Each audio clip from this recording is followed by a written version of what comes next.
Stand up straight, aim your eyes at the target, and pull the bow. I turned around and aimed the bow and arrow at the girl behind me, completely ignoring her shocked expression. She couldn't believe that the man who had just sought advice on archery was now pointing the spear at her. My next words may make you think I'm crazy, but please believe me. The world will end tomorrow morning at 10 o'clock. The girl said as she looked at the man in front of her who was talking nonsense, reaching calmly for the quiver at her waist. Wait, the end of the world? Are you crazy? The arrow whizzed past the girl's face and shot into the woods behind her, leaving her in a cold sweat. My actions were nothing like those of a beginner. It's okay, anyway, you will keep asking me over and over again, and we will die time after time. Because this is an endless loop. Can't escape. Airplane takeoff announcement, on November 7th, 2045, at 10 o'clock in the morning local time in Zhangcheng. Without any warning, an energy burst from 10,000 meters above the sky, creating a blue light that covered the entire sky. In less than half a second, it spread throughout the entire Earth and continued to expand at nearly the speed of light.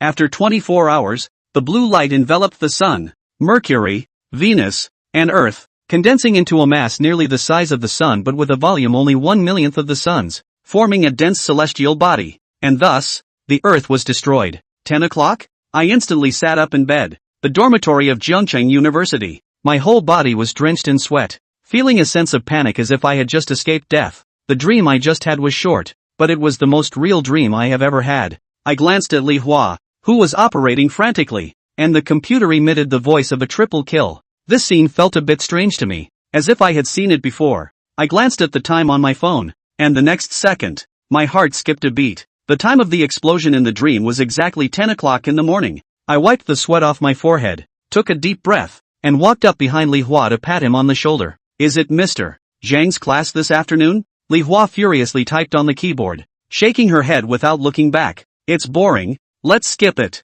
Lao Zhang never calls names anyway. My mind was a bit hazy. Scenes of Lao Zhang calling names on the podium kept appearing before my eyes, but the screen on Li Hua's computer puzzled me even more. As the voice spoke, Li Hua excitedly jumped up from her seat. However, when she turned around, my pale face startled her. I broke out in a cold sweat instantly. I am starting to doubt now whether what I experienced was a dream after all. Waking up at 10 o'clock and Li Hua's pentakill. These similar scenes make me feel a bit nauseous. And in the afternoon, Mr. Zhang's class seemed like I had already attended once. And I even remembered that Mr. Zhang, who never took attendance, unexpectedly called the roll in this class. If I remember correctly, something special is about to happen next. I watched Li Hua, who had turned back to playing the game, hesitated for a moment before reminding her. I think I heard that the dormitory will be having a power outage soon. I'm going, bro, don't scare me. Seeing this scene, I instantly froze from head to toe. Li Hua saw my face turning paler by the moment,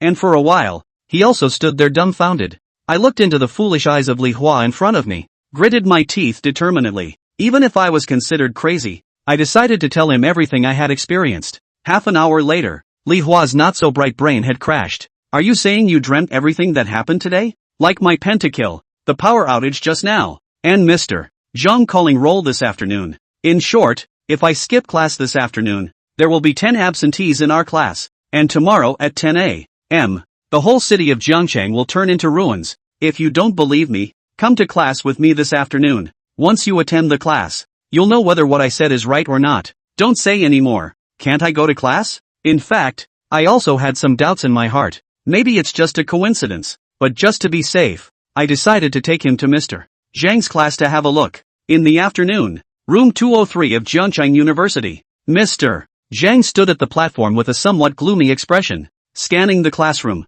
Occasionally, a student would skip class on regular days, and he would turn a blind eye to it. But today, out of the 30 students in the class, only 20 showed up. A cold smile appeared on his face as he took out the attendance register that had not been opened for a long time. Classmates, let's start roll call. Upon hearing this sentence, I, sitting at the back row, felt a jolt in my heart and nudged Li Hua next to me with my elbow. Li Hua's expression was peculiar, tinged with a hint of excitement. Oh my goodness, you really guessed it right. If there are indeed 9 students absent during roll call later, I will truly believe in you. I remained silent as Teacher Zhang called out the names one by one, and the number of absent students had already reached 9. Teacher Zhang on the stage was still in a bad mood. Are you planning to rebel now? And at this moment, goosebumps had already appeared on my body. Out of the 30 students in the class, 9 were absent. I stiffly turned my head to look at Li Hua, only to find that this kid had an excited look on his face. Oh my, you truly are like a big brother to me. If it weren't for you, I would have failed this course at the end of the semester. Can you believe what I just told you? There's no more final exams. Jiangcheng will be doomed tomorrow. Li Hua's excited expression froze. At this moment, he also gradually came back to his senses. It turned out that Zhu Shizhou was not joking, and things were really like he said. Old Zhang took roll call in class, and there were 9 other students who missed class. It's still very scary when you think about it. At this time Li Hua also changed his face. Tomorrow morning at 10 o'clock, the world will end? Zhu Shizhou replied hesitantly at this point. I'm not sure if it's the end of the world, but anyway, in my dream I saw that at 10 o'clock tomorrow morning, an unusual explosion would be created in the sky, and the power of the shockwave destroyed everything I could see. Li Hua pondered for a moment. In short, Jiangcheng University is finished. That's right. Zhu Shizhou also finally had someone to talk to at this time, and re-described all the details of what happened in the dream to Li Hua. You're not sure about the ripple effect? Blue light? Hey, why does that feel a little sci-fi? Li Hua stroked his chin, then looked at Zhu Shizhou. Zhu, did you buy the ticket? I bought it. The high-speed train at 5 o'clock this afternoon. I bought a ticket directly to my house. I can leave Jiangcheng at 7 o'clock in the evening. I'll be home by 8 or 9. Li Hua then nodded and said, then I'll join you. Zhu Shizhou froze for a moment. He firstly didn't expect Li Hua the kid to be so decisive. Secondly, he didn't expect Li Hua to actually choose to go home with him. With me? You're not going home? If the ripple effect is just Jiangcheng, then I won't be in the way even if I'm with you. My home is in the north anyway, far away. But if the ripple effect is the whole world, then it's useless for me to go home. Not to mention buying a plane ticket. It's expensive. Zhu Shizhou was speechless for a moment. Your heart is still really big. Saying that, Zhu Shizhou was actually a bit touched in his heart, just because Li Hua was willing to believe what he said. Zhu Shizhou also understands how outrageous he said. Li Hua was originally a casual personality. Talking about this actually some excitement. It is rare to meet such a surreal thing. Whatever. Zhu Shizhou sighed. Both of them were small-minded and didn't think that since they both knew that the city of Jiangcheng would be destroyed by a high-altitude explosion at 10 o'clock tomorrow morning, they must go and inform everyone. They both knew that it wasn't very realistic because no one would believe it. Li Hua was actually not 100% convinced. It's just that he would have usually been able to miss classes, and it didn't make much difference whether he was in school or not. Li Hua and Zhu Shizhou were both transparent figures in the class and had average relationships with the other students, so the two ended up telling no one anything, lest they be treated as psychopaths by others. After the first class in the afternoon, Li Hua and Zhu Shizhou left the classroom. As for the second class, whether they would be found absent by the old Zhang, it was not something they cared about. After returning to their dormitory, the two of them simply packed up, brought their respective laptops and some clothes, dragged their suitcases and left the school. At 5 o'clock in the afternoon, the duo boarded the high-speed train. All the way through, there was no surreal event. Everything was exactly the same as the normal, ordinary days of the past. Honestly speaking, if Zhu Shizhou hadn't successfully predicted old Zhang's roll call and accurately stated the number of absentees before, I'm afraid Li Hua wouldn't have believed that the entire Jiangcheng city would have been reduced to rubble in a dozen hours. Is it really okay for us to just walk away? Riding on the speeding high-speed train, Li Hua looked out the window at the rapidly receding scenery and couldn't help but talk more. Zhu Shizhou bristled. What else could we do? Honestly, if you don't believe me by the time you get to class, I'll even leave you all behind in Jiangcheng. I didn't realize you were such a Zhu. Zhu Shizhou heart is not a burden. Compared to the vaguely guilty Li Hua, he is a real dream scene death. He knows how small personal power, so will not go to do some pointless attempts, trying to persuade someone to leave River City? Oh, who are you kidding? Even if you can talk some of them into it, what's the point? Millions of people in Jiangcheng would still have to die under that surreal explosion. Li Hua's mood is not as excited as the beginning. After several hours of high-speed rail arrived at the destination, by the cold wind of the November night, he gradually calmed down. The duo hauls their suitcases and hails a cab and heads to Zhu Shizhou's house. Another half an hour later, Zhu Shizhou brought Li Hua into his own neighborhood. After passing through the heavy buildings and entering his own residential building, he took the elevator to the 10th floor, which was his home. Standing in front of his house, Zhu Shizhou took a deep breath and reached out to ring the doorbell of his own door. Here we go. Who is it? Zhu mother opened the door and looked in surprise at the duo outside the door who were carrying big bags and pulling suitcases. Kuo, what are you doing back here? Who's this? Zhu's mother looked surprised. Obviously opening the door to see her child who should still be at school was not what she expected. Hello auntie. Li Hua smiled and nodded to Zhu's mother. I'm Zhu's classmate. Hello, come in. Although the mother is confused, but Zhu Shilong really did not think well how to explain to the mother. An embarrassed smile into the door. Li Hua naturally followed, and Zhu Shizhou guided Li Hua to the door of a room. You can stay in this room tonight, Zhu Shizhou said while helping Li Hua put everything away. This is my sister's room. Usually she lives at school and only comes back to stay on weekends. After both of them had put their things away, they turned around only to see Zhu's father and mother standing in the doorway of the room. Obviously both mom and dad were puzzled and didn't know what was going on. Cool. What happened? Father Zhu asked, frowning as he opened his mouth. Zhu Shizhou naturally replied, school is on vacation for the next 2 days, so I brought my classmates home to stay for a few days. The two parents looked at each other and thought, you come back to live, just come back to live. Bring a classmate back is what do you mean? And also let this classmate stay in your sister's room. What's more, coming back so suddenly, without even a phone call to them to say so, it was strange in every way. Zhu mother even instinctively thought that her child had gotten into trouble at school, wanting to ask but not knowing where to start. Zhu Shilong did not rush to explain to mom and dad. He is thinking that if tomorrow Jiangcheng is really destroyed by an explosion, then their own explanation must be more persuasive than the current empty words.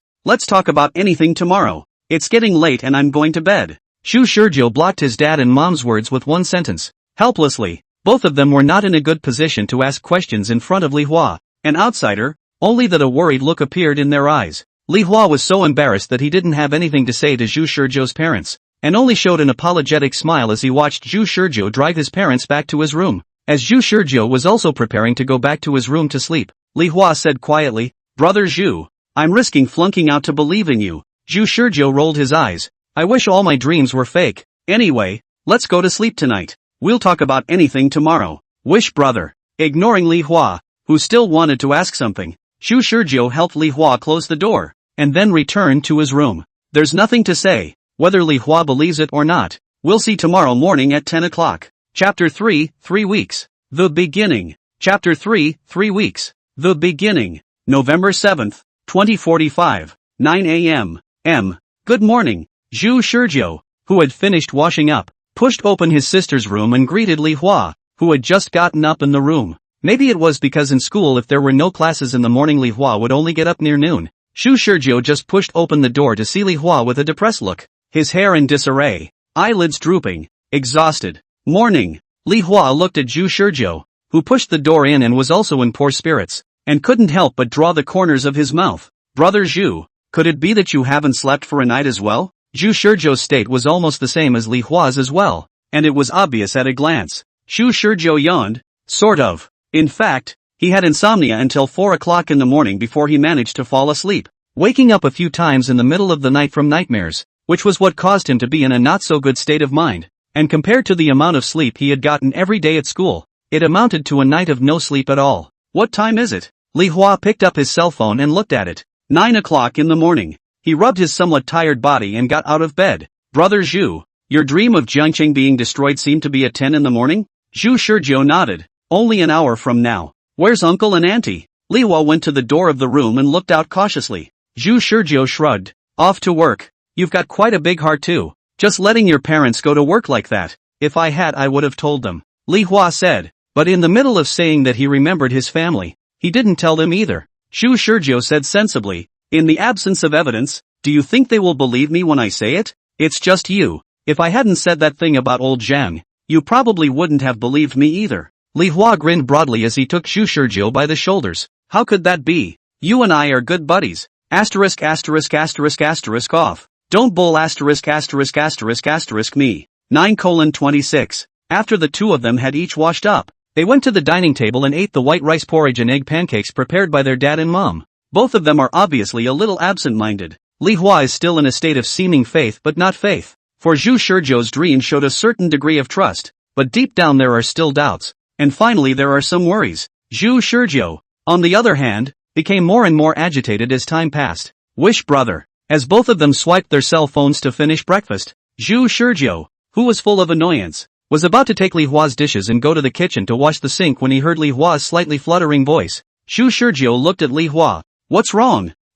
Nothing. Li Hua hesitated for a long time, but in the end, he didn't say anything. Zhu Shizhou felt more or less inexplicable, and then thought about it. Maybe it was his own agitation that affected Li Hua. Anyone who knows that in half an hour a city with millions of people will be destroyed, there will certainly be uneasiness in the heart. He shook his head and walked to the kitchen to put the dishes in the sink. Li Hua walked over to the window and looked out the window at the clear sky, completely unable to see any semblance of the impending end of the world. Unlike Zhu Shizhou, who had experienced a nightmarish end of the world, he didn't have a practical concept of the end of the world, so his sense of urgency wasn't as serious as Zhu Shizhou's. He had a sense of urgency that was not as serious as Zhu Shizhou's, but he still believed in his heart that there was such a possibility. Otherwise he wouldn't have fled Zhangcheng with Zhu Shizhou overnight. And it wasn't really because of uneasiness that he called out to Zhu Shizhou just now. He was having a doubt. Why is it 10 o'clock sharp? Li Hua mumbled as he stood by the window. Yeah, why is it 10 o'clock sharp? Zhu Shizhou's voice came from behind. As far as this time is concerned, it's really too much of a coincidence. Not a minute too much and not a minute too little. It happens to be exactly 10 o'clock. I wasn't precise to the second in the dream, but this time is still too concerning. Zhu Shizhou walked to Li Hua's side and together they looked at the sky outside the window. Li Hua asked, "You didn't wash the dishes? Do you want me to give you a hand?" Zhu Shizhou was speechless for a long time. Who has the heart to wash dishes now? We're going to see the outcome in half an hour. He just put all the dishes into the sink to soak. Li Hua turned back to the subject. Are you sure it was 10 o'clock sharp in your dream? That's right. In the dream I happened to look at the time then, and it was the right time. Zhu Shizhou was very sure. If it's really this time of year, then perhaps it's not a natural disaster, but man-made. Li Hua guessed. Zhu Shizhou actually had even worse guesses inside. Li Hua hadn't seen that apocalypse, so the guesses were basically in the direction of more realistic logic and modern science. However, the blue light in his memory was too impressive, and the spectacular sight of the entire world turning blue while he was still alive made him think that it was not even a scene that could be created by human technology. If it was a missile, the light generated by that level of explosion would at least make the sky and the earth as dazzling as the sun, but the image in the memory, apart from the shockwave and the heat that looked like an explosion, other than that, it was as if the entire sky was instantly enveloped in a blue veil. This was the most appropriate description that Zhu Shizhou could think of. The two men stood by the window again and speculated wildly about the east. The time has come to 9:55 without realizing it. Brother Zhu, Li Hua suddenly said, do you have any plans in case the destruction isn't just Zhangcheng? Not just Zhangcheng? Zhu Shizhou asked. What does mean? As you said at the beginning, what are you going to do if it really is the end of the world? Zhu Shizhou shook his head and smiled. What can I do? Wait for death. His answer was frank, but it made Li Hua frown. Wish, have you thought of a possibility? What? Did you really just dream of the end? Li Hua's calm words hid an agitated uneasiness, and these words caused Zhu Shizhou to freeze for a moment without speaking. Li Hua continued. I did have insomnia last night and thought a lot about it, and although I haven't seen the image you described, through your description, I think it's likely that you didn't simply dream about the end of days. What do you mean? Zhu Shizhou's face showed a trace of gravity. He actually already understood what Li Hua wanted to say. Both of them were not stupid people. To be honest, Zhu Shizhou himself has a deeper understanding of his own dream, but did not mention it to Li Hua. He thought that Li Hua would not think of that, but did not expect that in the last few minutes of the approaching 10 o'clock, Li Hua took the initiative to talk about this topic. Li Hua looked deeply at Zhu Shizhou and said, that might not be a dream, but a reality that you have already experienced once. Zhu Shizhou didn't say anything. Alas, Li Hua said with emotion, looking at the sky, one of the few serious moments in his life. If that's the case, while it may seem to you that there's no difference between the 1-week-old me and the 2-week-old me, in my eyes, I only live once. 9:59. At the last minute, Li Hua didn't expect an answer from Zhu Shizhou and just talked to himself. Brother Zhu, if you can really reset your gears, I hope you'll tell me everything once again next time. As long as you dump the prophecy results in front of me, I'll still believe you like yesterday. Zhu Shizhou replied seriously. If I could do it all over again, I would. Last 10 seconds countdown. 10, 9, 8, 7. Suddenly, Li Hua was tempted to skin it. Oh, by the way, take a message for me to next week's purpose for me. What? 6. V. Hide the contents of the third box under the bed at home. 4. Zhu Shizhou was stunned. What does mean? 3, 2.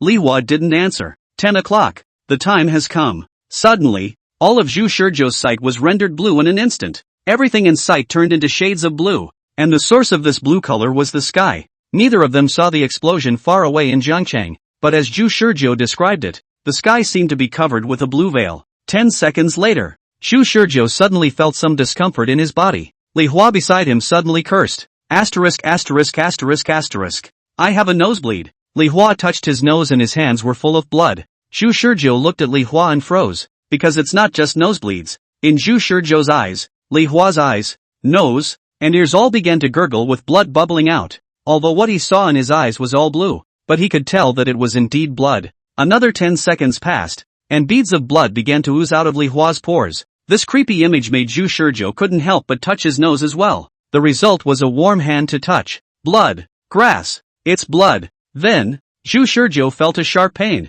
From the depths of the soul. Every cell is disintegrating like a severe pain, like a mountain, like a brain surge. This kind of feeling, Zhu Shizhou never felt in his life. Compared to the last time when he was killed in half a second by a shockwave and high heat burns, this death was like a lingering death. It was as if the entire person was being finely disintegrated and crushed by some unknown force. Ah ha ah. Li Hua and Zhu Shizhou both couldn't help but wail and fell to the ground one after another. Zhu Shizhou can also faintly hear from the window, from the neighbors, the next building, and even the entire residential district. Everyone's wailing screams. All suffered the same over the boundary pain at the same time. Under this pain, Zhu Shizhou only lasted a short 2 seconds before collapsing. He wailed helplessly, unable to think of anything in his head. The endless pain destroyed almost all other thoughts of Zhu Shizhou, and even the so-called pain concept disappeared from Zhu Shizhou's mind as time passed by. After an unknown amount of time, Zhu Shizhou's wailing came to an abrupt end.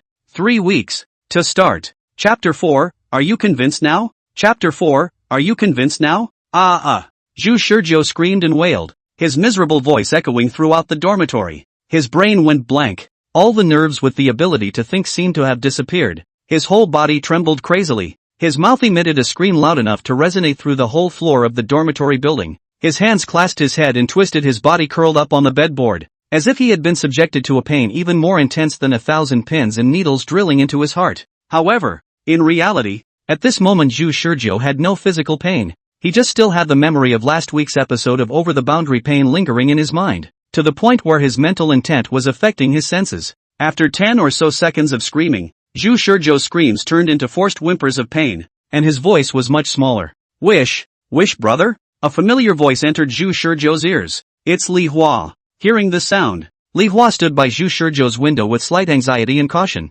poking his head over the railing to look worriedly at Zhu Shizhou. Zhu Shizhou didn't have any answer. I should say, he hadn't been able to come back to his senses. It wasn't until after a full 10-minute reprieve that Zhu Shizhou had the ability to think again. Ha! His eyes were bloodshot and he gasped for air, suddenly meeting Li Hua's extremely worried eyes. Li Hua. As soon as he exited, Zhu Shizhou realized that his voice was both hoarse and weak. Compared to the last time, Li Hua was more obviously worried about Zhu Shizhou's physical state this time. Really, because Zhu Shizhou's screams just now were too miserable. Unknowing onlookers might think that they had been subjected to some kind of torture when they heard it, and Li Hua was so scared that he put down the game in his hands. Zhu, what's wrong with you? Are you okay? Do you want me to take you to the infirmary? Grass. Zhu Shizhou was so deflated that he didn't even have the strength to get up, his eyes full of fear and despair. Li Hua was incredibly nervous. I'd better go call the doctor from the infirmary. You must hold on. Zhu. Saying that, he turned around and was about to move to leave. But Zhu Shizhou finally reacted and reached over the railing to pull Li Hua. Wait. Li Hua naturally didn't dare to leave casually, seeing Zhu Shizhou not only pulling him back, but also struggling as if he wanted to sit up. He hurriedly climbed up the ladder on the bed, and moved carefully to help Zhu Shizhou up. Zhu, how are you doing? Zhu Shizhou also endeavored to let the hands and feet that had lost their strength recover at this time, and answered with a gasp. It's fine. You don't go first. Li Hua nodded his head quickly. I'm not leaving. When he picked up Zhu Shizhou, he found that Zhu Shizhou was soaked to the skin and his face had completely lost its blood color. This appearance is as exaggerated as a patient who was about to die in a TV drama. His heart cackled more than once, but he could only wait for Zhu Shizhou to regain a little bit of air and calm his breathing. Honestly, completely scared Li Hua. After all, he was playing the game properly before, but it turned out that Zhu suddenly screamed miserably on the bed, and it also looked like he was about to die. It was too scary. Listen to me, Li Hua. The breathing gradually calmed down, but Zhu Shizhou's body was still trembling. Li Hua could feel it. I'm listening. Li Hua was on the verge of thinking Zhu Shizhou was going to say some last words, and took out his cell phone, saying, let me record a sound first, lest I forget afterward. Recording? Why are you recording? Zhu Shizhou didn't understand. but he simply didn't have the energy to think about it in detail at this moment. There was only one thought sitting in his mind that echoed, so he immediately spoke out. Let's immediately leave Jiangcheng right now. No, not just Jiangcheng, the farther away the better. First go to my house, bring my parents and sister, then take a plane overnight to your house. Bring your family, escape as far away as possible. Zhu Shizhou's words broke into Li Hua's ears like a series of beads, confusing Li Hua for a while. Wait, Zhu, wait. Li Hua stopped the babbling Zhu Shizhou. What nonsense are you talking about, Zhu? What go to your house, go to my house? I don't understand a word of it. Zhu Shizhou had almost regained his strength by now, because originally his body had not suffered any damage, so he recovered quickly, and his chaotic thoughts slowly recovered, but it still seemed incoherent to Li Hua. Ha, yeah, you can't understand. You certainly can't right now. Zhu Shizhou's hand, which had regained its strength, gripped Li Hua's wrist in a death grip, squeezing Li Hua's hand to the point of raw pain. He said word for word, at 11 o'clock at noon, the dormitory will have a blackout. In the afternoon civil law class, old Zhang will call the roll. Tomorrow morning at 10 o'clock, the end of the world will come. Li Hua, half an hour later. Li Hua then listened to Zhu Shizhou's gibberish and organized the chronology. He rubbed his brow as he cried and laughed. Brother Zhu, you mean you've already experienced today twice? The first time you didn't know anything and then were blown to death by the shockwave from the unknown explosion over Jiangcheng. The second time you told me everything, and then pulled me out of Jiangcheng to go to your home to live for a night. The results of the next day at 10 o'clock in the morning still died. Was irradiated by the blue light? I do not know if it is not a radiation reason. The body collapsed and died? And then, this time for the third time? Li Hua obviously didn't believe Zhu Shizhou's nonsense because it was just too outrageous.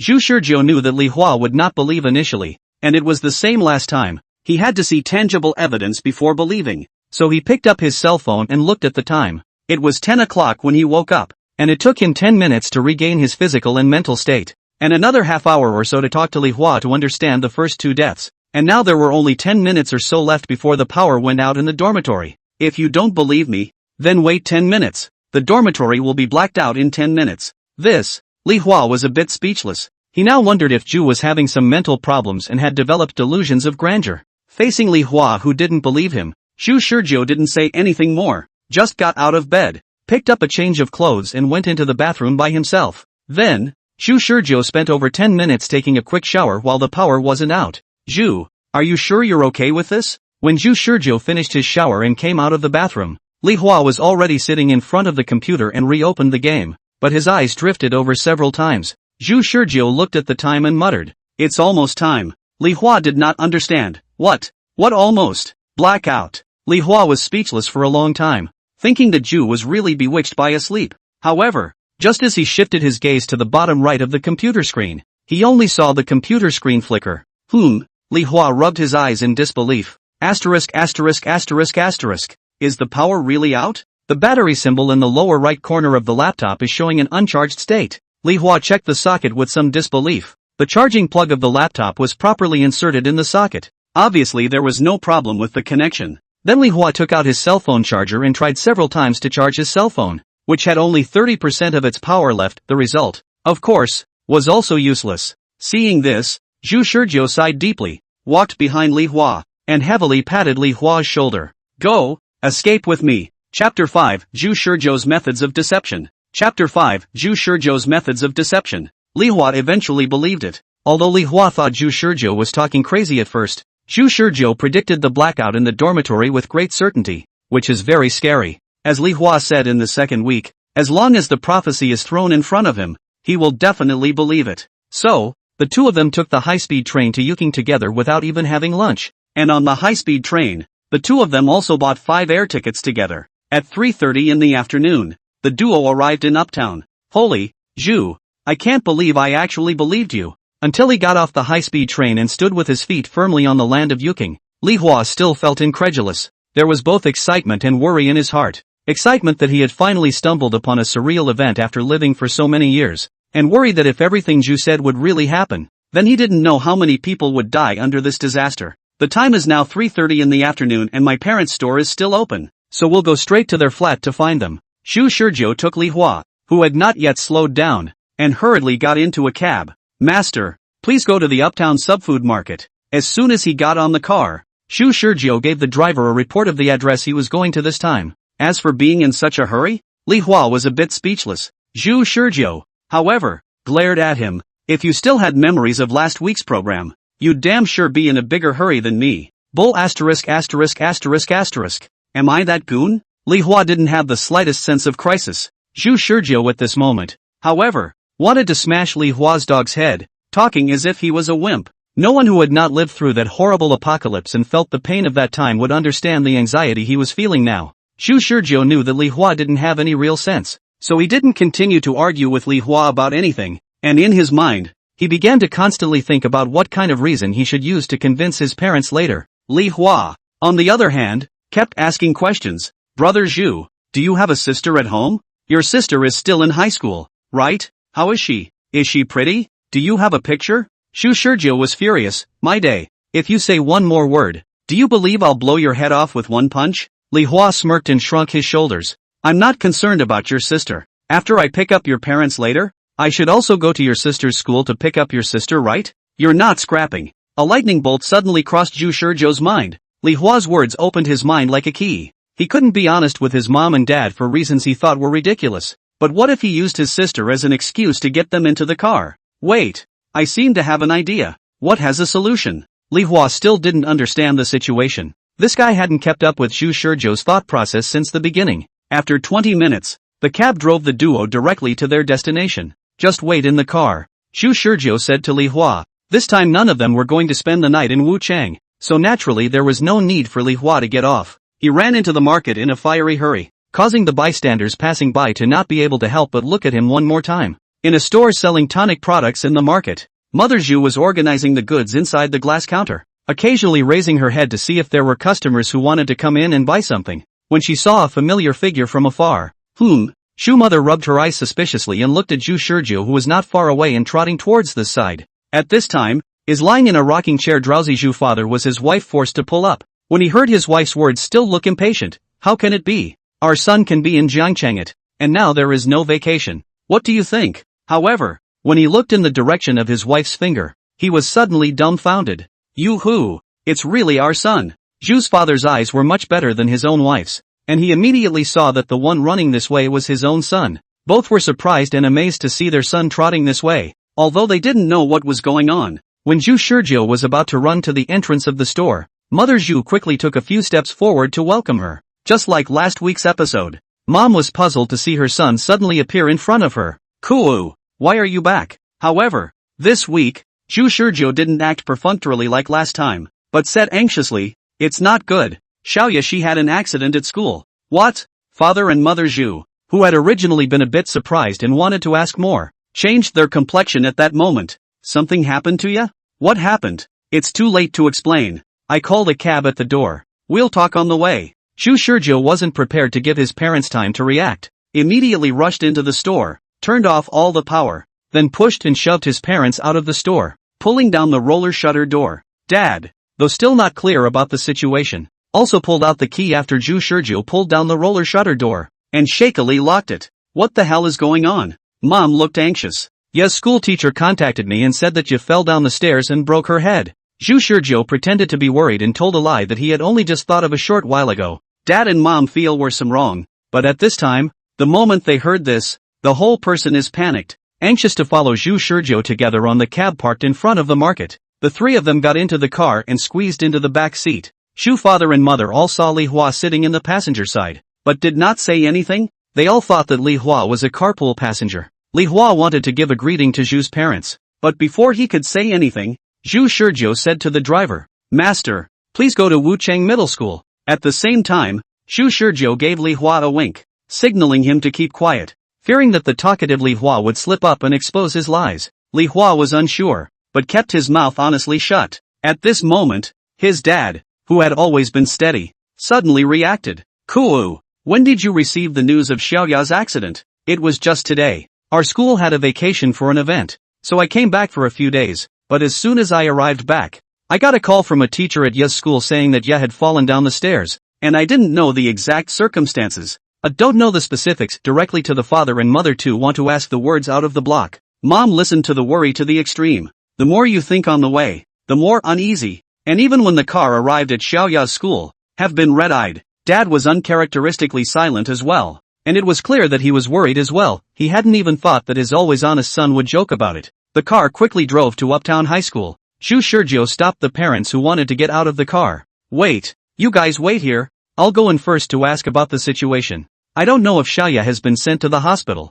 No, we also want to. Mom's words were not finished. Shu Shurjo snapped the car door shut. Uncle security guard. My sister goes to school here and broke her head going down the stairs. I'm going in to see my sister. When Shu Shurjo passed by the security room, he hurriedly spoke to the security guard who hadn't reacted yet. And before the security uncle could stop him, Shu Shurjo had already run into the school, running wildly. What's the situation? The security uncle was dumbfounded and watched in dismay as Shu Shurjo ran into the school, running further and further away. Chapter 6 What if my own oldest brother is out of his mind? Chapter 6 What if my own oldest brother is out of his mind? Yes. Shu Shurjo let out a breath of relief in his heart. If he was stopped by the security guards here, then what he had done before would have been wasted. He was seen rushing all the way into the school building, panting and running to his sister's class. A voice is streaming out of the classroom through the door. Build the system here and draw the image of the function to calculate the location of the coordinate points. Boo! Shu Shurjo pushed open the classroom door with one hand.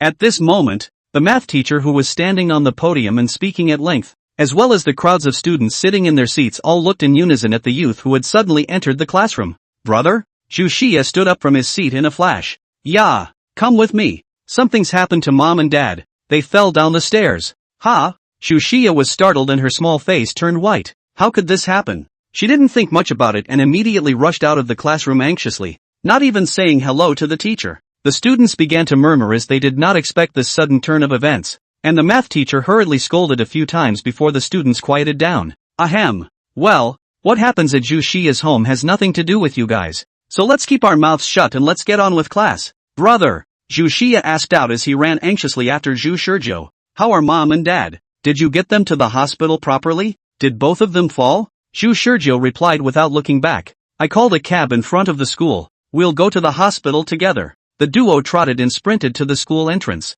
and the car waiting anxiously. Zhu mother from time to time to look out of the car window. All of a sudden dumbfounded, our son next to that person. Is not Xiaoya? Xiaoya? Zhu's father also looked at the duo running towards the side with a surprised face. It's not like he fell down the stairs with this fitness, and he didn't have a bloody head. When Shu Shurjo pushed Shu Shia and hurriedly squeezed into the cab, Shu Shia was also dumbfounded. Mom and Dad? Why are you guys here? Dad and Mom both looked bewildered as well. I was going to ask you, didn't you fall down the stairs? Shu Shia puzzled. That's not right. What brother told me was that you two fell down the stairs. The three men looked at each other. They finally realized something was wrong. And at this moment, Shu Shurjo locked the car door while saying to the driver master, Master, please go to Wucheng Airport. Father Zhu, Mother Zhu, and Shu Shia said in unison. Airport? What's going on? Kuo, what the hell are you doing? Dad sank down. Talking about your sister falling down the stairs and breaking her head, and tricking her out of school. Is that the kind of joke you can just make?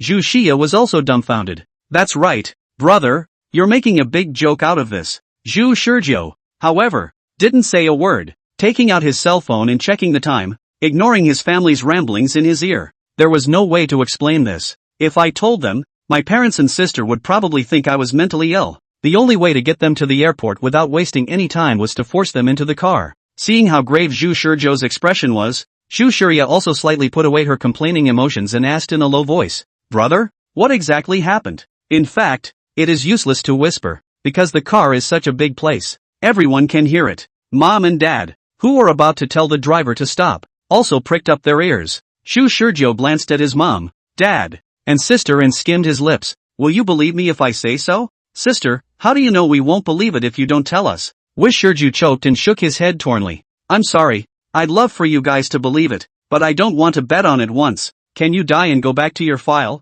so you can have unlimited trial and error? What a joke! For Zhu Shurjo himself, this could be an infinite number of copies of his life. Yet for people all over the world in this weekly program, life is only once. What Li Hua said at the last minute in last week's program left a deep impression in Zhu Shurjo's mind, and Zhu Shurjo really didn't want to take his family's lives as a trial and error. November 6, 2045, 6 p.m.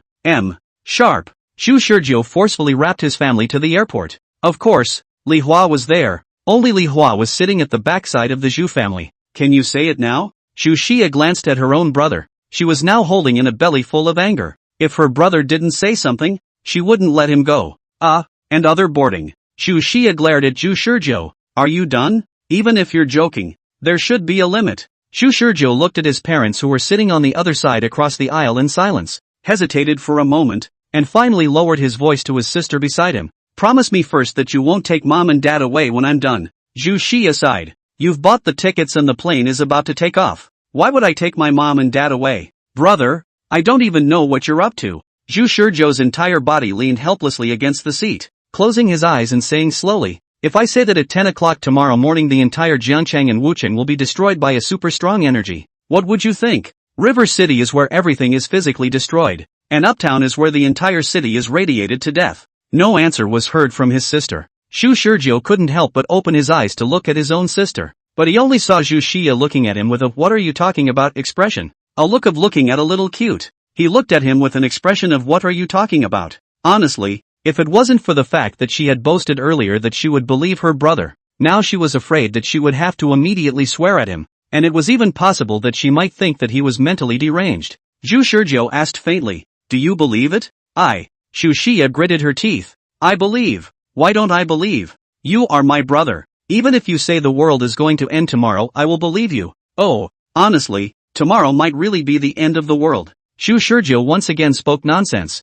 But I'm not sure if it's just Jiangchang and Wucheng that are suffering or if the entire world is suffering. You're crazy. My sister finally relented. Maybe the first 2 times were dreams I had after I went crazy. Zhu Shizhou pondered the possibility very seriously. He actually really hoped that he was the one who had gone crazy, but everything was so real that the pain of his death last week's episode was still clearly imprinted in his mind. Zhu Shizhou mouthed words that his sister couldn't understand at all. This is the 3rd time. Even if I have to die, I want to die with no regrets after doing everything I can. If you believe me, fly with me to the north and escape as far as you can. Zhu Xia gave up. She felt like there was no way she could talk to Zhu Shizhou. Reality wasn't a sci-fi movie, and everything Zhu Shizhou said was like a third-rate setting of some sci-fi novel. That's ridiculous. Zhu Xia couldn't help herself. She wanted to end this farce immediately. Dad, Mom, let's go and take my brother to get his brain checked out. I think there's something wrong with his brain. Zhu Shizhou laughed bitterly and exchanged a glance with Li Hua, who was sitting at the rear side of the room,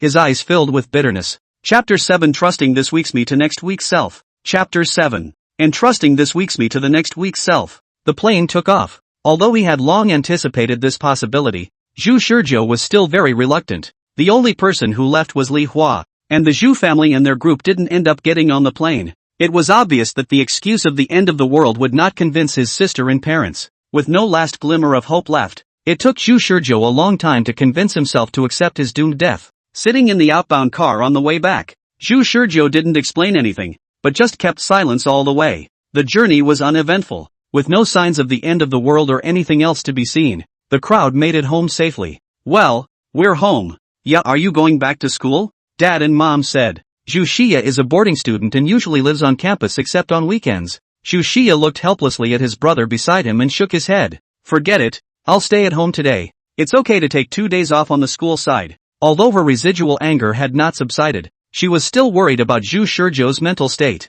Zhu Shizhou, who has decided to lie down this week's episode, looks very disheveled and remains silent. Zhu Shizhou's original plan was not to stay for a single night, and to escape as far as possible in the night. But unfortunately the plan was aborted in the first step. How can it not make people discouraged? Mom blared at Zhu Shizhou, muttering and complaining more than, I don't know what kind of disease you kids have all of a sudden, causing Xiaoya to miss a day of class. Zhu Shizhou rolled his eyes. If this is put in the movie, Dad and Mom and sister are the right piggyback, but they are their own family. They cannot leave them behind. Now, since his side had collapsed, he could only look at Li Hua's side. According to the time, Li Hua had already arrived in the capital. If the blue light from that energy explosion could still arrive in the capital at exactly 10 o'clock tomorrow morning and kill everyone with cellular collapse, then it would seem to prove that the power of the blue light span half of China without almost being attenuated. If that was the case, then there was a good chance that he would be doing nothing even if he fled as far as he could. Of course, he was still unwilling to give up a tiny bit of hope within his heart.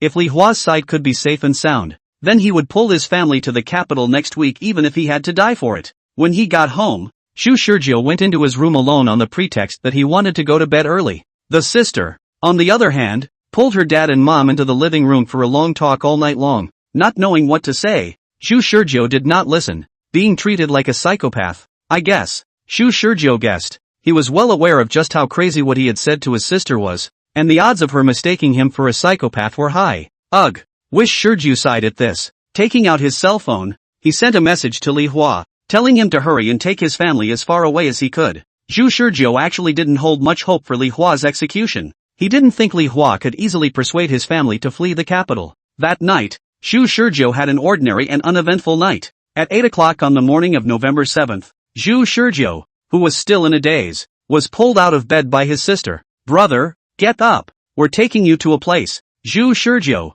who was forcefully pulled up by his sister, seemed to understand what was going on, didn't say anything, got up in silence, washed up, and followed his sister out to have a breakfast. Let's go. His sister, dad, and mom accompanied Zhu Shizhou to lead the way. On the way, Zhu Shizhou was vaguely aware of something. We're going to the hospital, right? Her younger sister Zhu Xia pretended not to hear, yet her hand was tightly holding Zhu Shizhou's arm.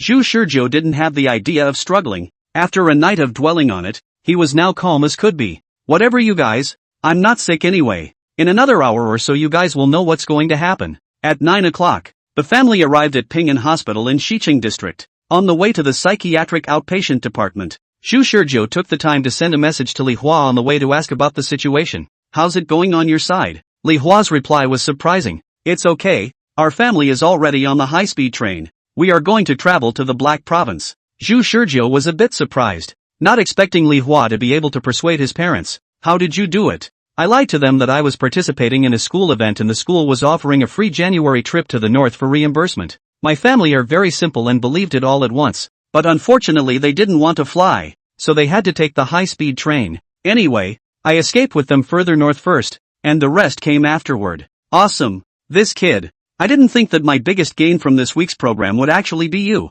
Zhu Shizhou couldn't help but feel emotional. Remember, at 10 o'clock, no matter if you manage to escape or not, give me a call or send me a message. Please. No problem. Li Hua sent a smiley face. Zhu Shizhou couldn't help but feel a heaviness in his heart. The only reason he asked for Li Hua so much was because he wanted to get more information in this weekly objective. If Li Hua remained dead in this weekly objective, it would mean that he couldn't even escape by airplane or high-speed train, so he wouldn't have to waste the opportunity to try in the next weekly objective. He believed that Li Hua also understood this, but Li Hua still said no problem. At this time, Zhu Shizhou suddenly remembered something. The last week's program Li Hua seemed to ask him to bring a message to this week's program Li Hua. He recalled and sent a message. By the way, Li Hua, remember to hide the contents of the third box under the bed at home. But he saw Li Hua's side was silent for a long time. It took a long time before Li Hua replied in shock. Brother Zhu, how did you know that there was that box under my bed at home? I'm not sure. That's what you brought you last week's program.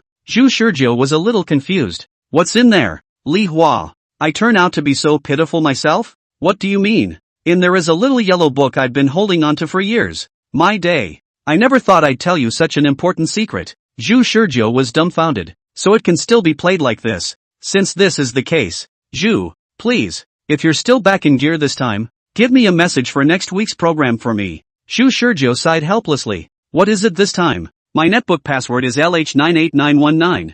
Zhu Shizhou saw the secret that he didn't even want to know, almost took a breath, coughed violently a few times, and hurriedly typed a reply. Are you serious? You punked yourself in the last weekly program, and you're going to punk yourself in the next weekly program? Li Hua, however, replied half-jokingly and half-seriously. No, brother Zhu, don't you understand? I didn't actually tell my secret out of playfulness. This secret can make me trust you faster. If it still doesn't work this time, I suggest you directly report my netbook password next time. This might save a lot of time. Zhu Shizhou froze and looked at the phone for a long time. Chapter 8, 4 weeks. The beginning. Chapter 8, 4 weeks. The beginning. With all due respect, your son is not mentally ill in any way. Outpatient Department of Ping'an Hospital, Xiqing District. After some tests and examinations, the doctor came to a conclusion. Both Zhu's father and mother and Zhu Xia were relieved. However, they also began to wonder if there was something wrong with the test results. Doctor, our son has been very out of sorts since yesterday,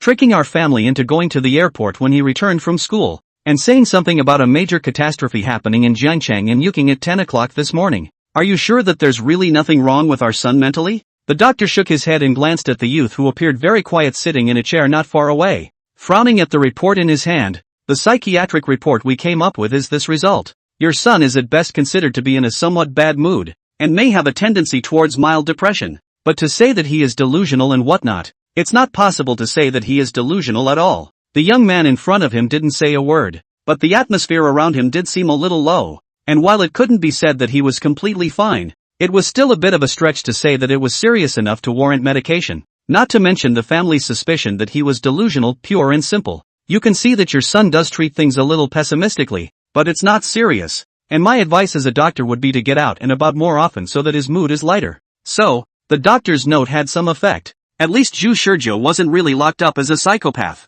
When the few people came out of Ping'an Hospital, Zhu Shizhou looked up at the sky, only to see that the sky was clear and bright. Brother! Zhu Xia shouted helplessly from the sidelines. In this sister's opinion, her brother is really not right, probably still thinking about the inexplicable end of the world in his head. Zhu Shizhou looked at the time. 9:52. It's too late to do anything about it. But Zhu Shizhou really didn't want to do anything right now, and he dialed Li Hua's phone in front of his parents and sister. Zhu, everything is fine on my side, how is it on yours? Not really, I was sent to the hospital by my family as if I was mentally ill. Zhu Shizhou looked at his mom and dad, only to see their faces filled with embarrassment. Zhu Shizhou said flatly, but it's fine, fortunately the test results are normal. Although they didn't know who Zhu Shizhou was talking to, the family felt that they did make a bit of a fuss when they heard Zhu Shizhou say that. Zhu Shizhou asked, now look at the map. Where are you? Ji province. Good. The last moment is almost here. Zhu Shizhou and Li Hua no longer have anything to talk about.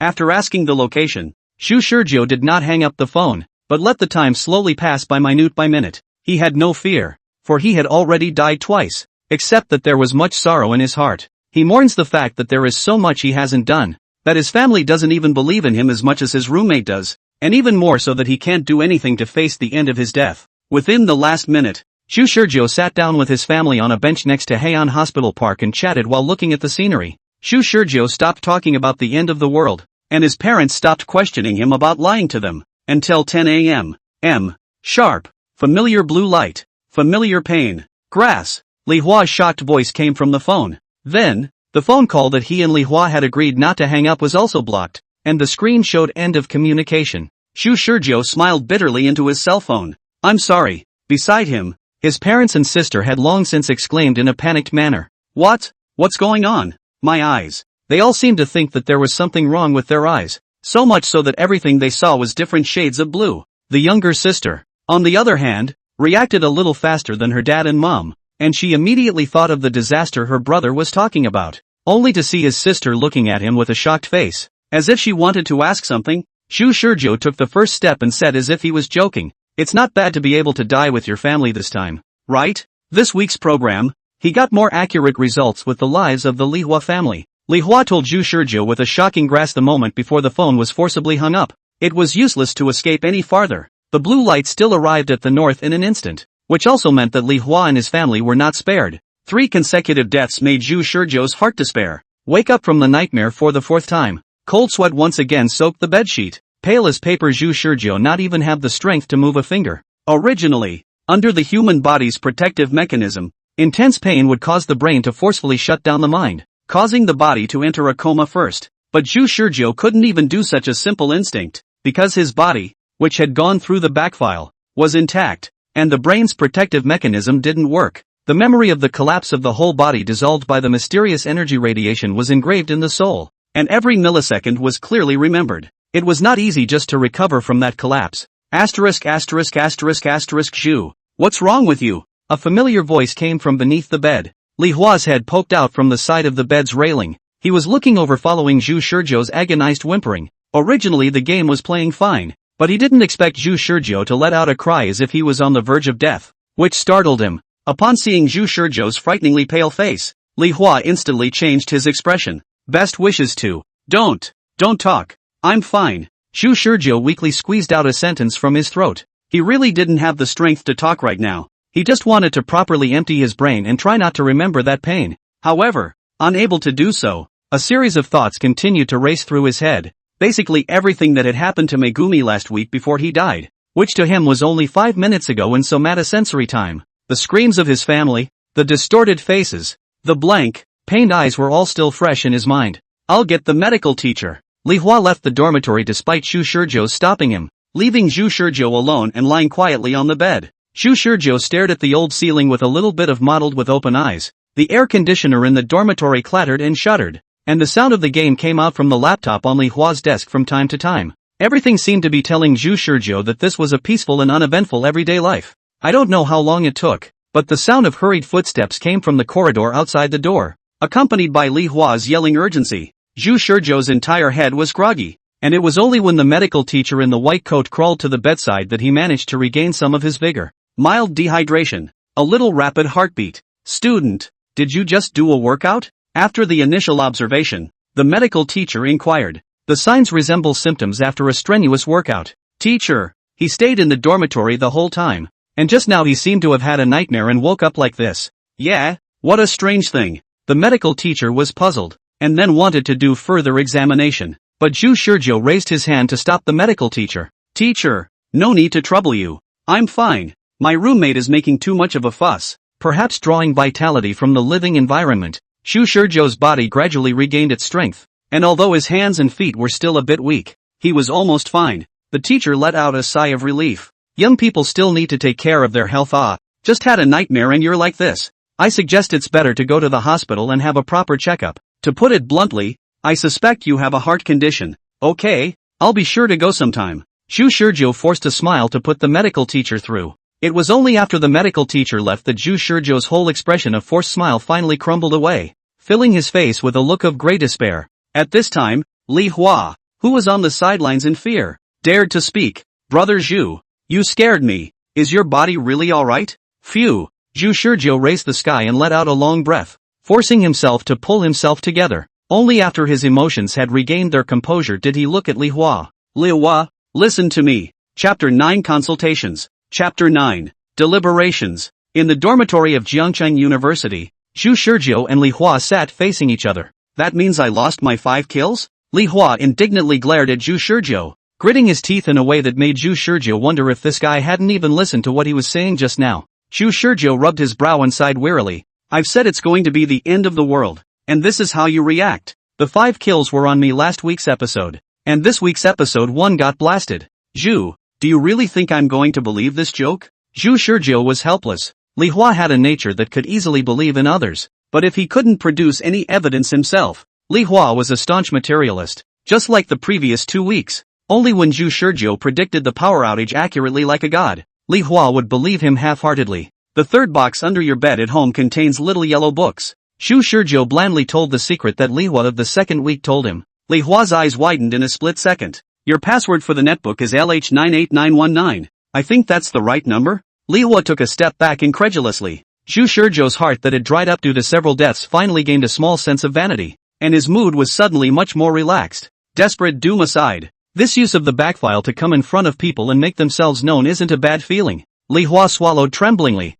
Brother Xu, have you really experienced more than one apocalypse? Although it's tempting to spit out the fact that the process of you trusting me is too hasty. But never mind. Since you already trust me, let's discuss the strategy this time. How exactly to avoid doomsday? Strategies. Something. Wait, Zhuge, I'm really a bit confused. Am I dreaming now? What you're talking about is just too sci-fi. Xu Shizhou picked up his cell phone and looked at the time. Speaking calmly, the dormitory is going to have a blackout. As soon as the words fell, the air conditioner made a long drip sound, and the fan blades of the air outlet slowly closed. Li Hua. He was completely convinced. The end began with a blue glow over River City. Although I didn't look closely the first few times, it should have been some sort of energy explosion over Jiangcheng, Xu Shizhou said as he recalled. The energy explosion gave off an intense blue glow with radiant energy that spanned half of China almost instantly. And you weren't even spared when you fled to Ji province last week anyway. Surely it's still too sci-fi. Li Hua's brain failed to take in such a huge amount of information and couldn't help but lament. Wish Shizhou continued. A question arose for you and me in the second week's program. Why was the energy blast at 10 a.m.? Li Hua froze for a moment before nodding. It does seem a bit strange. In his mind, however, he wondered if this was really a query he could come up with. Mind you, he was still in a state of brain fog. Seeing Li Hua's dumbfounded appearance, Xu Shizhou also immediately reacted that he was too hasty. He hadn't even considered Li Hua's receptivity, and had directly tried to tell Li Hua the information from the first 2 archives in his head. But reality isn't a game. You can't just mindlessly advance the plot. and you can't frantically tap skip when talking to NPCs. Realizing this, Shu Shurjo deliberately stopped. Li Hua mulled over by himself for a while before finally thinking along with Shu Shurjo's thoughts and tentatively asked, "That is to say, there is a possibility that this energy explosion is man-made?" Shu Shurjo replied, "Not sure, but it's highly probable." "But it's strange, isn't it?" Li Hua raised a new question at this time. "Brother Zhu, if everything you say is true, can mankind's current technology really do that level of energy explosion? I didn't even escape to Ji province by airplane and high-speed train without being spared."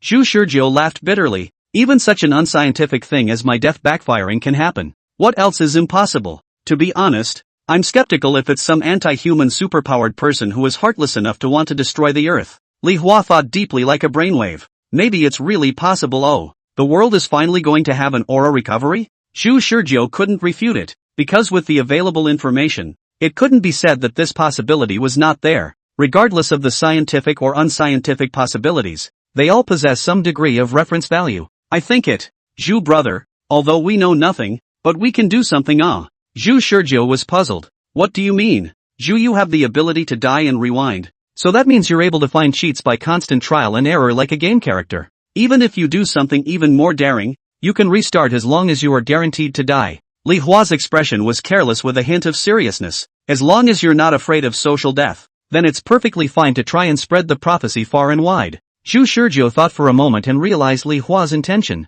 Since they are guessing that tomorrow's doomsday is man-made, no matter whether the mastermind behind it is an extermination organization with ultra-modern technological means or a sociopathic super-powerful person, the mastermind behind it can be made to throw in the towel by spreading the prophecy far and wide. If the man behind the curtain realizes that he has guessed the future by a prophecy from nowhere, will he choose to retreat and act at another time? Needless to say, this is a bold idea, as there is a considerable amount of danger inherent in it. Whether it was an extermination organization with ultra-modern technological means or antisocial superpowered people, neither of them could be dealt with by ordinary people, and if they were brought to their doorsteps, then they simply did not have the strength to fight against them. The only thing it does is... Zhu Shurjo was startled and looked at Li Hua, who was wearing a smile. "You want to sacrifice this weekly program?" Li Hua quickly waved his hand awkwardly. "Don't say sacrifice, such a lofty word. It's embarrassing." But Shu Shurjo still remembered what Li Hua told him in the second weekly program, even though to him every weekly program was Li Hua.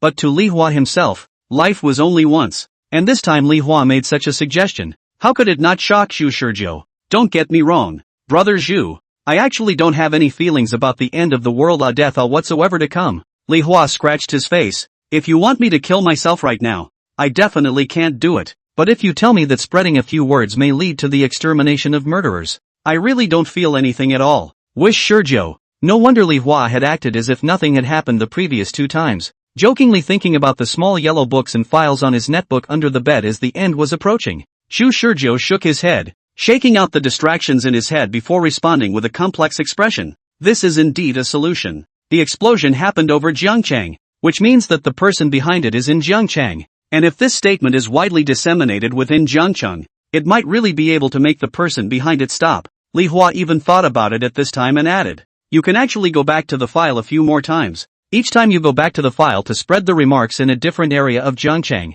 you may be able to pinpoint the specific location where the black hand behind the scenes is located." It must be said that the brainy Li Hua simply didn't even think of himself as a human being anymore, and with a single sentence he was going to decide the fate of tens of millions of people. However, Zhu Shurjo uttered a sentence that brought Li Hua's conception to a screeching halt. "But are you sure I can file back every time?" Chapter 10, A generation of legendary Peace Brother re-emerges. Chapter 10, A generation of legendary Peace Brothers reappears. Wish Shurju couldn't be sure that he was back in gear every time, since the birth of his ability was just too inexplicable and silent. Shu Shurjo didn't know any information about this ability of his other than the backfile, the opportunity for the birth of the ability, the number of times it can be used, and the specific conditions for activating the backfile. Any information are all in the groping stage. If it was in a movie that didn't demand minutiae, it would be possible to muddle through, but in reality Zhu Shurjo would have to consider all the elements that prevented him from going back into gear. It is known to be able to go back to the archive after death,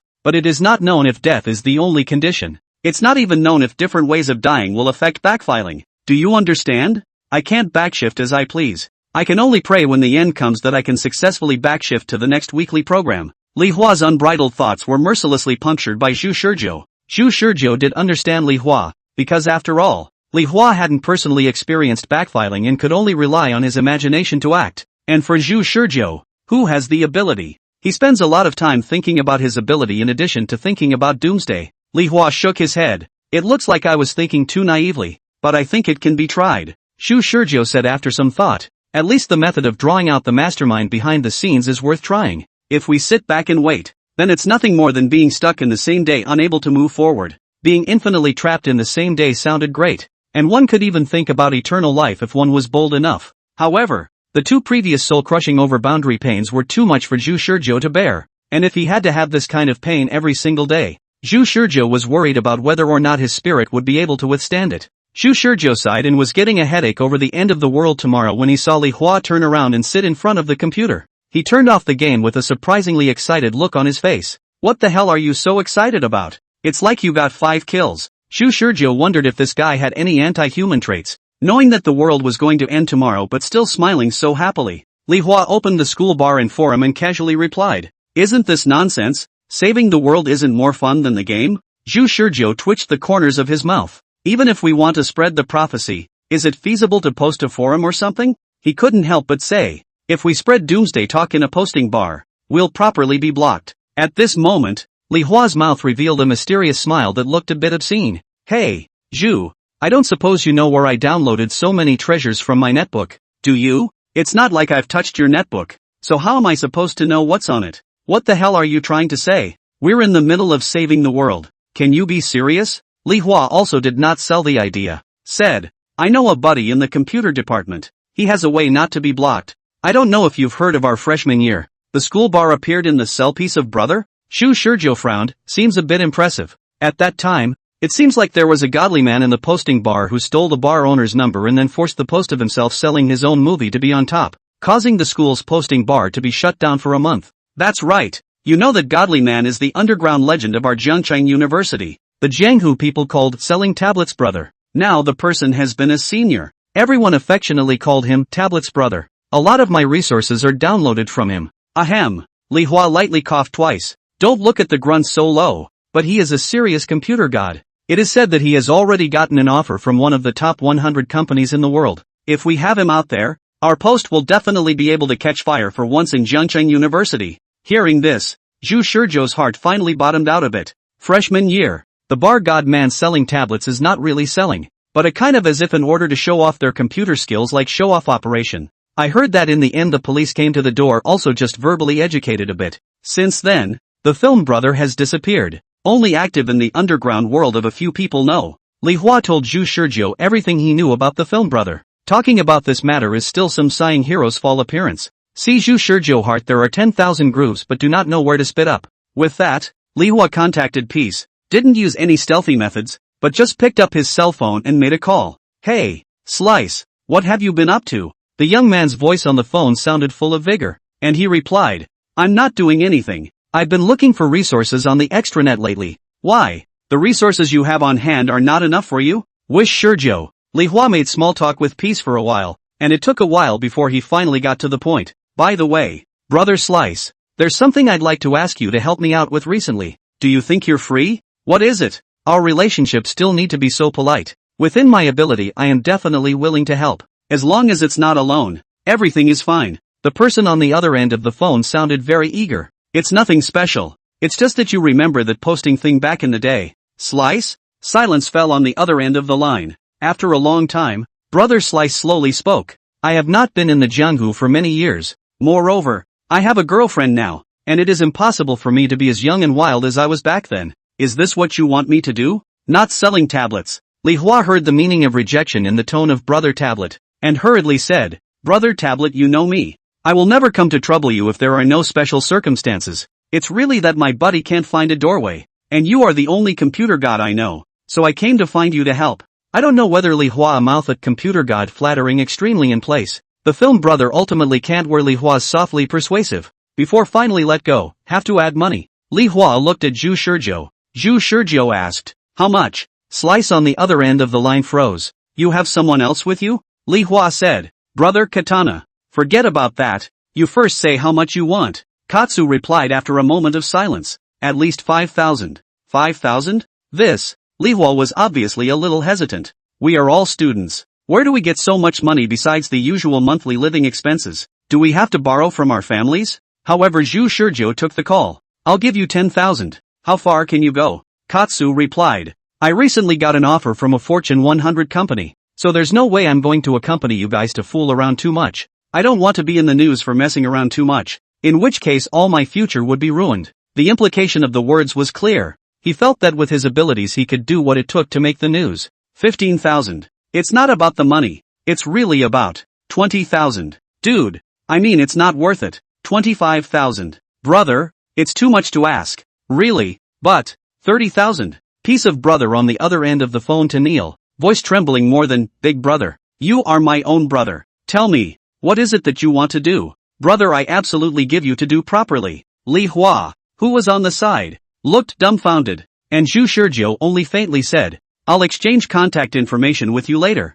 and I'll send you what you have to do afterward. That's all. Katsuya hurriedly answered yes, and Zhu Shizhou hung up the phone. Only then did Li Hua open his mouth dumbfounded. Brother Zhu, are you serious? You're going to spend $30,000 just for this? And where did you get this money? Zhu Shizhou looked at Li Hua with strange eyes. You are not nonsense. I certainly do not have money. Who wouldn't write a blank check? Tomorrow we'll all be finished. What's the use of money? I did not say a million are worried that he does not believe it. Li Hua. And this operation? Honestly, he just now has not been able to turn the corner. Completely caught up in the inertia of thinking, even if he told himself that the end of the day is going to come tomorrow, but in the heart in the end how much to believe in it is not really easy to say, so subconsciously still put the money in the first place, and did not expect to have to open a blank check operation. However, Zhu Shizhou is not the same. All he wants is to go back to the file. The most he has on him is $5,000, which is still the usual frugal savings. More money is not available. Money, this thing on the end of the world with the front, is really with toilet paper. It is bent on passing tomorrow's doomsday. Zhu Shizhou dared to boast. Li Hua was subdued by Zhu Shizhou's bravado, and only after a long time did he ask, can a blank check fool brother Peace? In order to answer Li Hua's questions, Zhu Shizhou added Peace's contact information in front of Li Hua, and then transferred $5,000 to Peace without saying a word, followed by a message. This is the deposit. Whether it is successful or not, it is given to you first. If things are done well, the remaining 25,000 will be transferred to you tomorrow. It was not until this time that Li Hua had any tangible experience of tomorrow's doom. Usually live, extremely frugal, eat meals to the cafeteria, never order takeout. Zhu, surprisingly a breath of money, spent almost all the money on the body. Wallet topped, only a few dozen dollars left. You can see how desperate Zhu really is inside for tomorrow's doom. Zhu is playing for real. Meanwhile, in a restaurant, a tall, burly young man walked straight from the restroom to the dining table and said to his girlfriend, who was still waiting for him to come back to order, I'm sorry, Xiaolian, I'm going to do something very important in the next 2 days, and I can't be disturbed so easily, so let's not see each other in the next 2 days. I'm afraid that I'll be distracted. The girlfriend looked at her boyfriend with a confused look on her face, wondering why he went to the bathroom and came back like this. Did something happen in the restroom? The youth is naturally Katsu. Originally added Zhu Shizhou's contact information, but also want to ask about the specific amount of money. I did not expect the other side actually transferred directly without saying a word. A shot is 5,000, so that he directly did not have 2 words. What could he say in the face of such a magnificent boss? The underground legend, Katsuko, is back in action today. Chapter 11, Network Explosion. Chapter 11, The Internet Explosion. November 6, 2045, 4 o'clock in the afternoon. A post was silently placed on the posting bar of Jiancheng University. Notice, tomorrow morning at 10 o'clock there will be a big event. What is it exactly? Informed the whole bar members in the evening. About 8:20 distribution. Originally this is just a small post that no one asked for. The title content is also mediocre. But the problem is that this post is the bar owner personally speak. And also top plus fine. High hanging in the top of the posting bar. This familiar operation. Familiar techniques. So that many often in the bar mixing senior quickly associated with the past. A few years ago, there was a now legendary slice brother who stole the bar owner's number and then blatantly sold the slice within the thread,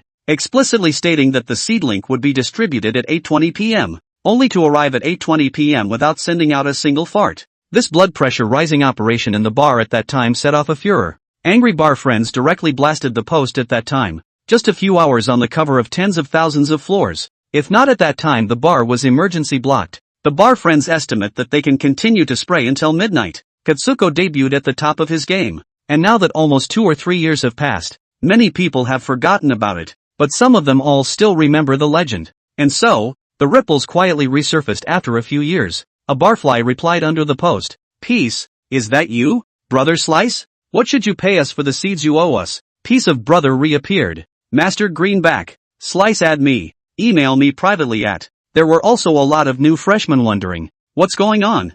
Who is Brother Peace? After understanding the deeds of the year's Slice Brother, there are a large number of more shouting 666 eaters, but because this time this post does not involve any discordant content at all, and is not sure whether the bar owner's number is really stolen. So even though many people in the following building, the bar is still in the middle of the operation, and did not let the bar blocked the incident repeated. The post began to slowly ferment at JCU. 6 o'clock in the evening, just 2 hours passed. Jiangcheng University of this post has been covered 20,000 floors, and the number of replies is still increasing, even if the students who usually do not play posters are attracted to, and also began to rise up to create momentum. Assuming the top is now removed, this thread will also keep getting automatically refreshed to the first post by the bar's replies. Zhu Shizhou and Li Hua naturally pretended to be melon eaters, silently eating melon amongst the vast number of bar users, and every now and then posting an uproarious reply. "Is that all right?" Li Hua was a bit puzzled. Zhu Shizhou said,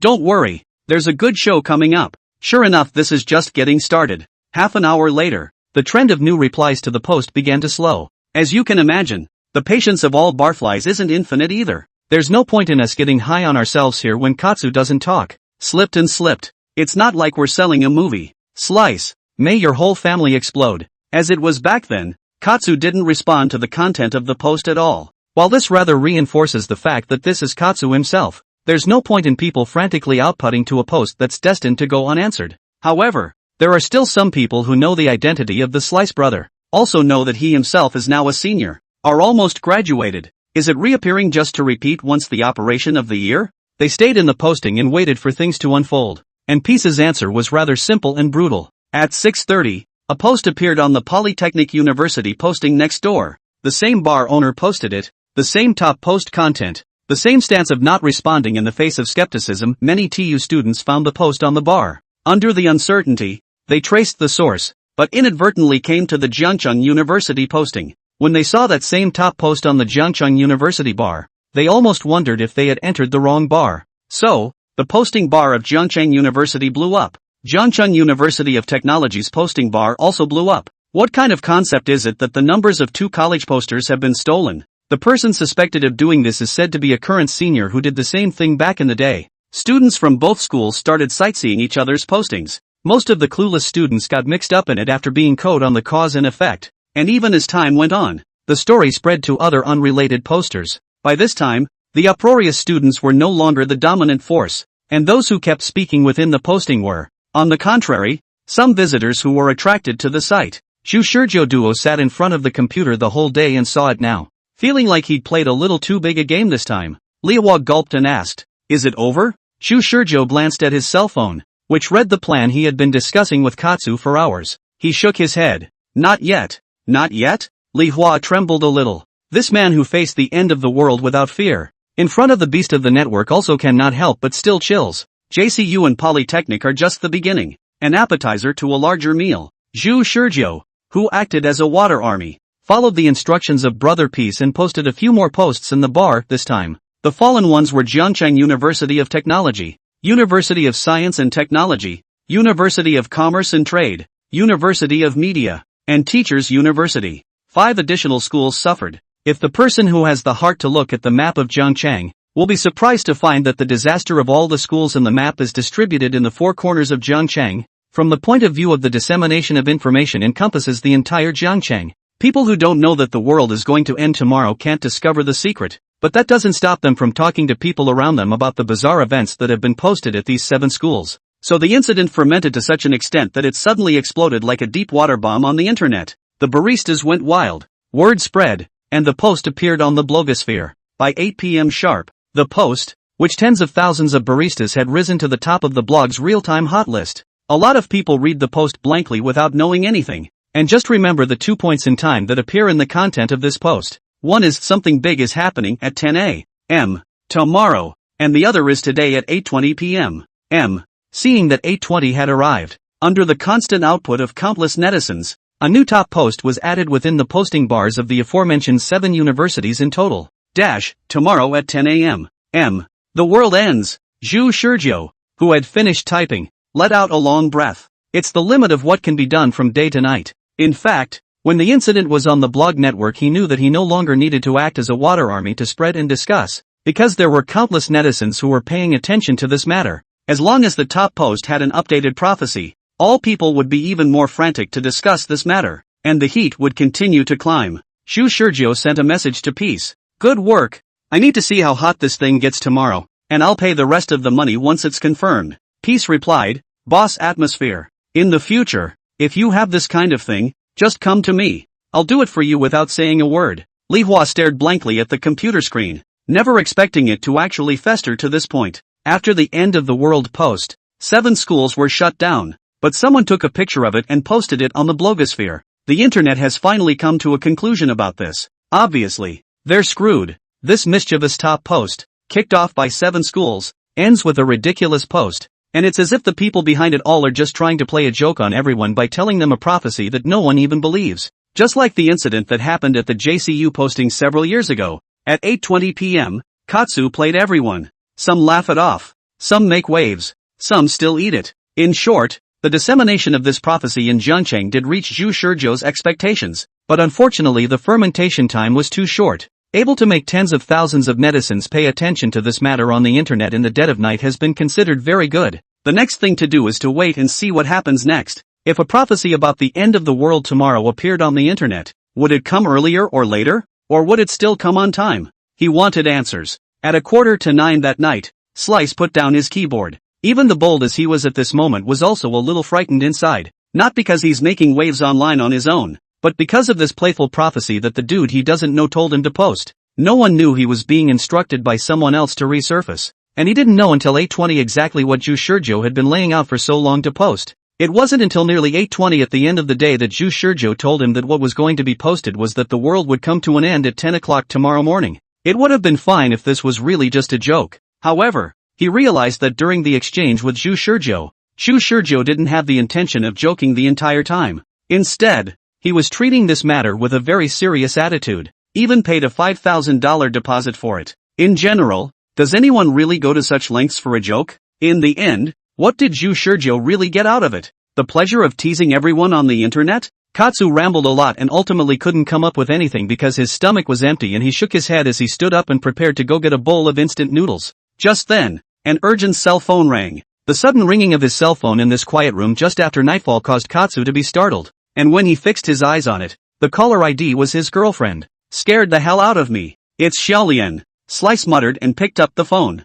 Hello? There was light breathing on the other end of the line. Katsu frowned. Xiaolian, what's up? Still no one spoke. It was only at this time that he gradually realized something was wrong. Speak up. What happened? So late suddenly call. Is it Miss Me? Where are you? You now? Xiaolian's voice sounded a little shaky. Slice's mind snapped. The word home that had come to my lips somehow turned into hanging out by mistake. Even he himself froze when he finished speaking, perhaps instinctively wary of everything after screwing up big time. Katsu noticed a slight abnormality in Xiaolian across the room before he let the words that were supposed to come out of his mouth change. Oh, can I meet you at your house now? Lillian asked. Katsu was silent for a moment, then said, yes. Are you coming over now? I'm not home yet. Lillian added, I'm at the door now. Can you open it? All of a sudden, Peace got goosebumps all over his body. Somehow, the conversation, which was clearly unusual to the point of being between a couple, now sounded like a horror movie atmosphere. Slice gulped, looked to the door of his room, and said into his cell phone, didn't I tell you I'm hanging out right now? It's not even home yet. Please, open the door. Xiaolian's voice on the phone finally couldn't help but show the fear and helplessness that she couldn't hide. I'm outside the door now. Open the door. Towards the end of the sentence, the tone took on a slight sobbing tone. At the same time, there was a knock on the door. Duck duck duck. Katsu instantly went numb with shock. He stiffened, his heart beating wildly, and he couldn't get half a word out. Lillian never comes to the door without ringing the bell. So who is it that's knocking on the door right now? Chapter 12, Brother Peace Lost, Man in Black Invasion. Chapter 12, Peace's Loss of Contact, Invasion of the Man in Black. The night of Jiangcheng University was as usual, with a quiet cold wind brushing against the deserted streets. As the students of this university fell into a deep slumber, several figures scaled the fence and landed heavily on the soft ground of the university grounds with a heavy metallic scraping sound, trampling down bushes,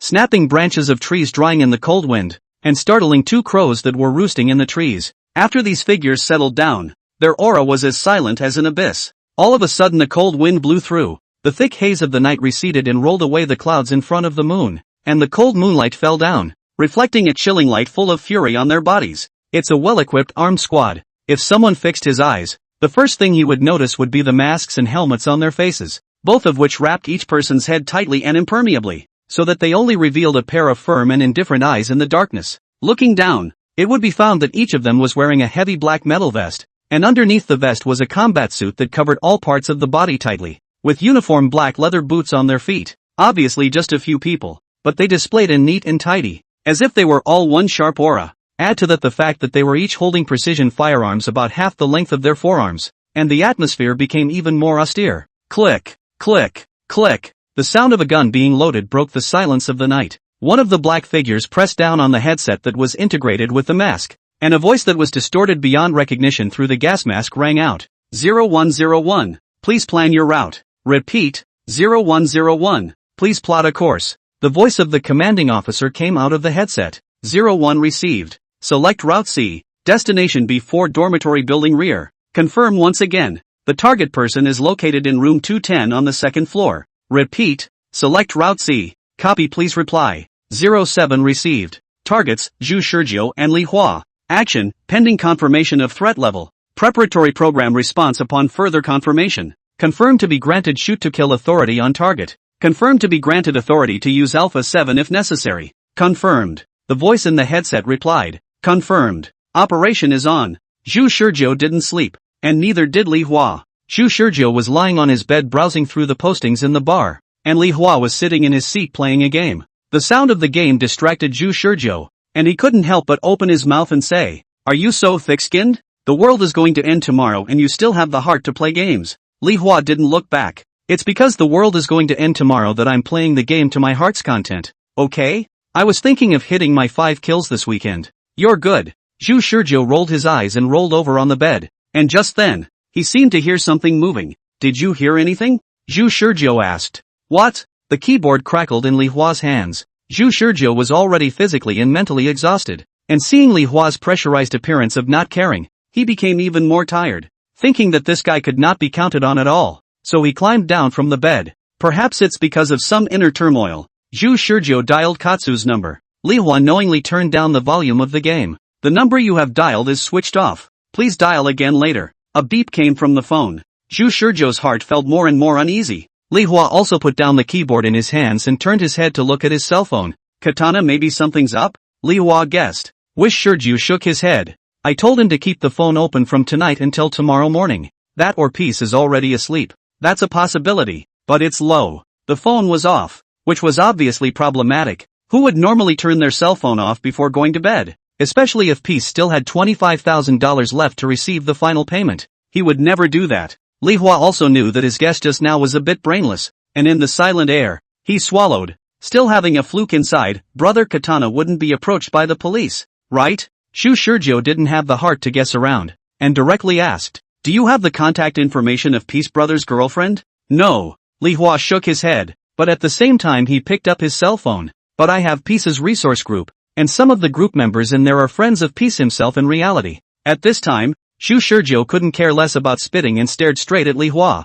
Only Li Hua made a phone call. "The number you have dialed is switched off. Please dial again later." In a flash, the two of them had chills on their backs and goosebumps rose wildly. What the hell? A fine cold sweat broke out on Li Hua's forehead. The fact that 2 consecutive calls were not dialed had already made both Zhu Shurjiu and Li Hua notice something strange. Zhu Shurjiu also had a numbscalp, took a deep breath, and was about to ask Li Hua to contact the others again. But just then, a slight, metallic friction sound entered Zhu Shurjiu's ears. Not only Zhu Shurjiu, even Li Hua heard it. "What's that sound?" Li Hua stood up, somewhat horrified. "It seems to be coming from the balcony." "Coming!" The duo immediately turned to the balcony that was hidden by the curtains. By this time, Zhu Shurjiu's heart heavy. At the same time there is also some about to open the clouds of anticipation. On the contrary, Li Hua, who proposed the behind-the-scenes fishing plan, was in a state of panic. no longer talking about the end of the world during the day-to-day in a lighthearted manner. The duo's plan had been to scare the snakes in this weekly program,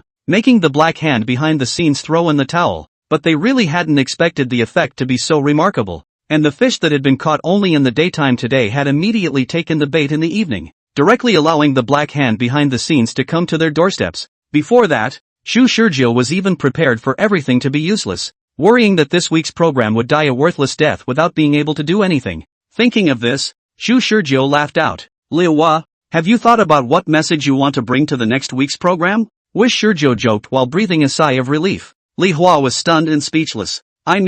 Shu Shurjo wanted to say something else, but suddenly a wave of vertigo swept over him. What? With a thud, Lihua had collapsed to the ground with a stunned look. Shu Shurjo, on the other hand, held on for a while longer because his willpower had suffered from several over-boundary agonies, and his dulled senses told Shu Shurjo that he had been hit. When he looked at the window connecting the balcony to the dormitory room, he realized that the curtains were fluttering slightly. His shock was accompanied by the instantaneous thought that someone had opened the window a crack outside the balcony and thrown a colorless, odorless paralyzing gas into the room. My day, Shu Shurjo cursed, and at the same time, his legs and feet went weak, barely staggering and using every ounce of his strength to lunge towards the balcony. His whole body was heavy as hell, and it was almost in the middle of the second before he lost it that his hand managed to grab the curtains. At the last moment of exhaustion, a gun barrel lifted the curtains and pointed straight out of the window at Shu Shurjo's head. The cold touch caused Shu Shurjo's consciousness to wake up for a few moments, and he opened his eyes wide and raised them to stare ahead. Through the wide-open curtains he saw a group of finely armed men in black standing outside the balcony. Are you the ones who are going to destroy the world? Shu Shurjo fell heavily to the ground with his last thought, imprinting the last image before losing consciousness firmly in his mind. Chapter 13, Bondage and Torture. Chapter 13, Bondage and Torture. Shu Shurjo woke up in front of a dark, groggy head blank, almost unable to flow any thoughts in the mind. The body is also as tired as overnight, several nights heavy. What the hell? Shu Shurjo barely managed to raise himself up to move his body and feel his surroundings a little, only to realize that he was sitting on a chair, while his hands were tightly bound behind his back by ropes and shackles, and a pitch-black blindfold was placed in front of his eyes. He could still feel the tightness of the blindfold squeezing over his eyes, making it almost difficult to move his eyelids. Not only his hands and eyes, but even his feet were shackled tightly to the legs of the chair, and he squeezed what little strength he could from within his body to try and struggle to no avail. Grass. Trying to open his mouth to curse out, he realized that even his own mouth was tightly bound with a gag ball stuffed in his mouth, making it almost difficult for him to move his jaw. He imagined what he looked like now and couldn't help but curse again in his mind. A deep sense of powerlessness came over me. Just then, a low voice suddenly rang out. Awake? Shu Shurjo was taken aback. There are other people in the place where he himself is now being incarcerated. At this time he thought about what had happened to him before he came here, and the memories gradually hit him like a tidal wave. In order to stop the end of the world, the prophecy was spread on the internet, and by the time the night came Katana was out of touch, followed by herself being approached by the man behind the curtain. He himself did not expect in the end that he would actually be stunned by the black hand behind the release of poisonous gas, and woke up in this state after being stunned. Shu Shurjo thought a lot in his mind, and then he heard a low voice speak again. So, let's get started. Unhook his gag ball. Rustling, Shu Shurjo heard the sound of clothes rubbing against his side, and then the restraints on his mouth being undone. Sure enough, there was more than one. Shu Shurjo, who had been relieved of his gag ball, coughed several times in succession, easing his aching cheek muscles. Shu Shurjo raised his head towards the front despite his body being firmly locked down. It was as if his gaze was trying to pierce through the pitch blackness to see the real mastermind behind the scenes. Without any nonsense, he asked directly, "What time is it? How long have I been unconscious?" The person on the other side didn't seem to expect that to be the first thing Shu Shurjo, who had been unlocked from his gag ball, said. "It looks like you expected what's happening to you now? What time is it?" Shu Shurjo asked once more. "Who are you?" The person on the other side didn't pay attention to Shu Shurjo's question and asked. "I'm the ordinary college student who stopped you from destroying the world." Shu Shurjo wanted to roar angrily and let out the pent-up frustration of several deaths in one breath, but he knew that it would be ineffective, and that what he should be doing more right now was to get information. "Tell me, what time is it?" Shu Shurjo also ignored the other party's question. He was most concerned about the current time, as it was about how long this weekly program would be over. He didn't think that the person behind the scenes would choose to postpone their plan to destroy the world after they had captured him and Lihua. That being said, they are going to destroy the world, but they are still torturing him here? These anti-humanists are really sick in the head. The owner of the low voice brought a hint of teasing in his tone when he saw Zhu Shizhou, who wasn't cooperating. It doesn't look like you're going to cooperate. You don't seem to realize the situation you're in right now. Zhu Shizhou smiled. Are you guys going to torture me? I think it's better to change one question for another. Hello and I'm good. Instead of wasting time with torture. Don't you think? What answered Zhu Shizhou was a strong electric current. Wish Shizhou was incontinent. As the current paused, a smell of urine emanated from the crotch of his pants. Zhu Shizhou was trembling and gasping violently. The pain generated by the electric current just now made him almost speechless, and his forehead was covered with bean-sized beads of sweat. A few more electrocutions and you'll be familiar with it. Zhu Shizhou hoarsely spat out a word. What? Willing to talk? Zhu Shizhou raised his volume and squeezed a growl out of his throat. Grass your mother. Don't let the old man know who the hell you are. Otherwise the old man will not be spared after death. Another burst of electricity. I don't know if it was an illusion or not. Zhu Shizhou seemed to smell a burning odor on his body. This time, Zhu Shizhou didn't even have the strength to spit out half a word. Pretty tenacious willpower. Are you really just an ordinary college student? Doggone it. Zhu Shizhou had now backfired 3 times. The first time he had been killed by the heat searing and impact of a direct energy blast. The second and third time he had personally experienced the ultra-boundary agony of the dissolution of cells throughout his body. And even if he had been forced to feel the kind of pain that almost even collapsed his soul, it had been enough to have his spirit hammered into toughness over and over again. Which of those 3 times didn't hurt more than this mere electrocution? The electrocution, although it also caused him to feel severe pain, was minor compared to the radiation of the light of extinction. Say, where did you learn about 10 o'clock tomorrow morning? Zhu Shizhou was still panting violently, but caught the message in the other's words. He said tomorrow morning, which means the time is still 6. Mentally relieved at the same time he was quite frantic.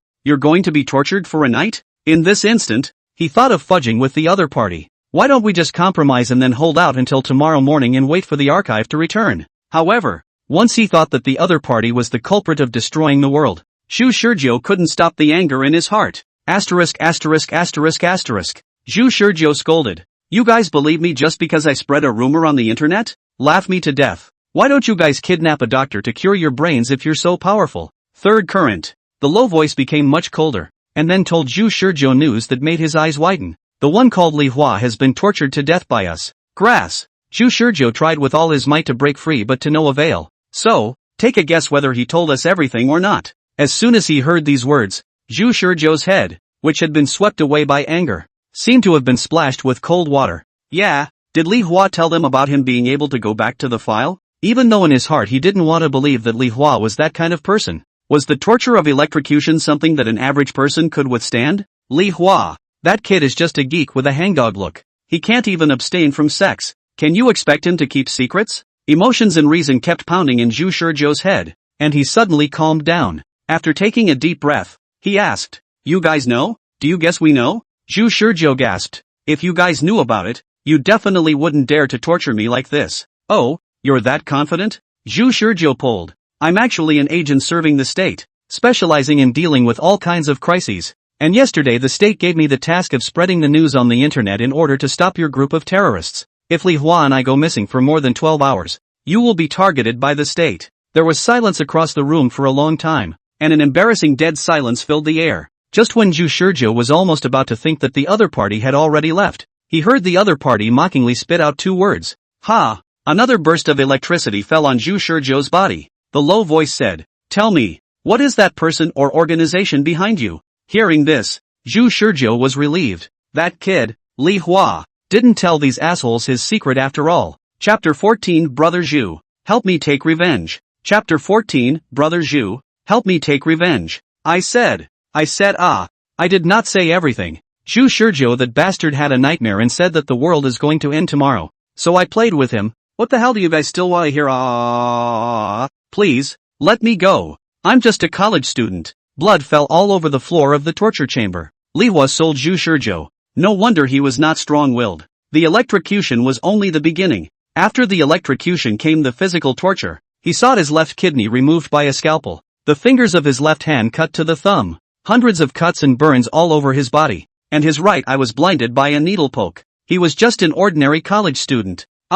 Even if he saw such horrific images in a movie, he couldn't help but skip over them, let alone experiencing them himself. So then he told these devils everything that had happened to him today. However, these devils are not satisfied. Perhaps they have got some information. Let Li Hua rest for a few hours, and then return to the interrogation room to carry out a new round of interrogation, but also continue to ask, what is the organization behind you? How the hell does he know what kind of organization is behind this? Whether it was Zhu Shizhou or him, both of them had been living a college life of eating, drinking and skipping classes before today, and even Zhu Shizhou, who had made a sudden change in his drawing style, had still been just an ordinary college student the day before yesterday. These can be plainly found out. Why do this group of people keep holding on to this point? Li Hua undoubtedly broke down, tortured to the point of being unable to howl miserably. Hate this group of sons of Es in black. Hate this morning suddenly told him that tomorrow will be the end of the world. Zhu Shizhou. Hate the piece of brother who betrayed him in Zhu Shizhou. And even began to hate himself who did not do anything to play the hero and want to save the world with Zhu Shizhou.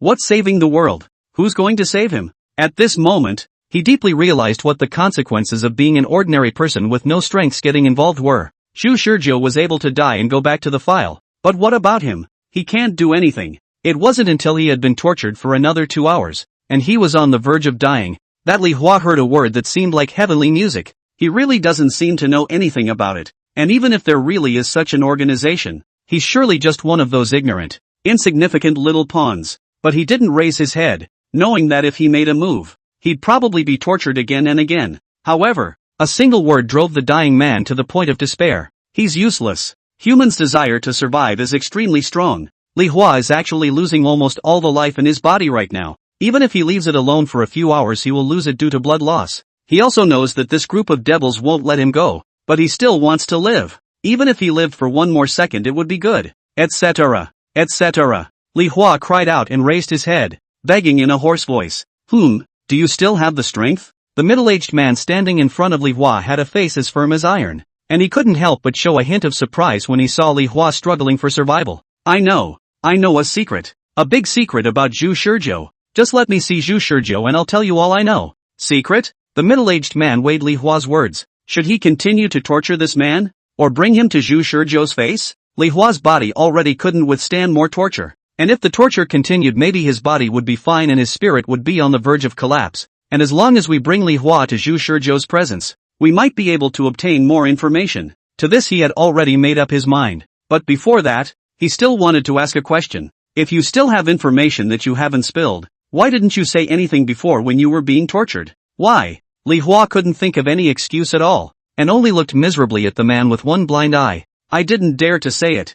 I'm afraid that if I say it I won't have any value left, and now that I know I won't live, I just want to finish the last thing I have to do. That bastard Zhu Shizhou pulled me down. I hate him so much. I want to tell that secret to his face before I die. Then I'll have no regrets. I just beg you guys to give me a pain in the ass. In response, the middle-aged man said only one word, good. What's Li Hua up to? He still felt that Li Hua was going to do something, but no matter what, he couldn't think of any reason why Li Hua would want to meet Zhu Shizhou even though he was being tortured so much. Is he really trying to get back at Zhu Shizhou? Or is he trying to tell Zhu Shizhou some kind of information? He recalled the exchange between them and Li Hua. They had executed Li Hua first because they had confirmed from peace that Zhu Shizhou was the mastermind, and they hadn't interacted with Li Hua too much throughout the entire process, just so as not to divulge any valuable information. Li Hua's performance was very unpleasant, so unpleasant that it almost made him think that this guy was really just an ordinary college student. Yet Zhu Shizhou and Li Hua did plot something, and did know in advance about their plans for tomorrow.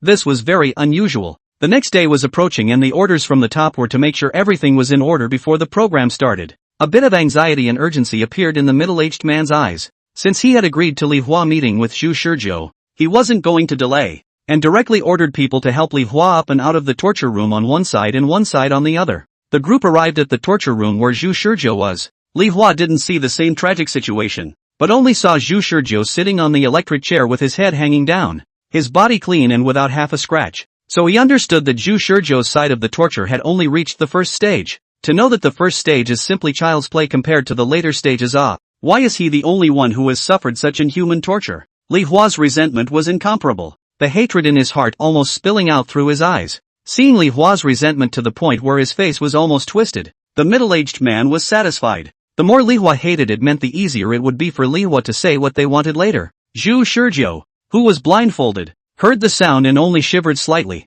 thinking that the men in black were coming to electrocute him again. However, the next moment, he heard Li Hua's voice. Wish brother. Zhu Shizhou's body shook. Li Hua? You're not dead? He thought Li Hua was dead, not realizing that the man in black was just lying to him. Li Hua didn't answer and just looked at these black-clothed men around him. Can you take the blindfold off his eyes? I want him to see what I look like now. The middle-aged man thought about it. This request wasn't too much to ask. If showing Zhu Shizhou the miserable state of Li Hua could make Zhu Shizhou fearful and tell him everything, then maybe things would be even simpler. So he waved his hand, and someone stepped forward and removed the blindfold from Zhu Shizhou's face. Zhu Shizhou's eyes regained their brightness, gradually adapting to the ambient light around him, and also saw what was really happening in front of him. As soon as he opened his eyes, he saw Li Hua, who was bruised all over, only to see that Li Hua's fingers were mutilated. One of his eyes was blinded, and a gauze that was permeated with a large amount of blood was tied around his waist, as if he had just come back from the battlefield. Li Hua's pale, bloodless face still bore a look of resentment. Li Hua, the originally unwavering Zhu Shizhou, became at a loss for words. I've become like this. Later they are going to kill me, Li Hua said. Zhu Shizhou looked at the people around Li Hua. Every face was clearly visible in front of his eyes, especially the middle-aged man who stood beside Li Hua with his back hand in an imposing manner. Li Hua asked, remember their faces? The middle-aged man frowned at Li Hua, wondering what he was up to. Zhu Shizhou trembled and didn't say anything. Only Li Hua suddenly grinned and uttered the last sentence. Brother Zhu, help me take revenge. Chapter 15, 5th Weekly Program, Contacting Brother Katana. Chapter 15, Week 5, Contacting Brother Katana. For 5 weeks, Zhu Shizhou woke up in his bed, dead after all. Not by the group of people tortured to death, but by the end of the day as expected to kill. But fortunately, because this time did not escape from Jiangcheng, so just by the high temperature generated by the energy explosion instantly burned into ashes, which was a kind of relief for the tortured pain Zhu Shizhou on the contrary.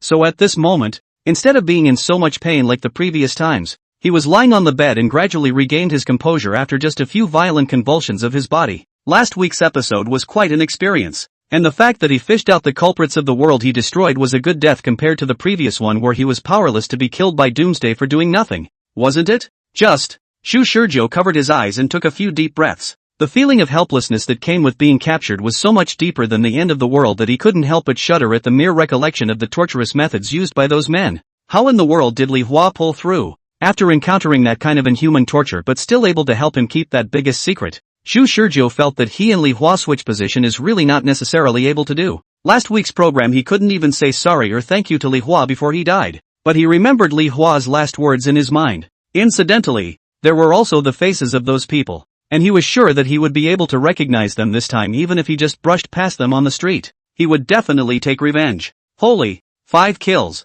I'm invincible today. Suddenly, Li Hua's excited voice rang out within the dormitory, and Zhu Shizhou looked over to see the guy almost jumping up from his seat in excitement. It was exactly the same scene as the first 2 weekends, and the similarity caused Zhu Shizhou to go into a trance. If it wasn't for the fact that the events of the previous weekends were so deeply engraved in his mind, Zhu Shizhou would have almost thought he was dreaming. Zhu, did you see that? I just had 5 kills. Just ask you if you're good? Li Hua's excited face turned to Zhu Shizhou, who was lying on the bed with a pale face. What's wrong with you? Zhu, it's okay, I just had a nightmare, Zhu Shizhou said with a complicated expression. Before the second weekly program and the third weekly program, Li Hua faced no deep understanding of the end of the world can have the courage to get involved in the road to save the world. But the last weekly program Zhu Shizhou see that face full of resentment as a bone like gangrene haunted his mind for a long time cannot be dispersed. Zhu Shizhou didn't know whether Li Hua was acting or being sincere in the end. He only knew that if he still pulled Li Hua down, then Li Hua would still suffer a similar torment in this week's program. So he's decided that starting with this weekly program, he's going to solo through it. Still saying it's fine? You look pale. Zhu Shizhou got off the bed, rubbed his cheeks, and let out a bitter laugh. In the past few days, he hadn't rested properly every time he returned from the backfile press, and naturally his face didn't look too good, especially since the group of lunatics who wanted to exterminate the world last time had actually subjected his body and spirit to a series of inhuman ravages. This also directly led to Zhu Shizhou's face being as pale as paper. Zhu, why don't I go find the medical teacher? Zhu Shizhou stopped Li Hua and hurriedly said, it's fine, there's no need to go find the medical teacher. You go on playing your game. Li Hua was about to say something, but then seeing Zhu Shizhou's firm eyes, he still scratched his head. Forget it, if you don't need it, I'll continue playing the game. Shu Shurjo knew that there would be no one else to help him this weekly program, and that he would have to do everything on his own. Vowing to pass the game solo, Shu Shurjo approached the NPC toolman, Katana, alone. Last week's program Li Hua, piece of the 3 hard to push the prophecy post on the blog network real-time hot search, so that really succeeded in fishing behind the scenes, where the role played by the face of the piece of the brother is undoubtedly a great success. But it's hard to say whether the person behind the scenes found him and Li Hua in the end because of Piece's betrayal or not, even though there is such a speculation. But he actually does not have any resentment towards Katsu, because of the change of place. Shu Shurjo also think that he will not take a small life because of a stranger's sake, even if it looks like great and righteous to save the world now. To a greater extent, it is also just for themselves, so he couldn't pit Li Hua into this abyss, and he chose to pull Katsu down with him. He'd made a point of memorizing Katsu's contact information last week's episode, and he'd certainly used it this week's episode. The cell phone rang a few times. Hello? Who is it? Katsuko's voice still sounded neutral. Katana? Wishing Shurjo no time to waste, he opened the door. I have something I want to talk to you about. For a fee. No. Which one are you? Slice's voice sounded rather wary, not at all as warm as the last time he contacted him. This was normal, because the last time there was Li Hua, a friend who acted as an intermediary to turn things around, and it could still be called a bit of a relationship, but this time it was a complete stranger. Never mind who I am. I'm just asking you, do you remember the posting back in the day? The person on the other side of the phone was silent for a moment, then laughed out loud, his tone becoming much kinder all of a sudden. What so it's to ask for resources still mentioning what happened back then for what? I quit the jungle a long time ago. Tell me, what genre? How many movies do you want? I have everything here. Shu Shurjo almost choked on his own saliva. After coughing several times he rolled his eyes. I'm not asking you for resources. I have something to work with you on. Cooperation? The opposite side of the tablets were puzzled. Who the hell was this guy? Why did he ask for cooperation? Reward 5,000 for doing something for me. Shu Shurjo decided to raise the price the same as last time. What are you up to? Slice came to attention. I don't know who this guy is, but black cats and white cats are good cats. And who cares about the gold master who can give money? Repeat for me what you did with the posters back then. I need this one to make enough noise to take down a total of 7 schools. What the hell? Slice had some trouble believing his ears. He thought what he did back then was crazy enough, but he didn't realize this guy was even crazier than him. You know that, right? I almost made the news about me back in the day and got a police visit to educate me. And I recently got an offer from a Fortune 100 company. Gotta add money, right? Shu Shurjo interrupted Peace. Once again, Peace was surprised that the other party's comprehension was excellent enough. So he said, it must be at least 10,000. Shu Shurjo's eyebrow twitched. Last time, it was $30,000. This guy, he specializes in ripping off acquaintances, doesn't he? Deal. I'll add you as a friend and give you a deposit up front. After saying that, Shu Shurjo hung up the phone. After deliberating for a while, he decided to keep 2,000 in reserve this time to make other preparations, and the remaining 3,000 would be delivered to Brother Peace as a deposit. Peace Brothers saw the other party agreed so sharply, are a little bewildered. 10,000 big single, just like this deal?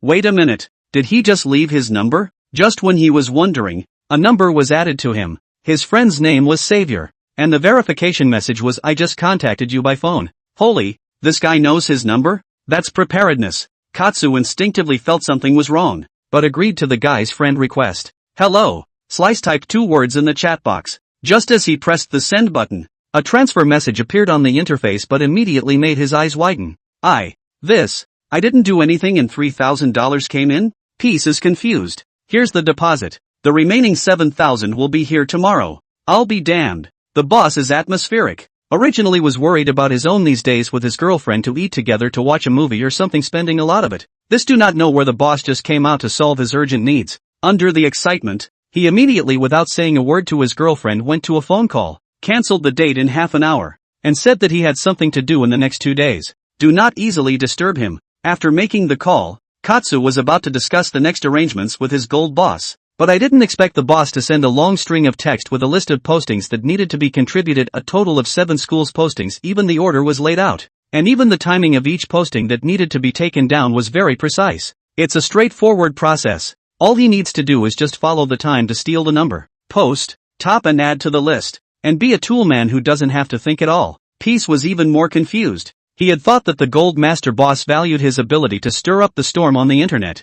Not just his own computer skills, but he didn't realize that the other party already had a detailed plan. Fixing his eyes on it again, the plan didn't look shoddy, but it stood up to scrutiny, and even to his eyes he felt that if he could really execute it step by step, he probably could really make a big enough splash on the internet. What does this gold-digging boss want? While Peace was excited inside, he was also often a little wary. He was able to get to where he was now, many times relying on not only his computer skills, but also his amazing intuition, and it was as if he had just used him as a jumping-off point when he first came into contact with his gold master boss, who had such a high level of mobility. Boss, can you tell me in advance? What exactly is it that you're going to post at 8:20 p.m.? Katsu fawned and tried. Zhu Shurjo replied, I'll tell you tonight. You should follow the plan first. Slice acted with a sense of propriety and bottom line. Boss, let's get this straight, huh? If it's anything criminal I won't get involved. I'll terminate today's deal if I don't think the content is appropriate.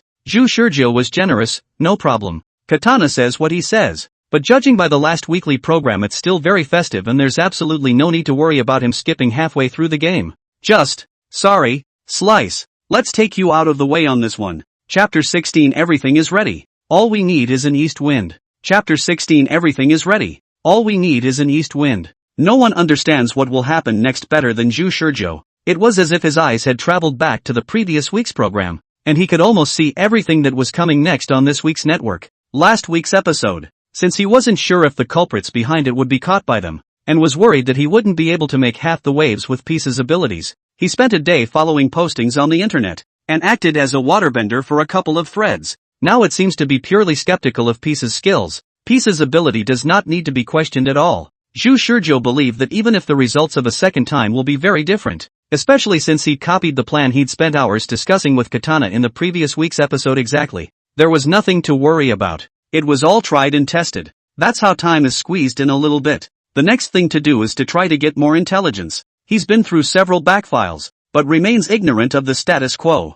the origin of that group of lunatics, the reason for destroying the world, and most importantly the way those people were destroying the world, were all things he desperately needed to figure out. One death at a time made him gradually have confidence in his ability to return to the file. Last week's program was tortured like that can return to the file. If the big deal is to die again this weekly program is different from the previous weeks. He finally has a goal. No longer like a headless fly banging around. All that's left to do is to move forward towards the goal, and vow to not stop. However, he knew very well that with his current stature there was no way he could compete with those crazy people who even had firearms, and the only thing he relied on was his ability to return to his gears. First, he went to the superstore and bought a fruit knife, which would be a must-have for this week's program and for several weeks to come, and there weren't many weapons that he, a commoner in the modern world, could buy on short notice that would work better than this and that could be easily purchased. Then he downloaded a random good rental app from the internet and started looking for an apartment near his school. This week's episode he had a clear goal,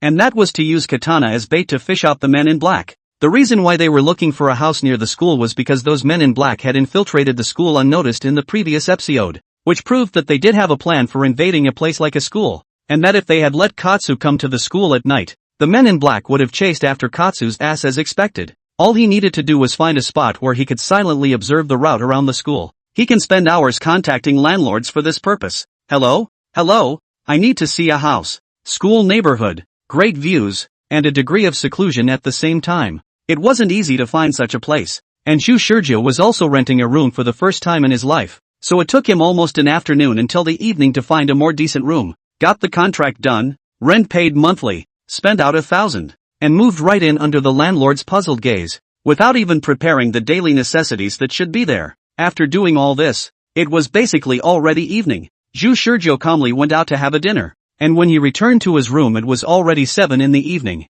This time Li Hua called. Zhu, you're not coming back tonight? Well, I was out there for a bit. Grass. It can't be that he has a girlfriend, right? Li Hua huffed. Zhu Shurjo wasn't going to explain anything and only laughed and scolded. Off. I'm really up to something. Li Hua didn't pursue the matter and brought up another matter. Right, brother Zhu, take a look at the posting. I guess we can see a good show now. Zhu Shurjo laughed. It's about Brother Peace, isn't it? Brother Slice is back in the game? Ha! Li Hua was surprised. You know Brother Katsu? I know a little bit. This person is not the one who stole the bar owner's number in our freshman year. I still remember it. And I've been reading the posters. so I can almost remember after my friends explained it to me. Is that so? Li Hua's voice was full of skepticism and muttered in a low voice. I thought you were also privately connected to Katsuya. Zhu Shurjo was speechless for a moment, then said, I advise you to abstain from color. Li Hua is dead set against this. Say it like I'm addicted to it. If you're not addicted, are the several gigabytes of Hulkbuster full-length books on that network drive? Not to mention the little yellow books in the third box under your bed at home. Before he could spit, Li Hua changed the subject. Zhu, are you sure you won't come back to bed tonight? Then I can finally play games all night tonight. Ha ha. Zhu Shurjo thought about it and then barked. Remember, call me if anything happens. Li Hua seemed to shiver. Zhu, don't do that. It's weirdly disgusting. I'm sorry. Zhu Shurjo silently apologized in his heart. Not just because of the sacrifices Li Hua made last week's episode, or because this week's episode mostly still won't be able to stop Doomsday. After hanging up the call with Li Hua, Zhu Shurjo looked at the posting. 820 has arrived and the prophecy is ready. Wish Shurju contacted Katsu to send out that end-time prophecy. What the hell? Katsu looked at his cell phone in confusion. After all that build-up, this is what it's all about. All that's going to be posted at 8:20 is the message, tomorrow at 10 a.m. The world ends? It was too outrageous. Even back then, he only stole the number to make a name for himself. But this guy was purely messing around. If the police come to his door this time, it's probably not something that can be solved by a few times of verbal education. And he might even be charged with creating social panic. Peace Brother is a little scared. Plus he recalled seeing the other contact nickname Savior. Now he thinks the other party may have some mental problems. Is a psychopath. But just as he hesitated to send it, Zhu Shurjo transferred another 1,000. Remarks message. Make it quick. The arrow had to be sent. And before that he made a special call over to confirm. Boss, are you sure you want to send this message? Nonsense. If I don't send it out, won't I be working for nothing today? It's incomprehensible. Slice shook his head. His heart shook immensely as soon as he saw the $1,000 on the chat screen. It seemed to him that this boss was really sick in the head. But spare me the trouble. Slice still chose to send this message out, for no other reason than simply for the money. Tomorrow at 10 a.m. The world ends. Editing complete. Send. Katsu has no sense of propriety, and he would never have guessed that all this maneuvering he was doing casually had led to a killing spree in the previous week's episode. The thing he's thinking about now is simple. Even if the police come to his door, he'll forcefully identify Zhu Shurjo. So with that in mind, there was an additional top post on the 7 schools posting boards and a shadow of a post on the real-time listings on Blogger. Chapter 17, The Mantis and the Yellow Bird. Chapter 17, The Mantis and the Yellow Bird. The night was dark and windy. Brother Slice's figure appeared at the entrance of the university in Zhengcheng. He was the only one wandering around the empty streets, with a cell phone in his hand pressed to his ear, seemingly talking to someone. The person on the other end of the phone was, of course, Zhu Shurjo. Come in. I'll meet you at the school. Slice looked a little hesitant when he heard the voice on the other end of the phone. What exactly do you want to do when you see me? I've got things done, right? Zhu Shurjo smiled. Just simply wanting to get to know you. Why are you so nervous? It's not like I'm actually committing a crime. I just paid for a prank. Why are you so flustered? Katsuko was speechless. Was he going to say he was surprised by the prank? He recalled the phone call from this boss after the message went out, asking him to come to the university in Zhengcheng, wanting to get acquainted with him. Slice had refused at first, but the boss had said later that he wanted to add money, so he just couldn't stand the temptation to come here. But when he really came to the door of the cold and windy Zhengcheng University, he was a little forward and backward. Why such a prank? And where did he get his contact information in the first place? As well as, things are done. Why does this boss want to see him? Katsu couldn't wait to clear the air with this boss sooner, but he was upset that he didn't get the final payment, so he also ended up choosing to enter JCU. Honestly, he feels like a thief going into college now. Where to meet you, boss? Second floor of the gym. Gym? Slice was really hesitant now. No matter who knows, the gym is usually very cold at night in college. There are even times when bolder couples choose to date on the second floor of the gym. Who's going to the gym in the middle of the night? This owner specified that there was a problem, but just as he was thinking that, he heard the person on the other end of the phone change his tone. Forget it, whatever. It's fine if you're willing to decide on your own where to meet. I only have one condition, and that's that it's quiet and won't be disturbed easily. Katsu breathed a sigh of relief, much less wary inside. After thinking about it, he asked, does it have to be at school? Can't it be somewhere else outside of school? If you're going to choose to meet somewhere else in the school, then forget it. Let's just pretend I didn't say anything today and go back to wherever you came from. Then the previously promised meeting fee. That's certainly not true. Slice's insides began to churn again at the thought of getting $1,000 just for meeting him. Unable to endure the temptation, he coughed lightly. Boss, I've thought it over. It's better for you to decide. As long as it's not in a place like the gym where the nights are eerie, anywhere else will do. Then come to the school building, building A1, and just find any empty study room on the first floor. Remotely commanding Zhu Shizhou chose the second more suitable place in his mind. At this very moment he was hiding in his rented house, not even turning on the lights, with a telescope in his hand peering at his alma mater not far away. From this angle, facing just north of Jiangcheng University, a glance could see the wide playground and the gymnasium standing quietly. If someone wanted to approach the gymnasium from the direction of the playground, then it would definitely be in his full view. And if the group of black-clothed men approached the gymnasium from the south, then they would inevitably have to pass through the teaching building, the cafeteria, the dormitory building, and the art assembly hall, which was a rather bad route. Originally Zhu Shizhou had in mind the best place to fish for the bait was precisely in the gymnasium.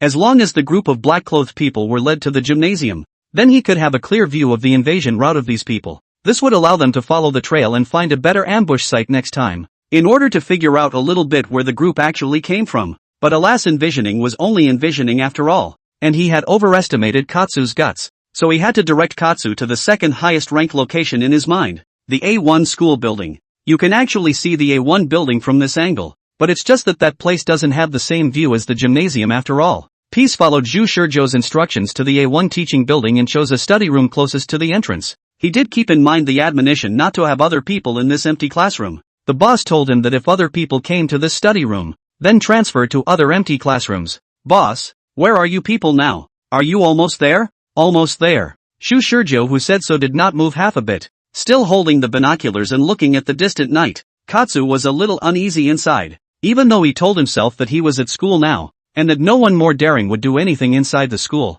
especially now that there were other students preparing for exams studying in this A1 building, and that he should be safe. He still felt something was wrong. After persuading himself with great fortitude, Katsu said to Zhu Shizhou, Boss, if you're not there in half an hour, I'll leave first. Boss? Aha. Could be. For some reason, the boss on the phone seemed distracted. No matter how much Peace could have imagined that Zhu Shizhou, who was holding the binoculars at this time, was even trembling in his hands. He saw it. Under the shroud of night, through the binoculars were seen the columns that marched forward hidden in the midst of the darkness. Those who wear a black, in the darkness, appears particularly inconspicuous. If not, Zhu Shizhou has been playing up all the spirit to concentrate on staring at all the movements in the distance. Then these people's actions absolutely will not alarm anyone's silence. The movement in the night appeared to be extremely swift and clearly purposeful towards the front. As soon as he saw these people, Zhu Shizhou's body couldn't help but tremble. That's because of fear. Last week's program he was powerless against these people, almost falling in one shot, and the torture after being captured was more than he wanted to recall.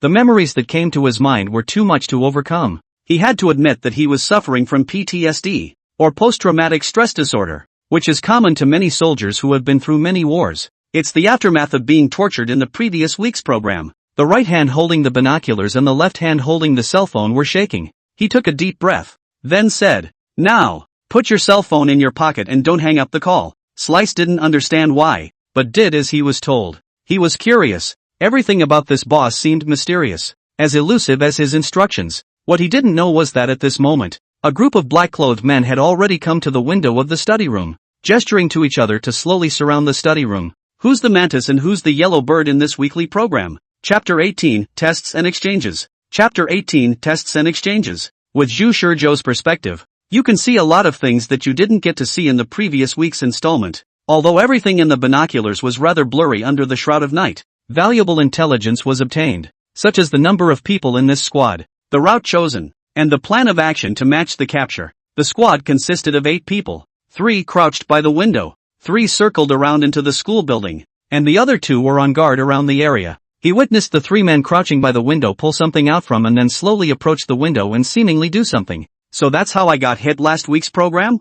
Zhu Shizhou muttered as his mind began to replay the situation. Last week's episode in the dormitory, he and Li Hua fainted when they were caught unawares, presumably by the same means. 3 were in charge of mesmerizing him, 3 were in charge of blocking the back way, and 2 were paying attention to the movements around them. Last week's episode, the men in black silently invaded the balcony, perhaps even keeping a few people on guard outside the door. Then, using the same maneuver, The dormitory room was dropped with a stupefying substance using who knows what, and the gas masks the men in black were wearing on their heads were presumably used to protect against this substance. In the midst of the sight, the blacks waited a little, then once more signaled to each other, and one by one they catapulted quickly into the school building. Instead, Zhu Shizhou confirmed the time between when the stupefying drug was dropped and when they moved again. 20 seconds. Zhu Shizhou sucked in a breath of cool air. A classroom that size and it only took 20 seconds to render someone unconscious? Even wetting a handkerchief over the mouth and nose with a dizziness-inducing drug isn't that fast, is it?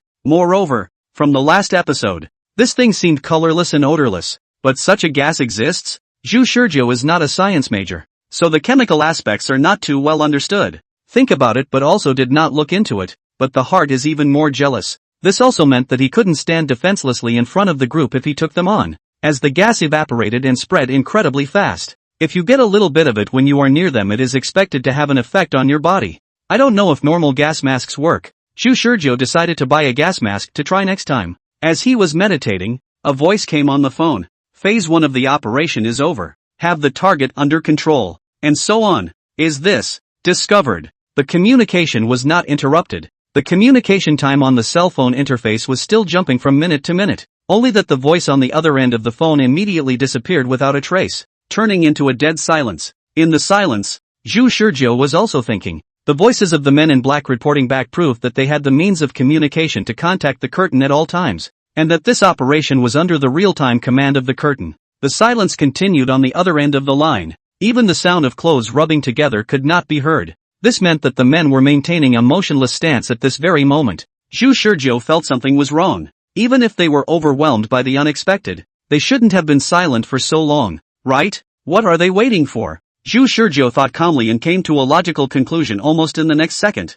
They are waiting for follow-up instructions from those in command behind the scenes. This, in turn, means that they do not have the right to make autonomous decisions. These people should be commanded to act throughout the whole process. And if they encountered an unexpected situation, such as an uncontrollable accident in the operation, they would have to listen to the commanders behind the scenes. These may sound rigid, but at the same time, they make Zhu Shizhou's insides chill. This mode of action, which was highly dependent on the commander behind the curtain, also represented a considerable internal unity among them, and even in terms of their thoughts, they maintained the greatest degree of obedience, completely treating themselves as a pawn. They made the same choice almost immediately to stand still, didn't even choose to hang up on the call in the first place. This uniform and cold, mechanical response is nothing short of frightening. Zhu Shizhou thought a lot, and when he saw that the opposite side still remained silent, he took the initiative to open his mouth and said into the cell phone, "Hello, you guys," is silent. Wish Shizhou waited for a while,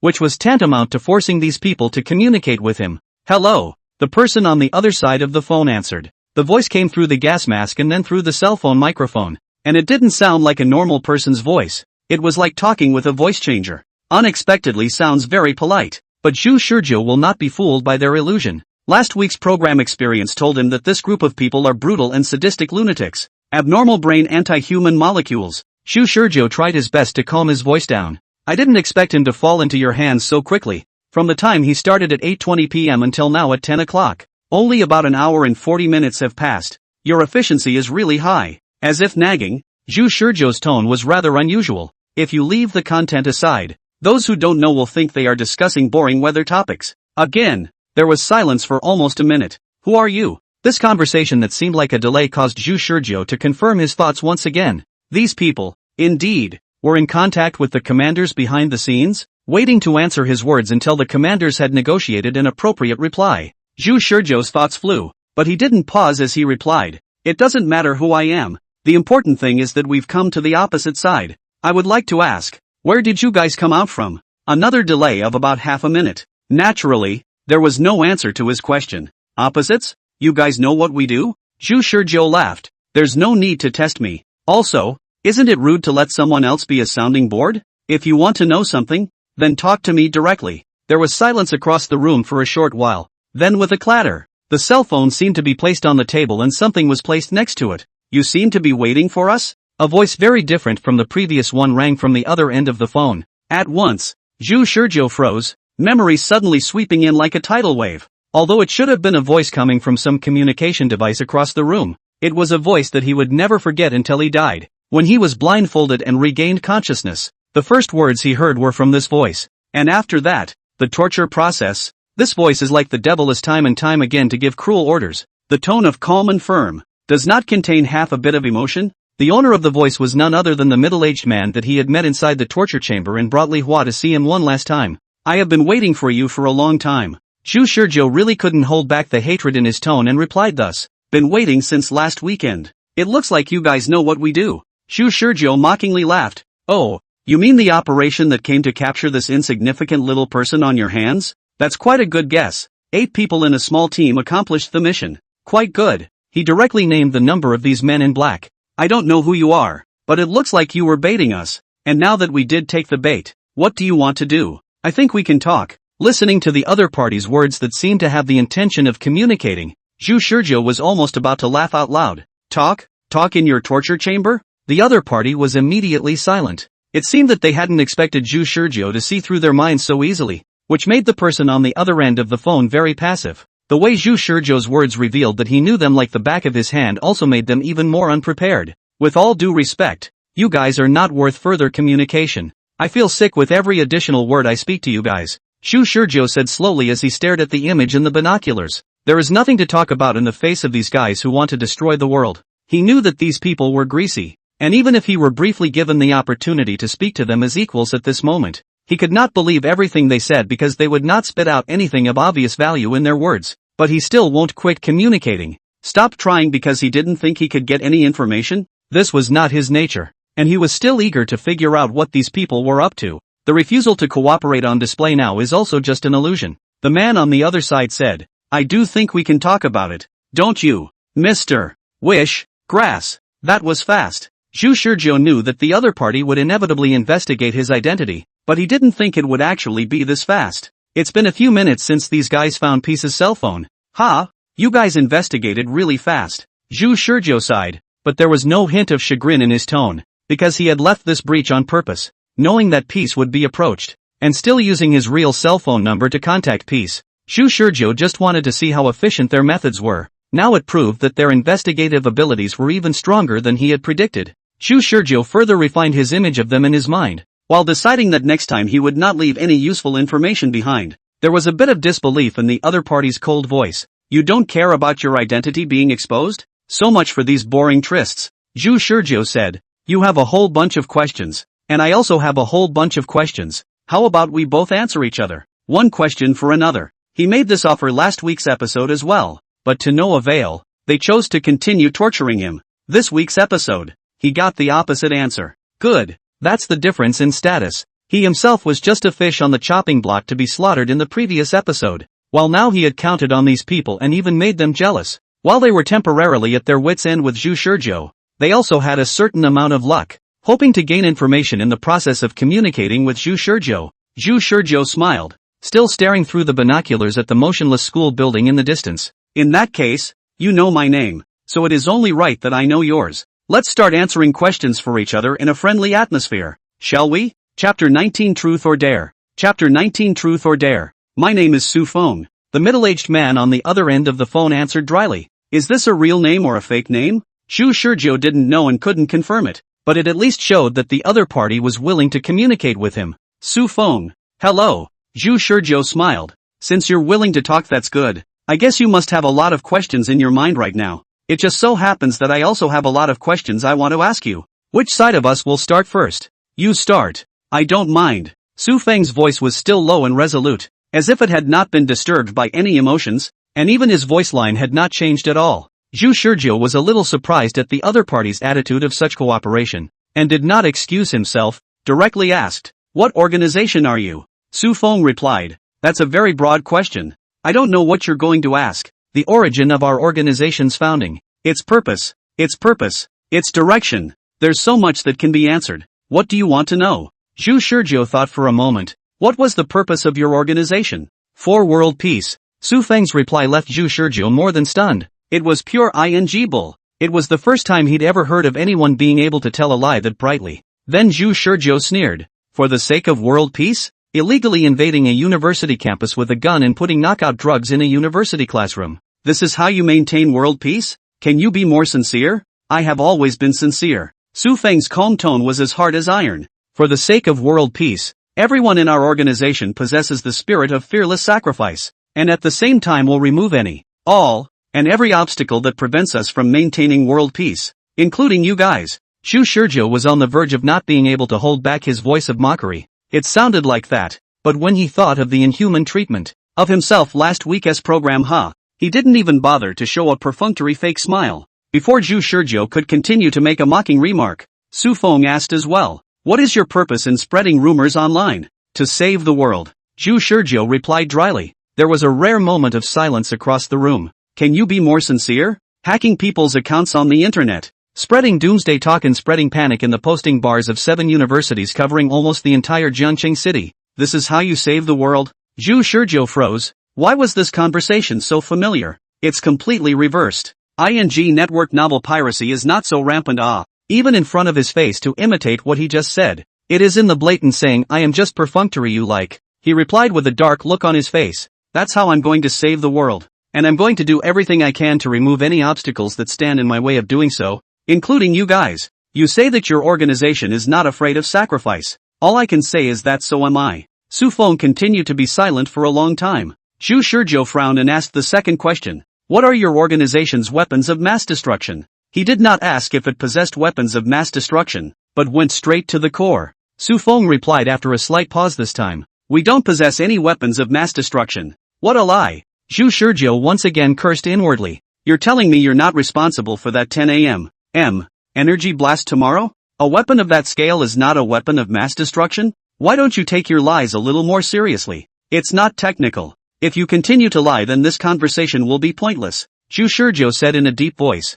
"I know you have weapons of mass destruction. Don't care how I know it, but I'm 100% sure," Su Feng said indifferently. "That depends on how you want to define the concept of weapons of mass destruction. Our organization is bound to possess a little means of threatening force in order to guard the world. I'm talking about a weapon capable of destroying several cities," Zhu Shizhou said. "There is." Su Feng finally laughed out, a mocking sneer. "A nuclear bomb can also destroy several cities. Nothing unusual, not considered a weapon of mass destruction. Among my concepts, a true mass weapon is one that is enough to destroy an entire continental plate." In response, Zhu Shizhou could only silently say asterisk asterisk asterisk asterisk. Not even a weapon of the level of a nuclear bomb. These people are really crazy enough. He took a deep breath and tried his best to calm down his surprised emotions, and then he heard Su Feng's next question. "How big is your organization?" "Organization? I don't have an organization," Zhu Shizhou replied unusually honestly. "We're not even an organization. Counting the brother piece that you guys got your hands on, as well as myself, there's a total of just 2 of us. Brother Peace is still a member of the organization that I only pulled in today during the day. You guys should be able to see my chat records with him. I don't even know his name." At this reply, Su Feng sneered. If you continue to lie, then this conversation will be pointless." "Wish Shizhou, don't you guys have any lines of your own?" Before he could spit, Su Feng said, "With Wang Ruobai's computer technology, he simply can't do anything to invade our intelligence system, let alone learn about our plans for tomorrow." Zhu Shizhou keenly captured the words, "tomorrow's plan." As for Peace's real name, Wang Ruobai, it didn't matter at all. A heart full of anger rose. He suppressed the anger in his heart and continued to listen to Su Feng's analysis. "So you have at least one person who was able to invade our intelligence system silently. And Wang Ruobai is just a small person used to fish us out. And he wasn't even able to take part in your core plan. You're an ordinary college student who didn't have any special in the past, yet you suddenly got involved in this matter today. And you should have joined the organization behind you only recently. The fact that you were arranged to contact Wang Ruobai in the open proves that both are pawns of your organization, and pawns that can be discarded at will." Zhu Shizhou held his forehead. If there really wasn't an organization like that, he might have believed it. The trick Su Feng played was purely a yang plot, a disassociative scheme. Come to think of it, one's present really didn't match up well with one's past, and following normal logical reasoning down the line, it did look a lot like one had been dragged into an organization, and had also become miscellaneous fishbait in charge of delivering heads. Who would have thought he'd suddenly have the ability to go back in gear? No one will believe me if I tell the truth. Laugh it up. Thinking of this, Zhu Shizhou could only go along with him. "Yes, I do have an organization behind me. And as for how big it is, all I can say is that my organization is spread all over the country, in all walks of life, and maybe there are people from our organization in your organization as well. My organization is so big that there is no way for you to imagine it. I'm a It's still the truth. Su Feng was obviously processing the amount of information in Zhu Shizhou's words, so he asked, "There are your people in our organization? In other words, our operation was leaked because there was a mole? That's another question." Zhu Shizhou said, "Now, I'd like to know if your kind of thing that can render people unconscious silently is your conventional weapon?" He didn't ask such a stupid question as how to defend himself. It was a waste of time to ask, and he didn't think the other party would even tell the truth. But he needed to know how rare such things were. If it was determined that this stuff was conventional weaponry, then he would need to always have a gas mask on hand for future confrontations with them. "No, this stuff is rare. Use a little of it." Zhu Shizhou tried to find the cracks between the other party's words. "Rare? To use such a weapon just to put down a defenseless college student? You say it's rare? We take this operation very seriously, and in order to prevent any unwanted surprises, that's why we use this means of quickly stunning people." After Su Feng answered, he paused for a moment and slowly asked the next question. "Is it true what you said earlier that you have the awareness of death?" Zhu Shizhou froze for a moment. A question for a question. "And that's actually what was asked?" He simply replied, "That's right. I hope you're just a misguided college student. It's not too late to turn back. In time?" Zhu Shizhou just thought that the other party was farting, asking him to turn back to welcome the end of the world? "No way. I refuse." "Good," Su Feng replied briefly. Accompanying Su Feng's falling words, Zhu Shizhou heard a loud explosion. From behind himself, the door of the rented house was blasted to pieces. Debris scattered all over the place. A group of armed men in black broke into the room, and when Zhu Shizhou turned back in dismay, at least 10 gun barrels were pointed at his head. Su Feng's voice then rang over the phone. "Truth or dare is over. Now the dare session begins. Contact the organization behind you to talk to me or die." Chapter 20, Must Live for the Next Time. Chapter 20, Must Live for the Next Time. That was fast. Zhu Shizhou looked very calm in the face of the black pressurized armed squad and the gun muzzle pointing at his head. Pitch black with a strong sense of oppression. The doorstep of this armed squad did not come as a surprise to Zhu Shizhou. He had anticipated all of this when he decided to fight this evil extermination organization, and was more than prepared to be found and killed by them when he used his real number to contact Katsu without the slightest hint of disguise. He needed to know his opponent's force deployment in order to launch a planned counterattack against them. So this death was very necessary, but it was too soon, and the other side was surprisingly efficient. Contact the organization behind you to talk to me or die. In the face of Su Feng's indifferent utterance of these words over the phone, Zhu Shizhou's tone didn't change at all either, treating these gun barrels in front of him as if they were nothing. He looked at the time on his cell phone. 10 minutes. From the beginning of the conversation until now, it had taken the other side only 10 minutes to locate his position and organize the movement of people to the eventual breaking and entering of the door. Everything took only 10 minutes. Zhu Shizhou felt a great deal of psychological pressure, and he said against the pressure, "Although the truthfulness session is over, can I ask a question? Purely out of curiosity. It's a very irrelevant question. And anyway, you've got me. Now contact the organization behind you immediately." Su Feng ignored his pleas and repeated his previous words with an unrelentingly strong attitude, as if all the previous cooperative conversations were a disguise.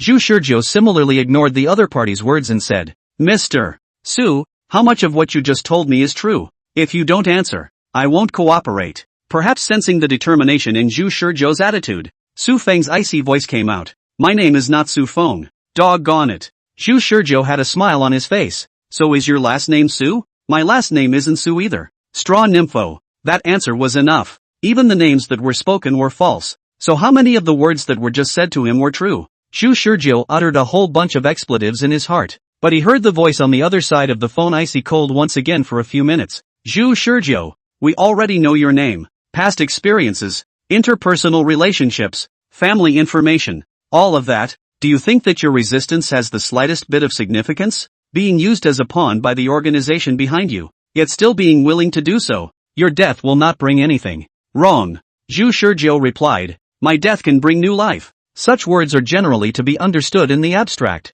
but no one knows that he is telling the 100% truth and that after death he will have a new life. But his words were interpreted as a determined attitude without fear of life or death. "Zhu Shizhou, you don't want your family to get hurt either, do you?" The other side threatened the lives of Zhu Shizhou's family. Zhu Shizhou's answer simply made him look like a madman. Death is a relief for them. Is there a difference between being killed by energy radiation and being killed by these people grabbing them? Oh, there was still one, and that was that the former was in turn a bit more painful. So even though his inner heart was dripping blood with pain, he still acted indifferent. All he could do at this moment was to figure out how many mysteries were hidden in the conversation just now. You are underestimating my awareness. If you don't tell me the answers I want, you won't get any information. Shu Shurjo pretended to be suddenly agitated as he exclaimed. I may only be a minor figure in the organization, but don't treat me like a pawn that can be squandered at will.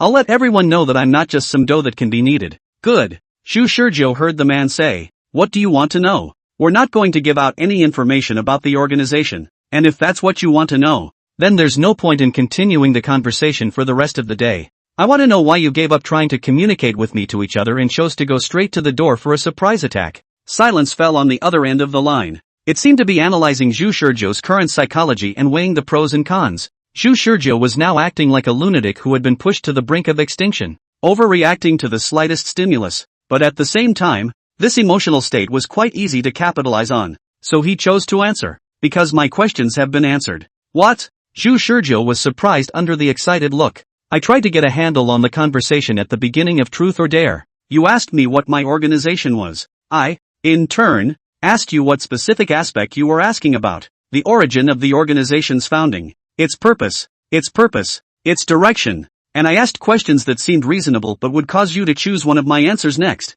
It narrows down the space for you to ask questions. Shu Shurjo never expected to be hit at the very beginning. I learned that you don't possess any negotiating skills when you answered down the bait I threw out. So a question arose in my mind, why would the organization behind you let you, who has no negotiating skills whatsoever, talk to me? His voice was calm, like a cold machine. The results of the survey on you also show that you are just an average to average college student. If the organization behind you chose you to have a conversation with us, there are several possibilities. The first possibility is that your organization is just using you as a pawn, and the results of your communication with us are irrelevant. You, like Wang Ruobai, are fish bait that can be casually discarded. The second possibility is that your organization is so small in numbers, so small that no one is available, that your organization is holding you up to negotiate with us. The third possibility is that this is all your own doing, and you can't wait to come and fight us with only a little knowledge of us. Shu Shurjo seems to be able to see the opposite side of the always icy face, blandly explaining the appearance,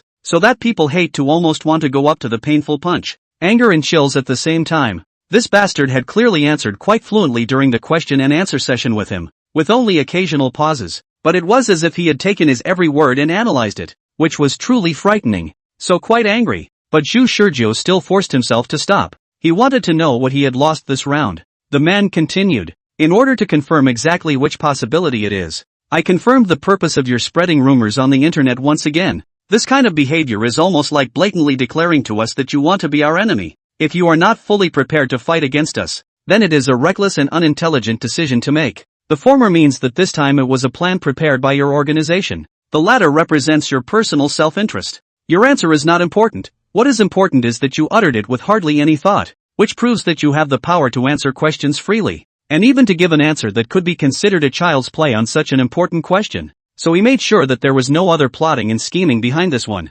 and that this plan to lure them in was nothing more than this college student's self-interest. The man continued. My questioning of the size of your organization was not really in anticipation of getting an answer out of you, but rather to further confirm the size of your personnel for this operation. Shu Shurjo heard this and basically understood it. So, my casual answer and change of words made you confirm my perfunctory approach to this question? This also means that I'm the only one in this operation? His greatest omission in this whole process was to act too casually, both by answering too quickly and by not exercising the slightest careful deliberation on important questions, which undoubtedly told the other side that he had a high degree of autonomy over this fishing expedition. In other words, it was his action alone. The other side guessed the vast majority of things right and reasoned logically. The only thing they guessed wrong was that they thought he had an organization behind him. The fact that he himself was still alive at the other side's gunpoint was probably due to the fear that he would fish out of water, making them unable to get information about the organization behind the curtain. Shu Shurjo really didn't expect that the other party would analyze so many things through just a few sentences of conversation.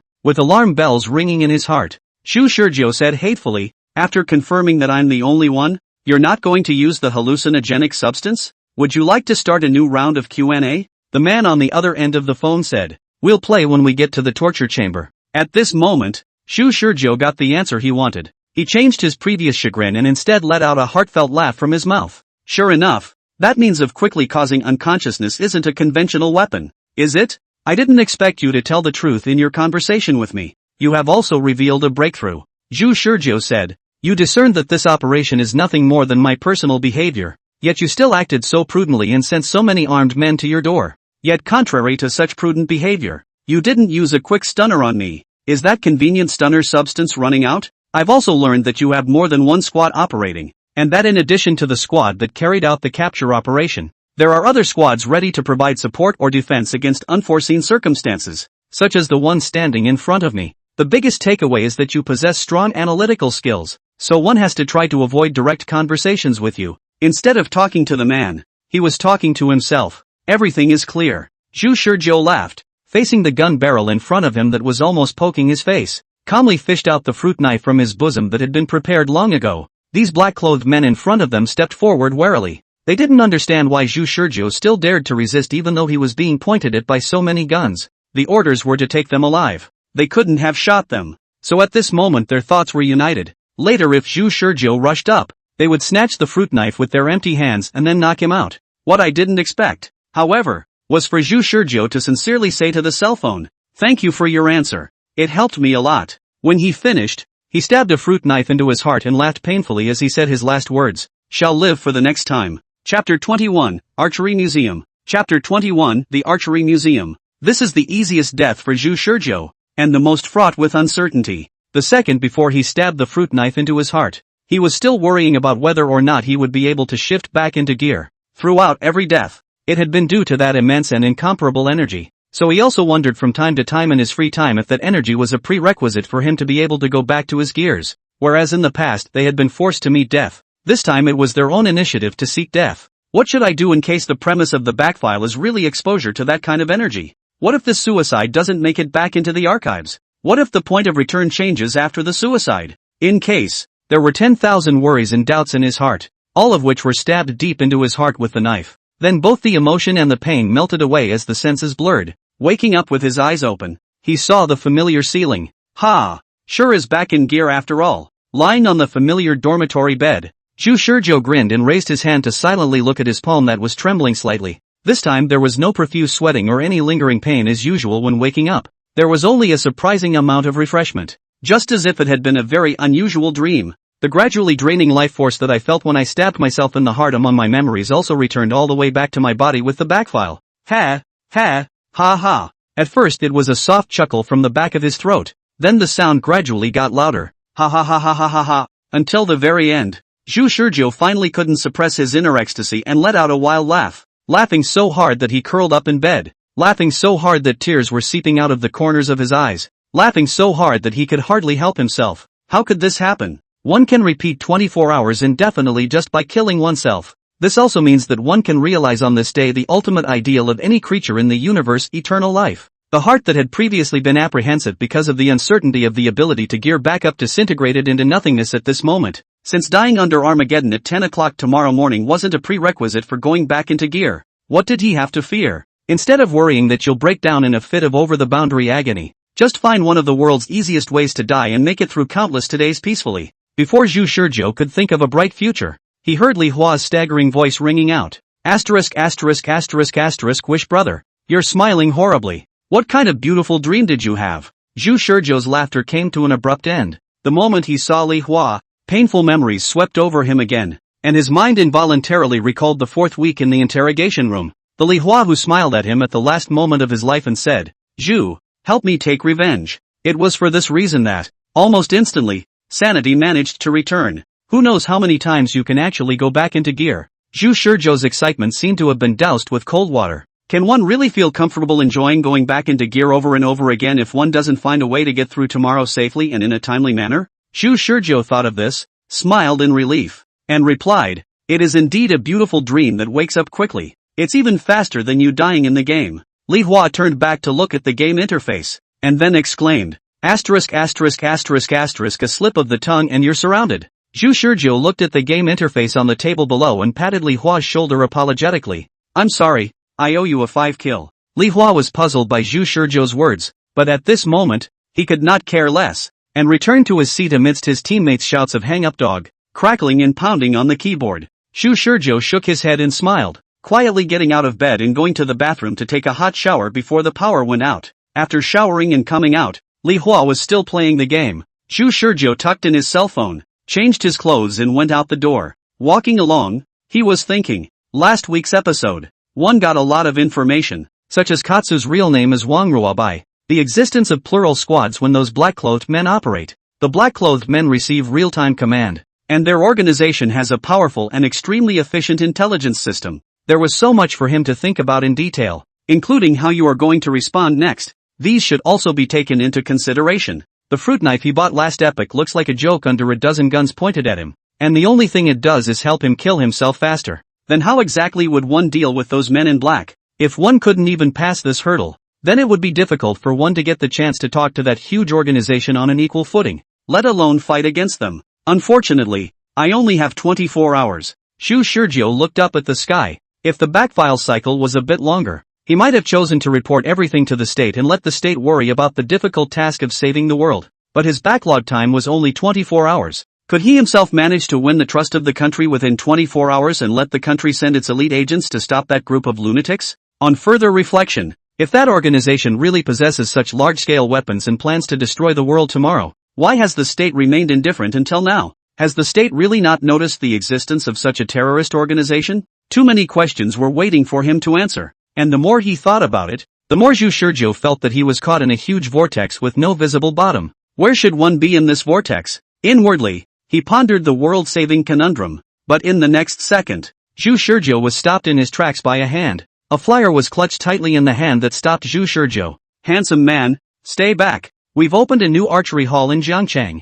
If you're interested, come here to have a look. Oh, you can experience a free half-hour archery lesson. A young girl with a fake smile slipped a flyer into his hand. Zhu Shizhou was a bit confused, and just wanted to hand the flyer back to the girl, but the girl was already aiming at the next passerby, and a flyer was shoved into the hands of many passersby by her. The girl's figure faded away. Zhu Shizhou was a bit speechless and lowered his head to survey the flyer in his hand, but he was attracted by the silhouette on the flyer of a man holding a bow and arrow and drawing it towards the sky. Archery? Zhu Shizhou's heart fluttered. If you can't get a gun, can't you get an arrow? Theoretically, as long as one tried it enough times, it was entirely possible to use a long-range weapon like a bow and arrow to penetrate 100 paces. Even in a wild night that seemed to be full of uncertainty about the direction of the wind in the eyes of ordinary people, what arrow to shoot in what direction at what point in time and where it would end up would be able to determine the outcome for him who was able to go back to his gears. It just so happened that he was also struggling with how to deal with the kind of stupefying substance used by the man in black that could potentially hit him if he got close. And thinking about it, he was indeed currently lacking a means to strike his enemies from a distance. Zhu Shizhou looked at the address on the flyer. Not far from Jiangcheng University, riding a shared bicycle 10 minutes to arrive. He decided to check it out. Chapter 22 Recurve Bow 20-meter target. Chapter 22 Recurve Bow 20-meter target. The front door of an archery studio at noon. It was at the time when the archery hall had just opened in the afternoon, and a young man dressed in a casual padded version of sportswear appeared in the archery hall. The person who came was none other than Zhu Shizhou, and standing beside Zhu Shizhou was a young and beautiful female coach with a curvy body. Woman combed a ponytail, black hair hanging behind her head, wearing a slightly transparent white short-sleeved, slightly muscular arms exposed in the air. Hands and feet are all elegant. Close to her can also smell do not know which brand of perfume. She was good looking and had come to tutor him individually because Zhu Shizhou had just charged her $5,000 and spent basically all the money on her card to enroll in a course. He was a real moneymaker for this newly opened archery studio. The female coach asked, Mr. Zhu, do you usually play with a bow and arrow? No. Zhu Shizhou answered honestly. So it looks like you don't know much about bows and arrows? The female coach is very accustomed to the look. Many newcomers just contact with the bow and arrow or online brush a few videos feel very cool to come over to play. But like Zhu Shizhou like not say anything to spend $5,000 to enroll in a course is really rare. I want to give you an explanation of several types of bows and arrows, depending on what type of bow and arrow you want to use. Generally speaking, according to the course you enroll in, we will teach each type of bow and arrow, but in the usual play of the bow and arrow, I suggest that you still choose a focus. The beginning of the learning bow. You can first learn the more interested in the. Zhu Shizhou then looked down at the work card hanging on the female coach's chest, and in the honors section above, it read 2039 Jiang Province Recurve Bow Archery Competition Champion, and the name was Du Fei. Du Fei jammed for a moment. I said I'd start with a bow that interests me. What do you think I'm doing with my boobs? Zhu Shizhou wasn't interested in listening to the history of the origin of each type of bow and arrow. He was more concerned about the level of this instructor. He asked, You've won a provincial competition in archery? Du Fei nodded. The provincial tournament championship that I used to win when I was in school is not a small honor. Although the competition was with a recurve bow at the time, I play well with compound and traditional bows as well, and I can teach both. Which of the three bows is better to learn? There is no good to learn archery. Each type of bow has its own difficulties. I can only say that each person is suitable for different types of bows. I personally think that the compound bow is the best to learn, and generally beginners will also choose the compound bow because it is easy to get started, and more powerful than the recurve bow and traditional bow. Dufay hesitated for a moment and said in a serious and responsible manner, "But I wouldn't recommend learning compound bows first because once you get the hang of a compound bow it's hard to get the hang of other bows. Secondly, compound bows require learning to tune the bow and it takes a bit of time for a newbie who knows nothing to go from contact to getting the hang of it. My advice would be to try your hand at a traditional bow to get a feel for it, then do a lesson on a recurve bow, and finally a compound bow. The only one of these three types of bows that Zhu Shizhou somewhat understands is the compound bow. The power is indeed greater compared to the recurve bow and the traditional bow, but he thought of the fast as a cheetah action speed of those men in black. Power is not an option he needs to prioritize. So Zhu Shizhou asked, which bow shoots the fastest? Shooting speed and arrow speed are two different concepts, referring to the process from knocking an arrow to shooting it. Compound bows like these have no concept of shooting speed at all, just accuracy and that's the end of it. Rule it out. Dufay guessed Zhu Shizhou's preference and said, if we talk about shooting speed alone, both traditional bow and recurve bow are about the same. Traditional bow may be faster due to its power, but in general, I personally recommend the recurve bow, which is powerful and can guarantee the shooting speed at the same time. She could sort of see that what Zhu Shizhou wanted to play with would be the kind of bow that didn't lack power, was relatively easy to learn, and could be played with speed shooting. A recurve bow would be perfect. Sure enough, Zhu Shizhou didn't reject it, but said, okay, then let's learn the recurve bow first. I want to try it. How many pounds do you want, Mr. Wish? Zhu Shizhou did not have any relevant knowledge on this and humbly said, you recommend it. Let's try the 24-pounders first. Then, and if they don't fit, we'll just change them. Dufay picked a 24-pound recurve bow and handed it over to Zhu Shizhou, and didn't start off by rambling on about the knowledge points. The kind of instructor who liked to play strictly was eliminated if he didn't have some level. It's not like the older generation kind of teaching with an apprentice. It's still all about how the student feels between the archery gym instructor and the student. Letting the trainee feel his or her way through the first steps is also a good start. And often it is only when the trainee encounters difficulties in the first steps that the significance of the instructor's presence is realized. Zhu Shizhou was slightly new to touching a bow for the first time. Let's try a 10-meter target first. Dufay said so and was about to bring Zhu Shizhou towards the 10-meter zone. But Zhu Shizhou shook his head. Let's start directly from 20 meters. Straight 20 meters? Dufay thinks this guy is really a bit arrogant, or should I say ignorant? Even though 20 meters sounds short, when you actually stand in the archery area, you will find that 20 meters is really far away. And if a novice shooter chooses 20 meters when he first starts archery, he will definitely miss his target. Dufay didn't stop it, but instead, without saying anything, directly led Zhu Shizhou to the 20-meter archery area. Looking at the distant target, Zhu Shizhou imagined the distance. At this distance, it should be possible to dodge the stun-causing substances and gunshots of those people, while still being able to make effective counterattacks against the other side. He didn't need to learn about targets that were much closer, nor did he need to think about heightened accuracy. He just needed to think about how to shoot the arrow steadily, and leave the rest to providence. Not to mention the fact that there will be plenty of opportunities for him to play in real life when the time comes, so I don't know how many times he'll have to go back in gear when the time comes. Thinking while clumsily knocking an arrow, Zhu Shizhou then noticed the difficulty of novice archery. It was a completely novel experience, postures and all, not to mention that he had a somewhat poor grasp of even the most basic draws of the bow, which were crooked and out of shape. The first arrow Zhu Shizhou failed to shoot, and he didn't feel ashamed, but turned his head to look at Dufay. This is when coaching comes into play. Dufay personally got on the hand to demonstrate once, with an extremely standard and with a beautiful posture to build a bow and shoot an arrow. She didn't see how to aim, but only saw the arrow make a slight cracking sound and nailed on the target, directly shooting a 9 ring. She whistled, looking extremely relaxed. Clap. Wish Shizhou applauded. Dufay turned her head and handed the bow and arrows to Zhu Shizhou. There's no need to be in such a hurry. The course is long. It's better to familiarize yourself with the 10 meters before challenging the 20 meters. Zhu Shizhou shook his head. He came to learn archery not just for accuracy. He mainly wanted to grasp the distance. He had to force himself to remember how far 20 meters was by practicing 1,000 times,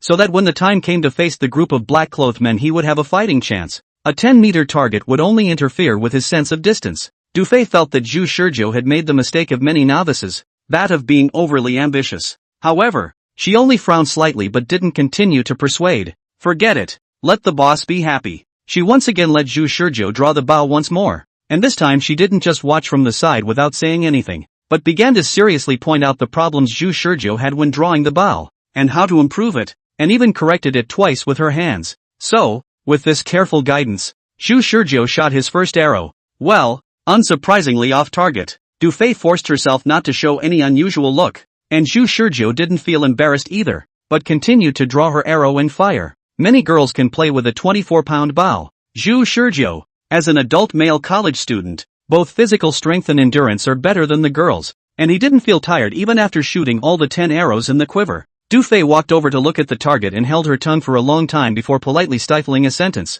Well, Mr.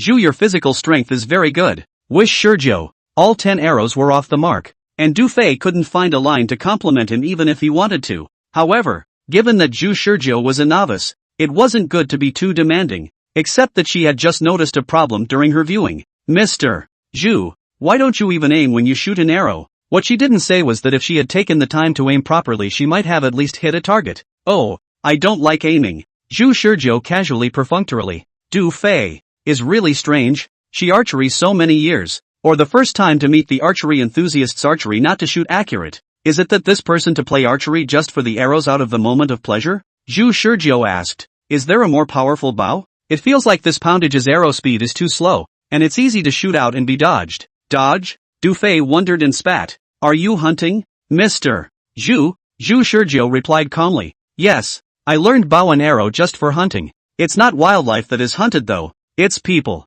It was then that Du Fei realized that it was no wonder that speed of shooting was more prioritized over accuracy. As prey would flee and in real combat it really couldn't be aimed as slowly as in indoor training. It's not that accuracy isn't important. It's just that shooting fast is more important compared to shooting accurately. Du Fei is a traditional indoor racing school, and while I've heard of some hunter clubs in the country, I've never really crossed paths with them. Mr. Zhu, try a 32-pound bow. I think this poundage is just right for a bow, and any higher than that is not so good for speed shooting. As soon as he took over the bow, Zhu Shizhou noticed the obvious difference. The 32-pound bow was a bit heavier than the 24-pound one, and the difference became even more obvious when he drew the bow. Zhu Shizhou's movements were distorted. Mr. Wish, depress your front shoulder when you raise your bow and keep your shoulders sunk. Du Fei taught very seriously. Perhaps because this was her first job, or perhaps because Zhu Shizhou was really humble and good at learning. So one of the two was willing to teach and the other was willing to learn. And in the short time of one afternoon, she realized in retrospect that she had taught quite a lot of things outside the curriculum. And the young man, except for a dinner out in the afternoon, soaked up the archery gallery from mid-afternoon until 10 o'clock in the evening, when the gallery was about to close. This kind of desperate learning like a sponge reminded Du Fei of his own fervor when he learned archery. He himself was burdened with his family's expectations back then, and it was only in order to get out of the countryside that he was bent on shooting his arrows and climbing into the bigger cage of the city to win a future. What's he in for? Chapter 23, The Best Bow. Chapter 23, The Ultimate Bow. On the morning of November 7th, 2045, a new morning dawned on Zhu Shizhou. I'm going to die again today. He knew this very well, but strangely enough, he didn't feel panic, but rather a strange calmness, as if what was about to happen was nothing more than an unusual and trivial event that failed to cause the slightest ripple within him. Wash up, brush your teeth, go out for breakfast, then back to the hotel. Yesterday he spent half a day soaking in the archery hall. His body was so tired that he found a random hotel outside the school and stayed there. His muscles were still sore and aching when he woke up this morning, but he at least got something out of it. He managed to get promoted from a newbie who didn't know how to do anything to an archery whiz. In the process of learning archery, without having to think about the impending doom or how to deal with those superactive black men, all the pressure on his shoulders was reduced a little bit as an arrow flew away from the string. This is undoubtedly a kind of spiritual medicine for Zhu Shizhou, who tenses his nerves every time he dies. He relaxed and chatted with Du Fei, the female coach he had added as a friend only yesterday. Speaking from my experience, if you think about how to hit the target every time you shoot an arrow, then most of the time you won't be able to hit the target because your mind is not still. And if you want to hit the red center right on the head, you must first learn to make your mind still. The only thing the two could talk about between them was, of course, archery. Zhu Shizhou smiled and replied, I think my heart is quite still right now, but unfortunately, there is no bow around right now. so there is no way to try if I have improved from yesterday. By the way, Coach Do you know if there's a better archery equipment store in Zhangcheng? Recommend me one. Ha ha, you want a bow?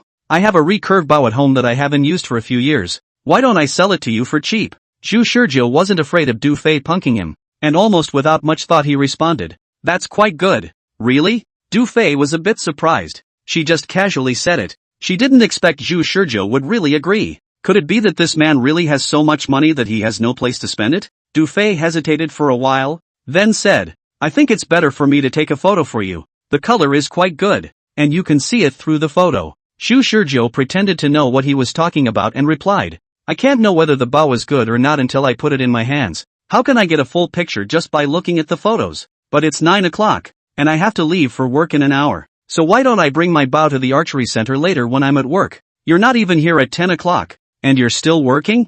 Zhu Shizhou naturally couldn't say what was on his mind, but replied, It's fine. I'm going to the arrow hall later anyway. You're still coming today? You're not tired after shooting arrows all day yesterday?" Du Fei was genuinely a bit surprised. "It's better to rest and take a break today. Don't break your body." She felt that Zhu Shizhou's excitement was even higher than yesterday. She thought that yesterday, according to Zhu Shizhou's so crazy method of practicing archery, today he would have to rest for a day anyways. Now it seems that she had underestimated Zhu Shizhou's enthusiasm. "Ha ha, my body is recovering faster and I feel like I can still shoot a few hundred arrows. Can your archery center open earlier?" As the coach of the archery center, she of course had the key to the archery center, and it wasn't a big deal for her to arrive more than half an hour early on weekdays. So she thought about it and agreed to do it. Who could be bothered with money? "That's fine. I'll bring that bow from my house later so you can try it out." Half an hour later, Zhu Shizhou and Du Fei both met at the entrance of the archery hall. Wish Shizhou had met Du Fei's bow. There was no fancy design. The bow was brownish black in color, and the alloy blade reflected a quiet reflection in the daylight. Zhu Shizhou's first reaction to the bow was very simple, and when he saw the slight wear marks on the bow, his second reaction was, "This is an old bow." Seeing the surprise in Zhu Shizhou's eyes, Du Fei asked, "Disappointed?" "No, it's just a little strange. The bow isn't quite like the ones in the archery hall. It does make a difference." Du Fei nodded with some memories in her eyes and gently rubbed the bow in her hand, answering Zhu Shizhou's doubts. The bow used in the archery gallery is a competitive bow, with a structure more inclined to a recurve bow under modern craftsmanship, but not this one, which can also be described as a traditional bow, with the advantages of a modern recurve bow and the characteristics of a traditional bow at the same time, which was used for practicing archery until I was introduced to a modern competitive recurve bow. Zhu Shizhou thought of what Du Fei said yesterday. She said that she started practicing with traditional bows, and only slowly started to touch modern recurve and compound bows at the back. Could this be the traditional bow that Du Fei was talking about? It is said that decades ago, the concepts of recurve and traditional bows were not so distinct, and there were a lot of people who liked to play archery at that time, but as time progressed, more and more young people ran away to play with firearms, which led to the archery industry not being too prosperous, and a lot of bows that did not have distinctive features were gradually phased out, and thus disappeared from the industry. It was only from that time that there was a clear line between modern recurve bows and traditional bows, and with this bow, I don't think you'll be able to find a similar one in the industry today. It has both the power comparable to a modern recurve bow and the shooting speed of a traditional bow at the same time. A true masterpiece. Du Fei said so. Zhu Shizhou's bland eyes finally changed. "May I ask who this master is?" Du Fei's face reddened in embarrassment. "It's my grandfather, not much known in the industry." Wish Shizhou, Du Fei, however, hurriedly said, "But don't look at my grandfather. He's not famous, but he's a real archery expert. I got my archery skills from my grandfather, and if it wasn't for the fact that competitions don't allow the use of non-competitive bows, I would have become a national-level athlete." Whether this was the king's wife selling herself or whether it was indeed true, Zhu Shizhou had no way to tell, but he knew that what he needed right now was to improve his archery skills against all odds, in order to give himself a fighting chance against that group of black-robed men. So he politely inquired, "Coach Du, is your grandfather still alive?" The answer he got was very disappointing. "No, Grandpa died a long time ago." Zhu Shizhou lamented up, thought he had met a hermit Highlander, did not realize that the hermit Highlander had become a hermit Highlander. Du Fei saw Zhu Shizhou disappointed, so she picked up the bow in her hand. Although Grandpa passed away, the bow he made was left behind. Don't underestimate this bow. Most of the bows on the market nowadays are purely focused on power or accuracy, and there are very few that have both at the same time, and this bow is a superb bow. After saying that, as if to prove it, After Du Fei warmed up slightly for a while, she brought Zhu Shizhou to the training area.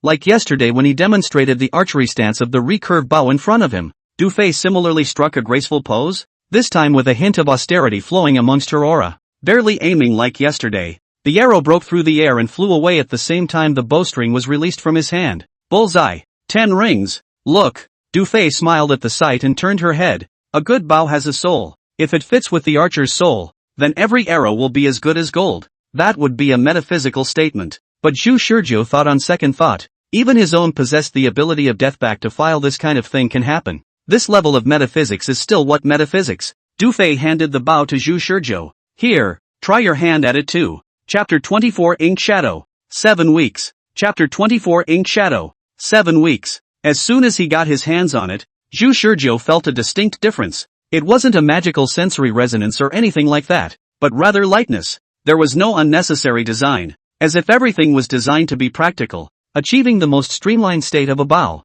Lightness was Zhu Shizhou's first impression of the bow. The second impression is the rather soft touch when pulling back the bowstring. I don't know whether it was because my skills had improved compared to yesterday or because of my own psychology, or whether it was really as Du Fei had said that this bow was the work of a master. In any case, Zhu Shizhou had only just pulled the bowstring back when he noticed the soft touch of the bowstring coming from his fingertips. The experience is novel, and to really describe it, it's that yesterday drawing a bow was like chewing on a cold, hard piece of pastry, whereas today drawing a bow is like eating a soft, sticky bun fresh from the oven. This time Zhu Shizhou didn't choose to shoot the arrow out of his hand as quickly as he did yesterday, but instead aimed slightly at the target 20 meters away. It feels like it could work. Wish Shizhou to let go. Buzz. He hadn't realized it just now when he was watching from the sidelines, but only now that he had gotten his own hands on it did he notice that the bowstring made a vibrating sound that was distinctly different from the other bows, which was both nice and smooth. He didn't even need Du Fei to explain it to him to realize that the bowstring of this bow seemed to have been chosen from unusual materials as well.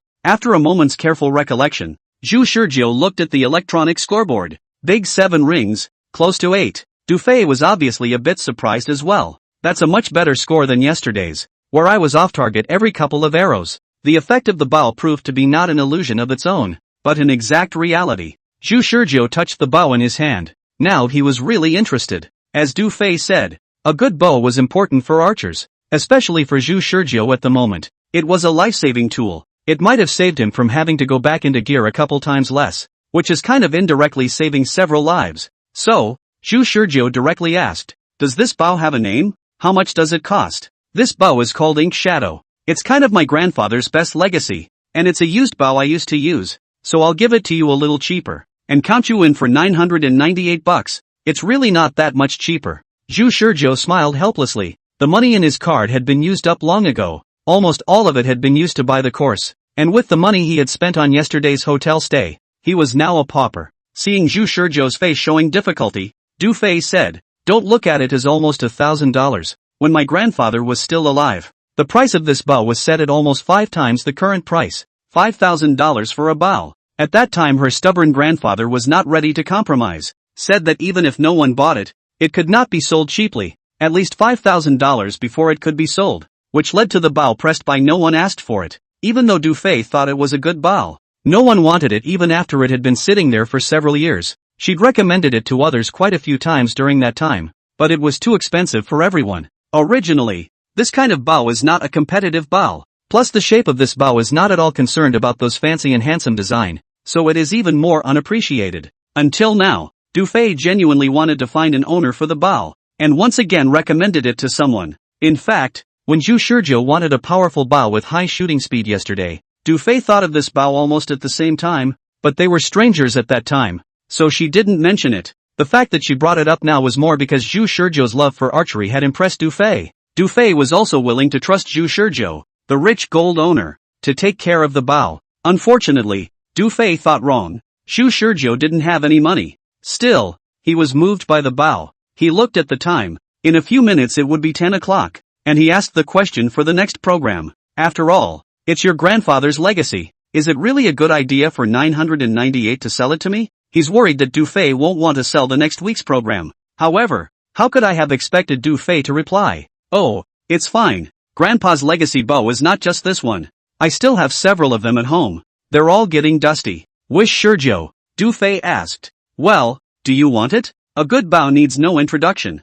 And she could see that Zhu Shurjo was a knowledgeable person. The fit between the person and the bow was obvious to see. And the look in Zhu Shurjo's eyes when he looked at the bow revealed how much he loved the bow. This was another thing that made Du Fei think of her own elation when she got this bow back then. She could feel that Zhu Shurjo was the same person as herself. I want it, but not now. Zhu Shurjo touched the bow and, instead of explaining why, asked, can I try the bow again? A hint of disappointment flashed in Du Fei's eyes, but he still didn't take his bow back. Be my guest. Zhu Shurjo drew an arrow once more and drew the bowstring, searching for the feeling of the last time. His mind recalled what Du Fei had said. If you want to be right in the center of the red, you must first learn to quiet your mind. Just how quiet does the mind have to be considered a competent archer? The alarm clock set for 10 o'clock on the cell phone in his pocket went off. Zhu Shurjo loosened his grip and shot the arrow with inner peace. When he woke up from the bed, Zhu Shurjo's head was still recalling that last arrow. Whether or not he hit the target meant nothing to him now. He had gone from someone who didn't know the slightest thing about archery to an archery whiz who could occasionally shoot a good ring in just one day.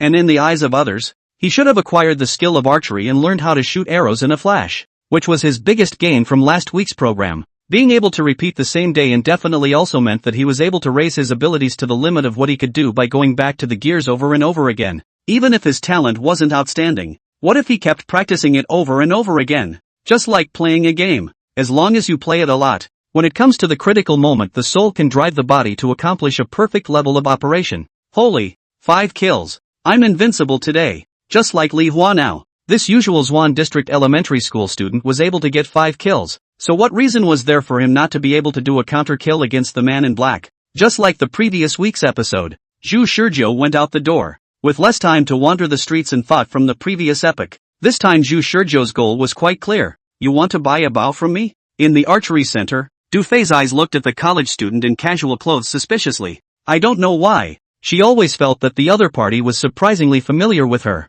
Obviously it was the first time they had met, but he came up and was so familiar with himself that he wanted to buy a bow from her. But she was just an archery hall instructor. This person didn't even enroll in her course, and wasn't even a member of this archery hall. So how did he suddenly come up to her? I have heard that you have a bow named Ink Shadow in your possession, and I want it. Du Fei frowned. Where did you hear that? Although she had recommended Ink Shadow to some people several times, those people either considered it too expensive or the bow was too plain. So the bow was left unsold for several years. She still remembered that the last time she had recommended Ink Shadow to someone was a year ago, and that person didn't seem to have much interest in Ink Shadow, let alone recommending it to others. Zhu Shurjo shook his head. It doesn't matter where I heard about it. What matters is, are you willing to sell it to me? Du Fei suspiciously sized up Zhu Shurjo, and then said, it's okay. How about you make a card and enroll in a course at our archery hall first, so I can see how your archery skills are before I make a decision. How about that? Zhu Shurjo smiled calmly,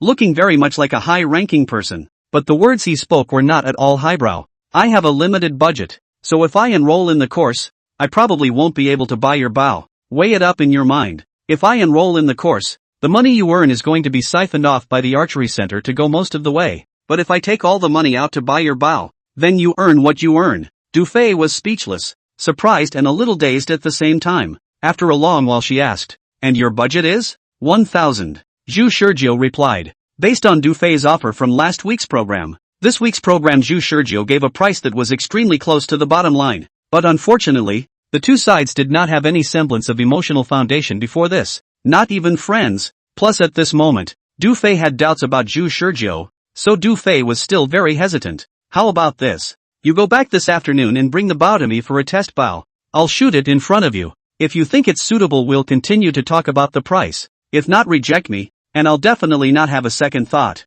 How's that? Du Fei raised his eyebrows and looked at Zhu Shurjo, thinking to himself, is this guy still an expert? It looked like he was quite confident in his strength. It just so happens that the time is now approaching the lunch break, so I can indeed bring the bow in for this guy to try out this afternoon. Actually, $1,000 did seem pretty close to her mental price point, but she still thought she could take it up a notch and bring the price aspect up a notch. Coming out of the archery center, Zhu Shurjo picked up the phone and looked at the time. After he felt it was about time, he dialed Katsu's number, which he had simply ignored the previous week's episode. Hello? Who is it? A familiar voice came over the phone. Hearing this voice, Zhu Shurjo would smile. I'm sorry to have to keep screwing you over this time and many more times to come. While thinking this inwardly, he uttered the lines he had said in the 5th weekly program. Katana? I have something I want to talk to you about. To backtrack, to repeat an episode whose outcome has already been determined. As long as his behavior doesn't deviate too much, then the results will develop as he expects.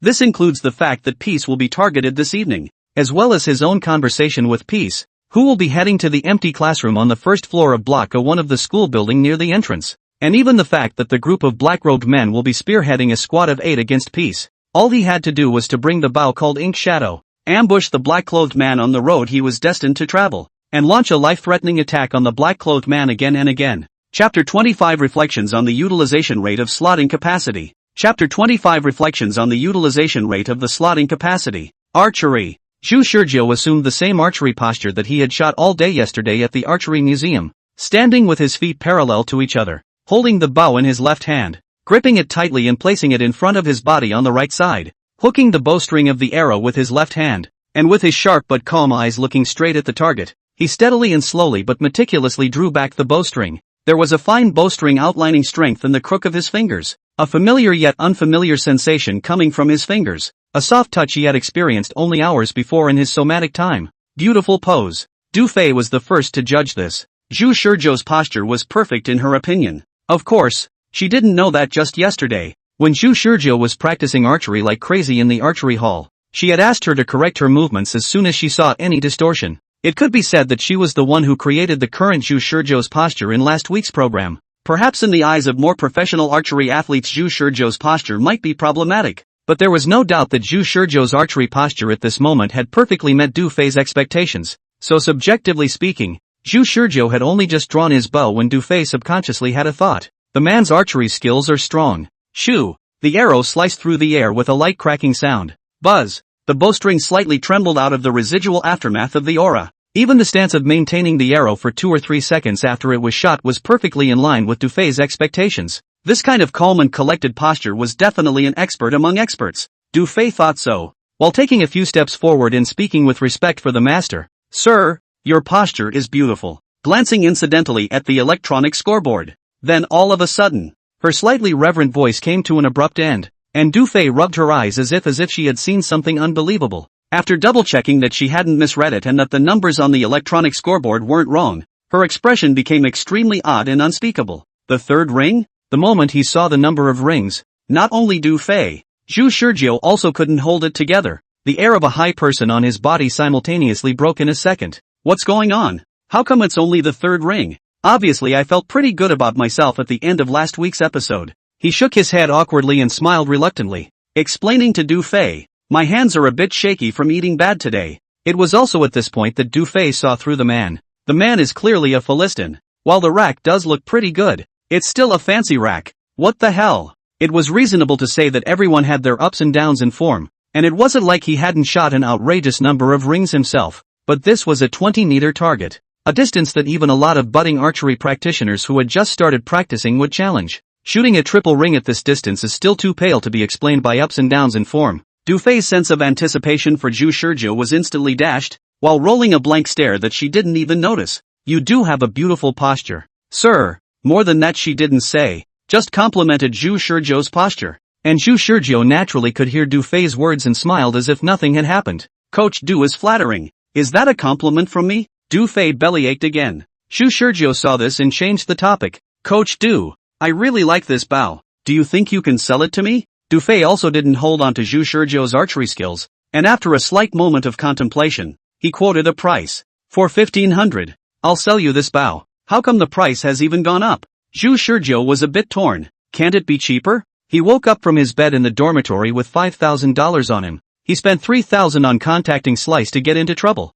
leaving him with $2,000. And if it cost $15,000 to buy a bow, that left him with only $500 available, which was the initial money to save the world. And there were still a lot of things he wanted to buy. A better filtered gas mask cost around $200. 10 arrows with metal arrowheads would cost hundreds of dollars. And if he wanted arrows with a bit of lethality attached to them, then it was estimated that he couldn't even beat 200 or 300. Especially the arrows he used were all equivalent to disposable consumables by the time he fought with the man in black. So the number could never be small. In that case the money on you will be almost gone. But he had also wanted to buy fruit knives for quick self-cutting, night vision devices that would allow him to keep his eyesight in the dead of night, and bulletproof vests and helmets that would be effective against close-range rifle fire, preventing him from being shot through a sieve at the first meeting and rendering him incapable of counterattacking. Suffice it to say that he considered a lot of things. And even if he bought the most inferior of everything, it would be at least $1,000 up or down. However, the whole plan went bankrupt on the first step.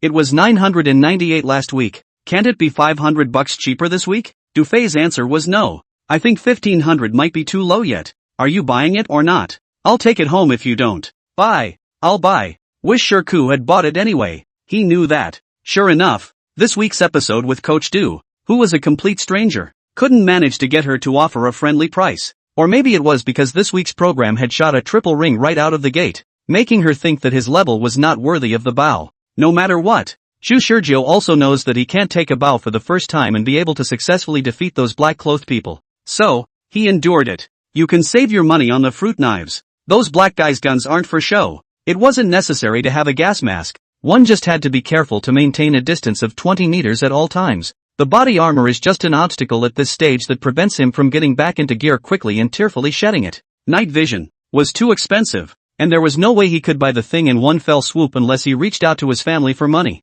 Shu Shurjo exited the door of the archery hall, and the funds in his card were further reduced, resulting in $500 left. There's too little money. He suddenly sighed. He hadn't felt that way before, but now he was feeling really short of money. He thought about it. If he used all the rest of the money to buy arrows, then he would be going into battle naked. How many times would he have to die facing those ferocious elite armed squads with just one bow for himself? No, one has to make money and make it fast. He realized that. What's a faster way to make money? At this time he thought of the old Zhang, a civil law professor at his home university, who said that the way to get money fast was written in the criminal law. Asterisk asterisk asterisk asterisk. What was I thinking? Shaking off some of the dangerous thoughts, he had a simpler idea after careful thought. Go to the lottery store and buy scratch-offs. This hand first used $300 to buy arrows, and then spend $200 to buy scratch can be redeemed for cash scratchers. It does not matter if you win or not, as long as you remember what can win and what cannot win. The next reopening of the next hand to avoid cannot be one. Only to choose can be one. Wouldn't that make the initial funding take off? It was only at this point that Zhu Shurjo had a further cognizance of his own abilities. He found that he couldn't just limit his backfile to saving the world and fighting that black-clad organization. That would be too little use of a counterintuitive ability like Death Backfile. He'd been mindlessly wasting time in the previous weeks, spending too much time waiting for the man in black to make his move. And this week's episode, now that he had a clear idea of when and where the man in black was going to make his move, was perfectly capable of utilizing the remaining scraps of time to do more. So on the way to the bow and arrow equipment store, Shu Shurjo didn't even waste so much time. He added Dufay's friends, seeking to gain more knowledge about Dufay as a person, so that he could easily throw in the towel for the next week's program and get her to drop the price down a bit more. Chapter 26 Scratch and Dice, The Last Supper. Chapter 26 Scratch and Dice, The Last Supper. Valent carbon arrows, arrow shafts made of carbon fiber, lightweight and not easy to explode the rod at the same time. Inner diameter of 4.2 mm, deflection 700, straightness plus or minus 0.006. Each arrow weighs 18 g. The use of high elasticity and high recovery of the teardrop arrow feathers to effectively enhance the stability of the arrow. The choice of inserting the metal target arrows, with a certain degree of lethality, can barely qualify as an athletic tournament arrows. The disadvantage is that the wind bias correction is not considered to be the disadvantage is that the wind deflection correction is not good, and there may be a certain degree of deflection in the outdoor wind. The above are the most cost-effective arrows for Zhu Shurjo's budget introduced by the clerk of the archery equipment specialty store. At $300 for 12 of them, you can say it's pretty expensive. Shu Shurjo came out of the store and then went to the nearest lottery store to buy scratch-offs. The lottery clerk, a young girl, pointed to a pile of scratchers on the shelf and let Shu Shurjo choose for herself. In order to prevent deviations caused by the different time points of the subsequent backfiles, Shu Shurjo chose to start scratching backwards from the bottom. He chose the simplest type of ticket, $10 a scratch. The numbers correspond to the bonus. The bonus from 1 yuan to 10,000 yuan ranging from 1 yuan. It is said that the return rate of about 65%. That is to say, the probability of winning after scratching is as high as 65%. And to Zhu Shurjo, this kind of mathematical calculations are meaningless. Zhu Shurjo bought 20 of them at once, then sat down on a seat in the store and scraped them. The first one didn't win. The second won $2 and lost money. The third missed. Fourth one won $20. All 20 were opened. and the final winnings amounted to a pitiful $54. Zhu Shizhou accepted the result calmly, and then took the money to buy 5 more. Looking at the shopkeeper's little sister also slightly surprised, "Brother, do you want more?" Aha! It was the first time that the sales clerk's little sister had seen such a calm person who bought scratch-offs, so she looked at Zhu Shizhou a few more times, and then saw the long strip wrapped up in a black parcel that Zhu Shizhou had placed by his feet. The shopkeeper's little sister gulped and pretended not to care as she chatted in passing. "Big brother, what's that you're carrying next to you?" "Arrows," Zhu Shizhou replied casually as he opened his prize. "Sword?" The shopkeeper's little sister's face changed. Having seen the ups and downs of the lottery customers, the sales clerk had some feelings about the hysteria of the customers. She is also used to seeing customers who are furious when they buy a lottery ticket and don't win a prize. But there was one kind of customer she was most afraid of, and that was the person who bought a lottery ticket and was not sad or happy, with a face that was barely discernible. It is said that a dog that bites does not bark, and that kind of customer is the most frightening when he is mad. And some years ago there was even news of a knife chopping people in a lottery store. The sales clerk little sister was trembling with fear, looked out of the window. The day was bright and clear. It wouldn't let her run into this kind of bad luck, would it? Zhu Shizhou did not know the inner struggle of the clerk's little sister. Finished opening 5 scratchers and won $16. It just happened to be the same as spending $50 after winning $54 earlier, leaving $4 to make up $20. The money doesn't have to be transferred to me. I'll take 2 more. Zhu Shizhou was so calm that it gave the store girl chills. "Big brother, life is full of injustices. There's no need to fight over this scratch-off." The shopkeeper's little sister white-knuckled her little face and implicitly persuaded. Zhu Shizhou didn't understand what she meant and continued to scratch off the scratchers in order. This time it's all empty prizes. Calculated that he bought a total of 27. Able to win the scratchers quite a lot, but most of the negative returns. The first hand of 20. To achieve a positive return on the winning amount of a 20 yuan. The rest are not even back to the capital of the single-digit change. Hit 1 for $15 out of 5 on the second hand. The third squeeze didn't hit. To summarize, scratching is such a pit. $200 down the drain and not even a splash. Zhu Shizhou sat in his seat and took a deep breath, then picked up his cell phone and dialed Li Hua's number. "Hello, Wazi, can you lend me some money?" Li Hua was surprised. "Borrow money? Brother Zhu, what happened?" Zhu Shizhou sighed. "I went out to ride a bike and scratched a BMW. It's quite serious." The other party claimed 2,000 yuan. "I only have 1,000 yuan on me. Can you lend me 1,000? I go.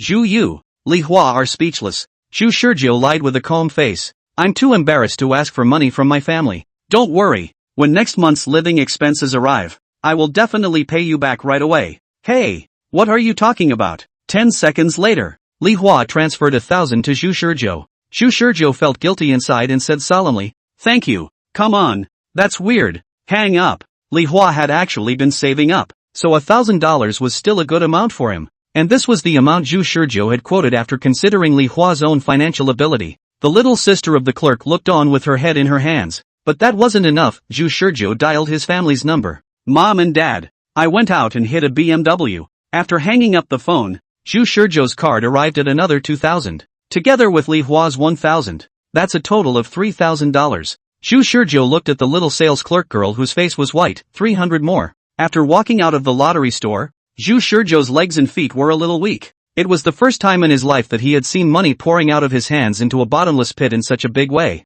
He spent 3,000 on katana, which was still worth the money. Katana's ability perfectly met his expectations and became an excellent fishing tool, and spent 15,000 on the bow and arrow, which was the basis of his future peace of mind in the death backfile against the black-clad men. Zhu Shizhou was heartbroken but able to accept it. But this scratch, what a nasty pit. Zhu Shizhou spat. He looked at the long list of numbers on his cell phone and inwardly felt a little calmer. With those numbers in place, he won't be short on money for his next death-defying return. Although each positive return earns less, but this thing is completely zero cost for Zhu Shizhou, who is able to gear back. And each positive return means he can just buy more scratchers with positive return value. And the positive return rolls up like a snowball. It only takes 2 or 3 of these backtracks to wipe out a lottery store's worth of positive income scratch-offs. It's even possible to save up enough money to buy all your equipment after one of these backtracks. Night vision goggles costing tens of thousands of dollars are no longer a dream. You can also buy better quality arrows, bulletproof vests, gas masks,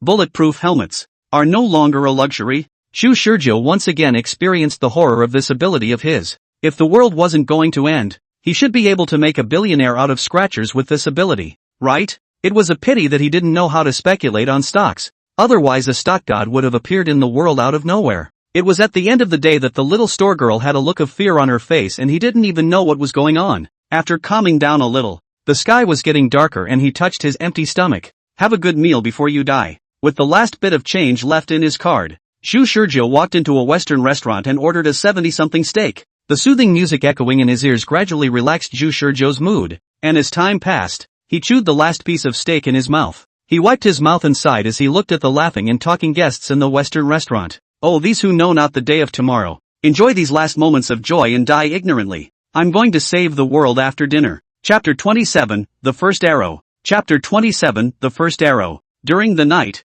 Slice gets a call from his unknown boss. Hello, boss. Slice smiled fawningly. Things were done well. I see that the internet is now talking about this matter. You did a good job. Zhu Shizhou first praised, then directly said, your ability has perfectly met my expectations. I want to get to know you. Is it convenient on your side? When Peace heard this, he gave an awkward smile. Boss, there's no need to recognize me. Is there? I'm just a nobody. Zhu Shizhou interrupted Peace. I need a computer expert to work for me, and today's incident is just a test of your ability. I know you've got an offer from one of the top 100 companies in the world, but a lot of programmers still take on outsourcing while they're at work. You wouldn't mind the money, would you?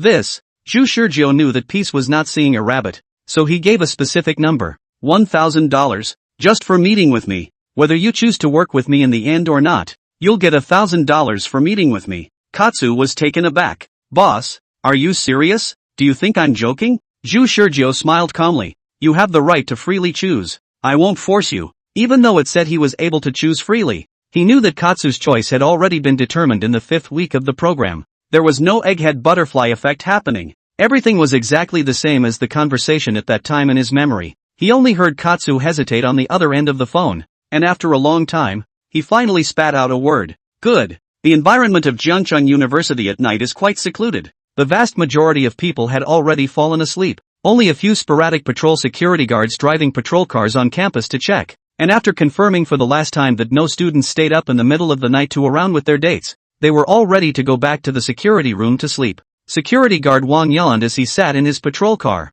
surrounded by Zhang, who was also sleep-deprived.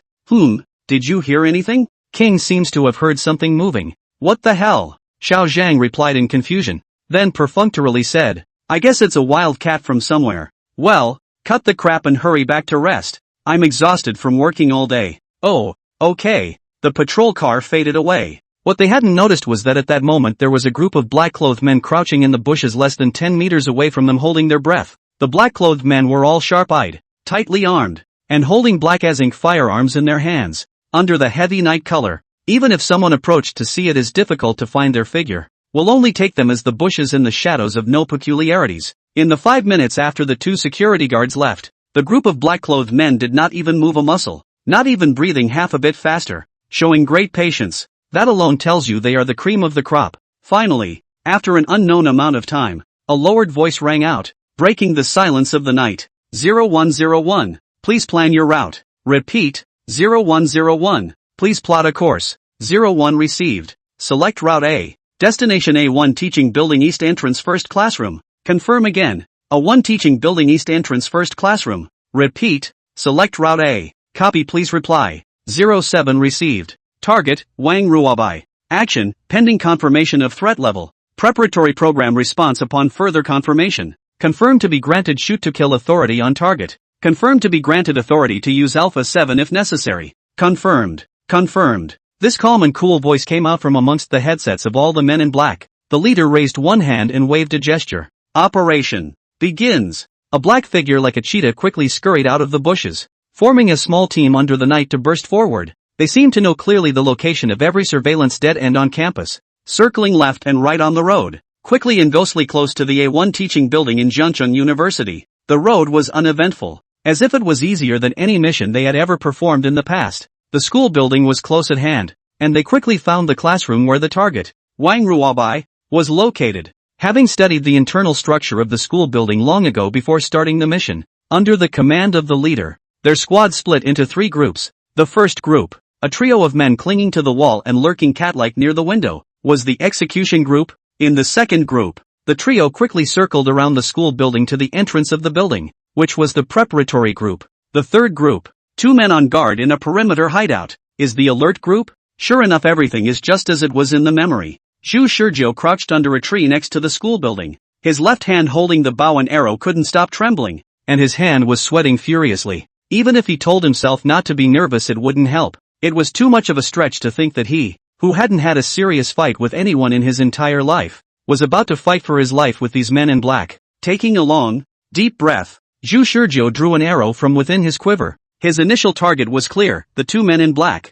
whom he called the vigilantes, who were hidden and on guard around him. The location of his current ambush was exactly where he could see the movements of the 2 black-clothed men at a glance, and the distance between the two was also 20 meters away, which was a location that he had carefully stepped on in advance. These black-clothed men would never have imagined that someone would actually be able to gain insight into their course of action and ambush them in advance at the best place to sneak up on them. Zhu Shizhou, on the other hand, clearly understood that he only had this one first-hand advantage. Once he shot the first arrow himself, then these black-clothed men would definitely notice him and then launch a counterattack on him. So the best result was that this first arrow of his could work and successfully hit one of the 2 black-robed men, so that this week's program would not be in vain. Zhu Shizhou, who was thinking this way, recalled the last arrow he had shot in the previous week's program at the moment of doom at 10 o'clock in the morning on the 7th. How did that arrow turn out? Did it hit the bullseye? At that time, even if the end of the world came, he was not the least bit moved. Should really achieve the quiet in the words of Coach Du,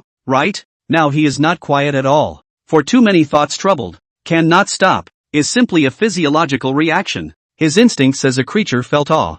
Zhu Shizhou eased the arrow onto the bow. But so what? Too scared to shoot that arrow because you're scared? In that case, why the hell did you come? The 5th weekly I can talk and laugh about himself with dozens of gun barrels pointed at his head. So what's the harm in shooting an arrow at this moment? So, Zhu Shizhou turned around under the tree. The cool moonlight fell through the thick clouds, reflecting light as it sat on the brown and black metal bough, and almost at the moment when Zhu Shizhou turned away from the tree body, towards the black-robed man of the vigilance group, the black-robed man's gaze also sharply shot over this way at the same time, his indifferent and icy gaze instantly coming to a face-to-face with Zhu Shizhou. So fast, Zhu Shizhou clenched his teeth in shock while loosening the bowstring, which propelled the arrow to erupt with a slight wind-breaking sound. The arrow broke through the air and spun out in this instant, carrying Zhu Shizhou's own strong will and heading straight for the man in black. Chapter 28, Black Tech Laser Weapons. Chapter 28, Black Tech Laser Weapons. If you think about how to hit the target every time you shoot an arrow, then most of the time you won't be able to hit it because your mind isn't still.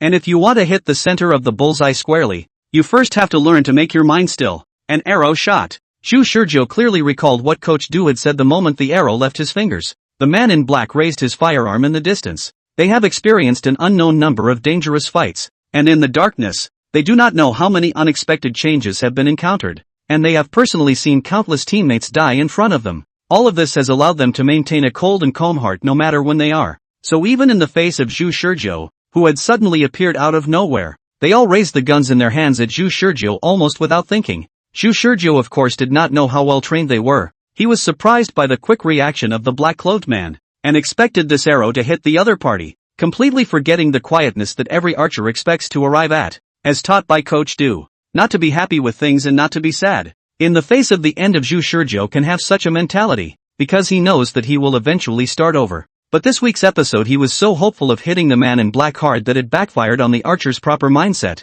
He reached for the quiver at his waist almost as soon as he shot the arrow out, impatient to shoot a second arrow. However, it was very much like the scraping of metal, and very much like someone engaging with a blade in the middle of the night, but the only thing it didn't sound like a gun should. An intense white light was seen shooting out from the black-clothed man's gun like a pike, spanning a distance of 20 meters straight to Zhu Shizhou himself. It was a speed that surpassed Zhu Shizhou's ability to react, and the black-clothed man's ability to respond to unexpected situations hung over him as an ordinary college student. The result was that he shot an arrow and the man in black fired a shot. The man in black was fine because the arrow Zhu Shizhou shot deflected to his grandmother's house, while Zhu Shizhou was shocked to find that his arm, which was reaching for the quiver of arrows, had disappeared without a trace as if it had been instantly vaporized. Before the pain could fully hit, Zhu Shizhou saw the black-clothed man 20 meters away violently running towards this side. It was only at this time that he felt the intense pain scrambling up his arm and attacking the nerves in his brain that felt pain. Facing the black-clothed men who rushed towards this side like wolves and tigers, he, who had already lost an arm, wanted to subconsciously back away. But the moment he raised his leg, the man in black raised his hand and fired another shot. It was the familiar white laser again, this time directed not at his hand, but at his leg. Zhu Shizhou howled and growled miserably. The roar pierced through the silent night. His right leg also disappeared into thin air. The disappearance of his left arm and right leg caused Zhu Shizhou's center of gravity to become unsteady, and coupled with the severe pain that almost consumed his entire being, he could no longer support himself and fell backwards. Thousands of calculations had not counted on the fact that what these black-clothed men were holding in their hands were not ordinary firearms. Where did this come from, black tech? The black-robed man rushed to his eyes in Zhu Shizhou's puzzled, shocked, pained, and suffocated gaze. At this moment, all of Zhu Shizhou's emotions were replaced by anger. Go to hell. The final means of attack was the bow. His left hand swung his bow towards the arriving black-clad man and slammed it. However, the next second this impotent struggle was also defended by the man in black. The man in black quickly reached out towards the mid-air probe of grab at ease. Zhu Shizhou felt a huge force coming from. The ink shadow bow was then seized by the black man. The whole process was long-winded to say the least, but in reality it happened in a mere 10 seconds. It's much faster than Zhu Shizhou thought it would be. At this time, one of the two black-clothed men pressed down on his earpiece, while the other was on guard around him, holding his gun in a good aiming stance, constantly alerting in all directions. The black-robed man standing in front of Zhu Shizhou's body looked down on Zhu Shizhou with indifferent eyes. 0101. Alert point B point has encountered hostile situation. Have enemy under control. Requesting next instructions. Repeat, alert point B has encountered hostile situation and has the enemy under control. Requesting next instructions. Zhu Shizhou blared hatefully at the black-robed man looking down at him, his heart filled with resentment and anger. The right half of his arms and legs had disappeared, and Zhu Shizhou could almost feel the blood gushing outward from within his body at every moment. Consciousness also began to fade. Grass. Zhu Shizhou spat out a furious curse from his mouth with unwillingness and weakness. Copy that. Confirmed to be granted shoot to kill privileges on target dash. Only to see the man in black extend the barrel of his gun at his chest. A flash of white light. 7 weeks. Died. Zhu Shizhou touched his chest with palpitations. He subconsciously felt that there should have been a hole on it that was shot out by a white laser weapon, but now it was intact. Asterisk asterisk asterisk asterisk. The original thought that one had of having a back-and-forth fight with those black-clothed men didn't even have the slightest sign of materializing. Meeting for 10 seconds and being ed to the point of losing an arm and a leg. This kind of crushing of strength almost made Zhu Shizhou feel a great pressure, making it a little difficult for him to even breathe. But at the same time, he got an even more valuable piece of information. What those black-clothed men held in their hands were simply laser weapons that surpassed modern humans by an entire era. No wonder the energy explosion at 10 o'clock tomorrow morning does not look like a product of human technology now. So there is such a secret organization secretly developing this kind of black technology. Although it sounds ridiculous, but the fact is so. Zhu Shizhou now even began to suspect that the physical quality of those people are not also after drug enhancement. The previous image of the Men in Black organization in his mind was once again updated, causing Zhu Shizhou to be unable to stop his hands and feet from going cold. Zhu, what's wrong with you? Li Hua's voice came. Wish Shizhou slowed down. It's okay, I'm going out. He went out again, with a clearer goal than the last time. Having seen how powerful his opponent was, he wouldn't stop there. And he believed that he would eventually become stronger than his opponent in one backfile. That surreal laser weapon was Zhu Shizhou's next goal. As long as he was able to counter-kill those two black-clothed men from the vigilance group in a short period of time and seize their laser weapon, he would be able to really take off. But he knew that in order to do such a thing, with his current stage of archery skills it was still far from enough. And stronger. He has to get stronger. In the end, nowadays he was just a budding newcomer who hadn't trained for 2 days.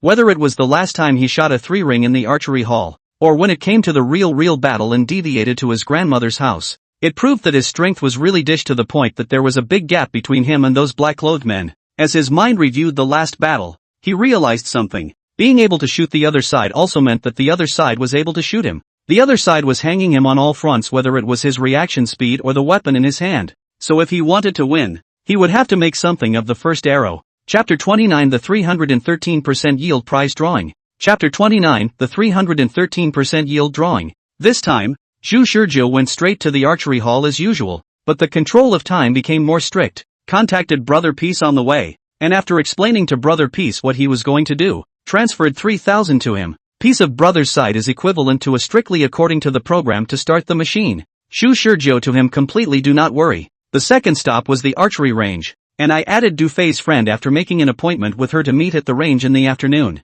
During the trip to the lottery store, He chatted with Dufay for a while and gained some more information about him. He had been in contact with Dufay since the 6th weekly installment, and even though he was just a stranger to Dufay, Zhu Shizhou had gradually gotten to know more about Dufay as a person, and knew what words to say that would be positively responded to by Dufay, and what things Dufay wasn't interested in. And so this time around the chat advanced much further than it did in the previous weekly installment. After a bit of blind conversation, "Then I'll bring you some strawberry shortcake during the afternoon," Zhu Shizhou said jokingly. Across the table, Dufay seemed a bit surprised. "This, ha ha ha, consider it my treat. After all, I really like the bao your grandfather made." "Alright then, I'll give you a cheaper price when you buy your bao this afternoon then, ha ha." Hearing this, Zhu Shizhou was relieved. This time Zhu Shizhou disguised himself as an amateur archery enthusiast and preferred some of the old-time bows. This way, Dufay wouldn't expect too much from him in the beginning, and even if he shot off target afterward, it wouldn't affect his image in Dufay's eyes. The initial funds should be utilized on every blade. There was no room for waste. For this week's program, he arrived at the lottery store in the morning and with the only $2,000 he had left in his entire body, he smiled at the little sister of the clerk who was sitting bored at the lottery counter at the moment. "Hello, I'd like to buy a scratch-off." This time, Zhu Shizhou first chose 50 scratch-offs according to the numbers he had memorized from the previous week's episode. It cost 500. The little sales clerk felt a little amused to see the man so selective. "Big brother, according to my experience, many times carefully selected rather than randomly selected." As she was talking, she saw Zhu Shizhou's side open the first scratch card. $15.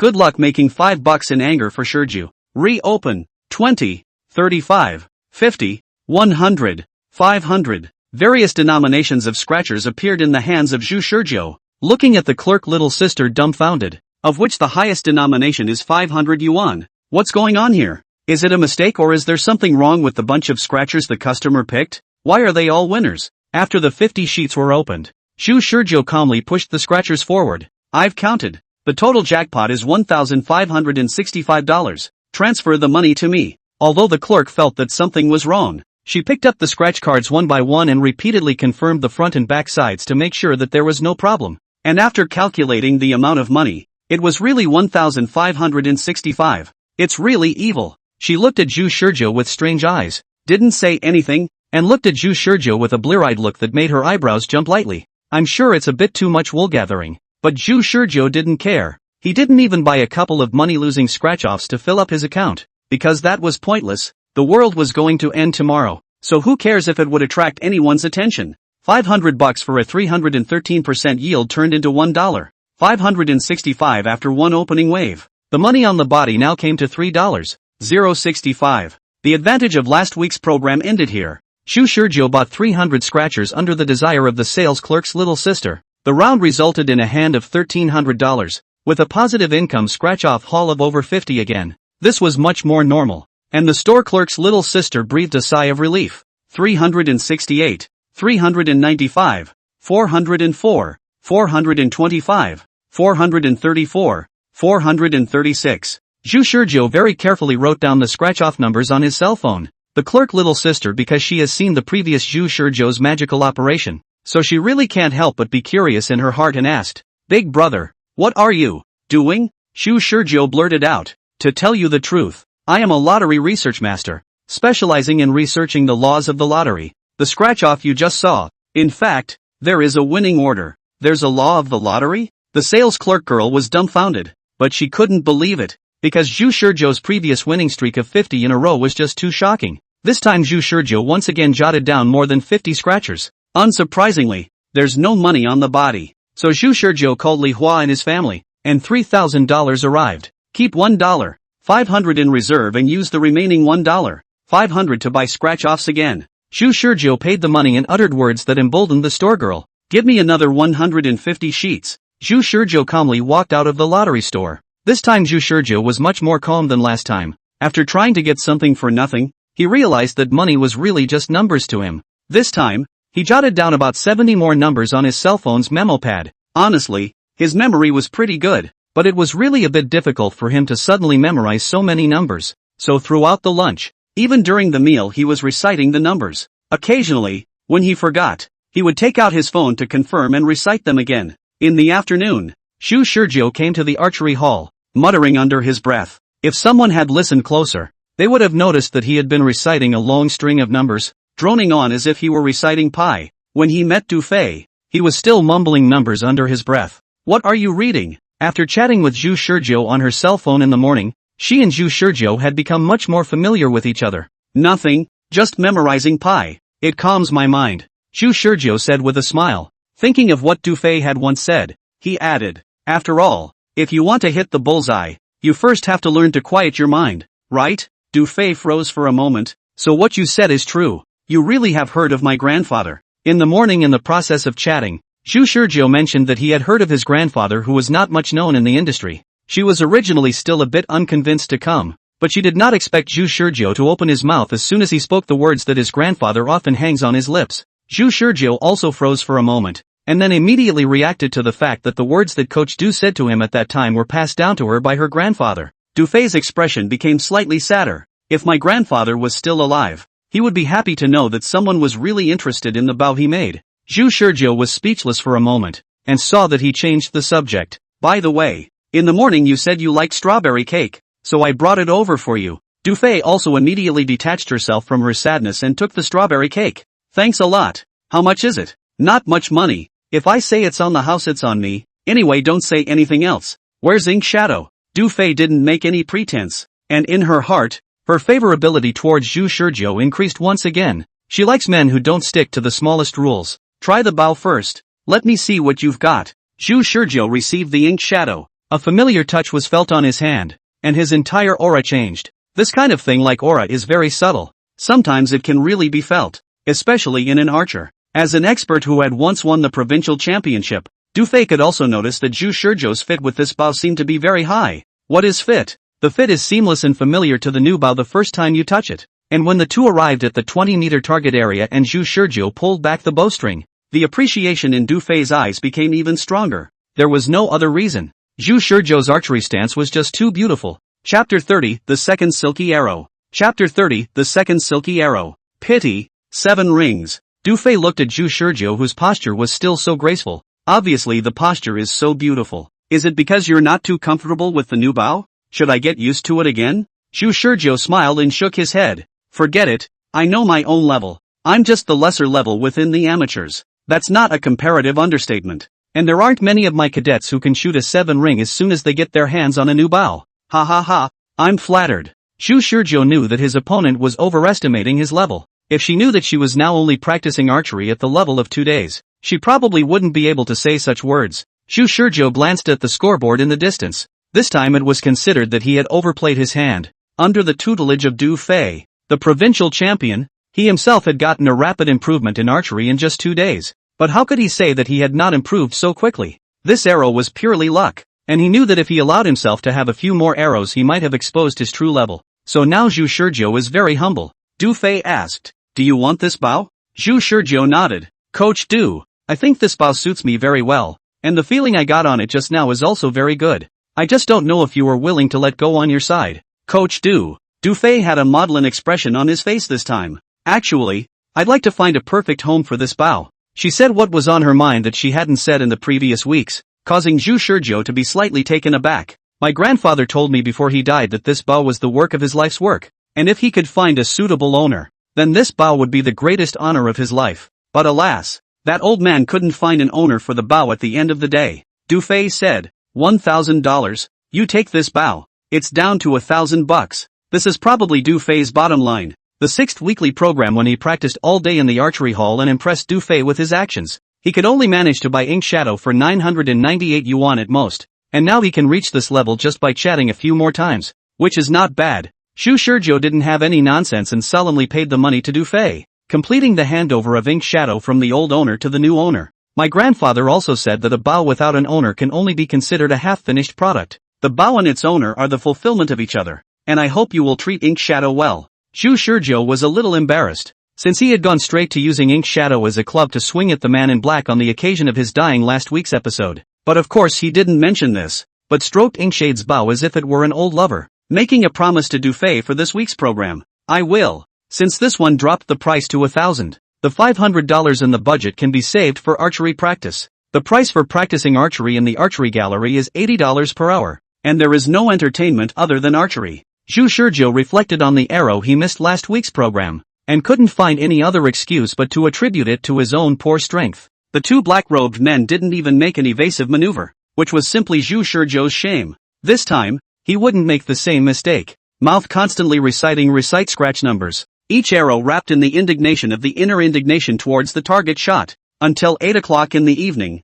Zhu Shizhou had been able to maintain a steady level of hitting the target with almost every arrow. Although the number of rings won was still dismal, he was confident that he would at least not make a mistake like he did in the previous program. This time, it works. It was very quiet at night at River City University, but Zhu Shizhou was already tired of watching it. Holding his breath, he took note of the time. Katsu had already arrived at the empty classroom in the A1 school building, and in less than 10 minutes the strangely efficient group of black-clothed men would arrive on the scene. Perhaps it was because of practicing arrows diligently for an afternoon. Zhu Shizhou was not as nervous as the last time. Is this getting used to being dead? He thought jokingly. The sound of metal scraping against metal rang through the night. Here we go, Zhu Shizhou recited silently in his heart, and at the same time, he put the arrow that had long been clamped between his fingers on the bowstring. This time perhaps it was still going to die. His heart actually knew very well that it was impossible for his strength to grow enough to erase the gap in just one day. Leaning against a tree, Zhu Shizhou exhaled slowly. The same course of action again. The group of black-clad men were like villains who had been on stage for a long time, acting strictly according to the plot, with the distribution of personnel and the course of action being a rehash of the previous week's program.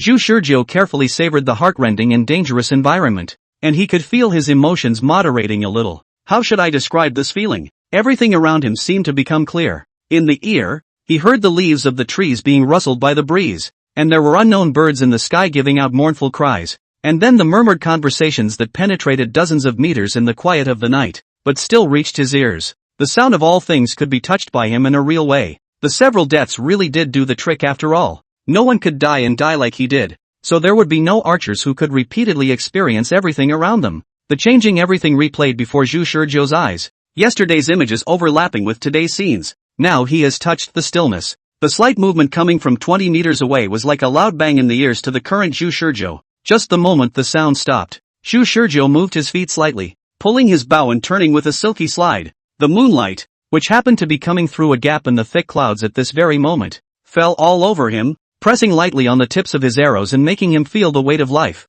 If last week's episode he shot that arrow with strong indignation and impulse, this moment's arrow was shot with only one thing coming back to his head: getting the arrow out. Without the slightest thought of anything else. Shoot this arrow out. Pure and firm. The pressure felt in the tiger's mouth of the left hand when pushing the bow disappeared the moment the bowstring was released. Instead, the arrow wildly broke through the air under the powerful propulsion, like a swimming dragon wrapped in might and shooting forward. This one is a fast arrow, as well as a heavy arrow that is released when the bow is drawn to full capacity. Zhu Shizhou in his current state also heard the slight whistling sound of the arrow as it rubbed against the air, whistling away in a brief moment. This time he was faster, more accurate, and stronger than last time. There was hardly any aiming, as the black man's position had been established in the previous epoch. A moment after this arrow was shot, the man in black quickly turned his head to cast a glance this way, his indifferent eyes locking with Zhu Shizhou. The arrow also spanned a short distance of 20 meters at that moment, pushing straight into the black-clothed face at a speed that reached the limit of human reaction. Chapter 31, Not a Wasted Death. Chapter 31, Not a Wasted Death. Brush. The man in black deflected his head with demonic reflexes, and the arrow almost lightly grazed the gas mask he wore on his face and shot into the woods behind him with a slight crashing sound. Zhu Shizhou, who had shot the arrow, saw the details more clearly than the last time. The arrow had been accurate enough, but it still hadn't worked in one breath. The black-clothed man he had used as a target to shoot the first arrow drove his arm to raise his firearm, while the second black-clothed man from the alert group managed to turn around with the firearm in his hand. Again with this inhuman reaction speed, while Zhu Shizhou secretly thought in his heart, his legs and feet were powered up and he violently scrambled backward. The body tilted in the air, and the moment his back landed on the ground, he rolled backward in a smooth manner. He won't make the same mistake he made in the last rush. His entire body recoiled back into the woods again under the threat of the black-clad man's laser weapon. The advantage of Death Return was to erase the gap between him, an ordinary person, and these elites of the elites. Their inhuman reaction speeds were worthy of surprise,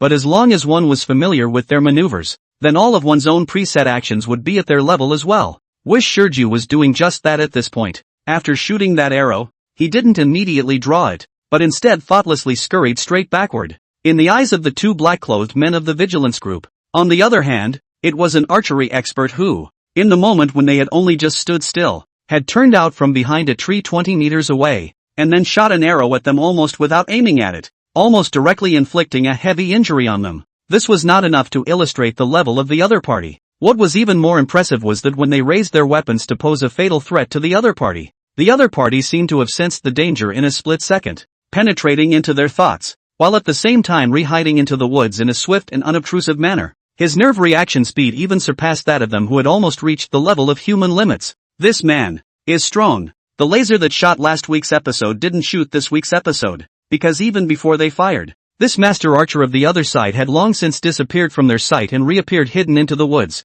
One of the black-clad men in the alert group held his gun in one hand and pressed his headset. 0101. Alert Point B has encountered hostiles. Enemies are using bows and arrows, and are active in an area located approximately 20 meters away to the southeast of Point B of the alert point. Repeat. Shu Shurju of course heard the man in black through the antivirus mask came out slightly distorted, indistinguishable from men and women's voices. Even the tone of voice are so calm, like a heartless monster. Shu Shurjo, shocked by a heavenly arrow, seems to have failed to make his mood change. Shu Shurjo hid behind a tree, his heart gradually sinking. The failure of the first arrow meant that his action had failed, and two black men at that, who were wary of him, raised their guns and pointed them squarely at the direction he was in at that very moment. Could it get any worse than this? Oh, there is. Shu Shurjo heard other sounds coming from a short distance away. The sound of footsteps, with the friction of metal, heavy landing sound. Stepping in the moonlight to approach this way, Shu Shurjo did not dare to show his head to check,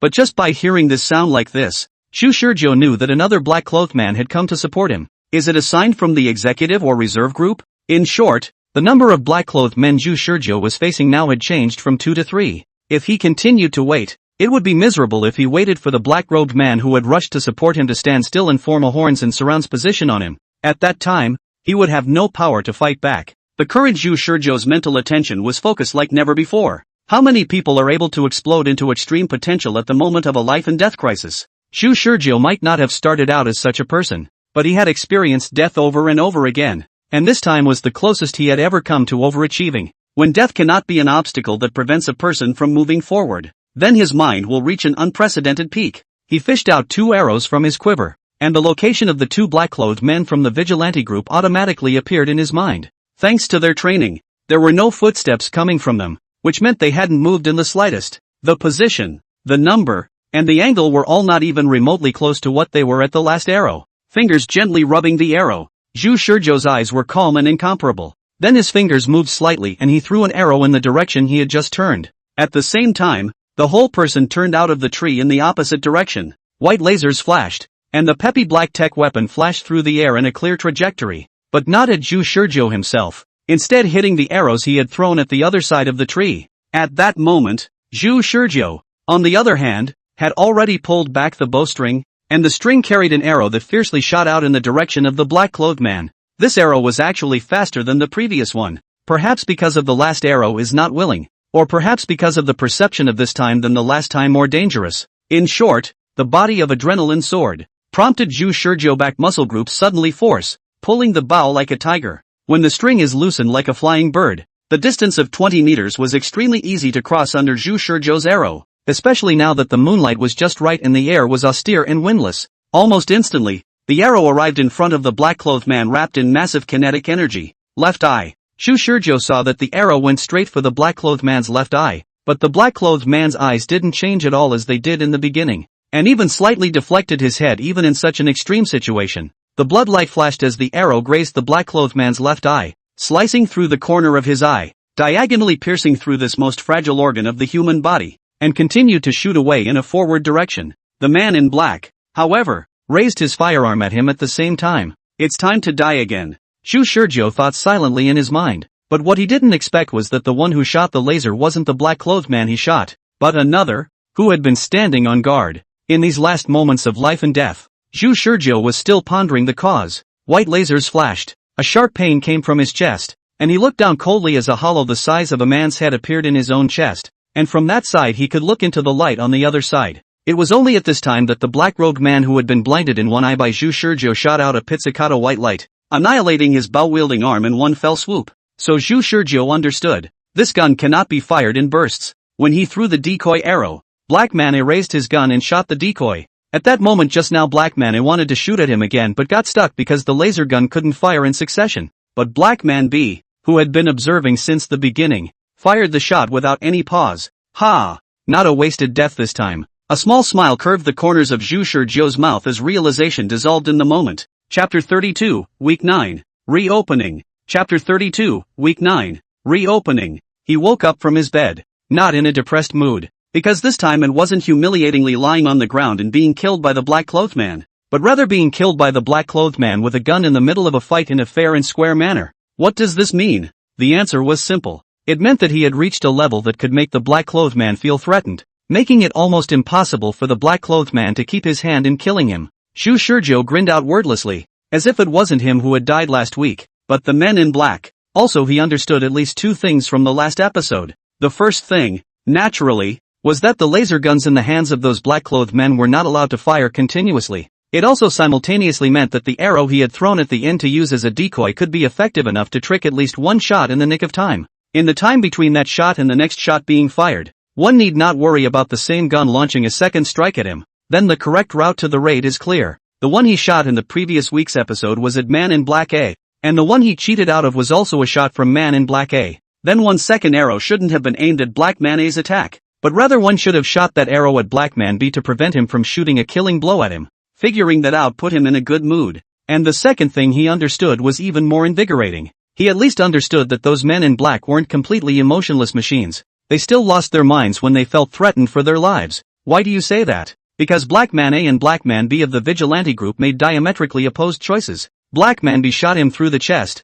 while Black Man A chose to shoot him in the arm thinking that it would be enough to incapacitate him just like in week 8. The two men in black made diametrically opposed moves, representing the fact that one of them had acted against his reason in the face of the commanding officer's orders in his headset. At the realization, Zhu Shizhou laughed silently. The suffocating feeling in his heart that was oppressed by the powerful group of black-robed men that wanted to make it impossible to breathe also dissipated at this moment. Honestly, he was actually worried at first, worried that those black-clothed people's cooperation was seamless. In that case, no matter how many times he started over, he wouldn't be able to find a break. But now it seemed that those people, as powerful as they were at least human. As long as a person is human, there will be breakage. And when there is breakage, they will be able to exploit it. As long as one died more often than not, one could always catch that tiny break and tear a hard crack through this impenetrable web of defenses. Last week's episode he lasted a minute and shot Black Man a blind in one of his left eyes. This weekly program, he's going to do better. Contacting peace is a must. This time Zhu Shizhou's behavior was even more determined. He first went to the archery hall and had a cordial conversation with Du Fei, showing amazing affinity with the level of knowledge he had with Du Fei in the previous weekly entries, and raising Du Fei's favorability to the level of the previous weekly entries almost immediately after the meeting. Even the money used to boost goodwill to buy strawberry shortcake was saved. When Zhu Shizhou left the archery hall, Du Fei was sending him out with a smile. Then he went to the lottery store, where he had written down 50 scratch-offs in the 7th weekly entry, and 70 more in the previous weekly entry. And those numbers meant a yield of at least 300%. 120 sheets also means paying $1,200 and gaining $3,600. Zhu Shizhou in front of the clerk's little sister continuously opened 120 consecutive winning tickets, and all of them are more than $10 of positive earnings. The clerk's little sister almost have to doubt that they are not dreaming, and finally look at Zhu Shizhou's eyes as if they are looking at a fairy. This time Zhu Shizhou didn't borrow money from Li Hua and his family, but instead invested all of the $3,000 in buying scratchers himself, and ended up with nearly 50 more figures. Next week's episode would be the last time he would buy a scratch-off, as he had pretty much made it to the limit of utilizing the $2,000 he had left after hiring Katsuko. He currently has 170 scratchers written down, and any more than that and I'm guessing the store clerk's little sister won't be able to resist calling the police. 300% of $1. 700 is $5. 100. 2. 000 will become $5. 400. Leaving $4. 100 after the minimum $1. 000 spent on the ink shadow purchase and $300 for the necessary arrows. In other words, he will have $4. 100 in movable funds for the next weekly program. Afternoon. Inside the archery hall, Zhu Shizhou silently recited the numbers, allowing his heart to achieve maximum relaxation, and his entire being achieved true calmness almost as soon as he drew the bowstring. Under Du Fei's gaze, he loosened the bowstring. Buzz! The arrow hit the target in a slight arc. 9 rings. After seeing the scoreboard, Shu Shurjo had no sadness or joy and began to think about the reason why his archery skills had grown by leaps and bounds in just a few days. Could it be that the encounter between life and death had caused his archery skills to display an amazing upward trend? Or was he truly gifted in archery? Shu Shurjo thought this, and then he saw Du Fei come forward with applause. Awesome. Just getting a new bow and you can shoot 9 rings. You really are an expert. No, it's kind of me going over the top. Shu Shurjo is still humble. I always feel that this bow fits me well, so my heart couldn't help but quiet down just now. According to your grandfather's words, I should have touched the realm of stillness with that arrow just now. Du Fei froze, then smiled emotionally. I thought that my grandfather's wish during his lifetime couldn't be realized, but I never thought that I would be able to meet a master who truly resonated with Inkshade after his death. My grandfather once told me before he died that this bow was the work of his life's work, and if he could find a suitable owner, then this bow would be the greatest honor of his life. A bow without an owner is just a half-finished product, and now that Inkshade has met you, it has finally become fully formed as well. Congratulations on a fine bow. Without any unnecessary nonsense, Shu Shurjo devoted the whole afternoon to the archery gym again. Throughout the process, Du Fei came over to visit a couple times on occasion. Although Shu Shurjo's level didn't seem to be as stunning as the first arrow he saw, Du Fei still appreciated Shu Shurjo due to the fact that his posture was really quite beautiful. At the end of the day, when Shu Shurjo left the archery hall, Du Fei even went out to see him off personally, and reminded him with slight concern. My grandfather said that archery is most avoided in haste. As long as you are willing to spend time you can always grow. There is no need to rush, and it is more important to combine work and rest once in a while. Shu Shurjo was a bit puzzled. He hadn't been reminded by Du Fei before. Why did Du Fei suddenly care about him this time? Du Fei laughed, thinking that Shu Shurjo didn't understand what she meant, so she raised her hand. Back then, I was practicing too hard, causing my arm to be overwhelmed, so much so that I later broke my career path. You almost have the demeanor I had back then. Shu Shurjo then realized that Du Fei couldn't bear to see a potential archer break his way forward, which was at the same time a reminder to the owner of the Ink Shadow Bow. Du Fei said, "You're fine practicing all day today, but tomorrow you must take a day to relax, or your arms will definitely not be able to take it."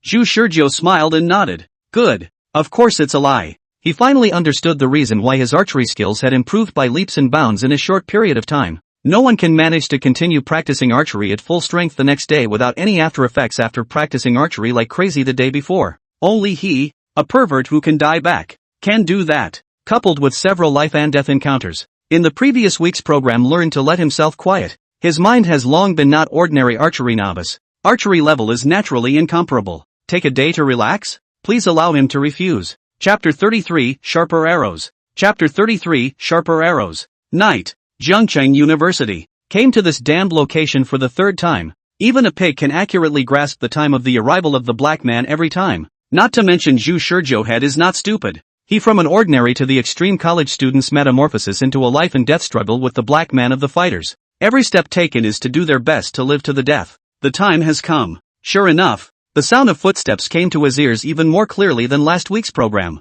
Shu Shurjo knew that it wasn't because the man in black had changed his position, but because he remembered even more clearly than last week's episode what the subtle sound of the man in black's footsteps sounded like. He was also just able to notice and amplify that sound infinitely in the middle of this vast night. So much so that he now formed a conditioned reflex just by hearing the slightest movement about the man in black. It is a memory engraved in the soul, forged with death and made functional. Just as in the previous week's episode, Shu Shurjo turned out from behind the tree with a clear and unmistakable conviction and a calm acceptance of death. As indifferent as this group of well-trained men in black, an arrow shot, regardless of what kind of damage this arrow actually caused. Shu Shurjo didn't have the slightest bit of retention and rolled backward to quickly return to the back of the tree. Then behind the tree, he heard a muffled grunt. It worked! A ripple of calm rippled through his mind. Should I say that habit becomes nature? The experience of the previous week's episode was clearly audible in Shu Shurjo's memory, so he had almost perfectly replicated the actions of the previous week's episode. This arrow from last week's episode made the man in black dodge away with a reaction speed that had almost reached the human limit. And this week's program he had trained another afternoon at the training gym, so his archery skills had gotten a slight boost. Sometimes a little nuance can make all the difference. Even the man in black was unable to dodge the arrow when it surpassed human reaction speed. But exactly how serious is it? Shu Shurjo pressure did not look. His current mood ancient well. When he thinks of himself also as a character developing strictly according to the drama, there is nothing to stop him from exercising his archery prowess in accordance with the predetermined movements. Waiting for the time to pass. 0101. Enemy encounter at alert point B. Enemy is using bows and arrows and is active in an area located approximately 20 meters away to the southeast of alert point B. Repeat. Perhaps it was because he had actually hit the black-clothed man's vital parts. This time the black-clothed man's voice had a slight imperceptible tremor. Shu Shurjo didn't take the risk of interrupting the black-clothed man's debriefing because he couldn't have any unexpected situations if he wanted to repeat the situation from last week's program. So it looked like he was now once again in a life and death crisis. But in reality, everything was under his control. Calculated the time slightly. Shu Shurjo drew 2 arrows from his quiver. A gentle toss to the left. At the same time, he put the second arrow on the bowstring and deftly turned to the right. The white rays of light hit the bait arrow thrown by Shu Shurjo as expected. This time, Shu Shurjo aimed at the eyes of a man in black B. Die. The arrow carrying huge kinetic energy cut a silver-white stream of light under the reflection of the moonlight. And the arrow that was almost on par with the previous week's eyewitnesses went straight towards the black-clothed man. Man in Black A raised his firearm at this point. Man in Black B also raised his firearm, but Shu Shurjo's arrow made him subconsciously twist his head to avoid it. Another elite with inhuman reflexes. Shu Shurjo looked more calmly and carefully than last time. He saw both black men pull the triggers, but Black Man A's gun didn't respond. White light came out of the muzzle of Man in Black B's gun. Having had the experience of the last time, Shu Shurjo had long ago preemptively tilted his body backward in advance, followed by a white laser that almost grazed his chest and cut through the night. A fiery pain emanated from his chest. His clothes burned a scorch mark, and the skin on his chest was blasted by the lasers that were shot out of it. He still didn't duck fast enough. If an ordinary person had suffered such a painful blow, he would have screamed out in pain. But Shu Shurjo's spirit had long been tempered in the direction of inhumanity through one death after another. He froze and forced himself to keep his mind as if it was still, drawing an arrow from his quiver with his right index and middle fingers the moment he was hit by the white laser. The next second it's going to be a bow and a shot. However, at that moment, white light also emerged from the muzzle of Man in Black A's gun. Wish Shurjo gets hit in the arm again. Having died again, Shu Shurjo told himself it was no big deal. With one life he clearly memorized the time between bursts of laser weapons. It's only for a short second. What kind of cheating black technology is this? The result was that he was upset, but ended up with a shot in the arm. Then the 2 black-clothed men from the vigilance group, plus a black-clothed man who had rushed to provide support totaling 3, came condescendingly in front of him, sizing him up recklessly, and contacting the commanding officer in his headset without a care in the world.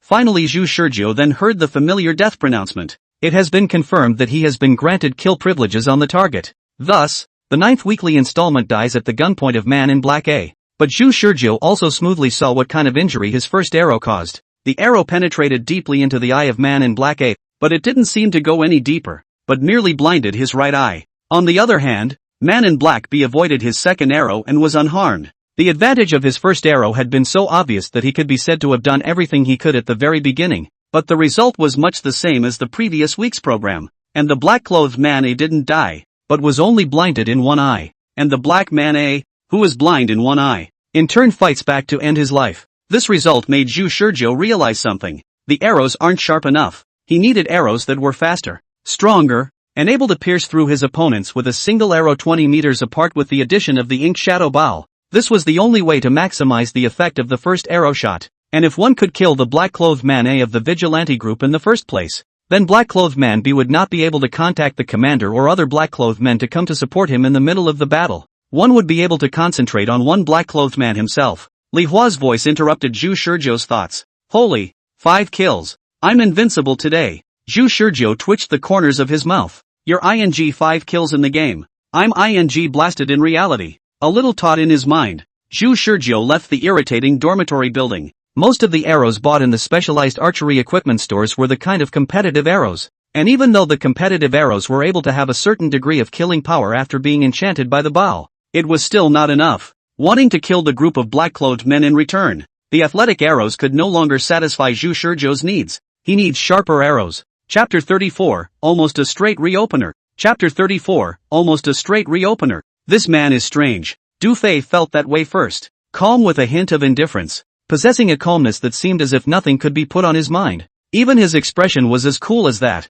but strangely his eyes were so sharp that they almost pierced through her. Then he laughed. Although his eyes were still sharp, his aura was slightly softer. She'd seen so many men at the archery hall that she could tell what kind of person they were almost every time she saw one. But this man was the only one who gave her a sense of confusion. Obviously, he looked young on his face, around his mid to late 20s, but it was easy to easily fall into his rhythm when conversing. as if he saw through everything about her the first time he saw her. If this is not enough to make her interested, even more excessive is not even half a bit of hate emotions. When back to God to think about it, the other side said every word seems to cut her point of interest. Precise like a scalpel-like remarks carefully dissected her guarded heart. So, when your grandfather made the ink shadow bow back then, did he build matching arrows for it at the same time? Without realizing it, the conversation had gotten this far. Strange, how on earth could one talk about one's grandfather to a stranger? While Du Fei was puzzled, she looked up and saw Zhu Shizhou's gentle smile. Yes, this man said that he had heard of the reputation of his unrecognizable grandfather,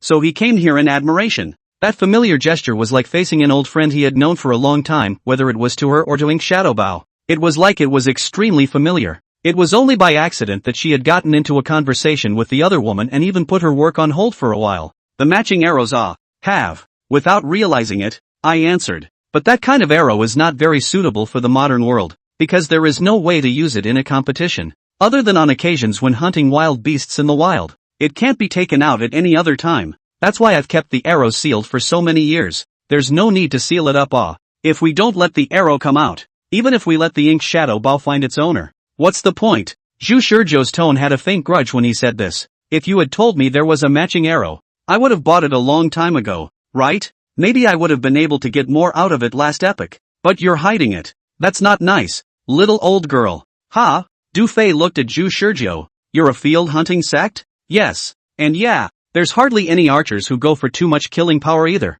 except for the field hunting faction. Du Fei pointed to the target paper in the distance. Nowadays, the competition athletic arrows can at most only pierce through soft things like target paper, not to mention the novice distance of 10 meters and 20 meters apart. Even if it's farther away, the arrows can penetrate through the target paper without any problems, so the power of the arrow is simply irrelevant. Du Fei said, actually, when my grandfather first made the ink shadow bow, he didn't want to make it into a hunting bow, but after it was finished, my grandfather made the ink shadow bow even more perfect, so he incidentally created sharp arrows for hunting. Zhu Shizhou wondered, but since you're an indoor faction, you sealed the sharp arrows? Du Fei smiled. Yes, but, Zhu Shizhou said meaningfully, I guess your grandfather had a prediction at the time. The new owner of the ink shadow bow will be a wilderness hunting faction. Du Fei understood Zhu Shizhou's words and looked Zhu Shizhou up and down. Are you that confident that you can become the new owner of the ink shadow bow? Zhu Shizhou opened his mouth. Doesn't it only cost $1,000?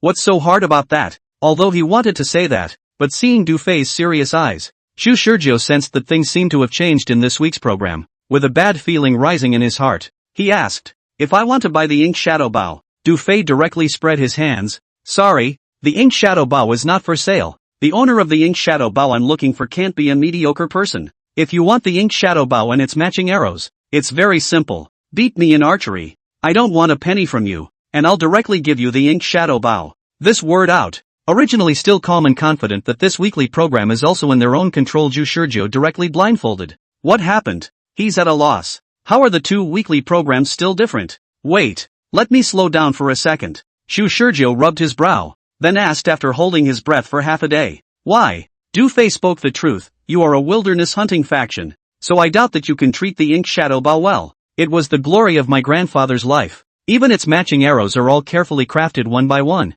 so it can be said that they are perfectly matched to the ink shadow bow. But if you're just a mediocre talent, then those arrows will only be buried when they arrive in your hands, and it's the same with or without the arrows. So here's the problem. Zhu Shizhou understood. He hadn't even asked for the matching arrows for the ink shadow bow in the previous week's episode, so there was no possibility of destroying the arrows, and Du Fei only thought of him as an ordinary bow and arrow collecting enthusiast, and only hoped that the ink shadow bow would be treated well and kindly in his hands. But this week's episode he thought he had reached the standard of goodwill, but he didn't realize that just asking for an extra set of arrows, the difference between the indoor faction and the field hunting faction, could cause a change in Du Fei's decision-making. What a miscalculation. The repeated deaths backfiring almost made Zhu Shizhou think that these inconsequential passers-by were nothing more than minor characters that couldn't affect the big picture. But he forgot that these people were human beings. Living, breathing human beings. Human beings who have thoughts, emotions, and things they care about. And what does one take them for?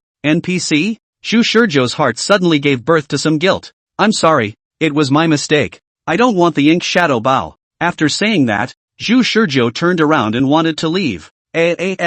Wait. You wait. Du Fei hurriedly pulled Zhu Shizhou back. Zhu Shizhou said helplessly, I feel like I can't defeat you, so I don't want the ink shadow bow. Du Fei tugged Zhu Shizhou to stop him from leaving. If you don't feel satisfied with the conditions, you can talk about it. Why are you in such a hurry? This way, 2,000. Get me 2,000 and I'll sell you the ink shadow bow, along with the matching arrows. Wish Shizhou, what happened to the promised fear of the ink shadow bow being buried? Du Fei slapped herself in the face herself and was embarrassed at this point, explaining, seriously, I can't just casually sell that kind of arrow with killing power to just anyone, and it can't be too cheap counting the crafting fee. If you have the strength to defeat me I can of course give you the ink shadow bow, but if you can't even defeat me then I can only sell it a little more expensive. Zhu Shizhou was so angry that he almost bonbonned her twice. It's only $2,000. I can afford it. I can't believe you're making it sound so serious. Do you women realize that I'm almost tempted to restart this weekly program? Chapter 35, Genius Archer?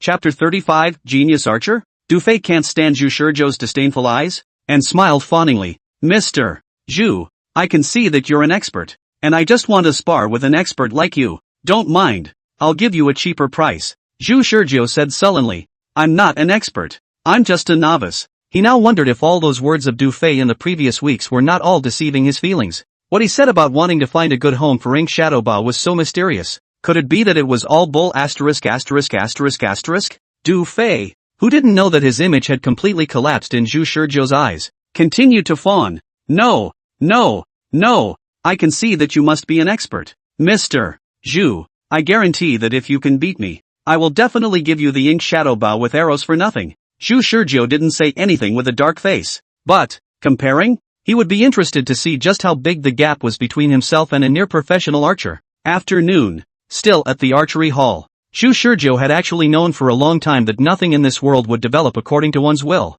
This is something that even a child understands. But several deaths in a row and then repeating them caused Zhu Shizhou to have an illusion. The world is unchanging. Even something like fate can be easily controlled by reading the veins. The strength of the last time can be carried over to the next week's program itself. Unfortunately, such thinking is wrong. It's just the rantings of the arrogant. Du Fei used reality to give Zhu Shizhou a hard slap in the face. Your archery skills are still completely incompetent right now. Du Fei put down the bow with a sigh of relief and said to Zhu Shizhou, who looked lost in thought, "You give me the feeling of a flowery person who has only learned the skin of archery but has not mastered the soul of archery. It's no use just being quiet. You also have to learn to make your heart restless. If an archer doesn't even have the semblance of a fluctuating mood while competing, and doesn't even have the most basic desire to win or lose, then what's the point of talking about winning or losing? Your stillness is so over the top. I don't even know what kind of shock you've been through that causes your arrows to have no passion at all. You say you're a hunting school? That's not true. I see you as completely indoor school.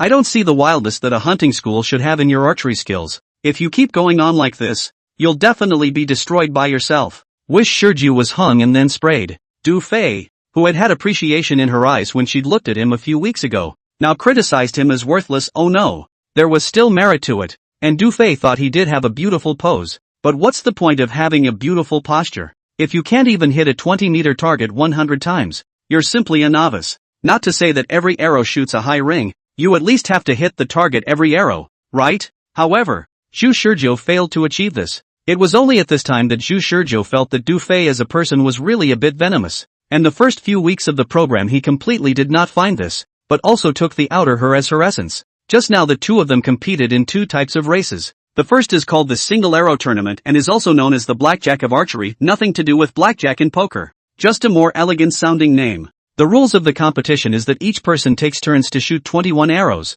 Each arrow is individually calculated winners and losers. If a certain arrow is tied, then add one arrow. To the end of the winning arrows more people win. The result was 21:0. Du Fei crushed Zhu Shizhou from the first arrow. The 20-meter target was not difficult for her at all. The ring count basically fluctuated from 8 to 10 rings. Even if there was an occasional mistake, it was only a small 8-ring shot. And Zhu Shizhou's side is not working at all. The range from off-target to 8 rings is huge. The strength fluctuates, and it's even more disastrous to press an arrow over 8 rings. While he shot the 8th ring, Du Fei was able to shoot the 9th or even the 10th ring every time, without any mercy. The second method is called the total ring method. The rules are even simpler. Each person shoots 20 arrows to see who has the highest total number of rings. As a result, Coach Du shot a straight 186 rings, averaging 3 rings per arrow. After shooting, Du Fei was still sighing that her strength hadn't regressed over the years. However, Shu Shurjo could clearly notice that Du Fei who had gotten the ink shadow bow was simply like a different person.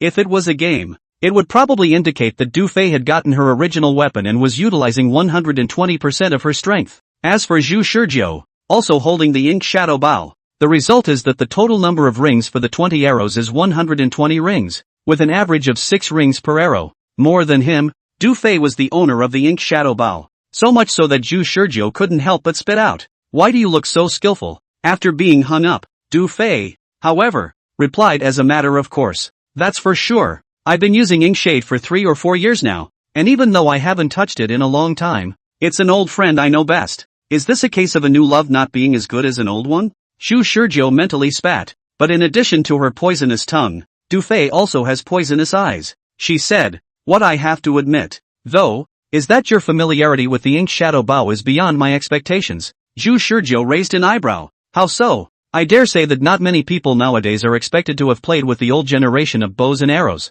yet you showed a high degree of fit for the ink shadow as soon as you got your hands on it. There wasn't even an acclimatization process, which shows that the ink shadow bow is indeed more suitable for you." Shu Shurjo's depressed mood finally had a hint of relief. What Du Fei didn't know was that he wasn't just touching the ink shadow bow. He had even brought the ink shadow bow with him in life and death encounters, and had long since crossed the break-in period between an archer and a bow. Shu Shurjo didn't want to go deeper into this topic, so he asked, "So, how much are you going to sell me the ink shadow bow along with the matching arrows?" 1,500. Du Fei is a real person. The 2,000 that she said in the morning was based on a complete lack of understanding of Shu Shurjo's strength as a person. But now she has already gone through 2 matches enough to understand Shu Shurjo's strength as a person. Simply put, a genius archer. She could see that Shu Shurjo hadn't been practicing archery for long, because people who practiced archery for a long time were generally very stable in strength, even if the ring count was a little worse. However, Shu Shurjo was even able to get 1 arrow off the target and the next one immediately had an 8 to 9 ring, and more than once. Her fiery eyes immediately judged that Shu Shurjo should have failed to establish familiarity with the arrow to the point of being unable to construct a base view in her mind. What is the basic view? It is the archer who should instinctively determine whether his arrow is good or bad after it has been fired. This level of judgment is something that can be practiced with about half a month of practice and can be mastered by novices. However, Shu Shurjo had no such ability at all, which proved that he had practiced archery for less than half a month. It's bull ********, but it's the truth. Chapter 36 Advanced Deployment. Chapter 36 Advanced Deployment. This man, who has been practicing for less than half a month, has achieved the mind like water that many archers fail to achieve. But where there is a human being, there is a mind. And where there is a mind, it is disturbed by outside interference. Talented archers can achieve complete isolation from the outside world, which will improve their archery skills by leaps and bounds, while they learn to shoot every arrow with their heart in the right place. This was a talent that all archers could only dream of. And it referred to Shu Shurjo now. With the mind-like-water talent, it is purely skill that determines the level of an archer's arrows. Sometimes the technique is right and the shot has a high ring. A little less skill and the arrow is off to grandma's house. However, the archer without talent can only rely on skills to dislike hard, using skillfully mastered techniques to make his level forcefully maintain a stable state. Such a player is said to be Du Fei himself. The big difference between the two is that the latter will decline in form very quickly due to age, while the former will be equally superb in archery even when old. Most of those famous archery generals in ancient times were clear evidence of the latter, such as Huang Zhong, old and demonic. Also like her grandfather, she had been taught by her grandfather, who could also do the same with his mind and heart, a super godly talent that she still found it hard to match to this day. So she knew exactly what kind of talent the heart is like, as well as knowing exactly how big the gap is between having a talent and not having one. She was sure that as long as Shu Shurjo kept this state of mind as if it was still water to learn archery, then after improving his skills day after day, he would definitely be able to shoot the desired number of rings with every arrow. And the process, it will be fast. Shu Shurjo came out of the archery hall and had gotten the bow and arrows he wanted. He then went to the lottery store. Luckily, after being hung up on archery, scratching brought him some comfort. The flow of money after rebirth changed a lot. The initial capital of $5,000, spent the fixed $3,000 at Katako, and then spent $15,000 at Du Fei to buy the bow and matching arrows. In the end, only $500 were left to buy scratchers.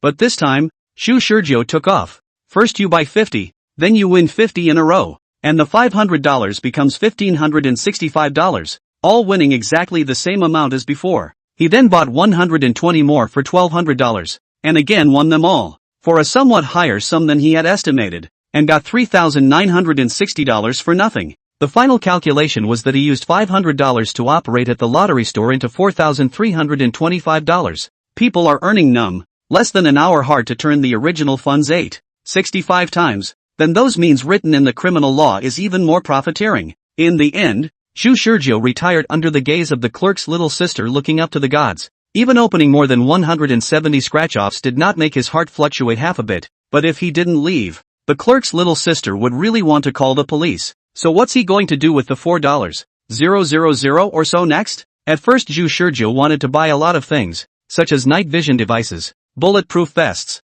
helmets, gas masks, a series of things that look very professional. But not so for him now, because they basically don't do anything for him. Night vision impedes his sight for archery. Body armor doesn't protect against laser guns. A helmet? What the hell is that? A shot to the head is as good as a shot to the chest. Gas mask? He hadn't seen that haloing substance again in weeks. Usefulness seemed plentiful, but it was worthless under the might of those men in black. But is there really nothing left to buy? The previous week's worth of experiences flashed before his eyes, and Zhu Shizhou realized something. That's a really quick reaction from the man in black, as well as eating the baiting tactic very well. One can get their attention by just throwing out a little trinket. So what if there was a little more of this type of bait? Death recall is really a very convenient skill to figure out even the opponent's operational deployment. So it should be normal to set up some gadgets around them in advance, right? He knew that the only way he could find more opportunities was to create more breaks. Once again, the night was overshadowed by River City University.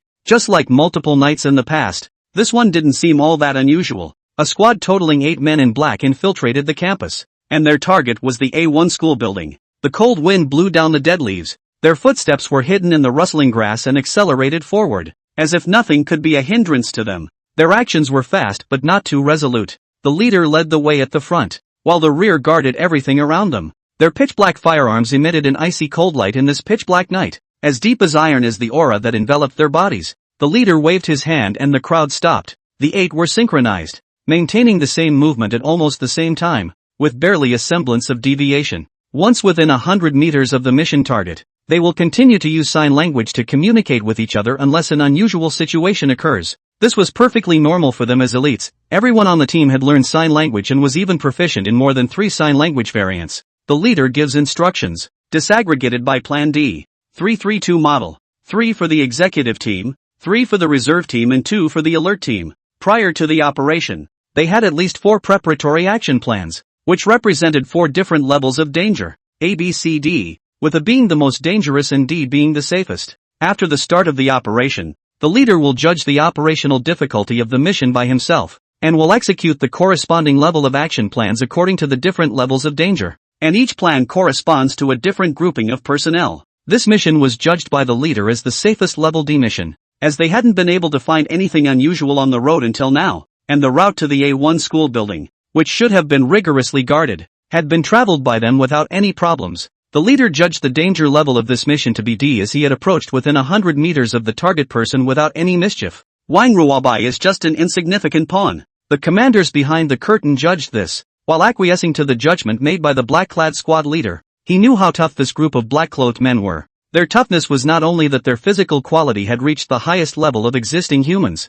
but also that their minds were even better than the brains of elites. If the squad leader didn't find any clues along the way, that would mean that there was really nothing unusual. Although he was puzzled by the result, he wasn't physically present at the scene after all, so the commander behind the curtain put a certain degree of trust in the squad leader's judgment. Chapter 37 Evolved Decoy Tactics. Chapter 37 Evolved Decoy Tactics. Disaggregation completed. The execution group and the reserve group took their positions first, and the alert group stepped into the night and hid in the woods next to the A1 school building. What they all failed to notice was the presence of another human figure in the nighttime woods. Zhu Shizhou's eyes were lowered. Even though he heard the sound, he didn't move for the time being. His emotions had long since dropped to the lowest level, finally adjusting his own state. A step-by-step action floated in his mind to ensure that he wouldn't have a problem with his head jerking off later in the battle. The arrows were tested during the afternoon and were sharp, penetrating to the point of crushing previous competitive arrows. Everything that was needed was also purchased, and over $4,000 was utilized to the last dime.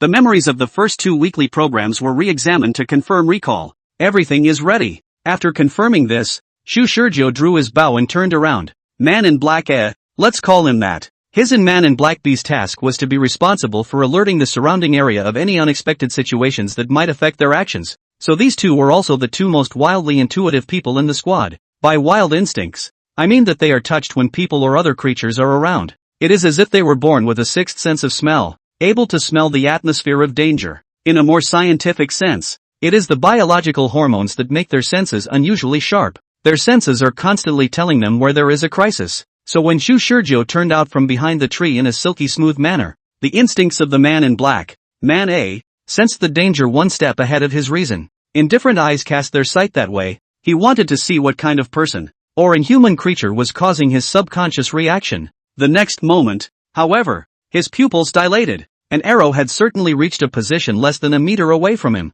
and it was aimed at his vitals, his head. This arrow came whistling with a strong wind-breaking sound. It was simply fast to the extreme. Without even a millisecond's hesitation, the man in black, A, simply tilted his head slightly, however to no avail. This arrow was simply too fast. His head was only deflected by half a point, and the arrow directly hit the bridge of his nose. A sharp pain came to his face. The tip of the arrow with massive kinetic energy was polished in sharp metal, enough to shoot through the skull of a fierce beast. He saw the arrow, but couldn't block it because it was too fast. The arrow broke the bridge of his nose and pierced straight toward the back of his head with shards of flesh and blood, and the crisis of life and death erupted in an instant, destroying his will, which had been forged by 1,000 hammers, to pieces, and it was impossible for a man's will to prevail against the destruction of his physiological structure. But he at least wasn't completely out of the last of his life. The fact that he has suffered a death crisis does not mean that he is dead. He at least finished raising his gun in the first place, yet the enemy was lost before his eyes.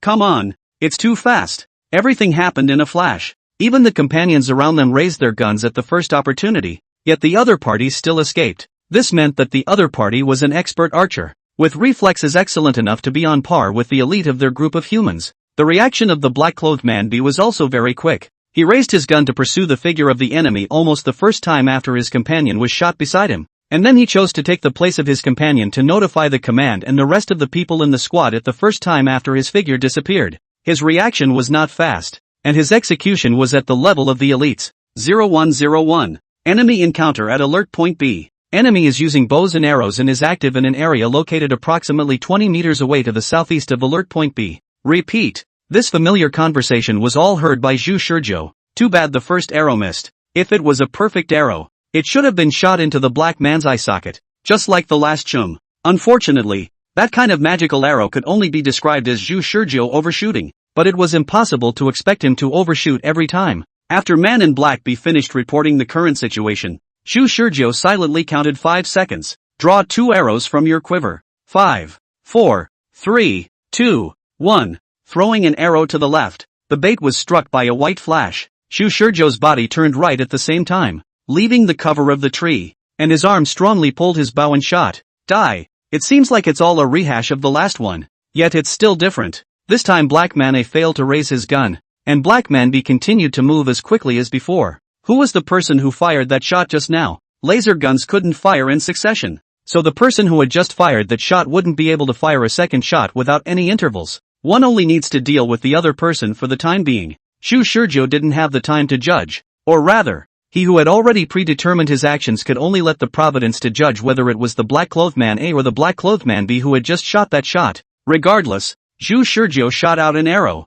heading straight for the black-clothed man B's head. It also tilts backward, faster and silkier than before. This time the white light practically shot past Zhu Shurjo's chest, slicing through the thick night curtain and forming a bleak white glittering piece de resistance. Man in Black A has lost his ability to fight this time. The head just recalled the image he just saw. The man in Black A couldn't even lift his gun, and had obviously been hit hard by one of his arrows. He judged it easily, but B, the man in black, was unharmed, and was destined to rush over later with a black man for reinforcements, so it had to be a quick battle. Man in Black B's shot missed Zhu Shurjo's chest, and had to wait a second between shots to fire a second shot. There was absolutely no chance of victory in a head-to-head match, and Zhu Shurjo was well aware of that, but he had prepared for it long in advance. As he tipped and rolled backwards, he reached into his pocket and his fingers skillfully pressed a button. At the same time, a voice came out from not far behind Man in Black B. That's the sound of a gun being loaded. Almost without thinking, Man in Black B turned straight back,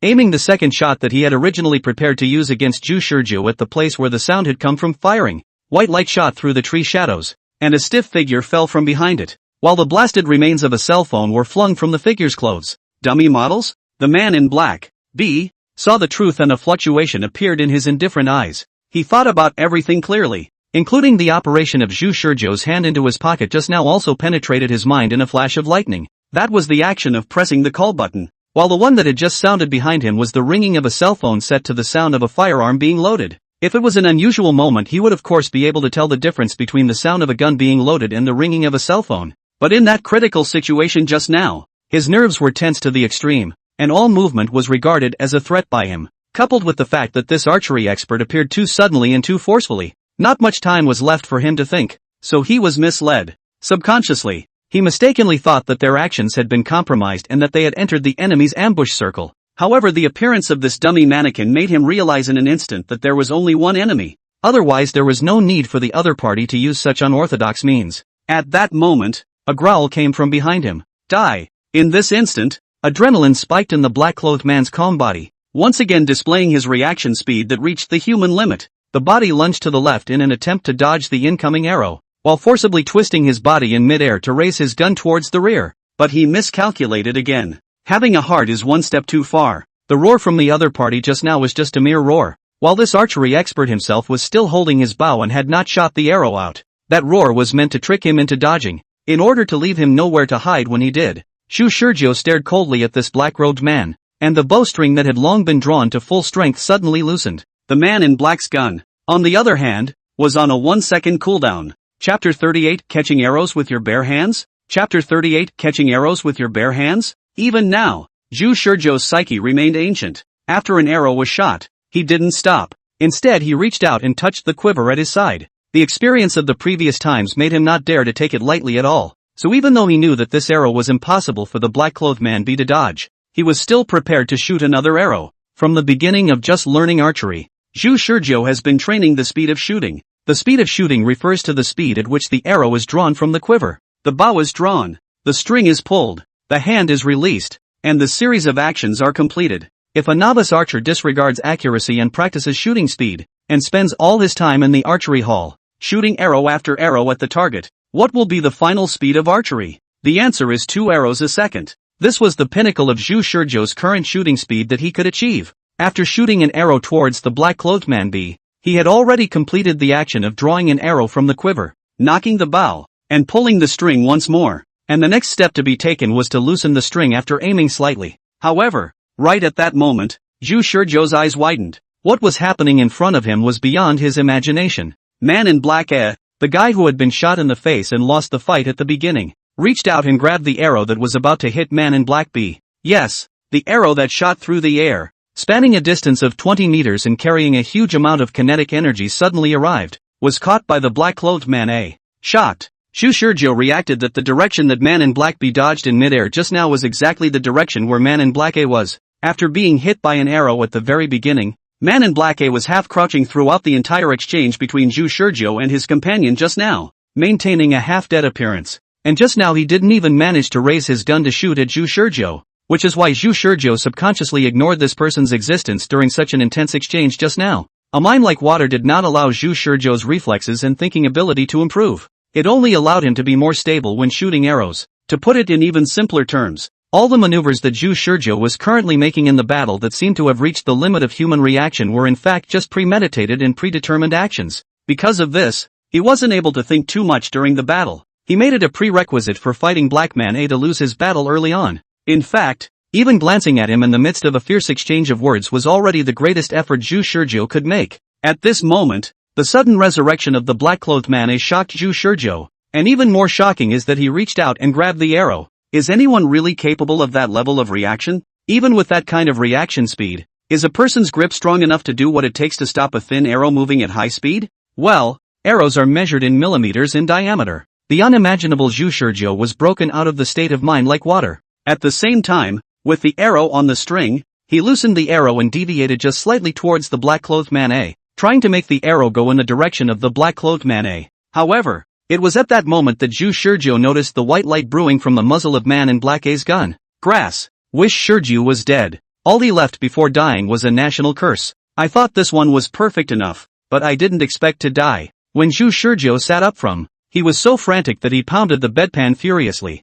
That was close. So close. He thought of the many episodes in the cartoons he watched as a child, where the protagonist thought he had defeated the villain, but realized that the villain hadn't actually suffered a serious injury at all, and then dropped the ball and let the villain explode. That kind of plot in the cartoon was enough ups and downs, and often made him as a child watch with glowing eyes, but that's not exciting to put on your own. Zhu Shizhou only felt unwillingness. Intense unwillingness. Wouldn't it be nice if the first arrow worked? No, actually the first arrow had worked. In fact, the reason he was flipped in the end was that Black Mane could actually manage to grab the arrow with his bare hands. What's the difference between that and grabbing a bullet with your bare hands? It's so sick. Shoot faster next time. Zhu Shizhou muttered in a hateful voice. Li Hua, who had poked his head out from the side and was ready to check out what kind of seizure Zhu was having, shrunk his neck with an odd expression when he heard this, and he, who would inevitably greet Zhu Shizhou every single weekly program, pretended to be a little transparent this time. Only after Zhu Shizhou ignored him and hurriedly left the dormitory did Li Hua wipe the cold sweat from his forehead and shake his head with more than a few emotions.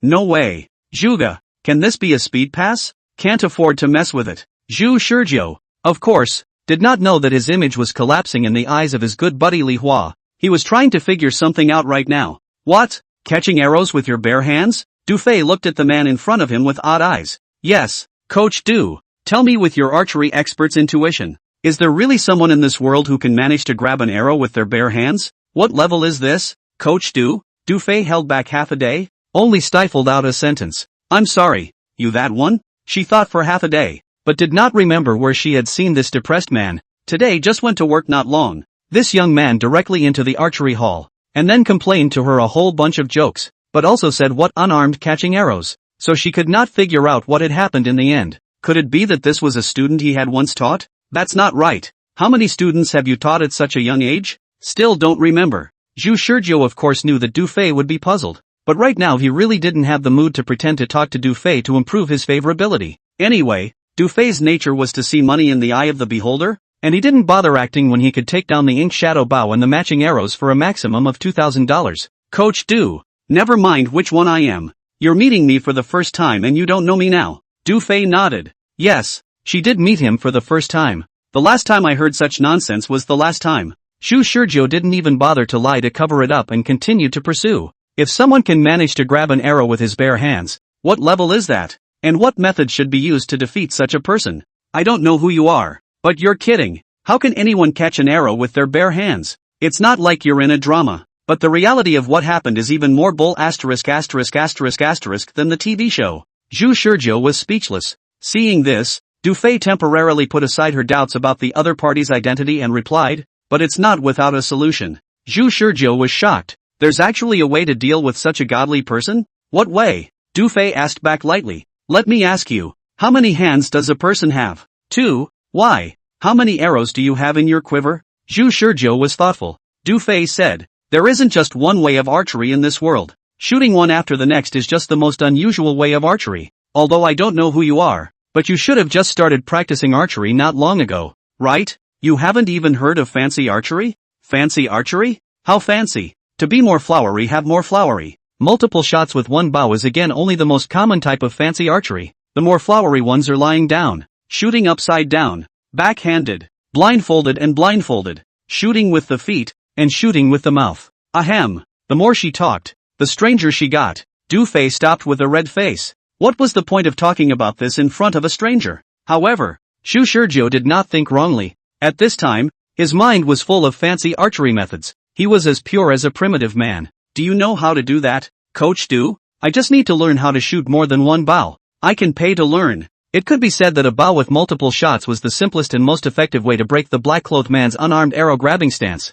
Du Fei, on the other hand, had an odd look on his face. Not. We've been chatting for half a day. Who the hell are you? Do we know each other well? Chapter 39, Fancy Archery. Multiple shots with one bow. Chapter 39, Fancy Archery. Multiple shots with one bow. We really don't know each other well. Originally Du Fei wanted to say something like this, but when she saw Zhu Shizhou transferring $2,000 to her without saying a word, she knew that she had made a mistake. Cooked. How not familiar. If there had been a little more of it, there would have been more familiarity between her and him. Du Fei immediately quenched the idea of asking the other party's identity. Zhu Shizhou looked so enthusiastic. and for the sake of learning archery transferred $2,000 to her without saying a word. What does it matter about identity? In front of money, these are all trivial. She repeatedly checked the $2,000 that had just arrived in the account not long ago, and her spirit was a bit dazed. Even Zhu Shizhou called her several times before she managed to react. Coach Du, you've collected your money. It's time to teach me, right? Zhu Shizhou looked at the 2,000 burned in the card and did not feel distressed. This week's program he went to the lottery store as soon as he got out of college, where he still had 2,000 left after spending 2,000. I'm still at work right now. Du Fei looked around. I'll wrap you up today. Can you take the day off? Du Fei was stunned by Zhu Shizhou's bravado, and only after half a day did she squirm. Only learning arrows? Zhu Shizhou wondered. Of course it's just arrows. What else would you learn? Cough cough cough. Zhu Shizhou also reacted and said with a dark face. Anyway, the location is up to you. I only have one condition, teach me as soon as possible. Du Fei only hesitated for a moment before finally nodding in response. Then she heard Zhu Shizhou say, by the way, remember to bring the ink shadow bow with you this afternoon. Du Fei's eyes widened in surprise, not knowing why he knew about the existence of the ink shadow bow. When she tried to inquire, Zhu Shizhou had already turned around and left the archery hall. Last week's episode was the 9th, which means he's died 9 times. Zhu Shizhou had never been a sitting duck. He actually knew that if he could infinitely die and then go back to his gears, then he could completely let his archery skills peak through a large number of deaths, and then try again and again to reach the most perfect level. But the matter of successfully shooting the black-clothed man with the first arrow alone, he used 2 lives to prove that it was really difficult to do so. Both week 8 and week 9 actually came fairly close to this outcome. But ultimately, he wasn't able to kill man in black A. He wasn't going to be foolish enough to wait until he was able to do so before planning everything out. He had to do everything he could to survive at every turn, trying everything he could try, whether it was mastering a new skill or using small tricks, just enough to keep all the possibilities all guarded against him. Now, he made it a prerequisite that the black-clothed man still survived the threat of the first arrow before thinking about the battle going forward. No matter how he thought about it, he felt that it was impossible for him to deal with 2 black-robed men at the same time at this stage. So the only way is to acquire new skills. At this very moment, suburban woods, Du Fei let Zhu Shizhou test fire a few arrows as a way to judge Zhu Shizhou's archery level. You've only been learning archery for a short while? Du Fei asked after reading it. Yes, it's only been less than a week of learning. Du Fei was shocked in his heart while shaking his head. Aren't you being a bit overambitious? It's only been a week since you learned archery and you want to learn fancy archery. Do you realize that this is a complete waste of your talent? Wu Shizhou twitched the corners of his eyebrows. Talent? No, that means talent that comes out of dying over and over again, right? I naturally have my reasons for learning how to shoot more than one bow, so just say teach or not. If he could, he would quite like to practice archery day in and day out. However, there was no instruction manual for this death recall of his own, so he didn't know if he would suddenly lose this ability one day, and then his death would be in vain. He's just trying to find a faster way to raid. Du Fei sighed, not sure if it was a compliment or a disappointment. Well, while most of the fancy styles don't have much of a reputation in archery circles, there's still a bit of skill in shooting multiple shots with one bow, so it wouldn't be a waste of your talent to learn it. Du Fei took the ink shadow bow from Zhu Shizhou's hand. I'm going to show you now what the effect of multiple shots from one bow looks like. Do you see a couple of water balloons hanging from a couple of trees in front of you? Zhu Shizhou followed Du Fei's words and looked to the front where the two were facing. 3 water-filled balloons were being tied with ropes to 3 trees in front of them, each tree about a meter away from the other, and each water balloon was only half the size of a human head. Of course he saw it. Those water balloons were still filled with water by him personally and hung under Du Fei's command. Du Fei chose a distance of 20 meters away, which was what Zhu Shizhou had asked for. See, next I'm going to try to hit them with 3 arrows in one shot. Du Fei spoke seriously, and the aura that had coalesced in her body was gradually detected by Zhu Shizhou. Under Zhu Shizhou's expectant gaze, Du Fei pulled out 3 arrows from his quiver. Unusual competitive arrows. Of course, it was possible to teach with competitive arrows. The main thing was not the type of arrows, but the skill of shooting 3 times with one bow. Instead of rushing to build her bow, she stared deeply at the 3 water globes for a long time. Zhu Shizhou didn't bother Du Fei.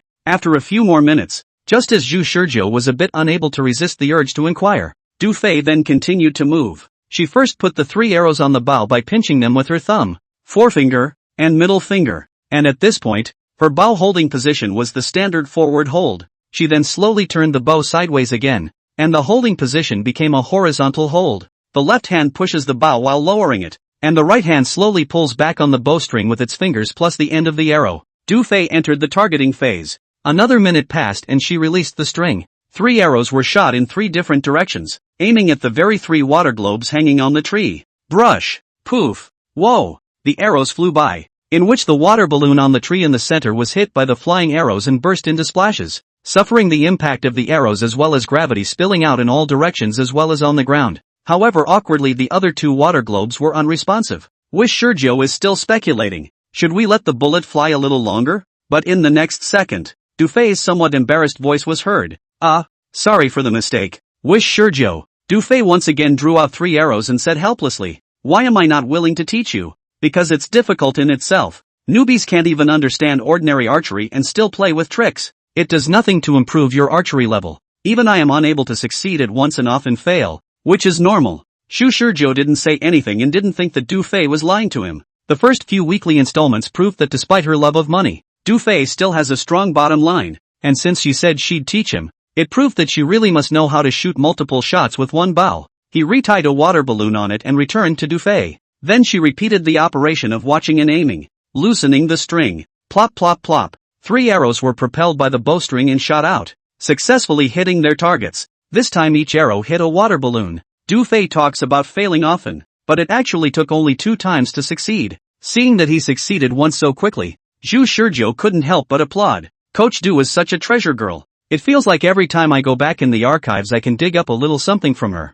It's like a treasure trove of humanoid tips. After succeeding once, Du Fei was also relieved. Did you see it? Did you notice anything? Zhu Shizhou thought for a moment. Your archery stance has changed from a forward shot to a horizontal one. That's right. There is a change in the archery stance, Du Fei said. Since the targets are in 3 directions horizontally, that's why I changed my archery stance to horizontal shooting in order to hit all 3 targets at the same time. This is a big challenge for archers who have pretty much fixed their archery stance. The difficulty with multiple shots from one bow is that the archery stance is not fixed and needs to be adjusted with the direction of multiple targets. For example, horizontal is horizontal and diagonal is diagonal, Du Fei said as she tilted her bow at an angle. Without a flexible view of space, it's hard to hit the target, whether it's a horizontal or diagonal shot. A multi-angle holding position that isn't fixed is the first difficulty in shooting multiple shots with one bow. Do you know what the second difficulty is? Wish Shizhou didn't see it. Seeing this, Du Fei explained, the second difficulty lies in the variation of the centerline. Archery has a centerline. The so-called centerline is the straight line formed by your arm, bow, and eyes, and basically it is the centerline that archers follow to determine the target of the target. Zhu Shizhou was strange. This Du Fei had never told him before. I don't know if I heard Zhu Shizhou's heart, but Du Fei's next words answered this doubt. In our usual archery practice, we make the arm, bow, eyes, and target form a straight line in order to hit a single target. And the centerline is just a theoretical concept whether we know it or not. And even if we don't know the expression, archers have long applied the centerline to their practice. And fancy archery is called fancy because of the variety of target positions, resulting in the formation of multiple bow holding angles. And changes in bow holding angles can also shift the centerline, such as the centerline of a horizontal bow holding position being located at the chest. Zhu Shizhou recalled the operation of Du Fei's horizontal arrow shooting just now, which did depress the bow, and realized with a sudden realization that it did seem to be the case. The centerline is located at the chest, which means you can't aim with your sights. This is a big challenge for most archers and can only be developed through a lot of practice to get the feel for it. It's also the straight feeling needed for fancy archery. Du Fei bristled. You know why I don't like fancy archery? It's because normal archery relies more on skill, while fancy archery relies more on this sense of straightforwardness that makes no sense. Zhu Shizhou was a bit sensitive to the word extensive practice and asked immediately after hearing it, is there a way to get a quick fix? Du Fei rolled her eyes. This guy really had no patience at all. Still, she replied, of course there is, and there's the dumbest way to do it. What way? I'll help you determine the centerline. I'll watch the adjustments for you during each draw, and I can guarantee you'll be able to establish an initial view of the centerline in less than an afternoon. Will this really work? Zhu Shizhou was skeptical. Du Fei nodded. Of course, that's what my grandfather taught me. Your grandfather again? Your grandfather made the bow and arrow. Your archery skills were taught by your grandfather.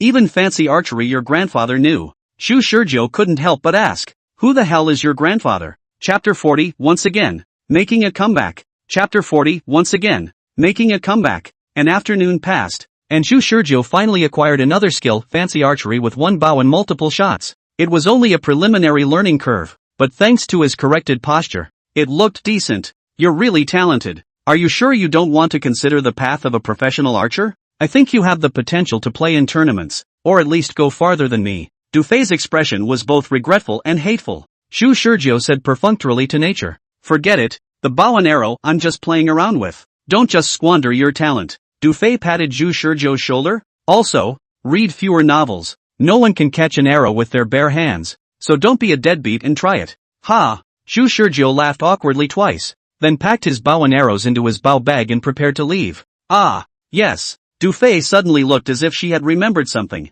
I'll give you a piece of advice about your archery skills. Actually, I've been meaning to say this for a long time, but I'm afraid you won't want to listen. What? Zhu Shizhou thought to himself, could it be that after so many weeks had passed, there was still something that Coach Du could teach him in terms of archery? Du Fei sighed. Honestly, your arrows are too dead. What? Zhu Shizhou was in a bit of a trance. Maybe I'm just being shallow. Don't mind me. It's just that from my point of view, your arrows don't have any passion at all. And that's not the attitude you should have when learning archery. If you keep learning arrows like this, then you will never be able to shoot creative arrows. It seems like Du Fei said something similar last week's episode. And this week's episode she went deeper. Creative arrows? What's that? Is it also the realm of archery? It sounds kinda esoteric. No, it's not the realm. Du Fei shook her head and said, archery is about passion. As long as there is passion, even an ordinary archery novice is able to shoot an arrow like that once in a while. Like a bluebird flying through a cloudless, clear sky, a shoot growing in a forbidden area of life, the first drop of rain falling on a sweltering summer day, is an arrow that will make you feel, and can be called a godsend arrow. But if you don't have the means to step out of your comfort zone and only have a target in your eye, even if your heart is still and you shoot accurately, the best you can end up doing is just shooting at it. While arriving at your goal through a lot of hard work is certainly something to rejoice in, it's nothing more than the normal return from the heavens for all the effort you've made. But more than that joy, isn't the learning of archery even more surprising when you shoot an arrow beyond your level? An arrow beyond your level? Zhu Shizhou was in a bit of a trance. He felt that Du Fei's words woke him up like a stick to the head. Isn't that what one seeks? What he needed was not the kind of perfect archery skill that could only be practiced after thousands of deaths, but the kind of arrow that surpassed the level as long as it was effective, even if it was a coincidence. Zhu Shizhou asked, was this also taught to you by your grandfather? Facing Zhu Shizhou's question, Du Fei rolled her eyes. No, this is something I realized on my own. At this time, Zhu Shizhou knew that he was still far from having scratched the essence of Du Fei's archery skills as a person. When he realized this, Zhu Shizhou was a bit hesitant, and even the movement of packing his bow and arrows slowed down a lot. He wondered if he should spend a week or two specifically learning archery from Du Fei. Zhu Shizhou had a premonition that if he could learn the essence of Du Fei's archery, then his archery skills would definitely soar. However, Du Fei didn't have too many bent ideas. She saw Zhu Shizhou's movements slow down and casually asked, what's wrong? Don't you have something to do? If there's something important to do, go ahead and do what's important. You're always welcome to come over from my side anyway. You can also sign up for a course at the archery hall. I can give you some systematic training, and if you get a card, you can get up to 70% off the membership price. Wish Shizhou. He was speechless. Du Fei actually wanted to sell lessons after saying so much? He couldn't figure out which of the woman's words was serious. Zhu Shizhou lamented and waved goodbye to Du Fei. The next time I see you, you shouldn't recognize me again. Du Fei tossed her dark hair. How could that be? My memory is not that bad. The two parted at the grove. When Zhu Shizhou bid farewell to Du Fei's expression was still fondly remembered, as if he couldn't bear to see a gold master leave. Finally Zhu Shizhou said, we'll come back tomorrow. Only that's for the next week's program. Will this weekly program be able to successfully kill those black-clothed men back? Zhu Shizhou's heart was actually pessimistic about this possibility. If he was really accomplished in archery now, then he should be very confident. But the successive deaths had taught him humility and to think of defeat before victory. In fact, last week's episode he did not have more than those means. Spend 4,000 oceans can not just buy a dummy mannequin and a cell phone, but the subsequent means are all useless, because the plan in the first half of the aborted. The only way to continue talking about the follow-up was to crack the perverted reaction speed of the man in black. In the course of many do-overs, Zhu Shizhou noticed a phrase that Du Fei had emphasized many times. Before learning to be quiet, Du Fei said, if you think about how to hit the target every time you shoot an arrow, most of the time you won't be able to hit the target. After learning to be quiet, Du Fei added, if you only have eyes on the target, even if your heart is quiet and you shoot accurately, the best you can achieve in the end is just hitting the target. Du Fei's meaning was nothing more than to say, Don't deliberately aim. This Shu Shurjio still understood, but he now extended his thinking by Du Fei's words and thought of a problem. Is it necessary to target your opponent yourself? Knowing your opponent's position every time. It had taken so many lives just to memorize it with your life. Did you even need to aim yourself? To put it more simply, even if he couldn't see anything in front of him, he still knew which arrow to shoot in which direction. So why not take advantage of that as well? Even if the man in black was strong, could he aim a shot at him when he also couldn't see anything? After dinner, Shu Shurjio used some of the last remaining money to buy a few things. Dummy mannequins, clothes with pockets, and the cheapest ground-up $100 cell phones used in the previous week's episode. These are the most cost-effective props that have been proven to successfully fool the man in black. Next he bought the backhanders, firecrackers, that he hadn't been able to use the previous week. He had planned to deal with the support person after defeating the two vigilante black-clad men. But unfortunately, thinking too hard, he decided that it would be better to just put the firecracker to use in this week's episode. Finally, Shu Shurjio bought 2 dry powder fire extinguishers for firefighting. Assholes, here I go again. Chapter 41, Dry Powder Masking Tactics. Chapter 41, Dry Powder Masking Tactics. River City at night. Well, Shu Shurjio has gotten a little tired of it. The key point of the transformation from the beginning, when he was so nervous that his hands would sweat holding a bow and arrow, to the present, when he even wanted to swipe his cell phone for a while waiting for those black-clothed men to come to his door, was the fact that he had died several times. Even if you play too many intense and exciting games, you will get tired of them, not to mention the personal experience which is even more memorable than the games. There was only one thing Shu Shurjio wanted to do right now, give those assholes a hard time. Speak of the devil. And the familiar sound of metal scraping against metal rang in his ears. Again, the men in black formed to deploy as he wished. 20 meters away. The position is split. As the sounds of the night fell silent, Shu Shurjio picked up the dry powder fire extinguisher that was sitting by his feet. Go you! Without even poking his head out, he simply flung the dry powder fire extinguisher in his hand as hard as a grenade in the direction of where the man in black was. The 2 black men in the alert group noticed almost instantly that something had flown out from behind a tree 20 meters away.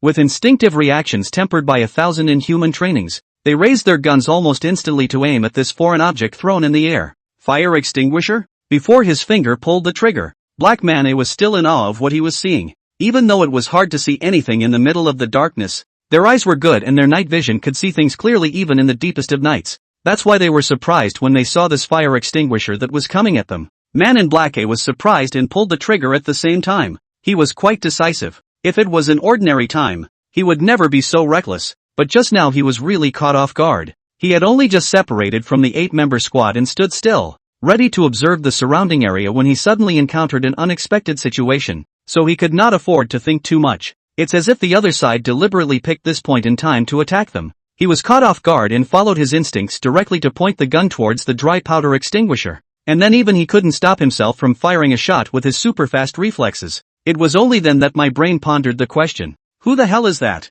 There was no advanced scouting on this mission, so even they hadn't expected that someone would actually be able to feel out their movements in advance as if they were unpredictable, and then silently ambush them at this location. Anyway, what is certain is that the other side is the enemy. Since it's the enemy, there's a plan in place. When it came to the distribution of actions, even though both of their duties were in charge of vigilance, they actually had a further detailed division. If there was an accident, he would be the one to carry out the first response, while his companion beside him would be in charge of skimming the battlefield from the side, and the division of labor would be reversed in the event that the other party was passively attacked. The laser gun's 1-second cooldown time was something they knew better than anyone else, which was why this arrangement was made, just to make sure that at least one of the duo had the ability to counterattack, so that they wouldn't both fall into the cooldown period and give the enemy a break for nothing. Black A's response was naturally unmistakable, hitting the flying foreign object at the first opportunity. Yet no matter how much he thought about it, he could not anticipate that the enemy had gotten a hold of all their reactions in advance.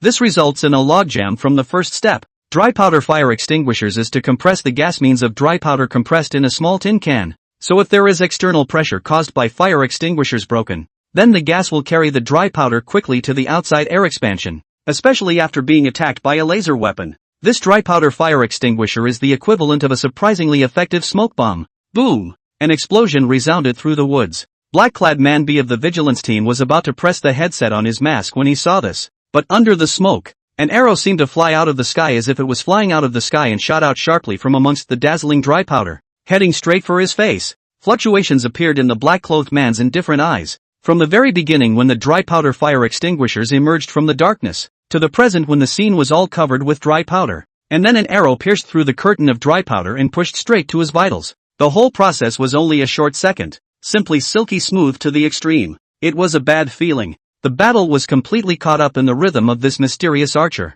He could only do his best to deflect his head with extreme reflexes. The arrow brushed past his cheek. Before he could breathe a sigh of relief, he saw an arrow shoot out once more, blasting through the thick barrier of dry powder and heading straight for his companion's face. Fast, too fast, hardly giving them any time to catch their breath. One arrow after another. The feeling of oppression was overwhelming. Despite the menacing situation, Man in Black dodged the arrow all the same. This was not a difficult task for them. With their extreme reaction speed, they were even able to manage to grab the arrow with their bare hands. But this arrow after arrow reflects a problem, though. How did the other side manage to grasp their position with such precision? There was no answer to that question. They couldn't see 20 meters in the distance at all with the dry powder, but the other side was just able to pose a strong threat to them for no apparent reason. One could only attribute this result to the fact that the level of the enemy's archery had surpassed their understanding of archers at this stage. Man in Black had pressed his headset after dodging an arrow. 0101. Alert point B point has encountered hostile situation.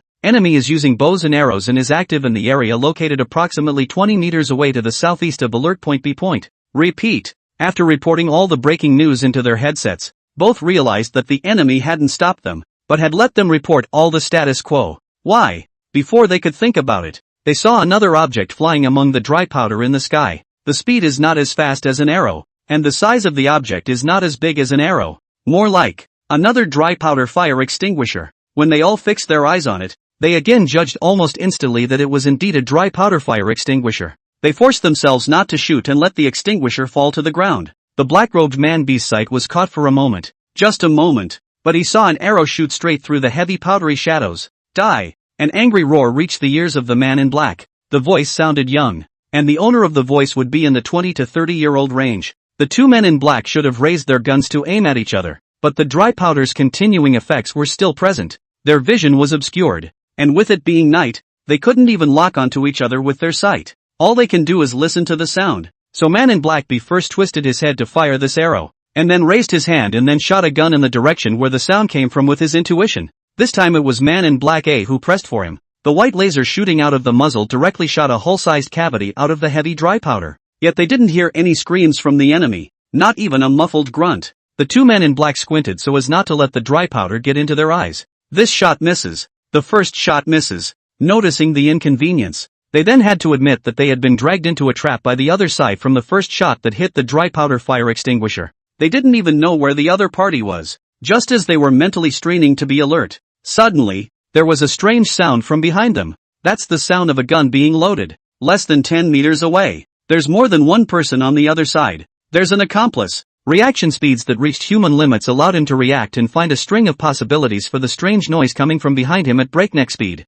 At the same time, the black-clothed man turned around with a speed almost as if he had suffered a life-and-death crisis. His brain spurred him to raise the gun in his hand, his finger pulling the trigger, and the white laser pierced right through the large tree that had a strange noise coming from 10 meters behind him. A figure fell stiffly. His vision was blurry and he couldn't see at all. He just felt something was wrong, but he didn't know why. Before he could think about it in detail, a roar came from behind him again. Die! Almost the same roar as before made him feel even more out of place, but his body still lunged to the side according to trained instincts, trying to dodge away from the impending arrow. According to his conception, if he couldn't see the other party would naturally not be able to see him, and as long as he changed his orientation in this smoke and powder, then the other party would naturally lose his position. So he dodged. Unfortunately, he thought wrong. Once again, an arrow shot straight at him like a roaring tiger, accompanied by the words of the enemy's roar that hadn't quite landed straight in his face. Sure enough, their opponents had a way of distinguishing their orientation in the smoke and powder.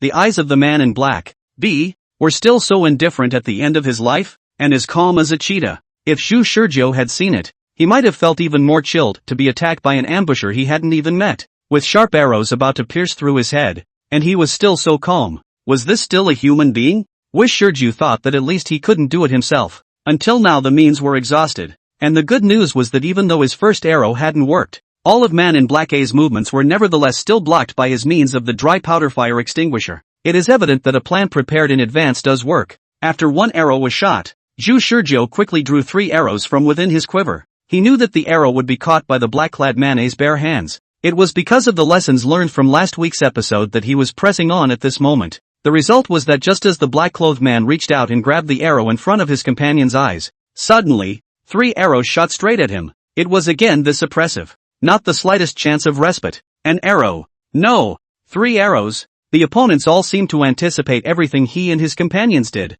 and responded to the unexpected situation in the next second. Just now, for example, when he grabbed the arrow with his bare hands, the other party didn't even have the slightest hesitation or surprise, as if he had already taken the situation into consideration. Too strong. Chapter 42. Are you trying to lure me in? Chapter 42. Is it luring me in? Zhu Shizhou didn't know the shock in the heart of the man in black. At this time he had long since re-hidden into the woods, due to the presence of the dry powder. Not to mention that the black-clothed man couldn't see him. He actually couldn't see the black-clothed man either. So after shooting 3 arrows just now with the technique of 3 shots from the bow and one of the fancy archery techniques, the only thing he could do was to pray. Fingers crossed this one works. He had only just learned the skill of 1 bow and 3 shots, and he actually didn't have much confidence in himself, but his own series of movements just now had indeed reached the pinnacle of what he had been able to achieve so far. By this point all the advantages built up over the previous weeks of the program had been realized and the dry powder was dissipating. Zhu Shizhou fished a lighter out of his pocket as well as a series of firecrackers while expecting to see the duo injured when the dry powder dissipated. He casually lit the fuse and threw it in the opposite direction. Perhaps because the dry powder in the air had not yet completely dispersed, the firecrackers he had thrown were not fired upon. Zip, zip, zip. The sound of the fuse burning was quite noticeable in the quiet night. Zhu Shizhou listened sideways, waiting for the moment when the first firecracker exploded. The man in black never moved. Is it already dead? Zhu Shizhou thought so, but he didn't dare to poke his head out even though his heart itched for half a day. If the man in black wasn't dead or even injured, then he would be killed in seconds if he casually showed his head. That was the only thing he was sure of. If you put aside all the prediction of a known outcome for him, then he would have no chance of winning in a head-to-head battle. Fighting 2 men in black was already the limit, and his only chance to win was to make a sneak attack. The man in black didn't move, but the firecrackers he threw away waited for no one, and in this dead silent night after the battle, a blast as if a quick knife cut through the silent night sky. This was followed by a long series of successive thunders, crackling and snapping as they competed to be the first to erupt in a long-lasting roar. Zhu Shizhou took a deep breath, feeling that the blood in his entire body was boiling, drawing an arrow from the quiver and setting up the bow. This skillful maneuver made him once again inwardly sigh. His archery skills really flew under the life and death crisis and kept improving. Even the action of drawing an arrow was smooth and incomparable. Under Du Fei's guidance, he no longer deliberately pursued a state where his heart was like water, allowing his inner emotions to stir within him. Whatever they, fire the bow. The explosion of firecrackers disguised Zhu Shizhou's footsteps, and he turned away from the bunker with a clench of his teeth. From this moment on, every extra second of life is earned. The first second he turned out of the bunker, Zhu Shizhou's line of sight was cast toward the direction where the original 2 black-clothed men were. There was no one in sight. All there was dry powder that had fallen all over the place. In the second, he scanned the area around him for any possible presence of a man in black, and still found no trace. So Zhu Shizhou, who was always ready, swooped down, and his sight saw an empty shadow of a tree under a brief pause. Where? Zhu Shizhou thought darkly through clenched teeth. As time passed by, a fine cold sweat broke out on Zhu Shizhou's forehead. What's going on? Did the men in black retreat? Unease came from the heart. Seeing that the sound of the firecrackers was about to disappear, Zhu Shizhou hurriedly took a few steps backward and rejoined the back of the bunker. It wasn't until he was completely hidden in the darkness that he breathed a small sigh of relief while he began to calm down. Is the other party not making a move to lure me in? He didn't dare to take it lightly, but to be honest, he wasn't a master tactician and had no idea what the opposite side was planning, so he could only slow down his breathing and wait. What Zhu Shizhou didn't know was that the man in black was also waiting. Man in black, the one who had performed a bit of unarmed arrow grabbing in the previous episode, was slowly pulling an arrow from his shoulder at this very moment. The blood dripped among the dead leaves on the ground, and everything seemed so silent. It was obvious that he was pulling arrows from his body, but he didn't even frown. He looked to his companion, who was behind another bunker, and who had also been hit by an arrow, which was not as lucky as his. He had caught an arrow for his companion at that time, but he did not realize that there were 3 more arrows that followed in unison. Those 3 arrows were undoubtedly shot by the same person on the same string, and his companion was located right in the range of the 3 arrows. As he stretched out his hand to grab the arrow, one of the 3 arrows that flew hit his outstretched shoulder. The second arrow fell short, and the third arrow hit his companion's neck. At that moment his companion was sitting against the back of the bunker, his eyes full of despair and determination, and he was covering his neck with one trembling hand, while in the other he was holding a cold firearm. Although he couldn't see his companion's expression, judging from his companion's eyes, which were gradually losing their vitality, there wasn't much time left for his companion to hold on. Blood gurgled out of the opening of his companion's neck and there was nothing he could do about it. And just then, there was a sound from the woods behind the bunker. That's the sound of gunpowder fuses. In these woods, which were dead silent after the battle, the sound was too obvious. The battle-hardened man judged almost immediately what exactly this sound was coming from, because they had been on more than one dangerous mission. Hearing this kind of gunpowder fuse sound reflexively popped out of his mind. Bomb! As he thought of this, he quickly reached out and pressed the headset twice. This action meant abort. On many occasions when it was inconvenient to speak, they communicated each other's meaning through earphone signals. He had called for support before because he thought that the other side did not have weapons of mass destruction. And now he had told the support personnel to suspend operations because he was ready to sacrifice himself at that moment and did not want to put the support personnel in a difficult situation. What type of bomb is this? How powerful is the bomb? In addition to the bomb, what level of dangerous equipment does the enemy have? It was all unknown, but he had long been prepared to die in battle. However, crackle crackle crackle, he couldn't strain himself when a series of firecrackers went off. Even the indifferent eyes that appeared to be bland from the beginning showed obvious dismay. There's no doubt it wasn't a bomb. It was a firecracker. That was his first thought. It's another bait-and-switch tactic by the opposition. That was his second thought. This was normal logical reasoning. Reviewing the entire battle, the most used by the opponent was the baiting tactic. From the dry powder fire extinguisher at the very beginning, to the dummy mannequin in the back, to the arrow he caught at the very end, all of these were bait. And each time the enemy tricked them as if they had insight into their minds. The other party was both an archery master and a psychological master, and when the two were combined together, they possessed a deadly threat. The firecrackers just now were also undoubtedly bait. If he had really rushed out with determination just now, then he would probably have been shot through the vitals with an arrow like this companion of his right now, right? He looked to his companion, who was already dying with his hand hanging down behind another bunker, and alarm bells rang in his mind. The death of my companion is clear. So what about myself next? Is the other party not making a move to lure me in? Chapter 43, Life Coach Li Hua. Chapter 43, Life Coach Li Hua. Wish Sergio had waited a long time. The exact time wasn't calculated in detail, and he didn't dare to take out his phone to check the time in the darkness.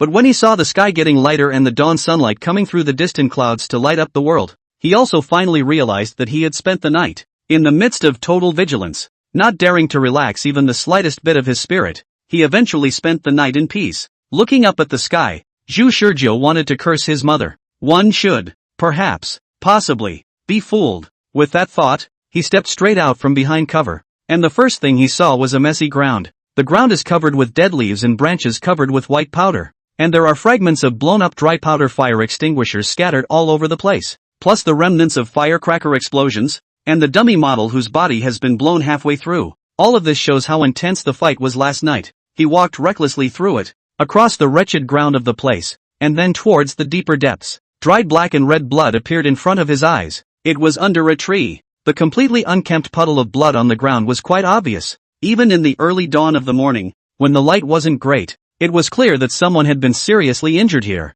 and that so much blood had been spilled that it had blackened a large portion of the dirt on the ground. The answer is obvious. One of them was hit by his 3 arrows, while the other was still alive and left quietly with the wounded man, who was not known to be seriously wounded or dead. He, on the other hand, is like a little cute, like to stay in the woods, a whole night on guard, tired, hungry and thirsty, but also do not know where to fight the bug bite. Several packets do not dare to scratch more, for fear of making a little noise was found by the man in black. Zhu Shizhou almost lost his breath. His face didn't look too good as he retraced his steps back to the back of the cover he had started out in, placing his bow and arrows amongst his bow bag, turning around and slinging them on his back as he headed straight for the dormitory building. Back to the dormitory. Zhu Shizhou heard the roommate Li Hua that deafening snore. Looked at the time, only 6 o'clock in the morning. Even like to get up early. Morning exercise hostess and her just getting up. Usually like to sleep until noon. Li Hua of course also did not wake up. Zhu Shizhou stayed up the whole night. His body is too heavy to speak of. The spirit is even more depressed. After all, anyone who concentrates for a night will usher in the tiredness that can't be blocked. In the life and death crisis under the vigilance of Zhu Shizhou is even more unable to suffer. the bao bagged to the table thrown, directly on the bed, head dipped on the pillow and fell into a deep sleep. Holy, 5 kills. I'm invincible today. Zhu Shizhou was woken up by Li Hua's yelling voice. As soon as he heard that voice, Zhu Shizhou just knew that he was back in gear again, and the essence was at its peak at this moment of consciousness. Not at all tired from staying up all night, but rather refreshed after sleeping until he woke up naturally. However, compared to this kind of refreshing, Zhu Shizhou was feeling very confused. The last weekly program was the 10th weekly program, and the process of fighting with those men in black had really made him grow a lot. At least in terms of archery he could already compare to those novices who had practiced archery for a month or two. Although he couldn't accurately hit the 10 ring, at least he wouldn't be off target, especially in a real battle. He was confident that he could hit a target-sized head with every arrow. But what's the point of all this? The man in black was slightly more agile than he had expected. If you can beat him, kill him. If you can't, play retreat. He could hardly see any chance of winning in a head-to-head fight with those men in black, and last week's episode was already his current limit. Under this kind of limit, if the other party is willing to fight with him, he can still find a way to go further and utilize multiple back gears to kill the other party again and again. However, the problem now was that the other party was unwilling to fight him, and he didn't even know how those men in black had left. What's to be done about it? Yesterday felt frustrated after discovering this predicament, and eventually exhausted from the night he broke his defenses and finally chose to be killed in his sleep by the doom that descended upon him. Now comes the 11th week. Zhu Shizhou still felt that he was in a deep daze. Brother Zhu, did you see that? Holy, I killed 5 people just now. Isn't it strong? Li Hua's voice rang out. Inwardly annoyed, Zhu Shizhou rolled over in bed. Didn't see it. Play it off to the side. I'm getting annoyed right now. What's wrong? Zhu, you haven't gotten 5 kills before, have you? Li Hua's smug look looked annoying. I'm telling you, originally I had a premonition that I could get 5 kills. And if it wasn't for my hand shaking at the end, I guess I could still get 6 kills. You can't see. It's not that the opposite side is too good, but I'm too strong. Zhu Shizhou pressure did not listen. Sideways back to Li Hua do not even want to speak. Zhu, what's wrong with you? Li Hua didn't talk about the topic of the game at this time, perhaps seeing that Zhu Shizhou had something on his mind. He asked, having a nightmare? Nightmares? Oh, if it was a simple nightmare it would be fine. But what he encountered was a reality that was more nightmarish than a nightmare. He did not want Li Hua to once again get into the middle of the predicament of being caught by the black-clothed man. Long ago made up his mind not to pull Li Hua into the water, he kept his mouth shut about what was happening to him. My day. Zhu, you won't have lost your love, right? Li Hua staggered out a series of questions. Who is the other person? Do you have a picture? Did you just confess and get dumped?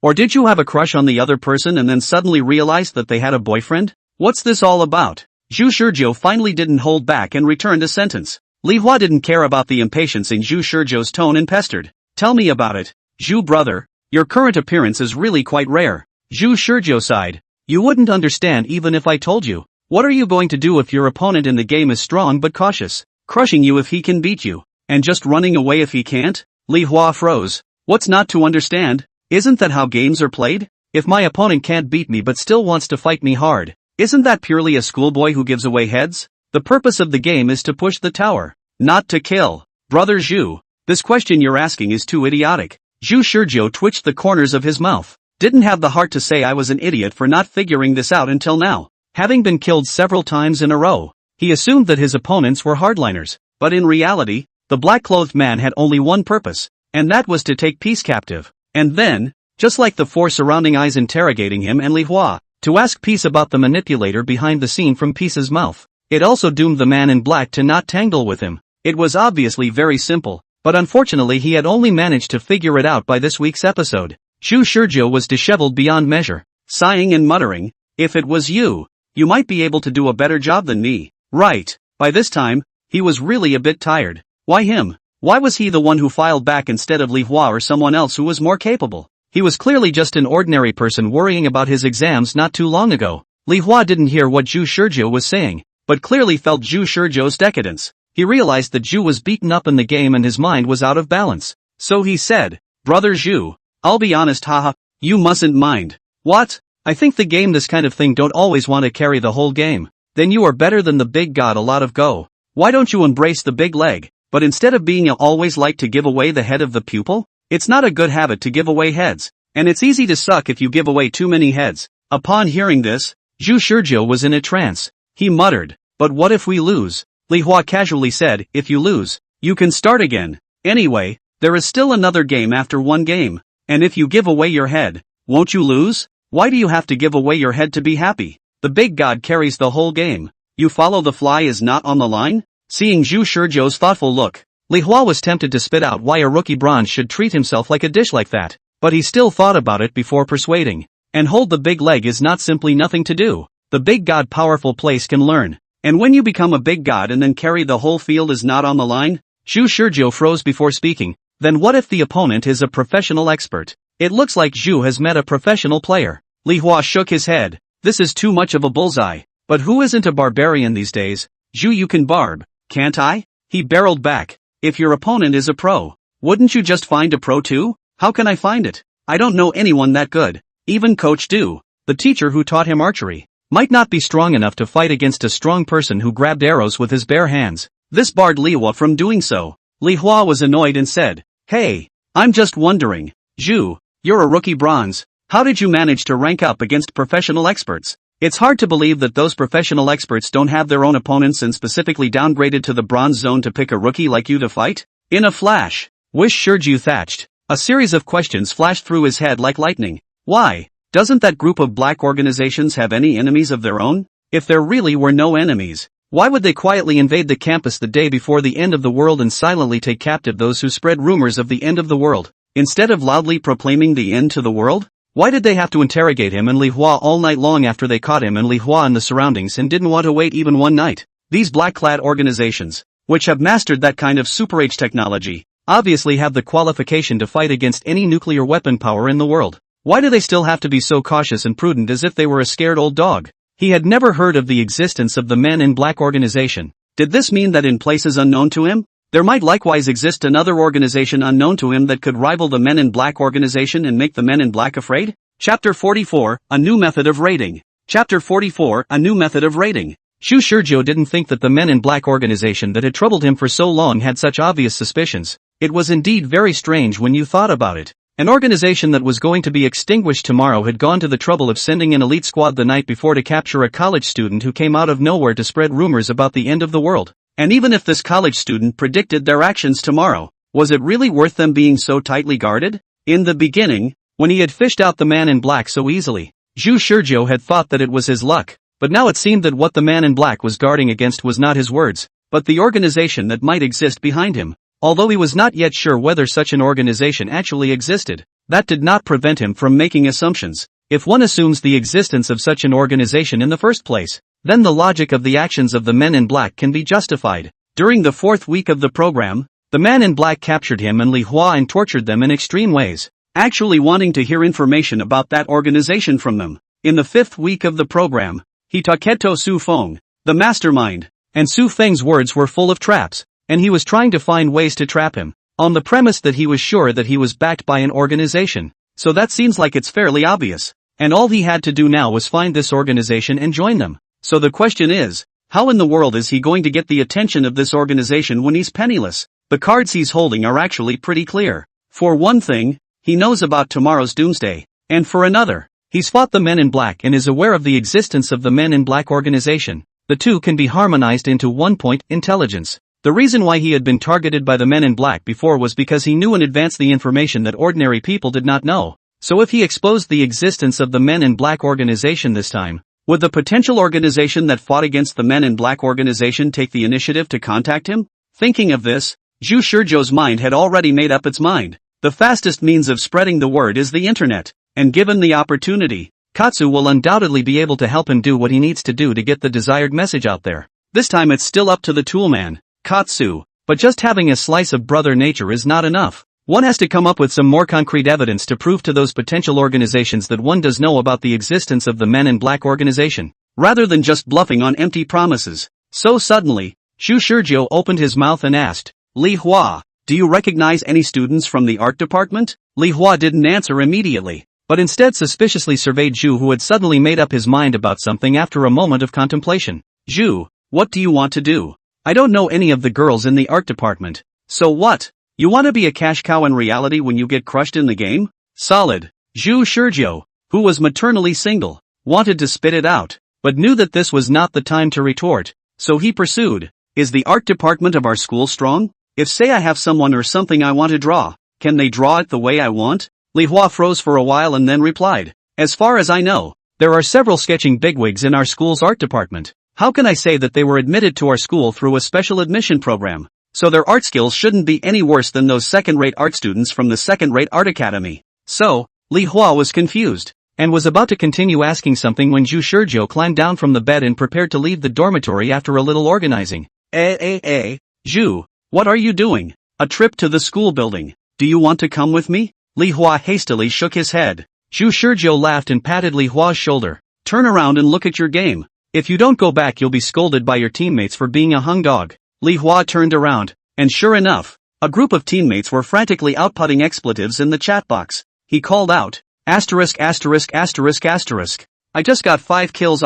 This group of people eyes are blind? Keyboard warrior Li Hua returned to his seat to manipulate the keyboard as a burst of output, and teammates to open a crazy spray mode. Zhu Shizhou took this opportunity to leave the dormitory. The sunlight outside was just right. Zhu Shizhou walked in the direction of the school building. He hadn't lied to Li Hua. He was indeed going to the school building, but not to study, but to find an art student who could fulfill his painting requirements. If he wanted to get the attention of that organization, the only way was to offer the strongest card he had in his hand. The strongest card in his hand was none other than his own experience with the Men in Black organization. He knew that the Men in Black organization was going to execute the extermination plan tomorrow morning, and he also knew that the Men in Black had laser guns in their hands that transcended the times, and he could even tell every detail of the battle with the Men in Black. If an organization like that really existed, then I'm sure they would be interested in him. In the afternoon, the school posting site appeared. Zhu Shizhou or about to see vomit. Similar but not exactly the same operation. Similar as the posting bar owner's number was stolen by the piece of brother, and then this number issued a top of the essence of the post. Not exactly the same refers to the content of the post has changed. Shocked. Jiangchun University's art department girls surprisingly. Follow-up roughly 8:20 p.m. distribution. This kind of endless post has attracted a lot of attention from the alumni, and this familiar style, the familiar 8:20 distribution, makes everyone think of a posting of 2 years ago. I thought that the man of the moment had become a legend, but I didn't realize that he was actually back in action today. Unsurprisingly, barflies fell into the trap of revelry. Piece of brother in the network to stir up the storm clouds are so efficient. Zhu Shizhou on this only half an hour of silent observation, to confirm that the waves have been set off after putting down the phone. This time he'd asked for the start of the operation to be moved up a couple of hours, to have a longer period of time to get the attention of all the people who were secretly snooping around. And only when the post was hot enough to make it to the top of the real-time hit list on Blogger would he release the picture he'd paid for a date with the art student from the art department. Zhu Shizhou put down his cell phone. He wasn't going to keep an eye on this all the time because he didn't want to waste every opportunity to go back to the file to improve himself. Even if an organization like that might exist, there was no way he was going to waste several weeks waiting. Li Hua said certainly has a reason. Usually this rookie himself really cannot always think of carry the whole field. But, he has hung on. He was like a cheater in the game, knowing in advance how things would develop and being able to predict his opponent's actions. With this kind of heavenly hang, it would be abnormal for him not to think about carrying the whole game. So Li Hua's suggestion is good and his idea is not wrong. At the same time, since the two suggestions were not contradictory, why not do both? He had to both find that organization that might exist and deal with those Men in Black with all his might. He just has to do the right thing when the time comes. Other than that, the most urgent thing for him right now was to improve his strength. He's going to practice archery, practice to death or go crazy to death. So he left JCU and went to the lottery store first, adding a modest $3,000 to his campaign fund. He actually remembered more scrapes, but he wasn't going to waste time opening them this week, because now he had it all figured out that if he didn't manage to do the job of killing the two black-clad men on the spot, it wouldn't mean much no matter what he did anymore, because the black-clad men weren't going to choose to fight him to the death. The biggest gain from his confrontation process with the black-robed men was that he had gained enough information that once his archery skills leveled up, then killing those two black-robed men would no longer be an illusory expectation. With the idea of improving his strength, Zhu Shizhou naturally and undoubtedly went to the archery hall again for this week's program. As mentioned in the previous week's installment, I met the still valiant Coach Du at tomorrow. Hello, Coach Du. This time he didn't have any nonsense, as he knew Du Fei's bottom line from the previous epic. So he knew that extra verbiage was completely unnecessary, and smoothly bought the ink shadow bow and its accompanying arrows for $2,000. Not a penny more and not a penny less. Du Fei didn't know Zhu Shizhou as an old friend. She only thought that this young college student seemed to be exceptionally familiar with her, and the tone of his conversation with her was unusually concise and familiar. Coach Do, here's $1,000 for you. How about taking the day off to help me train my fancy archery? I feel like I'm not shooting too accurately. Perhaps because I haven't been able to learn the essence of shooting multiple shots with one bow. With Coach Do's kind guidance, I think my archery skills will definitely soar. Zhu Shizhou knocked Du Fei out with $1,000. Oh, more accurately, it was the first to buy the ink shadow bow at a single price of $2,000, which had actually confused Du Fei. And the next $1,000 from Zhu Shizhou was just the final prop to break through Du Fei's psychological defenses. Money is really just a number to Zhu Shizhou. Now that he saw the money clattering out of his hands, his heart could no longer produce a ripple. After some inquiries and conversations, Du Fei finally agreed to Zhu Shizhou. The duo made their way to the training ground that they had visited the previous weekly program. Since Zhu Shizhou already had a foundation this time, the teaching pace was slightly accelerated. Do you want to know the essence of fancy archery? Wish Shizhou thought for a moment and replied, it's in the creativity, isn't it? Zhu Shizhou's answer surprised Du Fei. I thought you'd answer something stupid like good shot, but I didn't realize you were thinking for yourself. It wasn't his musings, but the insightful words that Du Fei had said in the previous week's episode. Fancy archery requires creativity. That is, a power to break the mold. A bluebird flying across a clear sky, a new tree sprouting shoots, the first drops of rain falling on a dreary summer day. This is creativity. An arrow that can be described as a stroke of genius is the best way to encapsulate multiple shots with one bow in fancy archery. Since these epiphanies were not comprehended by him, Zhu Shizhou was silent and didn't say anything, acting like an unsmiling, high-flying male god. Du Fei nodded appreciatively. Just based on Zhu Shizhou's stance that was as mountainous as an abyss, it was enough to call him a qualified archer. What she didn't know was that Zhu Shizhou had only been learning archery for a week so far. Chapter 45, The Chess Player. Chapter 45, The Chess Player. So Coach Do, see you tomorrow. As evening approached, Zhu Shizhou raised his aching arm to wave goodbye to Du Fei.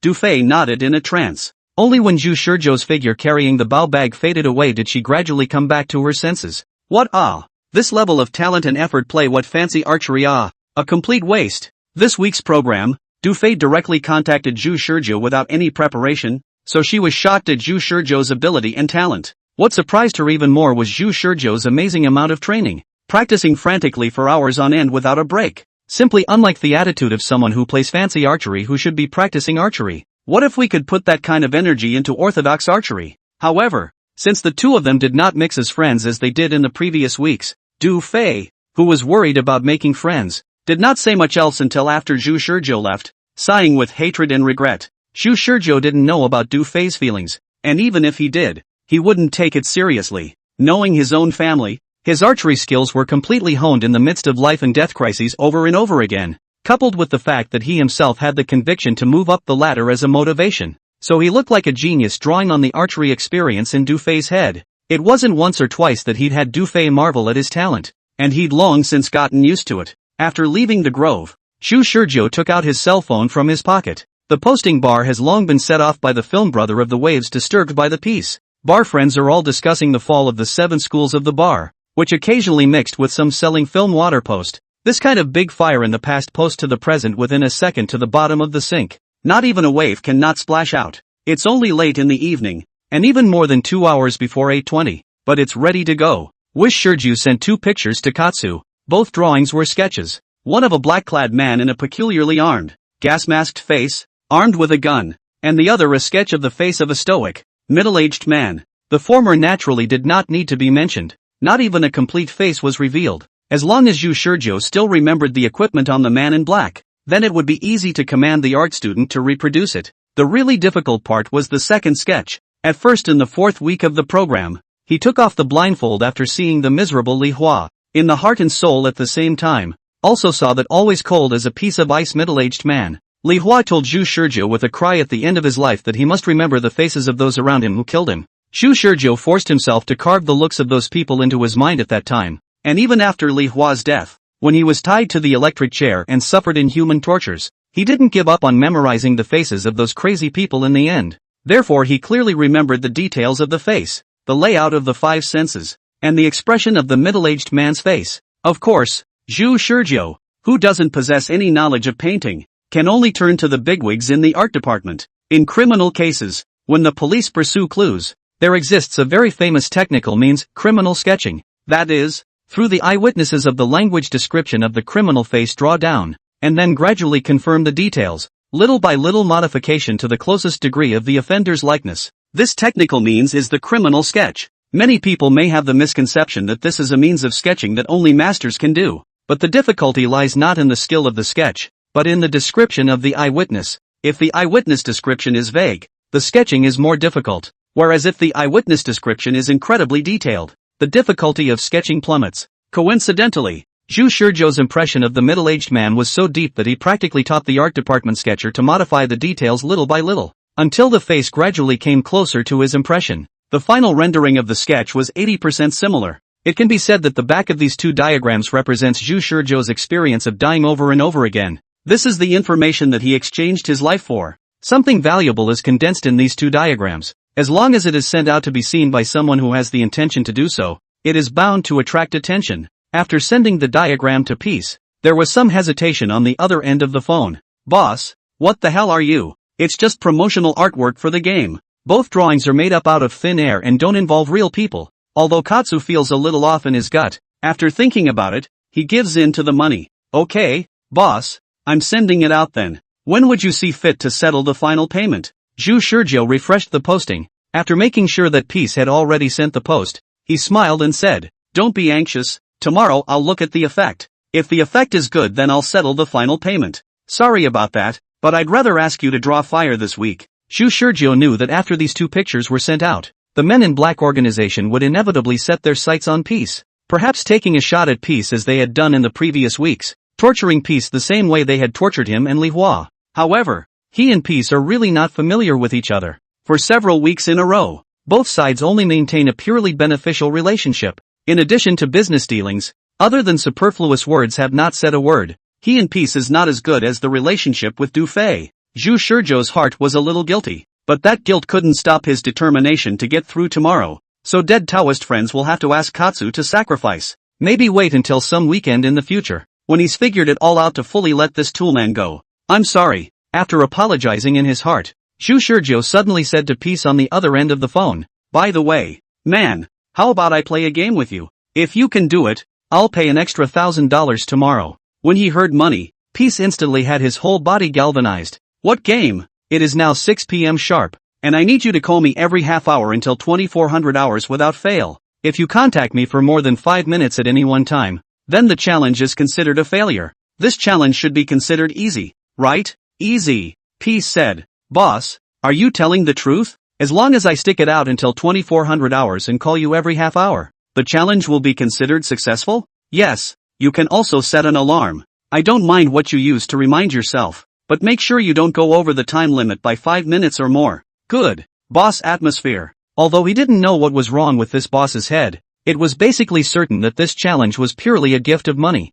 Just like the incident at the posting today, Katsuya is wondering if this owner has too much money to spend. Zhu Shizhou is certainly not too much money to spend. In fact, he does not have a few dollars left, and now give the piece of brother said just blank check. Basically no possibility of fulfillment. The reason he asked Katsu to do this was to determine the state of Katsu's well-being. If you can determine when the Men in Black organization will find Katsu, then you can take a more proactive position in subsequent weeks. This week's episode, he still uses his real number when contacting Katsu, for no other reason than to allow the one organization that the Men in Black organization feared to contact him without difficulty. If they could make even the Men in Black afraid, they should at least have the same intelligence gathering ability as the Men in Black, right? He had already experienced the efficiency of the Men in Black in the previous weeks, so what about an organization that could compete with the Men in Black? He's going to be the chess player in this one. Chapter 46, Terrifying Means of Cleansing the Ground. Chapter 46, Terrifying Means of Cleansing the Ground. At 8 o'clock in the evening, the posting was forcibly shut down. The internet clamor came to a screeching halt. Sure enough, the forced shutdown of the posting a few weeks ago wasn't because someone reported the posting, but was it an action by those Men in Black? In the darkness, Zhu Shizhou stared at his cell phone and muttered. While it's an obvious point of questioning, he wasn't really sure in the first couple of weeks whether the posting was blocked because they were spreading panic talk unchecked on the internet, or because the Man in Black found out and stepped in to hack the posting, because confirming this didn't mean much to him in previous weeks. But this week's episode, he had focused most of his attention on the internet, so after noticing that the posters had suffered the same ban, he passively understood the answer to that question. This weekly program, Zhu Shizhou noticed more things that he never noticed before. The first thing that happened was that after the post was banned, the blogosphere suddenly exploded with numerous news blurbs. For example, a male singer who was a minor celebrity in the country was caught by the police in an illegal transaction with a lady, shocking the entire entertainment industry and attracting the heartbreak of countless fans and the contempt of more than a few people who were watching. Another example is the famous second-generation rich man and netizen in China who resigned from the position of chairman of his family group, which was teased by many netizens, with all kinds of hotspot-inducing emoticons flying all over the place. Then, for example, after 4 years of the old terrain reburst, many netizens try their best to imitate a certain idol singer who has been hacked for 4 whole years, and set off a wave of frenzied black powder overnight. And uncountable ghost videos crazily swept through all major video platforms, just because those ghost videos are so well made that there is even a phenomenal trend of universal black powder. A large number of hot news stories sprung up like rain on this night, immediately topping the posting incident, which was originally at the bottom of the real-time hot search list. Just like that, an online orgy seemed to be maneuvered by a big invisible hand to yank it from the sky to the mud on the ground. If it was Zhu Shizhou who didn't know anything about it, I'm afraid that he would have dismissed this power to manipulate hot news as a purely natural event. But unfortunately Zhu Shizhou knew everything, and he knew that this was all a cyber-washing tactic by the group of men in black. It's so cleanly washed that it's completely unobtrusive. What is more shocking to Zhu Shizhou is the resources these people have at hand and their ability to control hot news. In the first story, which is currently at the top of the hot search list, according to the male singer's statement to the police, it can be seen that the male singer has already made illegal transactions with the lady many times. But this is the only time that he has been found out, and even the PR team issued a statement in the night could not salvage the situation. It was as if he saw the image of the invisible hand striking the old cards he had held in his hand for years as if they were bombs. Netflix rich kids have wealth that the world can never have in their lifetime, and they also lowered their high heads in front of this organization and willingly became a land-washing sword in their hands. As for the third place of the hot list of the kind of phenomenal universal black fans of the hot terrier, perhaps most of the netizens are indeed black. But it is these black people who guide the actions of these black people. They casually hit the Zhu Shizhou painstakingly padded and planned posting incident top down the hot search list. The whole process is like a novice driver who is still taking the Subject 3 test by the Akira mountain car got adrift dumped, even the taillights cannot be seen. Did this happen in the first couple of weekends? This ability to wash the ground is so strong that it is suffocating, and at the same time, in front of Zhu Shizhou's eyes, there is a hideous giant with a figure that covers the sky, whose name is Public Relations. And the weapon in its hand is called public opinion. The only solution to this powerful weapon is official. Yet even weirder, why is there no official reaction? The first question that came to his mind caused him to think with that head that was so confused that he was on the verge of scratching his scalp, without coming up with any excuse for the official. This organization has reached such a blatant level. Isn't it obvious enough? Are there no official countermeasures in place to allow this organization to grow to such an extent? His heart was both plucked and angry. Clearly he had started this situation, but he was disappointed with the outcome now. In his scenario, the perfect situation would be that the organization that the men in black feared was an official one. That's one of the most likely answers. Obviously the only way to deal with these crazy men in black is to have a behemoth like the state. He had thought of many images of the official downfall into the game, and even expected the official organization to become his umbrella as if it were a godly force in heaven. But he had never thought that the official now seems to be unaware of anything, and is being manipulated by this organization of the black man to manipulate the public opinion. The man in black is almost ready to make his card clear, yet the official remains impassive. Zhu Shizhou didn't lose his head for too long, because this wasn't the worst outcome, the worst was yet to come. He now pondered, if the organization that the men in black are afraid of isn't official, what other organization could it be? What kind of organization can compete with this group of men in black? The answer to that question is not yet known, and in the network's crossfire, Zhu Shizhou didn't see another organization in the picture. Is that organization on the sidelines? Or is it simply not paying attention? Or, does no such organization exist? Headache. Zhu Shizhou sighed and looked at his cell phone. Current time, 8:30 p.m. Sitting on a park bench, Zhu Shizhou waited for Katsu to call. On the other side of the bench sat the long bow bag containing the ink shadow bow and matching sharp arrows.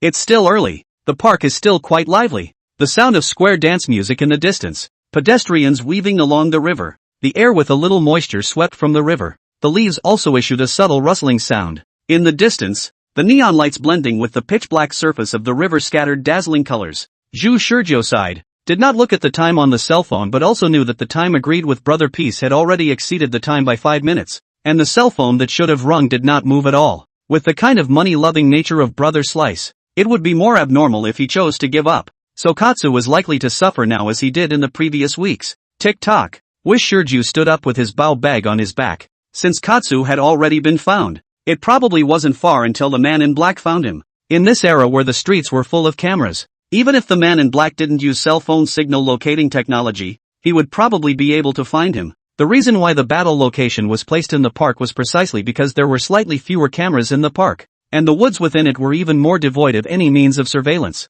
To be honest, he didn't want to just change the battlefield, but the experience of getting nowhere in the previous week's program told Zhu Shizhou that a fight in the school would most likely cause the black-clothed man to avoid the battle. While that venue wasn't very suitable for ambushes, there was just too little cover. So after careful selection, he placed the location in the southeast corner of the park. This place was a dense green forest, forming two extremes from the park's most lively location, with no people around, making it an excellent and perfect battlefield for both the black-clothed man and Zhu Shizhou. After Zhu Shizhou entered the green forest, the first thing he did was to take out the ink shadow bow from the bao bag, strung it up and then flicked it, the bowstring emitting a soft buzzing sound that was very comfortable to the ears. He practiced archery all afternoon again today, the amount of training shocking even Du Fei, who had won a provincial archery champion medal. And this madness brought with it another level of mastery over the ink shadow bow itself. Everything is ready. Come on. Whether the next comer is a man or a ghost, let me see it clearly. Zhu Shizhou, who was thinking in this way, held the bow in his left hand and the cell phone in his right hand, and pressed the dialing button with a cold face.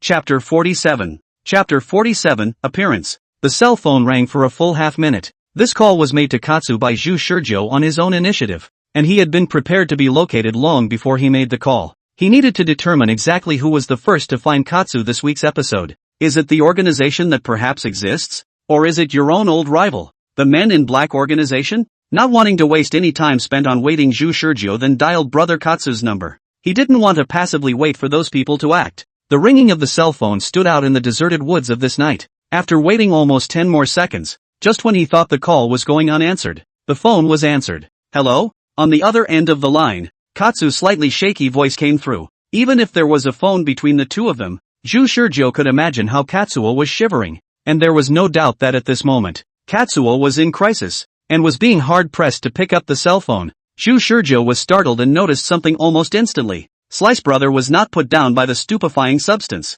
This made Zhu Shizhou, who was already prepared to talk directly with the man in black, secretly feel alarmed. There was no doubt that the man in black had invaded the college campus and used the stun-inducing substance on him and Liwa during the fourth weekly program, but there was no evidence in that weekly program that Katsu was also put down by the stun-inducing substance before them, so he didn't speculate too much on what happened to Katsu's situation at that time. However, in the following weeks, Zhu Shizhou's plan to make Katsu a decoy puts this question to rest, as he allows Katsu to stir up trouble on the internet, and then is followed to his door by the men in black, the results of which are pretty obvious. As the men in black invade the campus, and unleash their stun-inducing substance on Katsu in the first place, every time, without exception. In other words, no matter how it's filed back, the man in black will absolutely use the stun-causing substance when he touches Katsuko. Yet what is the situation now? Katsu didn't pass out, and the conclusions that can be drawn from that are fairly clear. It wasn't the group of black-clad men who approached Katsuko. Zhu Shizhou's heart beat faster,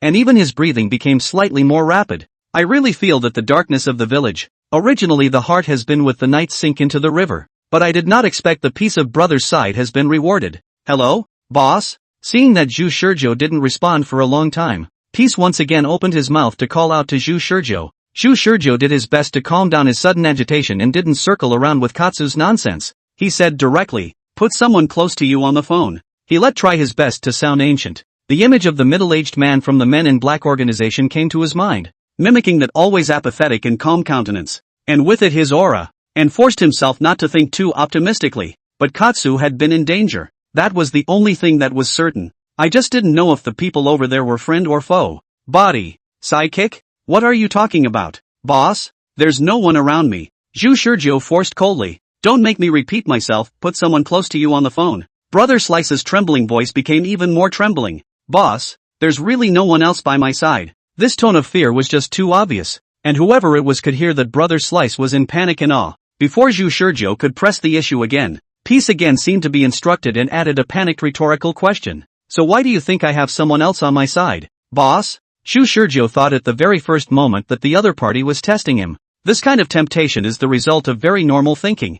facing a stranger whom he does not know in the slightest, but has a common enemy. If it were him, the first reaction would also be to temptation. Not to mention that the other party does not know whether he is a friend or foe at all. After all, he also just put 2 pictures on the internet without any textual explanation, and his position might just seem too vague to the other side. His mood at this moment is really excited. After dying so many times, finally found a little clue. He was like a lonely ship sailing on the sea in the vast night. Thought he had to face the shocking waves in the middle of the night alone, but suddenly met another ship. He desperately needed to communicate with the other side now. So when confronted with Katsu's question, he acted as if he knew everything already, working backwards and reasoning from the certainty of the outcome. Why do you think there are other people around you? Zhu Shurjo avoided the topic of the black-clothed man organizing the dizziness-causing substance and replied, I asked you to call me every half an hour because I had long anticipated that someone would come after you. So if you didn't contact me on time, it proves that something has gone wrong on your side. Katsu didn't say anything,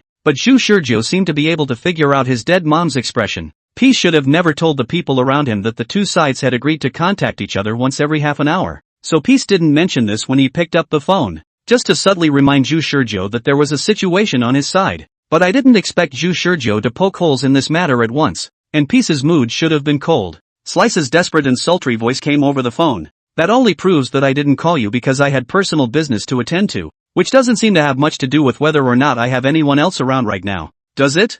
Zhu Shurjo replied. Do you remember the conversation I had when I made the appointment with you? What? Almost forgot. I told you then that you could set an alarm clock, and I don't mind what you use to remind yourself, but it mustn't be more than 5 minutes past the appointed time. Zhu Shurjo clearly repeated his own words at the time, explaining, in this sentence, I used very obvious verbal baiting that appeared to leave you free to decide, but actually gave you the easiest option, setting a reminder alarm. Now tell me, what method did you use to remind yourself to call me on time? Wish Shurju was both pressing Katsu and letting the people around Katsu decide exactly how to answer. Zhu Shurjo learned these words from the man from the Men in Black organization, and at that time, in the 5th weekly objective, he was also induced by similar words. He remembered that he asked the middle-aged man what their organization was, and then the middle-aged man asked him about the origin of the organization. Purpose. The middle-aged man then asked him what he wanted to know about the origin of the organization. Purpose, objective,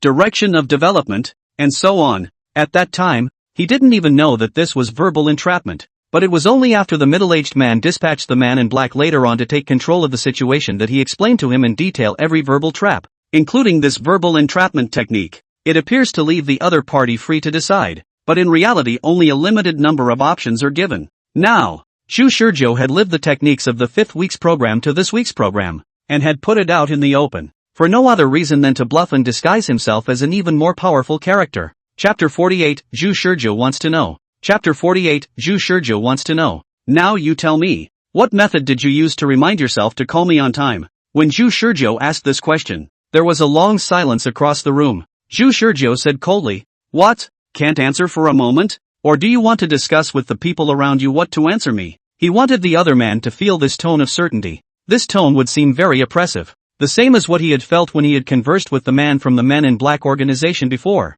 As if he had everything in his hands, and was being pushed step by step to the point where it was almost hard to catch his breath. After a long time, Katsu finally answered with difficulty. I set a reminder alarm, but I was a little lax for a while and didn't pay attention. Wishing Shurju interrupted Katsu and took over, and as a result, neglected to either hear the alarm clock ring or pay attention to the time. Is that how you want to explain it? Slice. It's too far-fetched. Zhu Shurjo didn't explain why it was far-fetched, and always acted like he was confident before saying anything. He never forgot that the most important thing this week's episode was to confirm that an organization that could fight the Men in Black did exist, and now after confirming that Katana hadn't been rendered unconscious and was in a very bad state, his mind was pretty much in the clear. The next goal is to force the other side to come out and talk to him. How to force it? Just make Katsu break his defense. Just keep backstabbing Katsu and letting Katsu crumble in fear before the opposite party steps in. So Zhu Shurjo didn't give Peace time to think and sped up his speech to question. After I called you, you answered the phone after almost 40 seconds. Why? Could it be because the volume of the cell phone was too low, so you didn't hear it? Also, you know full well that your last task of the night is to contact me, and you're in high spirits at 8 o'clock, but so negligent half an hour later? That's not right. Slice is dazed by the question. The posting was shut down at 8 o'clock. You called me at the time to report the incident. I told you to pay attention to the follow-up, and now you're saying absolutely nothing about it. And that's because the people around you don't even know about the conversation we had, so they don't dare to answer it easily. Is that it, boss? Suddenly, Katsuko's voice carried a helpless sob. Zhu Shurjo, however, points this out coldly, giving the final blow. Your voice is shaky and weak and full of fear. You can't even do the job of talking to me calmly. And your conversations are stilted and inconsistent. At least I'm sure that the people around you are stupid enough to let you like that fool me. Regardless of whether it was another organization or the man in black that was threatening Katsu's personal safety at this time, Zhu Shurjo was spewing goodness this time. It was a simple provocation.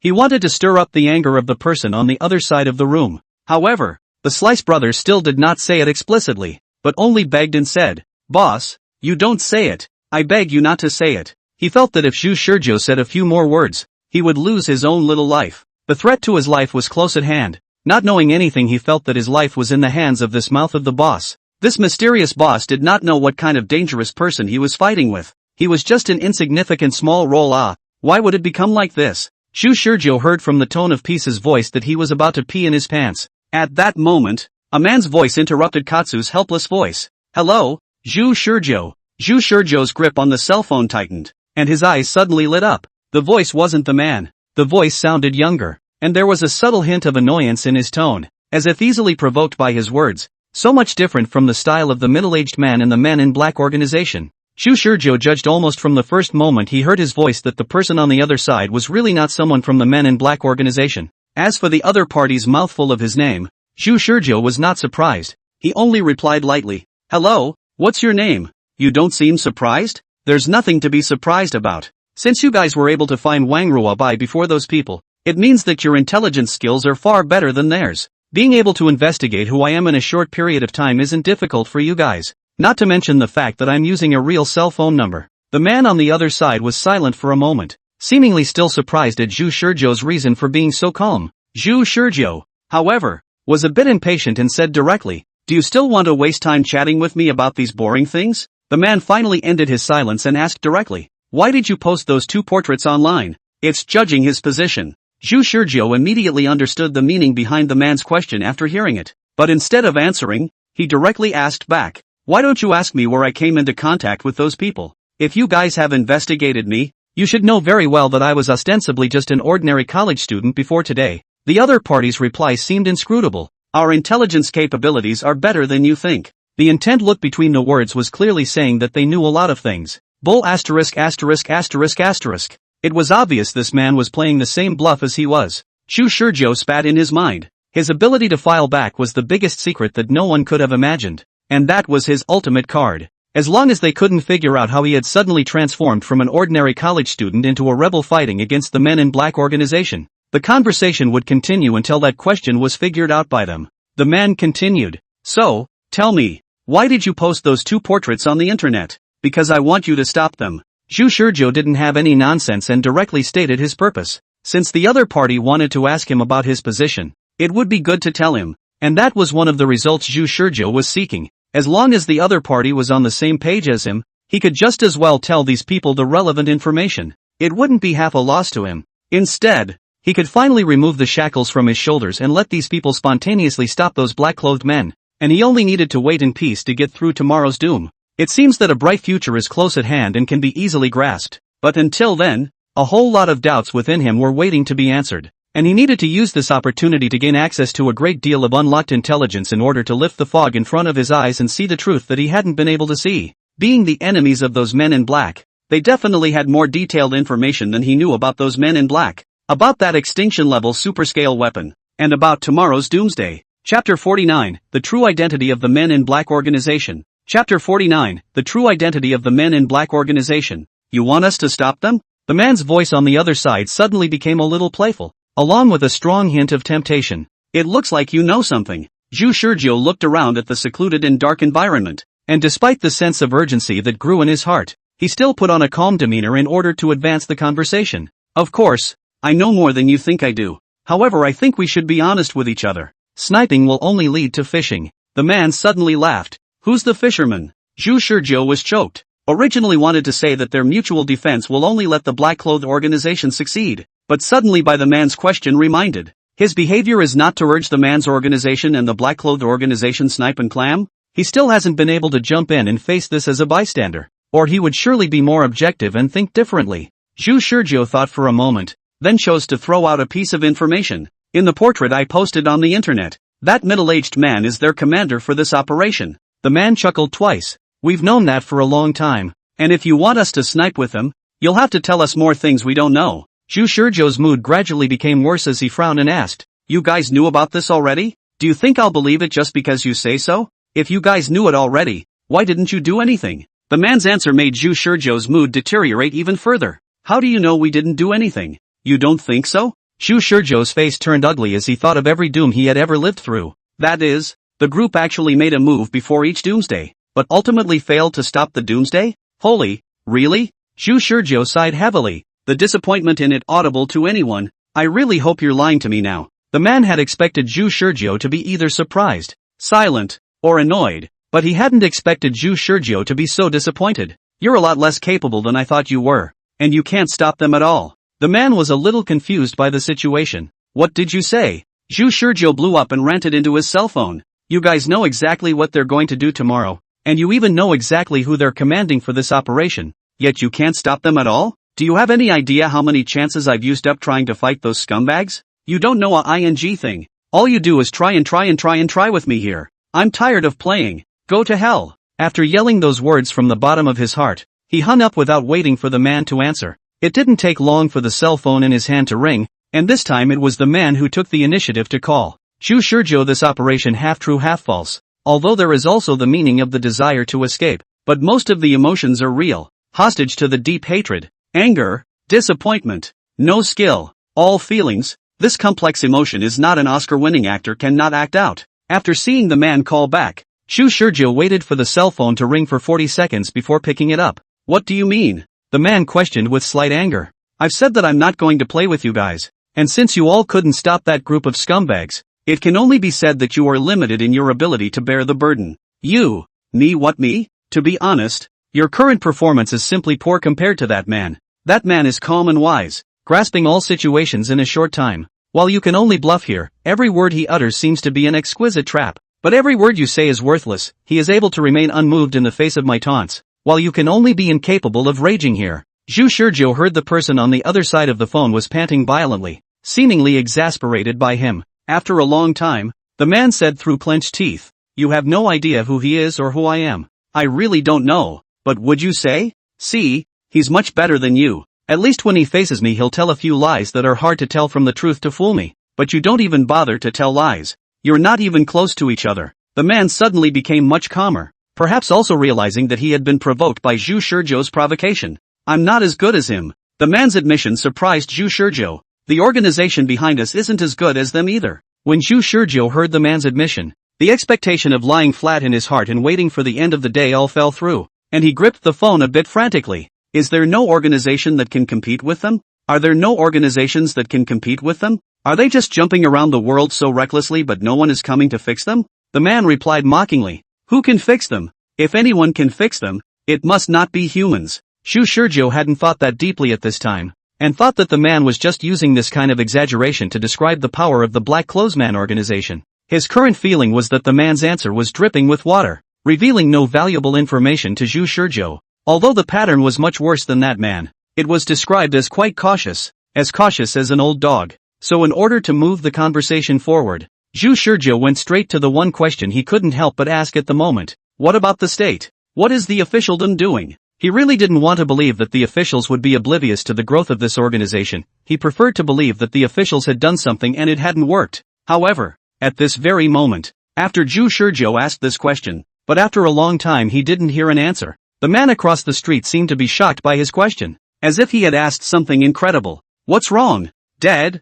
Zhu Shizhou asked impatiently. You don't know anything. The man's answer made Zhu Shizhou stiffen his body. I had thought that you posted those 2 portraits on the internet after knowing everything, but it looks like you don't know anything. This question reveals your ignorance. You don't even know who your opponent really is. Why would you say that? Zhu Shizhou was a little confused by the man's reaction, while at the same time there was a little bit of faint resistance deep inside that he didn't know where it came from, and he had a hunch that the man was saying this because of a certain possibility that he didn't want to believe in. That was the worst possibility he could think of. I'm so confused that I don't even know if I should exchange information with you anymore. I'm now wondering why you haven't even figured out who they are, but instead you know such covert information about their actions tomorrow. The man's skepticism was so thick that it drilled into Zhu Shizhou's ears even through the phone. Who the hell are you? Or, who the hell are you standing behind? Zhu Shizhou didn't have the heart to answer the man's question, but instead asked after him with an uneasy heart. Who exactly are they? This was the only question he was most concerned about right now,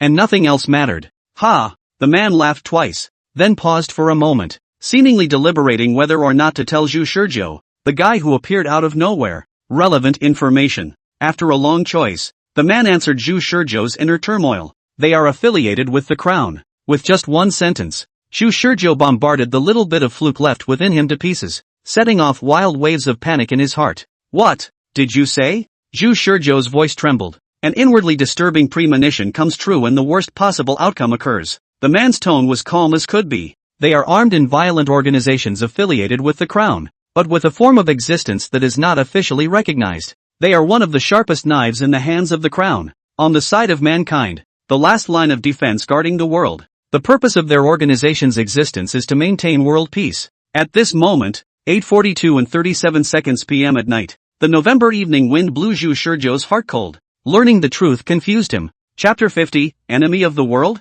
Chapter 50, Enemy of the World? Zhu Shizhou now feels like running a 10,000 meter long distance run. Exhausted, almost to the lungs to run to waste, just about to see the end of the time, but suddenly was told that there is still one lap left to run. And then waiting for him to continue to complete the long distance run of the referee on the road suddenly tripped him. Coincidentally there is a piece of dog on the ground, so that he fell a dog nibbles on the. This is still ing garlic scented, and though was ing garlicky. Really, reality is a piece of. All the efforts one had made before were also a piece of. Those men in black are. This man he was talking to now was also. Zhu Shizhou couldn't even spit out a word from the onslaught of garlicky, and could only process the sheer volume of information in his head. He finally realized why the man had let out a disdainful snort when he had been interrogated on the fourth watch, when he had lied to the man that he was an agent in the service of his country. He finally realized that when he played truth with that man in week 5, the man's statement that the purpose of the organization was for the sake of world peace,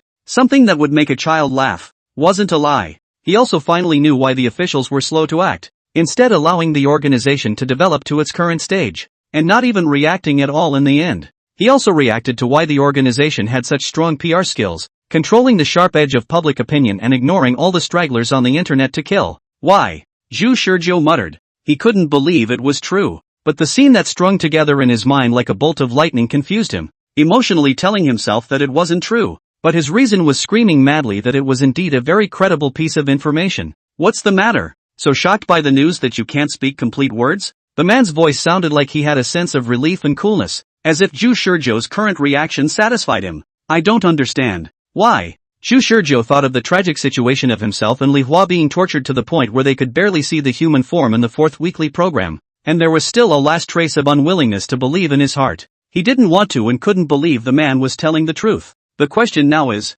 why would this official organization use that kind of superscale weapon tomorrow morning? Is it really the Men in Black organization that is destroying the world? If not, what exactly is it that the Men in Black organization is trying to fight against? Why did this man describe them as the last line of defense guarding the world? It's hard to lift the fog a little, but then you realize you're seeing just the tip of the iceberg. This feeling made Zhu Shizhou rather powerless. What the hell are you wondering? You even know what they're going to do tomorrow, so why are you still surprised about who they are? No, I don't know anything. Zhu Shizhou covered his face in pain. He had thought he knew, but the truth was he knew nothing. Were those Men in Black really going to destroy the world tomorrow? He wasn't even sure about that. The man didn't give Zhu Shizhou time to ease over, but said, since I've told you this level of information, should you also tell me what you know? About their actions tomorrow. To what extent do you actually know? Wishing Shizhou wanted to know more, he leaned over and sat down casually by a tree. I'm not even sure if what you're saying is true or not right now. If they really are an official organization that exists to guard the world,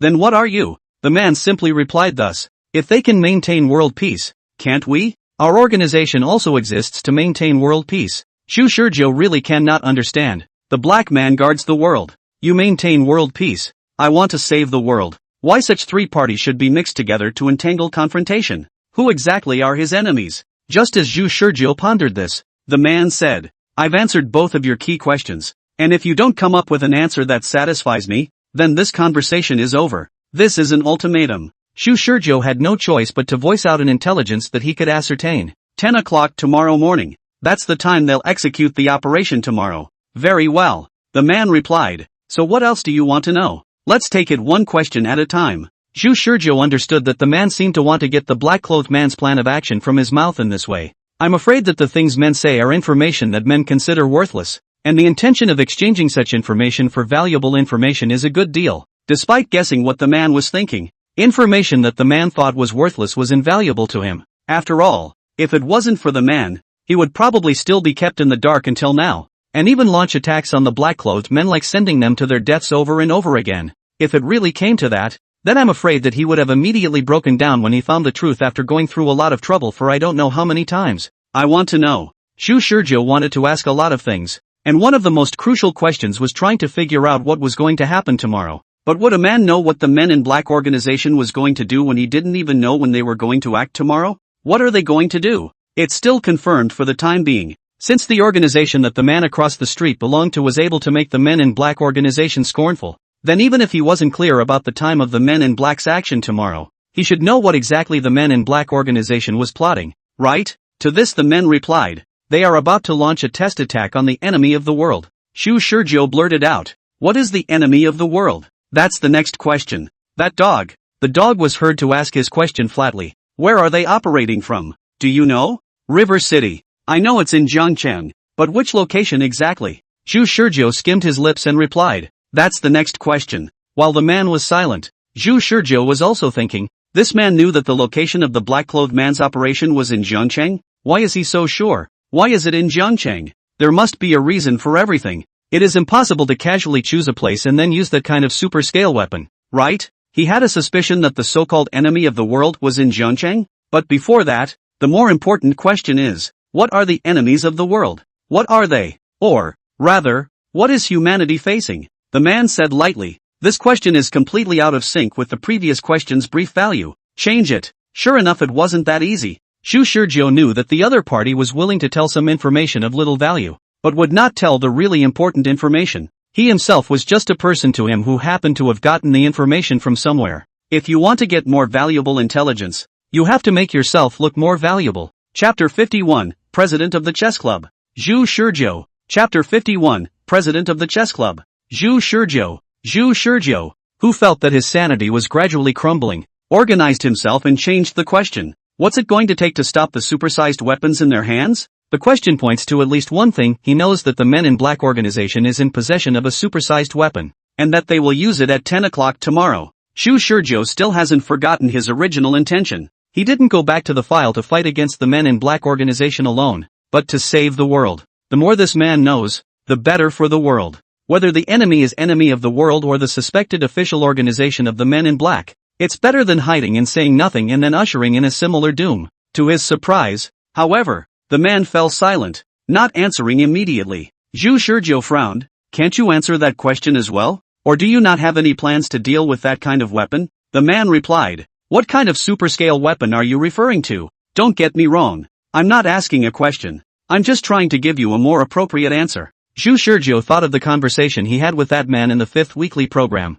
The scope of the superscale weapon among that man's concepts was not just limited to destroying a few cities, and he thought of tomorrow's doomsday, the energy attack that Li Hua hadn't been able to escape even by taking a plane or a high-speed train. Thinking of these images in his mind, he then said, an attack from that level of weapon can cross at least a dozen provinces without delay, and Zhangcheng will be destroyed by the explosion in a very short period of time. While the radiant energy produced by the attack is able to encompass half of the country in the ripple effect, causing people to die from cellular dissolution throughout their body within half a minute after being exposed to the radiation. There was another eerie silence. Then, as Xu Shizhou was about to hold back his words, the man finally gave an answer. With humanity's current level of technology, they are not yet able to do that. As far as I know, they don't have weapons like that. Xu Shizhou froze. Do you know what you're talking about? Perhaps it was this question that made the man judge that Xu Shizhou knew more information that he didn't. So the man added one more sentence. I don't know where you got the information from, and I don't know if your information is reliable or not,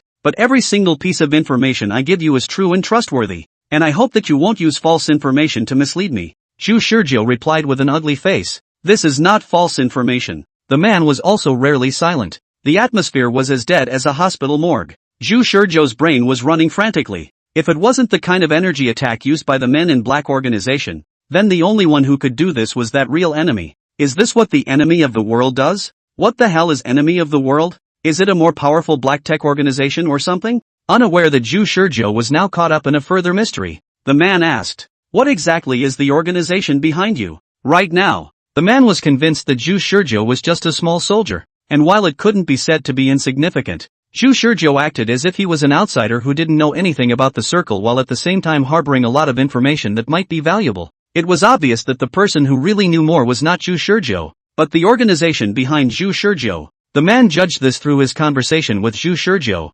consistent with the judgment made by the middle-aged man from the Men in Black organization. "Can I say that I'm not an organization of any kind?" Zhu Shizhou looked up to the sky covered by dark clouds, the moon showing half of its head under the cover of dark clouds. His heart was filled with helplessness. Did he not deserve to talk to these two organizations as equals if he was just alone? It was amazing that these two big fish he had caught by the most rudimentary of means could not look upon him as a man in his own right. He thought about the decision he had made this week's episode. He wanted to be the chess master. He wanted to let these two organizations fight it out under his guidance. He wanted to take the weight off his shoulders and be the salty fish who laid down his peace of mind through the end of days. He wants to save the world. But reality told him that if he didn't have half a point on himself, then he didn't have the capital to lie flat. So he replied, "The name of my organization is the Deacon Chess Club, and I am the president of the Deacon Chess Club." Zhu Shizhou, Deaconess Chess Club? The man muttered, seemingly weighing and savoring the name he'd never heard before, but at least he understood that this seemingly simple, ordinary college student was anything but simple in his private life. Could it be, he thought to himself, that like the various factions, large and small, that existed in the country, this was one of those organizations? Just somehow heard about the actions of those people tomorrow and chose to get involved? But, I haven't heard of any Deaconess Chess Club. But, you say you're the president? Yes. Zhu Shizhou became calmer. From now on, I'm the president. Since you can't do lay flat, resist. He couldn't sit back and let his family and friends die in one destruction after another anyway. So in order to save the world, to fight against these organizations, and to be able to talk to them on an equal footing, this week's episode, the Chess Execution Society was born. With one death after another, Zhu Shizhou believes that he will have more and more information, able to predict the actions of these people in advance, and eventually will be able to do nothing, will be too huge and mysterious organization as a chess piece to play, and quietly watch the two organizations struggle with each other. He's only a fisherman when the snipe is in the air. Is that so? Your organization is so obscene? How dare they take you to fill the bill? The man, however, did not believe what Zhu Shizhou said. An ordinary student in the middle of their investigation, with no abnormalities in his life trajectory to speak of. It was really quite difficult to make him believe that Zhu Shizhou was the head of the organization. Zhu Shizhou thought back over all of his previous experiences and slowly opened his mouth. Believe it or not, I can tell you that the purpose for which our Chess Execution Society was founded was to save the world. What you have failed to do, I will do. The enemies you failed to defeat, I will defeat. Whether it's the Men in Black, you guys, or the unknown enemy of the world, I'll collect the most valuable experience from each death and make a perfect pass. If everything this man told him today was a lie, it was waiting for him to poke holes in it in the future. If all that this man says is true, then let him set things right and arrange the world in such a way that it will ultimately survive the line. A lot of things weren't clear, but that's okay, he's got next week. In this week's episode, he reveals his ignorance and confusion. But next week, he will return under the notion that there is a known enemy of the world, and that the chess club will be transformed into a mysterious organization that exchanges information with these people on an equal footing. Tomorrow, I'll wait for you to stop them. After saying that, Zhu Shizhou hung up the phone. The surroundings remained silent. He had come with expectations and now he was disappointed. After all this time on the phone, the organization behind this man hadn't managed to locate his signal and then come after him with a large group of people. Whether it's a lack of decision-making power, a limitation of technological means, or not enough combatants, it all proves at least one thing: these people are not enough to be scorned by the Men in Black organization. The enemy of the Men in Black is the enemy of the world. Chapter 52, Using Yourself as Bait. Chapter 52, Using Yourself as Bait. This week's episode gives information about the Men in Black organization to another mysterious group. Will the outcome be different? November 7th, 2045, 9:50 a.m. Zhu Shizhou sat on a bench by the river looking at the sparkling water and worrying inside.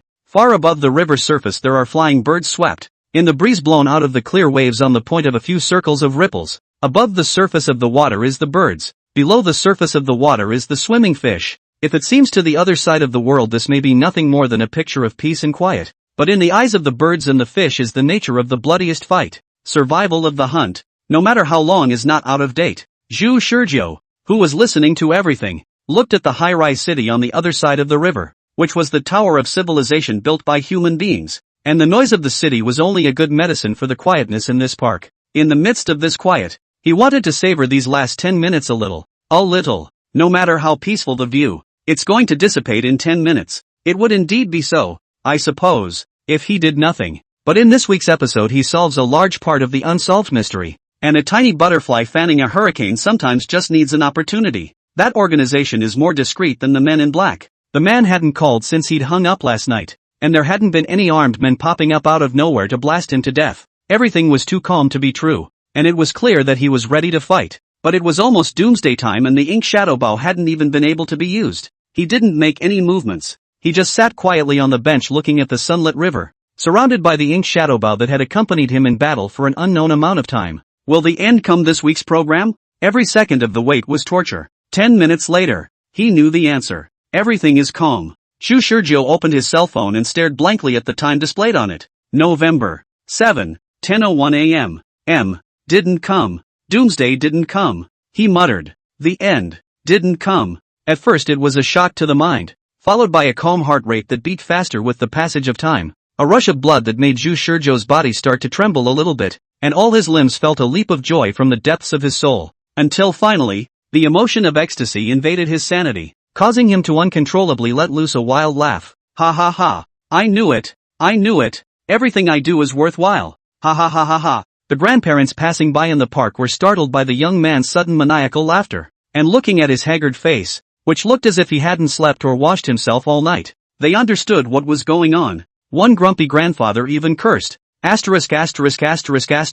young man. The other passers-by went away muttering things like psycho with strange faces. Yet none of them knew how long Zhu Shizhou had waited for this moment. One death at a time was on the verge of numbing his spirit, which was so tight from several deaths that he didn't know how many more times he could last back in gear. He had one thing on his mind before every death: he must save the world. Every time I look forward to it so much. Every time my expectations fall short. And the longest death node remained stuck at 10 o'clock in the morning on November 7th. Now he was in a state like Fan Jin winning the lottery. The goal that he had been looking forward to until his death was finally accomplished, and his whole body was high as hell. At this moment, he can finally stand up and make a statement to the world. He stood up from the bench as if to welcome this new world and embrace the wonderful life ahead. Old man saved the world. Before the words were finished, an energy explosion occurred 10,000 meters above Jiangchang in the sky, and the entire sky was covered in blue light. Jiangchang was annihilated and shattered by the high temperature and intense shockwave in a split second, along with the Zhu Shizhou in it. He didn't even have time to react as his entire body instantly burst into flames and vaporized.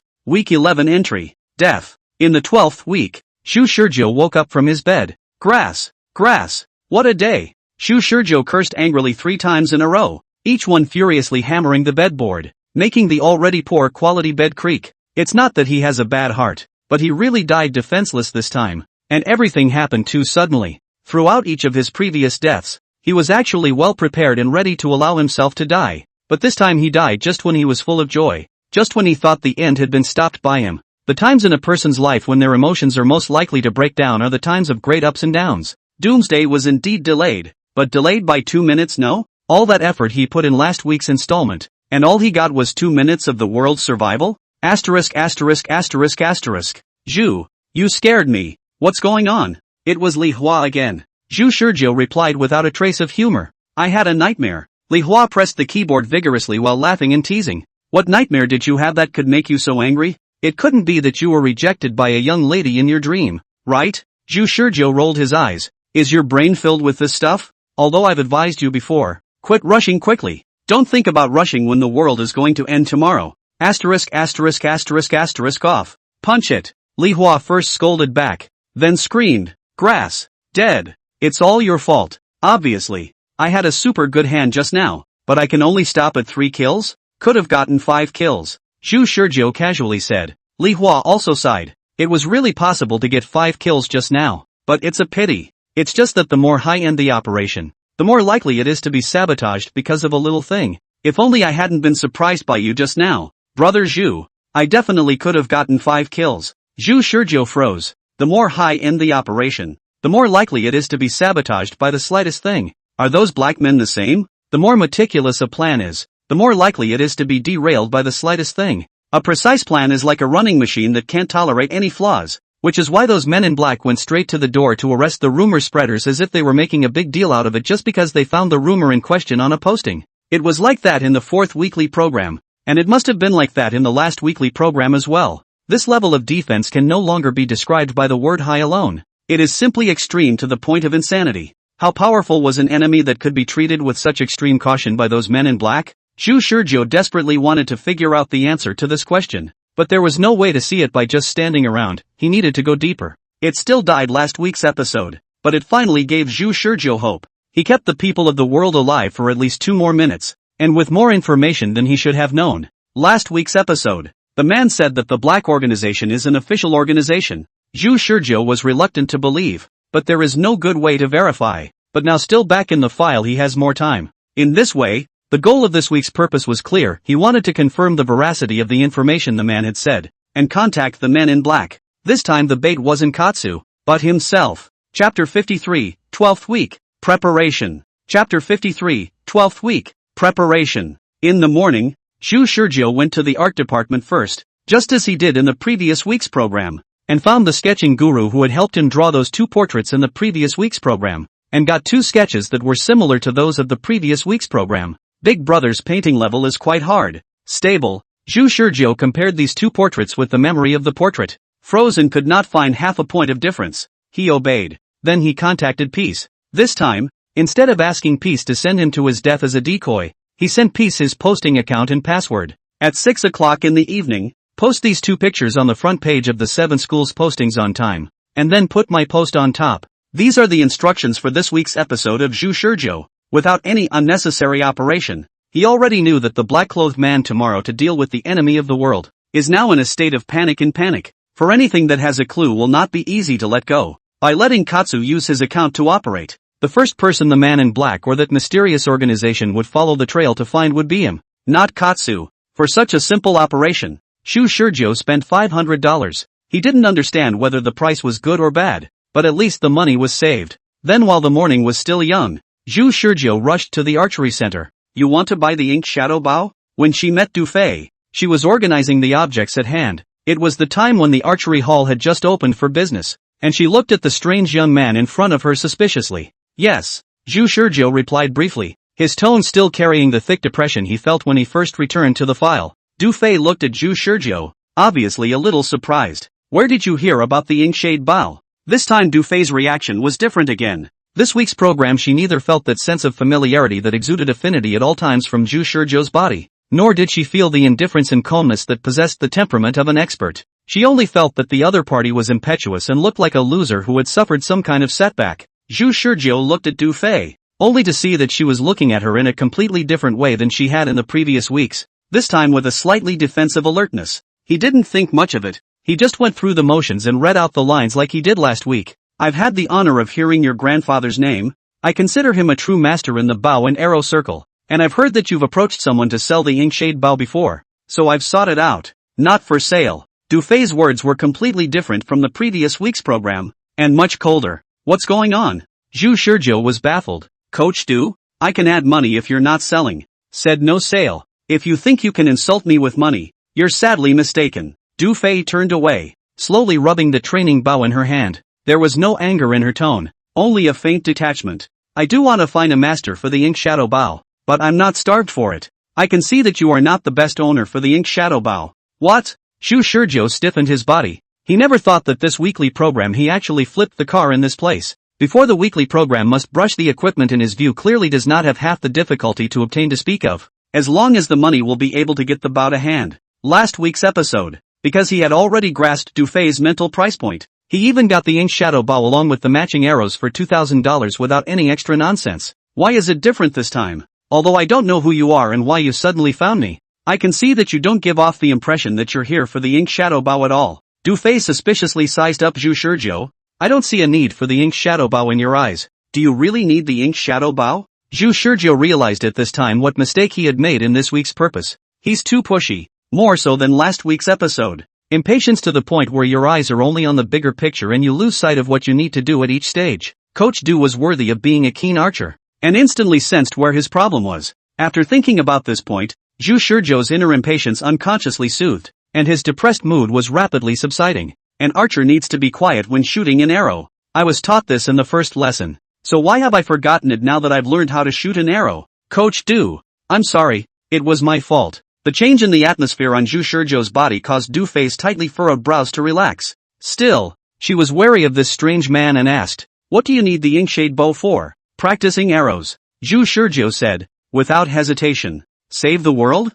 No, saving the world was just the ultimate ideal. Right now he was just practicing his arrows. He hadn't used the ink shadow bow in the last week's episode, but he'd still practiced archery all afternoon. Archery wasn't something that could be achieved overnight. And even though his archery skills had improved greatly in a short period of time, in order to have a chance to talk to those black-clothed men on an equal footing, it wouldn't do to just bluff. And the only way to get involved in this great mystery was to show greater value. The middle-aged man from the Men in Black organization has an inhuman level of judgment and insight, so he needs to replace his ordinary college student persona with a layer of camouflage. Perhaps seeing the sincere emotion that reappeared in Zhu Shizhou's eyes, Du Fei gradually let down her defenses, then uttered the line from the 9th weekly program. "The owner of the ink shadow bow I'm looking for can't be a mediocre person. If you want the ink shadow bow, it's very simple. Defeat me in archery and I won't want a penny from you. I'll just give you the ink shadow bow." Again? Zhu Shizhou clenched his fists. Afternoon. Unsurprisingly,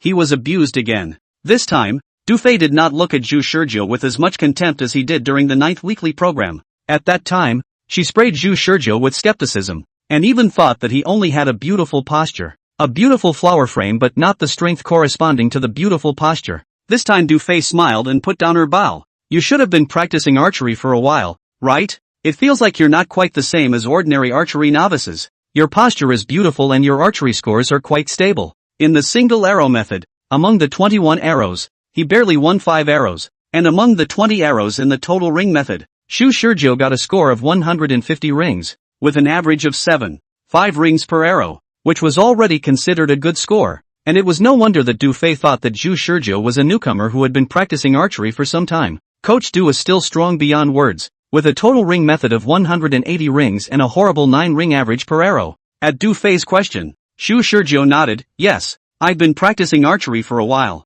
He didn't realize that the period of time he was talking about was as short as a week or so, similar to the kind of newcomers who had been practicing for 2 or 3 months in Du Fei's conception. "Right," Zhu Shizhou suddenly said. "What?" Du Fei looked at Zhu Shizhou. "Coach Du, I admire your archery skills. I wonder if you have any intention of joining an archery club? As long as you put up a name in it, you'll get at least $5,000 of coaching fees every month." "What? There is such a good thing?" Du Fei looked in disbelief. "What's the name of the club you're talking about?" Zhu Shizhou smiled a bright, harmless smile and uttered 3 words. "Deacon Chess Club." Chapter 54, Join the Chess Club. Chapter 54, Join the Chess Club. Chess Club? Why does that sound like a chess-playing club? Du Fei muttered in a small voice. Zhu Shizhou pretended not to hear, because this club existed neither for chess nor archery, but to save the world. He pretended to look at Du Fei with an expectant face, looking very sincere, as if he was a budding newcomer waiting for a response from a big brother. Du Fei naturally sensed Zhu Shizhou's anticipation, and said rather haughtily, "Sorry, I'm working quite well here now, and if it's true that people from your club want to come to archery, they can come to me to enroll in the course, and I'll have the authority to give you a discount." What a guy! What are you doing here? Soliciting? Coach Du, don't be too busy to reject it. I know you won't accept it at once, but I don't think anyone will mind too much money, as long as you hang a name on it, and incidentally take the time to participate in the activities of the club to get $5,000, which doesn't take away from your work time at all, and also to participate in the activities also depends on your own will. It's not mandatory. Zhu Shizhou's words sounded very seductive. Why does it sound like a pyramid scheme to me? Du Fei wasn't overwhelmed by the money either, and her gaze towards Zhu Shizhou became wary. What, hanging around and getting $5,000 a month? How can it be that good? This sunny-looking handsome guy is not a criminal, is he? Zhu Shizhou seemed to have sensed Du Fei's thoughts and quickly waved his hand. No, it doesn't go with crime. Granted, it's against the officials is what it is. I'm not going to be asked to enter the social entry fee, am I? Du Fei fumbled tightly with her pockets. Won't. Why was I invited to join? That's of course because of Coach Du. Your archery skills are superb. and also the granddaughter of a famous bow-making master, an archery big shot who once won a provincial competition. We in the Deacon's Chess Club are all budding newcomers who don't know anything, and even though we are empty of enthusiasm there is no way for us to improve ourselves, and we really need a big shot to point us out. Du Fei was confused by Zhu Shizhou's big brother. She was paid $5,000 or $6,000 for her work at the archery gym, but could get paid $7,000 or $8,000 if her performance was a little better in a given month. But she is in the city of Jiangcheng. This inch of gold prices are relatively high in the city, rent plus living expenses every month at least to spend $2,000. Plus she has been planning to save some money to buy a house to pay a down payment to the current level of wages. Want to save up to the down payment money, do not know to save up to the monkey years and months. It was because of this that she usually appeared to be a bit of a money grubber, and if she could come into $5,000 a month, it would definitely be a big boost to her down payment plan. Du Fei looked a little hesitant. What she didn't expect, however, was that this was all in Zhu Shizhou's expectations. In the first few weeks of the program, he had been committed to making a good relationship with Du Fei, whether it was in the process of frantically practicing archery or adding Du Fei's friends to chat online, all of which had allowed Zhu Shizhou to learn about various aspects of this woman time and time again, although each chat was not too in-depth, but a lot of basic information Zhu Shizhou has already grasped. Let's say she's renting a room in River City. For example, she has plans to save up for a house. For example, she had more than once lamented the high price of goods in Jiangcheng, and then chanted about when she would find a better paying career in archery, and she had jokingly said that her ideal in life was to make a salary of $10,000. The previous deaths were not in vain. Although this week's program Zhu Shizhou had only just met with Du Fei, he had long ago built up a basic image of Du Fei as a person in his mind and grasped her psychological pulse through a little revision. Writing a blank check of $5,000 a month, being able to make Du Fei's life aspirations come true, was like a scalpel in a doctor's hand, accurately poking Du Fei's sore spot. But it didn't hurt, it cured. He had already written this kind of blank check to peace many times, and had long been familiar with it. Du Fei, who fantasized about a cure, was also very moved at this point, but she was an adult and knew that pie in the sky didn't fall. Was this man really here for his archery skills? Honestly, her perception of Zhu Shizhou in this weekly program was not very good. People say that 70% of the evaluation of a person comes from the first impression when they meet, and she was indeed affected by the first impression he gave her. She always felt that this man was up to no good. Mr. Zhu, I appreciate your kindness, but, Coach Du, are you really going to give up such a great opportunity? Zhu Shizhou looks regretful, but I really like archery, and we're all good little friends in the club, so if you come and guide us a little we can get $5,000 a month. Again, emphasizing the $5,000. After a person hesitates again and again, his beliefs will become unshakable. That is to say, Du Fei's current situation. After a while, Du Fei didn't hold back. So, I'll try it first. If I don't think it'll work, I may have to ask you to hire someone else. It would have been tempting to simply turn down the lure of money, but she was a mundane person, and more than that, an adult who knew that life was hard. She figured that if this chess club wanted her to pay money, she would never take the bait. However, only just after thinking so, the expression on Zhu Shizhou's face turned from cloudy to sunny, and he smiled as he operated on his cell phone. Du Fei's cell phone rang with the sound of money arriving. Coach Du, part of it for you first. A portion, meaning $2,000. He spent $500 on 2 portraits for this week's program, another $500 to ask Brother Slice to go out and top the post, and $2,000 to buy the Ink Shadow bow and arrow, which left him with only $2,000 in initial funds. Now he transferred the last remaining $2,000 to Du Fei, and there was not even half a dime left on him, but Du Fei didn't know. At this time she was shocked to see the text message in her cell phone that $2,000 had arrived. She had never imagined that money could actually come so quickly. This. I didn't do anything. This isn't good, is it? Du Fei is stuttering a bit. Zhu Shizhou smiled confidently. I feel pretty good, Coach Du. Our executive chess club is not bad. Du Fei shut his mouth. Zhu Shizhou saw that Du Fei had almost been overcome by his monetary attack, so he laughed even more happily. He hadn't forgotten Li Hua's words. If you feel like you can't carry, then find a lap that you can hold. Du Fei was not considered a true thigh, but was the strongest person in archery that Zhu Shizhou could come into contact with at this stage. At least until his own archery skills were greatly accomplished, she would be his greatest aid. Zhu Shizhou is a selfish man, and he knows that such an act will pull Du Fei down, but he also knows that the lives of everyone in every week will end in that apocalypse before he actually succeeds in saving the world. He must utilize everything he can. Mr. Zhu, do you need me to do anything? Du Fei, still caught up in the shame of getting something for nothing, spoke up. Zhu Shizhou nodded. Of course I do. Coach Do, can you do me a favor during the evening? Chapter 55, Authorities, Black Soldiers. Chapter 55, Authorities, Black Soldiers. Relevant departments. They never had an official name. As an organization unrecognized by the state but affiliated with the official government, they operate in the shadows and become a sword that guards mankind. They know that their existence is not so formal, and they know that all the efforts they have made will eventually become unnoticed dust, and they also know that their final destination is death, a withering away that will not cause any ripples. Every person who becomes a member of this organization has to give up all achievements in the current human society, cut off all interpersonal relationships related to himself, disappear from the society, confirm that he has reached the true meaning of social death before joining, and finally become a black soldier who is not honorable and is destined to be full of dirty hands. If their organization had to have a name, it would be the Black Soldiers. The Black Soldiers each wore metal vests, their heads protected by hard metal helmets, their entire faces hidden under heavy gas masks, revealing only a pair of eyes. The gas masks are made of highly advanced technology, enough to protect against the invasion of nanoscale microorganisms, and at the same time connected to the combat uniforms worn on the body, through the palm-sized cube-shaped gas circulating device hanging at the waist, able to achieve a high rate of real-time breathability, which basically allows every soldier to be able to breathe freely even in the midst of combat, just as a normal human being would. Line of sight down. The black soldiers are wearing a body of black thick metal vest by dense fine metal wire construction. Each one of the metal wire composed of vest are able to withstand at least half a ton of tension, and this vest is made of hundreds of thousands of this fine metal wire weaving. Any modern human invention of high-powered firearms against this kind of vest can only be regarded as a younger brother. Underneath the vest was a combat suit that covered all parts of the body tightly, and on top of the combat suit were installed all kinds of mechanical bioelectric devices that stimulated the nerves of the soldiers all the time, able to raise the level of cellular activity of their entire body by at least 3 times. Their strength, agility, dynamic vision, reaction speed,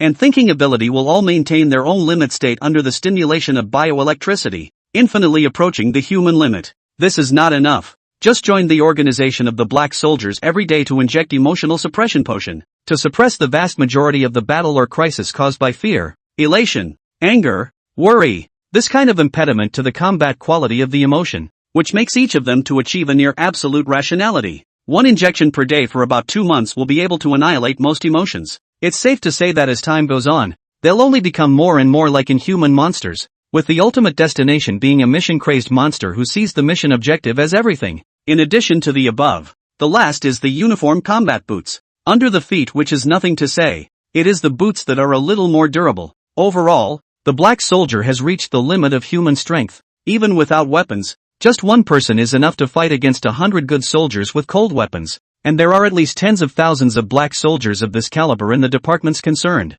and the commander of tens of thousands of black soldiers, the man who sits on a throne overlooking all life, is the only man amongst mankind who has completed more than 10 6-star missions. 6:30 at night. A room where all the objects are meticulously and neatly organized. The man sat at the back of his desk, which was covered in thick paperwork, and slid his fingers gently across the screen. He was looking at the information on the screen and read out a name. Wish Shirku, an average college student. That was his first judgment when he saw the first half of this profile. Not ordinary. This was his judgment when he saw the second half of this information, instantly overturning the image he had constructed in his mind about this person Zhu Shizhou. The information shows that this college student's behavior has taken a sudden turn since this morning, when road surveillance on the JCU campus showed that this young man had found an art student at the university in the morning to draw 1 portrait each of black soldier and him. A computer science student was then contacted by phone, and the content of the conversation was unknown, but it was determined to be related to the 2 sketches that were circulated in the school's posting bar at 6 p.m.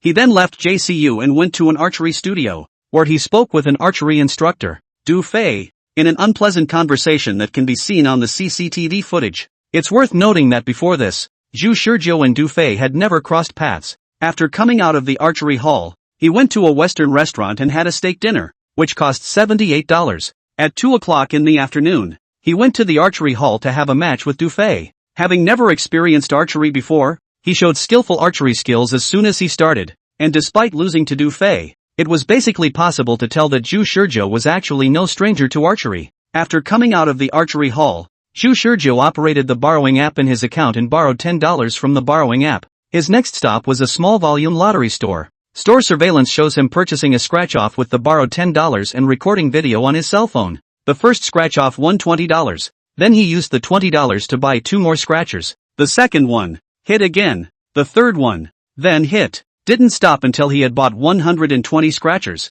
120 scratchers all won. Yes, all of them, without exception. What's even more amazing is that just as if it was on, every single one of them reached a positive return. After doing this, Yu Shurjo posted the entire opening scratch video to the campus bar. The post was unattended. He went back to the archery hall and practiced archery for an afternoon. At 6 o'clock in the evening, a post was topped in the school's posting bar, and the content of the post was exactly the 2 portraits drawn by the art student Yu Shurjo had found in the morning. It ends here. The middle-aged man looked at this rough intelligence investigated in half an hour and remained silent for a long time. The time is now 6:32 p.m. After reading the intel, he looked at the internet postings and the screen was already displaying a 404 image, which of course was their doing. You don't even have to contact your superiors to ban a posting. They can just use computer technology to realize this operation. The efficiency of the intelligence department's operations was staggering, yet the middle-aged man looked like he was used to it, not surprised in the least.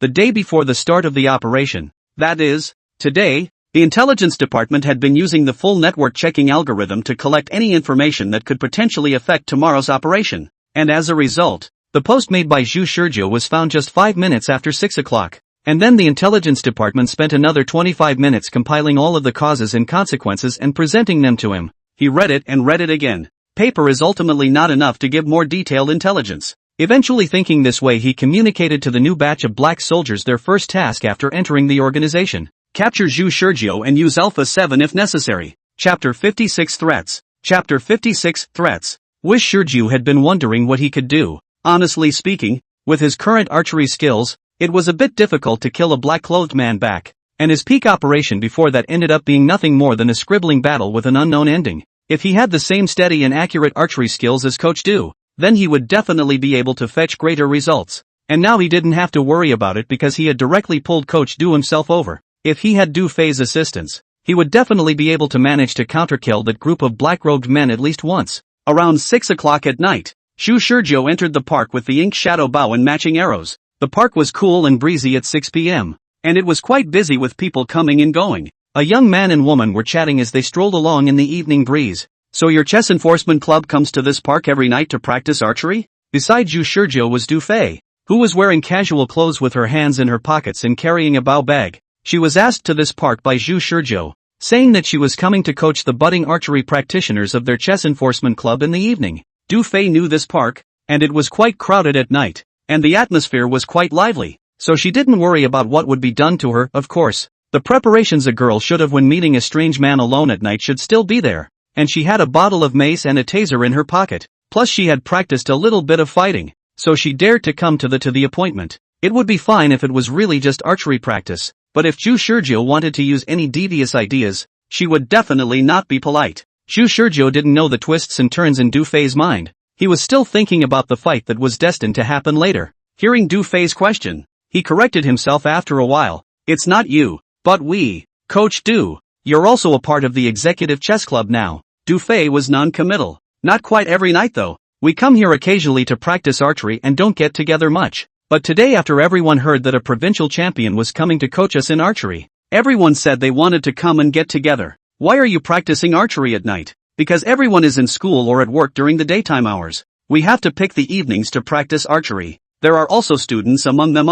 Du Fei relaxed his guard a little. She continued to ask, why did you choose a park instead of an archery center? Our archery hall is open until 10 o'clock at night. So if you can't find a place to practice archery, you can come to the archery hall. Moreover, the light in the park is not good. It affects the archery state, right? Because it saves money to practice archery outside. Yu Shurjo's logical answer caused Du Fei to freeze for a moment, and then she felt a little bit more favorable towards these members of the community whom she had never met before, in order to save money and practice archery outside, but did not hesitate to come up with 5,000 per month to let her guide archery. These people are also too enthusiastic about archery. She was a little touched, so much so that she wanted to return some of the money. Of course, just think about it, really want to do so. She backward. Coach Du, do you know any of those big shots in the archery circle who are better than you at archery? Hey, I've been out of the professional world for a long time, so how can I know any big shots? Du Fei's answer was expected by Zhu Shizhou. Zhu Shizhou wasn't disappointed and smiled again and complimented.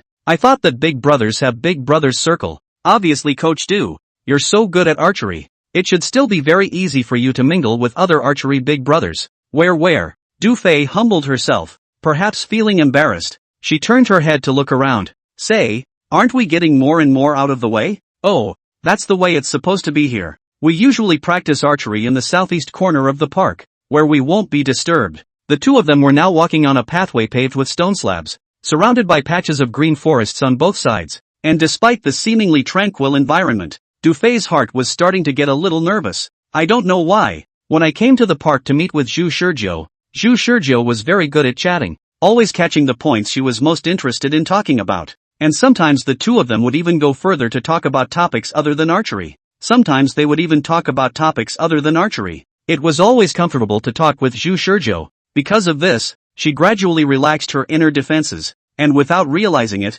she walked with Zhu Shizhou to this remote path. Is it too late to go back? She thought to herself. A call interrupted Du Fei's thoughts. Coach, Du coach? Ah, what? Due to being too concerned about her surroundings, Du Fei instead ignored Zhu Shizhou beside her, and after reacting, Du Fei asked in panic, what did you just say? I didn't say anything just now. Zhu Shizhou shook his head and looked at Du Fei with a worried face. Coach Du, why are you lost in thought? Is it because you're not feeling well? Du Fei froze before saying, no, it's the one. Surprisingly, she couldn't find any excuse for a moment. The atmosphere was awkward. Zhu Shizhou suddenly slapped his head. Ouch, look at my brain. Coach Du, you should be scared, right? After all, a girl meeting with a strange man at night, and in such a remote place, would definitely be worried. Blame me. Du Fei was so embarrassed this time that she waved her hands repeatedly. No, of course not. I'm just being blown by the evening breeze.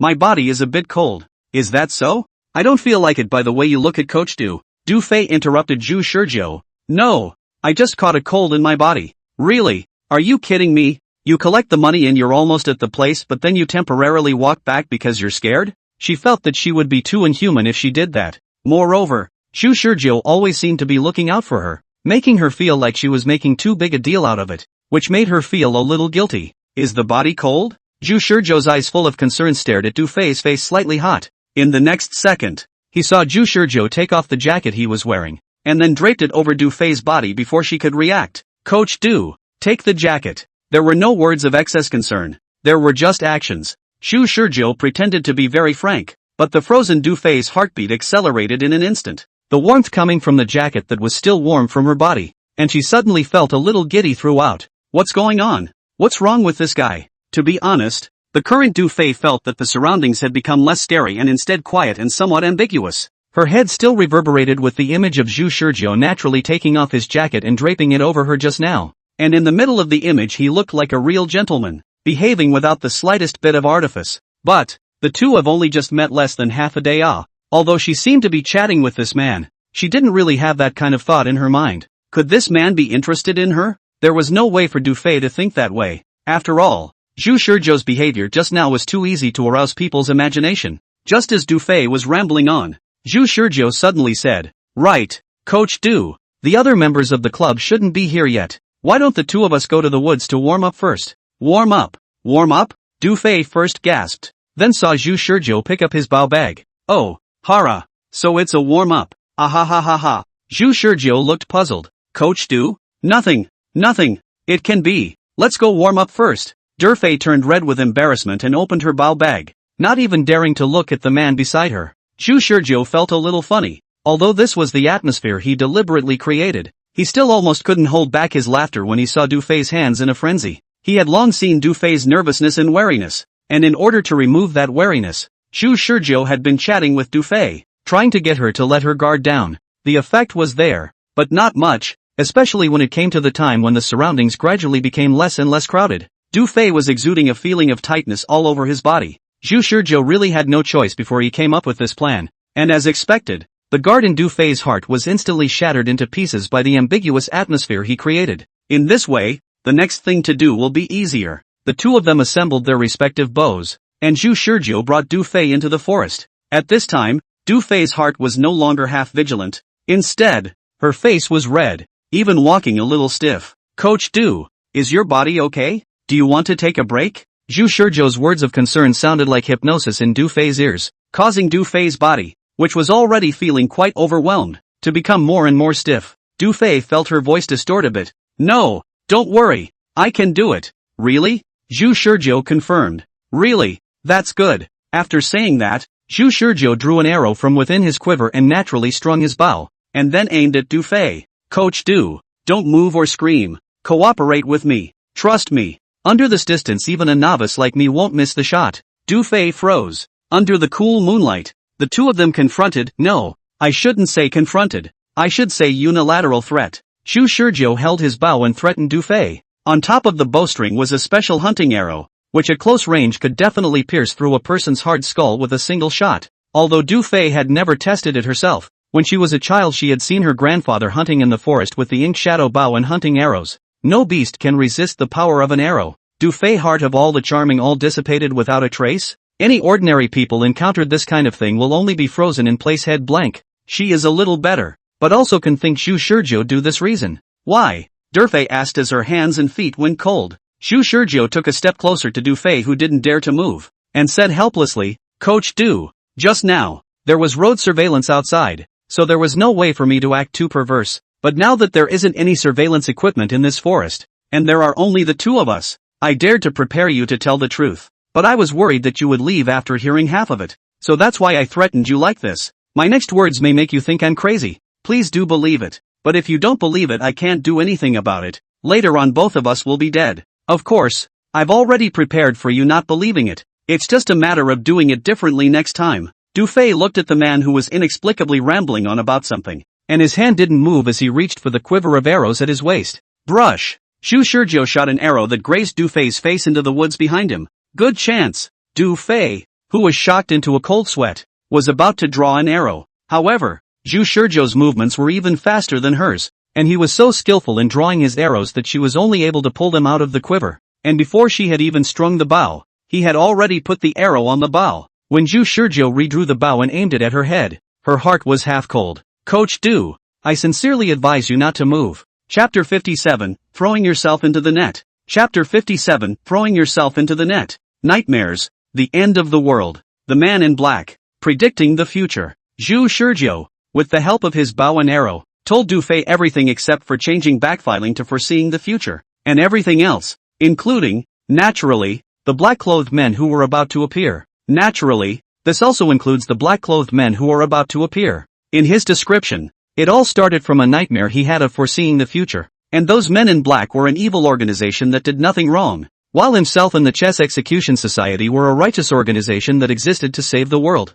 The evil men in black will launch a world-destroying terrorist attack tomorrow morning, and they, the chess club, are there to stop these people from destroying the world? Du Fei's whole body was dumbfounded. I'm so stupid. Really, obviously have long been prepared for the night encounter danger, but still did not expect to fall into the trap called ambiguous. Obviously pockets are equipped with mace, spray and taser, but did not use these two things directly to the head of an arrow pointed at. And, what is this man talking about? Obviously, she understood every word, but the absurdity of it made her feel that this person was a lunatic. No one who watched too many movies would have such outrageous fantasies, right? Only the mentally insane would be like this. After hearing what Zhu Shizhou said, she only replied with 3 words. You're crazy. I'm not crazy, Zhu Shizhou said. While it's true that on the surface it doesn't look like insanity, isn't it standard lunatic behavior to lure a girl into the woods in the southeast corner of this off-the-beaten-path park at night just to say crazy things? It's almost like a psychopathic killer. Du Fei's heart went cold.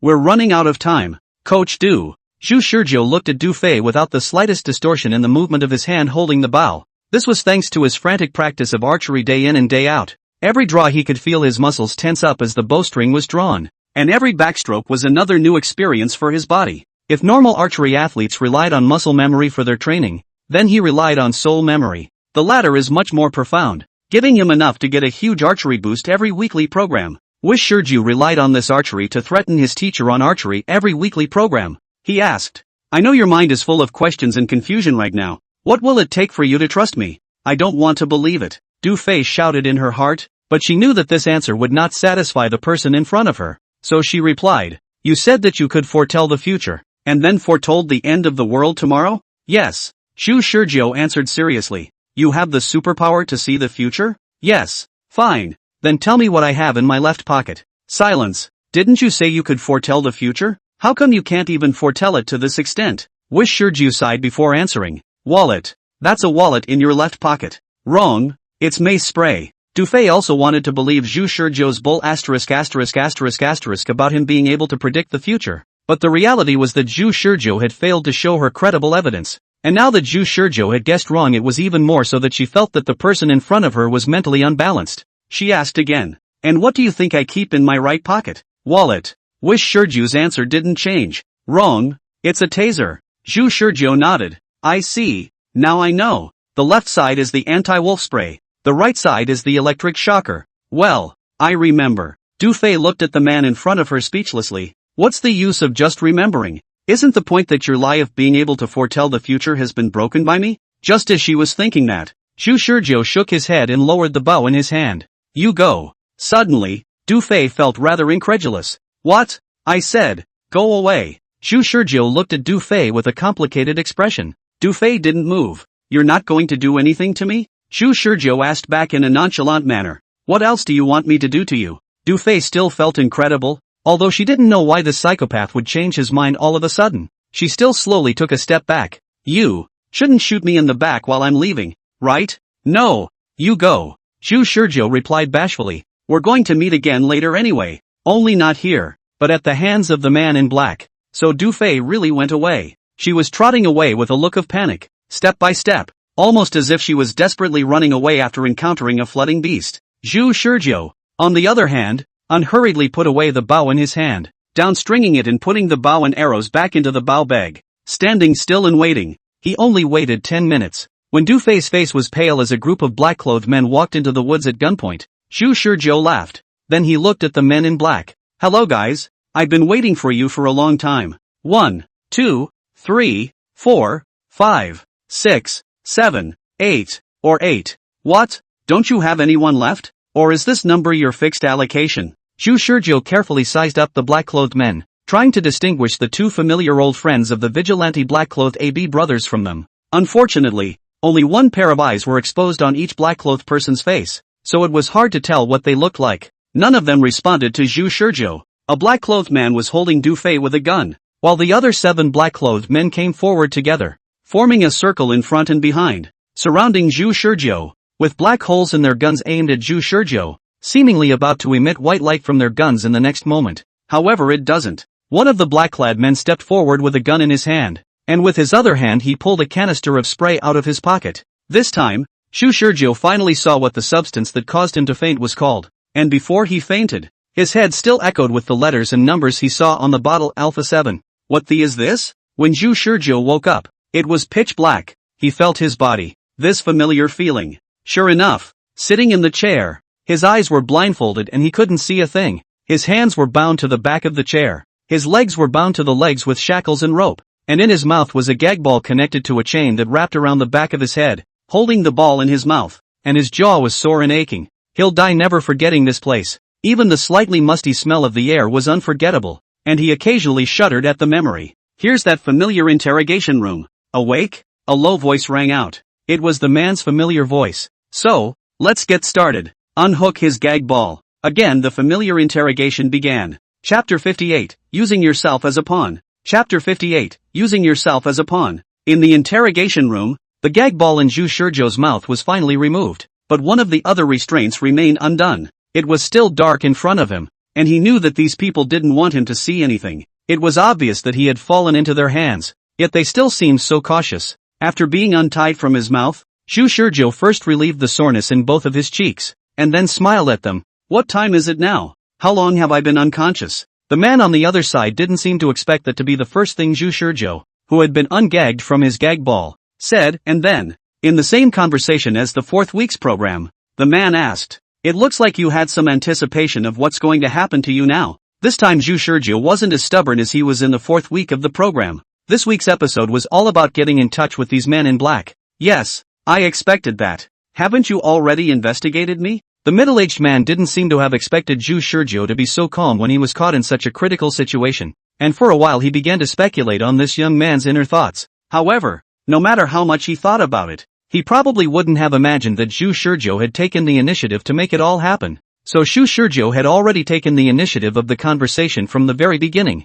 Not to mention the fact that he was familiar with the routines of these people's interrogations. He laughed calmly. You guys should have seen it, right? The one I posted online. Who are you? The middle-aged man didn't have the slightest idea of falling into passivity, and his voice remained calm. I'm Zhu Shizhou, an ordinary college student. That I already know. But I think you understand that's not what I want to know. Are you asking about the organization behind me? Zhu Shizhou laughed. I'm sorry, I can't say. It's okay if you don't say anything. I hope you're as tough as you are next. As soon as the words left his mouth, a strong current violently flowed into Zhu Shizhou's body. Although he already knew that entering this interrogation room would inevitably lead to torture, Zhu Shizhou still couldn't help but want to scold these lunatics. All of them were a group of psychopaths. Under the stimulation of the electric current, he could only scream frantically, feeling the modern human torture methods that were more exciting than death by 1,000 cuts. And he failed to utter a single word like an iron-blooded tough guy when the wail that went straight to his brain came from every cell of his body.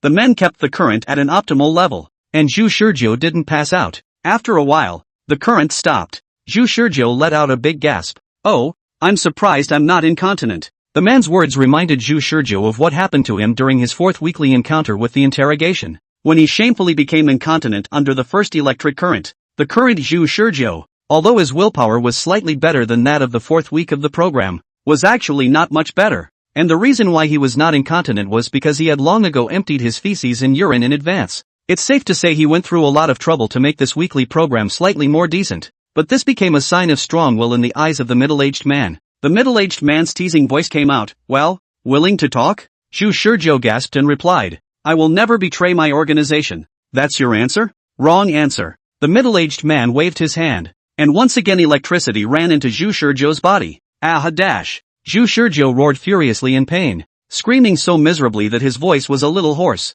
The current ended and Zhu Shizhou smelled a burning odor. His entire body didn't even have the strength to curse bitterly. Tell me, where did you learn about the man's portrait? Zhu Shizhou pulled open the corner of his mouth, revealing a mocking smile hoarsely saying, Isn't that man you? The air was silent for a moment. The man laughed a small cold smile in disguise and admitted, Hee hee. It looks like your intelligence is more detailed than I thought. Logically speaking, with the level of secrecy of my identity, it should be impossible for you guys to know what I look like. But I just know. Ha ha ha ha ha. Zhu Shizhou laughed openly, as if he was certain that they couldn't possibly guess why. As Wish Shizhou laughed maniacally, the third electrocution began. Zhu Shizhou was numb from all the screaming. When the current stopped, the man's low voice became much colder, and he uttered a piece of news that made the dying Zhu Shizhou couldn't help but cheer up. The woman called Du Fei has been tortured to death by us. Here we go. Zhu Shizhou put on a sad and angry look, his head recalling the emotions he felt after hearing the news of Li Hua's death in the fourth weekly program,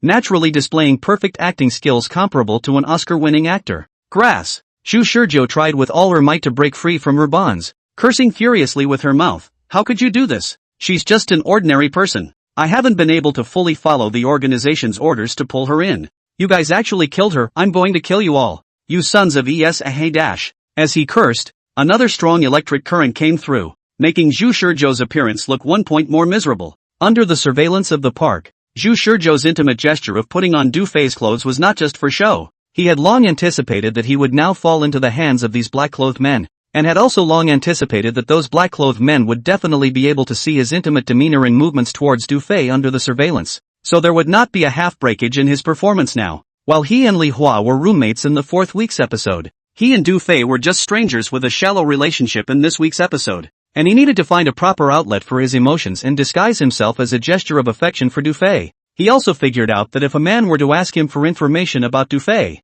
he would be able to pull out a whole bunch of words to cover it. He knew Du Fei's dreams, hobbies, routine, favorite foods. He also knew what Du Fei's deceased grandfather had said, and how he had taught Du Fei archery when she was a child. What he hadn't been exposed to this weekly program, he had already learned through several, and was able to. He was confident that he would be able to portray an unrequited love for a teenage character. This week's episode, he'd used himself as a pawn as well, and if he regretted it during the trial, he'd have no one to blame but himself, who'd formulated the plan for this week's episode in the previous week's episode. After the current had stopped, the man made a slight judgment call and was generally convinced that all the grief Zhu Shizhou was now displaying was genuine. Thus, he fatally said the exact same words as the fourth weekly program. So, Take a guess whether she told us everything or not. Same routine as the fourth weekly program. Torture him physically, then break the defense mentally. Zhu Shizhou hung his head low, looking desperate, but his heart was all the calmness he had expected. Sometimes he doesn't have to say it himself to convey the information he wants to convey,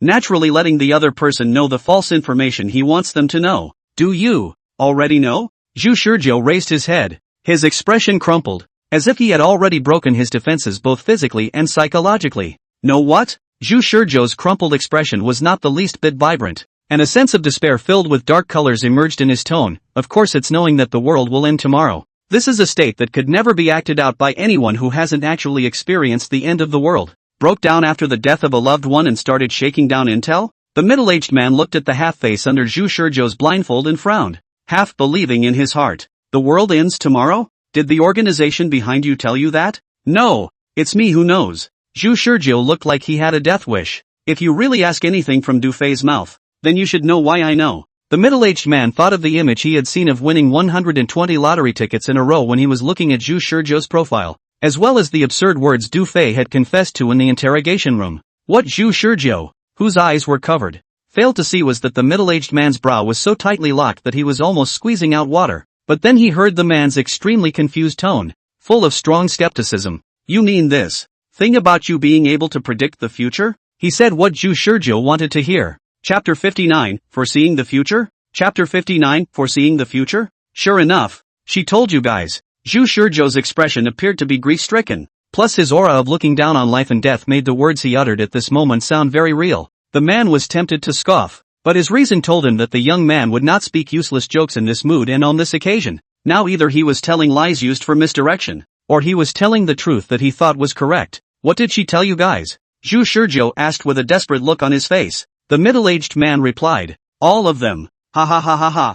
Zhu Shizhou laughed miserably. I know, she's just an ordinary person, so she definitely can't be subjected to your kind of interrogation techniques, so it's normal that there will be this result. But I'm confused. The middle-aged man spoke with a cold smile. Why did you lie to her and say that you could foretell the future? Zhu Shizhou replied miserably. Is there a possibility that I'm not lying to her? I gave my whole heart to her, and every word I said was the truth. He's still acting. That's very unusual. The middle-aged man retorted lightly. You've only known her for a day, and you hadn't crossed paths before that, so you think I'm going to believe you just because you say so? Zhu Shizhou shook his head and asked, aren't there any other superpowers in this world? The middle-aged man's reply was, if you still want to try the electric shock, I'll let you try it once and for all, and that's the end of the nonsense. So Zhu Shizhou knew, enemy of the world is not a superpowered person. Zhu Shizhou had been wondering since the end of the last weekly program what the enemy of the world was that was capable of triggering that kind of supersized energy explosion, and he had come up with an unknown number of ideas about it. For example, terrorist organizations that develop superscale weapons among humans, like aliens from outer space. For example, superpowers with the ability to extinguish the world. For example, high-latitude organisms that are beyond the limits of current human cognitive abilities. For example, the traveler who often appears in novels. Another example is the world's imminent aura revival birth of the immortal cultivator. He thought of a whole bunch of possibilities, of which the most probable are still the first three, especially the third one, the superpowered one. He himself is a superpowered person who can go back in time, so he would wonder, is the enemy of the world the same superpowered person? The middle-aged man's acceptance of the supernatural power of foreseeing the future is zero, so it can be seen that the middle-aged man does not think that there are supernatural people in this world. So he took this opportunity to rule out one possibility, and Zhu Shizhou turned his attention to the other two. Enemy of the world, a human terrorist organization, or aliens?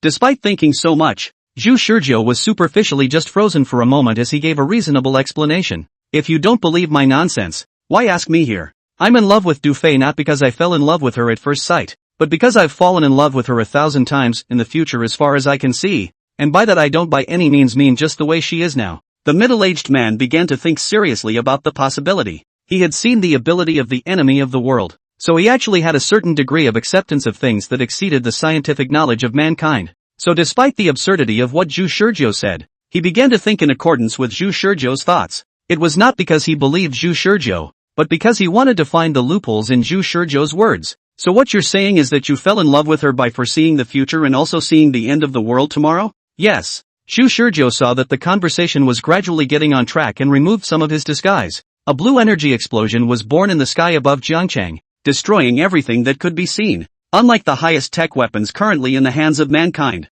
it was a superscale weapon capable of destroying at least half a continent. If you really are an official organization, please change Doomsday. Sincerely. The middle-aged man's complexion became grave. The words over Jiangchang in the young man's speech made him very concerned, because in their upcoming operation, the exploratory attack against the enemy of the world would take place precisely over Jiangchang, because the enemy of the world is there, high above 10,000 meters in Jiangchang. This should have been information that only a few people and organizations knew, but it was casually told by Zhu Shizhou, and the picture he describes bluntly points to the end of their actions tomorrow. The test fails and the enemy of the world sends out an energy blast attack that destroys humanity. Compared to that, Zhu Shizhou falling in love with Du Fei is a trivial matter. Your organization is conservative? The middle-aged man suddenly asked. Zhu Shizhou froze, his head began to think frantically, but his mouth asked blankly. What do you mean? Your organization doesn't agree with our philosophy, so it's staged to get you, a false superpower capable of foreseeing the future,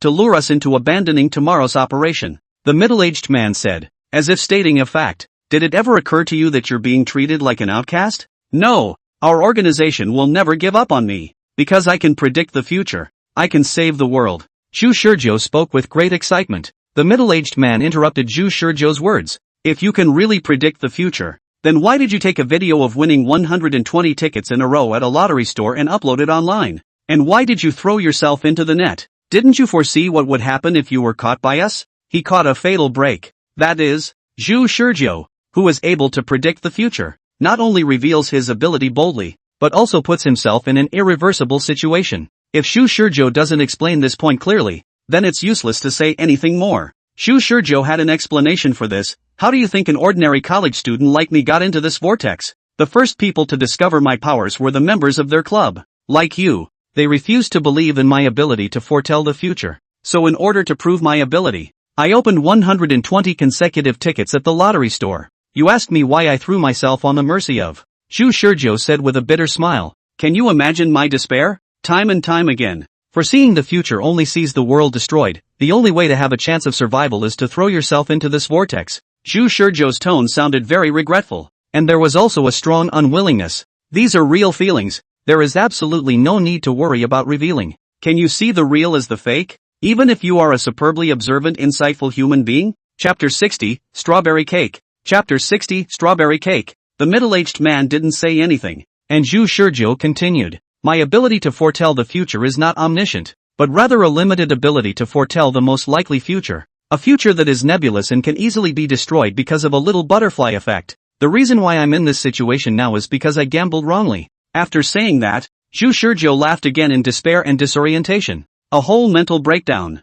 At this time, the middle-aged man interrupted Zhu Shizhou's acting. So, in the middle of the future that you saw our black soldiers and also my face? Yes. It turned out that the men in black were called black soldiers, and Zhu Shizhou learned an insignificant piece of information. The middle-aged man carefully watched Zhu Shizhou's reaction, and when he heard black soldier, Zhu Shizhou's reaction showed that it should be the first time for him to hear this title, and his suspicion became heavier. So in order to change the future of being killed by Doomsday, you got our attention by posting on the internet. Is that what you want to talk about? Zhu Shizhou just wanted to nod, but the middle-aged man said, very good story. I'm done listening to it, but I'll tell you this, no matter what the organization behind you wants to do, we won't change our plans for tomorrow. This time, however, he did not signal his men to electrocute Zhu Shizhou, but turned around and prepared to leave the interrogation room after he finished. Zhu Shizhou heard the middle-aged man move and knew that this conversation was over. At the same time, his heart was more than ecstatic. Why? Because they didn't use more grueling forms of torture on him. In the fourth week of the program, he himself was tortured to the point where he almost had a mental breakdown at the end, and he suffered an unknown number of physical ravages. Yet this time he was unharmed. What did this prove? Proof that this middle-aged man said he didn't believe in it on his lips, but in reality his attitude was still reserved. As for how much Zhu Shizhou actually believed, he could not say. There is still a need to keep adding fuel to the fire. So, Zhu Shizhou, who was thinking this way, smiled miserably and said, by the way, can you bury me and Du Fei together after I die? Is it okay to put another strawberry cake on her corpse? I remember she loved strawberry cake the most. The middle-aged man didn't respond as he had already left the interrogation room. Another interrogation room. The middle-aged man sat across from the woman. This interrogation room held Du Fei, who was also sitting in the electric chair, bound hand and foot, and then with a blindfold. Zhu Shizhou is dead. He opened his mouth and uttered a lie. However, Du Fei was pale, her body couldn't stop trembling and shivering, and she was wet underneath, incontinent. Fear caused her to shrink. This body even stumbled over a complete sentence. I. Are you going to kill me too? I've told you everything. I don't even know that man. The reaction is very real. On the flip side, if this performance isn't true emotion, then this woman must be acting at the level of a movie star. In her reaction, there was not the slightest pity or pain for Zhu Shizhou's death, but only the strong emotion of caring about her own survival. In other words, this woman probably regards Zhu Shizhou as a stranger who doesn't care if she dies soon. You've answered all the questions I asked you before, and there's only one question I want to ask next. The middle-aged man's voice was indifferent to the point that it made Du Fei tremble more and more. She seemed to be feeling that she was going to be executed after answering the last question, so she was extraordinarily scared at this moment. She cried out in despair. The middle-aged man ignored Du Fei's pleas for mercy and only asked, where did he learn his archery skills? Du Fei didn't expect the question the middle-aged man asked would be this.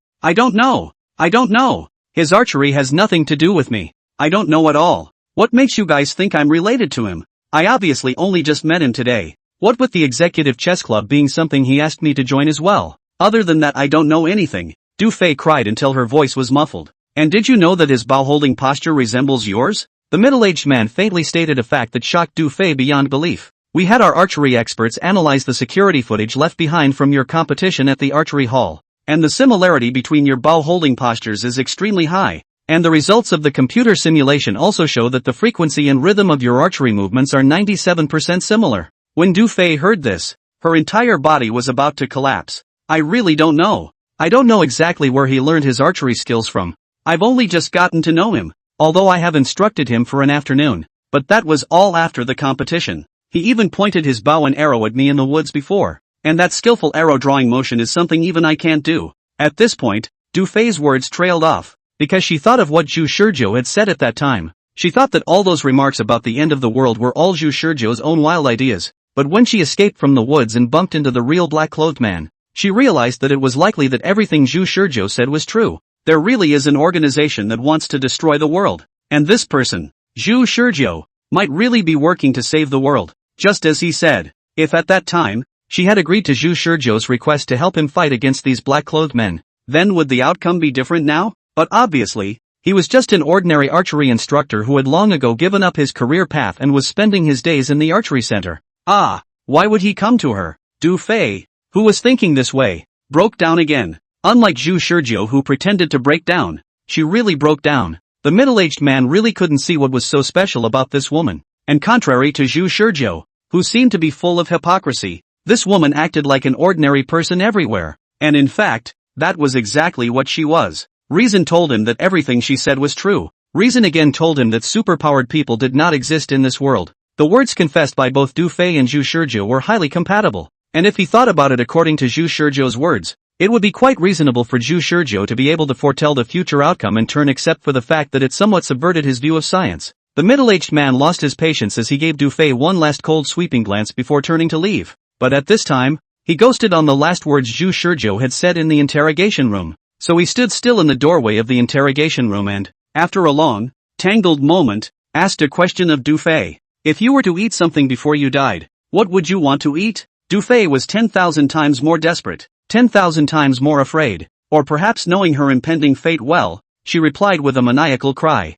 Strawberry shortcake. I want strawberry shortcake. The words were all sadness. If you're going to die next, you might as well eat the last bite of your favorite food before you die. The middle-aged man just nodded, then left the interrogation room. Chapter 61 Words are like a demon's sword, a dagger in a picture. Chapter 61 Words are like a demon's sword, a dagger in a picture. Could this young man be telling the truth? Though reason, as an adult educated to date in the materialistic view of science to this day, tells him that there can be no such thing as a person who can foretell the future. But, what if what he says is true? 10 years ago, he wouldn't have believed that there could be a behemoth like that lagging in the green sky unnoticed by humans. But that did prove to be true. It dawned on him that mankind was not ready for this when invisibility technology that surpassed human technology was revealed to mankind. This refers not only to technological readiness, but also to human receptivity. Do you really understand science? Is it true that determining the future through time can be accommodated in a scientific system? After a night of sleepless thinking,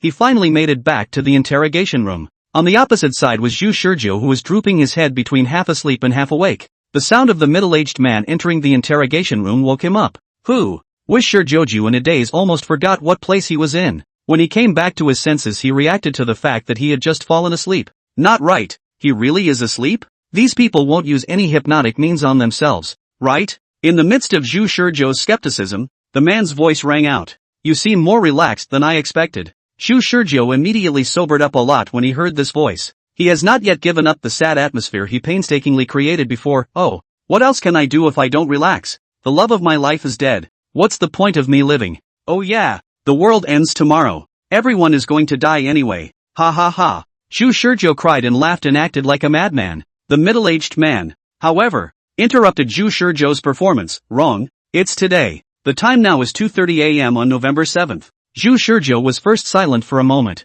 then asked, Are you guys still unwilling to give up the operation? The middle-aged man's words were as firm as a piece of ice that was hard to melt. We're still going to act today. At 10 o'clock in the morning sharp. Impossible to give up? No way. Zhu Shizhou completely lost hope in this program, and he said in despair, Then why are you still coming to me? The middle-aged man did not answer positively, but said, There is a break in the lie you constructed about foreseeing the future. What? It is impossible for you to see my face. The middle-aged man said, I would never have been so careless as to allow you to see my face, no matter how many possibilities of the future you have foreseen, but I am certain that you could not have seen my face, for you always wear an eye patch, and I would not have allowed you to remove it. I have great confidence in myself, and I would never have been so foolish as to make such a mistake. The firmness in his words was almost thick enough to spill over. Zhu Shizhou wanted to roll his eyes, but knew that rolling his eyes would definitely be invisible to the other party. You're confident in you, but you don't know yourself well enough. No, I know myself well. The middle-aged man was so decisive. I will absolutely not let go of the slightest possibility, and I will struggle on behalf of humanity to the best of my ability. Even now, I won't let go of the possibility that you can foretell the future. Yet knowing that you're a supernatural being who can foretell the future, I'll absolutely always blindfold you with a blindfold in order to test whether or not you're telling the truth. That's why it's impossible for you to know my face. Zhu Shizhou listened in awe. No reaction? The middle-aged man took a seat across from Zhu Shizhou. Have you heard of the famous Hawking Feast for Time Travelers experiment? Zhu Shizhou looked strange. Technically, he was a time traveler. I've heard that. Zhu Shizhou said, that was in 2009. Stephen Hawking held a banquet in order to verify the existence of time travelers. And it was not until after the banquet that Hawking sent out public invitations. If there really are time travelers, then time travelers should come to the banquet before the invitation is sent out when they see the invitation. That's right, the middle-aged man said. However, the point of this experiment is not whether or not time travelers exist, but rather the question of whether or not a possible time traveler will come to the feast. That experiment was a failure, but I'm sure I won't make that mistake. The events you can predict the future and you can see my face in the future cannot coexist. The middle-aged man asked, If I had learned that you were a future foreteller, I would certainly not have allowed you to remove your blindfold in advance. In which case, how did you learn my appearance? Then what if I didn't reveal that I could foretell the future in a certain timeline? Zhu Shizhou somewhat wanted to sneer at the other party. However, the middle-aged man sneered and asked back, Then how did you see me? Would I pay attention to a mediocre college student? Zhu Shizhou froze. Yes, the only reason he got to meet the middle-aged man in this week's episode was because he exposed the middle-aged man's portrait. However, Zhu Shizhou immediately reacted. In the fourth week of the program, did not he also not reveal the ability to foresee the future? He still knew the man's face, didn't he? Before he could ask, the man said, The only way I could let you see my face is if I decided that you couldn't foretell the future. He was right. The fourth week purpose was indeed that. So what if I pretend that I can't predict the future, and pretend that all the information comes from my organization? I saw that kind of future. So I saw your face. Doesn't that explanation work? Zhu Shizhou couldn't help but barricade himself. The middle-aged man simply said, Then you wouldn't be in this situation today. Wish he didn't react for a long time. What do you mean? You said earlier that you posted a video of you winning the lottery in a row online in order to convince the organization behind you that you could foretell the future. Yes. You also said you made that post at the direction of your organization. Yes. So, why do you think we came to you? Zhu Shizhou replied dully. It's because I posted that thread. Yes. That is to say, the only way that organization would instruct you to make a post and we would come to you is if you exposed that you could foretell the future. These three are inseparable. In other words, your meeting with us is predicated on the fact that you have revealed that you can foretell the future. If you had chosen not to reveal your own abilities in one of the timelines and instead posted alone, that would indeed have caught us, and you would indeed have had the possibility of seeing my face, but not being able to predict the future would have made you worthless to me, and I would have killed you. But the question is, if you know such a tragic future, then why are you doing this in this timeline, and with your favorite love Dufei in tow? That said, the picture is already poor and the dagger is already visible. Instantly, cold sweat broke out on Zhu Shizhou's back. He looked back in a daze, suddenly realizing that he had ultimately fallen into a trap, that the man's words were like a demonic knife that had dissected his entire conversation, leaving him no room for error. I did it because. Zhu Shizhou still wanted to struggle, but he couldn't think of any retort anymore. Because what? Your organization can't be relied on. So you chose to defect to us? The middle-aged man gave the final blow, his voice as cold as a ghost of the deep sea. So, was the incorrigible loyalty to your organization that you showed earlier a lie? Are you trying to say that everything you showed me before was your performance? If that's the case, your entire being is a lie. How do you expect me to believe that you can foretell the future? Zhu Shizhou had long been speechless. In a moment of silence, Zhu Shizhou's heart sank further and further. A full 5 minutes passed without the pair opening their mouths again. After 5 minutes, the middle-aged man broke the airy silence with a long sigh. I actually hope that you are telling the truth, because if what you're saying is true, then it means that humanity will usher in the dawn. If you can foresee the future, then you will definitely be able to become the strongest weapon for humanity to stop the enemy of the world. We humans will be able to anticipate the enemy and gain large enough results in every battle. I would love to believe in this possibility, a possibility that represents the best hope for humanity. Zhu Shizhou gave up. This week's program of intrigue failed to blind the eyes of this calm and wise man. I thought that after so many weeks, I should have been able to win at least once, but when it came to him, it was still a setback. Zhu Shizhou was not willing to do so. It's really not a good idea to end it on this weekly program. So he let that unwillingness in his heart sweep through his emotions like weeds burning, and he regrouped. Tell me, what exactly is the enemy of the world?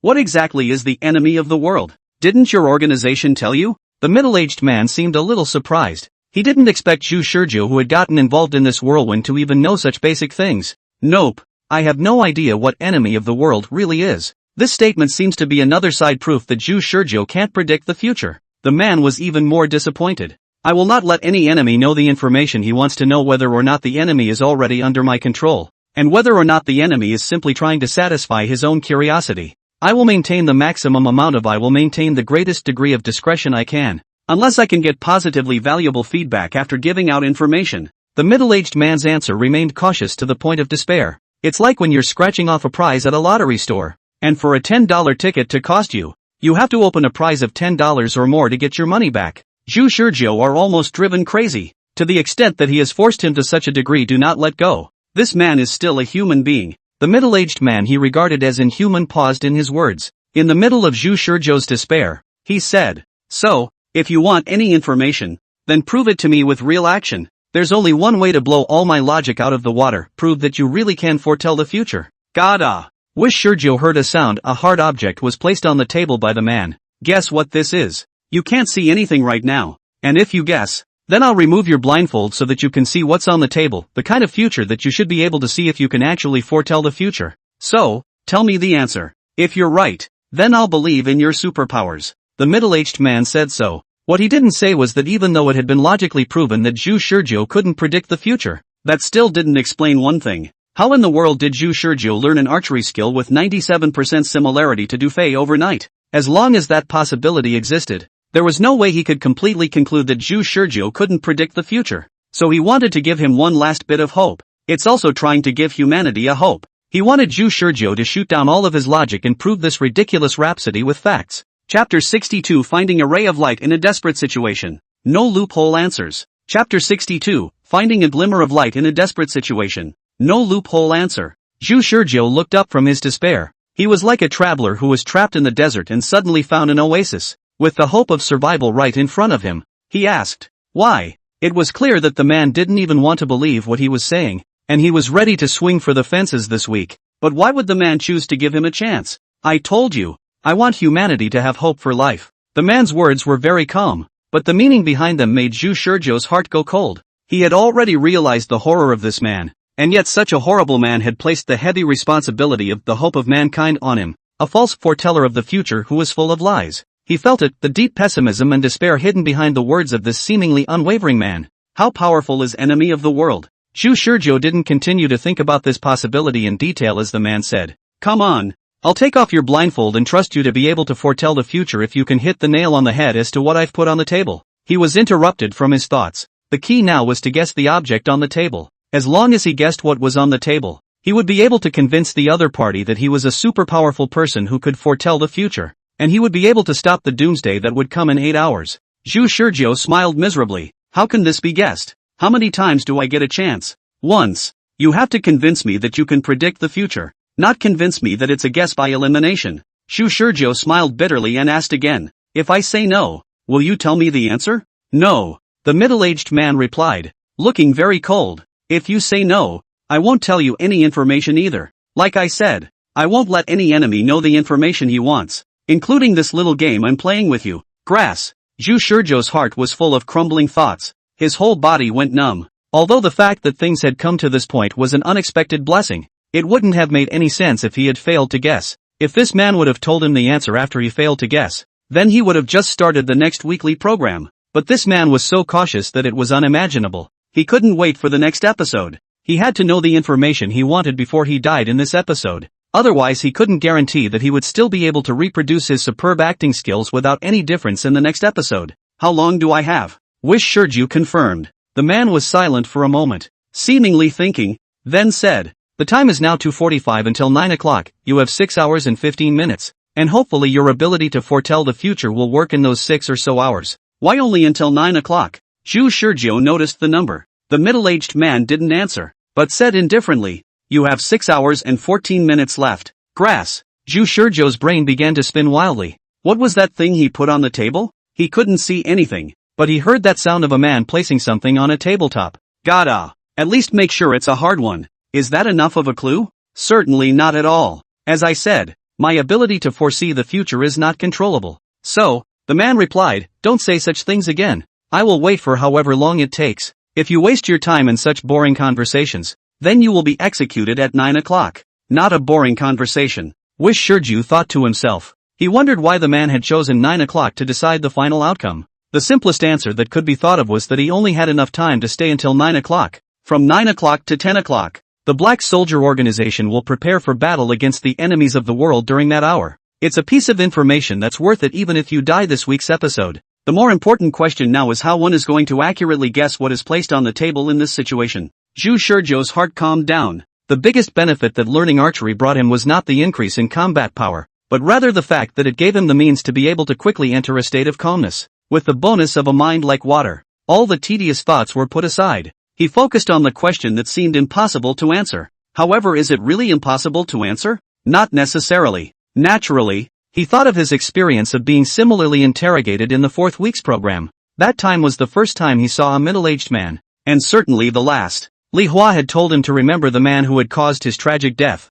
so he did. This included his appearance, but also naturally included his clothing, and the objects he could see him carrying. He still remembered that the middle-aged man was wearing a black overcoat with a businesslike suit with a slim vest, and his wide, tall bone structure put an extremely imposing look on him. He remembered that the man had something like a walkie-talkie hanging from his waist and wasn't holding anything in his hand. So was it that walkie-talkie? It's just a possibility. He could only extrapolate from the existing information he had at hand, and he couldn't even be sure if the man had changed the clothes on his body this week's program, or if he had purposely taken something in order to play this test with him. If that was the case, then it was useless no matter how much he guessed. So all he expected was for the thing to be something from his own memories. Walkie-talkies. One can only guess here without knowing anything about it. There is nothing to be done. Want to bet? Want one? Zhu Shizhou was just about to reply, but suddenly, he forced himself to stop his words. An image flashed through his head. The man's offhand remark, "You've got 6 hours and 14 minutes left," while conversing with the man just now.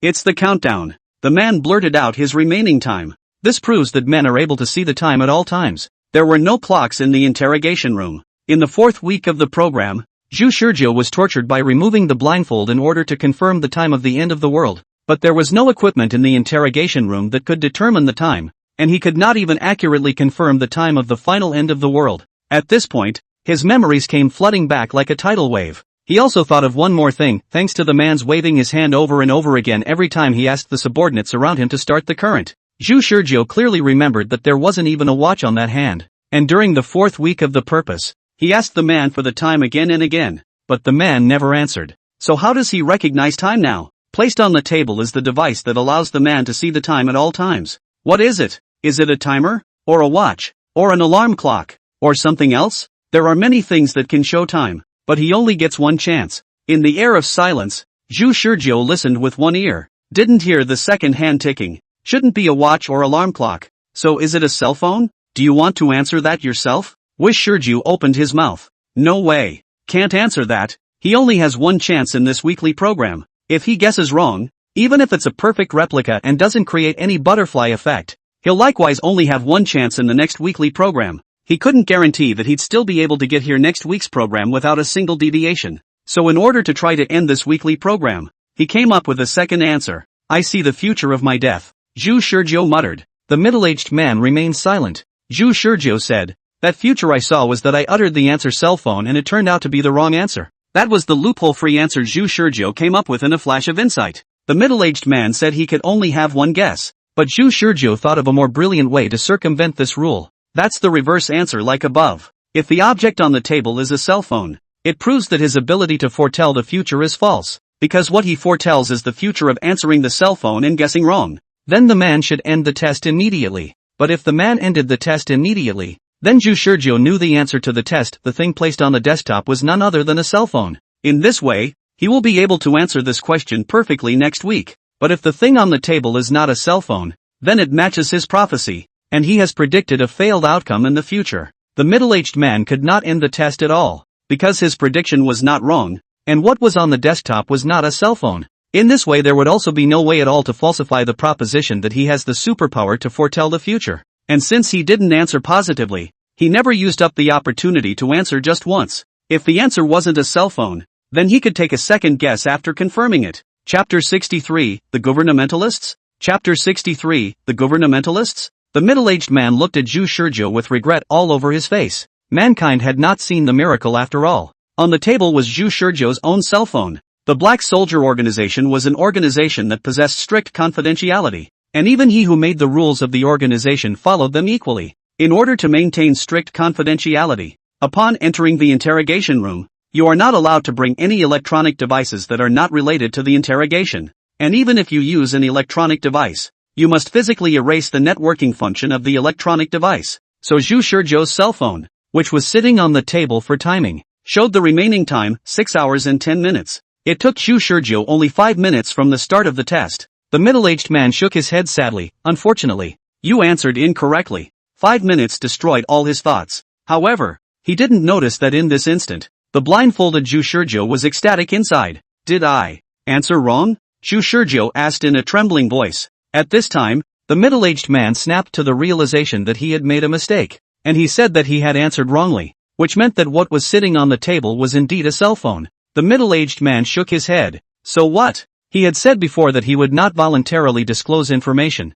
and what he did was indeed like that, but it wouldn't hurt if the enemy were to extract worthless information. It was enough that Zhu Shizhou's fate was now in his hands and he seemed to be able to play with it as he pleased. While foretelling the future proved to be a lie, he got the answer he didn't really want. The result disappointed him. Zhu Shizhou had failed to perform a miracle after all. But did Zhu Shizhou really not perform a miracle? The answer to this question is known only to him. In the eyes of Zhu Shizhou himself, he had done what he had never been able to do in the previous weeks, defeat this man. The man always focuses on foreseeing the future without realizing that his real power is death retrieval. It was this fundamental gap in intelligence that led to the man's current negligence, as if there was an extra hole in an impermeable wall, and he struggled to climb to the edge of the wall, and through the wall, which was finally a little cracked, he finally saw the light that represented hope. This week's episode. He had died without regret. With this thought in mind, Zhu Shizhou looked exceptionally candid at this time. The middle-aged man noticed Zhu Shizhou's state and narrowed his eyes. You seem happy with the way things turned out? He said suddenly. At this moment Zhu Shizhou changed the sadness, grief and despair that he had disguised before, and the corners of his mouth had already hung up a smile. Yes, I'm satisfied because I've gotten the answer I wanted. Zhu Shizhou's smiling expression was not a fake, compared to the half-true, half-fake grief that he had before. His emotions now seemed more real. It was also because of this that the middle-aged man immediately noticed that something was wrong. What answer did you get? It was a cell phone that was placed on the table, and it was enough for me to confirm that. Whatever you say next, the world is going to end at 10 o'clock anyway, and humanity will perish under your command. Zhu Shizhou was frustrated. He had done as much as he could with his body as bait in this week's program and still hadn't been able to change his fate. You mean there's absolutely no way I can win? Zhu Shizhou heard a suppressed anger in the middle-aged man's calm voice. Yes, there's no way you can win. Zhu Shizhou snorted. You have no idea how powerful the enemy is. The kind of energy explosion it releases is a surreal product that will only appear in movies and television. While you, on the other hand, are cowering in your mission with a toy gun like laser gun. Even arresting a college student is sneaky. Ha ha ha ha ha ha, laughed to death. The middle-aged man frowned, but didn't say anything. Your soldiers are powerful, I admit it, but under that kind of despairing energy explosion, both the powerful you and the weak me will become ants on the same level. I'll give up on stopping you guys. Toss and turn as you please. Zhu Shizhou can't tell what feelings he is now. In short, this week all the patience all in the success of the moment all disappeared. He no longer suppressed his own emotions, viciously put a vicious words. Your efforts are all in vain. A mantis is a stopper, and you don't know what you're doing. Bah! If his hands and feet were not bound right now, he would definitely stand in front of this middle-aged man and punch him hard before cursing him. Just go ahead and rebel and lead humanity to extinction. Then let human civilization disappear in a doggone explosion. If you want to see that kind of future, then ignore what I'm saying right now and carry out your gosh darned order at 10 o'clock. You guys have to be redundant when it's obvious that you can live peacefully until you die by doing nothing.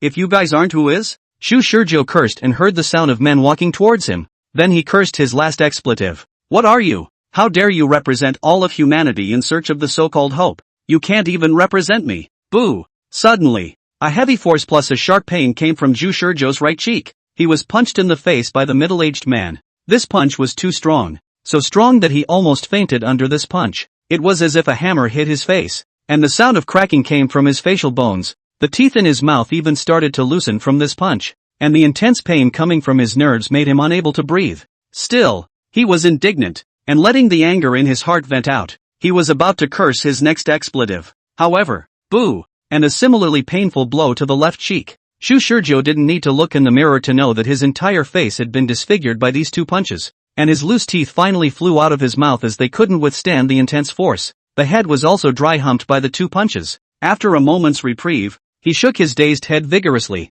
then spat a mouthful of blood from his mouth and asked in a slurred voice, "Are you in a hurry?" Whether the middle-aged man was in a hurry or not he didn't know, but Zhu Shizhou was indeed in a hurry. Just kill me if you want to. I'm still going to fast forward to the next week. The middle-aged man who had viciously punched Zhu Shizhou twice gripped Zhu Shizhou's hair and lifted his head upward with great force, and outside of the eye patch that he hadn't been able to see, the man was staring at Zhu Shizhou with a deadpan tone so icy that it made the air freeze. I thought your organization was conservative, but I was wrong. You're even a survivalist faction. Compared to us, who are fighting back, you Metacons are not even human. One more minute with you in the interrogation room would be considered an insult. Scum like you will only be a hindrance to humanity. In my eyes, you're no different than traitors to humanity. His voice was still indifferent beyond words, not at all like he was angry enough to punch someone in the face. But Zhu Shizhou knew that the man who had maintained extreme sanity had finally broken his defenses like a normal human being. Otherwise, how could he have done it to him instead of letting him feel the pain in the electric shock?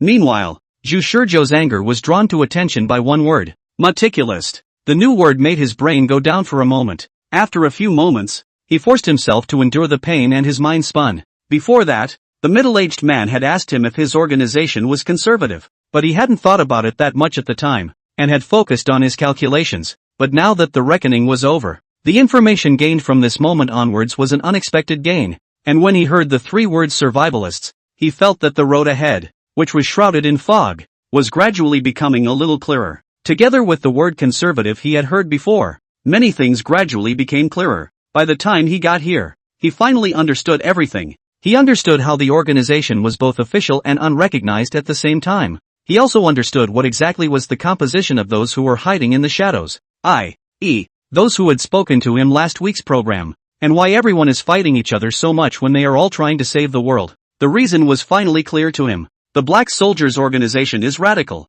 They advocated an attack on the enemies of the world in a vain attempt to settle the troubles of mankind once and for all, so that mankind could live in peace under the sky. Unfortunately, They don't realize that the result of their efforts is tantamount to pushing humanity's fate into the abyss, literally to death. The group contacted on the phone last week's episode was conservative. Although they shared the same philosophy of guarding the world, they relatively chose to lay down under the threat of the enemy of the world for a while. Unfortunately, they chose to block the Black Soldier organization after learning about his intelligence, and their efforts only resulted in making the end of the world come 2 minutes later, which was pointless at all. Now, what the men refer to as the survivalists are a group of people who seek only to live one day at a time. These people, facing the threat of the enemy of the world, who only seek to survive, who dare not advance or speak out of fear, and who only place their hopes for human survival in the silence of the enemy of the world, are true cowards. The middle-aged man's phrase "live and let live" was like a thunderbolt in his ears, making him dizzy and bringing all his emotions to a screeching halt.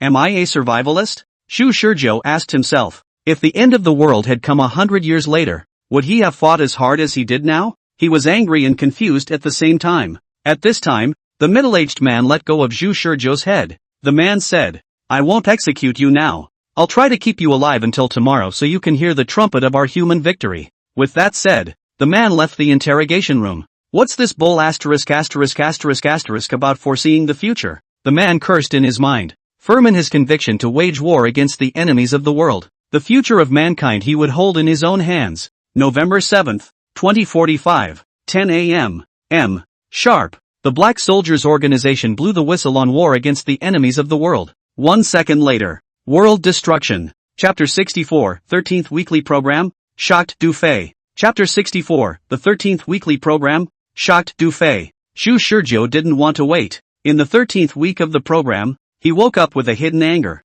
Though his eyes remained blindfolded until the last second, it was as if he saw an apocalyptic explosion blossom before his eyes. This time he was angry not at another death, but at the man who had taunted him in the previous installment as a survivalist who was the human equivalent of a traitor. He had spent hours in a daze, and it was only when the cycle resumed in the final episode that he came to his senses. What the is he? A survivalist? If he were a true metamorphosist, he would have already posed on November 6th, which is doomed to repeat itself over and over again. He obviously could have made it to infinite immortality on that day, but tired to try and stop the end. It was amazing that he was still confused when confronted with that man's taunts. It was his greatest shame of the last week's program. Holy, 5 kills, huh? You're invincible today, aren't you? Shut up. Shu Shurjo thoughtlessly disliked the sound. Not wanting to wait a moment longer, he put on his clothes and got out of bed, slamming the door to leave the dormitory. Li Hua in the dormitory room was Shu Shurjo this windy set of processes to get a blank stare.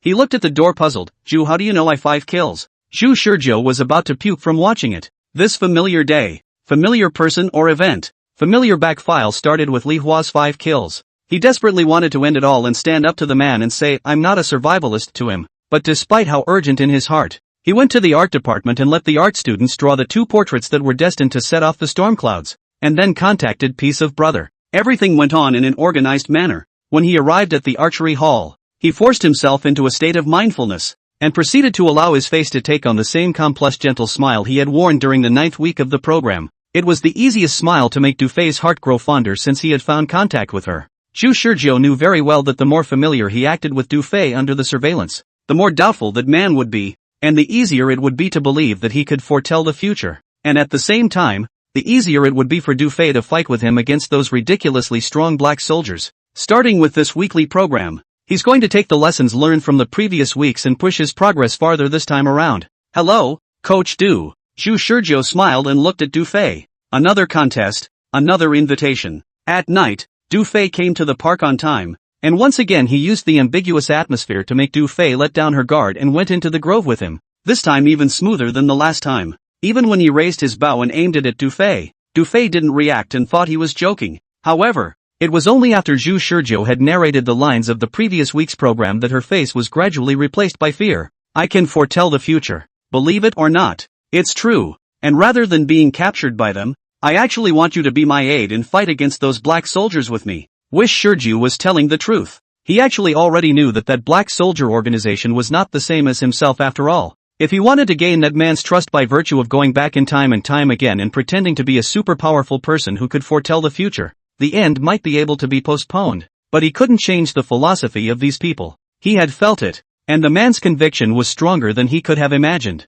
and he really didn't feel confident that he could roam the world for long under the man's watchful eye. That's why he never gave up on the idea of fighting the black soldier. By letting him successfully counter-kill once, he'd get that laser weapon, and after that he'd really take off, no matter how many times he tries. "You're crazy." Du Fei uttered the same established lines as in the previous week's episode. "I'm not crazy," Zhu Shizhou said faintly. "We don't have much time. Coach Du, I know you're full of questions and confusion right now. What's it going to take for you to trust me?" Du Fei did not expect that this man who gave her great favor at the first meeting was actually a lunatic. After hearing the other party's question, she was even more crazy in her heart. Saying such crazy things and still want her to believe him? What a lunatic! But she didn't tell the truth. She simply asked, "You said you could see the future and then predicted the end of the world tomorrow?" "Yes." "You have the superpower to see the future?" "Yes." "Fine. Then tell me what I have in my left pocket." "Mace." This time, Zhu Shizhou namely answered. "This is from the previous week's program."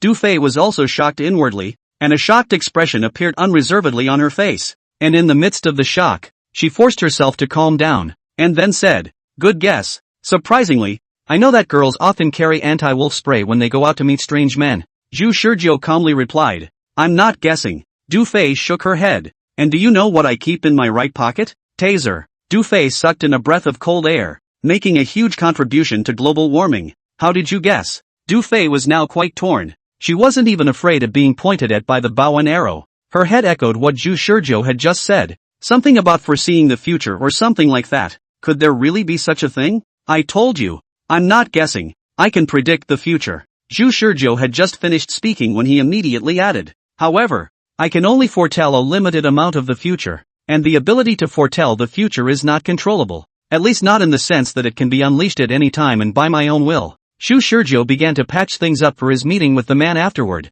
and the man would inevitably learn what he wanted to convey by interrogating Du Fei, and he would inevitably be able to answer the man's questions this week's episode. So in order to prevent the man from bullying him into predicting the future after he got through the apocalypse, he needed to make his powers seem not so all-powerful. Of course, it sounds a little funny to be thinking about the farther future when you're not even through tomorrow's doom yet. Is that so? So you're able to foretell the future. Zhu Shizhou saw that Du Fei believed it, and after hesitating for a moment, he put down the bow and arrow in his hand. Du Fei didn't run away. She asked, "Do I need to search you? Let's make sure your precognitive superpowers are correct." When she finished, she also dropped her bow and arrow on the ground and raised her hands. "There is actually no need." Zhu Shizhou thought so, but Du Fei had asked him to search his body, and he did want to confirm whether Du Fei had told the truth last week's episode. But just as he took a step forward, the caution of constant learning and growth caused Zhu Shizhou to habitually use the same thinking he had used the previous week's episode when he'd engaged the man.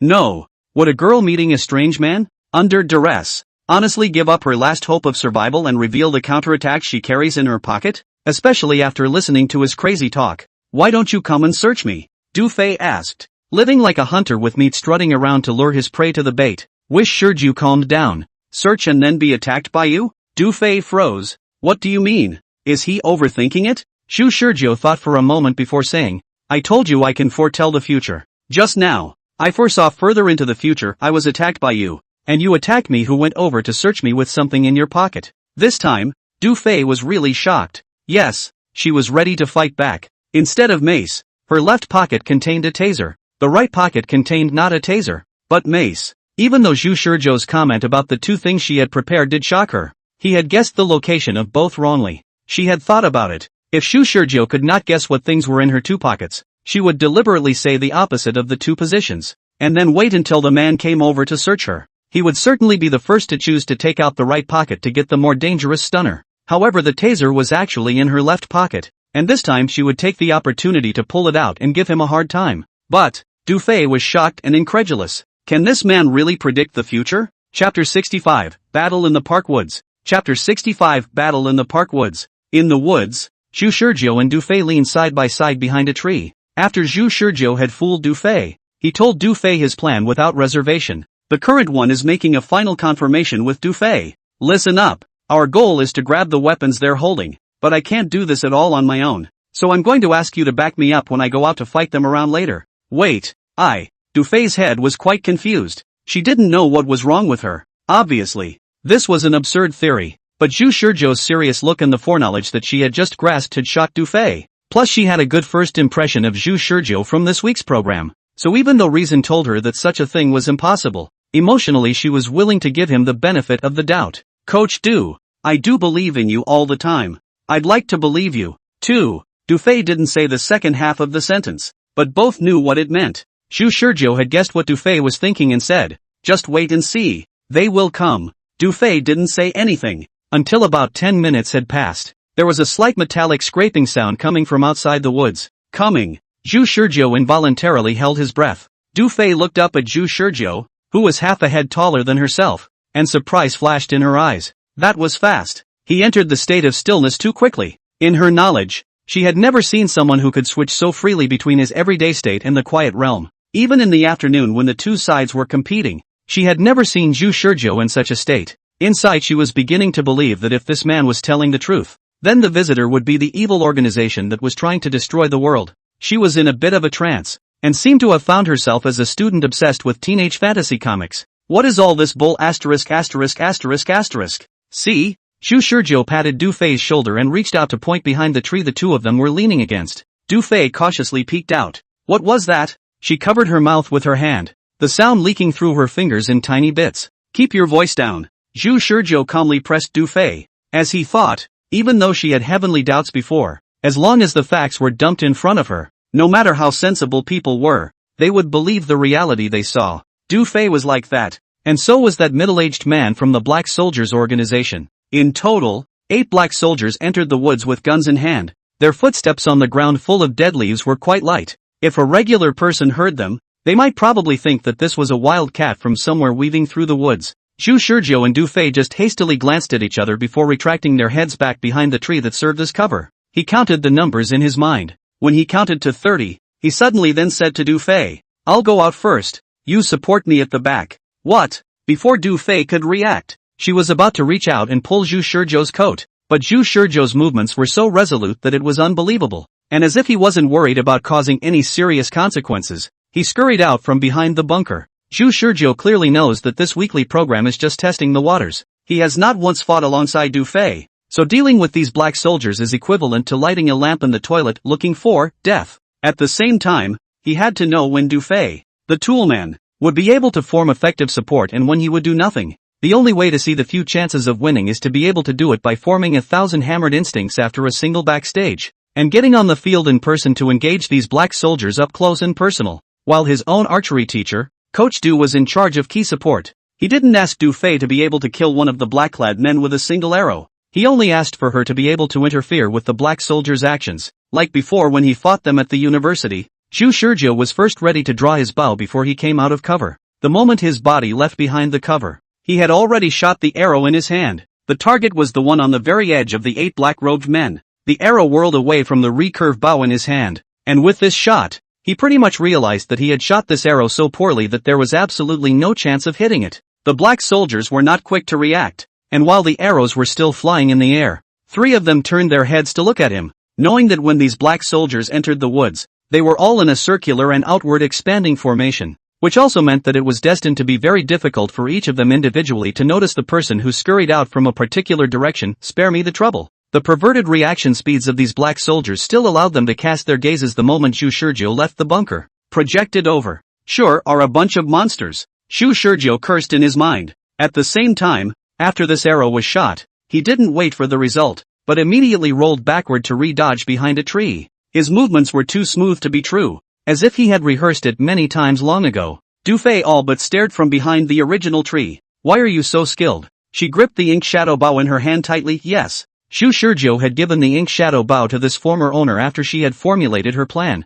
He trusted his archery teacher to maximize the power of the ink shadow bow. Zhu Shizhou himself was wielding a standardized recurve bow commonly found on the market. It was brought by Dufei this evening, and he hadn't even broken in with it properly. That arrow shot just now didn't make him very happy. That's why. Hello guys. Zhu Shizhou, who was hiding behind a tree, shouted. You are here to capture me, are you not? I know that your action tonight is to capture me, but I am waiting for you just the same. The black soldiers were silent, and one by one, they raised the guns in their hands and aimed them at where Zhu Shizhou's voice was coming from. In the middle of this quiet forest, Zhu Shizhou's voice stood out to the point where it was practically unbridled, and the black soldiers all possessed the skill of hearing and recognizing sound that could be called the limit of human beings. So they instantly pinpointed Zhu Shizhou's direction behind that tree, about 20 meters away. Several trees stood staggered in the middle, and Zhu Shizhou's voice resounded behind that tree. It's so arrogant. Even though the black soldiers were apathetically silent one by one, Zhu Shizhou brainstormed the voices in their hearts.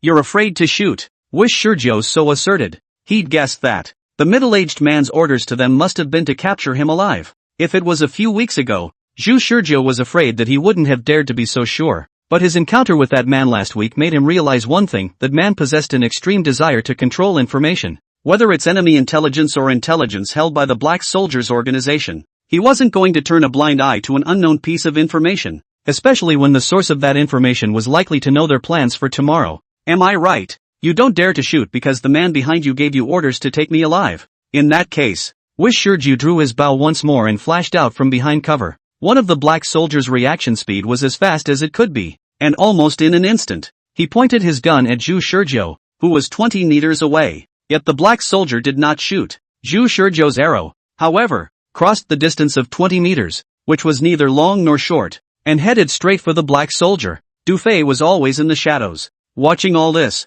Then she saw an image that shattered her notion of archery so far, the black soldier who had been shot in front of her eyes by Zhu Shizhou's arrow, surprisingly, quickly poked out a hand, and then easily grasped the arrow that went straight to his face. She almost shrieked at the moment. How could this have happened? Impossible. Could a human really be able to catch an incoming arrow so lightly? It was impossible for a human in her cognizance to have such extreme reaction speed. And even if they did have such extreme reaction speed, they could not have such a perverted responsibility, being shot by an arrow in front of your eyes. Any human being should subconsciously dodge to the side, right? But this black soldier didn't. This black soldier who grasped the arrow with his bare hands, actually stretched out his hand so confidently, and then really lived up to his confidence and really grasped the arrow. Is the world-destroying villain even this powerful as a straggler? Du Fei's head was in a mess right now. All sorts of tangled thoughts were growing like weeds. Such a non-realistic image that she almost thought she was in a dream right now. Her hands were trembling as she held her bow and arrows. She felt like her life was a roller coaster going downhill so fast that she couldn't see any factor that could calm her down. It had all happened so suddenly that she hadn't been prepared for it. Such a powerful enemy. How on earth was she, an ordinary archery gym instructor and a Zhu Shizhou whose archery skills weren't even as good as hers, going to fight against it? With that thought she looked over to Zhu Shizhou who was just a few trees away from her. Eat another arrow from me. She knew that Zhu Shizhou appeared so arrogant and hardcore precisely to create a perfect, most appropriate opportunity for her. Before the operation began, Zhu Shizhou told her the same thing. There's not much I need you to do. I just need you to be at the right time, at the right angle, and shoot the most perfect arrow you've ever seen. Everything else will be left to me. At the time she heard these words, Du Fei was still full of doubt and distrust, but now she knew what it meant. That's all Zhu Shizhou wanted her to do. Even 2 minutes ago, Zhu Shizhou was still saying things like, I've always believed in you. Du Fei gripped the bow in her hand in a trance, as if it was the only thing that could bring her some comfort, allowing her heart to quickly return to a state of near peace. She didn't even know why Zhu Shizhou trusted her so much, and even all but acted as bait herself. She had never aimed an arrow at a person before this. The bloodiest time she'd ever used a bow and arrow had only been when she was a child in the mountains following her grandfather into battle with his prey. Why is she in this situation? Du Fei looked up into the half-hidden moonlight, really confused. And saving the world, what kind of nonsense is this? Stopping these people will save the world? Can't figure it out. But the only certainty is that the other side is now crowded, but also armed with firearms, dangerous elements, and their own hands of bow and arrow. From the legal point of view, completely feasible self-defense means, all the excesses she committed were legitimate defiance. After figuring that out, she drew 3 arrows from her quiver. The fancy archery method of multiple shots with one bow will show you what a textbook maneuver is all about. Chapter 66, How does he know? Chapter 66, How did he know? How good is Du Fei's archery? The first time he met Du Fei, Zhu Shizhou still didn't have a clear concept, but as he died again and again and again and again, he went back to his gears and followed Du Fei to learn the art of archery. The more he learned, the more he sensed how big the gap between himself and Du Fei really was. Du Fei's seemingly ordinary status as an archery gym instructor belies her extraordinary level of archery skills. Ordinary archery was just fine. Even fancy archery seemed to be at her fingertips. As long as Zhu Shizhou wanted to learn it, she could teach it. He knew that nowadays he hadn't even gotten a glimpse of this treasure girl's full archery skills. Now, Zhu Shizhou finally saw a little bit of the end. Very high. High that threw him off 18 blocks. He relied on the fact that the black soldier's eyes all coalesced on him. recklessly exploiting their attempts to capture him alive to barely maneuver with the black soldiers, and the arrow he had just shot was easily caught by one of them, while the other 7 seemed to have already negotiated a strategy to deal with the situation in silence, moving to charge in his direction. However, just then, Du Fei's arrow arrived. 3 of the black soldiers stopped in their tracks at the same time, each of her arrows forcing a black soldier to stop. The other 4 black soldiers, though they did not stop, seemed to have divided some of their attention in the direction from which the arrows had flown, and with a turn of their feet, they forcibly changed their course of advance. "Great teacher," Wish Shurju called out, trying to redirect the black soldier's attention with his own inconspicuous voice. But this baiting tactic was so cheap that the black soldiers made their next decision almost within a second to retreat temporarily and wait for the next command. An unexpected situation arises and they need to call on the person in command. Zhu Shurjiu and Du Fei's reliance is nothing more than the fact that they don't dare to shoot at them. Although they don't know how these 2 people know, the means they use to cope with this is also very clear. One person is responsible for acting as a decoy, and the other person is as a cover. Moreover, from the short number of arrows just now, it could be seen that the one hiding in the shadows was an archery expert who was much more powerful than Zhu Shurjiu. Each of them had read the detailed intelligence before going out on the mission, including knowing that Zhu Shurjiu and Du Fei walked intimately into the woods shoulder to shoulder. So the identity of the person in the dark was clear: Du Fei, a former provincial champion in archery. This level of honor was something they wouldn't even bother to look at in normal times, and could only be considered a joke. Yet now they didn't dare to be careless at all. They had never been on an easy mission before. And which mission hadn't been 9 deaths for them? Now it was the same. They were naturally wary, and under the threat of the 3 arrows, each one of them dodged and hid behind a tree. The air of the woods grew stern and heavy. Zhu Shurjiu also took this opportunity to regroup, reversing his direction and dodging behind another tree when the black soldier's sight was obscured. Du Fei and Zhu Shurjiu couldn't see each other, so there was no way to communicate their next countermeasures. But fortunately, Zhu Shurjiu had already anticipated this situation and didn't give Du Fei too many complicated requests. There was always only one thing he wanted Du Fei to do, and that was to interfere with these powerful black soldiers. Those 3 arrows just now had met Zhu Shurjiu's expectations, but they weren't good enough in terms of results. It's still too far. Zhu Shurjiu calmly went over the images from earlier in his mind. If he had been able to lure these black soldiers closer to Du Fei's position just now, it was estimated that all 3 of Du Fei's arrows that were shot at the same time would have been able to hit these black soldiers hard immediately. Gotta get closer next time. What kind of monsters are these people? Du Fei was actually confident when she opened her bow with the ink shadow bow and shot 3 arrows. This was because she was able to feel an increase in her strength with the ink shadow bow in her hand, and as 3 arrows are completely running at these thugs defenseless when shot, can be said to be the timing word grasped to the extreme. However, the reality is that it didn't work. Frantic, she retraced her steps behind the tree, leaning her back against it, a cold sweat breaking out on her forehead. What's all this about? She couldn't enter the state of stillness as quickly and easily as Zhu Shurjiu did, so she was now very anxious. She was even cursing Zhu Shurjiu. Why did she have to fight with these black-robed men without thinking about herself? Are these people monsters that can be stopped by the power of 2? If Zhu Shurjiu heard the resentful heart of Du Fei's mind, he probably wouldn't have changed his mood. He had long been used to not being self-satisfied. Now, he mumbled 10 counts in his mind and then rushed back out of the cover he was in. Black soldier, come and get me. Hearing the sound of Zhu Shurjiu shouting, Du Fei man was dumbfounded. He was still so arrogant that it made Du Fei want to resist rushing out and hitting him. How can this man be so arrogant? Can't you see that the other side is holding guns in their hands one by one? Unlike the nervous Du Fei, Zhu Shurjiu knew that they wouldn't shoot, so the guns in their hands were the equivalent of ornaments and a liability. More importantly, he needed to fully understand every detail of the battle in the woods, including the location of every bunker these black soldiers were hiding in. Through his bold decoy plan, instead of rushing out, the black soldier remained silent and waited for the commanding officer's order. Yes, the person in command was that man, and no matter what kind of emergency situation they encountered, that man was able to quickly find a solution in the shortest possible time. They had already described the current situation by means of communication signals through their headsets, and were waiting for the man's order. But just then, Zhu Shurjiu's voice resounded through the woods. What? Informing that man? Seen through. The black soldiers all looked a bit surprised. Logically, according to their understanding,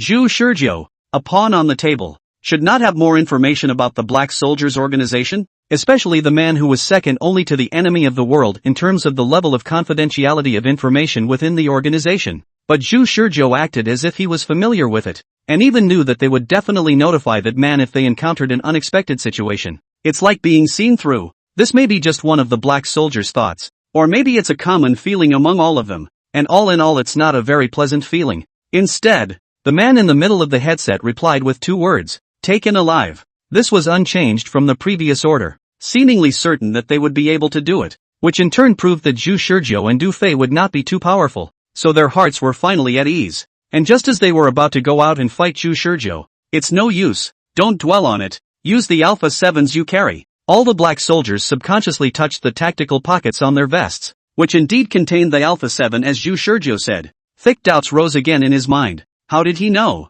In the command room, the middle-aged man frowned. The same question surfaced in his mind. The level of secrecy of this operation was even higher than usual, so there shouldn't be the slightest possibility of leakage. However, Zhu Shizhou not only seemed to have prepared for it, bringing Du Fei to ambush them in the woods, but also revealed the order he gave to Black Soldier, and even the Alpha 7 that Black Soldier was carrying at the end of the day, all of which he knew. Why? How would he know? Chapter 67, I'll wait for you in the interrogation room. Chapter 67, I'll wait for you in the interrogation room. Zhu Shizhou is too crazy. Not only did Du Fei feel this way, even the black soldiers and the man who was in command behind the scenes had the same thought. Only Du Fei thought less, but that man thought more. Whether it was Du Fei or Zhu Shizhou, neither of the two possessed conditions worthy of their vigilance. Zhu Shizhou was now displaying a level of considerable familiarity with their black soldiers, but if he knew enough about them, then how could he be so arrogant? In his opinion, Zhu Shizhou would only have one reason for being so arrogant: he was very powerful and had no fear of being caught by them. Or maybe he's waiting for them to come to his door and get him. But what Zhu Shizhou showed in action was a defiance that left no stone unturned. The contradiction between the back and forth made the man notice a different sense of alienation than usual. Get them! The man gave the order again over the headsets of the black soldiers. There was not the slightest hesitation in the eyes of the black soldiers, and in the face of a possible concealed enemy, one by one they all individually scurried out from behind cover, while holding their guns with both hands and pointing them downward, each one ready to sprint. With the guns unavailable, the biggest obstacle was that 20-meter distance between the two sides, so as long as they assaulted their opponent, they would have a chance to finish them off. Zhu Shizhou stood still to draw the bowstring full. If they don't fear it, does he fear it? We're all old friends. Come on. Almost simultaneously, the black-clothed men sprinted forward in unison, in a state that was almost suffocating. At this point, Zhu Shizhou, however, still chose to build up his momentum. There was only one arrow on the bowstring, and since he had given the inked shadow bow to Du Fei, he had no way to show that kind of multiple shots with one bow under a high degree of fit. But this arrow, however, represented an unrelenting aura that had not been present in the previous weeks. No need to worry about being caught by them. No need to fear the gun in their hands that had become a mere decoration. Only need to pour his whole body and mind into this arrow and wait for it to be shot. But it has to be closer. Zhu Shizhou knew how perverse these black soldiers really were, and the 3 arrows from Du Fei earlier made him realize that if he wanted to shoot these black soldiers, with his current archery skills, the only way was to let them get closer. The stance of the black soldiers rushing towards him, ignoring the threats around them, was quite oppressive, and they were so fast that they looked like a cheetah in this darkness, sprinting straight towards their target. Zhu Shizhou's hands were sweaty, but his movements remained steady. Du Fei, however, was in a panic. She didn't know so far what this guy had to rely on to face these black-clad thugs with such bravado. Despite her inner panic, the motion of her hand drawing the bow remained steady. Her archery skills never relied on the illusory realm of quietness, but rather on her training that she had practiced day in and day out. Now that the man in black waited to let her guard down completely, all she could do was to draw an arrow from her quiver, draw her bow, and could there be a better time than this? Shoot! 4 arrows! At this moment Zhu Shizhou's eyes captured the 4 black soldiers rushing at the forefront slowed down at the same time. The arrow was like a stream of light that cut a silver line under the night, heading straight for the black soldiers, and as they sprinted, the black soldiers didn't choose to reach out and grab the arrows, but instead deflected their heads. Coach Du was awesome. Du Fei lived up to his expectations and managed to create a perfect moment for Zhu Shizhou. It was the fleeting opening that any archer can detect. There's no better chance than this. Zhu Shizhou didn't let go of this opening. The arrow in his hand that had long been poised to fire made a slight vibrating sound in the air, breaking through the dust fluttering in the air in front of him and slicing through the night like Du Fei's arrow. The black soldiers each tensed their bodies. They could all see that Zhu Shizhou's arrow was shot at the black soldier who rushed at the front. That black soldier was the closest to him, and his reaction time was equal to nothing. Together with the arrows of Du Fei, who was hiding in the dark, Zhu Shizhou's arrow could be considered to have hit them right in the center of their brokenness. Although it was a training arrow, but because the distance was close enough, The speed and power of this arrow erupted was also wrapped with enough lethal killing power. At the same time, under this distance, even as a novice archer, he was sure that he wouldn't miss. 10 rings, die for the master. Zhu Shizhou roared in his heart, and while the bowstring was still vibrating after this arrow was shot, he followed the arrow that flew out and took a sprinting step towards the man in black. The black-clothed man who rushed at the very front had no time to react as he looked at the arrow that was already near his eyes. Even though each of them was strong in their own right to the point of surpassing human limits, they did not expect Zhu Shizhou to be so rigid, not flickering or backing away, just waiting for them to come up and shoot their ultra-close-range arrows. Both sides had already been close to the distance of only 4 or 5 paces at this point, and now it was even closer under Zhu Shizhou's sprint. The arrow flew into the black soldier's eye socket and delved forward. Zhu Shizhou extended his hand forward at the same time.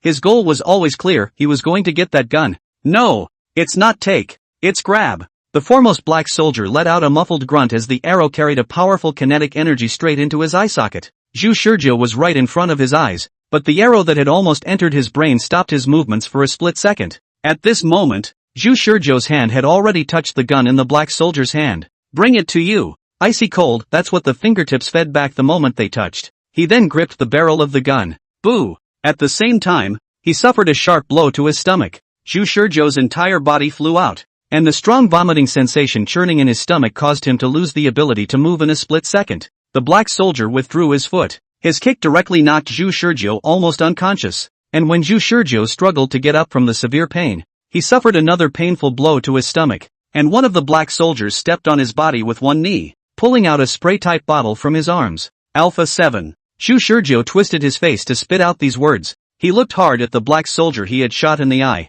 That black soldier isn't dead. The black soldier reached out and gripped the arrow over his eye, then stiffly pulled it out of his eye. Is this nigga still a human being? Zhu Shizhou's eyes widened. The next moment, a spray hit Zhu Shizhou's face. Both Zhu Shizhou and Du Fei were brought back to the organization, though neither appeared to have much in the way of injuries on their bodies. The brief battle in the woods was quite intense. So intense that one of the black soldiers was blinded in one eye by an arrow, and perhaps even brain damaged. It was incredible that these two ordinary people were able to force them, the black soldiers, to this extent. The black soldiers were all 1,000 hardened warriors who had experienced the test of blood and fire, and their fighting abilities were among the elite of the human race. But they would actually be injured to this extent by two ordinary people who knew a little bit of archery. The middle-aged man replayed the footage of the battle in the woods over and over again, confirming several things. Zhu Shizhou, this seemingly ordinary college student, had actually prepared for today's battle. Not only had he discussed the plan with Du Fei early to ambush them in the woods,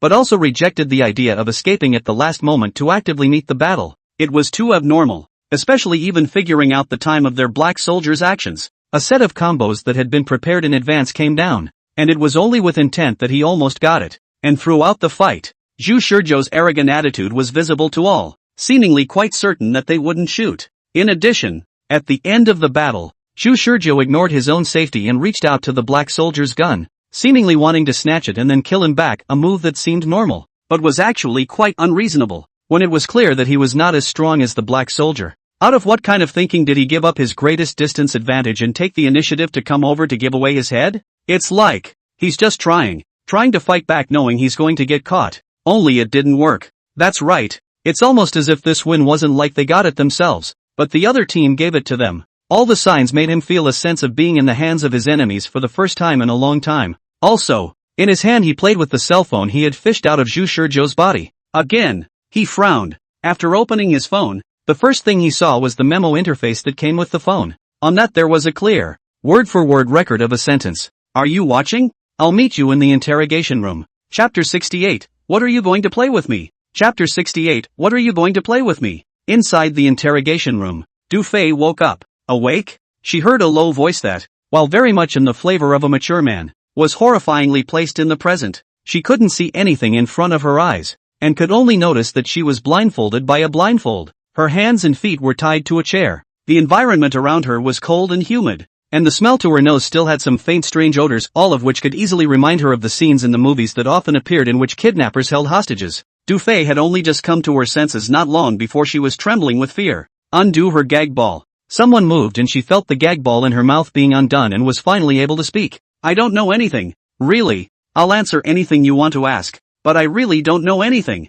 Du Fei was so afraid that she screamed in a trembling voice. afraid of what these people would do to her. Who is Zhu Shizhou? The man asked, ignoring her fear. I don't know him. I just met him for the first time today. She decisively betrayed Zhu Shizhou. Originally, the two are not familiar with the relationship. He felt to be caught by these black-clothed people, but also all because of Zhu Shizhou's coercion. Even if you shoot arrows at those men in black, it is only out of self-preservation and self-defense. She does not have the noble sentiment of sacrificing herself for the sake of the world, so she betrayed Zhu Shizhou in a very dry manner. The man was nonplussed by Du Fei's answer. Who are you? My name is Du Fei. I'm 24 years old and I'm a coach. The organization behind you? What organization? Du Fei didn't react for a moment, and only after asking the question did she recall the chess club that Zhu Shizhou had invited her to join. According to Zhu Shizhou, the chess club exists to save the world, and is in opposition to the evil organizations that are trying to destroy the world. She opened her mouth, clearly telling herself that nothing today had anything to do with her, but surprisingly hesitating a little at the moment. Are you playing dumb? The man's voice came out ghostly, like a demon or a ghost. Du Fei winced and forced himself to calm down, pretending to know nothing, and asked with a forced smile, what organization are you talking about? A strong electric current ran through her entire body. Never having experienced such pain before, she howled in agony. The original not-so-good willpower also collapsed under this electric current. She was just an ordinary person. Even a hardened man might cry for mercy in this electric chair, let alone a girl. Any thoughts of keeping secrets seemed so unbearable under this level of current, and her psychological defenses were instantly breached. I was wrong. I know. The organization behind him is the Chess Execution Society. It's an organization whose goal is to save the world. That's all I know. Please, I'm telling the truth. After the current ended, she felt like she was almost dying and told the truth all. What did he say when he found you? He first tempted me with money to join the executive chess club, which at the time I thought was just an ordinary club for archery enthusiasts. But I didn't realize. Why did you follow their orders to attack us? Du Fei is so desperate. I don't know what I was thinking at the time. Obviously listening to all that nonsense and ending up staying in that forest for a ghostly moment. Thinking back now, it was as if she had been hypnotized. Zhu Shizhou's entire behavior was very much in line with her, and she had unknowingly developed a crush on him. So much so that after hearing Zhu Shizhou's crazy words later on, she still wanted to choose to stay in order to validate his claims. If she had known that things would develop into this situation, she would have done nothing and left after hearing those crazy words. He told me to do that. He told me at the time that you guys were coming and then told me to ambush you. The middle-aged man frowned, then sneered. You mean he already knew our plan of action, and you just agreed to it? Du Fei immediately felt bad. No, wait, I've got something to say. Once again the current begins and ends. Amidst the woman's screams of misery, the man was not at all moved, but only said indifferently, I will not easily believe what you have reservations about. So if you want to avoid suffering, then organize your words before each statement and confess everything. Otherwise you'll be ripe for the picking a few more times. Du Fei cried. Why did this have to happen to her? I blame myself for being blinded by money at that time. She thought of Zhu Shizhou saying that he could foretell the future. What kind of future reading is that? Did he foresee such a future? After becoming uncontrollably incontinent underneath her, she broke down. He said he could foretell the future. Interrogation room. The man sat down in front of Zhu Shizhou with the information from Du Fei. After instructing his men to release the sobering gas, Zhu Shizhou's body twitched and woke up leisurely. Awake? A familiar low voice. Zhu Shizhou didn't have the slightest time to slow down his reaction. The first time he was interrogated he was confused. The second time he was able to barely react in time. And the third time it was a breeze. Even with his eyes closed, he knew what the man was going to say next. So, let's get started. Unhook his gag ball. After the foreign object in his mouth was relieved, he moved both of his sore cheeks, then put on a much more confident smile than he had the last few times. What time is it? How long have I been unconscious? It looks like you expected what's happening to you now? Yes, I expected that. Who are you? I'm Zhu Shizhou, an ordinary college student. That's not what I want to know. Are you asking about the organization behind me? Much like the previous conversation, Zhu Shizhou smiled indulgently. The Chess Execution Society. Last week's episode. He pretended to be tough, unwilling to sell out his organization, and then was electrocuted. And then the man used verbal traps and logic to break him down. Zhu Shizhou realized at that time, that level of disguise is meaningless to this man. What he needed was a lie that could not be broken by logic. The man listened to Zhu Shizhou's words and was surprisingly silent for a while. Zhu Shizhou would be so honest is what he did not expect. Originally, according to his idea, he should first catch the small fish and then catch the big fish. And then after having the advantage of intelligence, he would turn his head to break Zhu Shizhou's defenses both physically and psychologically. But now, he cooperates beyond words. After thinking about the reason for this, he said, "The organization behind you wants to talk to me." It was a declarative sentence, not a question. Zhu Shizhou shook his head. "No, it's me who wants to have a conversation with you." The man frowned. "You've returned from Du Fei's place. She should have told you everything, right?" Zhu Shizhou didn't feign any pain of having been betrayed this time, but instead was quite frank. The man felt the feeling of being figured out of a setup again. How did Zhu Shizhou know that he had just returned from Du Fei's place? He said, "Du Fei is dead." "She's not dead." "No, she's dead, tortured to death by us." Zhu Shizhou still answered decisively, "No, I know she's not dead." As expected, after seeing Zhu Shizhou, who was so calm and confident, the man fell silent. He had known Zhu Shizhou long before this. In his anticipation, this college student should be just a bait thrown out by the organization behind him. No matter what that organization wanted to do, this college student's performance should be no better than Du Fei's. He had already known Zhu Shizhou long before this. In his anticipation, this college student should be just a bait thrown out by the organization behind him. That's the way it's supposed to be. However, the other party's composure was beyond his imagination, and his knowledge of his current situation was also beyond his expectations. "What else do you want to ask?" Zhu Shizhou said. "Want to ask where I got your portraits from? Or do you want to ask about my purpose?" Zhu Shizhou had already crossed paths with this man many times, and he knew exactly what the man wanted to know. When grasping the purpose of the other party's next conversation, it was equivalent to grasping the lifeblood of the entire conversation. Simply put, he's been invincible long since the end of the previous week's program. Now the more the man is confused, the more puzzled he is, the more he wants to know what Zhu Shizhou, who suddenly appeared on the internet, is playing, the more he will jump into the trap that Zhu Shizhou has prepared. The difference between him now and the one he showed when he was first brought to this interrogation room in the fourth week of the purpose was not a little bit, and he gave the impression that he had everything under control. The man said, "If you want to come forward and tell me the answer, I won't stop you." He was waiting for Zhu Shizhou to take the initiative to tell the reason behind it. Zhu Shizhou didn't bull asterisk. "I saw it." A blue energy blast exploded over Zhangchang, destroying everything I could see. Zhangchang was destroyed into ruins by high temperatures and intense impacts in an instant, and the radiation from the explosion was capable of exterminating at least half of the continent's human population. To be precise, it was a type of radiant energy that could quickly dissolve the cells of the human body, and I'm certain that present-day humans wouldn't be able to respond to that kind of superscale extermination tactic. The man was silent for a moment before saying, "Do you realize what you're saying? At 10 o'clock tomorrow morning, you will launch an attack on the enemy of the world." Zhu Shizhou said so. The man frowned tightly shut. "Don't get me wrong. I didn't learn about all this by poking around for information, which you should at least know better than I do. With the level of secrecy you keep on intelligence, I don't think any organization could have known about your operation a day in advance. Indeed, this is one of the things that men can't figure out very well." He had absolute trust in the rest of the Black Soldiers organization, and the plan to launch an attack on the enemy of the world was reasonably unlikely to be divulged. But Zhu Shizhou still knew about it. "Didn't you already get the information from Du Fei? Should be able to understand why I know all this." The man's mocking voice came out. "You mean this thing where you lie to her about you being able to foretell the future? It's not deception." Zhu Shizhou said faintly. "It's the truth." The man teasingly said, "So you're trying to say that you know what I look like by means of foretelling the future?" "Yes." He sneered. "There's a break in the lie you constructed about foreseeing the future." Zhu Shizhou also laughed. "It's impossible for me to see your face. You would never be so careless that no matter how many possibilities of the future I had foreseen,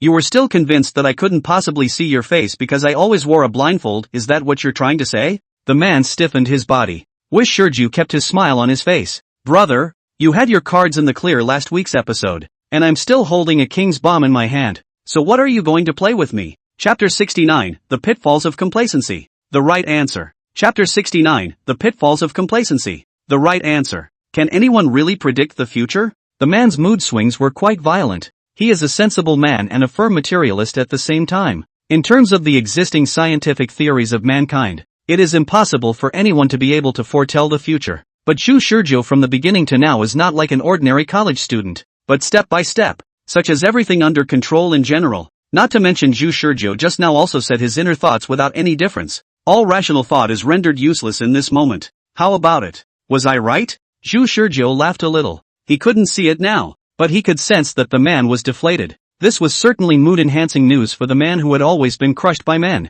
The man was silent for a moment before saying, "I don't know what kind of trick you're pulling, but you're wrong if you're going to think that I'm going to believe so easily that you can foretell the future." Zhu Shizhou didn't answer, all in a non-committal manner. "Believe me, I'm also running for the future of humanity," Zhu Shizhou said sincerely. "You will personally push the fate of humanity into the abyss, and I am merely stopping you." "Abyss?" The man snorted. Then a hint of mockery finally appeared in his always bland tone. Mankind was in the abyss long ago, and now mankind is merely lingering on. A little while longer? Zhu Shizhou froze. That's what the man didn't say last week's episode. He frowned and said, "Only a pessimist would think like that. It's really hard to imagine you facing tomorrow's action with such a mindset. I would have thought you would have been more convinced of the triumph of mankind." The man listened to Zhu Shizhou acting like he knew him so well, and a strange feeling rose up in his heart again. But he said, "I'm telling the truth. If you knew what the enemy of the world really is, you'd think the same thing." "I won't."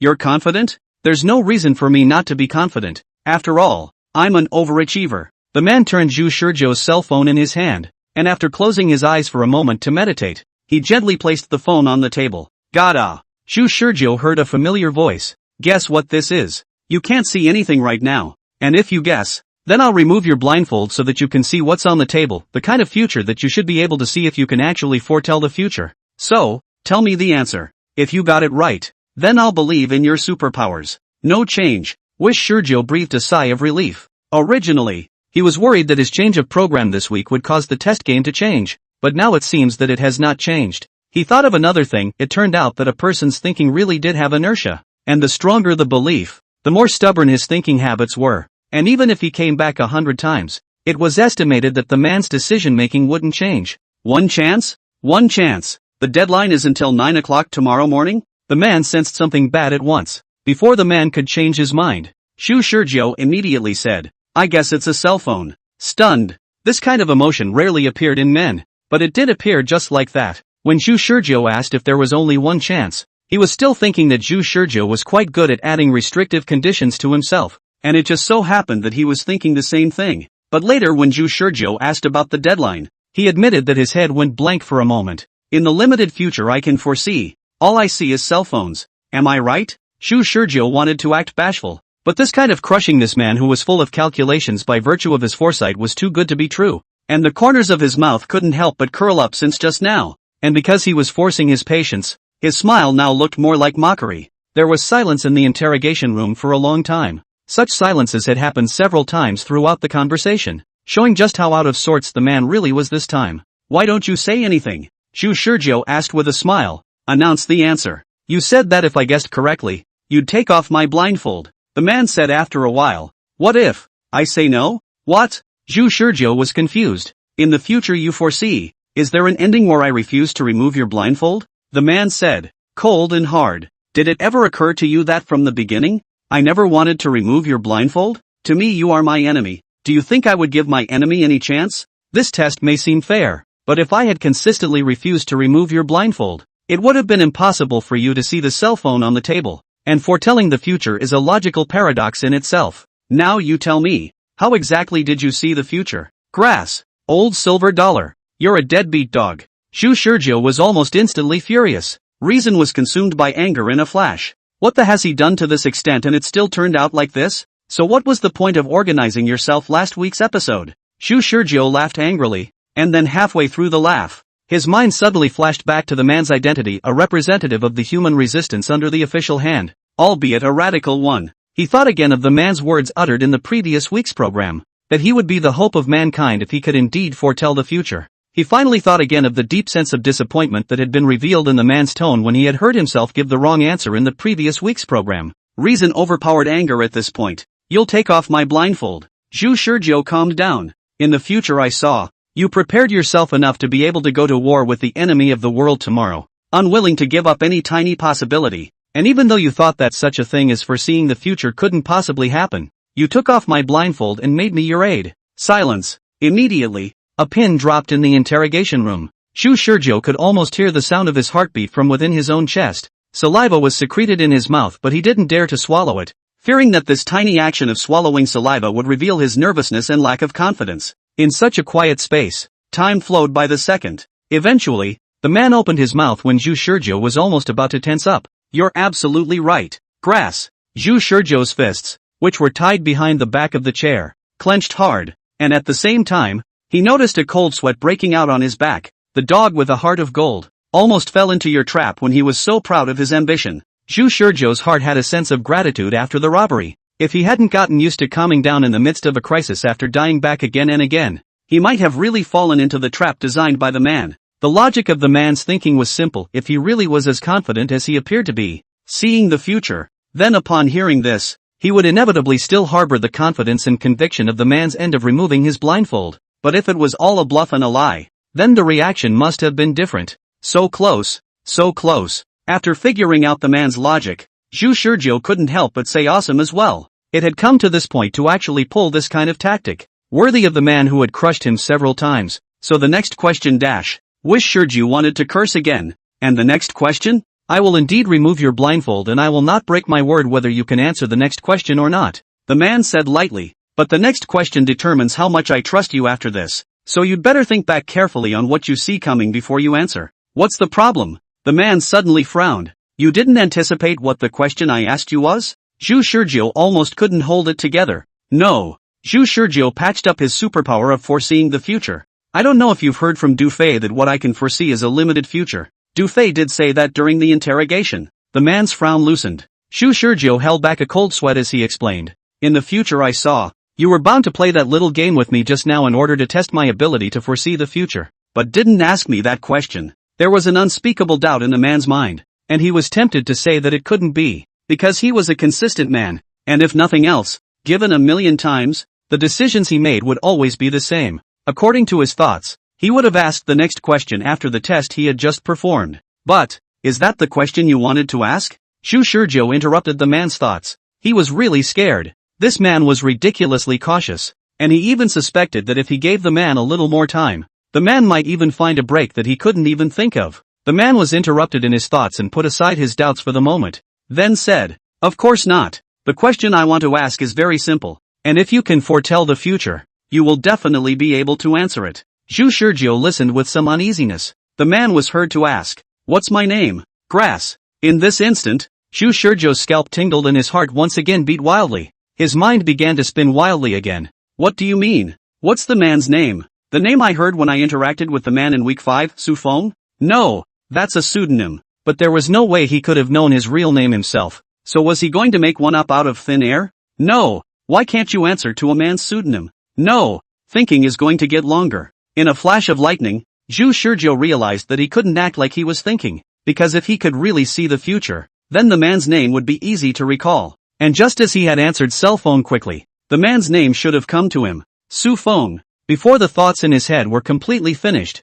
Zhu Shizhou answered first. It was then that he began to think about the feasibility of this answer. Why not fake names? With the man's cautious character, would he really tell him his real name? Even if he was able to predict the future, a man's way of thinking is always fixed. So according to the previous idea, since the man chose to play the test game as in the previous week's program, then in the subsequent contact, he would also report the fake name Su Feng, because the fake name Su Feng itself was the name that the man himself came up with in the 5th week's program, which perfectly fits the inertia of the man. The pseudonym Su Feng is the name that the man in the 5th week came up with by himself, which is completely in line with the inertia of the man's thinking. Thinking over, the conclusion was feasible. Zhu Shizhou realized that he was really overly calm at this point. It looks like the future me didn't trust you too much. The man sighed. Zhu Shizhou replied calmly, That's your nature. He took a long, dark breath. Then, Zhu Shizhou heard a heavenly voice. Undo his blindfold. Chapter 70. Chapter 70, a blank check.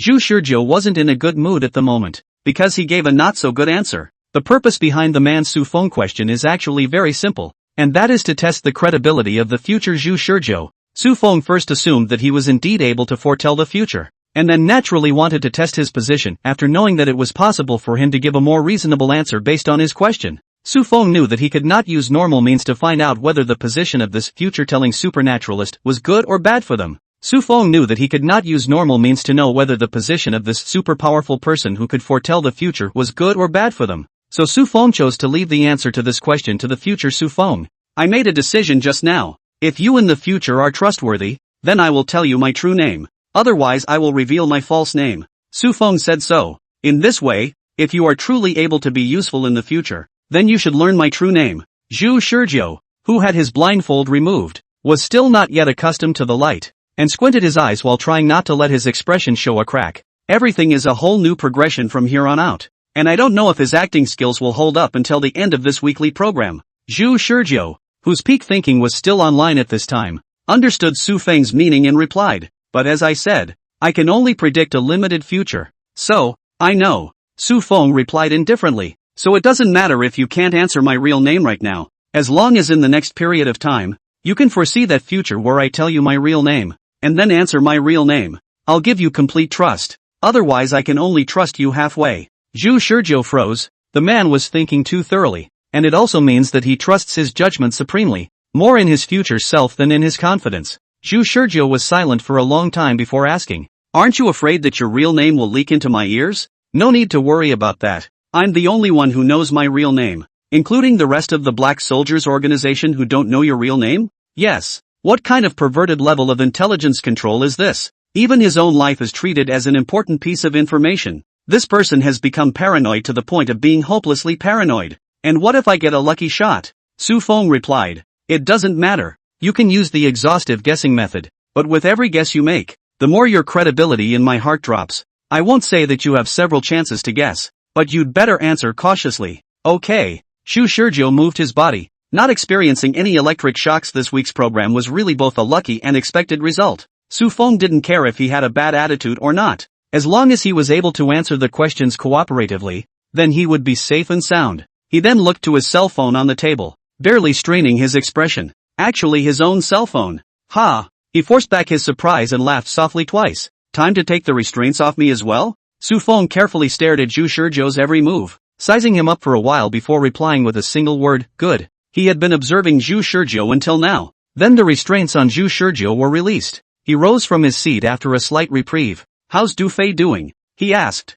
Electrocuted a couple times? In these words he again displayed the air of being quite familiar with the interrogation process. Su Feng didn't bull *******.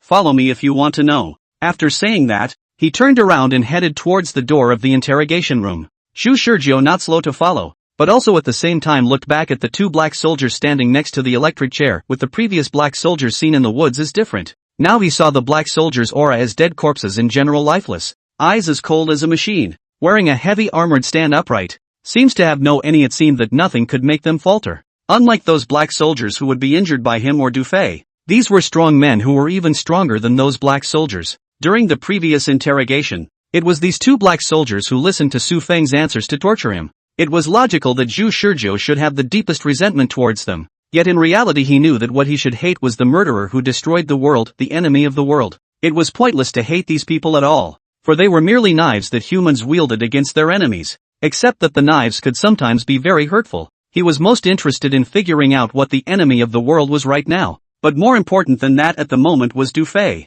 This week's episode and the previous one he used Du Fei and completely disregarded his own wishes. He kept telling himself that Du Fei's role was the same as Katana's before him, a tool man, but inside he can't actually get past the guilt that should be there. After leaving the interrogation room, Zhu Shizhou followed Su Feng to a long corridor. The corridor was quiet, looking forward at the endless path lit by overhead lights, and backward at the same picture. Unlike in the interrogation room, the corridor felt quite wide and bright, slightly dispelling the sense of unease in his mind. Du Fei is right next door to you. Su Feng said so and led Zhu Shizhou a few steps, then pushed open the door of the next room. It was only then that Zhu Shizhou looked up and noticed the doorplate on the side of the doorframe. Interrogation room. With no time to observe more, Zhu Shizhou was brought into the room where Du Fei was exactly the same as the interrogation room he had been in before, with an electric chair, a table, and another chair behind the table. Du Fei himself was similarly blindfolded, with his hands and feet shackled to the electric chair with ropes and shackles. Perhaps hearing Zhu Shizhou and Su Feng's voices,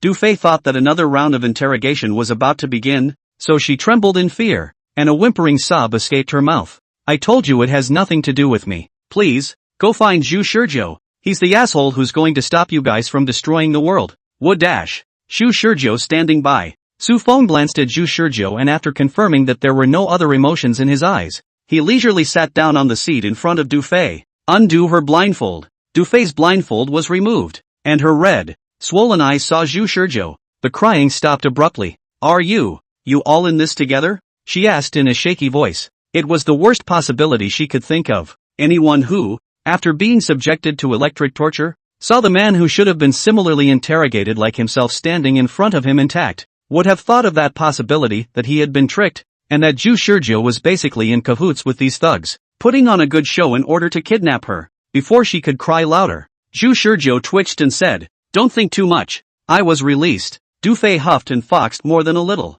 Zhu Shizhou couldn't look away and said, "Can you release her as well? Tell me, why did you choose her?" Su Feng asked. "You can predict the future, which means you can see the possibility of meeting with us. So among the future you see, is she the only solution that can get you to this point? Maybe yes, maybe no." Zhu Shizhou thought for a moment before answering. "As I said, the future I can see is limited. I could have chosen her, or I could have chosen to get to this point in some other way, but I only saw using her to reach out to you guys, and I neither tried nor was prepared to try any other way, so I didn't see that kind of future." "That is, the future you see depends somewhat on your own thinking?" "Yes." Zhu Shizhou looked at Su Feng. "The more I know, the more detailed plans I can set up based on known intelligence, while actively thinking about more possibilities, and perhaps foreseeing more of the future. So, tell me about it. Tell me everything I want. I know." Su Feng stood up, ignoring Du Fei's eyes that longed for relief, and locked eyes with Zhu Shizhou. "I'll tell you part of the information as I see fit,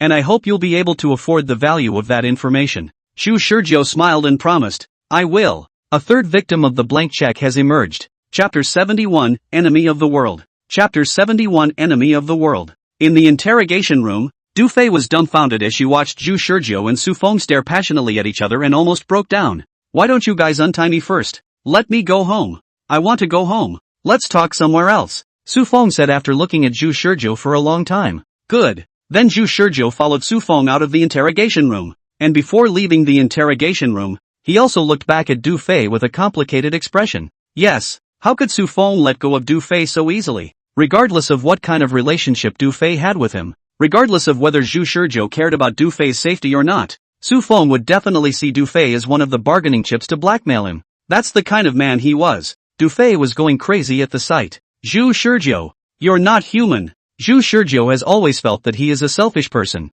was and still is. In order to achieve his goal, he used Katsu and Du Fei, and was even ready to sacrifice the world. In that sense, he was selfish. But the deeper purpose of his selfishness was to save the world, so it was all worth it, and that was all he could do to reassure himself. Du Fei's eyes were too hurtful for him to bear. After leaving the interrogation room, Su Feng brought Zhu Shizhou to a conference room whose size approximated that of a university classroom. The layout of the conference room was quite simple. At the front was a white projection screen. In front of the screen was a wide podium, on which stood a small black microphone. In the center of the conference room was a U-shaped conference table, with neatly arranged chairs on both sides. Since there were few objects in the room, the whole space seemed quite wide. "At least it's better than that cramped interrogation room. Just find a random seat and sit down," Su Feng said. Zhu Shizhou knew that he couldn't show too much stage fright, so he nodded his head silently and chose a chair at random and sat down. "Do you know what an enemy of the world is?" "I don't know." Zhu Shizhou was honest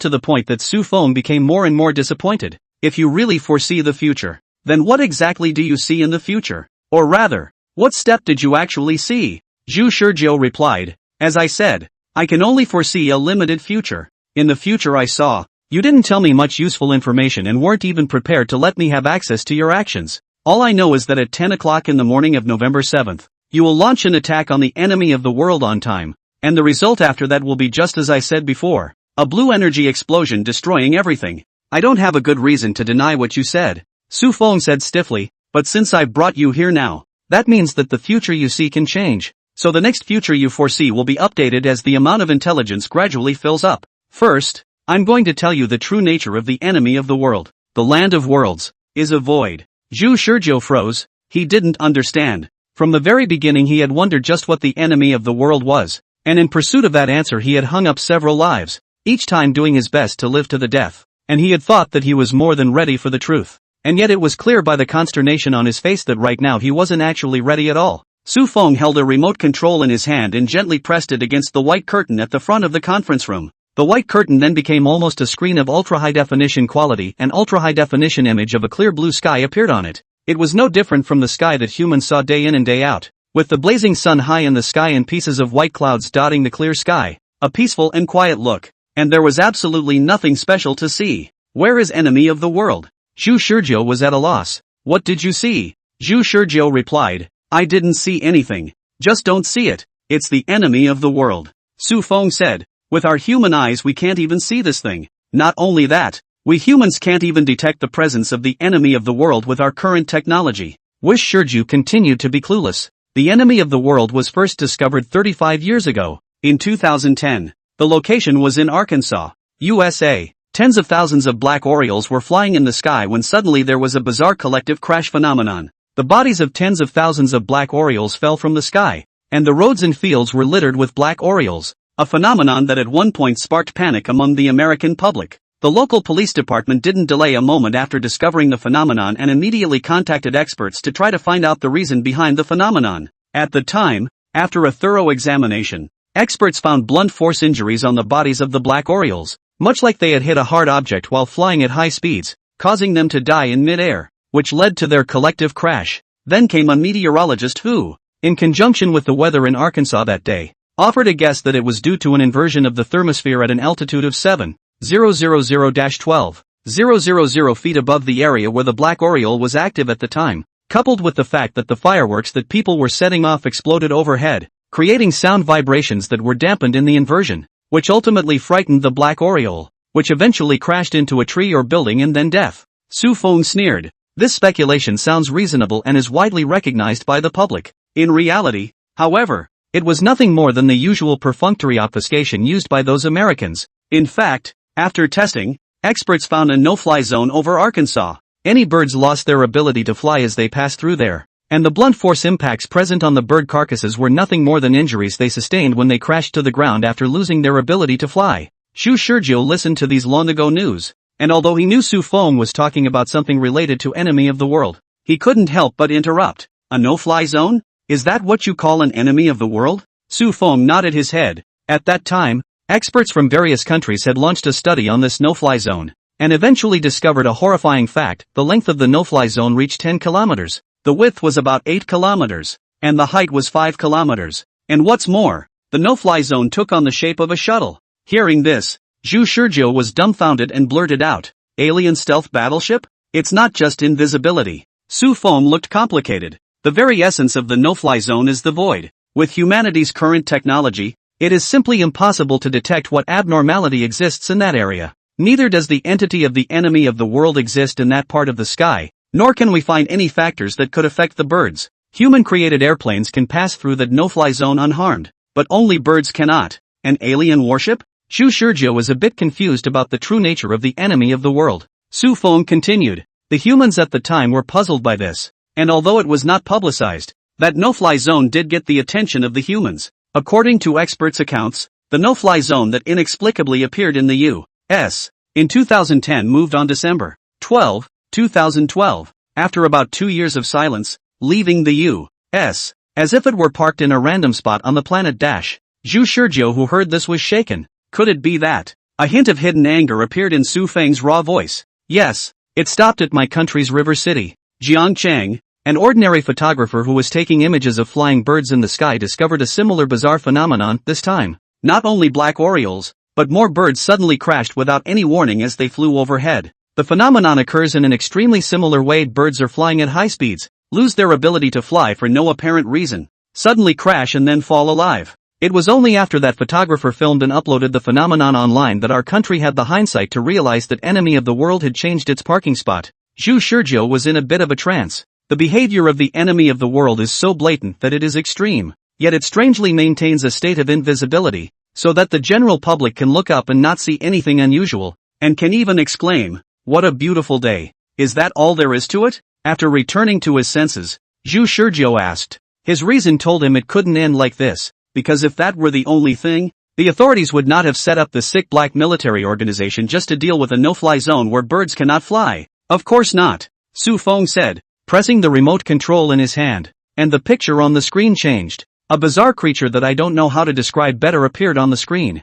Instead of one, I'd say a pile. This was a pile of black hard shell-like creature. Zhu Shizhou could not even tell if it was a creature or not. but could only barely tell through its limbs and torso that this thing was indeed a creature. The creature resembles an orb. Its surface is covered with sharp and tiny barbs. Its short and ugly limbs are also made of armor, and there are several of them on both sides of the orb to form the limbs, while its head is a cone-shaped structure. But from the slit in the center, it can be seen that it is able to freely unfold its mouth similar to that of a cannibal flower. What is this? Zhu Shizhou physically and psychologically feel double discomfort. This thing is so ugly that it challenges the limits of human aesthetics. This thing is called xenomorph by us, and it is a product that fell from the enemy of the world. Zhu Shizhou noticed that Su Feng's voice was icy cold to below zero, and it seemed to have caused the air temperature of the entire conference room to drop. The hardness of the armor on their bodies surpasses the hardest alloys humans can forge, and they move with a speed comparable to a human gun bullet. The poisonous gas they eject, which we call the Alpha Series gas,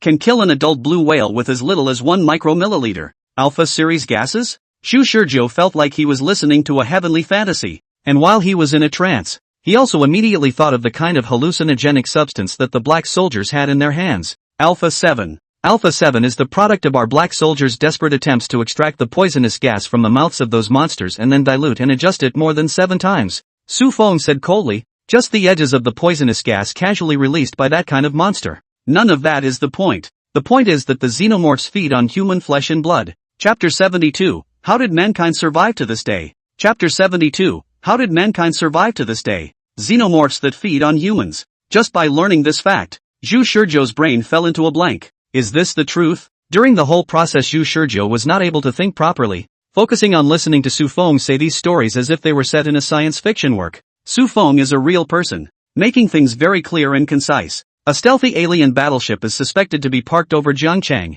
and then the alien battleship also somehow drops an ugly and powerful creature to Earth from time to time, which also feeds on humans. How could this happen? Zhu Shizhou had not personally experienced the power of those foreign bugs, but just by listening to Su Feng's description, he could tell that the body is even harder than the strongest alloy of human beings. The speed is so fast that it surpasses the bullets of human firearms, and the poisonous gas is so poisonous that it is enough to poison an adult blue whale to death in just 1 micromilliliter. It was said that talking about toxicity without talking about dosage was going rogue, but the facts he was hearing now were even more rogue than rogue. He even suspected that Su Feng was lying to him. If there were such powerful creatures, the human race would have been extinguished long ago. Where would we wait for that inexplicable energy explosion? Humans are no longer at the top of the food chain in Earth's biosphere. We're at the top with those xenomorphs. Do you know how often and in what quantities the enemy of the world produces that xenomorph? Zhu Shizhou's heart trembled as he replied, I don't know. His voice trembled with the man's words. 3 per day.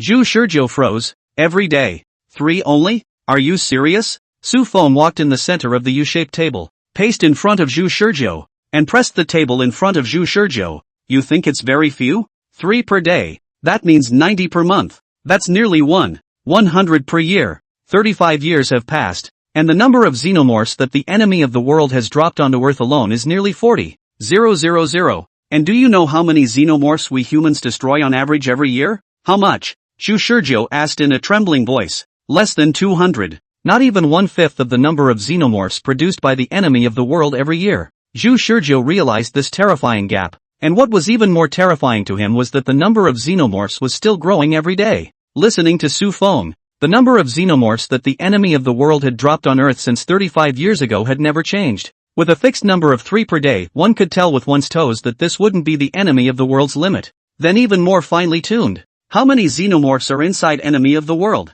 Is it normal for a supergiant battleship with a volume of 10 kilometers long to drop just 3 xenomorphs per day? What exactly is the purpose of the enemy of the world in doing so? Is the means that the Black Soldiers organization has mastered to exterminate the xenomorphs really enough to support the human race in resisting the invasion of the Earth by the xenomorphs? A series of questions appeared in Zhu Shizhou's mind, making him feel like his head was going to explode. You think this is the end? Su Feng went on to say words that made Zhu Shizhou tremble even more. Please stop. Zhu Shizhou felt heavier and heavier. However, Su Feng didn't care about Zhu Shizhou's sinking heart, and uttered 5 simple words. Xenomorphs that reproduce. Grass. Zhu Shizhou's entire body was about to crack. This is a matter of course, but it is a cruel fact that is enough to destroy all the confidence of Zhu Shizhou. Do you realize what you're saying? He closed his eyes. I'm really hoping right now that what I'm hearing is a lie. I'd be happier if you told me you were lying to me. You're the one who needs to know, aren't you? The determined expression on Su Feng's face never changed as he continued to crackle and spit out the information after a slight mockery, so generous that he simply did not look like the man who had clung to the information before.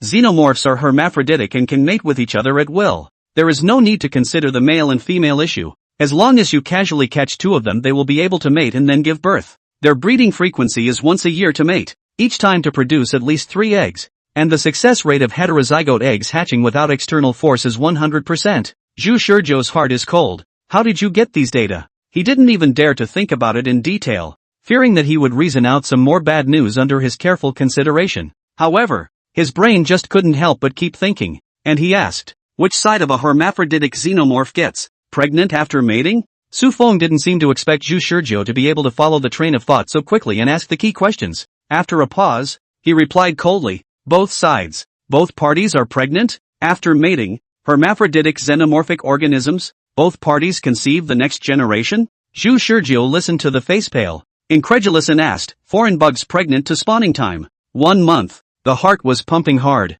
Egg hatching time? 6 months. The time it takes for a xenomorph to go from birth to adulthood. 1 year. Against the day. Really counterintuitive. Zhu Shizhou closed his eyes and didn't say anything. His whole being is self-absorbed. Alien warships put nearly 100 xenomorphs every year. Just on the number of xenomorphs that the alien warships have put on Earth so far, there are nearly 40,000. While humans can only eradicate less than 200 xenomorphs every year, the rest of the xenomorphs have to mate once a year, and then produce at least 3 eggs. And if the humans fail to find the eggs in time and eradicate them, the success rate of the eggs hatching is 100%. Add to that the fact that the entire cycle of mating, pregnancy, egg laying, hatching, and adulthood for xenomorphs is so much faster than human reproduction that it's insane. Upon hearing this news, Zhu Shizhou didn't dare to calculate the numbers, and also really preferred that he didn't know anything. He had previously said that he would not be pessimistic because he had learned the truth, but now it seemed that he was far worse than Su Feng. He was more than pessimistic. He was even desperate. There was only one question that haunted him now: how come the human race hadn't died out yet? Su Feng naturally saw Zhu Shizhou's reaction, and his face was neither sad nor happy. When he first learned the truth, he was just as devastated as Zhu Shizhou. No, not so much a breakdown as a descent into despair. The future of mankind was dark, and he had realized this when he first learned about the xenomorphs. What he didn't tell Zhu Shizhou was that in 2010, the U.S. discovered enemy of the world, but deliberately concealed the existence of the xenomorphs. At that time, the United States withdrew its troops from the 7-year war in Iraq and instead devoted its forces to dealing with the xenomorphs that the enemy of the world had put on Earth in the beginning. This initial period of time, which was clearly the time when mankind could best control the invasion of xenomorphs, resulted in a crisis that swept the globe because of a 2-year delay by the United States. It's true that the U.S. was the first to capture and study the xenomorphs, but in 2012, they realized the situation was getting out of hand and pulled some kind of stunt that caused the enemy of the world to move over Jiangcheng. To this day the U.S. is still quiet about it, but every country knows about it. And the only reason humanity hasn't died out yet is because officials have found a way to fight the xenomorphs. But that method treats the symptoms but not the root cause. At most it can only be used to remove the xenomorphs, but it can't do anything to make the xenomorphs disappear completely. If the only way to make the xenomorphs disappear completely is to plug the source, to plug the gap where the enemies of the world are dropping xenomorphs on Earth, the action scheduled for tomorrow morning at 10 o'clock is not to defeat the enemies of the world, but only to be able to close the gap. Is such a humble wish? Humanity has been in the abyss for a long time is not a lie or an exaggeration, but an exact reality. Chapter 73: Passing the Logic Chain. Chapter 73: Passing the Logic Chain. The first point to make clear is that the xenomorphs are so powerful that ordinary people are completely unable to rely on their own abilities to fend them off. Even a soldier whose physical qualities have reached the peak level of humanity in all aspects would not be able to defeat even a single xenomorph with his bare hands. Su Feng and Zhu Shizhou were separated from each other by a table, and a bit of sadness appeared on his stoic face. What is he grieving for? Is he despairing for the future of mankind? Or is he saddened that mankind is so weak? Zhu Shizhou understood that in his eyes. The fate of mankind had long since reached a critical juncture. Now he finally understood everything. This man tried to fend off the invasion of the xenomorphs by going to war with the enemy of the world because he clearly realized that the human race was now in the tranquility before the storm. The reason why the world still shows an illusion of calm is precisely because he led the black soldiers in his guarding the world. The Black Soldier Organization represents the country's current most powerful armed forces, and once the Black Soldier Organization is lost, then the xenomorphs will be like a monstrous tsunami sweeping through all of the human cities, and the 7 billion human beings will become the xenomorphs' rations. Even though Zhu Shizhou knew all of this, he preferred that he didn't know anything. This such fact is too shocking and desperate. Since the Black Soldier organization had already made such a decision, it also meant that in their judgment, they were almost at their limit. Otherwise, with a man's sense, he wouldn't be so reckless. Now that you know the basic information about the xenomorphs, do you know what kind of effort we black soldiers have to put in to deal with a xenomorph? Su Feng's voice had an alarming lightness to it. Zhu Shizhou didn't say anything. You surely don't know. You who didn't even know that the xenomorphs existed before this have no idea how weak we black soldiers really are in front of the xenomorphs. Since the movement speed of the xenomorphs exceeds the limits of human vision, each of our black soldiers has to be injected with medication and keep themselves in a high-level combat state at all times before they can see that they are able to bring their physical fitness up to the limits of human beings. And despite that, we still have no way to see the xenomorphs' movements clearly. I can tell you that the Alpha series of gases is what we developed to use against xenomorphs. In addition to Alpha 7, we also have Alpha 1 to Alpha 6. These alpha gases are all products that we have diluted and improved based on the toxic gases released by the xenomorphs. The strongest of these toxic gases is Alpha 1, which retains the toxicity of the gas while improving the spatial structure of the chemical formula of the molecule, giving it a toxic action principle that is different from that of the original gas. To put it simply, such a gas can in turn act on the xenomorphs themselves, so that even the xenomorphs themselves are unable to immunize themselves. Hearing this, Zhu Shizhou's expression only finally improved slightly, but not too much. It was still gloomy, because he sensed that Su Feng's tone did not have the slightest positive emotion in it. Instead, it was all heavy. Sure enough, Su Feng's words took a sharp turn. Yet we can't easily utilize this gas. Zhu Shizhou immediately asked. Why? Because Alpha 1 is a hopelessly fierce poison to humans, to all living things on Earth. It is no surprise that as soon as this gas leaks 1L into the food chain of the biosphere, the toxicity will spread like a plague if humans don't intervene, eventually spreading to the entire Earth's biosphere,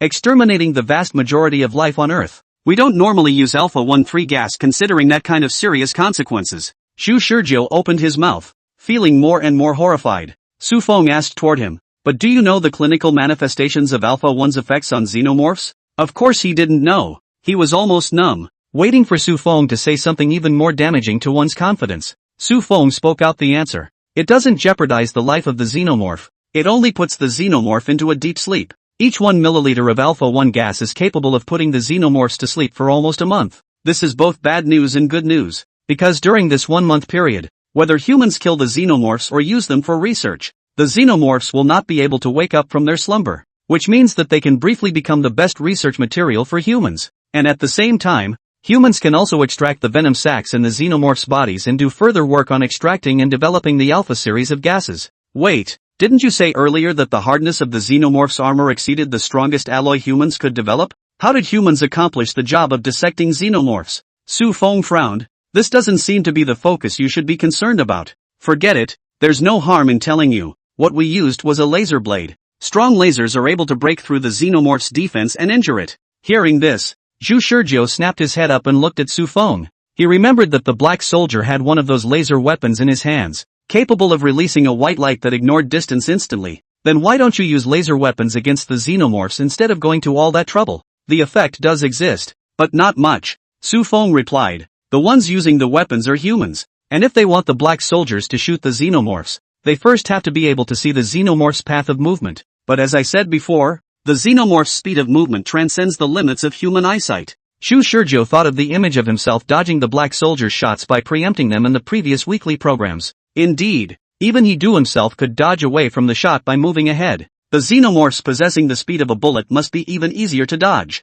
But at the same time, he thought of a countermeasure. But what if we use a self-aiming shooting device? Have we humans developed that kind of auxiliary equipment with automatic aiming and firing? Su Feng was once again surprised in his heart. Not because Zhu Shizhou proposed an amazing plan, but because he saw how Zhu Shizhou was seriously thinking. Zhu Shizhou's reaction was indeed as desperate as expected at first, but he recovered a little too quickly. Was this the kind of mindset a person in despair should have? Or is it because Zhu Shizhou is a psychic who can foretell the future that he is in such a good state of mind? Speaking of which, is foreseeing the future really his strength? If he had really foreseen an irreversible future, then why did Zhu Shizhou not feel anxious at all? Only a few people can quickly set their minds right and think of ways to cope with such great despair. and those who can do so are 1 in a million. Could this ordinary college student be such a talent? Su Feng's heart habitually generated doubts again, but he didn't continue to think further after just a little while. To him, Zhu Shizhou's appearance could only be considered a tiny bit of embellishment in tomorrow's plan. Even if Zhu Shizhou could really predict the future, he would not easily change his plan. You've got a little more tolerance than I thought. Such a twisted compliment could only come from this man. Zhu Shizhou gave a bitter laugh. If he couldn't go back to his gears, I'm afraid he would have been lying flat long ago. How could he still think so rationally? And the process of dying and coming to die had also made him used to the excitement of despair for a long time, which was also the reason why he was able to think of countermeasures quickly. Su Feng answered Zhu Shizhou's question. There are indeed intelligent shooting devices, but firstly, they are too bulky for black soldiers to carry around. And secondly, that kind of device cannot do a precise job of aiming at xenomorphs that possess bullet speed. The effect is a bit better than direct confrontation with humans holding firearms, but the effect improvement is not big. And what? Zhu Shizhou felt the damn bad vibes again. Su Feng sighed in frustration. And the xenomorphs have intelligence. Zhu Shizhou stared wide-eyed, doubting his own ears. Say that again? Su Feng really said it again. Xenomorphs have intelligence. According to our tests, the xenomorph's level of intelligence is no less than that of an ordinary human 7 or 8-year-old. They can fight and run. They will hide when they see an existence that can threaten their lives. And they will even form tactical squads to launch counterattack operations against humans. We've also tried sneaking up on the xenomorphs with one of those clunky smart targeting devices, but the results were only marginally better the first few times, and less effective later on. When that kind of weapon appeared in front of the xenomorphs, the weapon became the first target for the xenomorphs to destroy. No matter how much we changed the appearance of the device, the xenomorphs were able to detect and destroy it in a short period of time. On the contrary, the laser firearms that have nothing to build on most of the time are not taken into consideration by the xenomorphs. And the black soldiers are able to shoot the xenomorphs with their firearms once in a while. Zhu Shizhou took a deep breath and was silent for a while. And then, he suddenly asked, and what if say someone can efficiently shoot to kill the xenomorphs? There are no such humans. What if there is? Then he will become a human hero who saves the world. If he kills a large number of xenomorphs with every action, then the 3 xenomorphs per day put out by the enemy of the world won't be a crisis for humanity. Although it won't be able to completely solve the xenomorph crisis, it will at least allow humanity to have more preparation time. Upon hearing this, Zhu Shizhou's chain of logic for getting through was completed. The end of the world came because the human defense line was about to be unable to hold back the xenomorph crisis. So the Black Soldiers organization decided to launch a desperate attack on the enemy of the world in an attempt to make the enemy of the world stop dropping xenomorphs on Earth. And as a result, perhaps it triggered the enemy of the world's defense mechanism, which is why that bizarre energy explosion appeared. So if you want to stop the energy blast, you have to stop the xenomorph crisis first. So what's it going to take to stop the xenomorph crisis? The question he asked at the end was answered by Su Feng. If there really existed a strongest warrior in the world who could efficiently kill the xenomorphs, then humanity would gain more breathing time, and the radical Black Soldiers organization would hold off. The world wouldn't have come to an end at 10 o'clock in the morning on November 7th. Chapter 74, Make Me a Black Soldier. Chapter 74, Make Me a Black Soldier. There is no doubt that Su Feng hopes that Zhu Shizhou can become the god who saves mankind. If Zhu Shizhou could really have the superpower of foreseeing the future just like God, then Su Feng would be able to utilize Zhu Shizhou's ability to make targeted deployments against the xenomorphs. Whether it was to know in advance about the attacks of the xenomorphs on humans, or to modify his plans based on the predicted outcome of a certain action, Zhu Shizhou would become a sharp weapon in his hands. But at the same time, he knew that that kind of bright future was most likely not going to happen. The future that Zhu Shizhou foresees is the destruction of the world by a blue explosion that alone all but negates all of humanity's efforts so far, and also tells him that humanity's resistance is only self-destructive. Su Feng didn't want to believe the result. If Zhu Shizhou had appeared earlier, he would have been willing to consider whether or not to be so aggressive, but it so happened that Zhu Shizhou appeared the day before the operation was about to begin, and in such an abrupt manner. Half-heartedly, he told Zhu Shizhou part of the information, hoping to get Zhu Shizhou's words that the future has changed, even though it might be just a comfort. The future changes. Wish Shizhou had lied. In the future I saw, you stopped your plans for tomorrow, and you were going to use me. Who can predict the future? To launch a removal operation against the xenomorphs. Su Feng's resolute mind actually half-wavered after hearing Zhu Shizhou's first sentence, but when he heard the latter sentence Zhu Shizhou said, he returned to firmness. No, I'm not stopping the program. Su Feng knew that he was more decisive than anyone else. What he has decided will not be easily changed unless something happens that can completely turn his perception upside down, and it involves him in the decision. Previously in the interrogation room, his original decision was to absolutely not remove Zhu Shizhou's blindfold, but then Zhu Shizhou showed all kinds of signs that he was indeed able to foretell the future. So his perception was subverted once, and he tentatively believed that Zhu Shizhou was able to foretell the future. So he changed his decision and took off Zhu Shizhou's blindfold.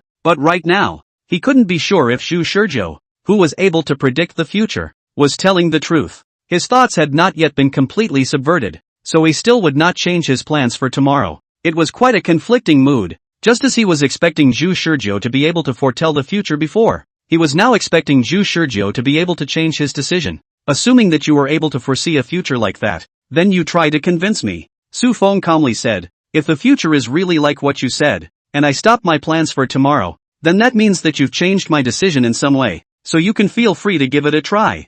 I'm looking forward to you doing it. Exactly how to convince a Su Feng who had already made all the preparations? Zhu Shizhou didn't have much certainty that he could do it. However, his current purpose was not limited to dissuading Su Feng. After listening to the information Su Feng had given him, Zhu Shizhou only felt that the pressure to save the world had grown a little bit more, so big that it almost crushed his entire being, to the point that he was filled with a sense of despair for the future. However, he knew that the path was taken step by step. The enemy of the world hovering over Jiangcheng should be ignored for now. The first thing to be resolved was the crisis of the moment, the xenomorph crisis. If the xenomorph crisis was not resolved, then even if Su Feng decided to stop the plan tomorrow, the increasing number of xenomorphs would destroy humanity. And so, inside Su Feng's unnoticeable heart, Zhu Shizhou set his sights a little farther away. He said, "Make me a black soldier. Just make me a black soldier and all problems will be solved." The voices in the conference room quieted down, and Su Feng was a bit skeptical of what he had heard. "What did you say?" Zhu Shizhou said indifferently. "As long as I am allowed to become a black soldier, I will become the strongest human warrior. You said before that no one can manage to kill the xenomorph sufficiently with laser firearms. That's because you don't understand me. I have a strong talent. As long as you let me become a black soldier, I will become a battle force that can defeat the xenomorphs in a short period of time. No, more accurately, as long as I am injected with a potion, within 24 hours, I will become the strongest of mankind." Su Feng admitted that he had listened foolishly. For the first time ever, he couldn't think of anything to say after several dozen seconds after hearing Zhu Shizhou's words. "Do you know what you're talking about?" Su Feng asked. "I said that I will become the strongest human being, and as long as you inject me with that kind of potion, so that my physical fitness reaches its physiological limit, I will be able to have a battle with the xenomorphs, eventually becoming the strongest that surpasses all current humans." Zhu Shizhou emphasized again. Hearing this, Su Feng smiled. It was a mocking laugh, a snort, ending with a lost laugh. "I thought you were a psychic who could predict the future, but I didn't realize you were actually a hypochondriac. Am I imagining things? Try it and see?" Su Feng laughed coldly. "I'm asking you to convince me, but not in such an outrageous way. You're a superpowered person who can potentially be able to foretell the future. In other words, you're a rare resource like never before. Do you think I'll pick the sesame and throw away the watermelon? Making you a warrior who wanders on the edge of life and death, fighting xenomorphs? Impossible. As long as I still have my sanity, there's no way I would make this stupid decision." From these words, Zhu Shizhou understood at least one thing: Su Feng was not prepared to use him as a warrior. He thought of what Su Feng had said in the previous week's program. Su Feng had said when he wanted him to prove that he could predict the future that if he could predict the future, then humanity would be able to anticipate the enemy and gain large enough results in every battle. In other words, Su Feng was only treating him as a cheat sheet. In Su Feng's own design of the passage route, Zhu Shizhou played the role of a prop, not a character role that dominated the game process. This runs counter to the philosophy of Zhu Shizhou. In other words, even if it's a few weeks into the future, as long as one demonstrates the ability to foretell the future, then one will surely fall into the hands of this man as a pawn. Yet if you want to influence the ending, you must wield greater power. Disguising himself as an ability that can predict the future couldn't change Su Feng's decision-making. Alas, should he blame Su Feng for his stubborn thinking? No. He knew that it was precisely because Su Feng possessed such strong convictions that he was able to stand unwaveringly at the forefront of the fight against the xenomorphs and would not be crushed by the overwhelming despair. This man may be the destroyer who ends the destiny of mankind, but at the same time, he is mankind's most reliable guardian. To this man, Zhu Shizhou knew there was only one way to sway him. For the sake of humanity, you need to try all possibilities, don't you? You probably don't know that I learned my archery skills by foreseeing the future. Hearing Zhu Shizhou's words, Su Feng froze. Then he thought of the results analyzed by the archery experts. Zhu Shizhou's archery movements were 97% similar to Du Fei's. Chapter 75 Black Soldier Inferior Replacement Potion. Injection. Chapter 75 Black Soldier Inferior Substitute Potion. Injection. As the saying goes, know your enemy and know yourself. After realizing that even if he became a precognitive ability, he could not change Su Feng's decision, Zhu Shizhou understood the end of this week's program. If he did nothing next, then he would be stuck at this note, unable to move forward. This was because Su Feng wanted to learn about the future from him. However, he knew nothing but energy explosions, and not being able to provide more information made him worthless to Su Feng. It would be the same thing again. So in order to keep the future moving forward, Zhu Shizhou is destined to make a choice. The more he screws up this weekly program, the more he makes. The idea of becoming the strongest black soldier of mankind was still just a nebulous ruse taking shape in his head, but exactly how to implement it efficiently would have to be fumbled with a little bit, just as he had fumbled his way through all of his previous weekly programs. After Zhu Shizhou finished speaking, Su Feng was silent for a long time. The conference room was so quiet that Zhu Shizhou could only hear his own leisurely breathing, and when he looked at Su Feng, he realized that the man was contemplating with his eyes closed. After a long time, Su Feng spoke expressionlessly. The black soldier potion carries a great deal of risk. Zhu Shizhou replied, what doesn't require risk? Saving the world is the most risky thing we can do now. Should we not do it because it's risky? I'm not that kind of person. Su Feng was certainly not this kind of person. He gazed at Zhu Shizhou. What if I say that the mortality rate of ordinary people injected with the black soldier potion is as high as 90%? Zhu Shizhou was surprised. He hadn't really thought about it. Is the mortality rate that high? 9 out of 10 people will die. Literally 9 deaths in one life. Su Feng snorted. If everyone could easily and quickly become a black soldier who reached their physiological limits, then we wouldn't be afraid of the xenomorphs a long time ago. Zhu Shizhou admitted that he didn't react in time since the idea was just a sudden flash of insight. Indeed, as Su Feng had said, if becoming a black soldier could be that easy, then just the sea of men alone could have piled up the xenomorphs that only numbered in the tens of thousands. But the fact that the Black Soldier organization was so inefficient in dealing with the xenomorphs right now proved at least one thing: the number of black soldiers wasn't as high as he had imagined. Zhu Shizhou was a little disappointed. Su Feng continued, the Black Soldier potion requires a high level of physical quality from a person, and if they are not an ordinary person who has undergone rigorous training, they basically won't be able to hold up to the transformation of the Black Soldier potion. But on the flip side, with rigorous training, you can drastically increase your survival rate after using the Black Soldier potion. Rigorous training. Now do we have that kind of time? Zhu Shizhou was disappointed again. Even if I had the time I wouldn't let you use the Black Soldier potion. Normally, the use of the Black Soldier potion has to go through layers of approvals, considering the full range of qualities of each user, before finally determining whether or not that person is qualified to use the Black Soldier potion. But Su Feng, as if he had deliberately made Zhu Shizhou's mood like a roller coaster ride, dismissed Zhu Shizhou's idea and at the same time proposed an alternative idea. However, if it's just an inferior substitute for the Black Soldier potion, it doesn't need to go through that process. Inferior alternatives? Just like the Alpha series gases. With each dilution adjustment, the medicinal properties of the Black Soldier potion will drop by 1 tier, and after decreasing level by level, we've instead researched a potion that even ordinary people are able to use. Zhu Shizhou was just about to ask for more details when Su Feng added, but that kind of potion isn't much use at all to xenomorphs, so it can only be considered a product of research that's a chicken rib unfortunately, and the institute has basically stopped researching it now. Zhu Shizhou really couldn't stand the ups and downs, so he couldn't help but ask, so is there still that kind of potion after all? There is. Su Feng replied, even I usually use that potion occasionally. You? Zhu Shizhou was a bit strange. Shouldn't you be using a higher level potion? Could it be that your body is not up to par? My physical qualities were already up to par 10 years ago.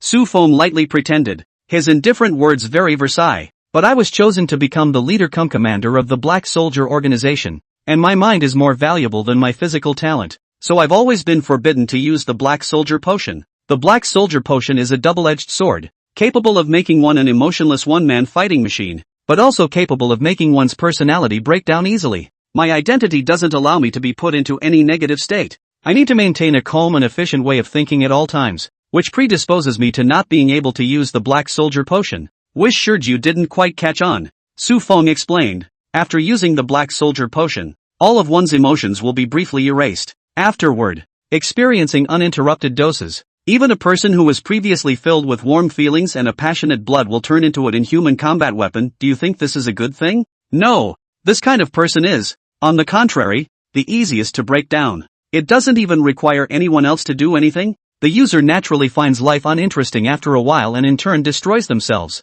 That's why we strictly control the users of the Black Soldier potion, secretly judging how strong a person's beliefs are, and only those whose willpower is up to par are qualified to use the Black Soldier potion. I can't set that precedent with you, but its weakened version is a potion that even ordinary people are able to use. After listening to Su Feng's evaluation of the Black Soldier potion, one of Zhu Shizhou's more concerned questions was, does the weakened version have any side effects? Same effect as the Black Soldier potion, erasing emotions. Zhu Shizhou froze, but the strengthening effect is much weaker? Exactly. The upside is that there's very little risk. No wonder this kind of medicine is not popular. Zhu Shizhou frowned. Su Feng asked, even so, do you still want to try? Yes. Zhu Shizhou answered quickly, seemingly making a hasty decision with little time to think. As I said, I will quickly master the combat techniques you have mastered. As long as you guys inject me with a potion, then I will definitely give you guys a surprise. In response, Su Feng simply said one word. Good. Wish Shizhou was lying. He saw it. When Zhu Shizhou talks about how he foresees an altered future where he becomes a black soldier, first of all this is simply not possible programmatically. Secondly, Zhu Shizhou failed to convince him to violate the rules of the organization. He asked Zhu Shizhou to try to change his mind, which was both a test and an expectation. And Zhu Shizhou failed. This meant that the path Zhu Shizhou saw to becoming a black soldier was an outright lie. And it was so blatant that he didn't even know what Zhu Shizhou was thinking. What about this thing about him being able to foretell the future? Su Feng didn't continue to think about it. He had sentenced him to death in his heart from the moment Zhu Shizhou had lied. When a future-predicting super-powerful person lied, it meant that the person couldn't be trusted. And no matter if the future he predicted afterward was true or false, it was impossible for him to believe Zhu Shizhou. Zhu Shizhou's importance in his heart had fallen to the brink, from the hope of humanity to a dispensable prop. So he agreed to Zhu Shizhou's proposal. Let's inject him with a weakening potion of Black Soldier potion first, and then try to see if his talent is really as outstanding as he claims. Zhu Shizhou was taken to a white, empty room. There was nothing in this room. The floor and walls and ceiling all seemed to be built with the same material, giving the impression of being one. The sound of feet stepping on the floor was crisp, and the clear sound it made rang out as an echo in the empty room. He was flanked by a doctor in a protective suit. Protective clothing while doctor covered tightly. Zhu Shizhou, even under close observation, also froze, did not see this doctor as a man or a woman. The only thing I can be sure of is that the doctor's hands are very steady, and he is holding a syringe in his hand. Presumably, based on previous tests on other ordinary people, you may experience a brief period of dizziness after the injection of the agent, followed by unrelenting physical convulsions, and within 10 to 15 minutes feel such intense pain that you are unable to speak in complete sentences. Please begin. Zhu Shizhou interrupted the doctor. He didn't look worried at all, but instead had a sense of fearless sacrifice. Only he knew, not because he had such great character, but because he was able to go back into gear. The doctor looked at Zhu Shizhou one more time, and after being surprised, he said, "Give me your hand." "Which hand?" "Whatever." Zhu Shizhou stretched out his left hand, and immediately after that, the doctor didn't have any nonsense and directly pushed the medicine slowly into Zhu Shizhou's arm. At first there was a burning sensation, followed by an itching and stinging pain that seemed to come from the depths of the soul. Zhu Shizhou carefully experienced the timing of the potion's onset and the various changes he felt. Even though Su Feng told him that there was a high probability that even an ordinary person would be able to carry through the onset of the potion, he preferred to believe his own physical sensations. The doctor left the plain white room after the injection. Only Zhu Shizhou was left standing silently in this white room. A tingling sensation came from the arm, and this slight numbness soon spread to the shoulder that was connected to the arm, and then to the chest, neck, and head. When the slight numbness spread all over the body, the numbness turned into pain. This time it wasn't the stabbing pain that was felt just now, that level, but a burning sensation as if it was on fire. The pain coming from his skin was still within the range he could accept.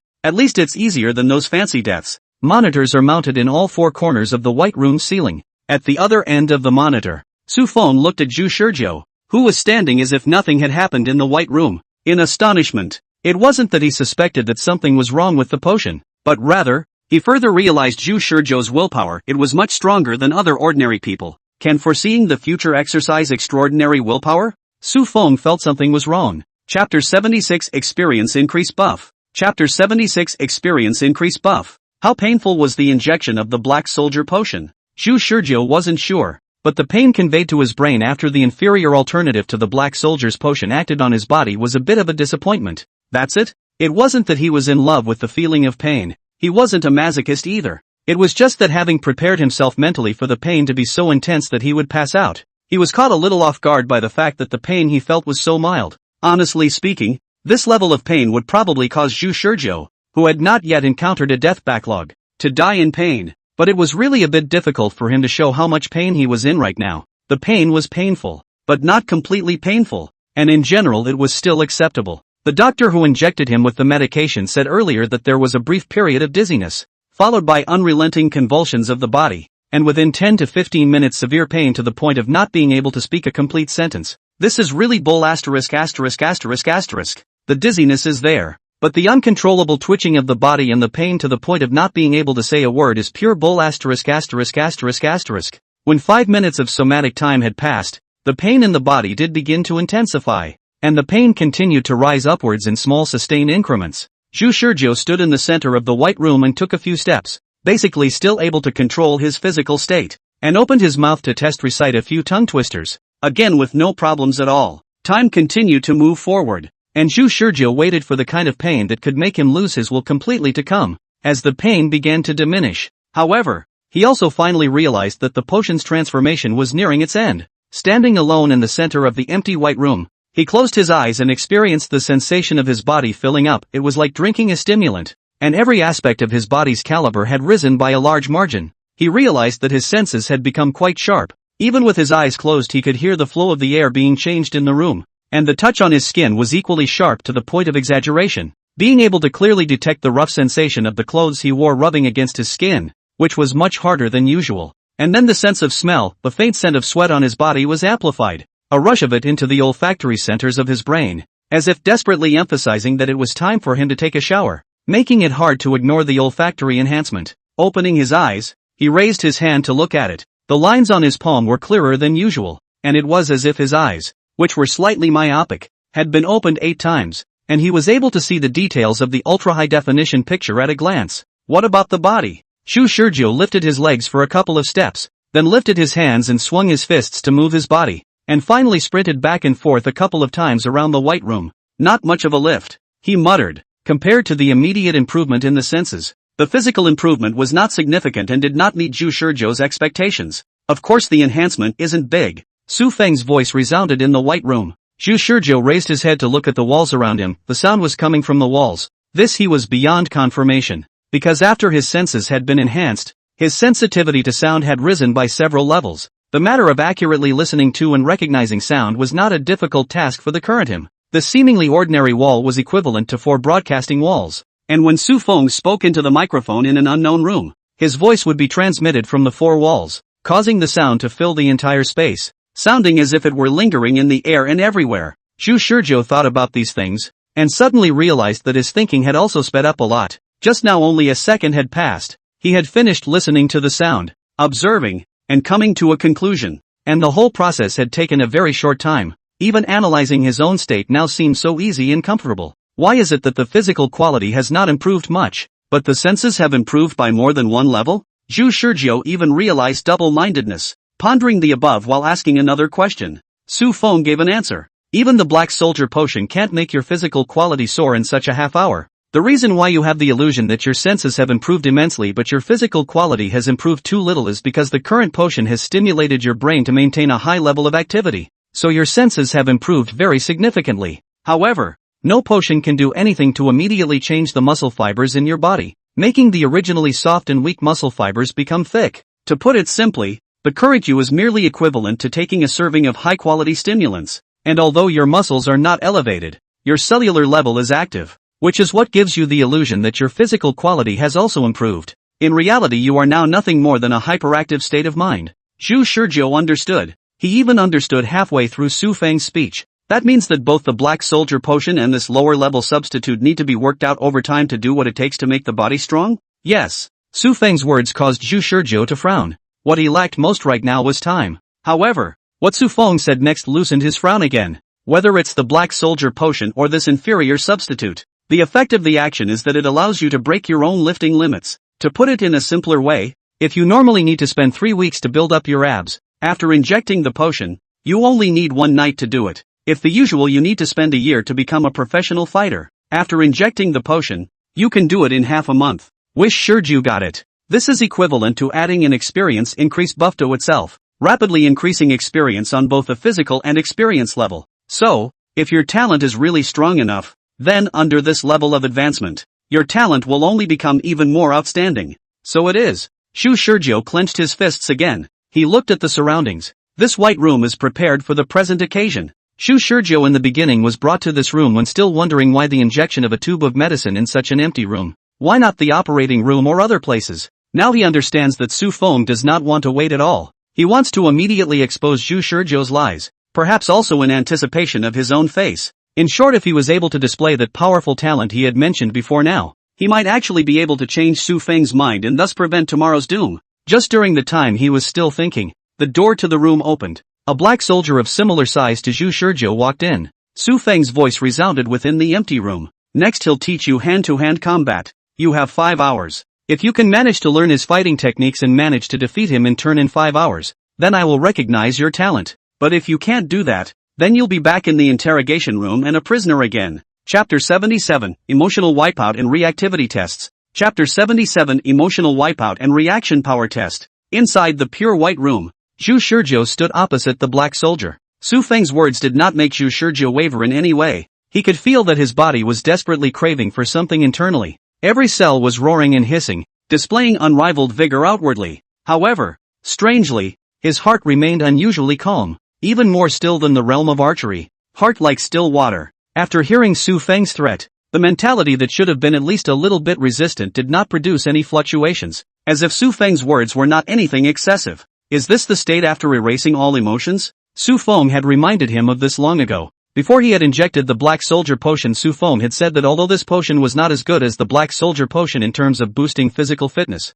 it had the same utility as the Black Soldier potion in one aspect, obliterating emotions. As soon as the potion is injected, the person becomes a heartless and mindless monster. Shu Shurjo thought back to the state he was in before the injection. The urgency of wanting to save the world, the pain of seeing his family screaming under the radiation of the blue light, and the image of Li Hua hissing in front of his eyes for him to avenge his death. It all didn't matter. Is it necessary to save the world? Shu Shurjo realized that when he lost his emotions, all the determination he had previously made dissipated into thin air, and the grand goal of saving the world didn't seem so important. Want to start again? Suddenly, a voice interrupted Shu Shurjo's thoughts. The one who spoke was only a step away from him, the Black Soldier. The Black Soldier was dressed in his old attire and was fully equipped except for the fact that he didn't have a gun in his hand, including helmets and masks. So much so that Shu Shurjo couldn't see whether the person was a man or a woman, what they looked like, and how old they were. All he could see across the room was the Black Soldier staring at him with an indifferent look.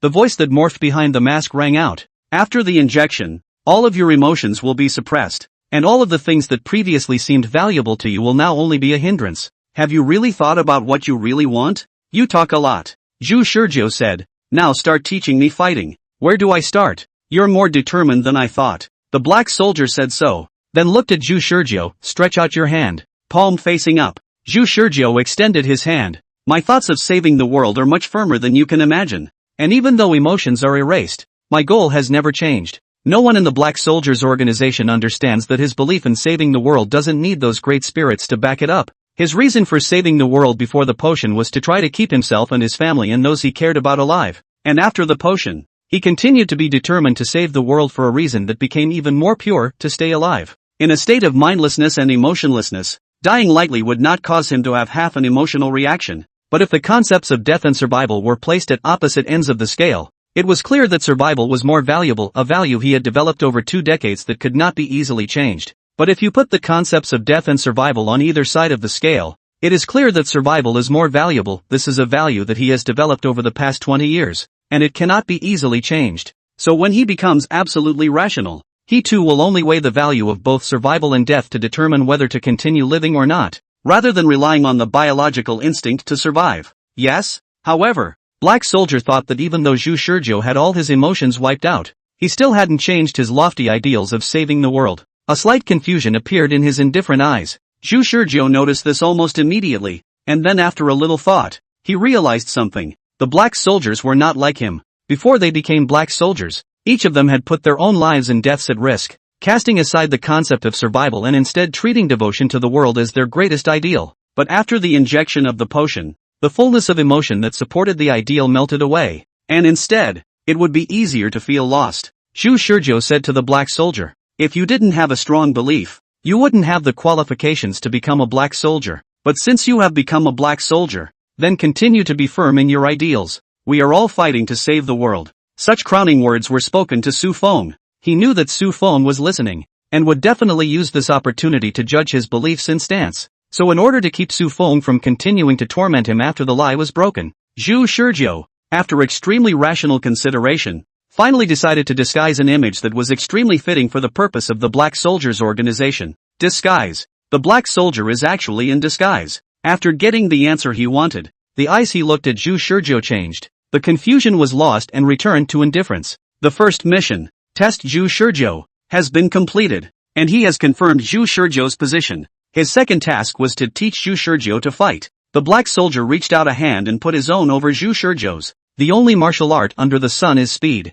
Any fighting skill cannot be separated from speed. After injecting the potion, your brain will enter a short active period. This active period is only a short 10 minutes. After 10 minutes, your reaction speed will start to slow down. This 10 minutes is known as the golden reaction time. During this time, if you focus on working on your reflexes, then after the time passes your raw reaction speed will be vastly improved. I will officially teach you fighting after the golden time is over. Zhu Shizhou looked at his hand with the black soldier. Didn't say a word. Without looking, the black soldier said, "The way to work on your reflexes is simple. I'm going to put my hand on yours right now, and I'm going to pull my hand away later. And all you need to do is try to touch my hand again after we've both separated our hands." Zhu Shizhou was puzzled. It's that simple? Yes. Are there any restrictive rules? Like you can't move or hide your hands behind your back? Whatever. The black soldier replied in a tone devoid of fluctuation. Any way you can. As long as you can touch my hand. Good. The black soldier was so confident that he almost said,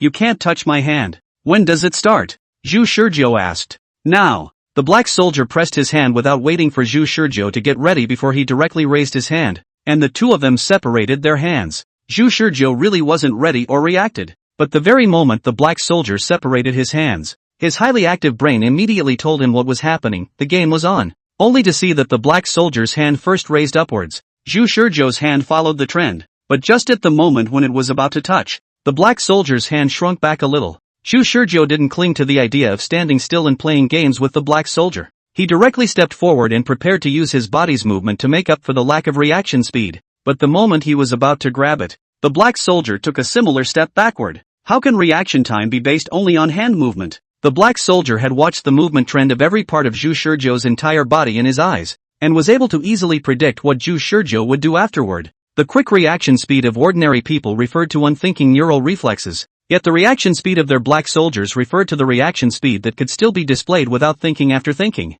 The difference between the two became a gulf in reaction between ordinary people and black soldiers that could not be crossed. At the very least, an untrained person can't learn to think and react in a short period of time, a skill that is easier said than done. Zhu Shizhou forced the black soldier back a step. With his brain highly active, Zhu Shizhou saw very clearly that black soldier did not play small tricks. His movement speed was always maintained at about the same level as his. Seeing how easy those two hands of black soldier just now appeared, he knew that black soldier must have left some strength behind, as deep as the abyss. He didn't give up and took another step forward. This time it took almost all of his own leg strength to lunge forward. Instead, his right hand went straight for the black soldier's hand. Yet again, the black soldier retreated. The black soldier still maintained a speed that could be caught up by Zhu Shizhou, letting Zhu Shizhou always think that he had a chance to catch his hand. And after catching Zhu Shizhou's hand with a plain and simple fake, he stretched out his foot, which coincidentally pointed at the tip of Zhu Shizhou's forward sprinting foot, and gently stepped on it.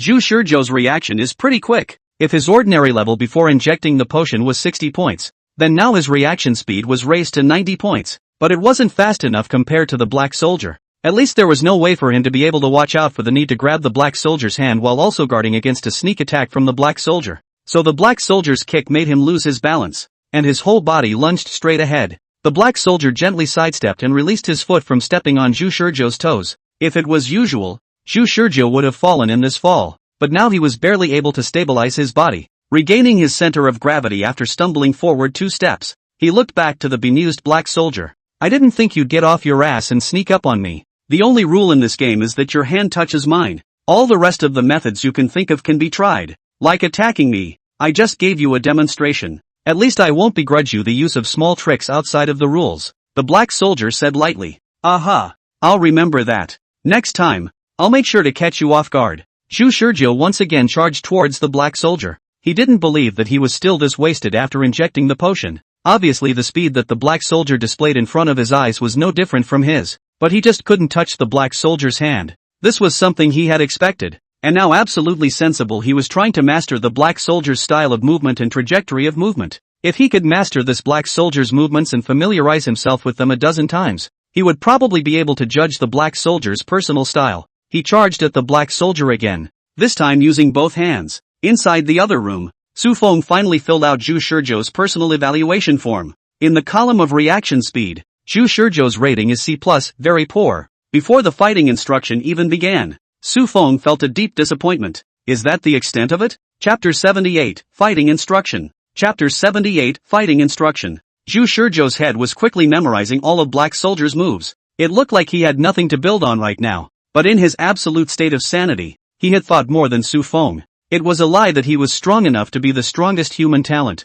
Yet Su Feng was still willing to try and let him learn fighting from this black soldier. Showing just how unwilling Su Feng was to give up his last tiny chance. He utilized this bit of Su Feng's mentality to allow himself to now have the experience of a one-on-one duel with the black soldier. And that's while maintaining a state of absolute sanity, drawing as much experience as he can from the black soldier after the injection of the potion, which boosted his brain reaction speed and body's activity level across the board. This was different from the previous fight with the black soldier, who was unwilling to stay in the fight. So if he did engage in melee with his opponent, he would only go down in one move. Just as he was ready to grab the black soldier's laser firearm, he was caught off guard and kicked out of the room. He wouldn't learn anything at all that way, and a few hundred more times would probably have the same result. However, now that memory had been boosted to an unprecedented level under the effects of the potion, Zhu Shizhou could clearly memorize the black soldier's every move and analyze and mimic it to a certain extent. Is that all there is to it? A faint suspicion flowed out from the black soldier's indifferent tone as he dodged Zhu Shizhou's punch that was attacking towards him,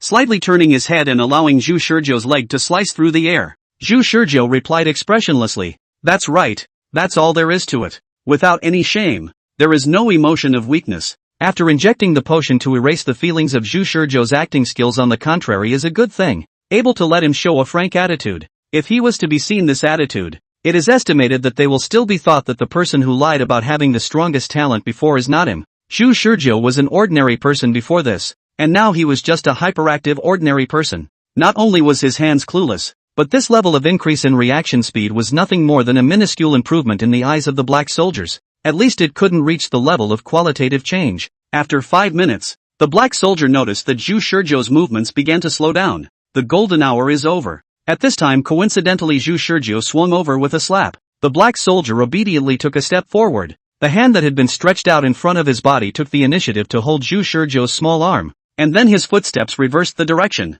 His body slightly crouched down, and his center of gravity was lowered, and he smoothly crashed into Zhu Shizhou's arms as if he were traveling like a running stream, causing Zhu Shizhou to feel a burst of chest tightness while directly driving his arm across his shoulder, causing Zhu Shizhou's whole body to soar up in the air. A simple over-the-shoulder throw, and the person being thrown was still Zhu Shizhou, whose reaction speed had reached its own peak. He admitted that he really didn't react. The reaction speed and fighting skills of the two were not at the same level at all, and without any defense, Zhu Shizhou's entire body was thrown out. However, due to the fact that the black soldier had been grabbing his arm, so that after being thrown over the shoulder, he was adjusted in the air by the black soldier to land in the right position, and restood on the ground after a 360-degree spinning and soaring. Instead of landing on all fours in a sorry state, Zhu Shizhou landed comfortably. What's on display here is black soldier's exquisite skill and strength control. Despite the fact that the current Zhu Shizhou was not in a state of surprise, his head went blank for a split second.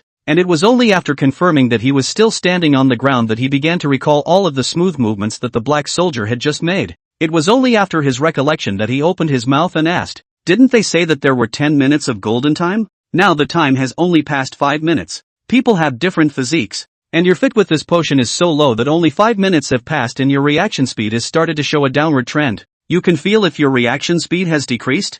Zhu Shizhou frowned. The black soldier didn't explain much. Directly a forward jab stopped at the front of Zhu Shizhou's nose. The wind of the swing made Zhu Shizhou couldn't help but squint his eyes. Yes, Wish Shurju had found out as well. When the black soldier swung out a punch just now, he did see it, but the speed was too fast and there was a feeling that his head was starting to become sluggish, affecting his state to the point that he was unresponsive in front of the punch. Reaction speeds were all comparisons, and the current him was nothing more than an ordinary person's level to black soldier, even if his reaction speed was even faster. That's why black soldier could so easily grasp Zhu Shurjo's current state, recognizing that he was in the stage of just leaving the golden world. From now on, your reaction speed should slowly decrease, eventually stabilizing at a level that is decent compared to what it was before the potion was injected. But of course, it's not worth mentioning to us black soldiers. Zhu Shurjo didn't half get bored listening to the striking words, but instead thought seriously about the matter. There is a boost, but not much of a boost. Is that what you mean?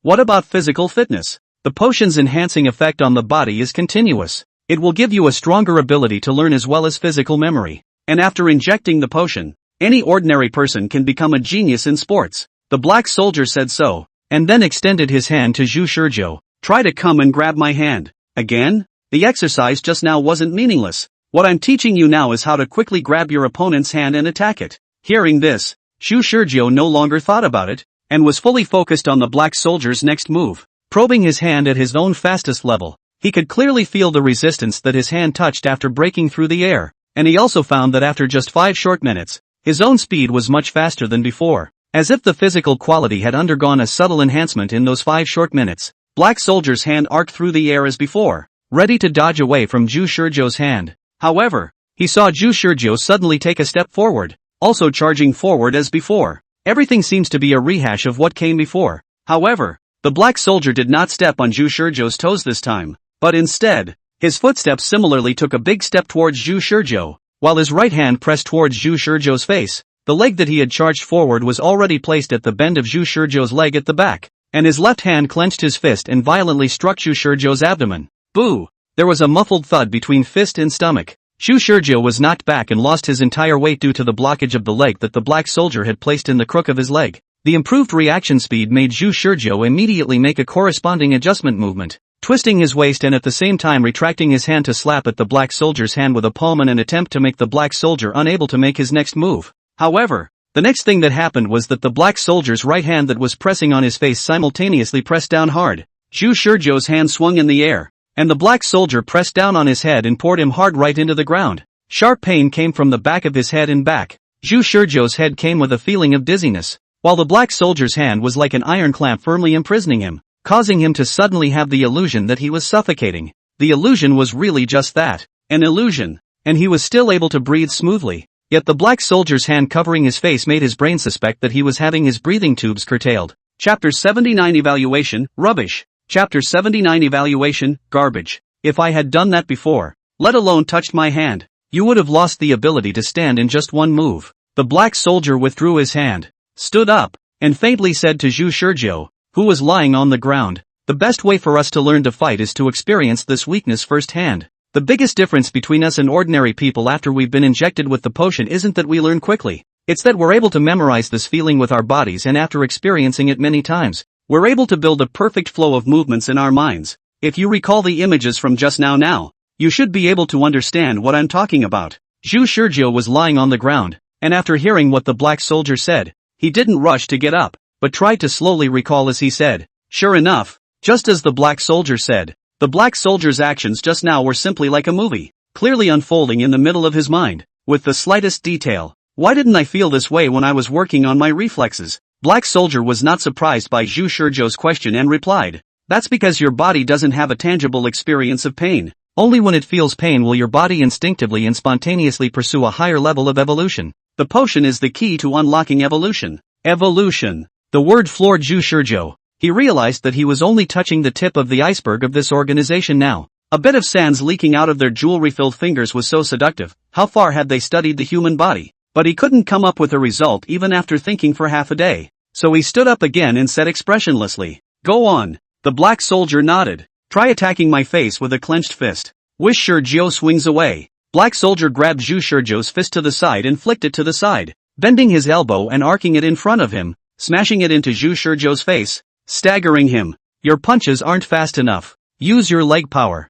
Keep your weight down and get your leg muscles moving before you throw a punch. Like this. The black soldier fiercely stepped forward, his body like a tiger, his aura like a mountain. His black-gloved fists clenched tightly, first bending back to close his fist, then forward to explode all the power he had built up. The fist came straight at Zhu Shizhou's chest. The punch had not yet struck his body, but it made Zhu Shizhou instinctively feel threatened, and crossed his arms in front of his body to make a defensive posture. Boom! The two collided, and a roar came from them. Zhu Shizhou retreated several steps in a row before he was barely able to slow down his body and not be in such a sorry state that he fell down again. The sharp pain coming from his arm almost made him think that his arm bones had been smashed. Yet no, the arm remained intact. Wishing Shizhou to lower his hand shakily, the black soldier said, "In addition to the potion's ability to allow you to clearly recall the pain you've suffered and learn it quickly, it also makes the parts of your body that have suffered pain more resistant to blows." Zhu Shizhou rubbed his arm and said expressionlessly, "I suspect that you're just trying to beat me up rather than genuinely wanting to teach."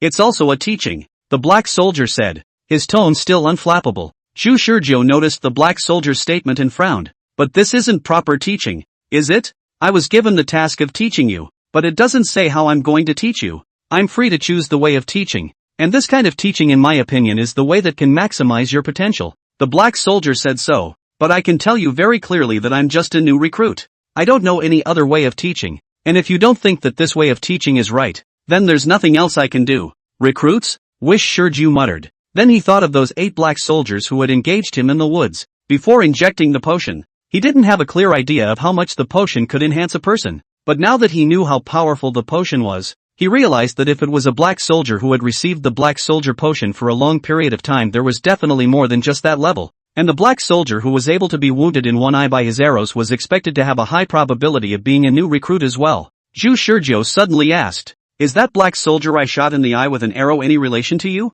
The black soldier's eyes remained indifferent. "It's a waste of time if you're going to continue with this worthless nonsense." After using the black soldier potion, all of one's emotions are briefly erased. Afterwards, one needs to go through uninterrupted doses in order to stabilize the emotions at a low-level state. Zhu Shizhou spoke the information Su Feng had told him about the potion and continued to stare at the black soldier. "Stating a fact, your feelings aren't completely gone. Recruit." The black soldier was silent. "Why would Su Feng send you over to teach me fighting? Did you take the initiative to apply? You should have given up all your personal grievances for the highest ideals, but you didn't. I'm relieved that you're at least still a human being. You're talking." The black soldier's eyes sharpened considerably. Although it wasn't obvious, Zhu Shizhou still heard a little bit of annoyance from it. This black soldier was far worse than Su Feng. While judging so in his heart, Zhu Shizhou found a trivial break in the black soldiers' organization. The new black soldiers joining the organization were not devoid of personal emotions. He wondered if his future self might be able to put that to use. Though it was predictably a thorny and difficult path, at least he knew that the black soldiers' organization wasn't ironclad, and that his little cog was able to pry open the cracks to make a difference. Fighting instruction continued, and black soldiers' teaching style became simpler and more brutal. While Zhu Shizhou was taking a one-sided beating, he was like a sponge drawing on the fighting skills he had learned from the black soldiers' movements. An hour later, he made it to the point where he was able to counter an occasional move or two. 2 hours later, he made it to the point where he was occasionally able to dodge the black soldiers' attacks. 3 hours later, his body began to tire physically, his already not very abundant stamina after the injection of the potion being drained. The cells throughout his body were still active, but unfortunately his body could no longer squeeze out an ounce of strength. The decline in reaction speed finally came to a halt though, eventually stabilizing at a level that would be considered excellent amongst normal people. 4 hours later, Zhu Shizhou slumped to the ground, drenched in sweat soaked through the whole body, gasping for breath. The whole lungs are like burning, generally transmitted burning pain.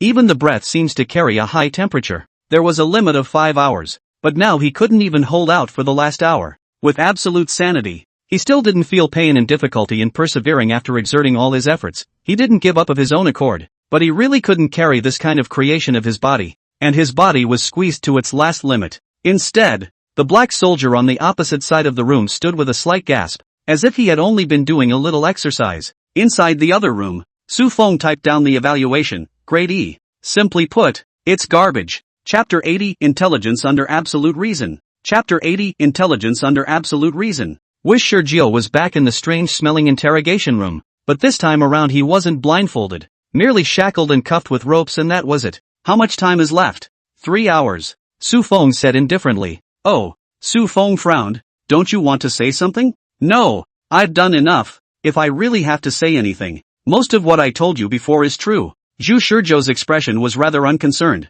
That was for sure. The potion in his body was still continuing to work right now, and the area of his brain that controlled emotions was still suppressed. He knew deep down that he had indeed almost made it to his limit this week's program, and had learned information he shouldn't have, and after 4 hours of training under the hands of a black soldier, he could well have hung on to the person he was before the injection of the potion with the fighting experience he now had. However, he also knew that after going back into gear, everything that had been physically worked out would dissipate like smoke. The reaction speed in this absolute rational thinking would cease to exist, and the only thing that would remain in his mind would be the combat experience. So he preferred to continue to get more valuable information from the man in front of him for the rest of the week's program. Mostly true? Su Feng revealed a mocking smile. Your information about foreseeing the future, is it true or not? I've been fooled by you for hours. Do you think I'll still believe you? It doesn't matter if you believe me or not. What matters is that you were tricked by me because I'm a man full of mysteries you don't know about, possessing the potential to derail the plan. Is that right?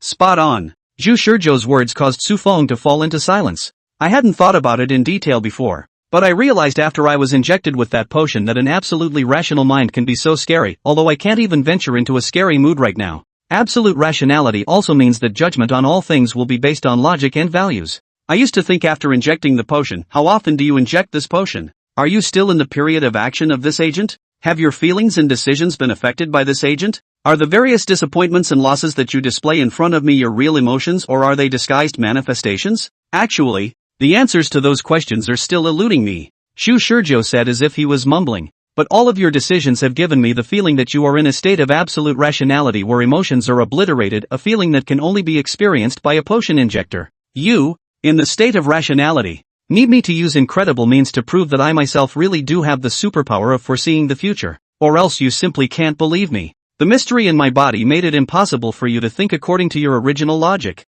So that's why you switched to a different logic to prove that I actually can't foretell the future. Su Feng said faintly. What exactly are you trying to say? Zhu Shizhou stared expressionlessly at Su Feng and said word for word. You actually know in your heart that there's a high probability of failure tomorrow, don't you? Right now humanity needs a victory, not wants one. You know that tomorrow's operation is doomed to failure, but humanity has reached a point where it can't back down. So you've injected your pessimistic self with an emotional wipe in order to make sure that you don't let your pessimism influence your decision-making. At the same time, you couldn't show a state where you, as the leader of the Black Soldiers organization, actually had no confidence in tomorrow's action. So you purposely pretended to have emotions, and you purposely had that black soldier, who hadn't yet completely wiped out his emotions, teach me with a vengeance. All of this was done to pretend to be empathetic, and yet in fact, you don't have any semblance of empathy in your heart. People like you don't represent humanity at all. Zhu Shizhou always paid attention to Su Feng's reaction after he spoke a lot alone.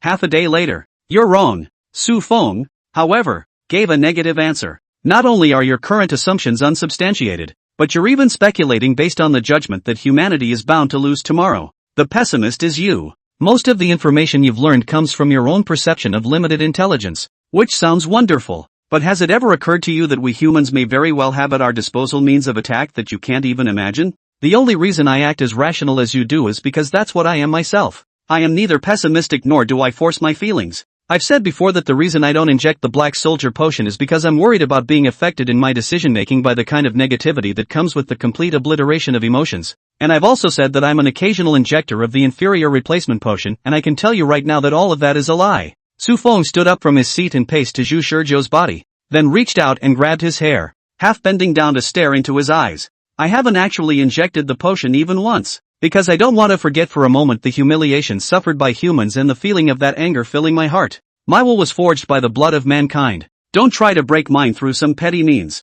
I don't care at all about what the organization behind you, the Chess Execution Society, is up to. All I care about is the survival of humanity. You conservatives and survivalists are the biggest stumbling block in the way of humanity's advancement. Zhu Shizhou's calm eyes locked with Su Feng. Successful. He aroused the man's anger. He quickly thought of the man's behavior after hearing about the potion that could erase emotions. So naturally, he worried about whether the man had been injected with that potion for a long period of time, and even suspected that the man had actually used the Black Soldier potion to completely erase emotions. This kind of person wouldn't have any hesitation at all if they were to drag humans down, and would only see them as expendable resources even when executing decisions. This was Zhu Shizhou's personal experience. After injecting the potion, he lost all emotions towards all those close to him and became an extreme egoist. So, Just as Su Feng wanted to test and confirm his position and attitude, he also needed to confirm Su Feng's state. But how exactly do you confirm that? One of the most direct ways was to make Su Feng show his true emotions,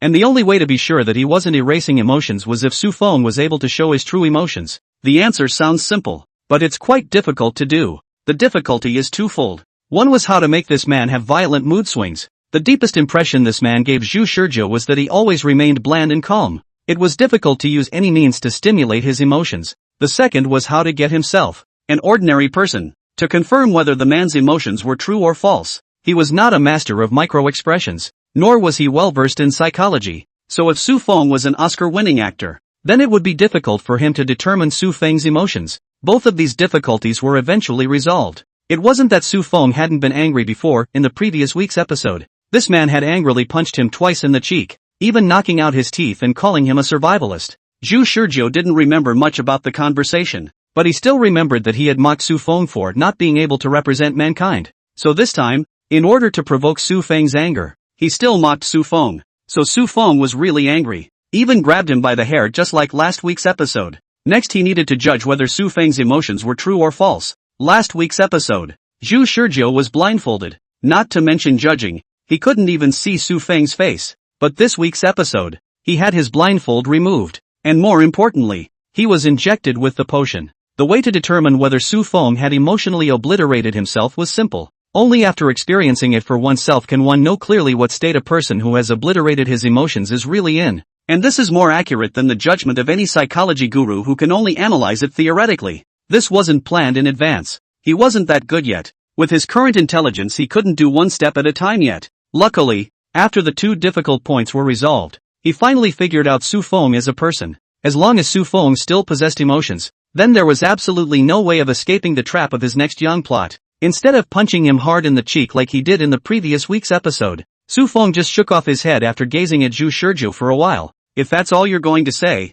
I'll just be sorry I listened to some worthless crap. After saying that, Su Feng was about to leave with disappointment. Yet Zhu Shizhou opened his mouth. You want to know what's going on with the mystery in me? I can tell you. Su Feng stopped in his tracks. Only then did he hear Zhu Shizhou's last words. I'll tell you everything if you tell me what your real name is. Chapter 81. Confession. Chapter 81, Confessions. Su Feng had never been able to figure it out. He didn't know why Zhu Shizhou, who had a mediocre life experience before the investigation, would suddenly turn into a member of the Chess Execution Society. Nor did he know why Zhu Shizhou sometimes acted as a foreteller, and was even able to accurately guess his thoughts. And most of all, he didn't know why Zhu Shizhou knew the plans of the Black Soldiers Organization for tomorrow. The most important thing is that he doesn't know why Zhu Shizhou knows what the Black Soldiers Organization will do tomorrow. He had long been accustomed to having everything in his hands, so when that unknown really came, Zhu Shizhou's prophecy became the only source of his inner turmoil. Zhu Shizhou predicted their ultimate failure.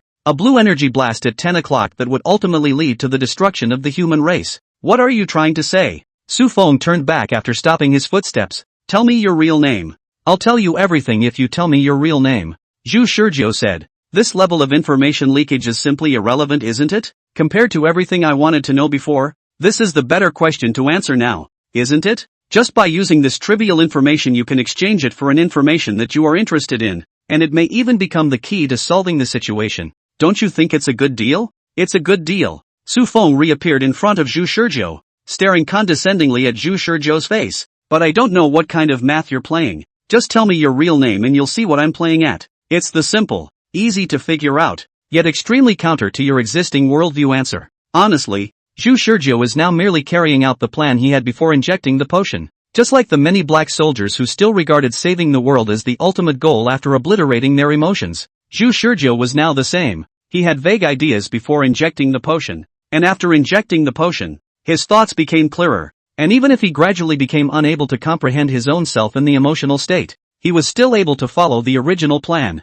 When Su Feng heard Zhu Shizhou's reply, he sneered before saying, You saying that you can foretell the future actually goes against my existing worldview. Are you still going to say any more ridiculous answers? Zhu Shizhou stared at Su Feng. You should know that the rational state of me will not be affected by any feelings. So the possibility of a personality change is also there. While the previous me was unwilling to confess certain things, the current me may not be willing to keep secrets. Su Feng and Zhu Shizhou stared at each other for a long time without speaking. What exactly do you want with my real name? You can take a guess. If you guess, Then you can certainly guess what kind of secrets I'm keeping as well. I don't want to guess. And I'm more inclined to believe the results of the interrogation than the information you volunteered. Interrogation won't work on me now. You know that. The emotionless me after the injection doesn't flinch no matter how much pain I feel. It's useless. Something Zhu Shizhou had considered before. And after a little consideration, Su Feng also ended up not torturing Zhu Shizhou and said, I used to say that my name is a sign of how much I trust you. As long as you can tell me my true name at some point, then I will trust you. Now that you're asking for my real name, is that how you want to try to foretell the future? But you should know that if I am not willing to reveal my true name, then you will not be able to learn my true name in the future. How else can you foresee my true name? In other words, it is precisely because you have foreseen a future in which you don't know my true name that you are inquiring about my true name? But if I tell you my true name, you do know it, but what is the use? I won't just trust you for that. Zhu Shizhou listened to Su Feng fall into a roundabout logic loop and took over the conversation to turn it around. Unless this has nothing to do with the so-called foretelling the future. Yes, unless it has nothing to do with predicting the future. Su Feng stopped the logical deduction. The amount of intelligence is too little. Zhu Shizhou's entire body is full of enigmas. If there is no sufficient intelligence, it is impossible to deduce according to normal logic. Zhu Shizhou is right. Trading a trivial piece of information for the most valuable one is not a loss. So in the atmosphere of double silence with Zhu Shizhou, Su Feng spoke up. My real name is.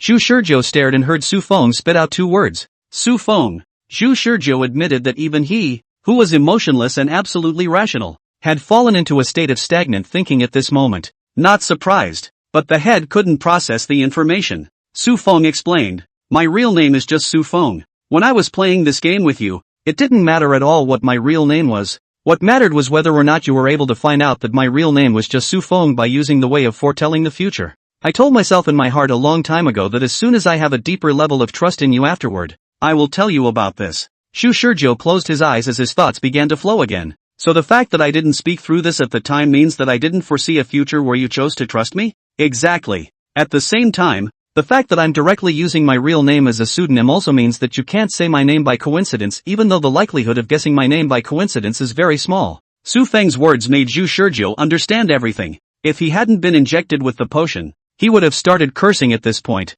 but now he was inwardly calm. Now it's your turn. Honestly, Zhu Shizhou couldn't tell if the man was telling the truth or not, but it didn't matter. He still had the next week to go. First of all, my banknote ability is not to foretell the future. Zhu Shizhou said. Secondly, my real superpower is going back in time. I can go back one day to 10 o'clock in the morning of November 6th. There was dead silence in the interrogation room. Appeared. Su Feng looked up at the ceiling and thought in his heart. An even more absurd, but quite logical, answer than predicting the future came up. It really turned his worldview upside down as Zhu Shizhou said. While all the previous answers were answered perfectly. In the reality I've experienced several times. You launched an attack on the enemy of the world at 10 o'clock in the morning on November 7th, causing an energy explosion over River City. I tried publicizing doomsday information online, only to be approached by you black soldiers and tortured until the next day's doomsday. I've tried finding scapegoats to post information on the internet for me, only to be approached by you guys and tortured until the next day's doom.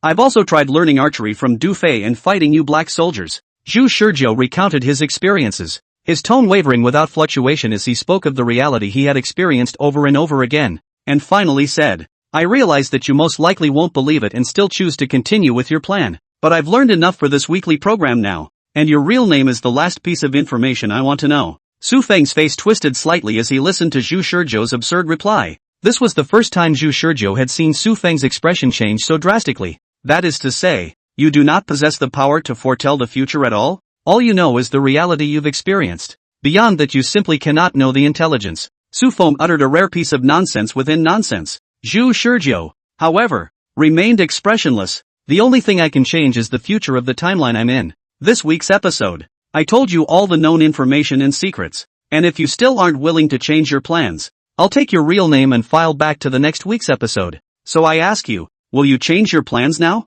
Su Feng reached out and grabbed Zhu Shizhou's collar, resuming his cold attitude. I'd rather what you're saying isn't true. I also won't believe that you're telling the truth. Zhu Shizhou could understand Su Feng's feelings. If Zhu Shizhou, who had gone through countless weeks and possessed a large amount of intelligence, might have the power to change the entire future alone, and be of immense value to the Black Soldiers organization. But right now, he was useless in knowing only that there would be an explosion tomorrow. Even if Su Feng believed him and gave up his plan to attack tomorrow, Zhu Shizhou would not be able to continue to sway Su Feng's thoughts after this. Humanity would eventually come to an end. More importantly, by saying that he was able to go back to the archive, he was also showing that he was able to give up at any time without any mental burden and pin his hopes on the next weekly program. However, this current world was everything to Su Feng, and the worlds of the next few weekly programs that Zhu Shizhou was able to save were irrelevant to him in this weekly program. Plus, Su Feng simply couldn't falsify the answer Zhu Shizhou had given this time, so it was simply impossible to change tomorrow's plan just because of Zhu Shizhou's words.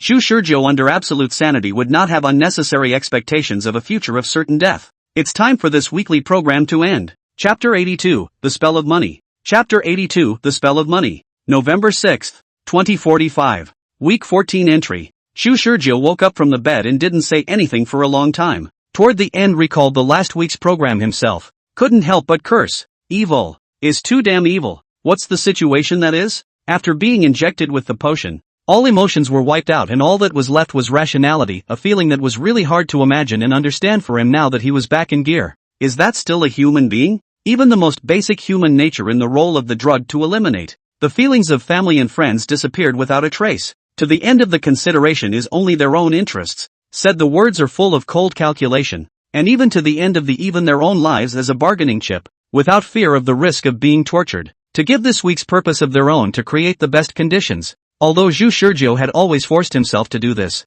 it was really a bit difficult to get him to do these things so psychologically unburdened. In that state of absolute rationality, if it wasn't for the fact that before he had injected the potion he had told himself that he had to follow the plan. Otherwise he might have really abandoned the whole plan and thus done something incomprehensible. Holy, 5 kills. I'm invincible today. Li Hua's yelling voice still resounded within the dormitory, and Zhu Shizhou sat on the bed thinking carefully. Every time he went back to the file he carefully reviewed the previous week's program to see if there was anything he hadn't done correctly, but honestly he was quite satisfied with his own performance in the previous week's program, and only a few minor flaws needed to be corrected enough for this week's program to copy most of last week's program's templates. Last week's episode, he got a lot of valuable information. Not only know the true face of the enemy of the world, but also know the existence of foreign bugs, but also know the reason why the Black Soldiers organization is so radical. Humanity has come to the end of the road by now. The powerful xenomorphs, the ignorant Black Soldiers organization, and the stubborn Su Feng.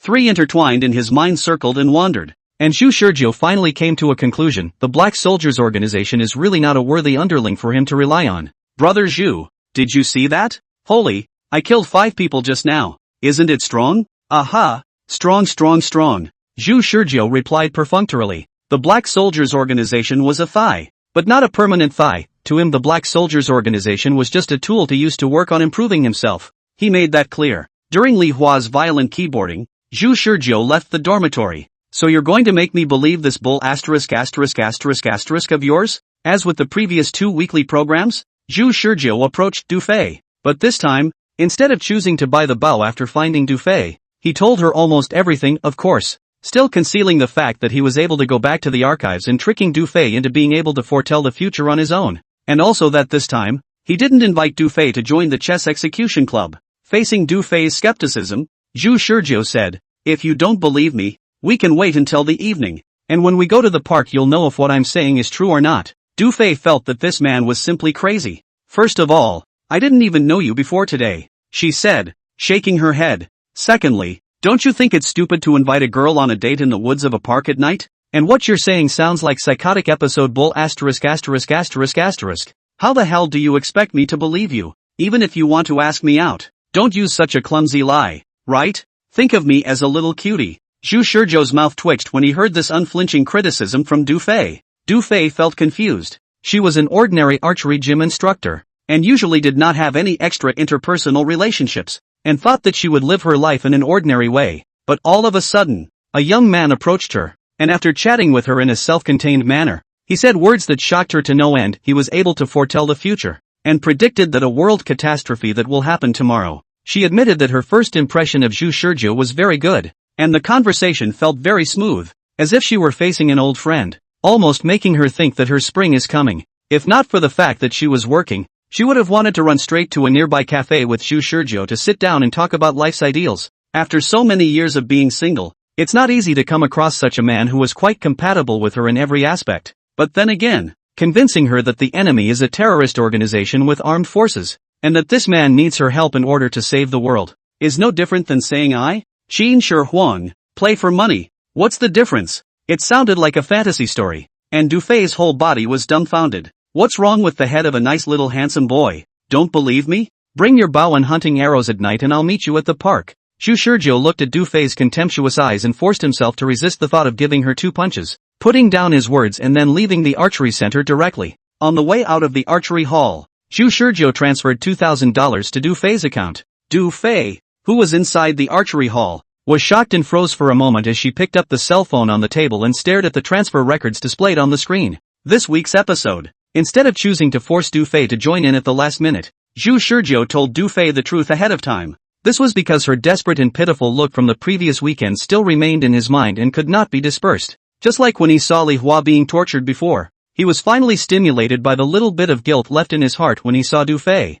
After so many weeks together, Zhu Shizhou has long been unable to treat Du Fei as a dispensable tool. Du Fei for him is also a teacher and a friend. And how to say that it is also a lifelong friendship. So he didn't want to use her like he used Katsu. He gave Du Fei a choice. If Du Fei is willing to join, then he will continue to utilize her. And if Du Fei is unwilling, then Zhu Shizhou will go it alone. And the $2,000 will be the compensation for Du Fei's previous weeks of work. There was only one problem that could never be gotten around. The reason why Su Feng had agreed to let him inject the potion was precisely because his archery skills were learned from Du Fei. And that was the key to Su Feng's decision to let him inject the potion. If he didn't have Du Fei, it might have affected the process of the raid. So from a rational point of view, he still hoped that Du Fei could join in and help him. In any case, Zhu Shizhou gave Du Fei a choice. After all, I'm nothing but a hypocrite. Zhu Shizhou then lamented. In order to make his heart no longer feel guilty, he has already done the maximum degree of benevolence and righteousness to Du Fei, though he'd long ago gotten a feel for Du Fei as a person and knew what choices she'd make.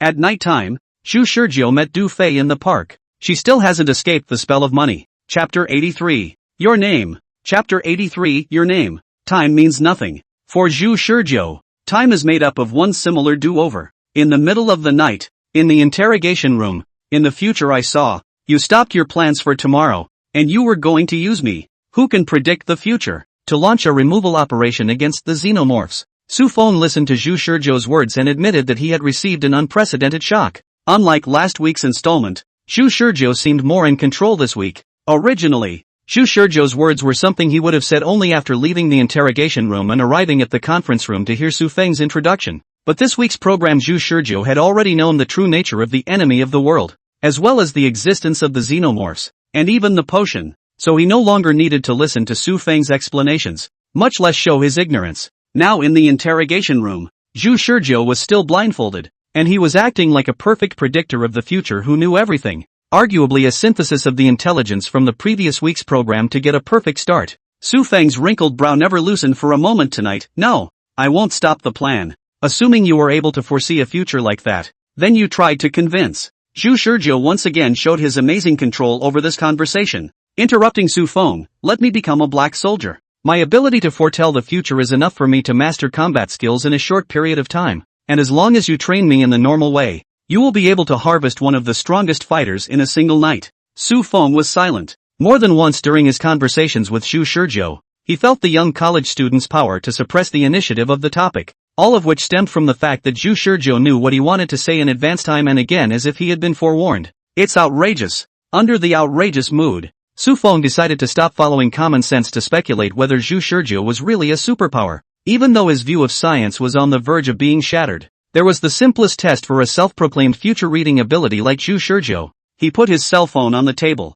If Zhu Shizhou could predict the future, he should have been able to predict that he would play this game with him. What he didn't expect, however, was just as he was about to open his mouth. Cell phones. It's a cell phone. If you were to ask me what it was that was sitting on the table, I'd tell you the answer is a cell phone. Zhu Shizhou spoke up first. Su Feng? He was inwardly shaken. Then, in less than a second, Su Feng forcefully reacted and changed the test. That is indeed a cell phone sitting on the table, but that's not what I'm asking about. I'm asking about the brand of the phone. Zhu Shizhou draws the corner of his mouth. Dog thing, even temporarily changed the question? Luckily, though, it was supposed to be his own cell phone sitting on the table, so he was well aware of it. Banana cards. Shall I be more precise? That's my own cell phone sitting on the table. Su Feng's worldview was completely shattered. In the interrogation room, no one said a word for a full 5 minutes of silence. 5 minutes later, Su Feng looked at Zhu Shizhou and said, "Now I kind of believe that you can predict the future.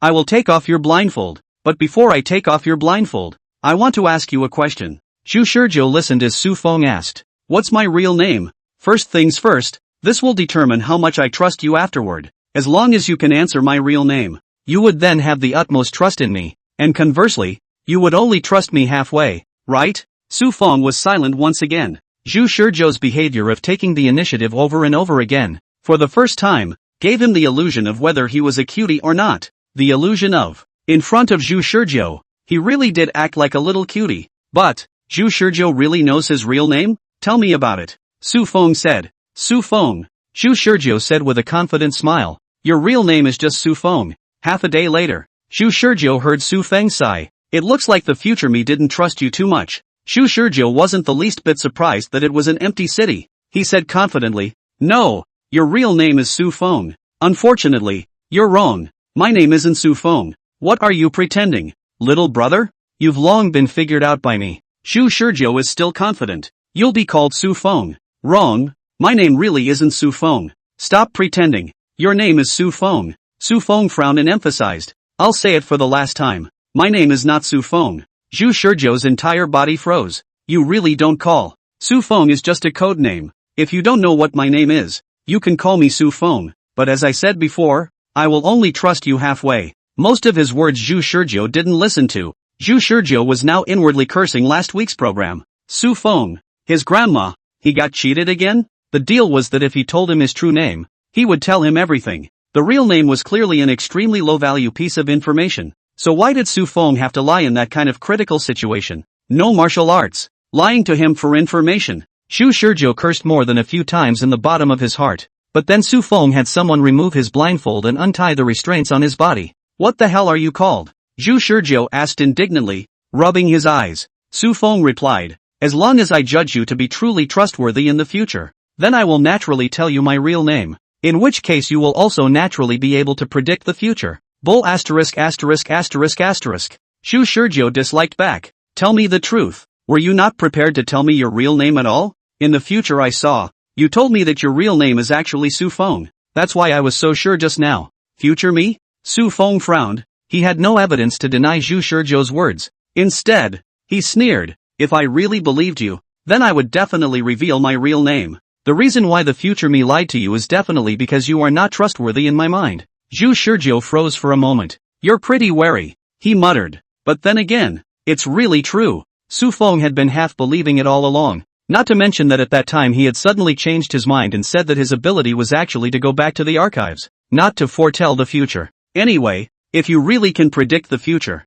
then you're bound to know my real name. I won't lie about that. Fine. Zhu Shizhou shook his head and prepared to walk out of the interrogation room. Su Feng asked, "Where are you going? Come on. Give me the potion." Black Soldier Potion. The Black Soldier Potion is subject to strict approval and has an extremely high lethality rate, so it wouldn't normally be injected into someone of unknown origin like me. But its inferior replacement potion could, right? This I have known for a long time. Yes, I will accept the injection. I'll have to trouble you guys to teach me fighting after the injection. Whether it's limited or not, I'll give you a surprise. Su Feng. Zhu Shizhou now looked like the Chrome's player who skipped the dialogue by pressing skip furiously while playing the game, but also have to admit that the deterrent effect of doing so is at its peak. Even at this moment Zhu Shizhou's thin back looks as if everything is under control. Hurry up. There's not much time left for humans. Chapter 84 Advanced Prediction. Test start equals end. Chapter 84 Advanced Prediction. Test beginning equals end. It's really quite a great feeling to see the future ahead of time, especially when he saw the frequent dismay showing on Su Feng's bland expression. Zhu Shizhou couldn't help but want to laugh, but all of this pleasantness was gone after the injection of the potion. Inside the pure white room, Zhu Shizhou watched as the doctor pierced the syringe into his skin and then slowly pushed the potion into his body a little at a time. The mood that was still stealing him dissipated without a trace. When the slight numbness and burning sensation came, his heart still became ancient, and finally a sharp pain came from all over his body, which in turn made him recall the pain he had felt in the previous week's episode. Su Feng frowned slightly as he looked at Zhu Shizhou, who stood peacefully in place with his body only slightly twitching. In the other room, Zhu Shizhou's willpower was a bit out of his expectation. An ordinary college student had this level of willpower? Could it really be as Zhu Shizhou said, that he possessed a superb talent? Whether it is or not, try it and find out. Into the white room walks a black soldier. Zhu Shizhou, whose feelings had been completely obliterated, sized up the guy with his most rational mind. He had spent a short 4 hours with the black soldier last week's program, and at that time he had spared no effort in memorizing all of the black soldier's movements. And if his eyes weren't not good enough, he might have been able to remember exactly how many eyelashes the black soldier's eyes exposed to the air had. Now seeing the extremely familiar figure of the black soldier, Zhu Shizhou confirmed that this was the same black soldier from last week's program. Hello, Wish Shizhou snorted. If it was before his emotions had been wiped out, he would have been furious and decided to have a perfect revenge on this weekly program. But now, his mood had no ups and downs, and even his face was expressionless. The black soldier shot a glance at Zhu Shizhou. His superiors gave him orders to test the man's position and to teach him combat skills. Of course he could recognize Zhu Shizhou as one of the duo that had fought a few of their recruits in the woods of the park. In the battle in the park's woods, Zhu Shizhou had accomplished nothing, other than firing a few arrows. He had spent the rest of the time running away until he finally seemed to run out of energy before they tackled him. It was the other woman who shot the arrows quite threateningly, forcing them to stop several times. He didn't understand why he chose to teach Zhu Shizhou instead of the woman called Du Fei. But the mission must still be carried out even if there is doubt in their minds. That is their primary code as black soldiers. So he looked at Zhu Shizhou and said, after injecting the potion, saving the world, that's my only purpose. Black soldier. After a long moment, he nodded stiffly. Very well. Put your hand out, palm up. Zhu Shizhou casually extended his hand, and underneath the seemingly careless expression was concentrated attention. He couldn't forget the trick the black soldier had played last week when he announced the start of the game, which hadn't allowed him to react in the first place. This week's program, however, he had prepared in advance, and if the black soldier was still prepared to play that trick, he would not be able to fool him. I'm going to put my hand on yours now, and I'm going to pull my hand away later, and all you need to do is try to touch my hand again after we've both separated our hands. Good, Zhu Shizhou said faintly. When does it start? Now. Black soldier didn't want to let Zhu Shizhou get ready, and almost as soon as Zhu Shizhou's words left his mouth, he announced the start of the game and pulled his hand away. In his anticipation, the unprepared Zhu Shizhou would definitely be caught off guard by his move. The time when the opponent had the most advantage in this game was actually in the first moment, and if the opponent failed to seize the first moment, then after that, he would make one wrong step and never be able to seize his hand again. Thinking everything out ahead of time, he jerked his hand away. However, in the next moment, Zhu Shizhou's hand quickly followed as if it was attached to the bone. What? Although the black soldier was not in a surprised mood, he really did not expect Zhu Shizhou's reaction to be so fast. Was this the reaction that an ordinary person should have after just injecting a potion? Moreover, what the other party had injected wasn't even the highest level black soldier potion, but a lower level substitute potion for the black soldier potion. It had to be said that even though he had encountered an unexpected situation, the black soldier still gave the fastest reaction that he himself was capable of. The moment Zhu Shizhou's hand was about to touch his, he changed direction. However, in the next moment, Zhu Shizhou accelerated violently in a certain direction as if he had already anticipated it, and then grabbed his hand. The air in the white room was dead silent. It was the same in the surveillance room where Su Feng was. I won, Zhu Shizhou said, lightly releasing the black soldier's hand. Without even a word of nonsense, Zhu Shizhou was victorious in just less than half a second after the game that honed his reflexes had just begun. This extremely unbelievable development caught the black soldier off guard. Zhu Shizhou shouldn't have won. Not only was there a huge difference in the quality of the potion that the two of them were injected with, but more importantly, Zhu Shizhou was simply an ordinary person before. Why was Zhu Shizhou able to grab his hand like he was casually picking something up off the ground? The black soldier didn't understand. Su Feng muttered, is this foretelling the future? This week's program Zhu Shizhou slightly changed his rhetoric a little bit. Instead of saying that he possessed the strongest talent, he said that he was able to become the strongest warrior because he could foresee the future. This little change was enough to affect Su Feng's trust in Zhu Shizhou. Zhu Shizhou had not lied. He had really utilized his future foresight to successfully do what was originally impossible. Su Feng's eyes blossomed a light. This light is called hope. Although the hope is small, but it does exist. He looked at the frozen duo in the middle of the monitor and gave the black soldier an order. Continue teaching. He hesitated for a moment in the column of reaction speed on the evaluation form, but ultimately did not fill in any evaluation. This was because he wasn't sure whether Zhu Shizhou was there because he had foreseen the future, or whether his reaction talent was just so exaggerated. Zhu Shizhou didn't hear Su Feng's words, but he understood what was going on when the black soldier's frozen movements resumed. He'd wondered before why black soldiers had almost zero ability to cope on the fly, and were extremely dependent on the commanders behind them once they were in an unexpected situation. After personally experiencing what he felt before and after the potion injection, he realized that the person he was before and after the potion injection was simply two people. The same goes for the black soldiers. Because of the injections, many times their thinking is different from normal. Thus they cannot manage to deal with unexpected situations normally, which is why they are extremely dependent on the commanding officer's command.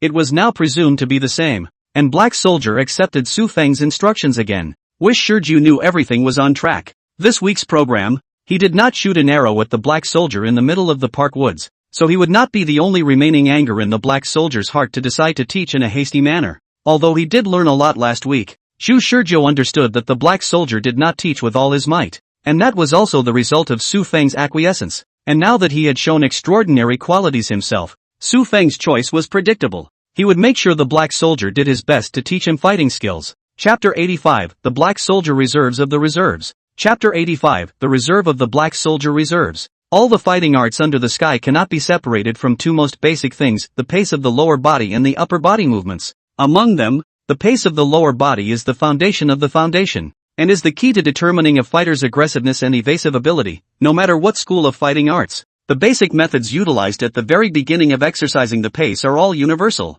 Instead, it is the upper body movements that have a wide variety of unique styles from all different schools. And what I'm teaching you now is one of the simplest and most straightforward fighting techniques, throwing out all the fancy stuff and leaving only the most elite movements, where every move requires strong body dominance to control the muscles of the entire body, and cannot be learned by a non-black soldier. Completely different from the previous week's episode. This week's Black Soldier took a lecture followed by real-life instruction approach, giving in-depth instructions on Zhu Shizhou's moves, including the most basic movement steps, as well as the most efficient use of various kicking, punching, wrestling, and grappling techniques. He corrected a lot of the wrong parts of the movements that Zhu Shizhou had learned on his own in the previous week's program, discarded the superfluous elements of the movements, and taught Zhu Shizhou the essence of the movements. He had originally learned a lot of practical fighting techniques from the Black Soldier in the previous week's episode, and now under the potion's enhancement, his hyperactive body completely obeyed his brain's command and corresponded the basic movements he had learned in this week's episode with these fighting techniques one by one.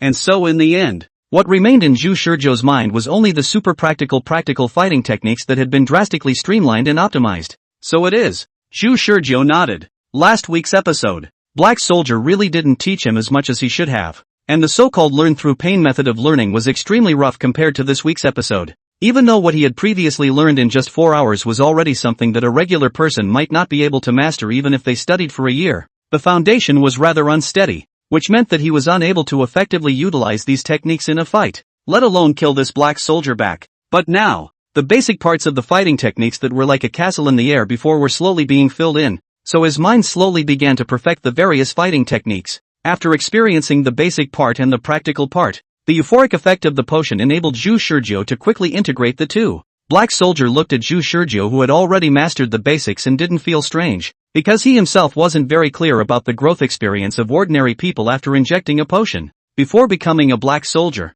he was already the elite of the elite in the army, and he was even more incapable of understanding the situation of ordinary people after injecting the potion. However, Su Feng in the other room was leaning forward slightly, his hands pressing on the console in front of the monitoring screen. This kind of learning ability is called excellent. He didn't expect Zhu Shizhou to actually be able to learn these basics in such a short period of time, as if he had already learned some of them before this. Yet this amazement does not end there. Inside the White Room, Black Soldier said, "Now that you've learned the basic moves, then the actual combat will begin next." "Wait, I have a question," Zhu Shizhou said. "You say that this fighting technique cannot be learned by a non-black soldier. But I'm not a black soldier yet, am I?" Among the earphones, Su Feng said, "Tell him." The Black Soldier strictly followed Su Feng's orders and replied, "Of course you're not a black soldier, but since you've injected the inferior substitute potion, you're automatically a Black Soldier reservist." "Black Soldier reserves?" Zhu Shizhou mused. "So it is." Originally he had wondered, within the Black Soldiers organization, if it was full of black soldiers and each black soldier needed to go through a strict approval process, then the depletion of personnel must not be able to keep up with the rate of replenishment. And now that he had heard a piece of information that he had failed to obtain in the previous week's episode, he had finally solved some of his doubts. The Black Soldier explained a bit more. "There are two ways to become a black soldier. One is to select elites from the army to become black soldiers directly, and the other is to first become a black soldier reservist, and then become a black soldier by way of promotion. This latter is more common in our organization system. Is the black soldier reserve? Much? A lot. And where are they now? Training base. At these words, Shu Shurjo had to stop and think for a moment. This newly acquired information was quite useful, conveniently allowing him to penetrate the black soldiers organization. However, exactly how to do so was a dilemma. At the same time, the existence of the black soldier reserves also meant that they themselves hadn't completely wiped out their feelings. So wasn't it possible to utilize them in turn? Seeing that Su Feng did not give any orders to stop him from telling Zhu Shurjo the information, the black soldier continued. Our organization gives a certain number of slots every year, and this kind of black soldier reserve needs to pass through layers of assessment and selection within the training base before being promoted to finally become a black soldier. However, the number of such quotas is small and the number of competitors is large, so the promotion rate is less than 1%. Zhu Shurjo suddenly asked, "Can I go to the training base?" The black soldier was silent for a moment, and Zhu Shurjo knew that he was waiting for Su Feng's answer. Zhu Shurjo amplified his voice a little, looked at the monitor in the corner of the ceiling, and asked again, "Can I go to the training base?" Inside the other room, Su Feng looked at the bland eyes of Zhu Shurjo staring at him among the monitors and fell into deep thought. Zhu Shurjo knew the advantage of his existence in this weekly program when he confessed part of his story to Du Fei this afternoon. He did not say anything about the chess club. In the previous weeks, he didn't know anything about the chess club, so he needed to use it to get Su Feng's attention. But now that the information is complete, he doesn't need to use this kind of pretense to confuse Su Feng's eyes anymore, and just needs to hide it in his heart. Right now, he should be in Su Feng's eyes as a suspicious, future-predicting superpower that came out of nowhere, unorganized, factionless, and a rare resource that could be pulled in. Zhu Shurjo in the state of absolute rationality also really thinks so. He is a resource, a rare and precious resource. You can, but you have to show the appropriate talent and ability, Su Feng said, his amplified voice floating more than just over the white room. But at the same time, since you were injected through an irregular channel and we can't quite confirm your purpose yet, you can only become a reserve for the Black Soldier Reserve. Black Soldier Reserves of the Reserves. Very weedy on first listen. Zhu Shurjo didn't break into a rage, because he was mood of emotion right now. At least another step forward. Zhu Shurjo looked at the black soldier in front of him. The purpose circles back to the beginning. He needed to defeat this black soldier to prove that he was indeed a future strongest warrior who could foresee the future. And at the same time, he had to show his talent and ability on this black soldier to make himself a reservist of the Black Soldier Reserve, so as to penetrate into the organization's internal training base along the way. Chapter 86: A Blossoming Talent. Chapter 86: A Blossoming Talent. With Su Feng and Zhu Shurjo each having their own calculations, Black Soldier was perhaps the most innocent of the three. His mission was just to teach. Other things were not even on his mind. May we begin? The black soldier said icily. Begin. Zhu Shurjo nodded his head, looking at the black soldier with ample preparation. Good. The black soldier nodded. Try to come and grab my hand just like before. There's that routine again. Zhu Shurjo recalled pretty much the same scene from before. He himself was trying to grab Black Soldier's hand, and as a result, Black Soldier directly pressed down on his head and delivered a set of silky smooth combos that made him, who had no basic fighting skills at the time,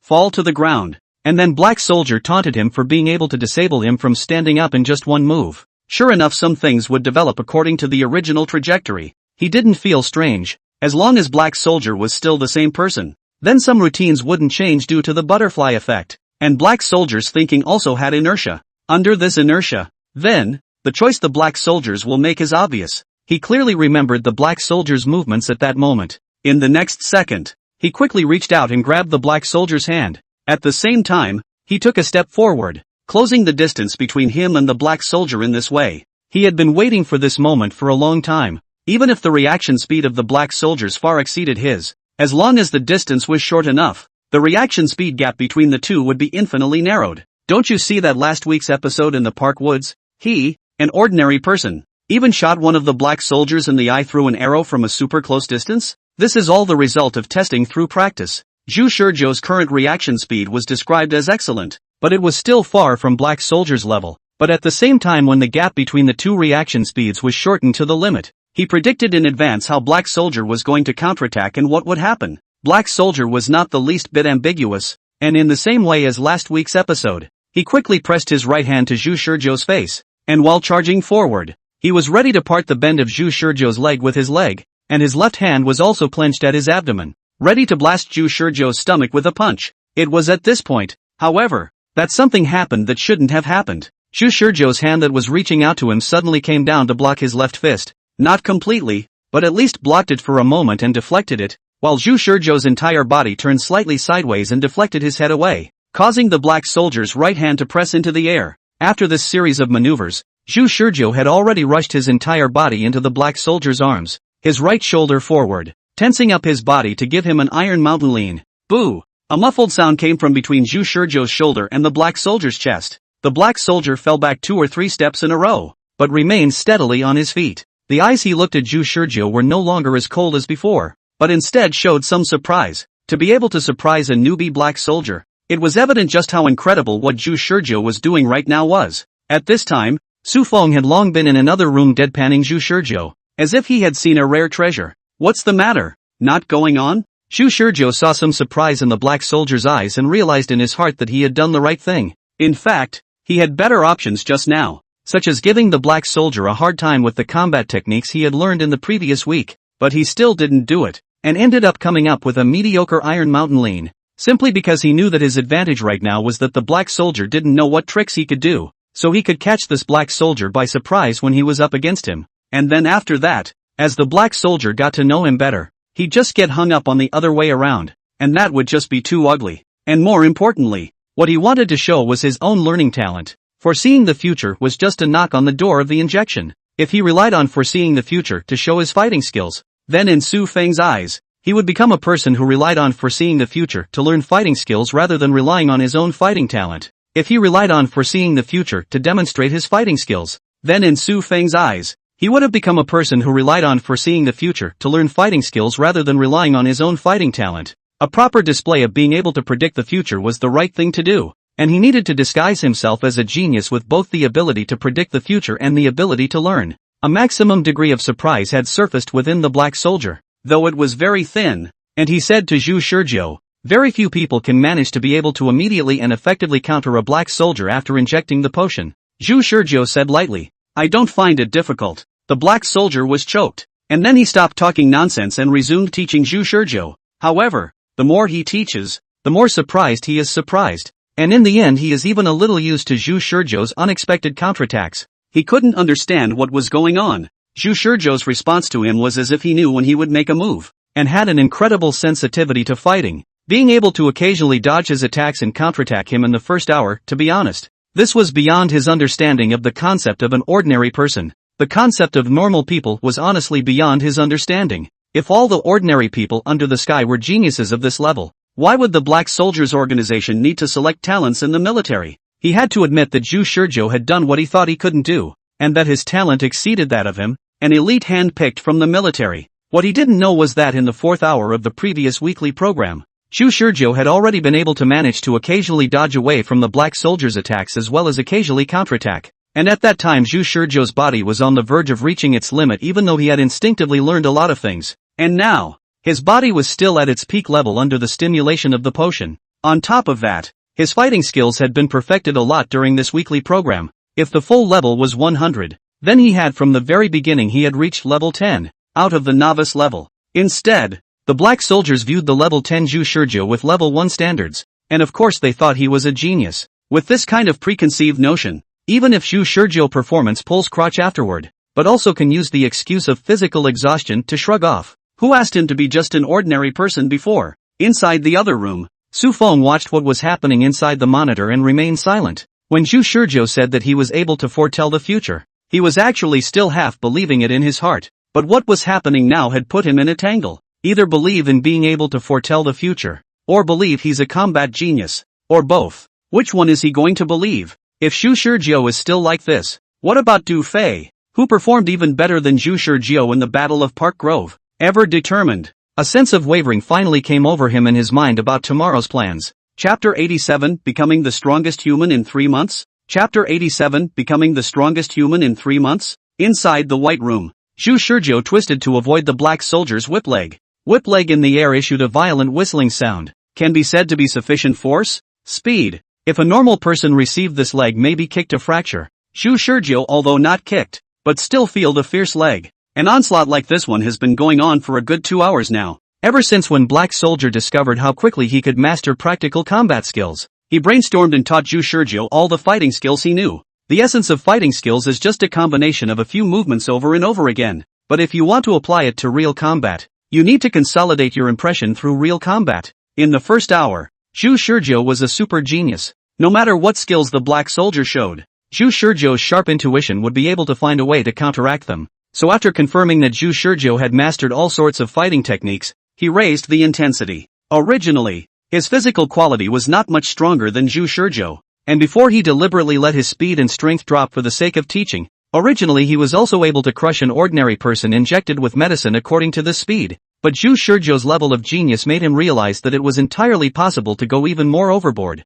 The onslaught has been going on ever since. In the second hour, Zhu Shizhou's performance was slightly less impressive. Or perhaps it was because Black Soldier deliberately raised the difficulty a bit, so that Zhu Shizhou had been suppressed by him and unable to counterattack. But overall it was still good. At the third hour, Zhu Shizhou's stamina ran out, an hour earlier than the previous week's program. The time Zhu Shizhou saw Su Feng again was inside the infirmary. In fact, he couldn't tell if this was the infirmary or not, but the white beds underneath him, the white curtains surrounding them, and the smell of disinfectant wafting through the air all reminded him of the infirmary he'd been to in college when he'd been injured playing basketball. And this place was very much like the college infirmary. Su Feng was sitting right next to the bed, his entire body sitting upright with a rather serious expression, exuding a meticulous atmosphere around him. "How long have you been sitting there?" Zhu Shizhou asked, while trying to support his body to sit up, but his hands were surprisingly weak to the point that he couldn't even support the bedpan. "It's now an hour and a half to 10 o'clock.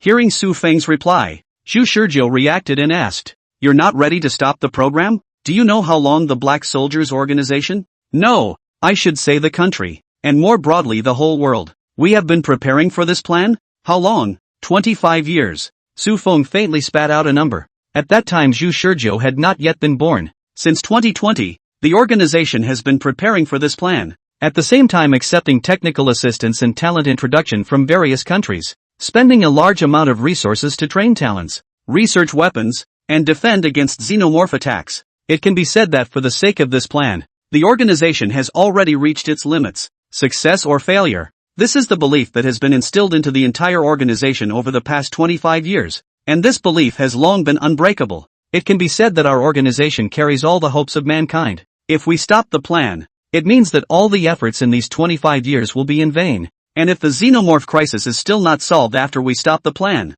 then mankind will be inactive and have their defenses broken through by even larger numbers of xenomorphs. At that time, mankind would encounter an unprecedented disaster. And this kind of disaster is something that no one can afford. Zhu Shizhou got a message from Su Feng's mouth. "Did you just say, many countries?" Yes. Zhu Shizhou really did not expect that there are actually other countries involved. But when you think about it, it makes perfect sense. After all, the xenomorph crisis is a human crisis, and it's actually quite normal for other countries to come in and participate in the decision-making. It was only before that Zhu Shizhou had always thought that the Black Soldiers organization was just an official organization that was divorced from official recognition but did exist, and he thought that Su Feng was the head of the Black Soldiers organization, and that he could make autonomous decisions on all the affairs of the Black Soldiers organization. As for other countries, Zhu Shizhou hadn't thought about their existence yet. Now that he suddenly heard this news, Zhu Shizhou detected a tricky situation. After a long time, he asked, "So, our organization's plan is a joint effort with other countries?"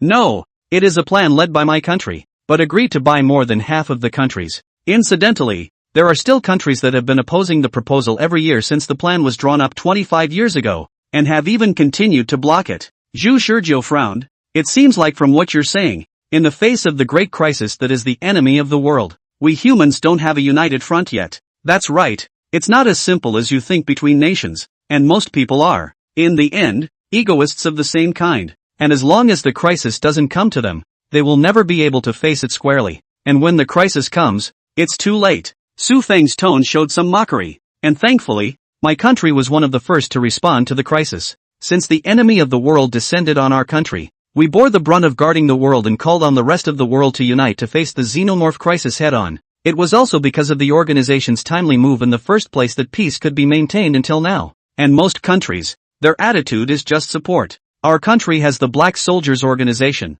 Other countries naturally have their own elite forces and defense projects. Each country has actually long been prepared for the backhand of the plan's failure. The success of the plan is certainly welcome, but if the plan fails, they also have a backup plan to save a portion of the human race, and have achieved the result of the continuation of human civilization. Shu Shurjo didn't give any indication, and being in a state of absolute rationality, he even nodded his head. If there is indeed no way to stop the xenomorph crisis, then their choice is indeed a viable option. Understandable. Su Feng stared expressionlessly at Zhu Shurjo. Zhu Shurjo asked, "What's wrong?" "The reason I was reluctant to inject the black soldier potion was to prevent becoming what you are now." Zhu Shurjo immediately responded, "My mind has really been affected by the potion. Based on my previous analysis of you, if you hadn't injected the potion, you would definitely have cursed at these countries, and would even have had trouble understanding why humanity is still keeping to one side in the face of this kind of world crisis, unwilling to unite at full strength." Wish Shurjo. In fact, in the eyes of most countries, there is a high probability that this plan itself will fail. According to our current level of technology, we can't do anything to shelter everyone, so it's natural to choose to abandon some of the human race and preserve the living forces. Every country has a corresponding arc plan. It's true that the xenomorphs are difficult to defeat, but if humanity uses all of its technological power on defense engineering, it can actually do something to simply block the xenomorphs' attacks. Only if it goes to that end, we humans will never be able to rise from the abyss. Su Feng said all this, in fact, to tell Zhu Shurjo that the plan had reached the point where it had to be launched. Zhu Shurjo heard and understood, then said, "But, the end of the world at 10 o'clock is a force capable of destroying everything. I'll give you the benefit of the doubt, but other countries won't believe it, not even the higher-ups in our country. Something like predicting the future by virtue of one's personal power is a pipe dream for anyone who believes in science." "Alright." Zhu Shurjo didn't have the slightest bit of unwillingness and said flatly, "That is to say, I've done so much, but I still can't do anything to stop your plan? What a waste of this weekly program. And I don't know how many more to come. Hopefully, my emotional self, who has resumed her relationship after filing back, will be able to take the hit." Just as Zhu Shurjo thought so without any fluctuation in his heart, Su Feng suddenly took a turn. "No, the plan can be aborted, though not stopped." "What do you mean?" "It means that you will join the organization as a reservist in the Black Soldier Reserve. And in the meantime, I've applied to my superiors to postpone the plan for 3 months. And you need to pass the test at the training base in 3 months' time to become the strongest black soldier of mankind." Chapter 88 Departure. Luxury Cruise, Rich Kid. Chapter 88 Departure. Luxury Cruise, Rich Kid. Su Feng, the man whom Zhu Shurjo had always considered to have an overwhelmingly morbid command of intelligence, had finally explained everything to him. The Black Soldiers are an organization affiliated with the Crown, but also the armed resistance that humanity is currently holding off at the forefront.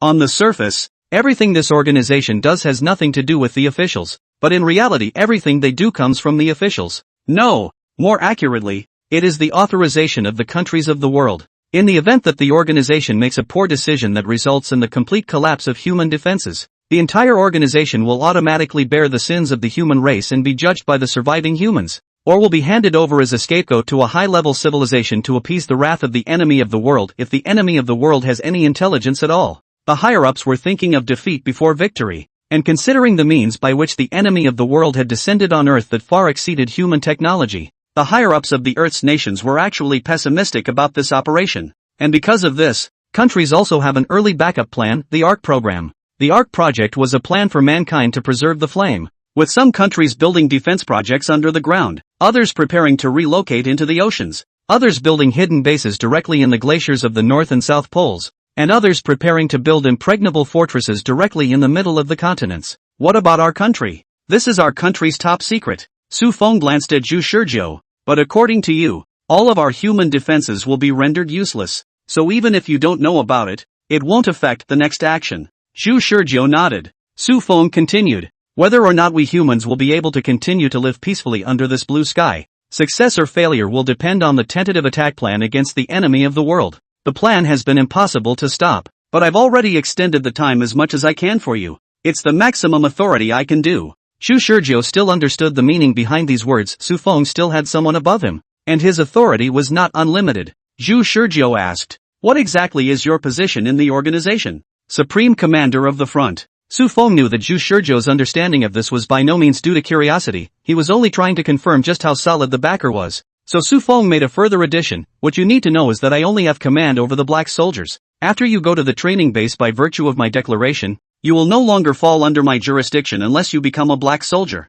In addition, I'm the only one who knows about you being able to foretell the future, and you won't enjoy any privileges when you arrive at the training base, but I'll be able to give you as much help as I can in secret. Zhu Shizhou wondered if Su Feng was scheming again. Why don't you report my ability to see the future to my superiors? Originally, the plan was to be executed at 10 o'clock. Yet if I reported this matter as a reason for delaying the plan, my superiors would certainly not believe my words at this pre-war juncture. Even I reluctantly believed you only after seeing your wonders with my own eyes, let alone them? Su Feng looked meaningfully at Zhu Shizhou. And, even within our organization, there are likewise various factions. Zhu Shizhou was thoughtful. I'll have the information about the training base compiled for you later, and I hope your performance afterward will be worthy of the value I expect you to possess. Su Feng stood up from his chair. Wait, Zhu Shizhou called out to Su Feng. Any more questions? How's Du Fei doing? What have you decided about her? Su Feng glanced at Zhu Shizhou. You shouldn't have had the thought of worrying about her after you injected the potion. It's true that I didn't worry about it, but I knew at the same time that I, possessing feelings, would care about it. Su Feng frowned. He didn't understand. If feelings are erased, then what does one care what oneself thought before feelings were erased? Unless Du Fei has value to Zhu Shizhou that can be utilized. Once again, Su Feng sensed that something was out of his control. What was Zhu Shizhou hiding? He narrowed his eyes and stared at Zhu Shizhou for a long time before he said, Du Fei, since she has been dragged down by you, it's impossible for her to return to a normal life. So I gave her two choices. One is to become a backup for the Black Soldier Reserve like you, or two is to remain restricted in her personal freedom by us until the crisis of enemy of the world is lifted. Oh, that's good. Don't you care what she chooses? Zhu Shizhou casually replied. Is there any other choice? No sane person could possibly choose the second one, and I'm just asking. Right now I don't understand what I would say or do with feelings, so I simply don't think about anything. No normal person would choose the second one? Su Feng laughed. Do you think everyone can accept emotional erasure? Even some black soldiers can't withstand that feeling of lifelessness. Do you think a normal person would choose to become a black soldier? Zhu Shizhou frowned. It looks like I'm being affected by the potion again. I don't think there's anything bad about this state. Well, if it was the previous me, I would have stopped Du Fei from making the second choice. Su Feng said, but unfortunately, she chose the first option. She will be traveling to the training base after you as well. Zhu Shizhou nodded after thinking about it. Then it looks like she's not normal either. Su Feng carefully stared at Zhu Shizhou's eyes for a long time, but he didn't see anything strange from them. Actually, is Zhu Shizhou asking this question out of concern? Yes and no. He simply considered the fact that he would inevitably care about it in the next week's program, and that he would inevitably come to the next week's program. In short, it was the information he needed for the next week's program. Since having his feelings erased, he had long since used this week's version of himself as a tool to benefit the next week's version of himself. It was impossible for Su Feng to guess Zhu Shizhou's thoughts in the absence of sufficient information, and if he did, then he would definitely regret entrusting the future of mankind to him, a man who was destined to die. Su Feng asked again before leaving, do you have any more questions? Zhu Shizhou thought about it, and a question really came to his mind. Yes, even a person of Su Feng's nature was starting to get a little impatient. If you have a question, ask it quickly. Don't wait until you head to the training base and still have a whole bunch of questions. No one will be able to answer them for you at that time. Zhu Shizhou looked at Su Feng expressionlessly. What I want to ask is, what exactly is your name? Su Feng, that's my name. Even though Zhu Shizhou was now emotionless, he still fell into silence. Just how many times are you going to play me on this one? I played you on this one? Su Feng first asked, then immediately thought of the conversation he had with Zhu Shizhou in the interrogation room. Yes, you have foretold the future. So what exactly is your real name? That clearly shouldn't be information worth hiding. However, Su Feng sneered. I'm not lying. My name is indeed Su Feng. After saying that, he no longer paid attention to Zhu Shizhou, who was caught in an infinite tangle, and left the infirmary. November 7th, 2045, 10 a.m. Sharp. The end of the world didn't come. Su Feng sent someone to send him the information he needed to know after going to the training base. Zhu Shizhou had envisioned many kinds of ecstatic images after he saved the world. The same as his own ecstasy when the end of the world was delayed for 2 minutes in one of his previous weekly programs. But he had never imagined that he would greet the world that had extended time with such a calm demeanor. In the midst of this calm, Zhu Shizhou put down the paper report in his hands. He was now sitting in a classroom-like room. I have to say that the potion was really powerful. An hour ago it was difficult to even support his body to sit up. Now all the soreness in his body had disappeared, as if he had never tried desperately to destroy his body, and acted as usual. I have a rough idea of the situation. Xu Shizhou closed the report and handed it back to Su Feng. There were many valuable things written inside the report. For example, the class structure of the personnel in the training base, the general training content of the Black Soldier reserves, the weapons that must be mastered in a short period of time, the know-how associated with passing various tests, and the various real-world missions that may be encountered in the future. Each part was shallow, but it did unfold a general picture of the training base to Xu Shizhou. Su Feng needed him to become the strongest black soldier of mankind within 3 months, so he naturally had to give him the most help before then. According to what Su Feng had said in his report, after arriving at the training base, all devices that communicated with the external network would be forcibly confiscated, and the training base would only have an internal network, with only the top management of the training base possessing the authority to contact the outside world. So right now, Su Feng couldn't wait to inform Xu Shizhou of all the information he could divulge. Xu Shizhou said that he had finished reading, and Su Feng didn't ask him how much he had actually memorized, and directly nodded his head. In that case, let's get going. Xu Shizhou had always been concerned about where the place where he was being held, the command headquarters of this Black Soldiers organization, was located. When he saw the outside sky again, he finally knew the answer. The command headquarters of the Black Soldiers organization is located inside the submarine. It is a huge, immense submarine, hidden in the middle of Jiangchen's waterfront, and he was in a diving suit, being brought to the surface by the Black Soldier. After surfacing, he saw a luxury cruise ship, surrounded by the vast sea. After being strengthened, eyesight can only be seen far away from the distant Jiangchen land. Xu Shizhou, who had his feelings erased, didn't half marvel, but was brought into the lowest level of the cruise ship's interior after a careful observation. Gee, I've been waiting for you guys for a long time. Inside a hall of golden splendor layer, Xu Shizhou and the 2 black soldiers beside him met the owner of this cruise ship, a young man with a big smile. Xu Shizhou recognized him. He was a famous second-generation rich man in the country, and the one who had been forced to resign from his position as chairman of his family's group within the Black Soldier organization's cyber land washing offensive he had experienced. Chapter 89, Wang Chong. Chapter 89, Wang Chong.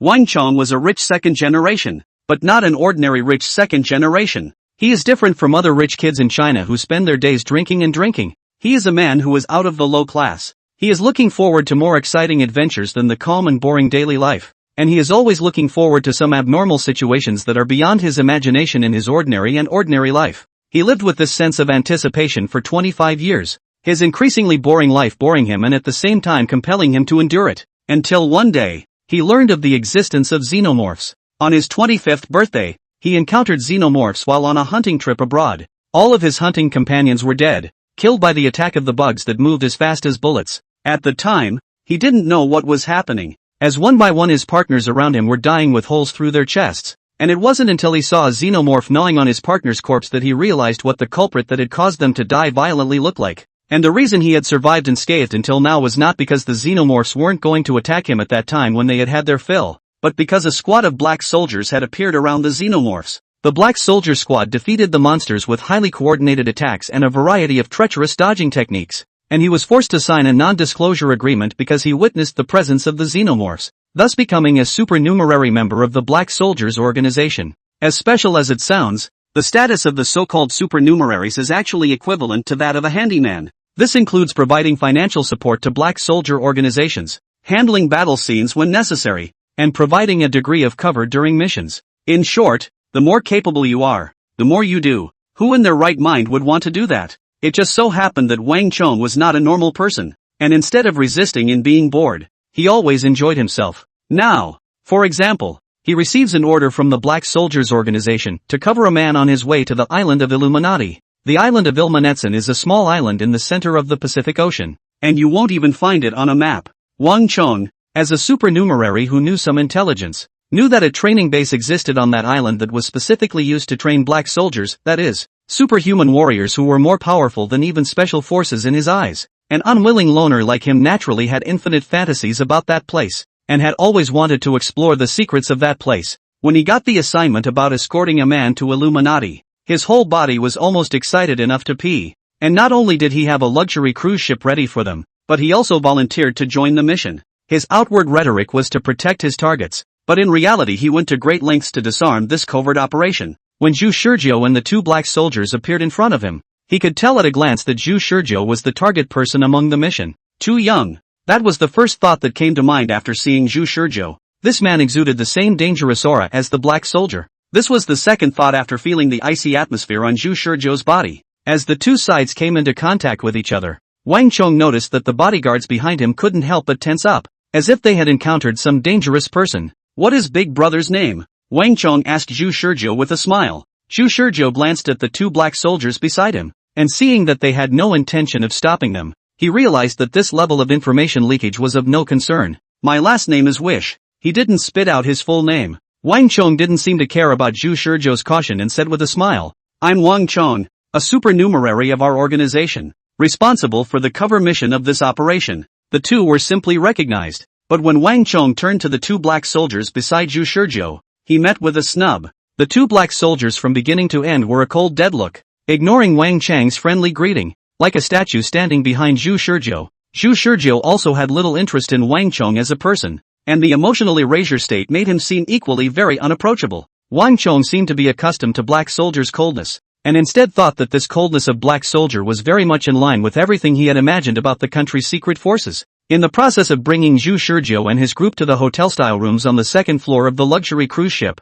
he was still chattering to Zhu Shizhou about the cruise ship, which symbolized financial power, in an attempt to attract Zhu Shizhou's interest. "Our luxury cruise ship is 361 meters long, 66 meters wide, 72 meters high in the water, displacing up to 220,000 tons, with 16 decks and 2,700 staterooms for 6,000 guests and 2,000 crew members. In addition to the green forested areas built to mimic tropical parks, we have a family outdoor recreation area, 3 open-air pools, water parks, and if you're interested in rock climbing, I can take you to the rock climbing area to play rock climbing, as well as dozens of bars and restaurants open around the clock." The top 2 floors of the cruise ship are the entertainment hall, which has opened a collection of different styles of casinos. Wang Chong was in the middle of talking when the guest room arrived. Zhu Shizhou and the two black soldiers walked in. Then with a bang, the door of the guest room was closed. The only people left in the hallway outside the door were Wang Chong and his bodyguard, who wore a stiff smile.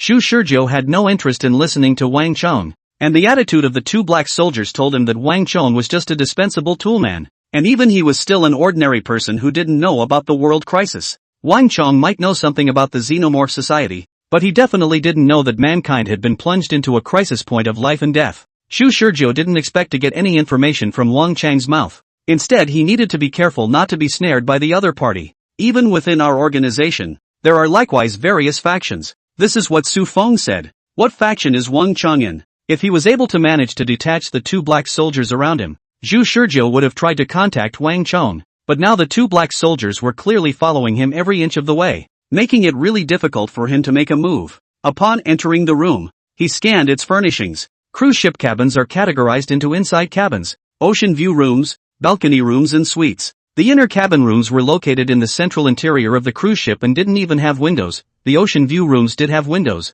but they were located near the surface of the sea and the windows were sealed and locked. The balcony rooms were the rooms located on the upper decks, which could be used for people to walk out onto the balcony to enjoy the vast ocean view. And lastly, there were the suites, which, apart from the spacious bedrooms and bathrooms, also had separate areas for meeting and dining, and even a single room with a gambling table and a gym with floor-to-ceiling windows. Wang Chong prepared for them as the suite, and still the largest presidential suite. This suite under the 3 people more than enough. Wish Shizhou stood in the center of the wide room and turned toward the two black soldiers. "Both of you, time waits for no one. How about sparring with me? Stay with me until you're exhausted. I can feel the potion in my body still working." The two black soldiers looked at each other. Then one of them stepped forward. Wish Shizhou was ready to fight. Until he arrived at the training base, he would continue with this high-intensity training mode, descending to that island in the strongest state of his being. Chapter 90, Back to File Point Updates. Chapter 90, Back to File Point Update. At night,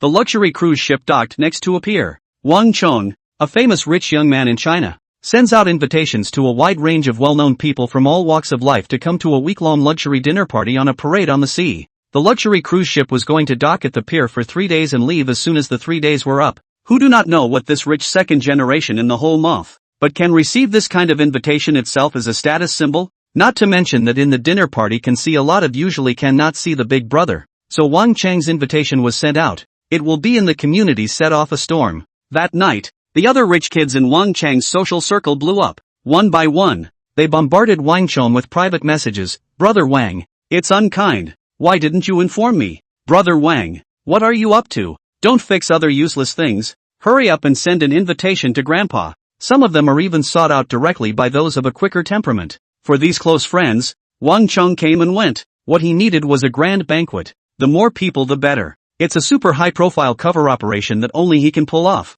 At night, Zhu Shizhou's entire body was lying on the floor of the room panting violently after another battle that was fought to the point of exhaustion. In this kind of battle that could be described as playing for his life, Zhu Shizhou felt that his strength had been greatly improved again, both in terms of experience and physical quality. He had undergone another drastic change compared to when he first boarded the cruise ship. With absolute sanity, the thoughts of pain and giving up did not exist for him, and that was why he was able to squeeze his abilities to the limit. And while lying on the ground, he didn't forget to take out his cell phone to browse the internet for movement. He saw the deja vu bombardment of hot news on the internet, called Wang Chang's invitation news in the evening directly on the top of the hot news list. Zhu Shizhou gasped and asked towards the two black soldiers beside him. Won't this be too noticeable? The two black soldiers said indifferently in unison. It's none of our business. Yes? From the immediate answers of the two black soldiers, it seems that they really hadn't thought about the question. So how much of this is convenient for you guys to talk about and that I don't know? There was a silence in the room. These two men were like cold machines, devoid of any human feelings. They wouldn't even think about what kind of purpose and deep meaning was hidden behind the question Zhu Shizhou asked. They only had the mission in their eyes. Expecting information from them is a fantasy. After a while of thinking, Zhu Shizhou came up with an answer. Because the course of a lone ship on a vast sea is so obvious. If one were to use a separate vessel or otherwise navigate, if one were to be attacked, one would only die a silent and unnoticed death. Su Feng chose to let Wang Chong invited people from all walks of life to cover up the action as seemingly bold, but the actual good considerations, then all walks of life of the social elite too, if there are other factions of people choose to attack the cruise ship, will certainly cause violent unrest in society, attract attention from all sides. Zhu Shizhou still remembers the mysterious conservative faction that appeared once in the 11th weekly program. They were eager to make their existence unknown, hiding in front of the Black Soldiers organization as if they were rats in the sewer. And in the following weeks of the program, they did not even appear once for some reason.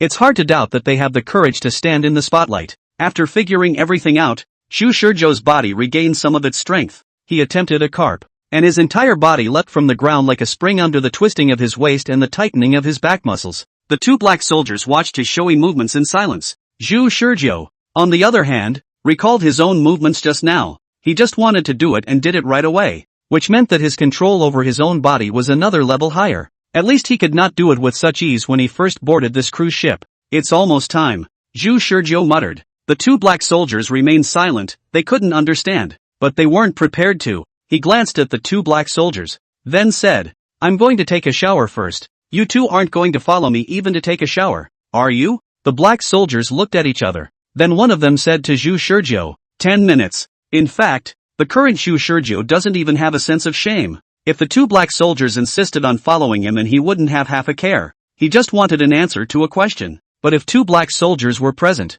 then even if he wanted to do something he would surely be stopped. Zhu Shizhou entered the bathroom and looked inside. The first thing that caught my eye was a large bathtub that was big enough to lay down 3 or 4 people. Next to the bathtub was a glass window that could see the vast night sky and the ocean, and on the left-hand side was a very wide vanity, on which there were unopened shower gels and shampoos, and there were clean and tidy bath towels and washcloths folded up on the wall of the bathroom. Under the vanity was the storage cabinet. Zhu Shizhou rummaged through it, rummaging and finding a brand new hairdryer. In the dead silence of the bathroom, Zhu Shizhou's eyes were dark and uncertain. He slowly unfolded the hairdryer's cord, then found the socket near the bathtub and plugged it in amongst the sockets. Then gestured the distance from the hairdryer to the bathtub. Isn't long enough? Wish Shizhou was embarrassed. He then shook his head helplessly. Never mind. It's better to use the simplest and crudest method. He mumbled something as he pulled a toothbrush out of his dental cup and walked straight to the tub and turned on the hot water heater. Then filled the entire tub with hot water after only 5 minutes. Goodbye, world. He aimed the end of the toothbrush at his neck, and after the potion had been injected through his powerful power-driven arm, he viciously stabbed the toothbrush accurately into the artery in his neck. His entire body fell headfirst into the bathtub, his body with the gurgling blood coming out of his neck splashing on the water, exploding into a scarlet flower of blood. It looked spectacular and beautiful. This symbolizes the final dying of life. Before long, the water in the bathtub was colored red. 14th weekly entry. Pawn. The time was just 5 minutes past 0. Inside the empty room, Xu Shizhou had a thin report in front of him, without the slightest crease, without the slightest trace of turning. But Xu Shizhou already knew what was involved, because he's back in gear. The point in time to file back to was not the expected 10 a.m. on November 6th, but rather 10 a.m. on November 7th. This should have been news that would have shocked Xu Shizhou to the core, as a mistake in this matter would mean a change in all of his future weekly plans. Yet he had no inner turmoil right now. My previous plans were all based on being able to archive back until 10 o'clock in the morning on November 6th, but now I'm back to 10 o'clock in the morning on the 7th, which means I've successfully postponed the point of the end of the world, and Su Feng is going to show me the intelligence about the training base. In summary, the conclusion is that as long as 0 hour has just passed, the archive point will be advanced forward by 24 hours. Dying on November 7th brings you back to November 6th at 10 a.m. Dying on November 8th brings you back to November 7th at 10 a.m. This is the equivalent of an archive point that is updated as the game's plot progresses, and can be saved at 10 a.m. on November 7th as long as it makes it through that day unscathed. So if I want to go back to a more forward archive point, can I still go back to the previous archive point by continuing to die after the archive point is updated? Xu Shizhou had no fear of death, and he wanted to figure this out now, not to satisfy his curiosity, but to give himself more adequate intelligence, as well as to improve his utilization of the death return file. Just as Xu Shizhou was still thinking so, Su Feng walked into the room. How's the reading going? Su Feng swept a glance at the paper report placed on Xu Shizhou's desk. Didn't look. Wish Shizhou replied. Su Feng frowned, the tone of voice with a little harsh. We do not have much time. Even if a minute and a second cannot afford to waste. After watching you have to immediately set off to the front of the training base. But I foresaw it. Xu Shizhou blocked Su Feng's words with a single sentence. As Su Feng froze, Xu Shizhou said, "You're planning to use Wang Chang's private luxury cruise ship as a cover to drive me to the island, right?" Though it was a question, he didn't show any doubt. Instead he was incredibly sure. Su Feng came back to his senses. It's because I sent over information to you, so you foresee the future under this choice? Then what if I make other choices? Isn't it possible to be able to foresee the future after every choice without having to do anything? Your mind is still spinning fast enough as always. But unfortunately, no. Xu Shizhou shook his head. As I said, my ability to foretell the future is limited. And what I can foretell is only a limited number of futures. And I can't be sure of the frequency with which I can foretell the future. So if I were to use my ability as a tool that I can control at will, then most of the time I will meet with failure. However, I have no way to judge whether what you say is true or false. I'll give you the benefit of the doubt that you are able to foretell the future. But the fact that you are able to foretell the future also means that you are able to utilize my trust in you to complete your deception of me. So whether your ability is a passive ability or an active ability, I don't know anything about it. I really need to consider imprisoning you now. A dangerous light flashed in Su Feng's eyes. The words sounded as if he wanted to take Xu Shizhou into a small dark room where he would never see the light of day.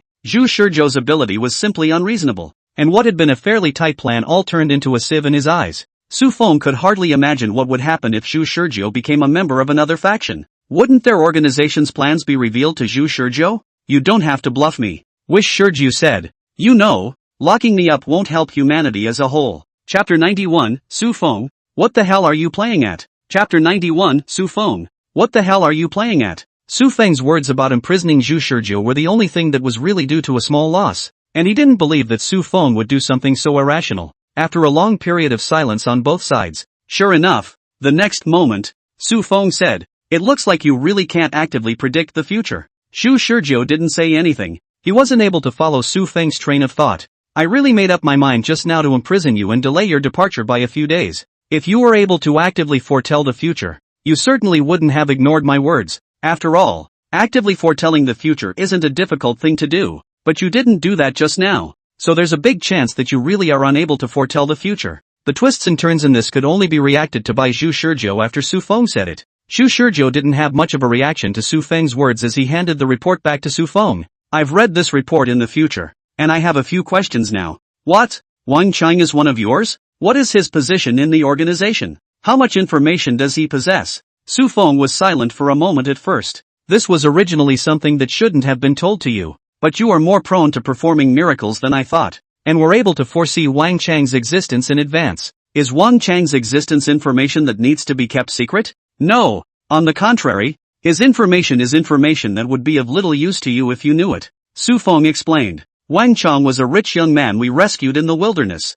and he and his companions were almost wiped out by the xenomorph regiment. More accurately, all the people he was traveling with died, leaving him the only one who survived. So after that he signed a confidentiality agreement with us and became a supernumerary member of the organization. Our organization only operates in the shadows a lot of the time, and we often can't do things in public, so we need someone who can do things in our place that we can't conveniently do. And Wang Chong is just right. Wang Chong has money. Just these 4 words. To put it more simply, money. To put it more simply, the name Wang Chong itself represents money. He doesn't know anything but the existence of xenomorphs. Xu Shizhou narrowed his eyes and said skeptically, I don't think it's right. Is Wang Chong the prey that jumped in on his own accord after you guys set a trap? No. Su Feng answered quickly. However, the faster Su Feng answered, the more Xu Shizhou became certain that Su Feng was deliberately letting Wang Chong fall into the trap they had set. He suspected that the xenomorph incident Wang Chong encountered in the wild was not a coincidence. Su Feng was an unscrupulous person, and he had realized this early on from the 4th week of the program. Forget it, this has nothing to do with me. I do want to ask you, what did you see in the future again? Nothing. I entered the cruise ship, slept until dawn, and when I came back to my senses time had ended, and rather than foreseeing the future, I had a worthless dream. Is that so? Su Feng looked deeply at Xu Shizhou. If nothing happened, then why would Xu Shizhou care about Wang Chong? Or is he going to use Wang Chong to accomplish some ulterior secret? Su Feng was skeptical in his heart, but there was nothing he could do if Xu Shizhou refused to say it. Just as Xu Shizhou thought, he didn't want to lose a lot of money for a small reason. Anyway, let's go first. Xu Shizhou put on the familiar diving suit. Sure enough, without the help of the others, Xu Shizhou put on the diving suit by himself and looked so skillful. Su Feng looked on, only to determine once again that Xu Shizhou had indeed foretold the future. Xu Shizhou kept recalling his own state after the injection of the potion. He had often scrutinized himself with objectivity and calmness, speculating on what he would do in his general state when faced with a certain choice. After coming to a conclusion, think about whether your rational self should follow that choice, or whether you should implement a decision according to absolute rationality. His self-cutting in the bathroom was purposeful, to feel out the specifics of the ability death recall even further. Once, at the end of the 11th week's program, he delayed the end of days by 2 minutes, and the result was still back in gear until 10 a.m. On November 6th, so it can be simply surmised that just a short delay of the doomsday would not make any difference to the point of return. So at that time Xu Shizhou had an idea: if the doomsday was delayed to November 8th, would the situation change? But the self in the general state is indecisive and thinks too much, and in the emotionally obliterated state the self sees no need to think about many things, such as the lives of family and friends. Since he couldn't save the world, the lives of his family and friends were meaningless, and rationally he could shed it all without mental burden. There is also the fear of death. Although it is not said, Xu Shizhou has been fearful, worrying that his ability only works on November 7th, and if the time came to November 8th, would one still be able to die and go back to the file? Xu Shizhou was not sure, but under rationality he dared to gamble. Now that he had lost his fear of death, he could be said to have no scruples, and even if he died now and couldn't go back to the file, he wouldn't be left with any remorse or regret. It was because of this that he made the decision so simply. In fact, on top of that, he had an even crazier idea, which was that if the point in time still didn't change after this backfiling, then he would keep trying, pushing the point in time of death further back, and even if he behaved perfectly on that day, he would have no compunction about doing it to himself. Fortunately, he was able to determine the conclusion in just one instance. Before another departure, he asked, "Can we make Du Fei a supernumerary member of the organization as well?" No. Why? Because Du Fei has nothing to offer unless she becomes a black soldier. And Wang Chong was different from Du Fei in that he had money. Well, that's reason enough. Xu Shizhou set off once again, followed by 2 black soldiers, swimming upstream in the sea in diving suits. Then when they surfaced, they saw another huge ship. Xu Shizhou still looked back at the surrounding. In the absence of reference, Xu Shizhou can only rely on the feeling to judge. The position of this cruise ship on the sea surface compared with the previous week's sight has not changed much. That is to say, this cruise ship has been moored at sea for a long time. Whether one mentions it ahead of time or not this week's program. Come to think of it, neither in last week's program nor this week's did he see the splash of a cruise ship traveling over the ocean. Originally, according to Xu Shizhou's guess, the cruise ship should have at least disguised itself as if it was passing by to pick him up. Yet now it was more like it was anchored at sea to attract the attention of more interested parties. Su Feng's plan shouldn't be as innocent as he thought. While thinking about this, Xu Shizhou entered the cruise ship with the 2 black soldiers, and inside the cruise ship, he met Wang Chong again. Inside the Golden Hall, Wang Chong was still smiling so brightly. I've been waiting for you for a long time. What is your name? Zhu Shizhou looked at this familiar face and the corner of his mouth curled up slightly. My name is Zhu Shizhou. Nice to meet you. This time, Zhu Shizhou not only reported his real name, but also put on a smile as bright as Wang Chang's. Su Feng, what the hell are you up to? Chapter 92. Chapter 92, The Duel. Wang Chang looked at this little old brother whose appearance looked younger than him, and while he was surprised in his heart, he greeted him with a smile on his face. Hello, Brother Zhu. I'm a supernumerary of our organization, in charge of covered duties for this operation. Pleasure to meet you. The two smiling men shook hands in a sort of brief acquaintance, but it was impossible to say how much of the duo's smiles were genuine.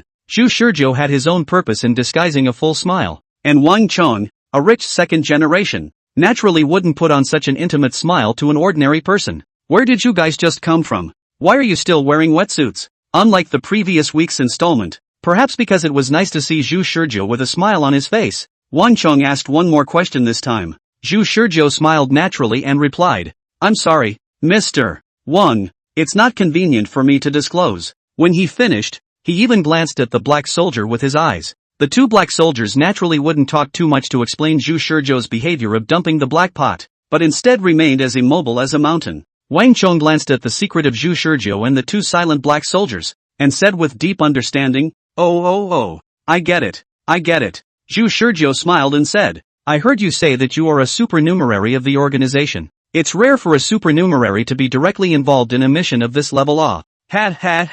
I have nothing else but money. That's all I'm good for to the organization. Wang Chong smiled and laughed to himself, then asked, by the way, Brother Zhu, what is your position in the organization? Also a supernumerary like me? Zhu Shizhou smiled coyly, Black Soldier Reserve. Alternate to the Black Soldier Reserve. To be precise, at least when you arrived at the training base, you could become a Black Soldier Reservist by way of promotion, and after becoming a reservist, you can only become a full-fledged Black Soldier after a period of training and a final examination. But there was no need to tell Wang Chong about this kind of thing. It was all perfunctory anyway. There was no need to confess at all. Black Soldier Reserves? Wang Chong was clearly shocked. I've heard that the Black Soldier Reserves are all selected from the military. By what means were you selected?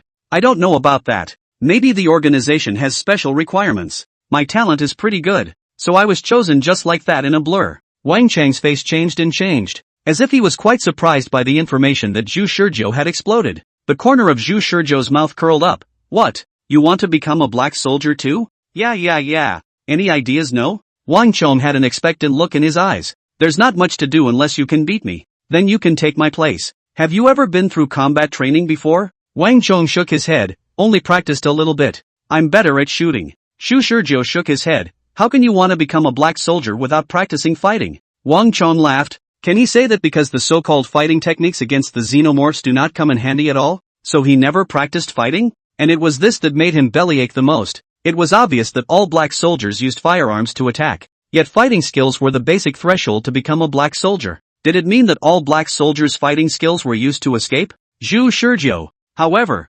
smiled and said, Tell you what, I'll spar with you for one match, and I'll almost know your own talent. Ha, that's pretty good. There's a boxing gym on this cruise ship too. Let's go train. Although Wang Chong didn't think he could compare to Zhu Shizhou, he wasn't so afraid to even try, and he also wanted to see how big the gap was between himself and Zhu Shizhou. Zhu Shizhou, go. Take me there. The two Black Soldiers watched the whole process of Zhu Shizhou snubbing Wang Chong and glanced at each other. What defeating Zhu Shizhou will be able to take his place? Press did not have such a thing. It was logical that nonsense to this point must be stopped, but they were specifically instructed by Su Feng before this mission began. In the course of the mission, even if Zhu Shizhou has any strange behavior, don't stop him. Try to satisfy his demands as much as possible, and report back to me if there is anything you really can't decide. They didn't know Su Feng's reasoning for saying so, but they at least understood one thing, and that was that Su Feng had long predicted that Zhu Shizhou would mess things up. Since it was expected, it proved that Zhu Shizhou's actions were still under his control. In that case, they don't have to worry. Wang Chong is only a supernumerary after all. Even if he is rich, let Zhu Shizhou do whatever he wants. Their mission is just to make sure that Zhu Shizhou can arrive safely at the island of Illumination. Boxing gym. Zhu Shizhou and Wang Chong both stepped into the ring. Wang Chong leapt to his feet and asked, Do I have to wear gloves? No need for gloves. I didn't wear them in my test to become a Black Soldier Reservist. Wang Chong was curious. What is your opponent in the test? Zhu Shizhou simply replied,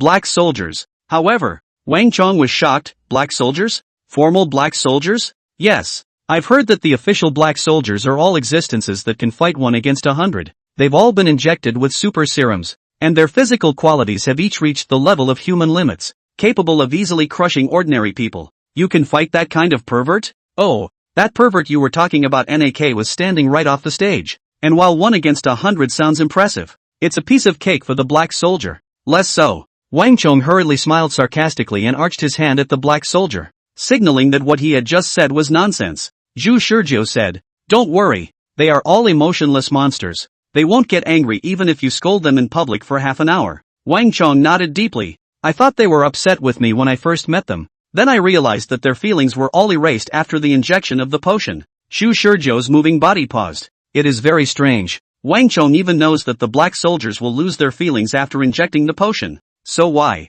Zhu Shizhou asked his question. "Since you know that becoming a black soldier will cause you to lose your feelings, why did you become a black soldier?" Wang Chong let out a laugh. "Don't you think this guarding the people in the shadows thing is cool?" Zhu Shizhou was rarely choked speechless. "Does secretly guarding the people mean arresting and torturing anyone who was even remotely suspicious?" After a long time, Zhu Shizhou sincerely said, "I don't feel handsome. If I can, I still want to be an ordinary person. This is one of the rare views that are uniform before and after the injection of pharmaceuticals." Now Wang Chong simply thinks Zhu Shilong in Versailles. More Versailles than first earn him 100 million. The money's good, but the chance to become a transcendent human doesn't come along very often. Wang Chong shook his head and joked, "Forget it, don't say so much. Anyway, if I can defeat you, I can take your place, right?" "Yes. Okay, what about the rules?" "The only rule is bare hands. Just don't use any weapons." "Ha ha, it looks like even a black soldier with good kung fu is afraid of a chopper." Zhu Shizhou smiled and didn't say anything.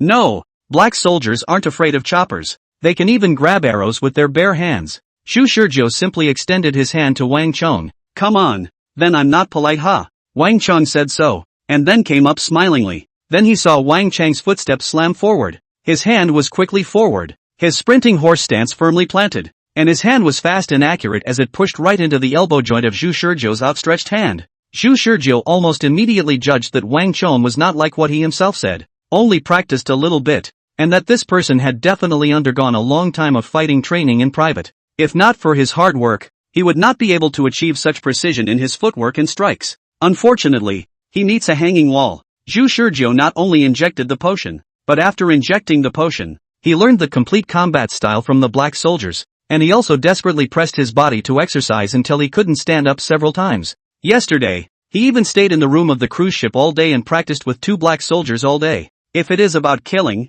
he can take Wang Chang's vitals in a single move. And if it is about speed and strength, although the muscle fibers need to be tempered over time, his degree of control over the body has gone up a tier, and he can play a stronger speed and strength under the same standard of physical fitness. Not to mention that Zhu Shizhou's reaction speed was even crushing Wang Chong now. This was a fight that Wang Chong absolutely could not win. Zhu Shizhou took a small step back to avoid Wang Chang's palm, and when he rushed up again, he also fiercely took a step forward and swung his fist towards his throat. There's no other technique. It's simply fast. The bodyguards on the stage blanched. "Stop! Look out!" If this sharp and fast punch whacked Wang Chang's throat, then all of Wang Chang's knots would have to be shattered by the punch. Their vision as bodyguards could naturally see the precision of Zhu Shizhou's punch, which was at least more threatening than Wang Chang's jostling joint techniques. However, Zhu Shizhou's fist immediately changed direction again when it was about to hit the knot of Wang Chang's throat, changing his fist into a finger. His index and middle fingers came together and poked straight at Wang Chang's solar plexus.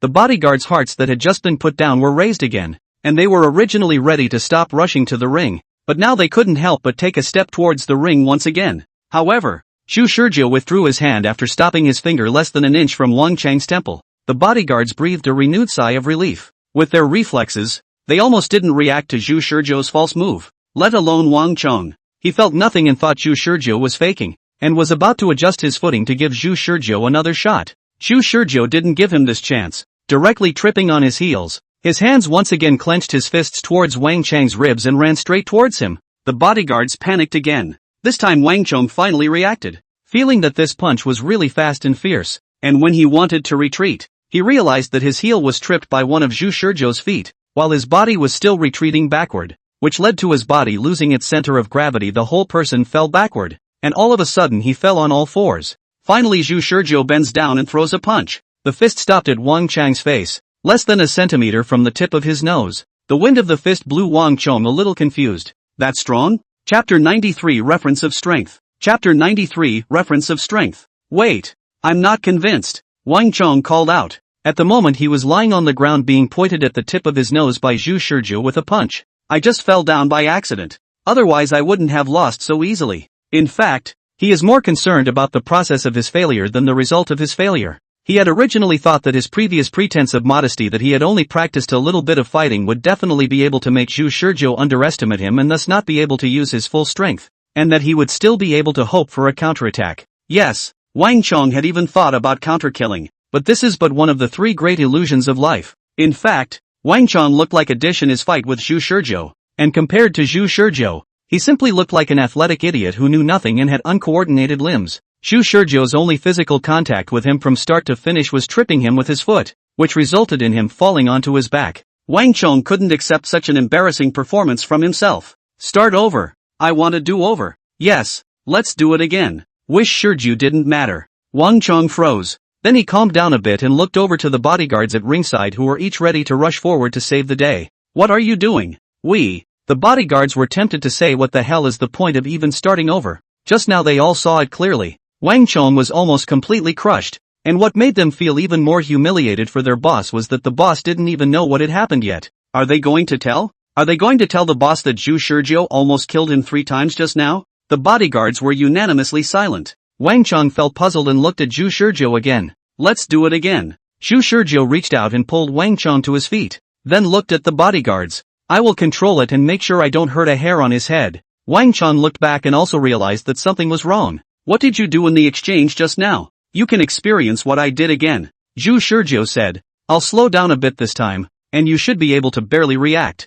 That's an understatement. Even though Zhu Shizhou was telling the truth, Wang Chong still felt slightly offended. Again, the bodyguards had no choice but to retreat, seeing that they could not dissuade their boss from going up to the top. After all, they were bodyguards, not nannies. Zhu Shizhou once again extended his hand to Wang Chong. Wang Chong shook his head, and Zhu Shizhou still made the exact same movements as earlier. Is there such a look down on me? Wang Chang's entire body was bad, and angrily, he made the same choice as just now. Zhu Shizhou likewise took a small step back to avoid Wang Chang's attack as he did just now, and then swung his fist at Wang Chang's throat. Only this time the movement was slightly slower. The bodyguards couldn't bear to watch from the stage. They were afraid they were going to have a heart attack if they watched any longer with a start. On the contrary, the 2 black soldiers, from beginning to end, stood quietly and motionless, looking like lifeless stone statues, as if nothing could startle any of their emotions, looking silent and powerful. Wang Chong saw clearly that Zhu Shizhou's fist swung to his throat and stopped,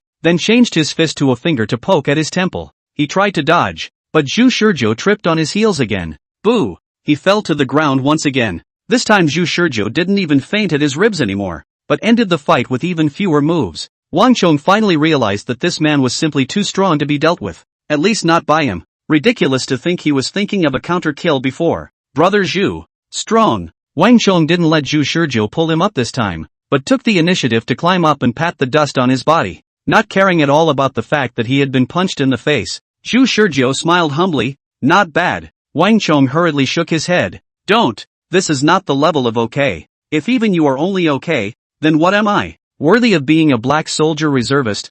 I can't help it. Wang Chang's defeat was taken for granted, and Zhu Shizhou didn't feel anything wrong. He recalled Wang Chang's behavior twice just now and finally determined that he was not in disguise. Even a real black soldier couldn't possibly disguise himself like an ordinary person when facing him, and unless Wang Chang's acting skills were truly superb, there was no way to fool Zhu Shizhou's eyes. There were 2 reasons for Zhu Shizhou to spar with Wang Chong. For one thing, he didn't think Su Feng would choose a random supernumerary of the organization to come into contact with him. He had previously guessed that Wang Chong was a pawn of Su Feng who was hiding his strength, but unfortunately, his guess was wrong. He also needs to continue to test Wang Chong, this person in the end what is worthy of Su Feng's favor. This is not a joke. With Su Feng's kind of intelligence control freak, being able to let Wang Chong know that much intelligence can simply be considered outrageous. Knowing that all of his current intel was exchanged little by little with his life. Did Wang Chang's money really mean that much to Su Feng, the official organization's pre-war supreme commander? The second reason was that he needed to familiarize himself with his level.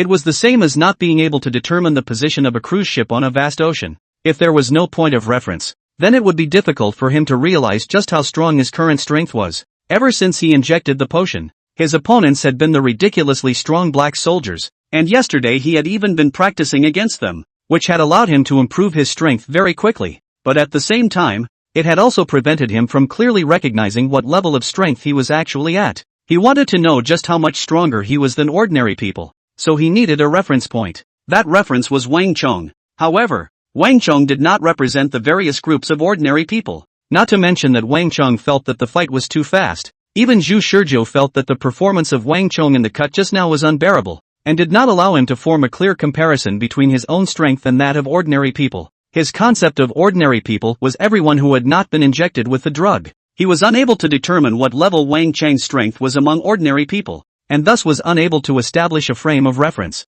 So Zhu Shizhou turned his attention to the bodyguards under the ring. Wang Chong noticed Zhu Shizhou's line of sight, and thought that Zhu Shizhou thought that he had won too easily. So he said, "I admit that I lost. I can't beat you, but my bodyguard might be able to satisfy you. Do you want to try?" Zhu Shizhou asked, "What caliber are your bodyguards?" "Most of them are ex-military. Some are mercenaries by trade." Zhu Shizhou nodded. "That can be tried. So let's start with a mercenary." Wang Chong almost choked on his own saliva. "What do you mean? Let's start with a mercenary? What the hell are you ordering?"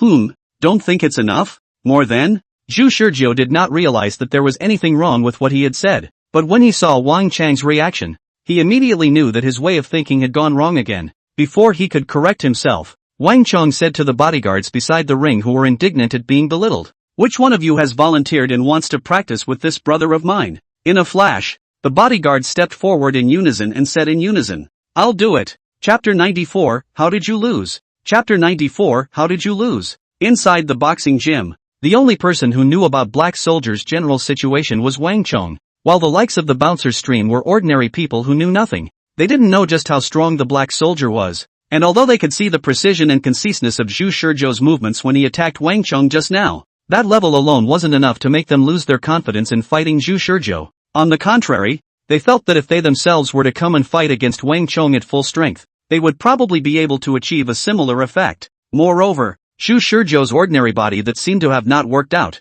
To say that it could have any deterrent effect would be purely hilarious. One and all want to get on. Wang Chong is watching the fun. Zhu Shizhou is able to easily defeat him is good, but whether he can defeat these veterans and mercenary bodyguards is an unknown. After all, Zhu Shizhou is only a black soldier reserve, not a black soldier. He stroked his chin and thought for a while, then turned to Zhu Shizhou and said, "Then how about you pick one at random?" "Then it's him." Zhu Shizhou pointed to a random one. The bodyguard who was pointed to was red in the face, feeling insulted. "Come on." The bouncer jumps right into the ring. Zhu Shizhou did not have the intention of belittling the other party. The attitude of underestimating the other party shown now was merely a means to stimulate the other party to go all out. "Hello, what's your name?" Zhu Shizhou greeted. The bodyguard moved his body and stared menacingly at Zhu Shizhou. "My name is Li Yao. I was a mercenary in Wagner, Russia for 10 years, and I've carried out missions in more than a dozen countries such as Africa, Syria, Libya, and Ukraine, and I've served as the commander of 3 special military operations, received no less than 10 medals of honor for combat." Zhu Shizhou patiently listened to the other party's words, and although there was no fluctuation in his heart, he still understood what the other party was trying to express, and gathered the fake smile on his face. "So, you're strong?" Li Yao looked at Zhu Shizhou's expressionless appearance and instinctively felt a faint sense of crisis within his heart. The mere fact that he was being stared at by the other party raised a million alarms in his mind.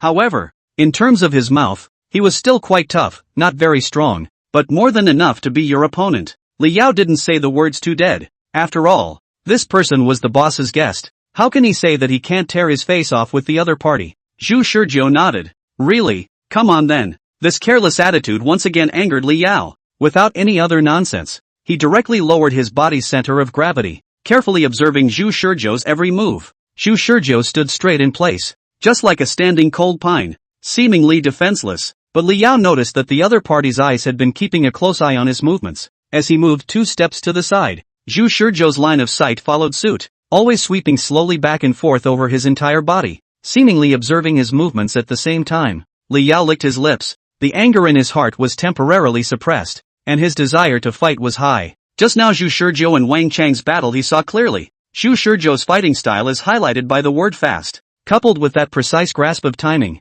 Wang Chong, who was fighting him, did not even manage to react to where he was losing, and it was only when Xu Shizhou slowed down for the second time that he was able to come back to his senses. Now that he knew that his opponent excelled in speed and his grasp of timing, his next combat choice was quite clear. The only way to beat your opponent quickly is to be faster than them. In an instant, Li Yao's front foot quickly dipped forward. The muscles of his back leg tightened as if he was stepping on a spring, and his entire body leapt forward violently for a large distance. Li Yao's body was not only tall and robust, but his leg length also far exceeded Xu Shizhou and Wang Chong. This big stride directly shortened the distance between the two to within one step, and the speed was so fast that it sent out a slight shocking whistling in the air. Xu Shizhou saw his opponent's movements clearly, and the instincts honed from constant battles with the black soldiers prompted him to quickly take a small step backward to the side. Even the black soldiers couldn't effectively defend themselves against attacks under a short distance, and Xu Shizhou certainly took note of that, but he didn't back up too far either, merely retaining the minimum distance to ensure he could react.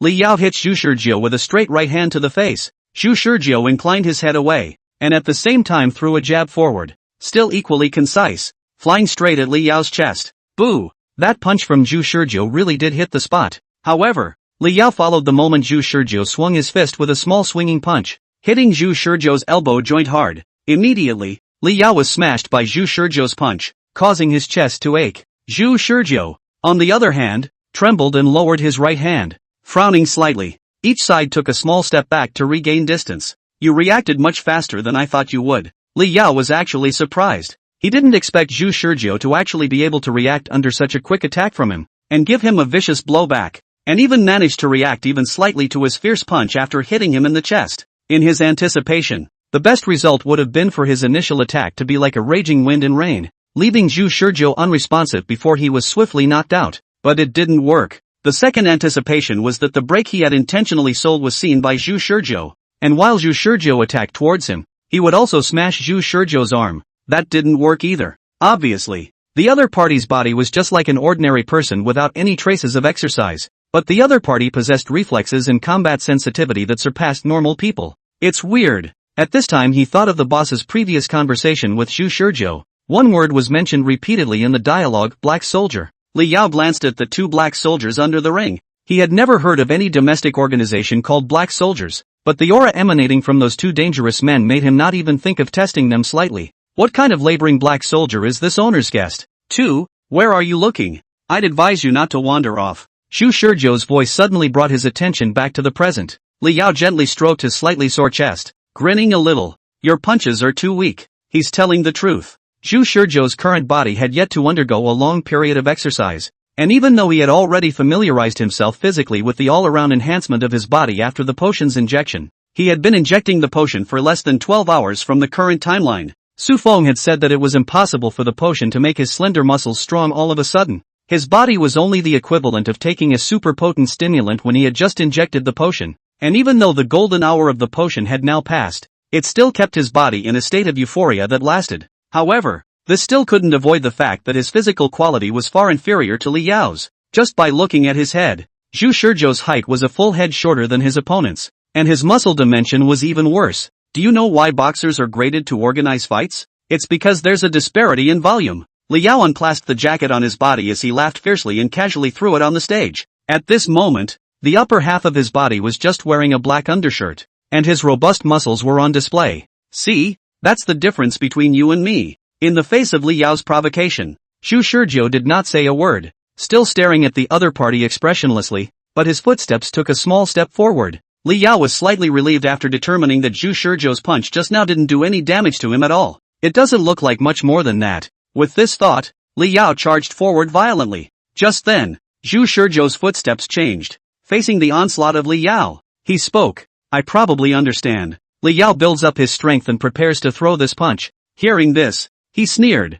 Xu Shizhou, however, said, I already understand the gap between your strength and mine. What? Li Yao didn't think it through. The next moment, Xu Shizhou, however, took the initiative to welcome him. The distance had been closed to the optimal distance, and Li Yao's punch naturally impacted towards Xu Shizhou's direction. However, Xu Shizhou just lightly reached out and pressed down on Li Yao's elbow. Li Yao was instantly startled. Subconsciously, An elbow strike was returned in the direction of Zhu Shizhou's head. Zhu Shizhou did a crouch. There was already a height difference between the two sides, and now as he crouched, Li Yao's elbow swung through the air above his head. Inertia didn't stop Li Yao's arm from moving, which led to an open door in front of him. While Li Yao was shocked, Zhu Shizhou raised his hand, his arm retracted, and his cannonball-like fist blasted forward. Boom! Ka-ching! In the next second, the bridge of Li Yao's nose was struck by Zhu Shizhou's punch. Instantly his nasal cavity suffered a violent impact, and the violent physiological reaction caused him to involuntarily close his eyes. Gerdash! His nose is broken. At that moment, the instincts honed in the midst of a life and death crisis caused him to make a final struggle, and his left hand threw a jab in the direction of Zhu Shizhou in his memory. But the sensation of hitting the air told Li Yao that his punch didn't even touch half of Zhu Shizhou's clothes. Raising his leg high, he twisted his body and swept a 360-degree roundhouse whip kick toward the front. Still no kick to the touch of the object. Thus, Li Yao had to forcefully overcome his physiological instincts in just one move and directly open his eyes. Lost Zhu Shizhou's figure in front of his eyes. At that moment, all of a sudden, a hand gently pressed against his spine. You lose. Zhu Shizhou's voice sounded from behind him. If I throw this punch, you may not die, but you will definitely have your spine broken by me. Li Yao stiffened his body. He couldn't see what Zhu Shizhou was doing right now, but everyone under the ring could see it clearly. Zhu Shizhou was in a peaceful stance, his left hand pressed against Li Yao's back. His right hand was already clenched and his body was open for strikes. The human spine was quite fragile, and the battle-hardened Li Yao naturally understood this. He remained frozen in place. All the complacency of the imminent victory dissipated like smoke in this moment. Turning his head to look at his co-workers under the ring, he saw that they were all staring at the place dumbfounded, their expressions just as confused as his. What's going on? Why did you suddenly lose when you were so close to victory? Chapter 95 Offensive Way to Defeat. Chapter 95 An Outrageous Way to Defeat. Wang Chong looked at the two men in the ring, his heart stirring. Asterisk. Awesome. He saw with his own eyes what had just happened. Originally clear-eyed people can see that fell into the wind. Zhu Shizhou suddenly seemed to be like a wind outbreak of powerful strength. Counterattack action in the clouds and water. He first punched Li Yao's nose, causing Li Yao to briefly lose his ability to see, then circled around to Li Yao's back. At the same time a half-crouch dodged Li Yao's 360-degree pirouette whip leg, and finally, before Li Yao could fully stand, he smoothly pressed his left hand against the back ridge, and his right hand clenched his fist in a poised position. By the time Li Yao reacted it was already too late. If Zhu Shizhou's punch really went down, then it would definitely cause Li Yao to lose his fighting ability instantly, and it might even cause him to spend the rest of his life in bed, and besides him, the other bodyguards around him couldn't accept the result. Obviously, Zhu Shizhou was at a disadvantage in the last moment. How did he win? What was Li Yao doing just now? Was he lost in thought? Honestly, they didn't read it. I lost. In the ring, Li Yao held his face red before finally stifling the words. Zhu Shizhou nodded and bashfully retracted his stance. Li Yao then turned around and looked deeply at Zhu Shizhou. I admit I underestimated you before. Sorry. After such a raw finish, Li Yao got out of the ring and said to Wang Chong, sorry, boss, didn't win. Wang Chong casually waved his hand. It's fine. I would have guessed that you couldn't win. Li Yao stiffened his body once again, his face ugly, and even worse than his face were the co-workers around him. What happened? How could you be defeated by such a simple move in the end? Are you kidding me? Anyone could see that the reason why Li Yao lost just now was because of Zhu Shizhou's punch that inexplicably hit the bridge of his nose. If there was no that punch, Li Yao would definitely not have lost. Just now. At least not so quickly. Facing his colleagues' questions, Li Yao did not answer but said, this kid is eccentric. You guys will know if you try it yourselves. Really? I don't believe it. A bodyguard questioned this and then immediately jumped into the ring without waiting for Li Yao to stop him. What did you just pull? In the ring? The bouncer asked straight out. Zhu Shizhou resumed the state of that smile that was fake at first glance. You'll know if you come to try it yourself. How do you call it? The bouncer frowned. Zhao Tianqi. He didn't report the honors he had received like the name of a dish like Li Yao. He just reported a name. He was once a soldier, and it was in his nature to keep a low profile. Moreover, just now, Li Yao's look of reporting a whole lot of honor only to lose within a few moves was really embarrassing. Little cute. Only then did he imitate him. Okay, here goes. Zhao Tianqi rushed up. Zhao Tianqi was defeated. After he got out of the ring, he uttered the same line as Li Yao amidst the dumbfounded looks of the crowd. There's something odd about this kid. Just try it out for yourselves and you'll see. One slightly shorter man complained. What are you two playing at? That's right. Can't you just say what you have to say? It's not that I don't want to talk about it. It's really. Zhao Tianxi looked very torn and gripped. Li Yao took over. It's just too unbelievable. I think it's unlikely that anyone would be able to do it, so I wanted to observe what it was like when you guys fought him.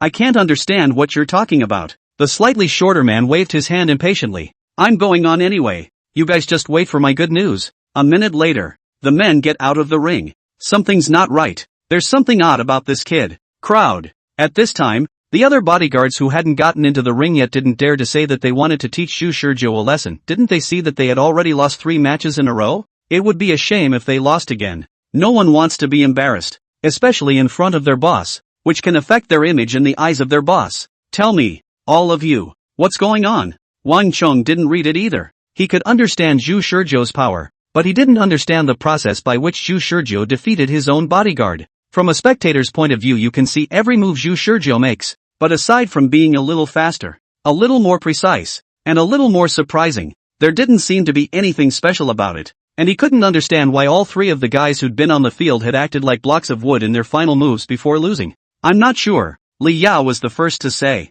Zhao Tianxi also nodded. It's indeed too much. I'm not sure. The slightly shorter bodyguard frowned in disbelief. It does seem unacceptable. These 3 are toxic, aren't they? The same thought surfaced in everyone's mind. In the end, Li Yao stammered out his thoughts. His reaction speed is fast. And it's so fast that you guys can't even believe it. He was able to seize the turn of the moment to deal with the enemy, but I thought it was unlikely, so I never dared to say anything. He seems to be able to see us blink. The crowd froze. What does this mean? Zhao Tianxi and the other bodyguard looked at each other. He accurately captured and attacked in the split second it took us to blink. At these words, the crowd fell silent. What did you say? Wang Chong couldn't believe that this kind of pie in the sky was coming from his bodyguard's mouth. At first I couldn't believe that this kind of dynamic vision and perverted reaction speed still existed in the world, but I made a point of paying attention to it just now when Tianxi and Aguan went up to fight. Zhu Shizhou, in the process of fighting his opponent, first observed his opponent at the very beginning, waited until he had judged the frequency of his opponent's blinking, and then based on that at the end of the fight to seize the fleeting moment and start an attack directly on us. Do you guys think that's possible? I still think it's unlikely. Wang Chong looked at Zhao Tianxi. So it was still a similar process for you to go up and be defeated before? Zhao Tianxi also nodded his head, feeling very incredulous. Yes, only those who have personally fought against him can realize what's going on. I lost at the end because of the same reason. Wang Chang's eyes became even more fiery as he looked at Zhu Shizhou. This is the Black Soldier? No, he's not even a Black Soldier yet. He was only a Black Soldier Reserve. Black Soldier Reserves are strong enough to beat up mercenaries who are considered elite amongst the general public in such an unimaginable way. So how strong must a Black Soldier be? In the ring, Zhu Shizhou looked at the dumbfounded crowd below the stage and asked with a smile, "Does anyone else want to come?" The crowd gulped in unison. No one spoke again this time. Chapter 96 Sherlock Holmes Wishing. Chapter 96 Sherlock Holmes Zhu. Brother, you're my own brother. How did you do it? After Zhu Shizhou got out of the ring, Wang Chong immediately came forward and asked with a face full of shock and admiration. Zhu Shizhou smiled faintly. It's no big deal. After injecting the potion, you can do it too. Wang Chong became even hotter inside. Wish Shizhou was telling the truth. He could feel that he was becoming less and less like a normal person in every aspect of his body after the potion was injected, especially his reflexes and dynamic vision, which were intuitively the most improved areas. The rest, such as superb memory and learning ability, became the basis for him to build up his strength. But Zhu, I've heard that the potion is something that only black soldiers can inject. You're not a black soldier yet, are you? Zhu Shizhou instead revealed a surprised expression. What? You don't know? What I injected was the Black Soldier Inferior Replacement Potion that ordinary people can also inject. Ah, it's rumored that the labs have discontinued production, but quite a few people were able to get their hands on it. When he heard the words, "many people can get it," Wang Chong was instantly stirred. He subconsciously looked at the 2 black soldiers on the side, who remained silent, not saying a word, as if they had acquiesced to Zhu Shizhou's statement. He gulped darkly and gave a thumbs up. There's nothing to say. Awesome. Inside, I was thinking that since a lot of people can get potions, can't I do the same? No wonder Zhu Shizhou was both powerful and didn't look like he had been emotionally obliterated. So it turned out that he had been injected with this potion. What he doesn't realize is that Zhu Shizhou is now completely full of what many people can get it. If Su Feng heard this, Su Feng might not even give an extra look. Zhu Shizhou did not know if all the lower level potions were so powerful, but it did not prevent him from bragging and incidentally burying an inconspicuous fishhook. And now, looking at Wang Chang's appearance, it was obvious that he had moved. which was all in Zhu Shizhou's expectations. While laying the fish hook to catch Wang Chong, he also kept an eye on the movements of the two black soldiers. They didn't stop it at all. Was Wang Chong, a supernumerary, too insignificant, or had Su Feng specifically instructed them to give him a certain degree of leniency? Zhu Shizhou can't feel it. Since he got on the boat, Zhu Shizhou has been trying to touch the bottom line, such as instilling wrong ideas and information to Wang Chong, a supernumerary, showing his strength openly and honestly, and talking to Wang Chong about the black soldiers in front of the bodyguards, a group of outsiders. All this has not been stopped. He couldn't believe that Su Feng hadn't made preparations for this situation. That man's meticulousness had always been very perverse, and since he had chosen to have a single two black soldiers to escort him, he must have given detailed orders to these two black soldiers as well. Now, it seemed as if Su Feng had purposely let him go free. What's this for? All the thoughts Zhu Shizhou didn't show on his face. Just thought a little bit and didn't even spend more than a few seconds. After injecting the potion, Zhu Shizhou's speed of thinking had also increased by several levels. And what would take a long time to figure out in the eyes of a normal person took him 2 or 3 seconds to straighten out. On the surface, he was still making false pretenses with Wang Chong. Right, brother Wang. Wang Chong hastily stopped it. Don't. Just call me Little Wang. Wish Shizhou. Or just call me Chong. You're my brother from now on. Okay, Chong. Zhu Shizhou said smoothly. Are you going to carry out the mission at night as planned? Wang Chong didn't have half a bit of displeasure on his face, but was only slightly embarrassed by Zhu Shizhou's question. According to reason, this is something that shouldn't be said. My personal mission should be kept strictly confidential only. With that said, he also looked at the two black soldiers next to him. Zhu Shizhou smiled. What's the secret? It's not just sending invitations to the outside world to set up a banquet. I know. Wang Chong was instantly dumbfounded. Ha? How did you know that? Zhu, how do you think I know? Zhu Shizhou didn't answer, but asked in turn. Not right. Obviously it says that this escort mission is fully led by me. Whatever way I choose, as long as I can send you to the island of Illumination. This plan I haven't said to anyone. Zhu Shizhou's eyes widened slightly, not so much in surprise, but somewhat caught off guard as his inner suspicions were completely overturned. It wasn't Su Feng's instructions. But you made the decision yourself? Wang Chong froze. Who is Su Feng? Come on. Wang Chong wasn't even sure which one his top boss was. Zhu Shizhou realized more and more that something was wrong. Obviously, it was such an important mission. Why did Su Feng not even convey a detailed plan to Wang Chong, but instead let him formulate a plan on his own? Could it be that time was too rushed, resulting in no time at all to formulate a detailed plan? Nope. Zhu Shizhou dismissed the speculation he had just made. The departure time was set by Su Feng himself, which meant that even if it was rushed, Su Feng had the right to freely choose the departure time. Not to mention spending a little bit of time to formulate a plan. He had injected the potion, fought with the black soldiers until he passed out, and until 10 o'clock. Several hours were not enough for Su Feng to formulate a plan? He didn't think Su Feng would be that inefficient. In other words, all of the current situation was created by Su Feng himself, including allowing supernumerary Wang Chong to decide on his own plans, and his indulgence in his wanton behavior were all deliberate on Su Feng's part.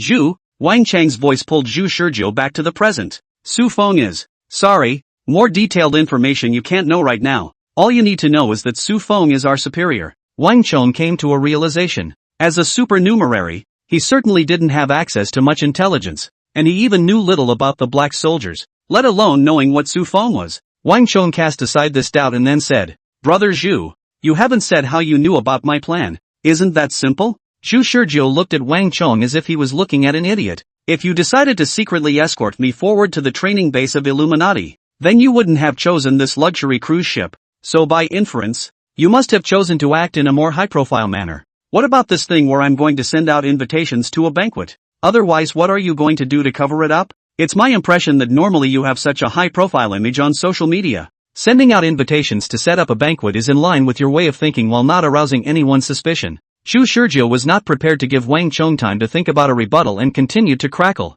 More than that, I also guessed that you would invite famous people from all walks of life to the banquet, as this would bring the attention of the society full circle and use the backgrounds of these famous people to provide maximum security for our safety. In that case, even if there are people behind the scenes who want to sabotage the plan, they won't be able to do anything too outrageous under the society's attention. Wang Chong listened with his mouth wide open to Zhu Shizhou speculating his plan as if he were a god. Although he felt that something was not right, Zhu Shizhou's ability to guess so accurately still shocked him to the core. Oh, by the way, with your call, you should only be prepared to dock for about 3 days, and 3 days is plenty of time to fill this cruise ship. Asterisk asterisk asterisk asterisk. God.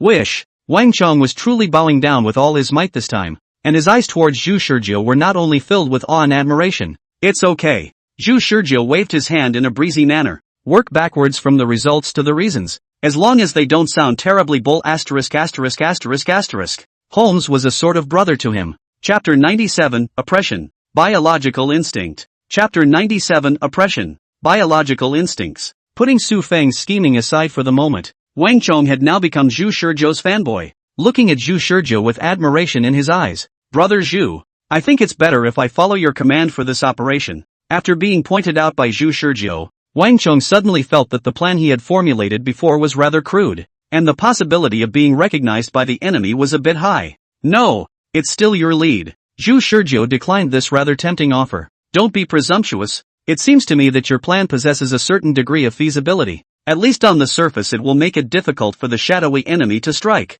right? Ha ha ha, I think so too. Wang Chong also smiled proudly. Zhu Shizhou looked speechlessly at Wang Chang's big, smug look, and silently revised his impression of Wang Chong in his mind. Zhu Shizhou kept judging Wang Chang's value, and found that apart from having a little money, Wang Chang's other qualities were quite ordinary. Was such a person really worth utilizing for Su Feng? Come on, brother Zhu, I'll take you for a stroll. There's a lot of fun stuff here. You'll be satisfied. I guess it will be even more lively when there are more people at night. No, I need to work out. Zhu Shizhou shook his head no. You know, if you're going to be a black soldier, you can't afford to be a little lax in your self-exercise. Or at least I don't want to get brushed off again when I get to the training base. Oh, I get it. Wang Chong made an okay gesture. But Zhu Shizhou suddenly took a turn. But combining work and rest is also important. How about this? You come back to me at 7 or 8 o'clock in the evening. By that time I'm probably done training. So prepare some food for me then. No problem. It's wrapped up in me. Do you have any contraindications, brother Zhu? No, I can eat anything. The more nutritious the better. Like protein-rich beef. Okay, I'll prepare a big meal for you in the evening. Brother Zhu. Zhu Shizhou was sent to his room. Still the presidential suite. Same room number as before. Wang Chong seemed excessively simple as a person. At least he couldn't see what was unusual about Wang Chong other than being rich. What did Su Feng say to you guys? How is it that this time the escort plan was made by Wang Chong himself? After returning to the room, Zhu Shizhou asked the two black soldiers behind him as soon as he closed the door. I don't know. One of the black soldiers replied. The other black soldier said indifferently. Our mission is just to escort you to the island of Illuminati. Anything beyond that is none of our business. Even after knowing that this plan was formulated by Wang Chong, a supernumerary, you guys have no idea of asking Su Feng about it? This is very wrong. It's unlikely that he would just let it go. I suggest you guys contact him. Yes, there's no way he's going to let it go, but since he's chosen to do it, he's bound to have his reasons. The black soldier replied coldly, his words rather stubborn. The orders we were given were that we needed to remain silent at all times unless something uncontrollable happened along the way for us to contact him. Is that so? He had a vague guess about Su Feng's behavior, but whether that guess was correct or not, he needed to communicate with Su Feng face to face again to know. In other words, he needed to go back to Su Feng again and had to die once. He flatly made preparations to die, then looked to the two black soldiers. You two spar with me. Even if he was going to die, he was going to do everything he could to work himself up and get more information before he died. So, just like the previous week's episode, a muffled thump thump thump thump thump thump thump thump thump thump thump thump thump thump thump rang out in the room. 8 o'clock in the evening has arrived. Wang Chang's invitation was released in the morning, and in the afternoon the matter reached the top of the hot news list, and by the evening, some guests had already started lining up to board the ship one after another in their suits and with their bags. However, Wang Chong, the host of the banquet, did not go to greet the guests who had boarded the ship, but instead came to the door of Zhu Shizhou's room and knocked on it. Brother Zhu, are you ready? I've asked the chef to prepare a big meal. Boom boom boom. Wang Chong could vaguely hear violent sounds coming from inside, and about 2 or 3 seconds after he knocked on the door, the sounds of fighting stopped, and then the door was opened. Zhu Shizhou appeared in front of Wang Chong breathing heavily. Zhu, it's time to eat. Wang Chong had only just pulled back the corners of his mouth in preparation for a smile. But in the next second, his eyes immediately widened. Sultry. This was the first thing Wang Chong noticed, and the moment the door to the room opened, a heat wave came out of the room, and the heat wave came straight at him. Only when Wang Chong reacted did he realize that the heat wave was not due to the air conditioner being turned on in the room, but rather the hot air evaporated from the sweat radiating from Zhu Shizhou's body. Zhu Shizhou was soaked to the skin and appeared naked in front of Wang Cheng. The whole thing carried uncomfortable heat and gasped heavy, long, ragged breaths. Is it time to eat? The first thing Wang Cheng saw at this time was Zhu Shizhou's body lines and contours hidden under his clothes, not the kind of muscular man's body that was expected, but more like a refugee who had starved for 7 days and 7 nights without eating, with the entire upper body so thin that his ribs protruded out, and he seemed to be able to be dried out with a single punch. However, strangely enough, the two bodyguards behind Wang Cheng suddenly stepped forward in unison, subconsciously blocking Wang Cheng himself with their bodies. How? What's wrong? Wang Cheng asked, but even he did not notice that his body stiffened quite a bit. No, it's nothing. The two bodyguards looked at each other in shock and backed away. It was only when they stepped back that they realized that their subconscious actions just now all came from the heavy sense of oppression emanating from Zhu Shizhou's body. This is from the survival instinct of living creatures. At the sight of an unbeatable and vicious beast, even human beings who had been civilized since childhood would sense danger. And this was the case now, as they sensed from Zhu Shizhou the ferocious aura that naturally emanated from the approaching beast, as if it was about to open its bloody mouth and launch a deadly attack on them in the next moment. This is a very different state from the time when they met in the morning. Zhu Shizhou at this time did not restrain the aura on his body, so that the two bodyguards feel the danger from the bottom of their hearts. Zhu Shizhou lightly glanced at the two bodyguards, and this glance even made the bodyguards unconsciously tense up. Wang Cheng gulped, "Brother Zhu, your body." Hearing Wang Cheng's question, Zhu Shizhou put together a tired smile on his face and replied, "It's quite normal. Fat is violently consumed in a short period of time as such." "Oh." Wang Cheng said on the surface that he understood, but inwardly, he was shocked. "Are you kidding me? This is too much." Zhu Shizhou's current appearance was simply a different person from the morning. Now Zhu Shizhou's eyes were deeply sunken, his cheekbones protruded, the flesh on both cheeks was sunken, and his bone-thin appearance made Wang Cheng suspect that the Zhu Shizhou he was seeing now was an imposter. Is this the result of burning fat in a short period of time? Can a normal person manage to burn this much fat in just one day? That's ridiculous. Zhu Shizhou didn't know Wang Cheng's shock. He smiled at Wang Cheng. "Wait for me. I'll take a shower and change my clothes first. You can come in first and have a seat." "Oh, okay." Wang Cheng subconsciously nodded his head and followed the turning Zhu Shizhou into the room. However, the first moment he stepped on the floor of the room, Wang Cheng sensed that something was wrong. Looking down, the blanket floor was wet, as if a ceiling leak had dampened the floor. The stifling air smelled of salty sweat, and he looked in shock at the condition of the rest of the floor in the room without exception. Every part of it looked as if it had been subjected to torrential rains, and his feet made the sound of a puddle when he stepped on it. This. Seeing Wang Cheng's shock sight, he also looked down at the ground and then explained, "Oh, it's no big deal. I just drank more water and exercised a little more." "You call this a movement?" Wang Cheng was again stunned and frozen in place, unable to speak for a long time. It was then that Wang Cheng noticed the other two rough gasps coming from the room. The two black soldiers stood in the corner of the room, and although their exposed eyes remained indifferent, their chests continued to rise and fall, showing that they had also experienced a very violent movement. Moreover, Wang Cheng also noticed that the two black soldiers' aura was even more shocking than Zhu Shizhou's at this time. Just touching the sight of the two black soldiers, Wang Cheng felt a tremor of fear in his soul, and the two bodyguards behind him were frozen in place at this moment. Even their breath was subconsciously held. Before entering the bathroom, Zhu Shizhou turned around and shouted to the two black soldiers, "Hey, you two, take it easy." It was only after these words came out that the two black soldiers collected their auras as if they were waking up from a dream. Only then did Wang Cheng and his bodyguard subconsciously start breathing again, but the faint feeling of fear that remained in their hearts made their hands and feet go cold and their hearts beat faster. Gollum! Wang Cheng then felt that his mouth was now dry and he could not sit still. Inside this dead silent room full of oppression, there was the sound of the bathroom shower letting out water. Until almost 10 minutes had passed, when the bathroom door reopened, the atmosphere in the room was finally able to change. From the beginning to the end, Wang Cheng stood in place like a dull log, not even daring to move. Just like when he encountered the xenomorphs in the wild on his 25th birthday, the crisis he felt between life and death made him tremble and move. Compared to the reason he told Zhu Shizhou that he wanted to become a black soldier, this reason was more real now. He was too weak, so weak that he didn't even have the ability to put up half a fight under a life and death crisis. After taking a shower, Zhu Shizhou came out from inside the bathroom and shuffled his slippers to the closet. Opening the closet, he casually picked a set of casual clothes out of it and put them on. Then he shuffled over to Wang Cheng's side and patted Wang Cheng's shoulder, his face still with the natural smile he had seen in the morning. "Let's go. Let's eat." Wang Cheng lifted his trembling hand to wipe the cold sweat and squeezed a pale smile on his face. Okay, Okay. Chapter 98, Fox and Dog Friends. Chapter 98, Fox and Dog Friends. Inside the restaurant. There are dozens of restaurants on the 16 decks of the luxury cruise ship, the most luxurious of which is the indoor restaurant on the 15th deck. 5-star chefs from all over the world are gathered here, and when the guests need, no matter how unique their tastes are, the chefs can adjust the dishes to suit their tastes. Tonight the celebrity chefs are tasked with making dishes that are both delicious and nutritious to present to their customers.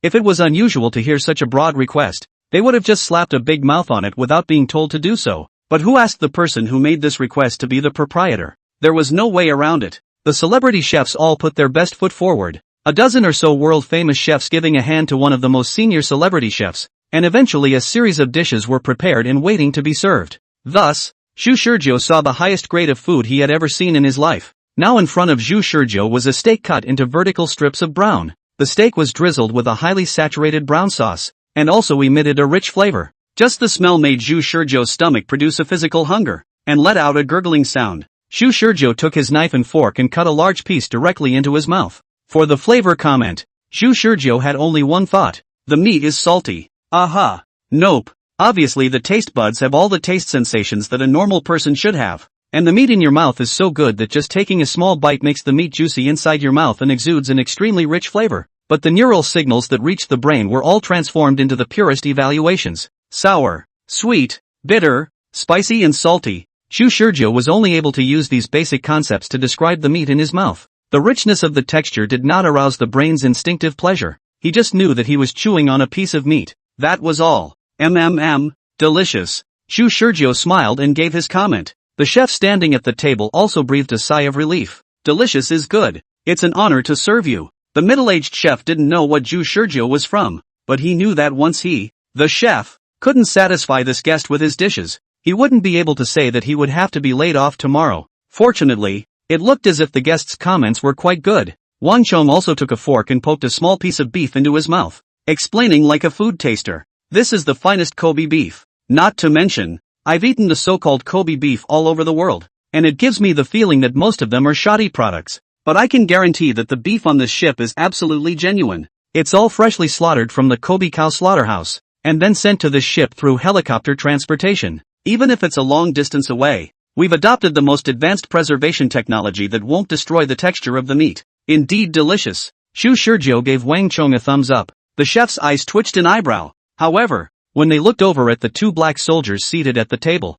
why don't these two guests dine? The black soldier glanced coldly at the chef, his eyes no different than if he were looking at something dead. The chef was instantly shocked and fell back, his face pale. One of the black soldiers directly picked up his dinner plate and left his seat, while the other one remained sitting straight where he was, his eyes as sharp as an eagle's. Wang Chong looked at the black soldier who had left and was a bit puzzled for a moment. Wait, what are you? What are you doing? The chef's voice rang through the restaurant. The crowd looked, but saw the chef giving chase, his face dripping with cold sweat while he stopped in front of the black soldier with a trembling body, and the black soldier stood at attention with the still steaming steak. The place where the two were standing was the doorway to the restroom. The black soldier replied coldly with two words. Eating in the restroom? The chef's voice twisted a little in fear. He suspected that the man dressed all in black and wearing a mask was planning to go straight to the restroom and dump the steak. Yet the black soldier's reply remained succinct and forceful. Yes, chef, get out of the way. Zhu Shizhou withdrew his gaze and put in a voice to the chef.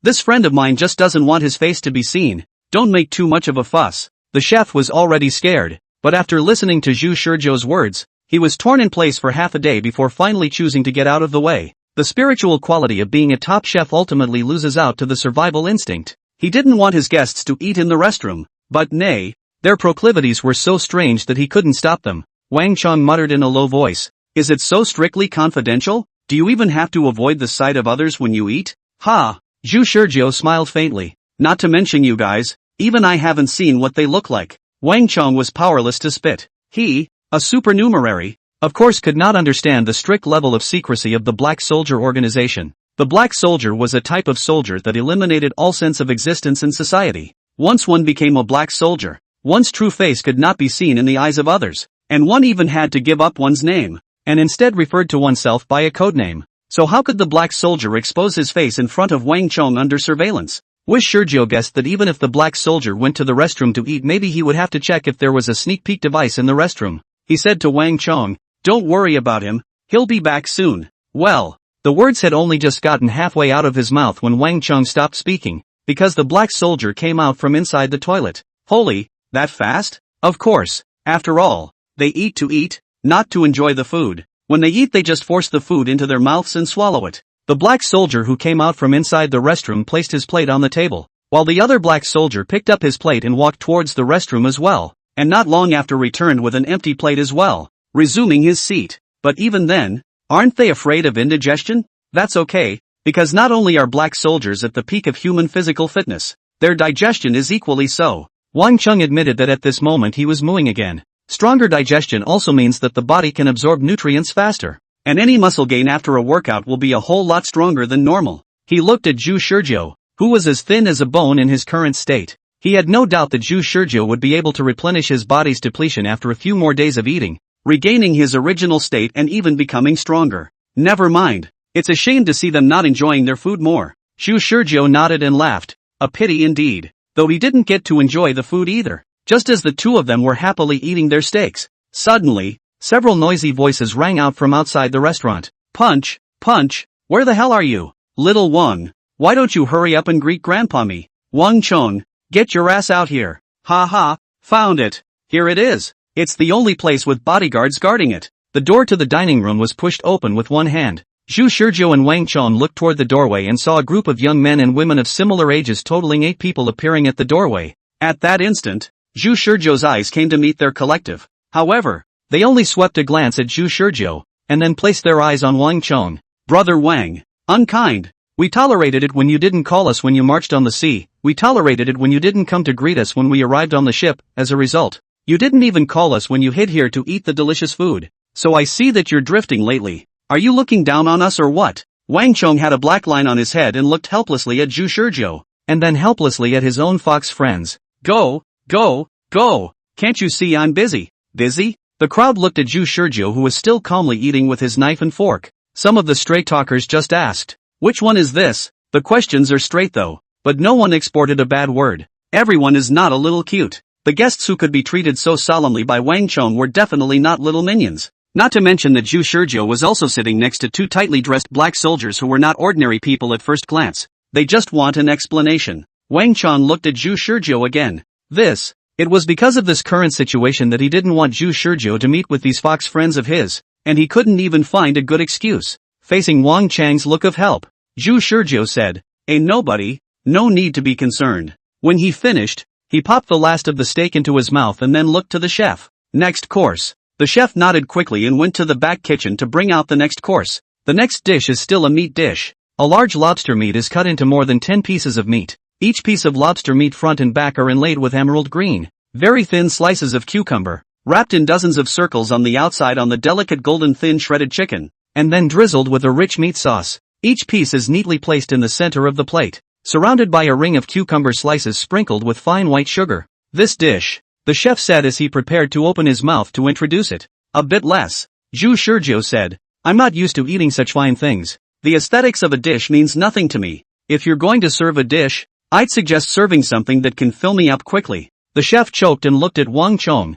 revealing a helpless expression. Who the hell is this guy? Who is this guy? The ignored crowd felt offended at the same time. If it was usual they would have already started spraying, but right now they were still keeping their sanity. And seeing how Zhu Shizhou was so arrogantly ignoring them, even though they were no longer upset, for the sake of Wang Chung, they had to endure it. A hungry man. Someone muttered softly. Wang Chung instantly glared his sharp eyes at them, but for a moment he could not tell who had said what. Zhu Shizhou, however, was unimpressed, swallowing the food in his mouth and grinning at the 8 young men and women. Guys, sit down and have some together? Chapter 99, Gambling. Chapter 99, Gambling. Wang Chung was now quite embarrassed, not only because of Zhu Shizhou's attitude of ignoring his friends, but also because he himself was approached and questioned by these fox friends in front of Zhu Shizhou. Perhaps in order to honor Zhu Shizhou's previous disregard for them, their group of 8 men and women also chose to ignore Zhu Shizhou, walked over and sat down, acting quite unobtrusive,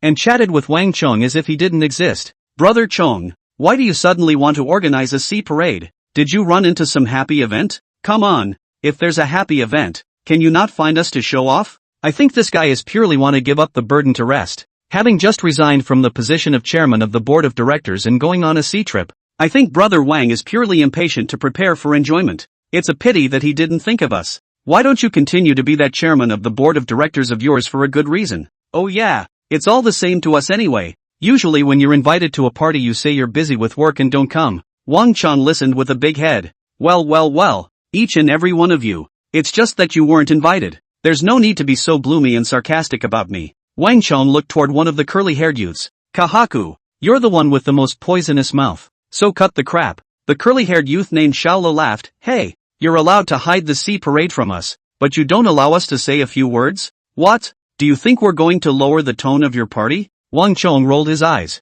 Say what? Don't think I don't know it was you who muttered those words at the door just now. Xiaolo froze. He didn't expect Wang Chong to be so disrespectful. At that moment, he said stiffly, what did I mutter about me? Did you say that starving ghost line? Now the crowd came back to their senses. Something was wrong. Wang Chang's behavior was very wrong. They finally focused on Zhu Shizhou again. The bony young man was wolfing down his next course, not only seeming to have no manners, but also a certain bravado. Seeing the crowd's eyes shifting over, Zhu Shizhou swallowed the food in his mouth and wiped his mouth before saying to them, why are you looking at me? You guys can chat if you want to. You don't have to care about my feelings. The way I eat does look like a hungry ghost. There's nothing I can't say. Everyone, especially Xiaolo who had called Zhu Shizhou a starving ghost before, had their anger subsided for the most part? Ha ha, I'm sorry, I'm usually just a bit blunt. No offense. Wang Chong, as the middleman, was also slightly relieved. He was worried that Xiao Li's words would annoy Zhu Shizhou. At this time, a girl ruffled her hair, smiled and winked at Wang Chong. What? Aren't you going to introduce yourself? Wang Chong was once again frantic inside. What are you introducing? Brother Zhu.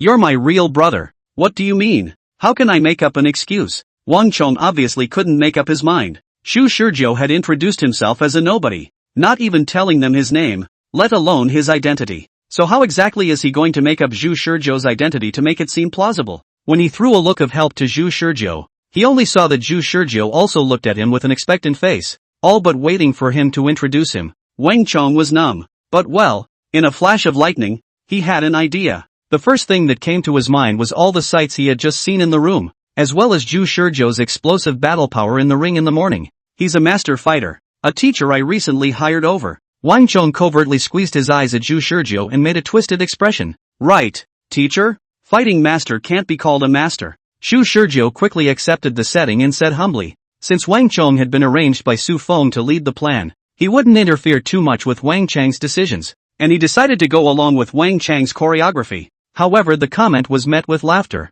Ha ha ha ha. Fighting master, rushing brother, you are afraid that you are not being cheated, right? I'll be damned. I thought this one was something. With that little body, I can fight 2 in one breath. 2? You're just too weak, aren't you? I can fight 10. The laughter of the roaring crowd was piercing. Wang Chong couldn't help but slap the table and shouted with a red face. Laughing my ass off. Give my teacher some respect. No. Punch. Shiola wiped the tears from the corners of her eyes. Just like him as a fighting master? If he's a fighting master, I'll immediately jump off the boat and swim naked in the sea for an hour.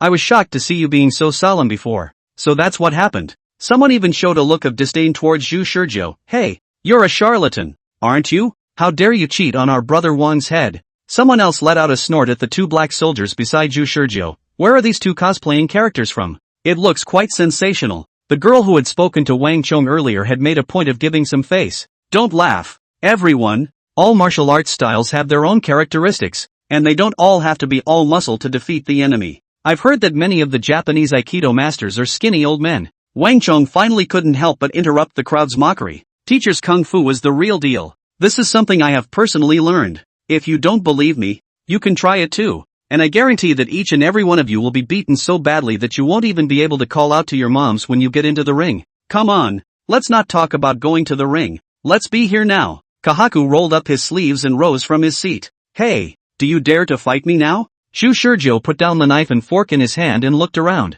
Here? That's right. Right here. That said, it's the same wherever it is right. Anyway, I think I can take you down with a few moves. Saying that, Xiaolo also joked back to Wang Chong. Brother Wang, if I take down your teacher, can I be your teacher too? Wang Chong looked at Zhu Shizhou and saw that there was no unhappy look on his face. He still had that smiling look, and for a moment he could not feel Zhu Shizhou's current mood, and somewhat impatiently waved his hand at Xiaolo. Who was making a mess of things? You'll have to beat the teacher before you can say anything. A young man with an earring wrapped his female companion around him and laughed as he coaxed. There has to be a prize, right? You don't have to gamble. It's no fun just watching the fights. Kahaku said.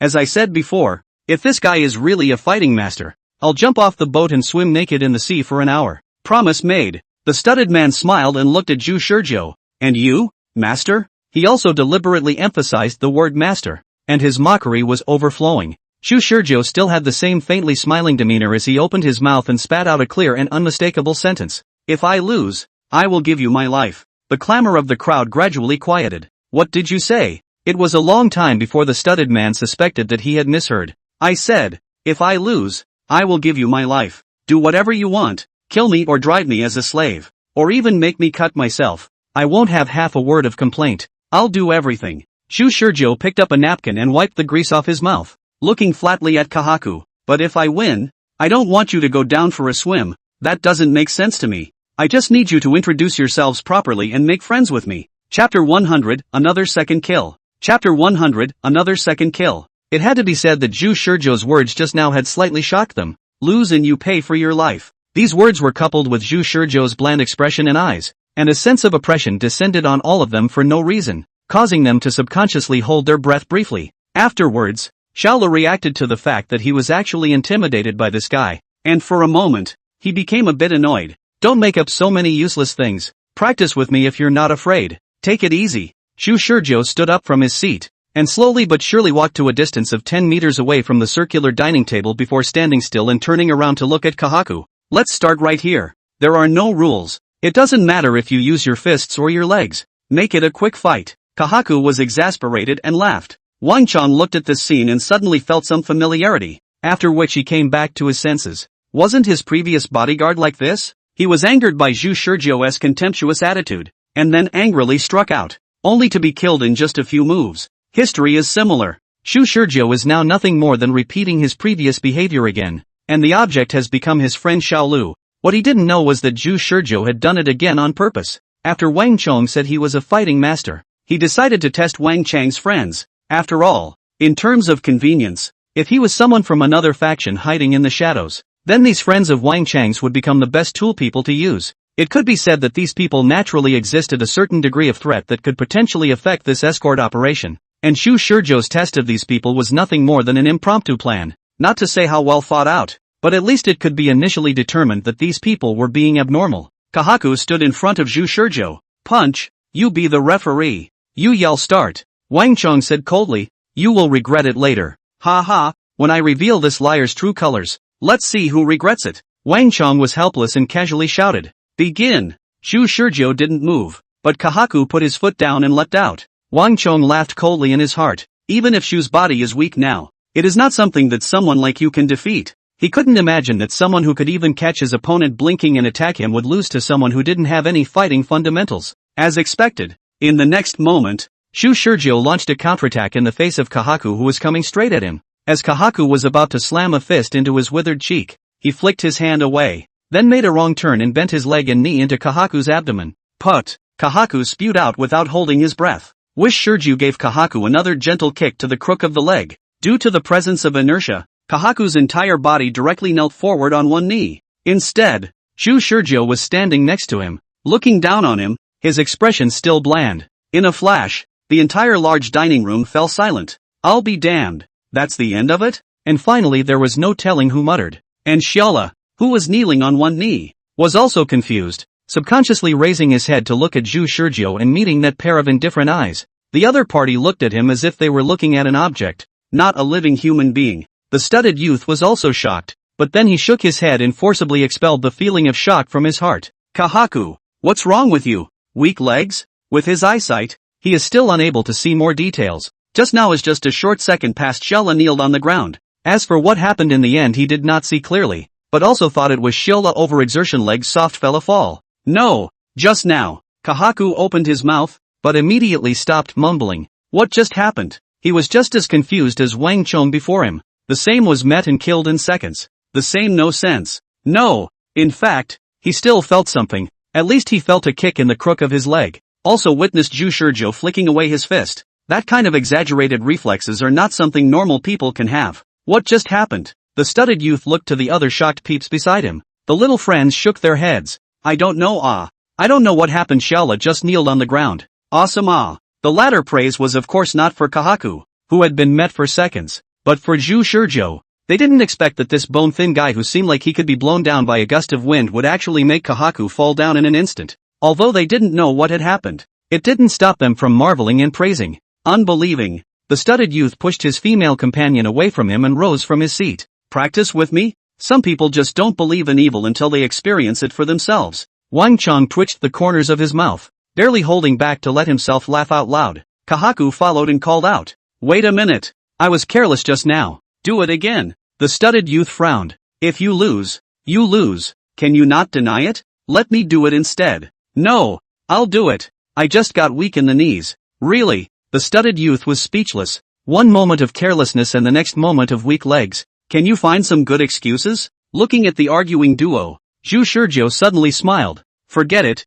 You two go together. What? Why don't you two just go together if you can't decide who's going to fight me? I don't care. You don't care? The earring youth was furious, and Shiola was even more so as she was already in a bad mood, and she was also furious when she heard this. Yes, I don't care. I'll go. Beat him up. A youth in white casual clothes at the table behind him also called out. Zhu Shizhou looked at those people at the table. If you guys don't want to submit, you can also come together. How far is this underestimating them? But in the end, the men and women at the table behind them still remained sensible. It was already humiliating enough to bully a weak-looking man. But now to be asked to mobilize? Are you kidding? They couldn't afford to lose this person. But the studded youth and Xiaola, who were enraged, didn't care. That's what you said. The two men charged straight up, one on the left and one on the right. Against these two, Zhu Shizhou didn't make any other extra movements, still standing in place, waiting until both of them were close to his body, before he unhurriedly dodged Xiaoli's fists and the studded youth's whip leg.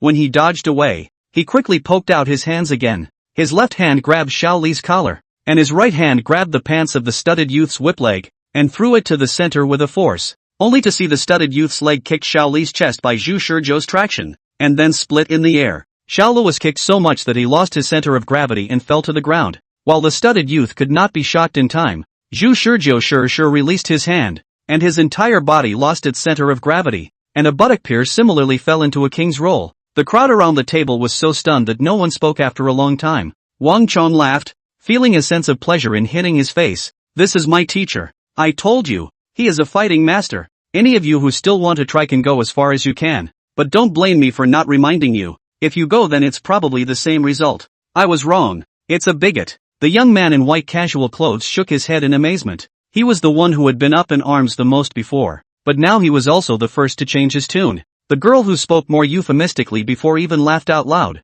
Qian Ziel, Sun Haoran, you guys are good looking but not useful. Nori, don't make a snide remark. Chancellor rubbed his ass and cursed as he stood up. Sun Haoran's face was unsightly, so ashamed and angry that blood was almost dripping from his face. Qian Ziel was ready to give Sun Haoran a hand up, only to be slapped away with one hand. Ha! Sun Haoran, did you pull a key part or something? Can't stand up? Sun Haoran clenched his legs and didn't say anything. However, the sharp-eyed Qian Zeluo found the clues, and then the original somewhat depressed mood dissipated, replaced by the discovery of a new continent-like surprise. Ha ha ha ha ha, this guy, he's crotched. Shut up, Sun Haoran shouted angrily, and wearing red panties, you're such a scram. Sun Haoran stood up with a grimace, and then, seemingly to change the subject, casually arched his hand at Zhu Shizhou. I'm sorry, it was my eyes that failed to recognize Tai before. He was actually still a bit reluctant, but with his crotch open between his legs, even if he wanted to keep fighting,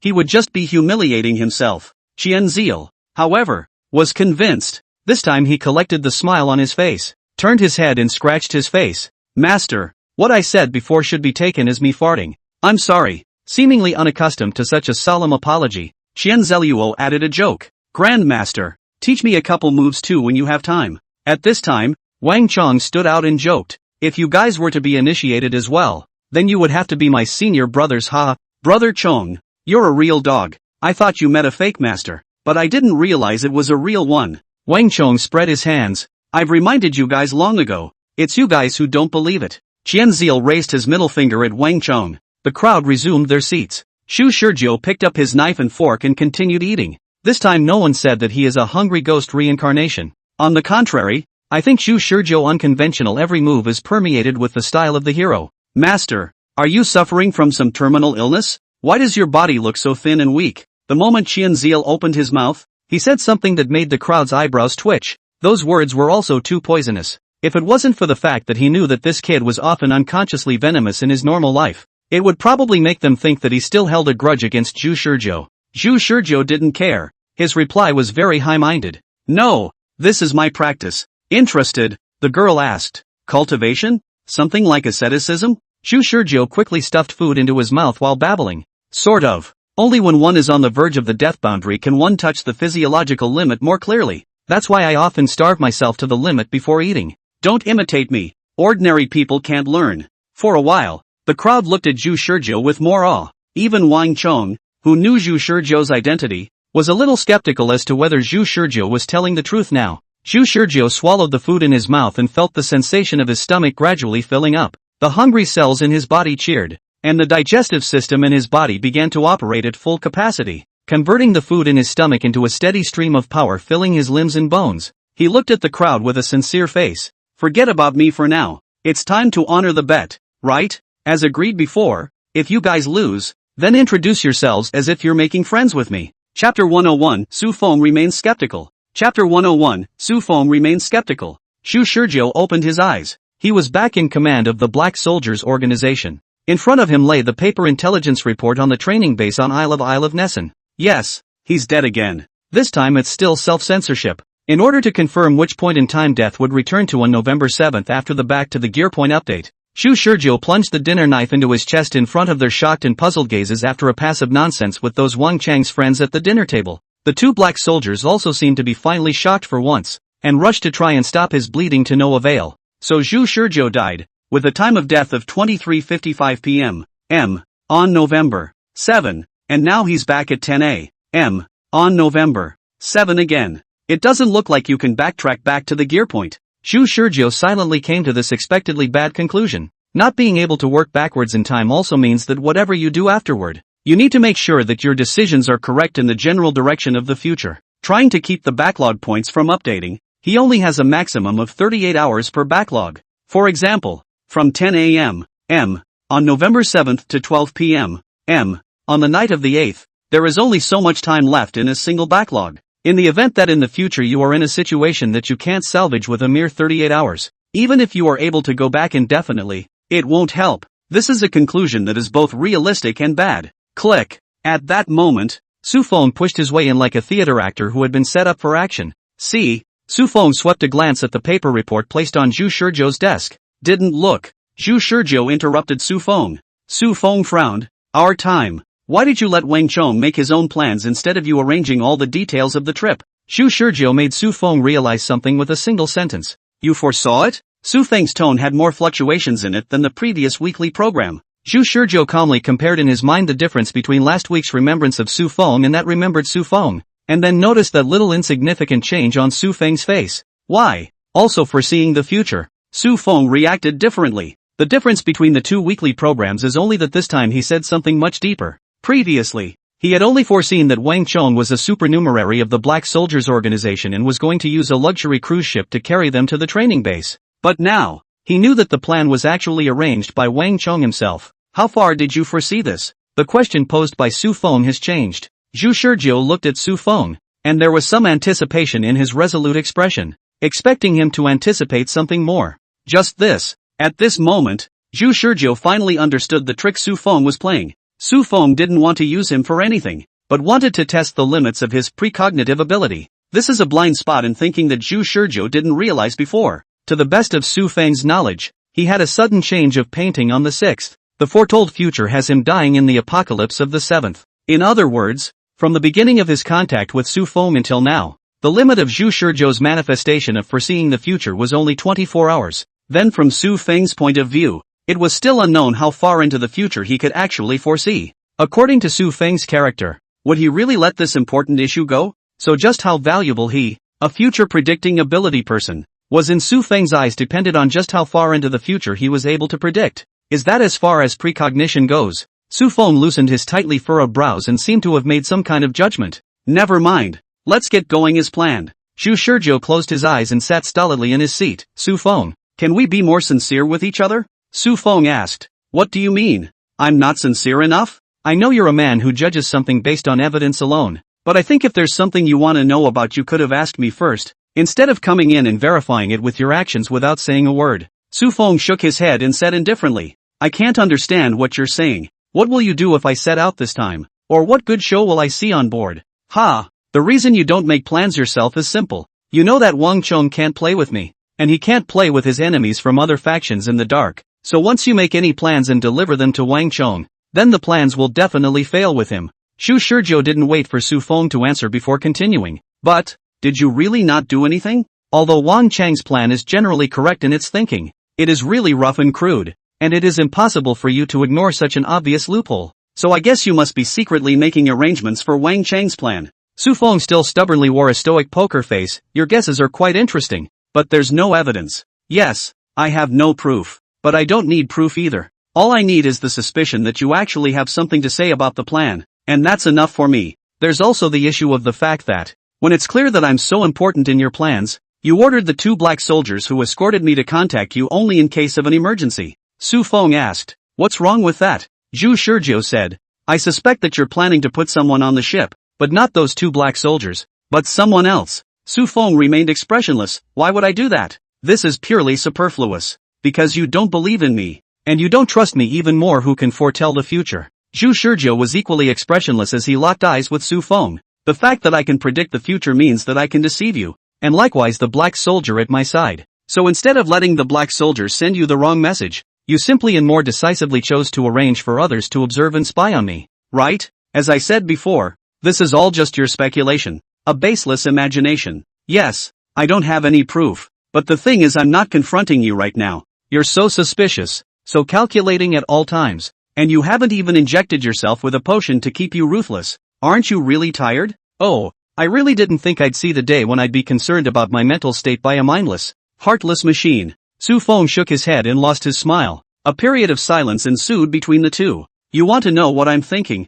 don't you? Want is an inaccurate word to use. More accurately, I need to know. I no longer have any desires per se, and all curiosity in your eyes now is simply to gain information that will ensure my survival afterward. Su Feng, perhaps feeling bored, said to Zhu Shizhou, I can tell you, if my choice can change the future you foresee and get an answer that is more satisfying to me, then there is no harm in telling you. Say, Su Feng walked up to Zhu Shizhou, hands behind his back, and said stoically, you guessed correctly, I am indeed testing the limits of your abilities. Your precognitive ability is very unscientific, or at least beyond my cognizance. I never believe in good things falling from the sky. If I don't feel out your ability, how can I dare to use it boldly? Can you actively foretell the future? What does it cost you to foretell the future? How far into the future can you foresee at most? What is your trigger for foreseeing the future? The ability to foretell the future consists of originating from which organ or gene in your body. And, Su Feng bent down and stared intently at Zhu Shizhou.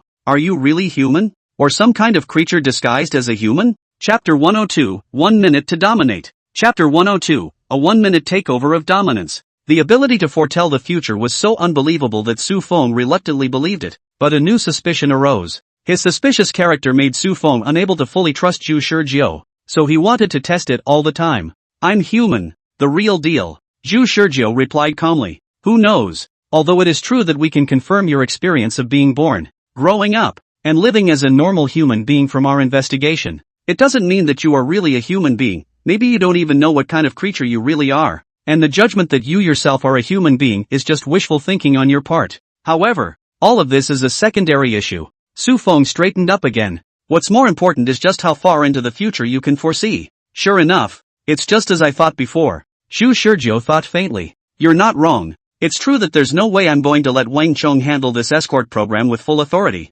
and both you and Wang Chong are just bait that I'm throwing out. In fact, there are more than 2 black soldiers escorting the force.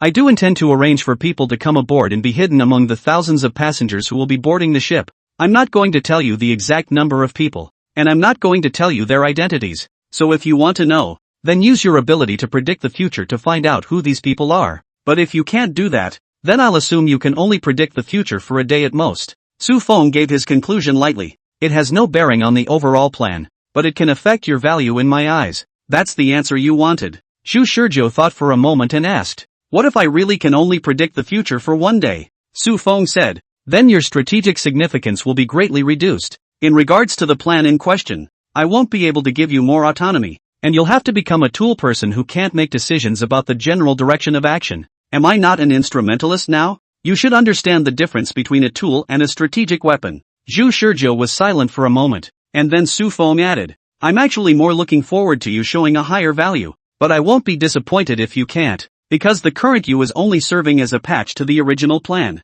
That's what bigots think in the truest sense of the word. Zhu Shizhou thought so. He never forgot his position, which was not exactly the same as Su Feng's. Both of them wanted to get through the xenomorph crisis, but how they were going to face the enemies of the world after getting through the xenomorph crisis, both of them tacitly did not mention it. Before the injection of the potion, Zhu Shizhou was a conservative, but after the injection of the potion, he turned into the meddlesome faction that he had previously hated the most and that Su Feng had scorned the most. Neither the conservatives nor the metrosexuals will have exactly the same position as the Black Soldiers, a radical organization that represents the will of the nations of the world. Just by reversing the plan once, Zhu Shizhou had to pay the price of losing his emotions for a while. So what if it was for the organization to make even bigger changes? Or even for him to take the lead completely? There is more than one Su Feng in the Black Soldiers organization, not to mention that Su Feng is only the frontline commander. So, should we show more value to influence Su Feng's decision or not? Su Feng's secret arrangement was actually not very difficult to decipher.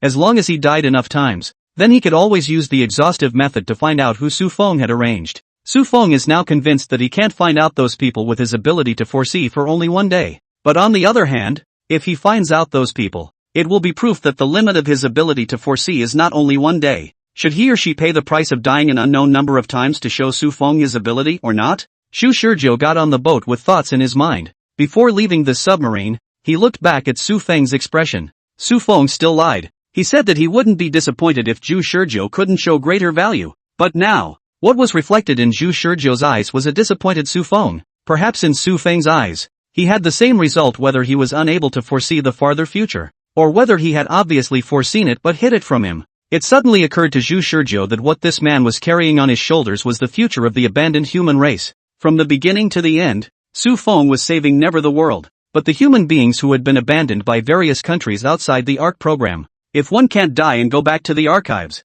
is one among those he's preparing to save? Hello, I'm Zhu Shizhou. On board. Zhu Shizhou took the initiative to extend his hand to Wang Chong. You're Wang Chong, right? I recognize you. Facing Zhu Shizhou, who was smiling brightly, Wang Chong was first stunned, and then extended his hand as well. Hello. I'm a supernumerary in our organization, in charge of cover duties for this operation. I know. Anyway, let's go eat first. I'm hungry. Wang Chong froze again, not realizing that the target of this cover operation would ask for food as soon as he opened his mouth. Wait, this is a pretty big boat. I'll take you.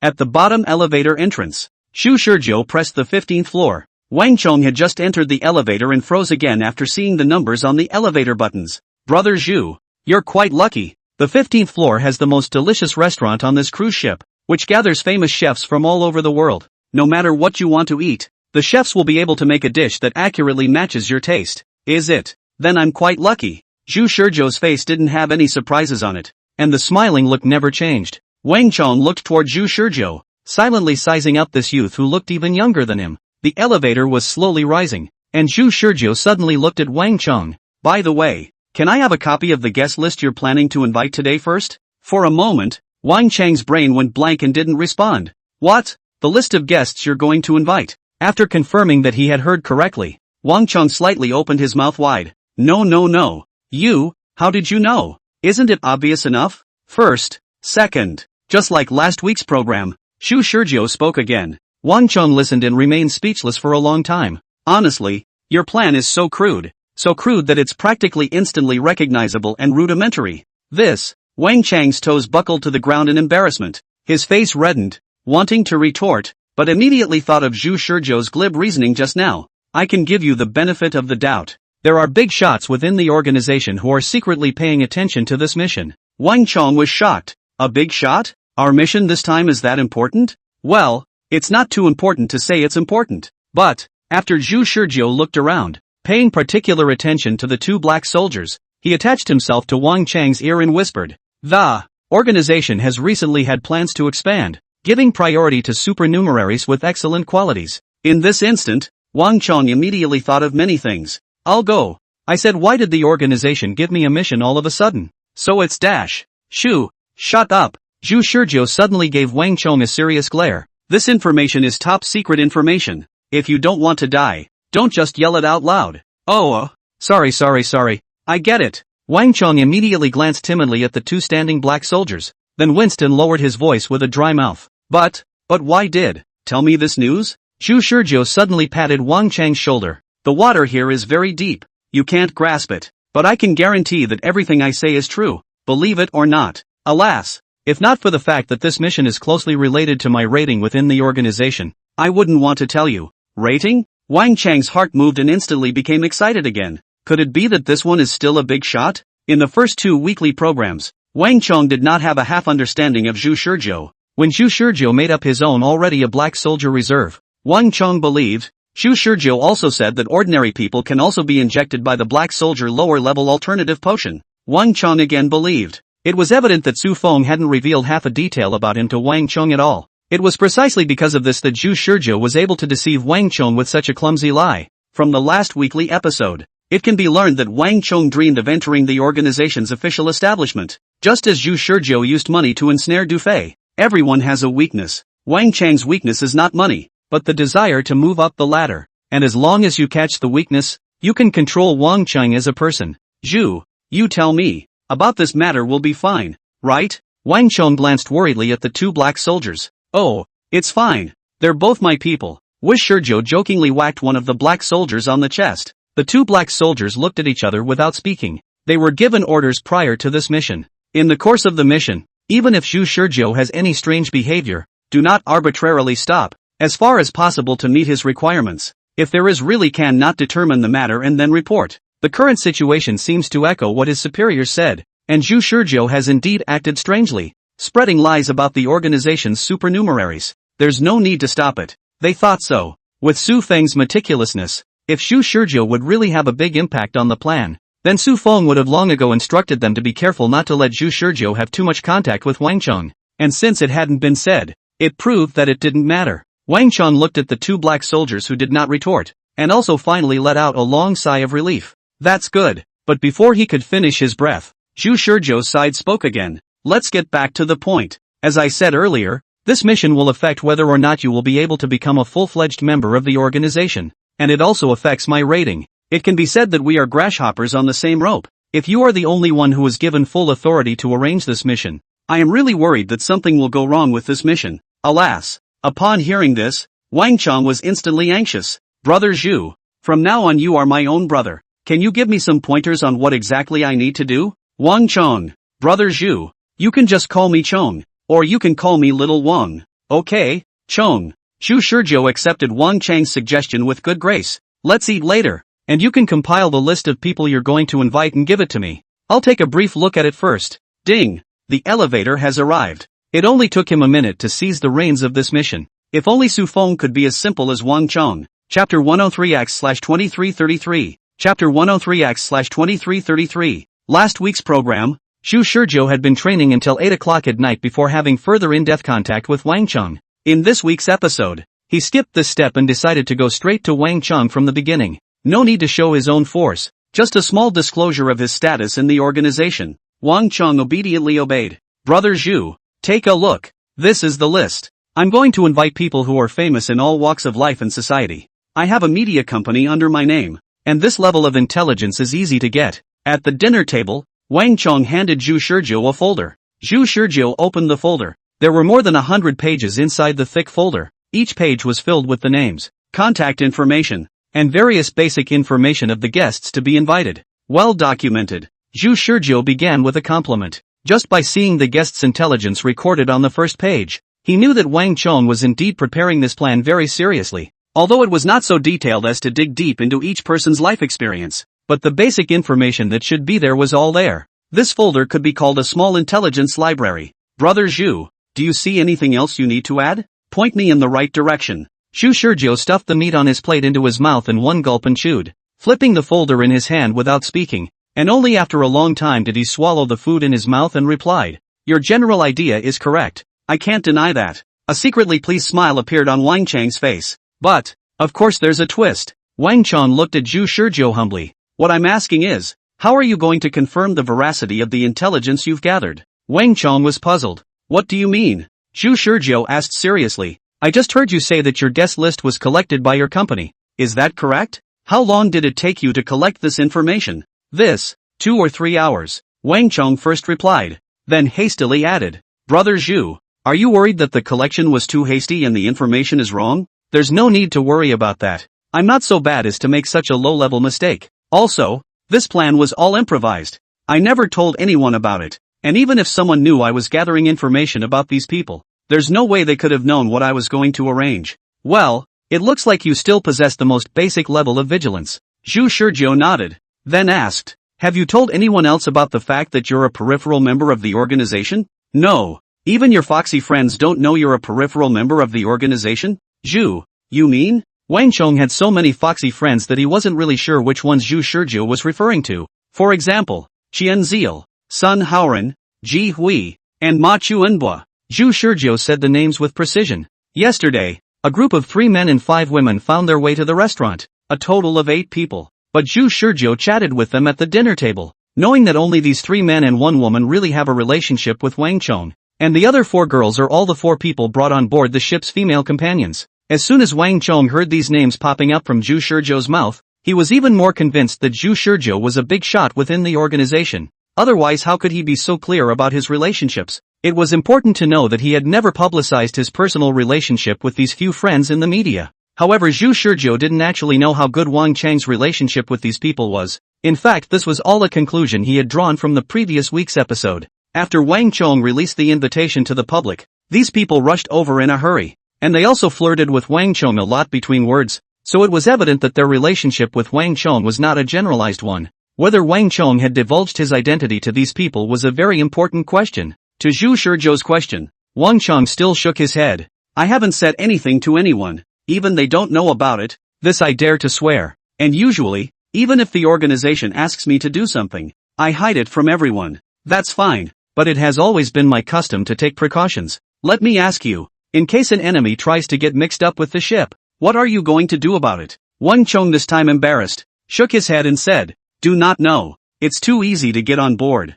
Those who have received an invitation can bring their family and friends on board, and as long as the boarding check confirms that the person holding the invitation is themselves, then they will be released in accordance with the normal procedure and rooms will be arranged according to the number of people who are actually attending the banquet." Although Wang Chong had also thought of simply restricting the invitation letter holder to attend the banquet, but if he really did that, it was estimated that not many people would be willing to come. What if some of the guests you invite happen to be enemies of the organization? Wang Chong continued to shake his head. "You're going to be docked at the pier for 3 days, which is more than enough time to get your invitation on the hot seat. How are you going to make sure that with all of society watching, you make it so that your enemies don't find out who you are and perceive your intentions during those 3 days? Wang Chong was dumbfounded. Even if all the above problems are solved, then how are you going to make sure that the enemy won't be heartless enough to stage a Titanic sinking drama? Is a security force made up of ordinary people really enough to deal with the latent danger? Wang Chong could not utter a word as he was questioned, and was filled with shame.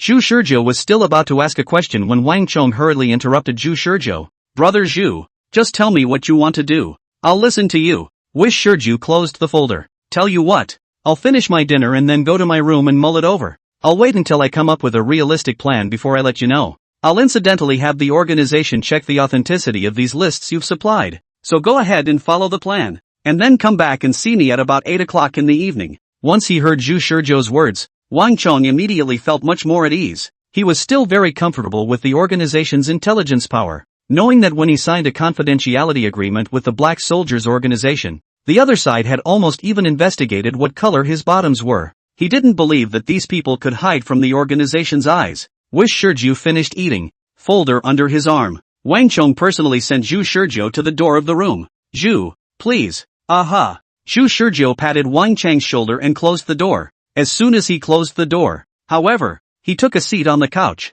ignoring the 2 black soldiers who followed him like shadows, and flipped open the folder in his hand. "What? Contacting the organization to investigate these people? First of all, Xu Shizhou didn't have the authority to let Su Feng do these things yet. And secondly, not to mention the fact that there were most likely Su Feng's people in these lists, what he really wanted to do was memorize information about these people. A total of 333. If it was in terms of an ordinary person's memory, they would naturally be at their wits' end with this folder. But Xu Shizhou had injected the potion, and his memory and thinking ability had improved drastically, so he was barely able to give it a try. The intel in his head was the only thing he could carry over to the next weekly event, and because of that, he needed to go out of his way to memorize everything of value. He's going to look for the end of the line among those 2,000 or so people. Chapter 104. Chapter 104, A Song of Wishes. At 8 o'clock in the evening, Wang Chong came to the door of Xu Shizhou's room and knocked on the door. Xu. When Xu Shizhou appeared in front of Wang Chong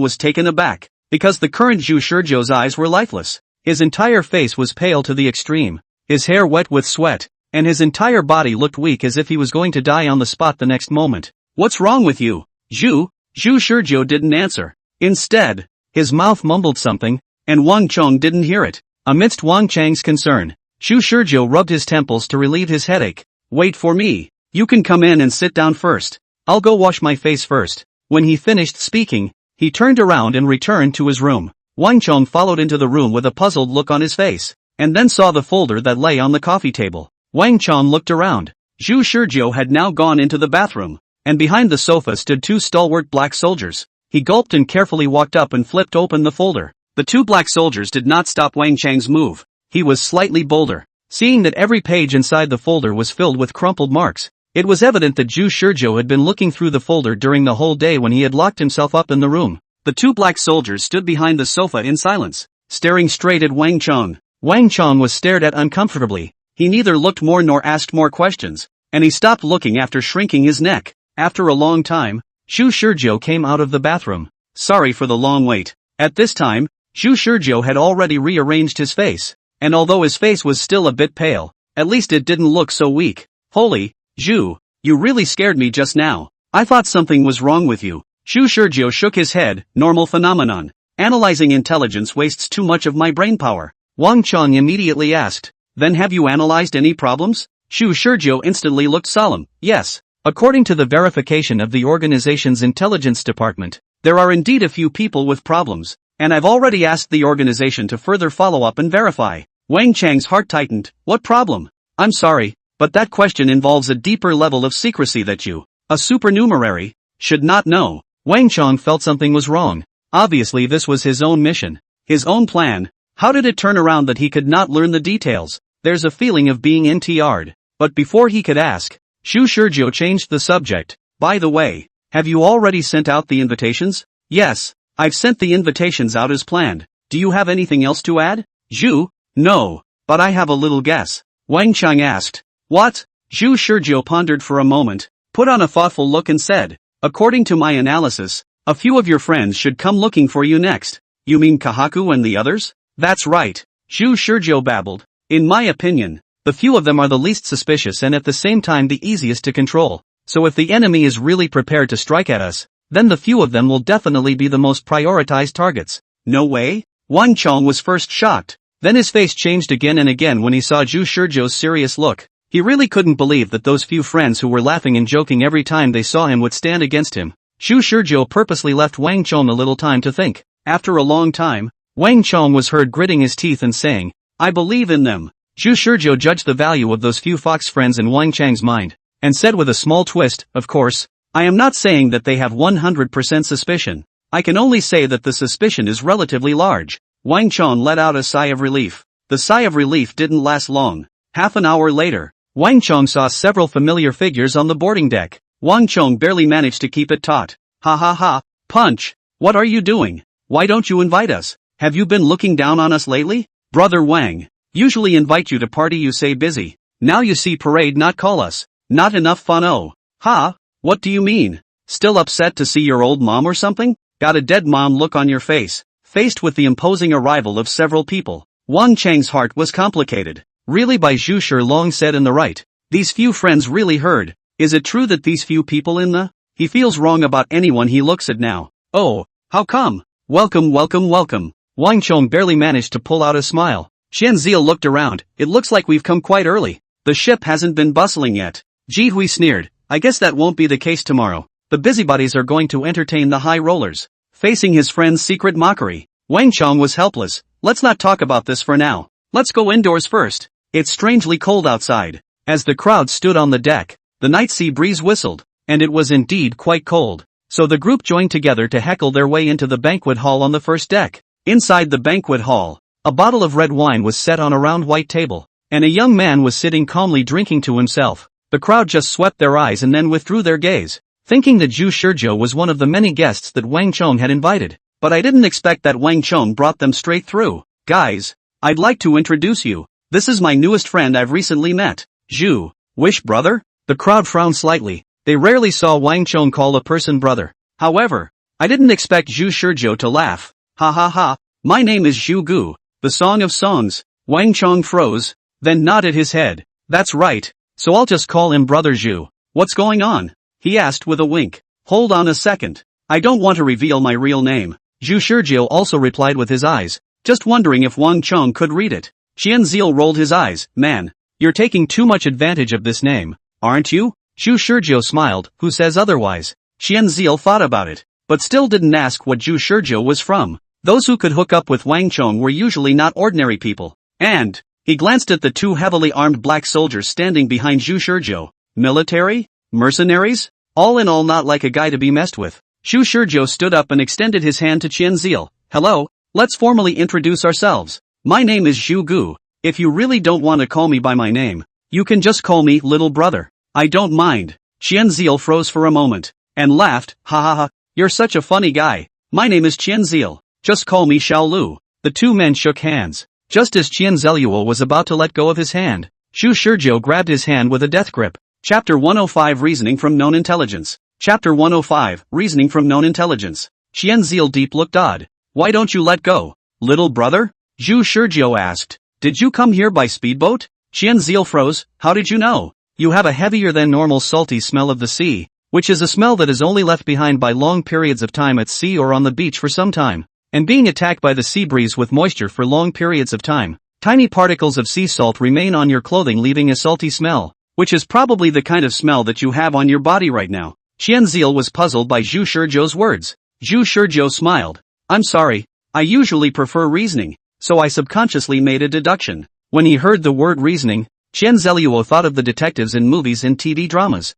He looked at Wang Chong. Could this be some kind of reasoning master? Thinking of this, he shook his head. No, what you just said about this only proves that I'm traveling on a sea vehicle. How do you know I'm traveling on a speedboat? Zhu Shizhou let go of Xianzil's hand and pointed to his hair and collar. I also noticed that the ends of your hair and the collar of your coat showed signs of having been wet, while your body was clean, and combined with the previous point, you should have been traveling in some kind of sea transport close to the sea, such as a speedboat. As you approach the edge of the speedboat, tiny splashes of water from the sea will blow on your upper bodies, wetting your hair and collars, while your lower clothing is fine because it is covered in turn. Holy God! Surprised, Xianzil checked his collar and found that it did have a bit of dampness on it, but then barreled on. But what if I had washed my face with water before getting on the boat? Wouldn't that also get my hair and collar wet? Wish Shizhou explained unhurriedly. Because the girls you brought with you are in the same situation. The crowd looked to Nori. Nori froze. Why are they all looking at me?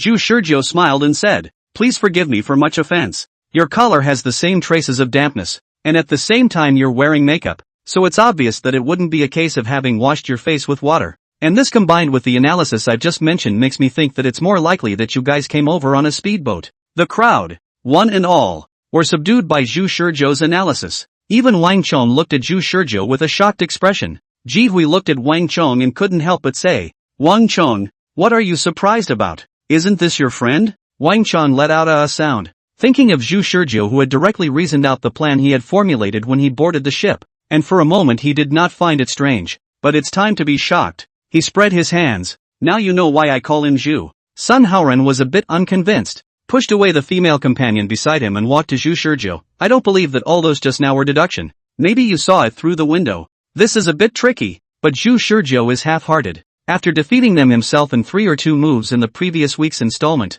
he had a long conversation with them at the dinner table, and with intentional guidance, he had extracted a lot of valuable or not so valuable information. including the fact that they complained to Wang Chong about seeing Wang Chang's invitation in the news and then took a 3-hour speedboat ride directly from the sea straight to this pier. This matter was just a complaint from Qian Ziller in the previous weekly program, but in this weekly program it became the conclusion of Zhu Shizhou's reasoning, pushing the cause from the effect. One could indeed find many clues. On top of that, he had purposely catered to the crowd's interest by way of observation, chatting with them in the last weekly program, with Wang Chong as the middleman. They basically answered all questions as long as they weren't too personal. All sorts of information about Sun Haoran automatically surfaced in the middle of his mind waiting to be called up. He extended his hand towards Sun Haoran. Shake hands? Sun Haoran held Zhu Shizhou's hand in disbelief. I just don't believe you can reason anything out. Zhu Shizhou pondered for a moment, pretending to think for a few seconds, then said, You've practiced with guns. Sun Haoran froze. He let go of Zhu Shizhou's hand and looked at his own hand. His suspicion turned to shock. Was it judged by the calluses on my hands and the cuts on my tiger's mouth? Not only that, Zhu Shizhou said, just now after coming in, I paid attention to your line of sight, and you all noticed the 2 bodyguards behind me, but you were different from the others in that you were the only one who paid attention to their waists, as if you were paying attention to whether or not they were carrying a firearm, and you glanced at more than just one glance. Combined with the calluses and scars on your palms and tiger's mouth, I guess you have some interest in firearms, are a firearms enthusiast, and are more enamored with some high-powered firearms. The wound scars left by your tiger's mouth should be the trauma caused by the reaction force of high-powered firearms. Aside from that, I also paid attention to your stride, which is calm and strong, much like you have undergone systematic training. Did you go to a military camp to train for a while? Sun Haoran's mouth opened wide. As soon as the crowd took a look at Sun Haoran's reaction, they knew that Zhu Shizhou had guessed again. Zhu Shizhou smiled faintly. At the dinner table of last week's program, due to the 2 black soldiers, Sun Haoran had curiously asked him if he was a member of the military, and had told him that he was a military fan. Under Zhu Shizhou's inquiry, he said, half showing off and half provoking, that he had once trained in a foreign military camp for a period of time, and was familiar with the knowledge of all kinds of firearms, and that his ability in shooting was already comparable to that of a proper soldier. Whether Sun Haoran was bragging or not Zhu Shizhou didn't know, but he could tell that he did like firearms quite a bit. It's so awesome, big brother. At this time, Ma Kunbo, who was dressed in white casual clothes, came up. Reason about me too. My name is Ma Kunbo. Zhu Shizhou looked towards Ma Chuanbo. This youth's performance in the previous week's program was quite low-key, generally acting as an accompanying comic relief in the crowd's chats. However, under Zhu Shizhou's non-discriminatory prying for information, he had also gained a certain degree of understanding of Ma Chuanbo. Zhu Shizhou shook Ma Chuanbo's hand. You're planning to get married recently? Congratulations. Qian Zil exclaimed. No way. This can be reasoned out? He looked at Wang Chong. It wouldn't be you who told him about us, would it? Wang Chong cried out in injustice. Don't talk nonsense. Your ass. So I am that kind of person in your eyes? After Ma Kunbo was stunned, he was curious. Big brother, how did you deduce this? I've noticed from the moment I saw you guys that you've always kept some degree of distance from the girl next to you, and even though the one next to you has been trying to get closer to you, you've never made physical contact with her. Zhu Shizhou was referring to the female companion that Ma Chuanbo had brought along with him. The female companion was more embarrassed at this point, blushing and lowering her head.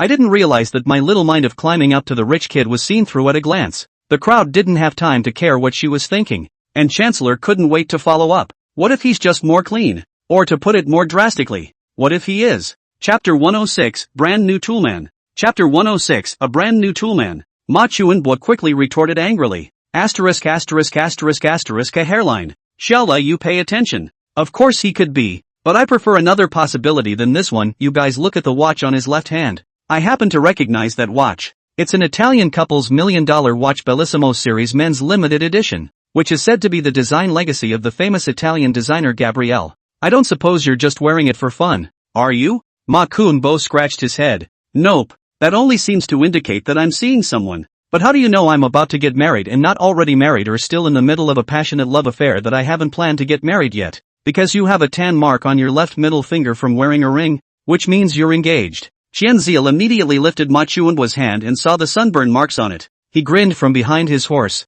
It's true. Wearing a couple's watch and signs of a ring on your middle finger. If I didn't know it before, I guess I could have guessed that you're getting married soon by combining those 2 points. The crowd was speechless, and they all looked at Qian Zil with contempt. Zhu Shizhou continued to smile. Also, I can probably guess that your fiancé is probably related to this young lady. A relative or a friend? He pointed at Nori. The crowd was almost shocked to the point of numbness. You can guess that? How did you do it? Without them asking, Shu Shurjo took the initiative and said, I saw your female companion just now when she kept trying to touch you. My name is Nori. MS. Key has been looking your way, consciously or unconsciously, and you've made a point of keeping an eye on MS. Key's reactions after every contact you've avoided with your female companion. I have speculated before that the two of you are a couple, but MS. Key neither wears a couple's watch nor any sign of a ring on her finger, much less watch as your female companion beside you keeps trying to reach out to you without reacting. So, I'm more inclined to guess that your fiancé has something to do with this MS.G,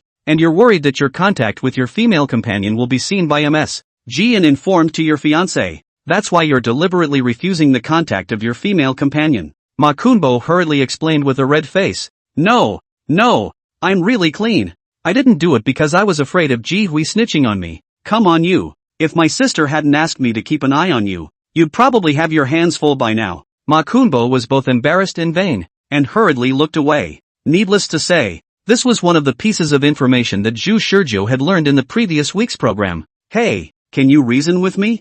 Nori spared a moment to graciously extend her hand to Zhu Shurjo. Do you have to shake hands to reason? Shake my hand too. Zhu Shurjo reached out and took Keith's hand. It was very smooth and tender, but Zhu Shurjo didn't feel it carefully. Now he was the straightest and most straight man in the world. Even if he held a girl's hand, he wouldn't have any half-charming thoughts. Soon he was loose. Ji Hui asked flirtatiously. No more touching for a while? No need. My shaking your hands is not a necessary matter for reasoning, but a human hand does contain a wide variety of information. By shaking hands you can get a more intuitive sense of how the person uses their hands. Wish Shurju smiled. For example, when you shook my hand just now, your fingers gripped it a little harder than normal, and I think your fingers have had some degree of exercise. For a moment, there was silence. The other girls in the room blushed and averted their eyes, and the men were embarrassed and didn't know what to say. For her part, Nori was confused by everyone's reaction. Zhu Shurjo noticed the crowd's reaction and was a bit puzzled for a moment,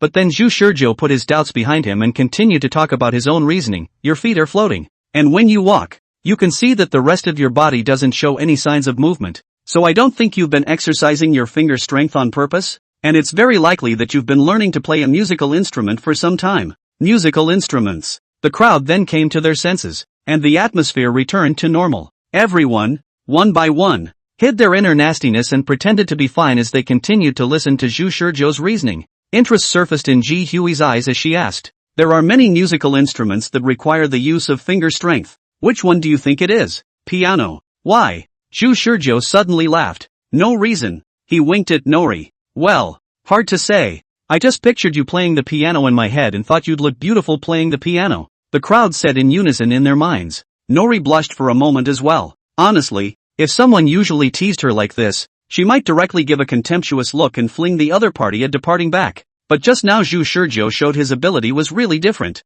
This kind of highly technical teasing tactics could not be imitated by ordinary people at all. Zhu Shurjo's eyes were quite gentle as he looked at Ji Hui, and his entire person exuded a charming aura of an elegant gentleman, making Ji Hui look more than just hot-faced, and he had to move his eyes away in panic. Big brother, you're awesome. At this time, a person grabbed Zhu Shurjo's neck. Sun Haoran. Zhu Shurjo looked at Sun Haoran, only to see Sun Haoran with a strong smile on his face. Although he spoke words of praise for Zhu Shurjo, there was no semblance of positive emotions in his eyes. Wish Shurju also finally confirmed it. This brother. My name is Sun Haoran. Brother Sun. You like Miss G? The crowd froze. Sun Haoran hurriedly let go of Zhu Shurjo's neck. What are you babbling about? Ji Hui was also very surprised. What? Grandson, you like old mom? Me? She forced herself to look ladylike when she said the latter sentence. Bull asterisk asterisk asterisk asterisk. How could I possibly be interested in a man-child like you? The crowd looked at Zhu Shurjo. Zhu Shurjo, however, just revealed a know-it-all smile, and it was all in the air. The crowd understood. This reasoning big brother deduced something through the clues. Now, they looked at Sun Haoran's eyes are not right. Eyes like saying you this kid even hit everyone secretly like that violent woman. No, I'm not. Don't be ridiculous. For a while, Sun Haoran was made to blush by everyone's weird looks. Zhu Shurjo also kindly made a roundup. Don't misunderstand. That sentence just now was not reasoning. Aha, I get it. Not reasoning, Chancellor said meaningfully. Makumbo nodded. Ah yes. Wang Chong, ha ha ha. He laughed awkwardly and looked at Sun Haoren with the same meaningful look. Nori felt the treatment of a heroine in a girl's manga. The feeling of being fought over by two men was so cool that she took off, and her always big personality became gentle and pretentious. Using a clip sound. I'm sorry, Sun Haoren, you're a good person. Sun Haoren's heart received a 10,000 point storm. Shu Shurjo smiled as he watched the crowd interact. He used the simplest and most effective method to quickly close the distance with these people and successfully blended into the group. They're all brand new harmless tool people. After peace in Dufei, he's persecuting the toolman. Chapter 107, Forced to Die. Chapter 107, Forced to Die. Sacrifices are needed on the way to saving the world. Whether forced or voluntary, someone has to pay the price. So will it be Zhu Shurjo himself who pays the price? To this, Zhu Shurjo's answer is that it is not only himself. The fact that he was able to utilize Katsu and Dufei even before his emotions were obliterated is a testament to his mindset of always putting saving the world first, despite the psychological burden of that time. Now that he's injected with the potion, there's even less of a psychological barrier to utilizing the people around him. It was late. Wang Chong wanted to go to the bar on the ship with those fox friends to drink all night. Zhu Shurjo refused Wang Chang's invitation to them. He just returned to his room alone and continued to memorize the intelligence given by Wang Chong. Not going to contact Su Feng? Zhu Shurjo sat on the sofa with a folder in hand, all without the bright smile that faced Wang Chong and his friends, and what appeared on his face was the same expressionless demeanor as the two black soldiers. No need. The two black soldiers replied thus. I bet Su Feng can't imagine right now that I've seized Wang Chang's dominance over the plan. The black soldier replied. Maybe he didn't care if he thought about it. You're wrong. Su Feng won't know. Zhu Shurjo said as he rubbed the folder in his hand. If Su Feng wanted to place his own people amongst these 333 guests, he would definitely choose a more inconspicuous way to enter this ship. The invitations have only just been sent out today, and basically no one has boarded the ship, while the number of passengers will only peak tomorrow. What point in time do you guys think Su Feng will choose to arrange for people to enter this ship? The two black soldiers did not speak. Don't understand what I mean? Let me make it clearer then. If Su Feng wants to get a hold of me through any means other than you guys, then the only way to do so is to wait for the personnel he's arranged to board the ship. How long will this time be? From the time I left the submarine at around 10 o'clock this morning until he arranges the personnel into the cruise ship tomorrow. It can be considered as a vacuum period for Su Feng's surveillance of me. In other words, during this vacuum period, no matter what I do, Su Feng won't know about it. Unless these two black soldiers secretly contacted Su Feng and told him what they had done during this period of time. The room fell into silence. Zhu Shurjo didn't know whether these two black soldiers were thinking or ignoring his pressing. In any case, if these two black soldiers kept this state afterward, it would be very unfavorable for him to play in the middle of the cruise ship, like when he met with Qianziel and the others before. The costume of the two black soldiers behind him was just too obvious. If it wasn't for the fact that he had reasoned a bit and covered up the special wind of the two black soldiers, maybe those people would really get to the bottom of it. That's why it's necessary to get the black soldier to change his attire. But the black soldier's attire was tacitly approved by Su Feng, even on purpose. That Su Feng fellow's mind was quite conflicted, expecting to have Zhu Shurjo give him a big surprise, but also wanting Zhu Shurjo to arrive at the island of Illumination silently on the ship. This was really treating him as if he was a future predicting powerhouse, thinking that he could predict all situations just by staying in the room. You guys are too stubborn, Zhu Shurjo said expressionlessly, then stood up from the couch, casually throwing down the folder in his hand and turning to face the two black soldiers who were a couch away from him. A table knife suddenly slipped out of his sleeve. It was something he'd sneaked along after eating in the restaurant. It didn't matter if the two black soldiers saw it or not. What mattered was that they didn't stop him. That alone was enough for Zhu Shurjo to teach them a lesson. The two black soldiers were unfazed by the stumped blade Zhu Shurjo displayed. They didn't think he would be able to make an enemy of them with just a table knife. In fact, it is true. Last week's program and the previous week's program, Zhu Shurjo fought with the two black soldiers in a bloody battle for I don't know how many rounds. Although in the end he forced the two black soldiers to a big gasp, but in reality the gap between him and the two black soldiers is still very big. Basically the whole time was hung. So is Zhu Shurjo trying to add a bit of leverage to his fighting prowess with this table knife? No. The next moment, Zhu Shurjo placed the dinner knife at his neck. Contact Su Feng or I'll cut myself. The air was dead silent. The two black soldiers froze. Not stunned, but their brains were processing the out-of-character situation. By special circumstances, is the OP referring to the here and now? What? Not going to do as you're told? Zhu Shurjo eased the table knife close to his neck, and the sharp blade immediately squeezed a bloody scar on his neck. Blood slowly oozing, beads of blood from the wound and flowing down the slanted blade. Stop! The black soldier finally spoke. Zhu Shurjo stopped, but the blade still hadn't left his neck. The reaction of the black soldiers could not be described as fast, and they immediately made the best choice. They were seen pulling a cell phone out of their arms and hitting the dial button. There was no ringing, and in the midst of the silence, the phone was answered. "What's up?" Zhu Shizhou suddenly spoke out. "Su Feng." On the other side of the phone, as soon as Su Feng heard Zhu Shizhou's voice, he immediately raised his volume slightly. "What special situation has happened? I need freedom of movement on the ship and for both of them to change their attire to my specifications."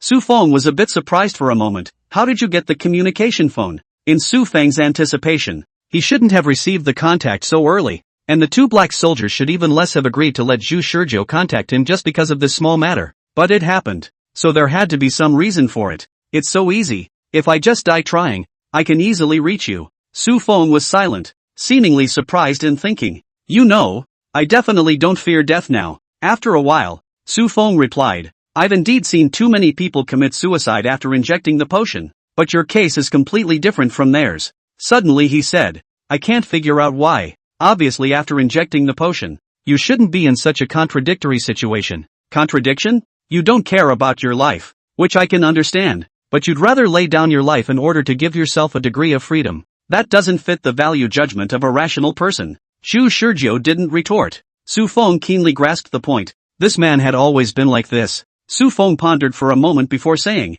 "Unless you think that if you stay in the room all the time it will result in more serious consequences. Otherwise there's no way to explain your idea of treating freedom as life being more important than life." Eventually Su Feng came to a conclusion. "So my judgment is that you have foreseen the future again and that future is as or worse than your death. That's why you're trying to make a change." Zhu Shizhou was silent, letting Su Feng brainstorm. Su Feng was quite convinced of his logic, so after another long silence between the two of them, Su Feng agreed to Zhu Shizhou. "All right, I will allow you to make changes to the black soldier's attire." This was expected by Zhu Shizhou. "Wait, I have one more question." Su Feng indifferently answered. "Speak." "I have to ask, can the people you've put in place ensure my safety 100%? As long as you don't overdo it and keep you safe enough." "Wish Shizhou no more questions," Su Feng said. "Give them the phone." Zhu Shizhou lowered the table knife in his hand, and one of the black soldiers immediately stepped forward and kicked the table knife away. With a swish sound, the table knife circled back in the air and drew a silver reflection,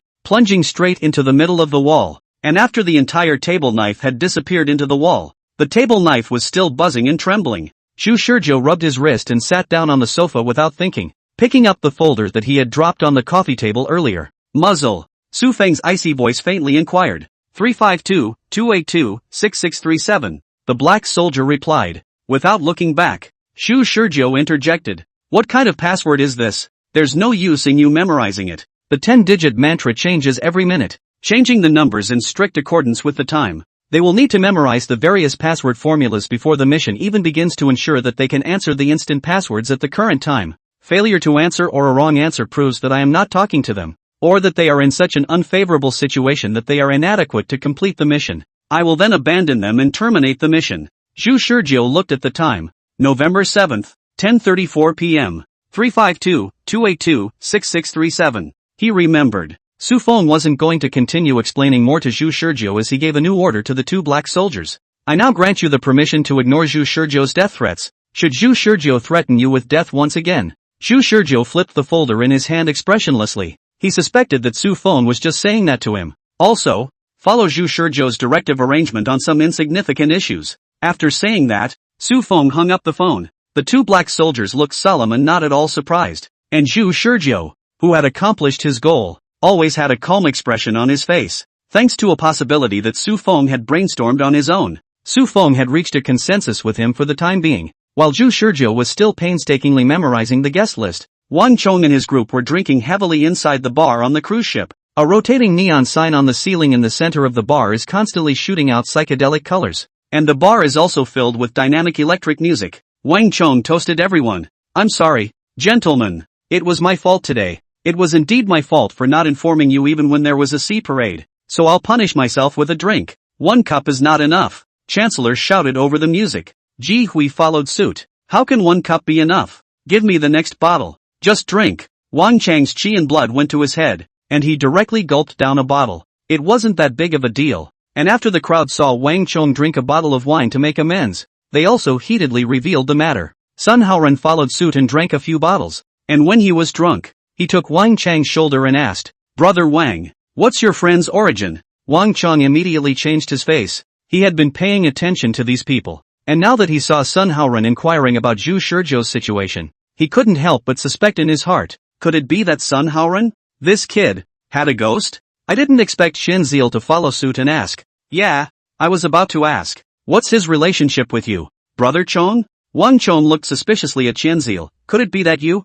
this kid, is also? Chapter 108, Who's the Problem? Chapter 108, Who's the Problem? Wang Chong was suspicious to himself, but at the same time, Ma Kunbo and Ji Hui were equally waiting for his answer. To be honest, if it was the previous Wang Chong, under the effect of alcohol surely would have lowered his guard a long time ago and couldn't help but spill the beans, but this time what came to his mind was the image Zhu Shizhou reminded him of. The more they inquired, the more he was afraid to answer. So, when he saw the curious eyes of the crowd, he simply refused to answer without thinking. Sorry, no comment. The crowd froze. Are you serious? The guy's not even around anymore. Why are you keeping your mouth shut? Chen Ziel frowned and wanted to mock a few words, but Sun Haoren spoke first. Sun Haoren, perhaps due to drinking, and at the same time thinking of the shame of being issued a good person card after being broken through by Zhu Shizhou's words, was a little angry for a while. He snorted coldly. Humph.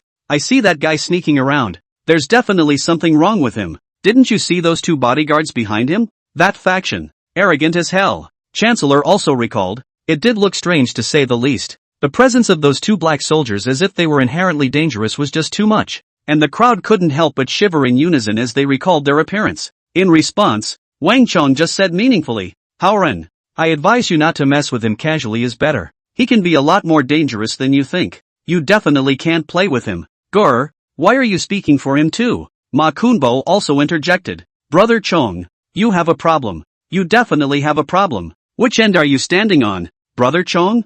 Unexpectedly, Wang Chong shook his head and said, I am doing this for your own good. Even I wouldn't dare to mess with him. Haoren, I know you are unconvinced, but my advice is that even if you are no longer convinced, this breath must be held. This is my most sincere advice. Sun Haoren froze, his expression gloomy. Brother Wang, are you serious? Wang Chong replied, I have no need to lie. Qian Ziel questioned, you don't even dare to reveal the bottom. Are you still the same Brother Wang I know? Is he really that big of a deal? He is not a question of whether he is big or not. He really is a rare kind. If you guys against him cannot find people to collect your body, wine drink more. Wang Chong also finally could not help but slightly reveal a little bit of the bottom of the details. More he did not dare to say. The crowd gulped in unison. It was just that while secretly being shocked, Ji Hui's interest in Zhu Shizhou intensified. Grass. Sun Haoren took Ji Hui's look in and took a depressed sip of wine. Seeing this, Ji Hui rounded off the scene and eased the stiff atmosphere.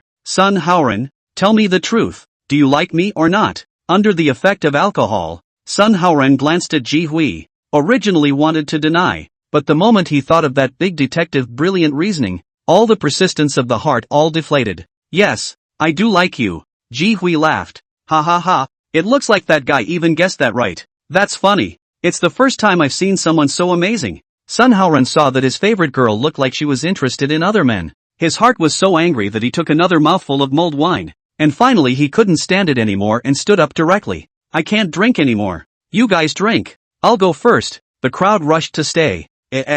Wait, you're just leaving? I'm going to sleep. Wang Chong, arrange a room for me. Wang Chong would like to let this little friend not to take the bull by the horns, but seeing Sun Haoren's look of using wine to dispel his sorrows, he can't say anything more. He doesn't know anything about feelings. He has never been serious in his feelings, so naturally he can't persuade Sun Haoren with his experience. So he had to order the waiter to take Sun Haoren out of the bar. And after leaving the bar, the more Sun Haoren thought about it, the angrier he became. What the? He still felt that Zhu Shizhou was not right. Wang Chong was obviously hiding something. The others were not prepared to get to the bottom of it. But he was never one to turn a blind eye to a problem, especially if he had a grudge in his heart. In the corridor, Sun Haoren said to the waiter, take me to that person's room. The waiter didn't respond. What? It's the one called Zhu Gu, the guest Wang Chong invited today. Where is he staying? Take me to his room. The waiter understood this time, but was unsure if he should follow Sun Haoren's advice. Grass. Daff? Sun Haoren was already angry in his heart, and when he saw this hesitant look of the waiter, he couldn't help but kick it up. The waiter was staggered by the kick, but he didn't dare to have the slightest thought of anger, and hurriedly answered, okay, Okay, I'll take you there. Forget it, whatever. The waiter cursed inwardly. He couldn't afford to mess with the guests, but if there was a conflict between them, it was none of his business. So the two of them took the elevator to the deck where Zhu Shizhou was located, and the waiter lightly led Sun Haoren through the long winding corridor to the door of Zhu Shizhou's room. Sun Haoren waved his hand, signaling the waiter to go down. The waiter thought for a moment and handed Sun Haoren a room access card. This was the access card for the room next door to Zhu Shizhou. Wang Chong said that he would arrange a room for Sun Haoren, so he didn't dare to be negligent, and this was a way of coping with the situation. Sun Haoren looked at the room number on the access card and was happy. Humph, quite knowledgeable. However, when he really stood in front of Zhu Shizhou's room door, he thought of Wang Chang's warning, and the anger in his heart subsided for the most part. After hesitating for half a day, Sun Haoren balked. Forget it, it's not a good idea to pick a fight today. Let's wait until tomorrow when we're sober. With this in mind, he didn't knock on Zhu Shizhou's room door, but turned his feet and entered the presidential suite next door. On the other side, the waiter returned to the bar and attached himself to Wang Chang's ear to tell him everything. Wang Chong was shocked to hear this. You mean Sun Haoren chose the room next to his? Yes, I know. You can step back first. Wang Chang's suspicion of Sun Haoren became more and more serious in his heart,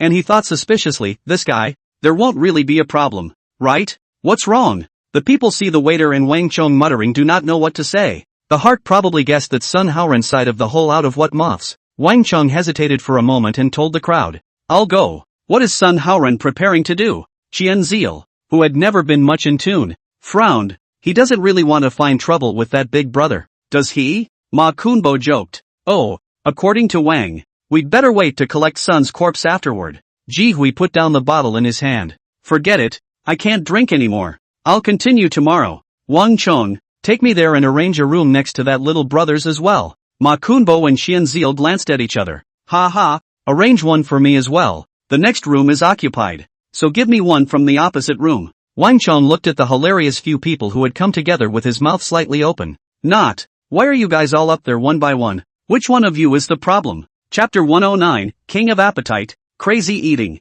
Chapter 109, King of Appetite, Crazy Eating. At 7 o'clock the next morning, Zhu Shizhou woke up on time from his bed with his eyes open. There were no dreams, and the entire process from just waking up to full consciousness was ridiculously fast. Almost seconds after waking up, I was back to a state where my mind could function fully and I was in surprisingly good spirits. Is the body gradually starting to transform even this aspect? In terms of the current timeline, this is the second day since he received the potion injection. Zhu Shizhou clenched his fists. All the muscles of his body began to become solid and powerful in his expectations. Last night, before falling asleep, he went through his usual hours of combat with 2 black soldiers. Not as dramatic as last week's program, but certainly enough to convert the protein in his stomach into the energy his body needed to keep him in a state of intense training. Because of this, his body became slightly fitter than yesterday. But what was really outside of his previous musings was that he had fallen into a deep sleep not long after lying down last night, and had woken up after a short 4-hour sleep without feeling any fatigue, even the most perfect sleep he had had in over 20 years. He controlled his body to fishtail up. Then Zhu Shizhou saw the 2 black soldiers standing beside the bed. You guys didn't sleep? Zhu Shizhou asked. It wasn't so much a concern as it was a desire to understand the state of the body after the injection of the black soldier potion. We don't need to sleep, one of the black soldiers replied. Zhu Shizhou pondered. He already only needed to sleep for 4 hours just by injecting the lower-level replacement of the black soldier potion. Was the black soldier even strong enough to give up even sleeping? Is this true of all your black soldiers? Or some of them? Partially, the black soldier replied. Some of the elite black soldiers will undergo brainstem network conditioning surgery, which is a type of sleep-severing surgery. After undergoing the surgery, the black soldier will never need sleep again. Brainstem network conditioning surgery? As wonderful as it sounds, not needing sleep means having a lot of time to do things that are actually useful. But Zhu Shizhou's first concern is the most crucial one. What about side effects? Shortened lifespan. Zhu Shizhou's eyes became much sharper. Then after injecting the potion, the black soldier, who only needs short sleep, will his lifespan be shortened as well? I don't know, the black soldier replied. No? You guys haven't done any research on this? The black soldier replied indifferently. 99% of the black soldiers will die and not make it to the end of their lives. To be more precise, 90% of the black soldier reserves will die on the battlefield in their first head-on encounter with the xenomorphs. Wish Shizhou, elite black soldiers are hardly likely to die in an encounter with xenomorphs, but become short-lived under the effects of sleep extinction. The slightly weaker black soldiers wouldn't even last until the day of their natural death. So there was a lack of experimental data to prove whether or not an ordinary black soldier's lifespan would be reduced due to the injection of the potion. Are xenomorphs really that strong? The two black soldiers glanced at Zhu Shizhou, as if they thought the question had no value to answer. Okay. Zhu Shizhou didn't get an answer, but he did know the answer. After washing up and opening the door to his room, Zhu Shizhou saw someone unexpected. Yo, good morning, detective. Nori grinned and waved at him. It wasn't just Ji Hui who stood outside the door, but also Ma Kunbo and Xianzhe Lu. Compared to Ji Hui, who was quite excited, Ma Kunbo and Xianzhe Lu were one in their breath, and Xianzhe Lu was even yawning. Zhu Shizhou seamlessly managed yesterday's expression and exhibited a gentle smile. Up so early? Yeah, just didn't know when you were going to get up, so I came here to squat on you, Ji Hui said smilingly. Squatting on me? What's with all the seriousness? If you didn't know, you'd think something was going on. It's just that I'm afraid of what might happen. The crowd said so in their hearts. Yesterday, when they saw Sun Haoran's resentful face, they were worried that he would come to Zhu Shizhou to find trouble. Plus Wang Chong said so serious, they were worried about the personal safety of their little friend. So they not only booked Zhu Shizhou's next door and the opposite side of the room, but also got up early and squatted on Zhu Shizhou for fear of what kind of conflict Sun Haoran and Zhu Shizhou would have when they met up. Where is brother Sun? How come he's nowhere to be seen? Zhu Shizhou, unaware of what had happened to them within the bar last night, looked around and realized that there was one person missing. Qianziel shrugged. He's probably still sleeping. We usually don't wake up this early. At this time, Ji Hui came up to Zhu Shizhou and said, Great detective, do you want to come and reason about what happened last night? Zhu Shizhou's smile remained unchanged, and he hastily waved his hand and said, I won't reason this out, right? Yesterday's reasoning was just a small trick, no big deal. If I were to reason once more, I guess I may not be able to reason it out either. He really didn't know, and he really couldn't reason it out. Injected with the potion, he needed clues and logic more than normal. Yesterday's reasoning had been a complete muddle of cause and effect, and now it was even less likely that he could reason out the fact that he hadn't seen it at all. The three thought he was being modest, and coaxed him to ask a few more times, only to let him off the hook when Zhu Shizhou still pushed back. However, Zhu Shizhou also slightly detected a bit of abnormality and asked, What's the matter? Looking like you're dying to talk? Qianziel laughed with a big grin. Ha ha, it's not because we're afraid that grandson Sun Haoran will find trouble with you. To be honest, your words yesterday made him break his defense. We're afraid that he'll start a conflict with you. You know, turns out it's here to lighten the mood. Zhu Shizhou understood, but that these three would round up so solemnly was something he hadn't expected. He guessed why. He didn't expect that after he had warned Wang Chong so much, Wang Chong had actually revealed a little something to these little friends, so much so that they took this matter so seriously. Zhu Shizhou further pulled down his evaluation of Wang Chong. To be honest, throughout the plan, he felt that he needed the most to prevent the plan from slipping up here in Wang Chong. So he took control of the plan at the beginning and also instilled the idea of suspicion towards Wang Chong. But he didn't expect that Wang Chong was actually still so defenseless. Ma Kunbo looked at the black soldiers behind Zhu Shizhou.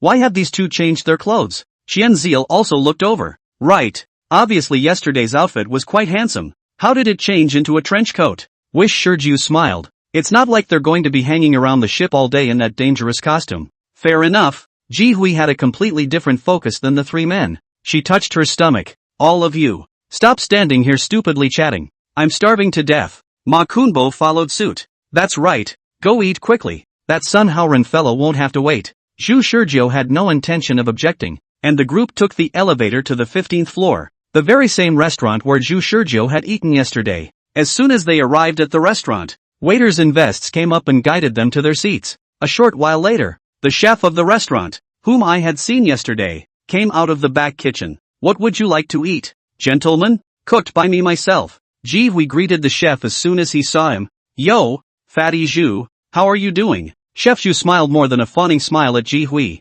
Good morning Miss Ji, what would you like to eat? I'll have the usual. Sandwiches, roasted veggie pancakes, some more cupcakes, white chocolate donuts, thick champagne jelly with a little red vinegar jam, a colorful fruit platter, and black pudding milk tea with mango-flavored pops inside. Nori announced a long list of meals as if she were naming a dish. Zhu Shizhou all froze at the sound, but Ma Kunbo and Qianziel looked like they were used to it. Silly, isn't it? Qianziel laughed out loud when he saw Zhu Shizhou's dumbfounded expression. This woman has a big stomach. Don't look at the long list of things she reported. But miraculously in the end she was able to eat them all. Ma Kunbo also followed. We were shocked when we first met her. We never thought a girl could eat so much, Ki retorted. What? It's obvious that you guys eat too little, right, little brother? Zhu Shizhou reacted with a renewed smile. The more you eat, the more you can replenish the energy your body consumes. And you can also allow the excess energy to form fat in your body for consumption. Isn't that good? Ma Kunbo and Xianzil were speechless.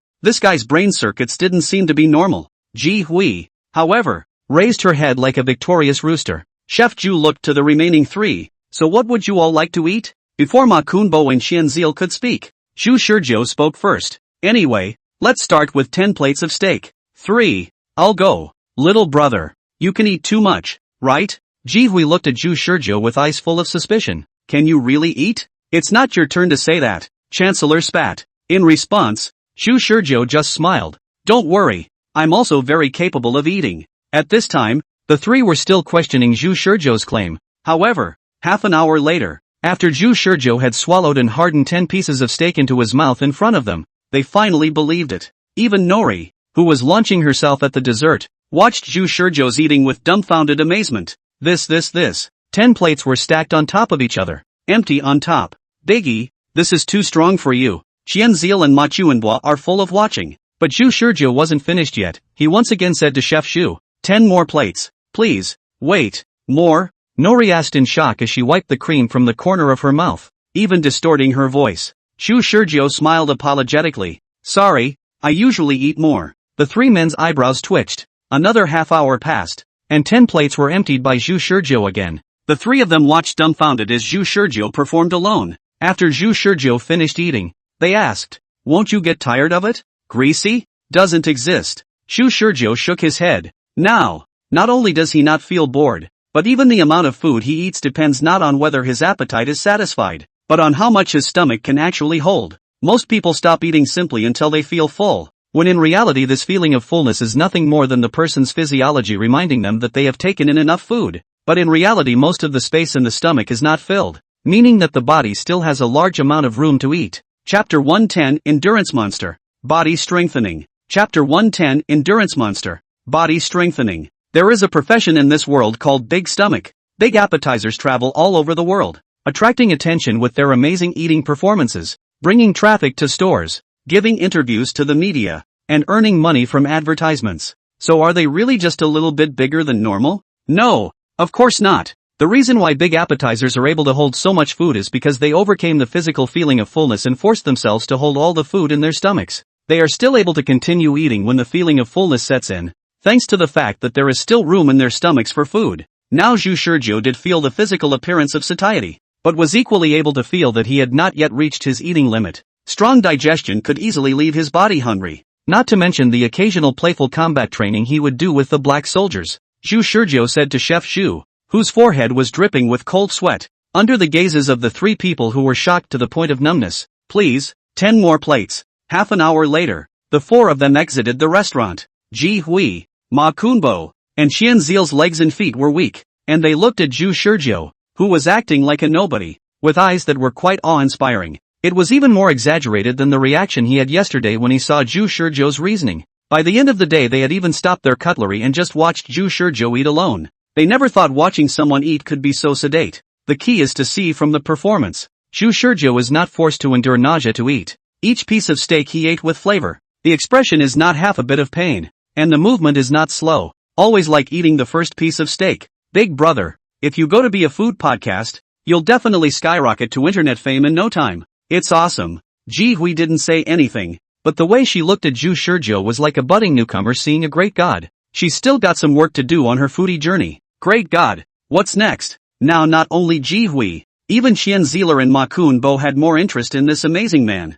When did Wang Chong know such an interesting person? In 3 or 2 sentences, he could reason meticulously like a detective, and he ate with such flair. Not to mention that he probably had a background that even Wang Chong feared. Wish Shizhou smiled and said, I'm going to the gym next. What about you guys? Working out? Same go. We usually work out too. Do not think that the rich second generation are all day to do nothing big belly. In fact, the really good top rich second generation not only have money, but also the pursuit of all aspects of excellence, whether it is Wang Chong, Ma Chuanbua, Xianzil or as a girl Ji Hui, all long-term to maintain exercise. the body aspects of the industry's famous trainer to adjust, so the crowd came to the gym. They didn't care when Zhu Shizhou got on the treadmill. Great God, why don't we compare? Qian Zeluo asked as he stretched his body. Oh, how do you compare? I usually work out at a 20 km per hour pace. How about a competition to see who can last longer at that speed? Zhu Shizhou smiled and nodded. That's fine. Chancellor moved his body around a bit, warming it up a bit. Don't you have to warm up? Oh my God? No, my body is adjusted to its best. This is the truth. Zhu Shizhou after injecting the potion. The degree of control over his body is not something that ordinary people can imagine. Not to mention warming up. His body is in peak condition at all times. Jian Ziel smiled heatedly. If you don't warm up, don't regret losing to me later. Zhu Shizhou just smiled at that. The treadmill starts running. Zhu Shizhou and Qian Ziel adjusted their speed to 20 km per hour together. Qiaowei and Ma Chuanbo sat by and watched the duo's match with interest. Surprisingly, the first one to start gasping for air was not Qian Zeluo, but Zhu Shizhou. They originally thought that Zhu Shizhou should also be very confident in this aspect of fitness. At least it would be better than this guy Qian Ziel. After all, they had seen Zhu Shizhou's magic, but they didn't expect Zhu Shizhou wasn't very good at exercising. And how long had passed before he started panting heavily? 5 minutes. Jihui looked at the time and was a bit speechless. 15 minutes later, a sweaty Zhu Shizhou jumped off the treadmill, and Chancellor is still running. Ha ha, the great god lost. Ma Kunbo went over and patted Zhu Shizhou's shoulder. Zhu Shizhou did not say anything. Indeed he lost. There is nothing to refute, but he could feel that his body was slowly evolving. In fact, he could have run hard just now, but the end result would be to hold on in a lousy position until his body couldn't carry it at all until he passed out. And Chancellor ran for 20 minutes at the end. 7 kilometers. After getting off the treadmill, Qian Zeluo was also already sweating profusely, but he still had a smile on his face. Just as he was about to jab at Zhu Shizhou for a few moments, he saw Zhu Shizhou shake his legs and get back on the treadmill under the trio's astonished gazes. Holy, what is this going to be? Another 15 minutes passed. Zhu Shizhou's whole body was already wet with sweat, and none of it was dry. He jumped off the treadmill again. Now Chancellor couldn't stop laughing. Asterisk. Big brother, are you playing with me? Pretending to be a pig to eat a tiger? Zhu Shizhou wiped a handful of sweat from his face. I can't run for 20 minutes at one time. You're full of. You ran for 15 minutes twice in a row, and you're saying you can't run for 20 minutes at once? Wish Shizhou was telling the truth. With his current leg muscles, wanting to run at a speed of 20 km per hour for 20 minutes was really a bit difficult. 15 minutes was the limit, but the effect of the potion made Zhu Shizhou's ability to recover extremely powerful. If a normal person had to rest for an hour to slow down, he only needed 5 minutes to be enough. So next he put on an endurance show. Every time he got off the treadmill, he rested for only 5 short minutes before getting back on it to start his 15-minute long run. What is particularly shocking is that he repeated it a full 10 times. By the end of the day, Qian Ziel's trio looked at the puddle of sweat flowing under Zhu Shizhou's body and couldn't say a single word. Zhu Shizhou, however, realized that he now seemed to be able to support himself for up to 20 minutes. 15 minutes at the beginning was the limit. 15 minutes on the treadmill the 5th time was slightly more than enough. By the 10th time, he was 15 minutes into his run and felt he could have lasted another 15 minutes. The reason for this is that the leg muscles and the body's oxygen supply system have been strengthened to the naked eye in a short period of time. He looked at Qian Zeluo and asked under his breath, "Still want to compete?" Qian Zeluo shook his head in a hurry. Ma Kunbo opened his dry mouth. "Big brother, why don't you go rest first?" Just as he was worried that Zhu Shizhou's stomach would burst after seeing his horrifying amount of food, he was now worried that Zhu Shizhou would immediately die in place. The sweat underneath him was as if he was dehydrated as it converged into a puddle on the gym floor, which was frightening to look at. Ji Hui gulped. Where did this kind of godly man Wang Chong find? Chapter 111, Anomalies. Chapter 111, Anomalies. Sea breeze on the open deck. Looking up is blue sky and white clouds, and ahead is a calm ocean. Every now and then a seagull flies through the sky and cries. The workout in the gym had long since ended, and after exiting the gym, the three had already admired Zhu Shizhou. Zhu Shizhou went to take a shower, and came out with another refreshed look, completely free of the weakness after a crazy workout. They were practically suspecting that Zhu Shizhou was an alien creature in human skin. Zhu Shizhou led the three to the open-air deck and leaned on the railing to watch the people coming and going at the pier. After a morning's contact, the three had pretty much gotten acquainted with Zhu Shizhou. Although they still didn't know Zhu Shizhou's identity, they couldn't help that Zhu Shizhou could chat. His rational mind could always seize a point different from normal people to cut into a topic, always giving people a sense of freshness. Moreover, when he dominated a topic, He could always accurately grasp a person's interest tendency, and through his extraordinary observation ability after injecting the potion, he could judge whether they were perfunctory or really interested in dealing with the topic. It is just like when he contacted Dufay before. No, it is accurate to say that the current him is a high-quality version of that time. After a morning of brushing up their goodwill, Shu Shurjo basically brushed up their first-time goodwill. The four men at this moment were pointing at the guests arriving one after another in the distance. From their perspective, the guests,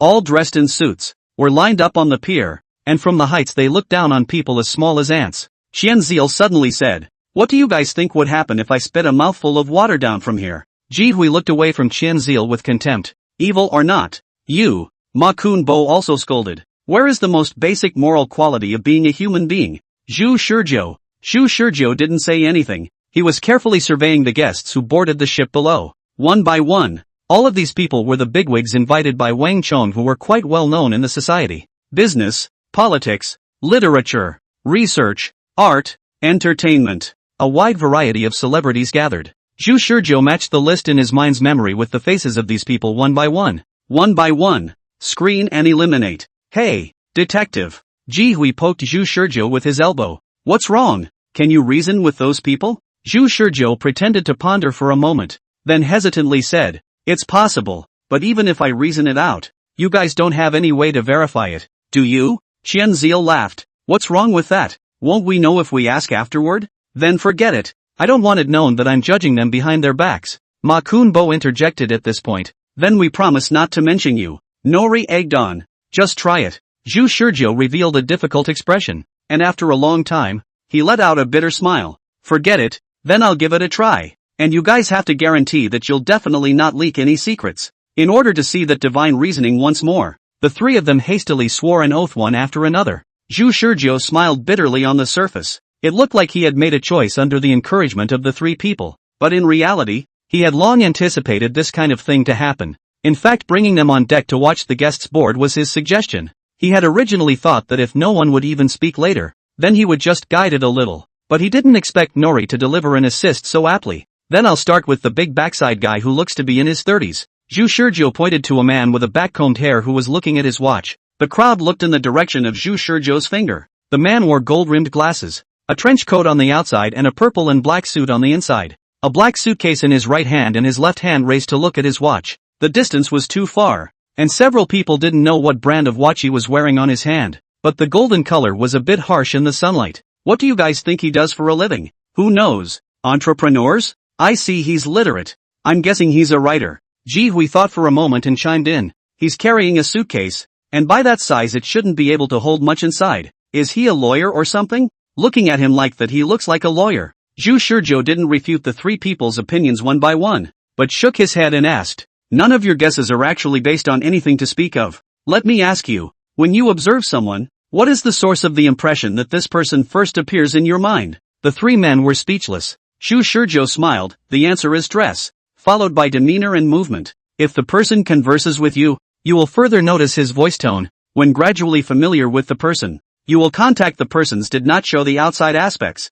such as the ability, education, economic strength and a series of difficult to understand through direct observation." When the three of them thought about it, it seemed like it was indeed the case. Just like yesterday when they just entered the restaurant and saw Shu Shurjo and his two bodyguards. The first thing they noticed was also the dress, and they were also attracted attention by the fact that the two bodyguards were armed. Shu Shurjo first and foremost mentioned that their hair and collars were wet with water later on in his reasoning, followed by other details. "So the first thing to look at is how he's dressed?" "That's right." Shu Shurjo nodded. "None of the clothing he's wearing is really anything special. The most noticeable things are just the watch in his left hand and the black suitcase in his right hand. And even though we can't see more than that from too far away from him right now, we can still find out by comparing him to the others that he's carrying very little." "Bringing less? What does that tell you?" The three men wondered. The neat clothes he was wearing and the fact that his hair was styled in a back haircut meant that he himself was concerned with the neatness of his appearance. And such a man carried only a suitcase in his hand and nothing else. And with the sea parade lasting a week,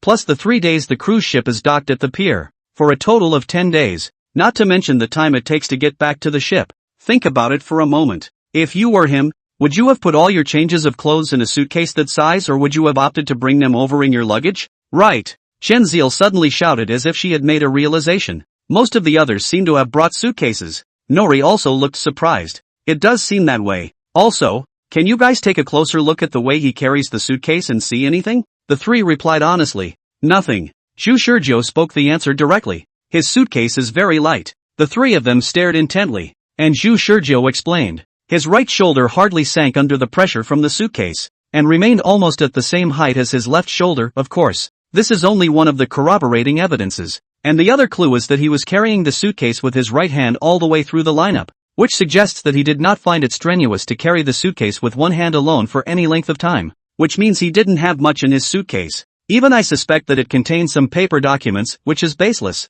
but most likely, they hadn't really thought that a mere suitcase could be analyzed by Zhu Shizhou to find so many problems. Also, the second point, we were looking at his demeanor and his movements, and I don't know if you guys noticed that he looked at his watch more than once during the line? Ma Kunbo thought for a moment and suddenly said, "This I know. The fact that he's checking the time means he has something to deal with." You're right this time. The cruise ship was docked for a full 3 days, and this wasn't an airplane flight that had to leave on time. And he certainly didn't look at the time multiple times because he was afraid he wouldn't be able to make it to the boarding ship. So why do you think he was in such a hurry to get on the ship? The three pondered again. After a long time, Ji Hui suddenly burst out. He had to pee? Wish Shizhou. Qianziel burst out laughing. Ha ha ha, what are you up to? Zhu Shizhou also laughed, combined with what I said before. His change of clothes and the multiple times he looked at the time. There is a greater possibility. That is that someone has already boarded the ship first and is still waiting for him on the ship, and that person has long carried a change of clothes,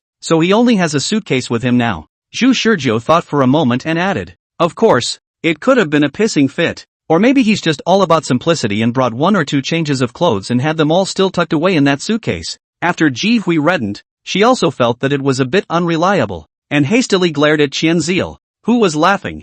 I was joking. What are you laughing at? Zhu Shizhou was also smiling, but at the same time he added, as long as there is no evidence, it can't be completely denied. It's just that it's less likely. However, I don't know if you noticed, but besides carrying less in his hands than the others, he was not accompanied by any other companions who boarded the ship with him. It did become obvious that while everyone else was hot and heavy with their companions, the man was alone. It's not that there's anything wrong with a person boarding a ship, it's just that after combining the first 2 points, it's more likely that a fellow traveler has already boarded the ship, and that companion who boarded the ship first was also a close person who was able to keep his change of clothes. His frequent action of checking the time could mean that he has an appointment with someone on board, such as an appointment to meet at a certain point in time. Zhu Shizhou used words that were not entirely certain, so that he would be able to have an excuse even if he was wrong afterward. In fact, the man in the suit with the back-combed hair was one he had seen on the list. This is a stock analyst who also has an entrepreneurial girlfriend, both of whom are on the list provided by Wang Chong.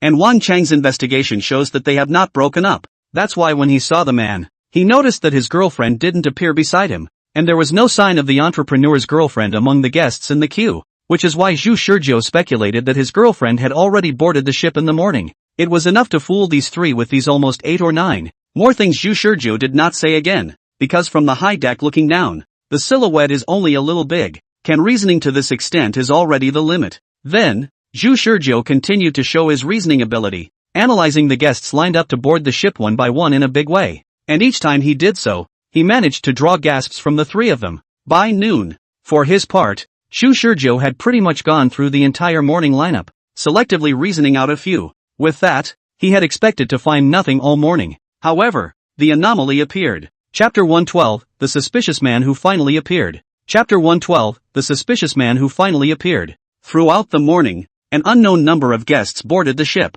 Zhu Shizhou could pretty much tell which ones were guests on the guest list and which ones were their incidental family members. And with his strong memory, Zhu Shizhou was also trying to expand the list of people's information in his head, since he knows that his archive points will be updated over time. There is no doubt in his rational mind that he will want to be truly perfect. He had already prepared to spend several weeks memorizing all the living people on the ship in his mind, not only to deal with Su Feng, but also to make sure that he wouldn't fall into the enemy's trap at the very beginning to the point where he would never be able to recover. As long as he memorized everyone on the ship, then even if someone did appear on the ship out of nowhere or directly replace someone during the sea voyage, he would be able to detect it in time if he saw it. This is one of the things that Zhu Shizhou has relied on for several weeks since then. At the same time, he couldn't rule out Su Feng or someone else using a more covert way to enter the ship. Overall, though, he didn't hold out much hope for the possibility of spotting a suspicious person on the first day. However, Sometimes surprises come so suddenly. The line of guests on the dock to board the ship is thinning out.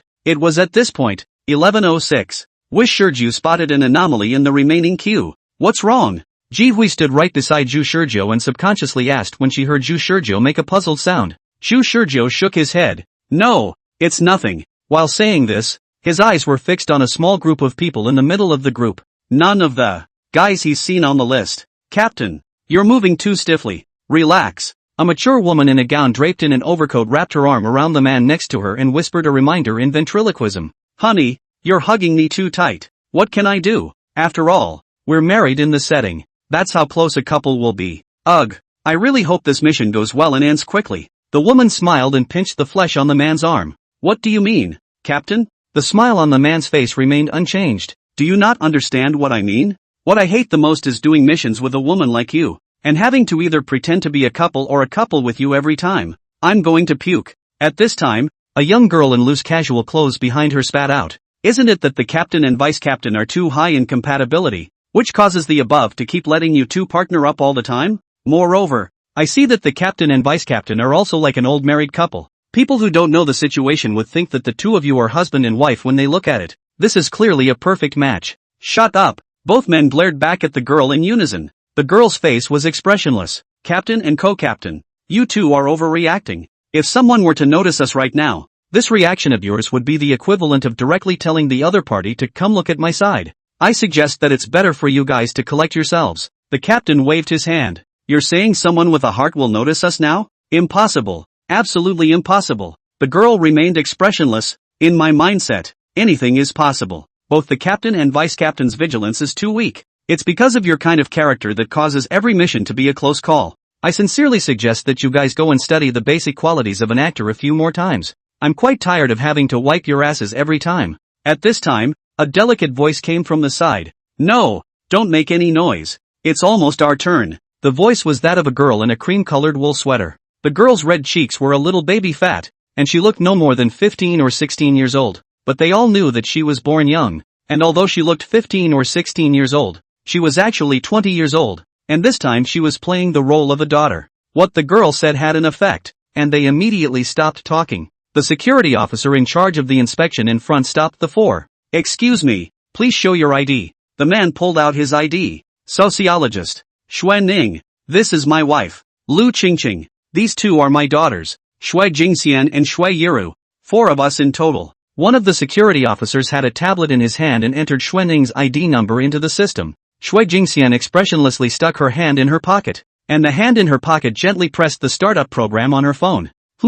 It's stuck. Sorry, the network is slightly stuck. The security officer looked up and smiled apologetically at the 4 men. Within moments, the network was smooth again. The system automatically popped up information about this sociologist Xue Ning. The security officer checked the ID and confirmed it was correct. The access card to a presidential suite was handed to Xue Ning at the same time as the release. May you enjoy this sea parade. Xue Ning took the access card, looked at the room number, and politely replied, thank you. A few people made it through security and stepped onto the steps to board the ship. Xue Jingxian glanced back to confirm that the security personnel had begun checking the next guest again, so she stuck her fingers in her pocket and quickly tapped back and forth on her phone screen. The identity of Xue Ning was successfully deleted from the identification system, which no one knew about. Before boarding the ship, they had already installed a Trojan horse program in the identity system, and when the security check came to them, Xue Jingxian activated the Trojan horse program and added an identity named Xue Ning to the identity system. And after the security check was over,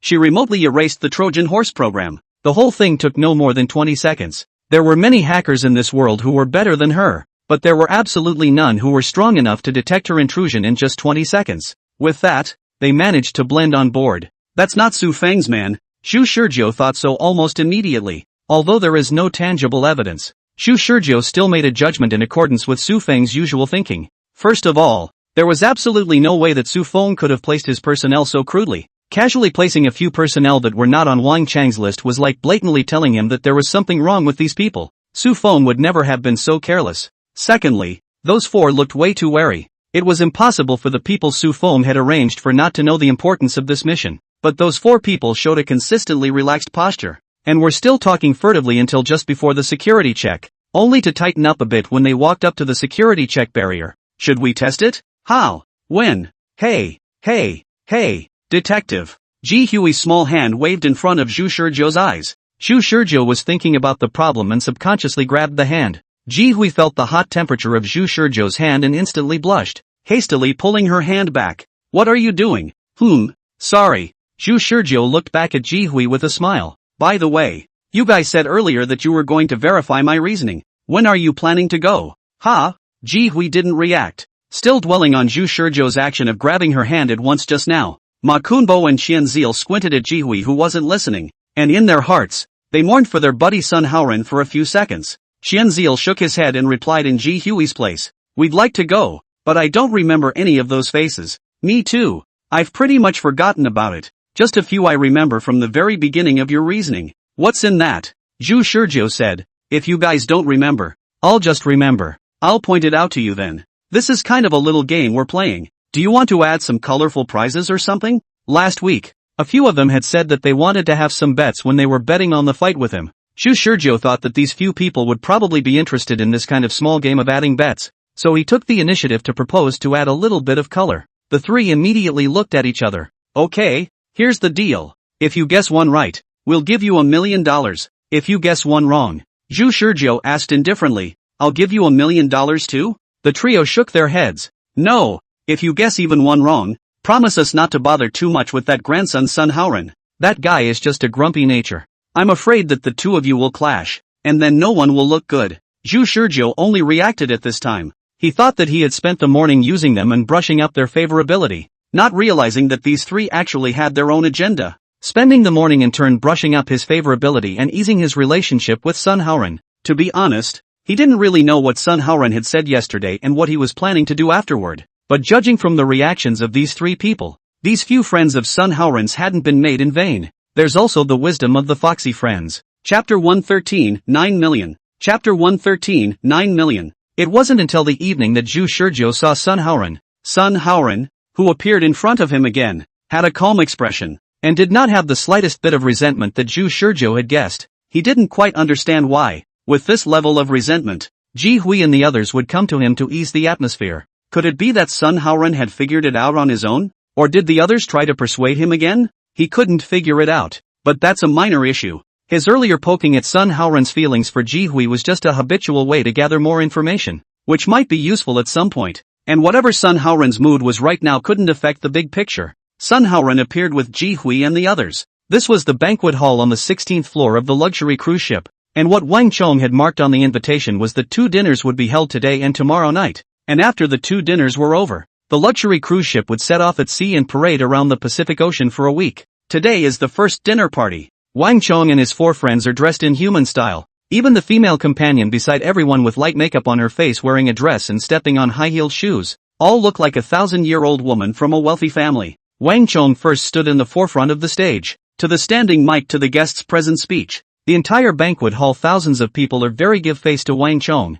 How to say Wang Chong is the organizer of this activity. A time of thunderous applause. Endless. In a nutshell, there's no other purpose for organizing this event. It's a networking feast from all walks of life. I wish you all good food, drink and fun. Ending with this brown line, the suited and booted Wang Chong walked off the stage. The banquet officially began. The venue hall resounded with the soothing and moving piano sound like flowing water. After getting off the stage, Wang Chong walked straight toward them. Well spoken. Zhu Shizhou raised his hand in greeting. Wang Chong snickered. Brother Zhu, that last sentence was specifically for you, huh? I've heard it all. You ate 30 steaks in one sitting this morning? Ha ha, they told you all that? I have a rather large appetite. You said you had a big appetite, but I didn't know it was that big. Wang Chong tugged at the corner of his mouth, then said, don't worry about eating tonight. There's enough food. Then I'm welcome. Right. Zhu, come over here for a second. What's wrong? Wang Chong pulled Zhu Shizhou to one side and lowered his voice to ask, Zhu,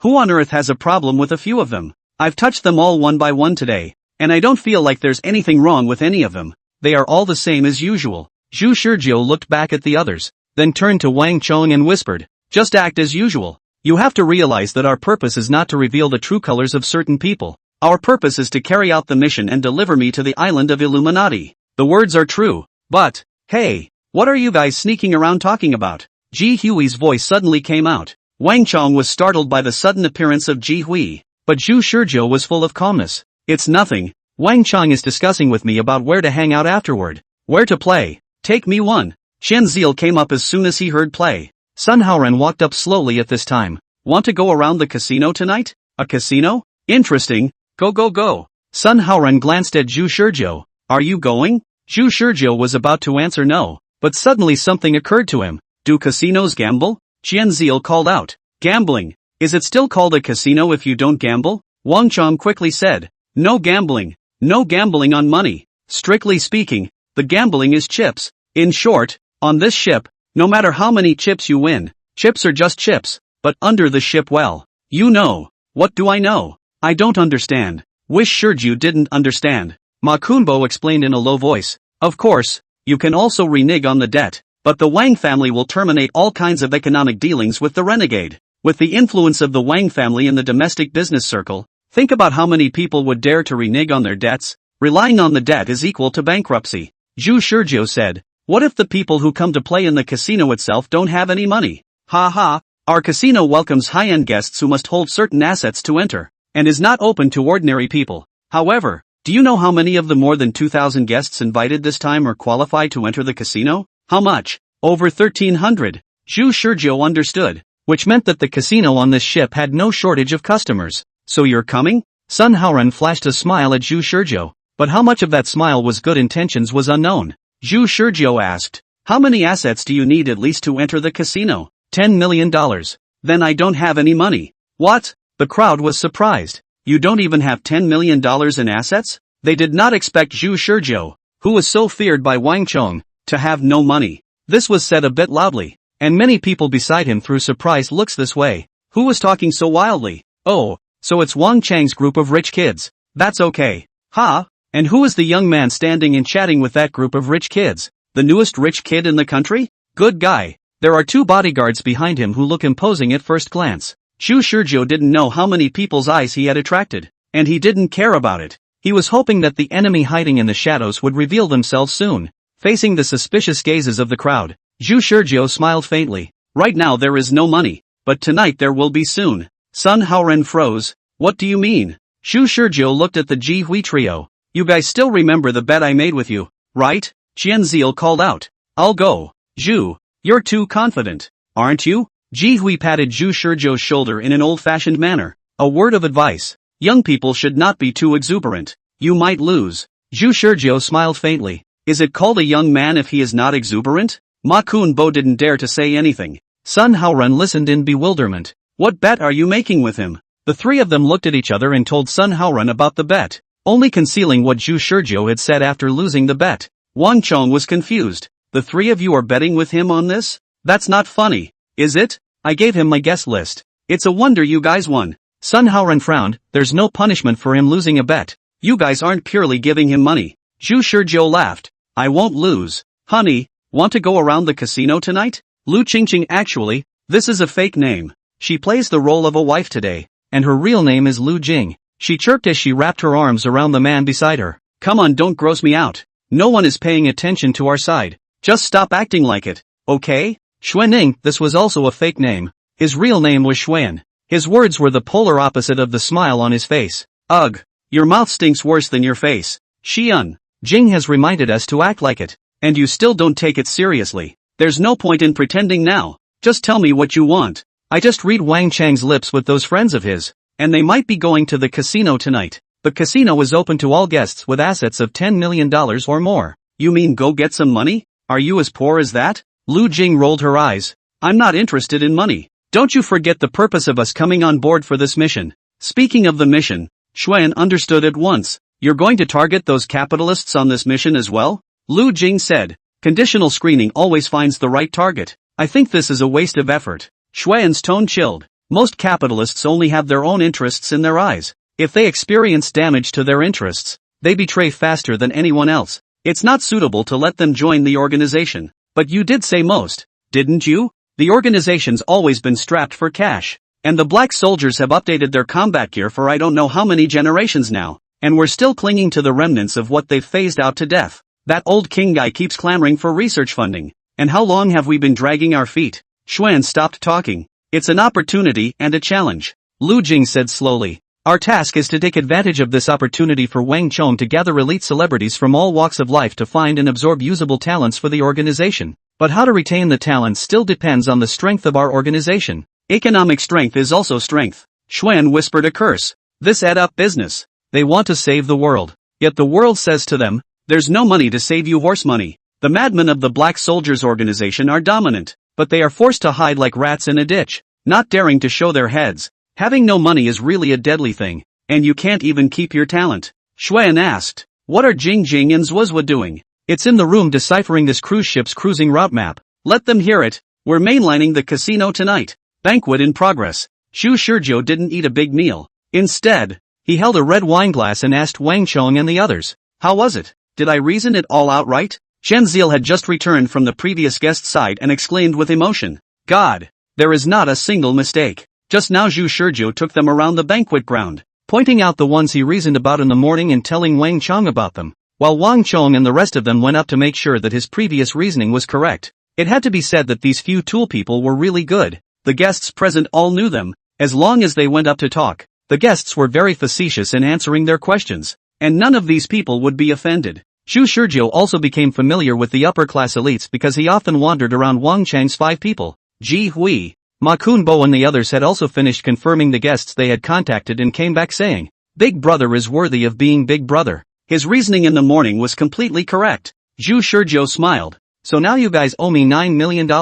Sun Haoran deliberately said in a prickly manner. You still need $1 million to enter the casino. Where are you going to get it from? Wang Chong laughed. I will help. With this $1 million. That's $1 million they're helping me out with. Xu Shizhou reached out and pointed into the distance. At a dining table stood an elegant couple. The very same suspicious character that Xu Shizhou had noticed in the morning. Chapter 114, Xu Shizhou, call for money. Chapter 114, Xu Shizhou, play money. Sun Haoran didn't understand Xu Shizhou's meaning. What do you mean? Are you going to borrow money from someone else? Not borrowing money. Xu Shizhou smiled. Didn't you say before that it's not fair that there's no punishment even if I lose the bet? Now look at it this way. I'll bet all of this $9 million and you play a game with me. Sun Haoran froze for a moment. He didn't expect that before he could find fault with Xu Shizhou. Xu Shizhou came over to find fault with him first. And the bet is all of a sudden $9 million. Xu Shizhou, this bold look how to see does not look like even 10 million assets are not people.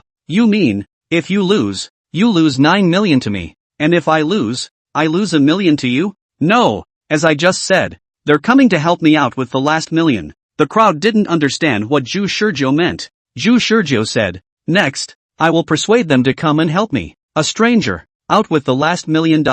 You or all of you can go over and greet them in advance, and no matter what method you use to dissuade them, in the end, I will make them transfer $1 million to me. Can it still be played like this? Even Sun Haoran felt that Xu Shizhou's proposal was not something a normal person could come up with. Was it so difficult for him?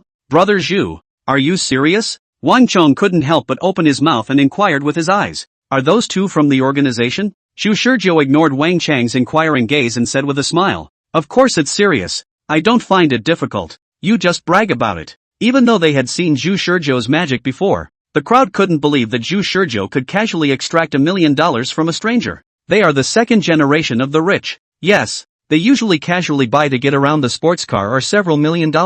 Did not put $1 million in the eyes, but they also have common sense. If a stranger reached out to ask them for $1 million, they have more money, but also impossible to pay attention. Not to mention what $1 million is in the eyes of the average person. It's not even certain if that couple has $1 million. Sun Haoran thought about it and thought he understood the trick Xu Shizhou was planning to use. So he sneered and said, this game sounds pretty good, but I have one condition. On what terms? The conditions are that we're not allowed to use our name to talk to them, and the money can't be borrowed. It has to be given to you by them. Hey, that's a bit of a harsh condition, isn't it? Ji Hui couldn't help but say a few words in Xu Shizhou's favor. Unexpectedly, Sun Haoran directly ignored Ji Hui and stared at Xu Shizhou. I won't take advantage of you either. If you can really get them to transfer $1 million to you under these two restrictive conditions, then I'll personally offer another $10 million to you. Xu Shizhou didn't look half embarrassed and said, since you're being so polite, why don't you add another restrictive condition for me? The crowd had been dumbfounded. That was hard enough just now,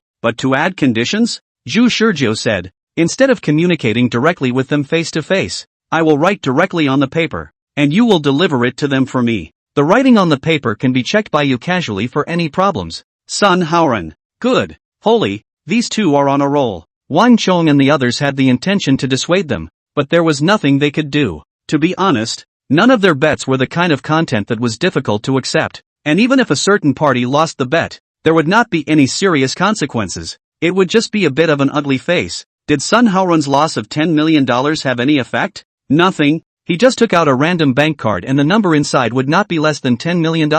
What's the impact of Zhu Shizhou losing $9 million? Not to mention that this money was originally won by Zhu Shizhou's cheating. If he really wanted to enter the casino, would Wang Chong still stop him from entering? Now that Zhu Shizhou had taken the initiative to propose such harsh rules, they all felt that Zhu Shizhou was bound to lose, and at the same time, they all slightly grumbled at Sun Haoran's insensitivity. He only made you lose face once yesterday. Is it necessary to be so catty? Not to mention Zhu Shizhou is telling the truth. Ji Hui, on the other hand, had become quite dissatisfied with Sun Haoran, who ignored it. Then you start. Zhu Shizhou made a pleased gesture. Sun Haoran sneered and walked past Zhu Shizhou. On the other side, Xuan and Lu Jing tensed up. Is it my illusion? Why do I feel like Wang Chong and the others are looking at us? It shouldn't be your illusion. I felt it too. Cold sweat broke out on Xuan and Lu Jing's foreheads. What's going on? That seems to be called Sun Haoran seems to be coming towards us. I saw that too. Could it have been discovered? It shouldn't be. When was it exposed? Calm down. It doesn't have to be this way. The two of them smiled and talked on the surface, but in reality, the hands holding the wine glasses were squeezing a little white. Hello guys. Sun Haoran leisurely walked up to the duo and greeted them. Xuan smiled faintly. Hello. I know you. You must be Mr. Sun Haoran's son, right? It's me. What are your names? My name is Xuaning, a sociologist, and this is my wife, Lu Qingqing. Hello Mr. Xue MS. Lu, it's like this. I made a bet with my friends over there. While Sun Haoran was talking, Ji Hui asked Zhu Shizhou, are you just going to watch here? Aren't you going over to hear what he said? Zhu Shizhou took a sip of the red wine that couldn't bring him any enjoyment. No need to listen. You are really confident. Could it be that you have some kind of backbone? That's a load of crap. Why would I bet against him if I didn't have a bottom? It seems to be true, but they really can't think of any method Zhu Shizhou is going to use to empty his hands from a stranger. Soon, Sun Haoran returned. Ji Hui hurriedly asked, what did you tell them? Sun Haoran looked at Zhu Shizhou. You told her to ask? I was the one who wanted to ask. Ji Hui glared at Sun Haoran. What did you say? I saw that couple nodding all the time. Nothing. I just told them about my bet. And I even promised that if I refused to transfer $1 million to this brother Zhu, I would transfer $10 million to them after the bet was over. Xian Ziel screamed. Asterisk.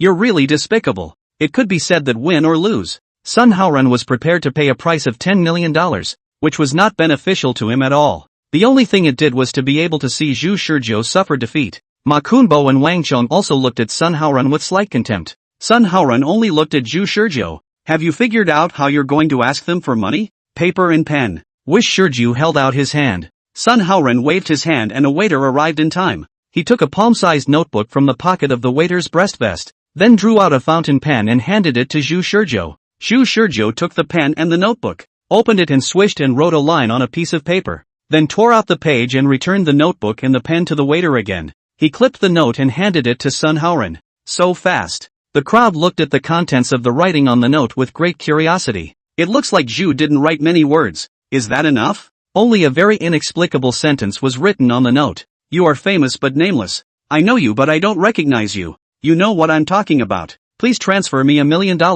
Please. Card number. The crowd looked at it and questioned in unison. That's it? Zhu Shizhou nodded. That's it. Chapter 115, exposed just after boarding the ship? Chapter 115, exposed just after boarding the ship? What are they talking about? Xuan wore a smile on his face, but lowered his voice to ask Lu Jing, the vice captain next to him who had mastered lip-syncing. Lu Jing looked odd. They're still talking about asking us for money. As soon as that was said, the two got a little taut. Just now that Wang Chang's friend, Sun Haoran, took the initiative to come over to contact them and said something that made them both dumbfounded. His friend bet with Wang Chong and the others that he could get $1 million from him and Lu Jing with no proof. None of them had thought before they boarded the ship that they would be exposed to Wang Chang's circle in such an outrageous way. I heard Sun Haoran say that man's last name was Zhu. Do you recognize him? Don't recognize it. It wasn't mentioned in the intel. The person who proposed this bet was a young man that they had not seen in their investigations, and at that moment was turning his back to them, not knowing what to say to Wang Chong and the others. In the midst of their observation, the young man asked for paper and a pen, wrote something down on the paper and handed it to Sun Haoren. Seeing this scene, Xuan couldn't help but narrow his eyes. Next time, I should have Jing Jing and the girls look into it more closely. Wang Chang's social circle is obviously more than just those few rich second-generation people. There's something odd about this person. Did you notice? Those two bodyguards behind him with the black masks. Well, it was because of noticing that I said there was something odd about him. Those two bodyguards aren't just any bodyguards. I can feel it. They're strong. It's an instinct that comes from biology. Xuan and Lu Jing, as the captain and vice captain who had fought hundreds of battles, were naturally able to detect the toughness of the two bodyguards, who just stood there, exuding a dangerous aura. But that's about it. Before they made a move, they could only tell that the two bodyguards were strong, but they didn't know exactly how strong they were. Someone who was protected by such bodyguards obviously wouldn't be a minor character, and the fact that the other side was betting on them felt rather out of place. Was it just a coincidence? Both were a little nervous at this point. Sun Haoren went and returned. When he came over, what was different compared to before was that he was holding a piece of paper that had been folded in half. Mr. Shui MS. Lu, once again, I'm sorry to disturb you. What's going on? Is it about that bet again? Oh, you don't have to worry. The two of us aren't stupid enough to casually pay a stranger $1 million. Lu Jing also smiled. Although we are rich, we don't spend like this. That's good. Sun Haoren was already winning, and now that he heard the duo say so, he was even more delighted for a moment, handing the paper in his hand to the couple. That friend of mine said that if I showed you guys this note, you'd be good enough to pay him off. Oh, I don't think that's possible either. You guys aren't that kind of cuties. Hearing this, both of them felt ridiculous. Is it so outrageous to be on board for less than a day and have something so bizarre happen to you? Both of them laughed along with Sun Haoren and opened the note. Oh, that kind of thing is really only for cuties. Only the... Halfway through the sentence, the laughter came to an abrupt halt. Xuan and Lu Jing's smiles froze on their faces, their eyes fixed on this piece of paper, and they couldn't move away, as if they had seen something incomprehensible, and their hands holding the paper both froze in an instant. What's wrong with you two? Sun Haoren originally felt that Zhu Shizhou could not rely on the district to note to do these two people will be fooled into giving $1 million for nothing, so before has been smiling with a winning mood. Until just now, the mood was beautiful. Yet just after the couple's smile stiffened and there was an eerie pause in the conversation, his mood followed suit. Wait, this chap's got some pretty distinctive handwriting. We'll have to see what he's written, Xuan casually explained. But inwardly, waves of shock had already risen. What the hell? What's going on here? Zhu Shizhou and the paper written things may be in the eyes of others in the clouds, and even some contradictions. What famous but no name, no but do not recognize. Other people read the most set a mess. But in the heart of the original ghosts of their view, the connotation of the words full of known meant that they had real names, nameless meant that their fake names were not on the list of those invited by Wang Chong, unknown meant that the other party did not recognize who they were, the word no meant that the other party knew who they were. As soon as those two sentences appeared in front of them, they knew that the person who had written them had a direct showdown with them,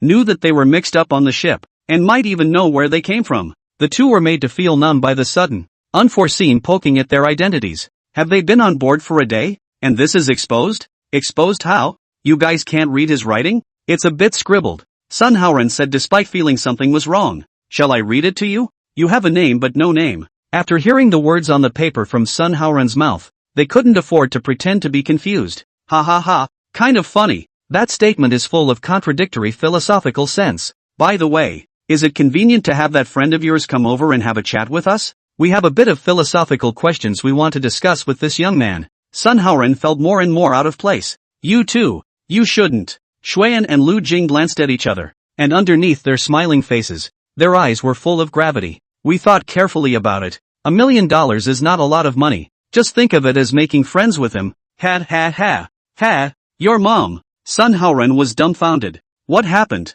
What's with the money all of a sudden? Are you two collectively stupid? He hastily said. No, wait, I think I said I would personally transfer $10 million to you guys as long as you don't call him. Xuan shook his head bashfully. If we really cared about money, we wouldn't care about this million. But, Sun Haoren still want to persuade a few more words, but this couple is simply like being brainwashed. Suddenly the attitude of 180-degree turn, insisting on giving Zhu Shizhou $1 million for nothing. Previously said little cute. The previous comment small cute. Talented now sounds like a joke. Xuan asked. Did he say anything else besides that? Sun Haoren replied in a trance. No more. Just this one sentence. Okay, then let's call the money and make friends, Xuan said. But at the same time, he took out his cell phone, took a picture of the note in his hand, and then sent it to his 2 daughters who were far away from the room by SMS. After seeing the photos Xuan had taken, Jing posted several question marks in a row. Xuan typed quickly and concisely.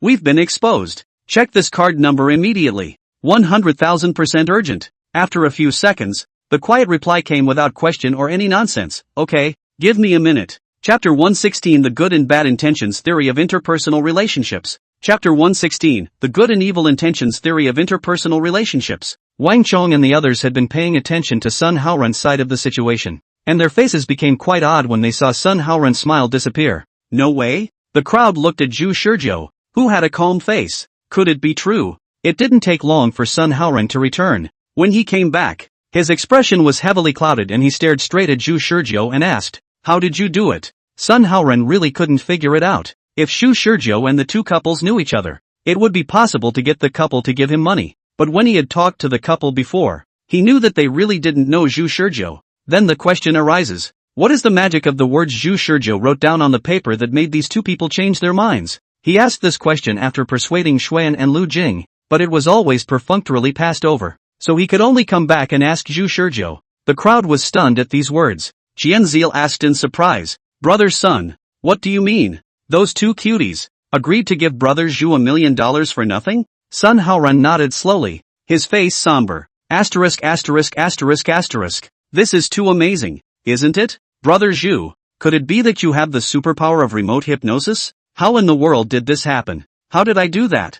Zhu Shizhou smiled. It was nothing more than reasoning. Reasoning again? The crowd was a bit unconvinced. What had he reasoned out again? What did Zhu Shizhou reason out in that one sentence that they couldn't even understand? I won't go into specific details. It involves the privacy of the other party and it's not quite convenient to talk about my reasoning process. If you guys can't read it, just think of this as a magic trick. Nori spat. Even if it's magic, it can't be this unreasonable, can it? Even she can't do a word to make a man give her $1 million. Zhu Shizhou easily did it. Just like casting fairy magic. The crowd scratched their heads and didn't know what was going on. And Zhu Shizhou always smiled and didn't say a word. Looking over to the cute little couple.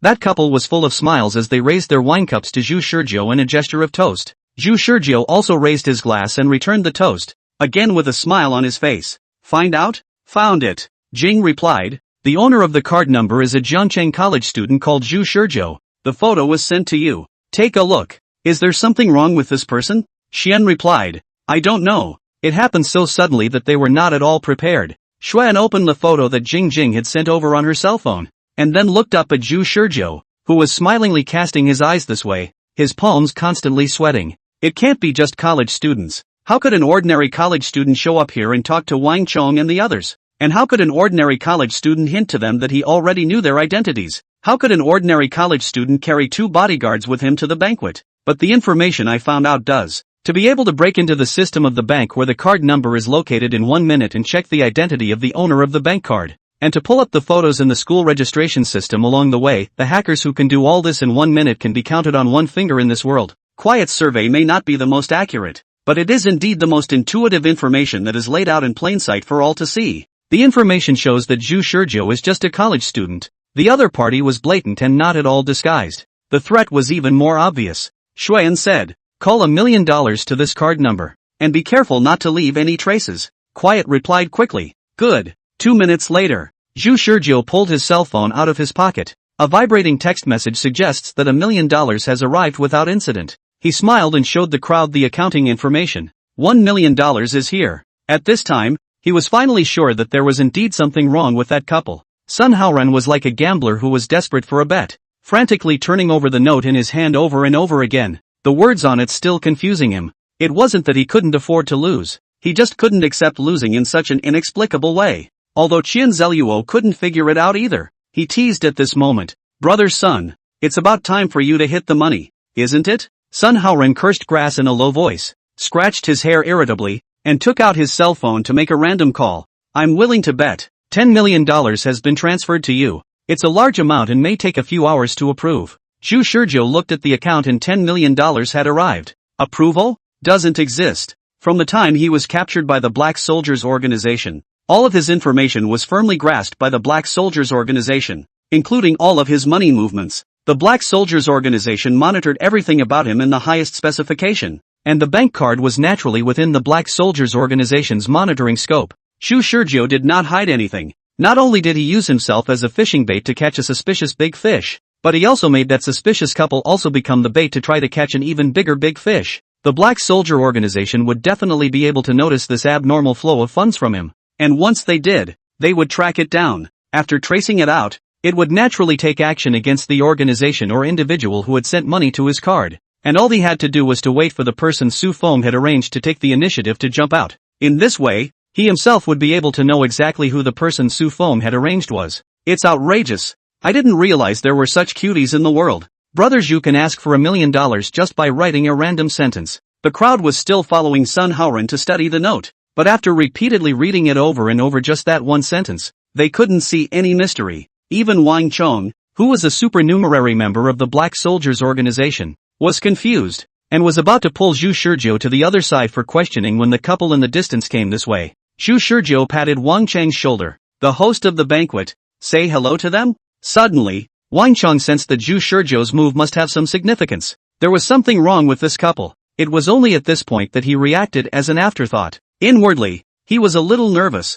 but Wang Chong was at least a rich young man who had seen a lot of big scenes, and his inner nervousness didn't show on the outside. As he learned Zhu Shizhou smile and took a step forward to the two arriving guests, Xuan came to Wang Chong arm in arm with Lu Jing as if nothing had happened. Mr. Wang, we came to specially thank you for organizing this banquet. During the banquet, we had a long and enjoyable chat with a few of our peers, and even though it was just a banquet, I benefited greatly from being able to interact with the top professors in the industry with each other. I'll drink to Mr. Wang. Facing this glass, Wang Chong also raised his glass and clinked it with Xuan.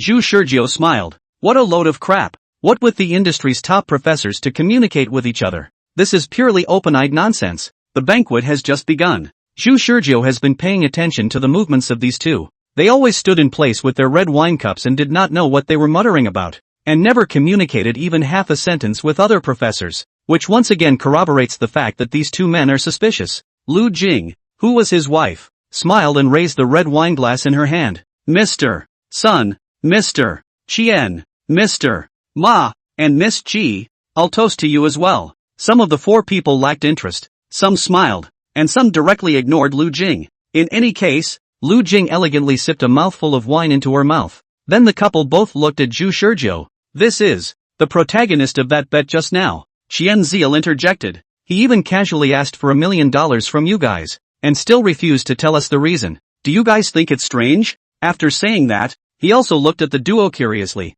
as if he wanted to find an answer from them. But unfortunately, the husband and wife didn't seem to want to talk about it either, and just smiled at Qian Zeluo without responding. In fact, they were quietly relieved inside. It doesn't look like it's fully exposed yet. Regardless of Zhu Shizhou's purpose, since he had chosen to conceal it from Wang Chong and the others, it meant that there was still room for maneuver. They didn't want to be on board for just one day and be forced to evacuate in the dust with nothing to show for it. Zhu Shizhou extended his hand to Xuan. Hello guys, my name is Zhu Gu. I was also invited to this banquet. The two of you seem a bit familiar. I should have seen you in some TV interview.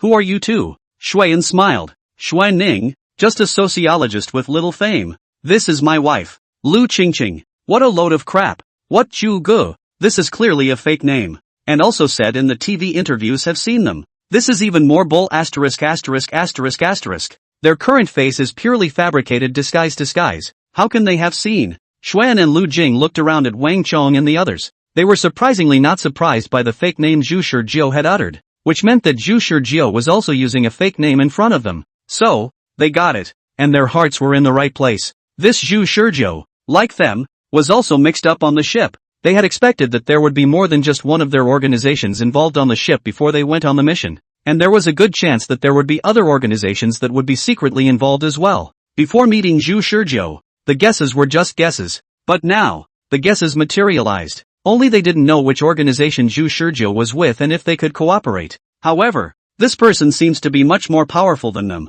Surprisingly, In such a short period of time on board the ship to mix into the circle of Wang Chong in this group of rich second generation, to know that they are still in the development of the plan to contact Wang Chong in hesitation. The other party has actually advanced them a step. The efficiency of the staggeringly high ability should not be underestimated. Xian was thinking. Suddenly, Zhu Shizhou froze. You are Xuaning? I've read your writings. Ah, that book, The Theory of Good and Evil Intentions in Human Relationships, is brilliantly written.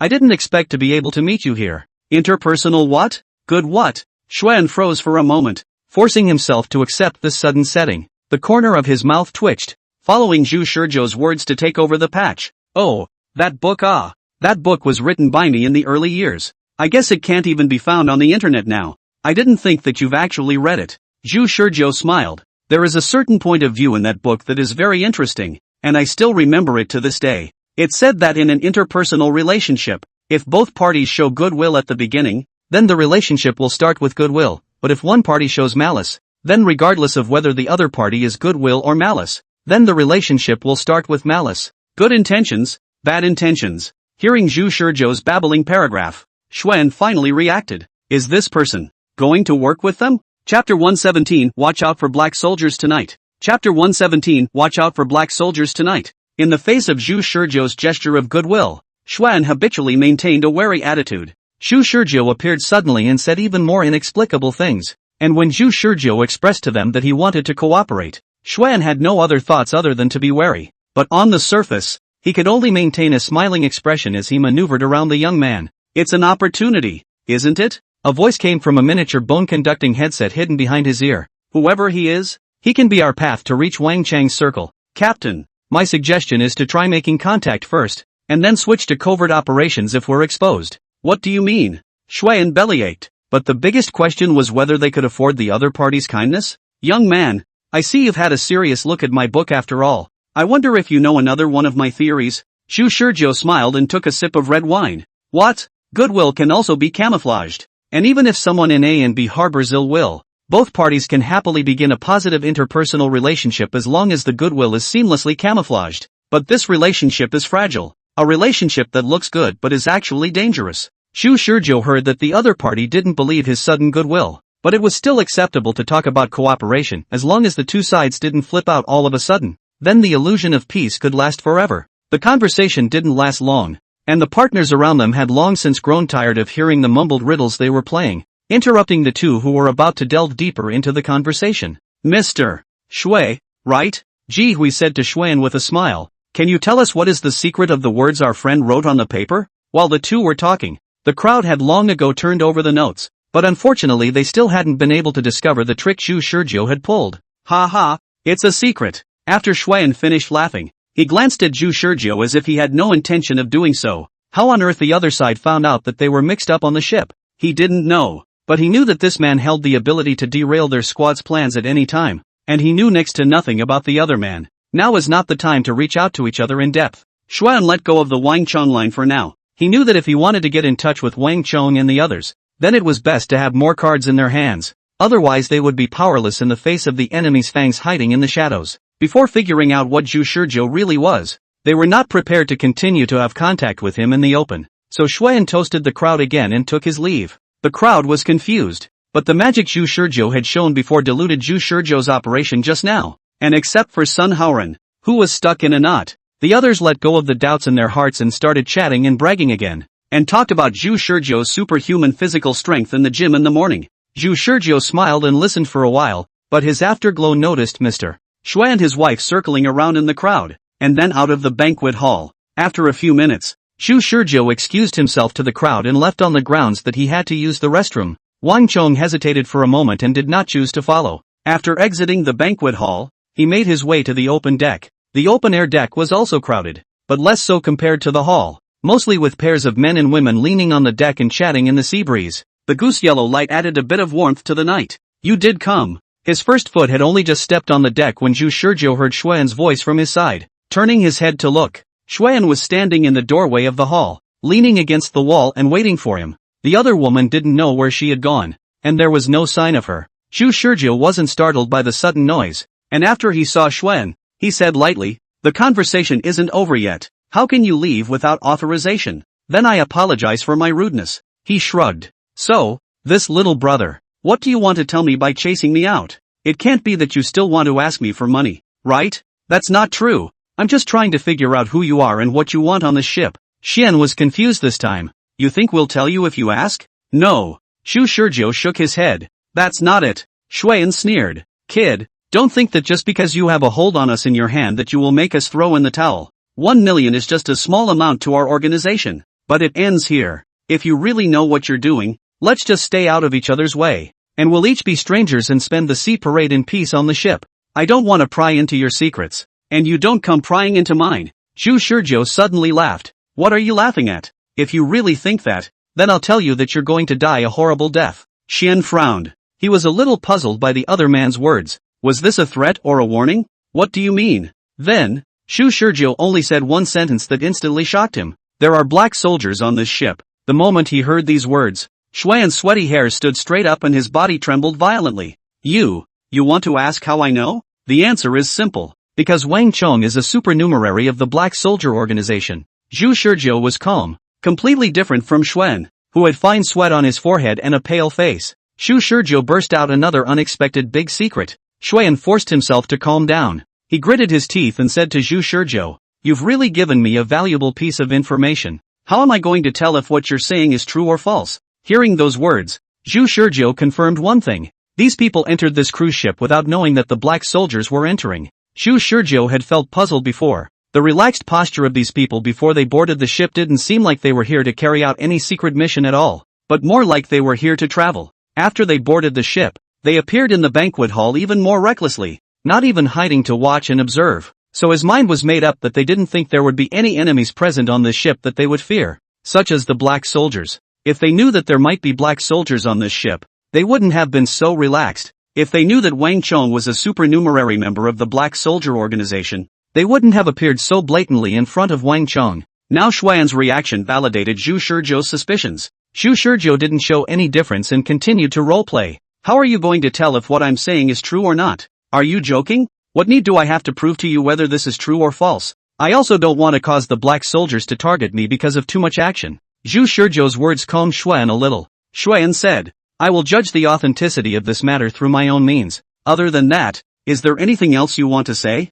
Zhu Shizhou looked at the other party. You should have investigated my identity, right? Xian asked. What's the point of you asking that question? The significance is that I need to judge the strength of your organization. If you can't even investigate this matter, then I'm going to question the need to cooperate with you. The atmosphere was silent for a moment. The sea breeze blew coldly on the deck with a plaintive whistling sound. Zhu Shizhou knew that he had now caught his opponent's weakness. Under the threat of the enemy of the world, he was able to work with a pervert like Su Feng. So why couldn't he work with this person now? In Xuan's eyes, the Black Soldiers Organization was the biggest threat. Aside from the Black Soldiers Organization, all other organizations were rats surviving in the shadows. If the Black Soldiers really existed on this ship, then it was obvious that they would be a bit out of their depth if they wanted to fight against the Black Soldiers Organization with their own strength. To be honest, if he wasn't unsure if what Zhu Shizhou said was true or not, he would have retreated with his team right now. Originally, he was still thinking of being a little more stable. No matter what Zhu Shizhou was,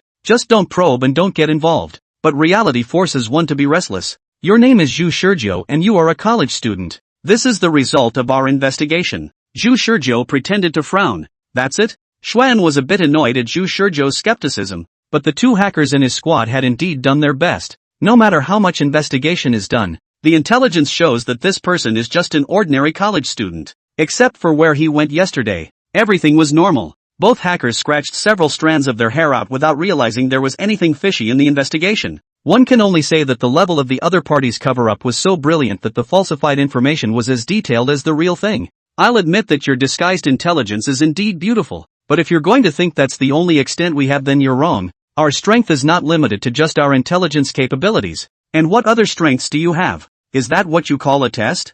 Ha! I can tell you that our combat strength is no less than that of the black soldiers. Zhu Shizhou looked at Xuan expressionlessly, not even bothering to pretend. If you guys can fight with the black soldiers, then why are you like this? Just like changing PTSD. Just hearing Black Soldier Organization makes you so scared that you want to run away. But you still use this to make a show of yourselves. What? You don't believe me? That kind of thing doesn't matter. Zhu Shizhou interrupted and said to Xuan, Your intelligence capabilities are lacking, but I don't want to care so much. Anyway, I've told you about the matter, so exactly what you want to do is your own business. I'm going back. You can reconsider working with me. After saying that, Zhu Shizhou prepared to turn around and leave without a second thought. Wait. Xuan looked at Zhu Shizhou and sneered. You're trying to use us as a vanguard to test the Black Soldier organization, aren't you? Do you think we would be so stupid? So stupid that we would listen to you and go against the Black Soldier organization?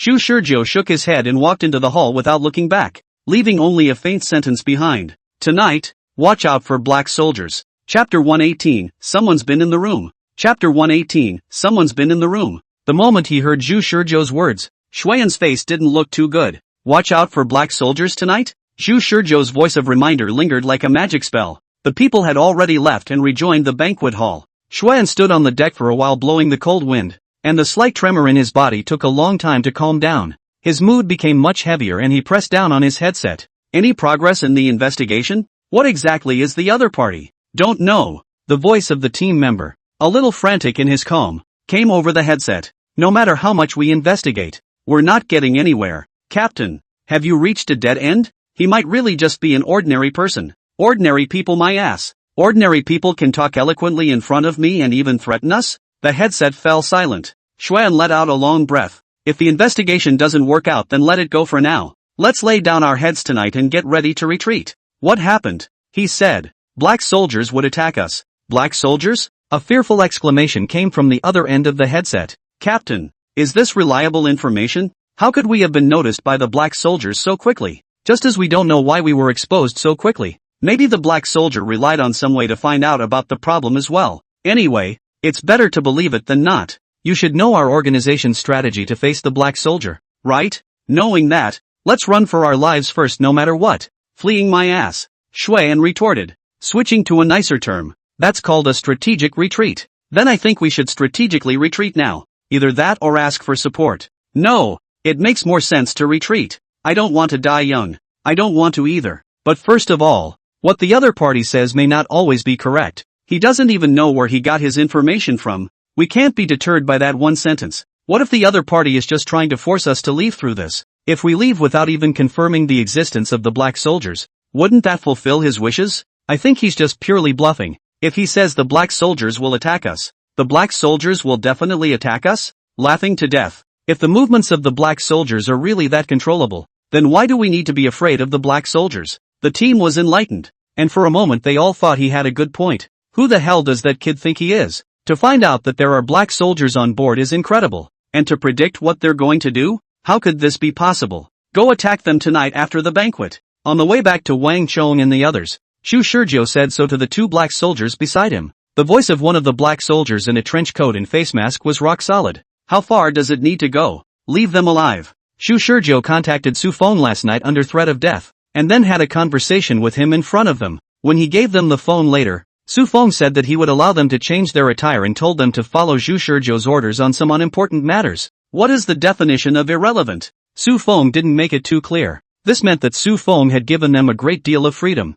allowing them to judge for themselves what was insignificant and what was important. Perhaps in Su Feng's opinion, even the question itself was not too important. And in their understanding, the things that would affect their eventual arrival on the island of Illumination were the important issues, and the ones that didn't were the inconsequential ones. Will Zhu Shizhou's instructions affect the overall program? The two black soldiers don't think so, but out of caution, they said, we will record everything you do, and if there are unforeseen circumstances beyond your control, we will notify your superiors. Zhu Shizhou replied faintly, it doesn't matter. That's the end of the conversation. There was no need to explain too much to the two black soldiers. They were neither curious nor would they try to understand. They were even more pure mindless and heartless monsters than he was. Just now, even if they had seen the entire process of his conversation with Xuan, they hadn't made any special moves, much less tried to report it to Su Feng. This showed that the mission Su Feng had given them was really just to protect him to the island of Illuminati, and they didn't care at all about anything outside the scope of the mission. This is good news for Zhu Shizhou. After Zhu Shizhou returned to the banquet hall, he did not see Wang Chong and the others in their original positions. Obviously, a few of them couldn't sink their teeth in and didn't know where to run off to play, or perhaps they found this place too boring and just walked off. Zhu Shizhou looked at the time. There was still more than an hour left before the banquet ended. There weren't as many people in the banquet hall as there were at the beginning. but there was a tendency to pile up according to different circles. The people invited by Wang Chong were all the celebrities from all walks of life, and the elites from all walks of life conversed happily in this hall, talking highly about the theoretical knowledge in their own fields. Zhu Shizhou wandered among the crowd, just like an ordinary passerby, but in fact his ears were constantly forcing down what he heard while passing by, especially focusing on the several circles that argued the most fiercely. Of course, his learning was just an ordinary college student from the present. His knowledge did not become broader with the injection of the potion. What it was is still what it is now. He took note of the theories and debates of these elites in preparation for a few weekly programs afterward. It doesn't matter if he can't understand the specialized knowledge involved. As long as he is able to repeat it, he can become a pseudo-elite, a pseudo-expert. After strolling around the banquet hall for a full round, in addition to paying attention to their conversations, Zhu Shizhou had almost memorized the faces of these people. There were so many things to memorize that even with his current memory his head was a bit swollen. Until the end of the banquet, Zhu Shizhou didn't see Wang Chong and the others again, and he didn't even know what they were doing. Zhu Shizhou said to the two black soldiers, "It's fine for either of you to go into action, but go back to your room and change your clothes first, and put your black soldiers' uniforms back on." They don't have a problem with it. Leaving the lobby with Zhu Shizhou, the three of them took the elevator back to the door of their room. Just as Zhu Shizhou pulled out his access card and was about to open the room, the black soldier reached out and stopped Zhu Shizhou. "Someone has been in the room." The words uttered by the black soldier made Zhu Shizhou stop the movement of his hand that was ready to open the door. Zhu Shizhou didn't have any nervousness. He asked instead, "How do you guys know that someone has entered the room? The doorknob shows signs of having been wiped." Zhu Shizhou looked toward the doorknob, which was shiny and reflective made of metal. He understood. According to this level of reflection, a finger pressed on it would leave a fingerprint, but now this doorknob was smooth, as if no one had ever touched it, which was unusual. It was really thanks to Black Soldier to be able to notice this kind of detail. None of them had ever rubbed this doorknob. So what could the person rubbing the doorknob be? The obvious answer is an intruder. Someone had entered the room and left, discreetly wiping off even the marks on the doorknob before leaving in order to eliminate them. Who is it? Zhu Shizhou thought of the woman named Lu Qingqing that he didn't see on the deck. Chapter 119, Network Attack and Defense Crushing. Chapter 119, Network Attack and Defense Crushing. Zhu Shizhou didn't move lightly, not because Zhu Shizhou was afraid, but because the two black soldiers stopped him. Their mission was to protect Zhu Shizhou, no matter what happened, even if it cost them their lives. They had to protect him to the black soldier training base on the island of Illuminati,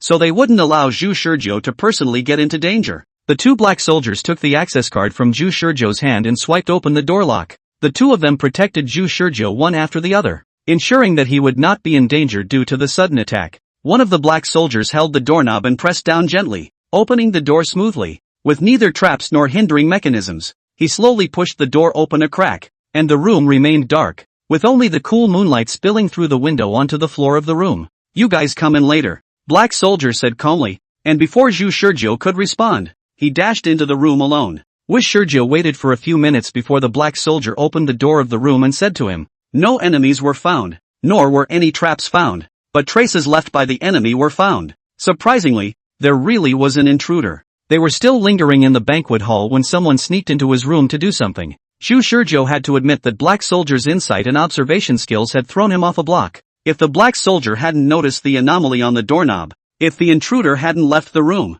if the intruder had been waiting in the room to set up a trap and wait for him to throw himself into the net, but if there had been more of these ifs, he would probably be dead by now. "Show me." The black soldier brought Zhu Shizhou to the coffee table. On the coffee table was a folder of guest lists that Zhu Shizhou had almost torn to shreds. Another black soldier turned on the lights in the room, and Zhu Shizhou realized what the black soldier was talking about when he said traces left by the enemy. Wish Shizhou pinched a so-called trace from the coffee table desk next to the folder. "A woman's hair?" The black soldier simply said. "At this length, the chances of it being a woman's hair are high. Of course, it could be a man with long hair, or simply this hair is fake." After thinking about it, Zhu Shizhou asked, "Are there any other places?" "There," the black soldier replied, then glanced around the room, feeling for hair from the bedroom, the bathroom, the couch, and even the closet. Zhu Shizhou didn't expect that the black soldier's action efficiency would be so high, or to be able to find so many things that normal people simply couldn't discover in this huge room in just a few minutes.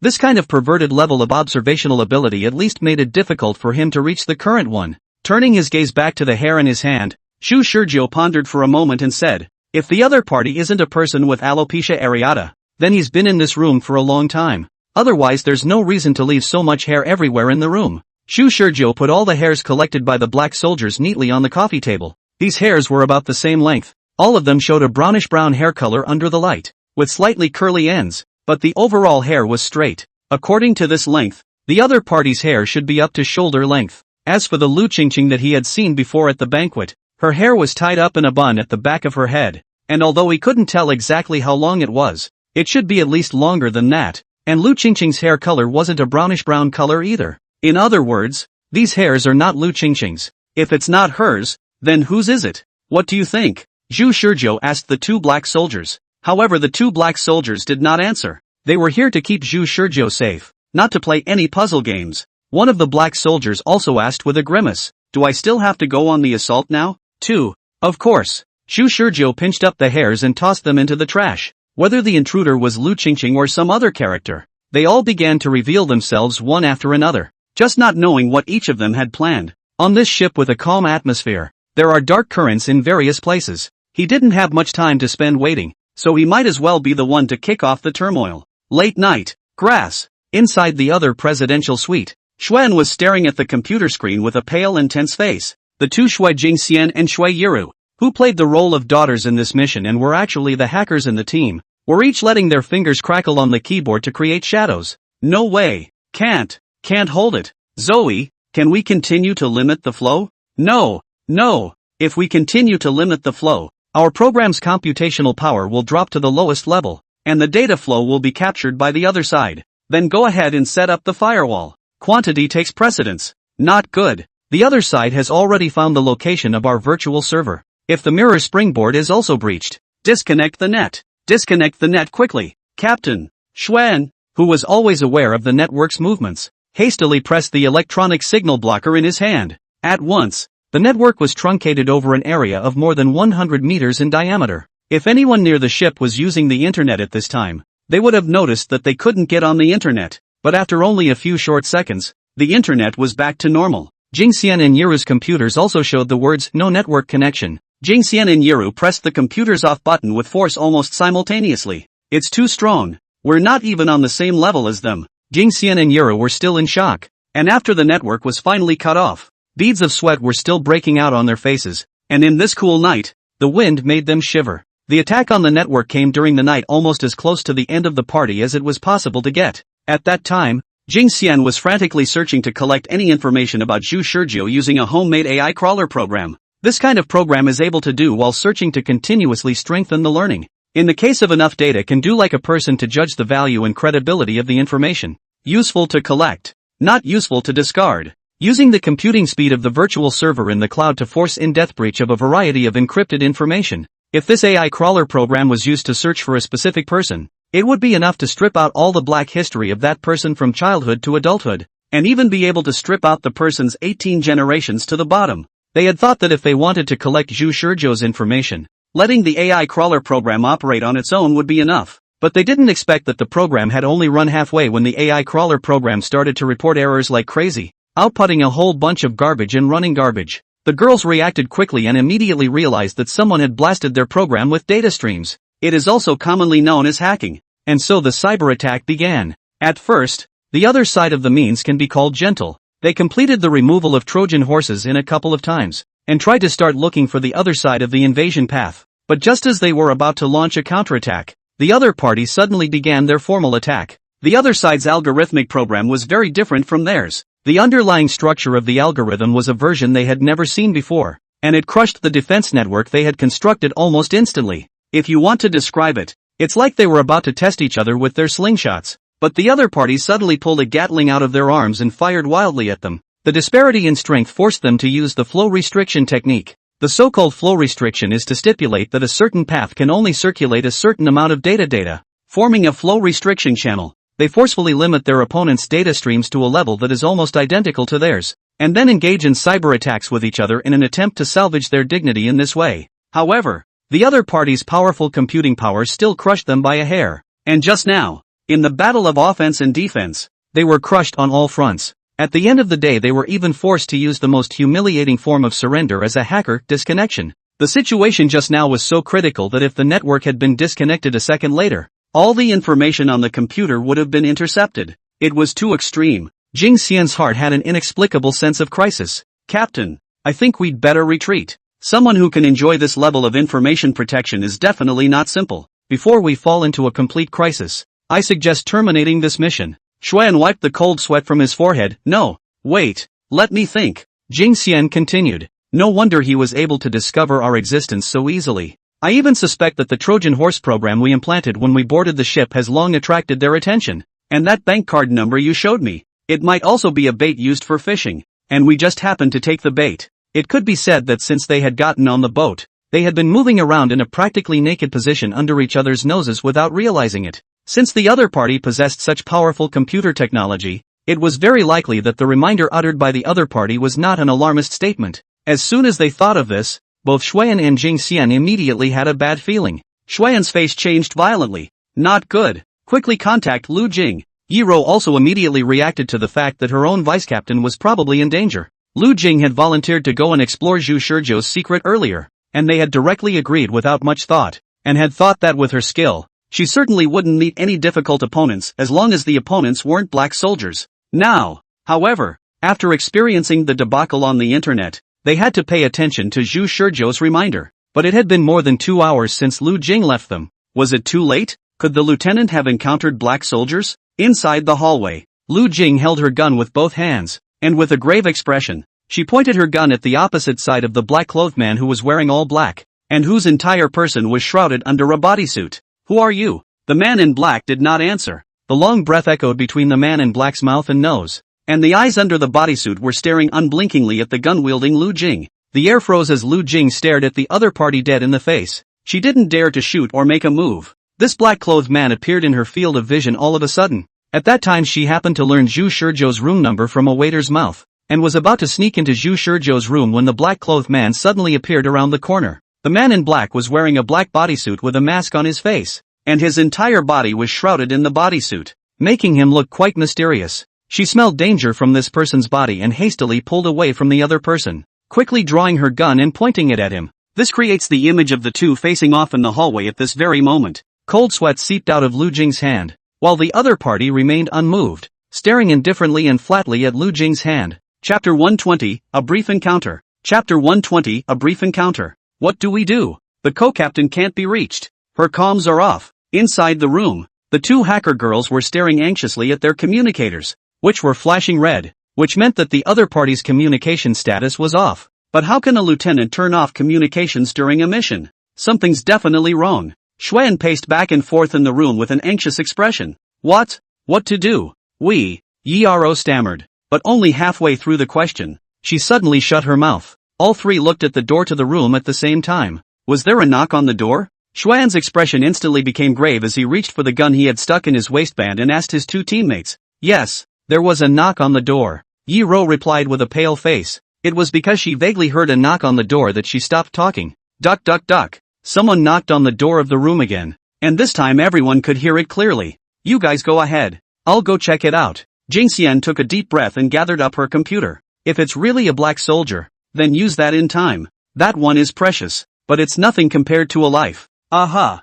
You guys go first. Jing Xian didn't have half a word to say anymore. She quickly opened her suitcase and quickly drew out 2 life jackets from it. One for herself and the other handed it to Yiru. They two girls opened the glass doors of the floor-to-ceiling windows of the balcony, and the howling, icy sea air poured in violently through the windows, blowing the hair of the three of them wildly. Before jumping off the ship, Jing Xian turned back to her own captain. Captain, promise me you'll live. I will. After saying this, Xuan looked back at the balcony as he loaded the silenced gun. The two girls had long since jumped into the sea and lost sight of them. Asterisk asterisk asterisk asterisk is running pretty fast. Couldn't you have incited a few more words with me? Duck duck duck. The knocking continued unabated. Not bothering to spit, Xuan put his grip on the gun behind his back, then slowly approached the door of the room, inwardly lifting his 10,000% vigilance. He pressed the doorknob with one hand and said under his breath, Coming.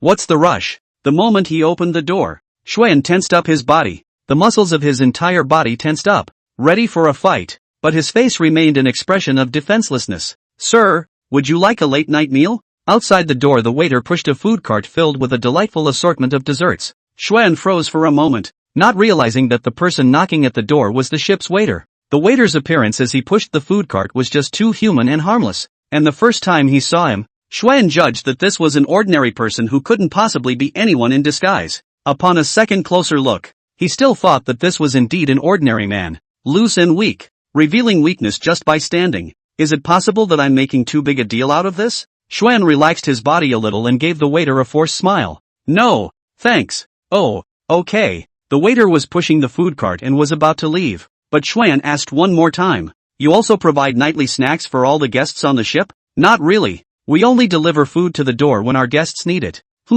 So this is for you guys now. The maitre d' replied with a slight grumble. I don't know who it was that called the back kitchen and said that a certain guest on this deck wanted a late-night snack, but we weren't sure which room it was, and when we called back the phone wasn't being answered, so we had to ask over one by one. Hearing this, Xuan instantly sweated. Damn, it's hit. He subconsciously looked up and down the corridors to his left and right. At the end of the corridor, a black soldier stood silently. Why did he know it was a black soldier? Because the attire the guy was wearing was the standard black soldier uniform getup. In a flash, Xuan's face became incredibly ugly. He didn't suspect that the other guy was just cosplaying. What he thought of at this time was what the man named Zhu Shizhou said to him. The black soldier is really coming. He thought they were just exposed to Zhu Shizhou's eyes, but he didn't realize that the black soldiers had already set their sights on them. The waiter saw the expression on Xuan's face and felt strange for a moment, and was about to follow Xuan's expression and look back, when Xuan suddenly reached out and pressed his shoulder. Don't turn around. Keep moving forward. Do what I say if you want to live. The waiter's body instantly froze, looking at Xuan in fear, only to see Xuan's hand, which was always behind his back, slightly sidled to the side, revealing a cold pistol. Sir, you, get out of here. Xuan glared menacingly at the waiter. The waiter did not dare to say a word more, so he immediately trembled and flew forward to escape with the food cart. Ugh, help yourself. This was said both to the waiter who had been used and to himself. Xuan turned his head to look at the black soldier, only to see that the black soldier took slow steps in this direction and walked faster and faster. Xian didn't close the door to his room, because he knew that would be futile. He came back into the room backwards, raising the silenced pistol in his hand to the doorway while his entire body retreated to a position just a step away from the balcony. He was well aware of the black soldier's power and did not have the idea of fighting it hard. If he really couldn't beat them, he had also devised the most convenient escape route. Now all he wanted to do was buy more time for his two teammates who had already escaped. The air became quiet as Xuan raised his pistol. His heartbeat began to gradually accelerate as the seconds ticked by, cold sweat seeping from his forehead and running down the corners of his brow. Just as he was about to be overwhelmed by holding his breath for so long, suddenly something was thrown out. Xuan raised his hand almost subconsciously and fired a shot, accurately hit the object that appeared in the doorway. It wasn't until after the hit that Xian realized what he had hit. It was a dinner knife. As if taken casually from the banquet hall, the dinner knife was thrown as bait by the black soldier. The bullet struck the dinner knife with precision and a crisp clink, while at the same time the opening was seized by the black soldier. A silver light flashed, and like a bullet another dinner knife shot straight at him. Xuan only had time to sidestep slightly, and the dinner knife that had originally spun and shot towards his neck drew a silver line in the air, piercing through the air and grazing Xuan's skin. Grass! Such a thrilling image made Xuan's heart churn once again. As he dodged, the black soldier rushed into the room, as fast as a bolt of black lightning. Xian couldn't help but take a step back and fire several shots at the black soldier.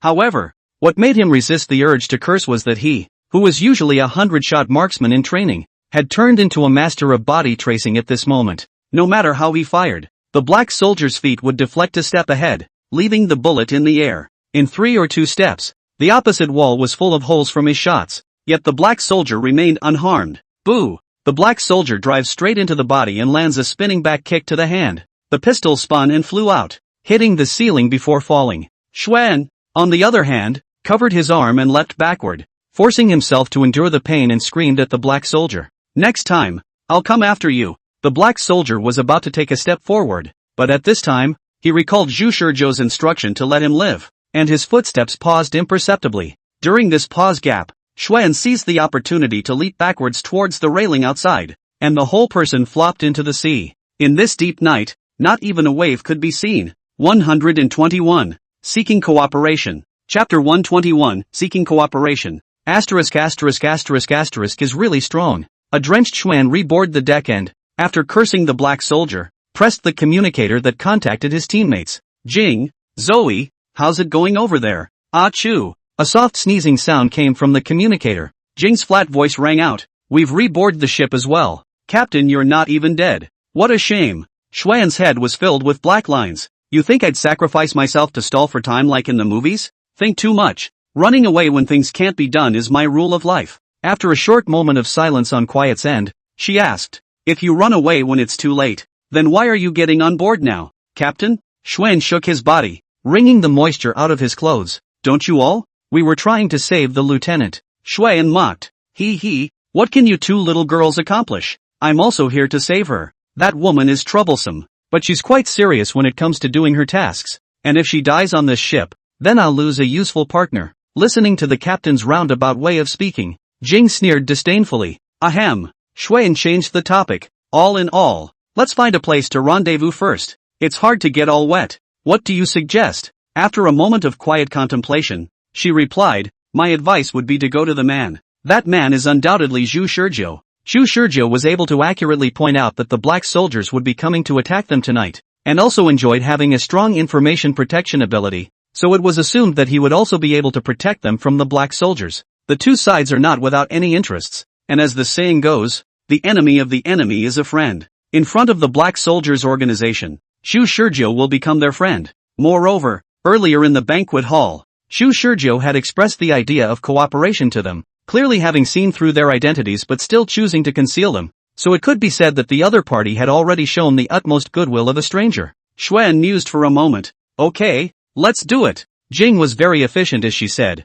Although I was crushed on all fronts in the cyber attack and defense just now, I still managed to gather a lot of useful information, such as the location of the room he was in on this ship. Xuan found a random cover on the deck first and leaned on the wall, letting the cold night wind blow against his body. If the other person is blending in on the ship, then it's only right that the other person shouldn't have any housing information. That's true, Jing replied, but there is surveillance. The search range of my AI crawler program is the entire Jiang city. As long as the surveillance is networked, I can automatically recognize the appearance of everyone within the surveillance through the crawler program and sift through all the trail clips of the desired person. Which room? We're going to rendezvous now. I'm freezing my ass off, Jing quietly advised. Don't be in a hurry. If we don't have anything in our hands that can show value, and we appear before the other party, will the other party choose to shelter us?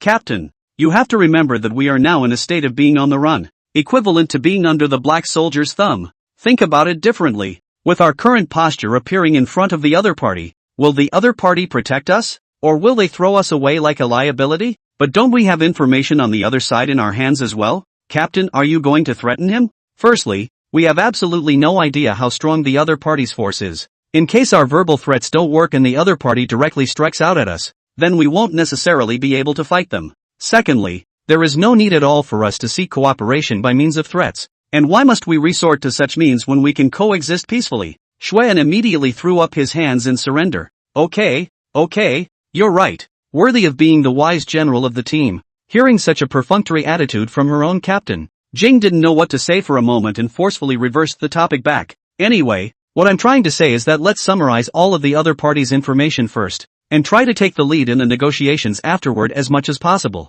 Otherwise we will be very passive. So, what information did you find? Jing said. All the surveillance information from yesterday's ship was deleted. I could only find a backup of today's surveillance in the surveillance system. That's normal. With that level of information protection he has, it's a wonder he doesn't. Xuan was not shocked, but rather happy. The stronger the other party was, then it also meant that his allies afterward would be stronger as well. I found footage related to this in the backup of today's surveillance, which includes footage of him eating, working out, and chatting on the deck with Ji Hui, Qian Ziler, and Ma Kun Bo. After thinking about it, Xuan said, this is barely normal. This proves that the other party has the status or qualification to communicate with those rich second generation as equals, and has already penetrated into their inner circle in just one day. This guy, he's very capable. Not only that, but in the surveillance, I also saw Wang Chong and a few of the rich second generation guys basically just revolving around him. Not only did he manage to blend into their group, he even became the centerpiece of their group. Xuan held his tongue for a long time before saying, awesome, how did this happen? Another thing that is even more difficult for me to figure out is that this person did not know what method he used to make Ji Hui, Qian Ziler, and Ma Chuanbo transfer a total of $9 million to him one after another. Sun Haoran also transferred $10 million to him. His bank card balance went from 3 digits to 8 in 10 minutes. Xuan was already too shocked to speak. He couldn't say it's normal. This is not normal at all. The other party's ability was beyond his imagination. At least with the limit of his imagination. It was impossible to think of the means by which he had raised funds so quickly. No wonder they were able to enjoy such a high level of information protection. The other party's ability to bear such treatment. Something suddenly occurred to Xuan. He let out a low cry. And his face suddenly became ugly. According to his words, Wang Chong should be a supernumerary of the Black Soldiers organization. Wouldn't that mean? Don't think about it. Quietly denied. If he is from the Black Soldier organization, then why would he choose to cooperate with us? Don't forget what kind of attitude the Black Soldier organization displayed every time we crossed paths with them. Only then did Xuan let out a long breath. That's right. The Black Soldiers group of lunatics have always killed on sight, and would definitely not be able to set traps against us in such a roundabout way. In addition, if you think that being on good terms with Wang Chong is someone from the Black Soldiers organization, then wouldn't several of his fox friends be equally suspect? Says so. I also noticed that the other person's body didn't seem like a normal human body either. What do you mean? I saw footage of him exercising within the gym. He was exercising on the treadmill at 20 km per hour in 15-minute sets for 10 repetitions. This level of endurance is not something a normal person can possess. Chapter 122 Anti-Black Soldier Suppression Potion. Chapter 122 Anti-Black Soldier Suppression Potion. Xuan thought about it. He should be able to do this level of exercise, but not necessarily how easy it will be. Yet what kind of person is he? He was an elite among normal humans. He didn't always run for his life in a sorry state under the Black Soldiers. And to put his battle record into perspective, he had still defeated a few Black Soldiers. Although his physical quality was not yet comparable to that of a Black Soldier, he also crushed ordinary people in all aspects. There were simply not many who could fight with him in terms of physical quality. That is to say, Zhu Shizhou, the person's physical condition is not normal either. Great. Xuan let out a long breath. In that case, the other side is worth cooperating with. On the other side of the communicator, there was a moment of quiet, breathless silence, and a casual statement. Captain, you seem to be mistaken about something. Xian was puzzled. Jing said, it's not whether the other party has value for cooperation. It's whether we have value for cooperation in the eyes of the other party. If we want the other party to accept us, then the only way is to show our value. Xuan was deep in thought. He was sizing up what they had on them that could be of interest to the other. Then he realized that they had almost nothing.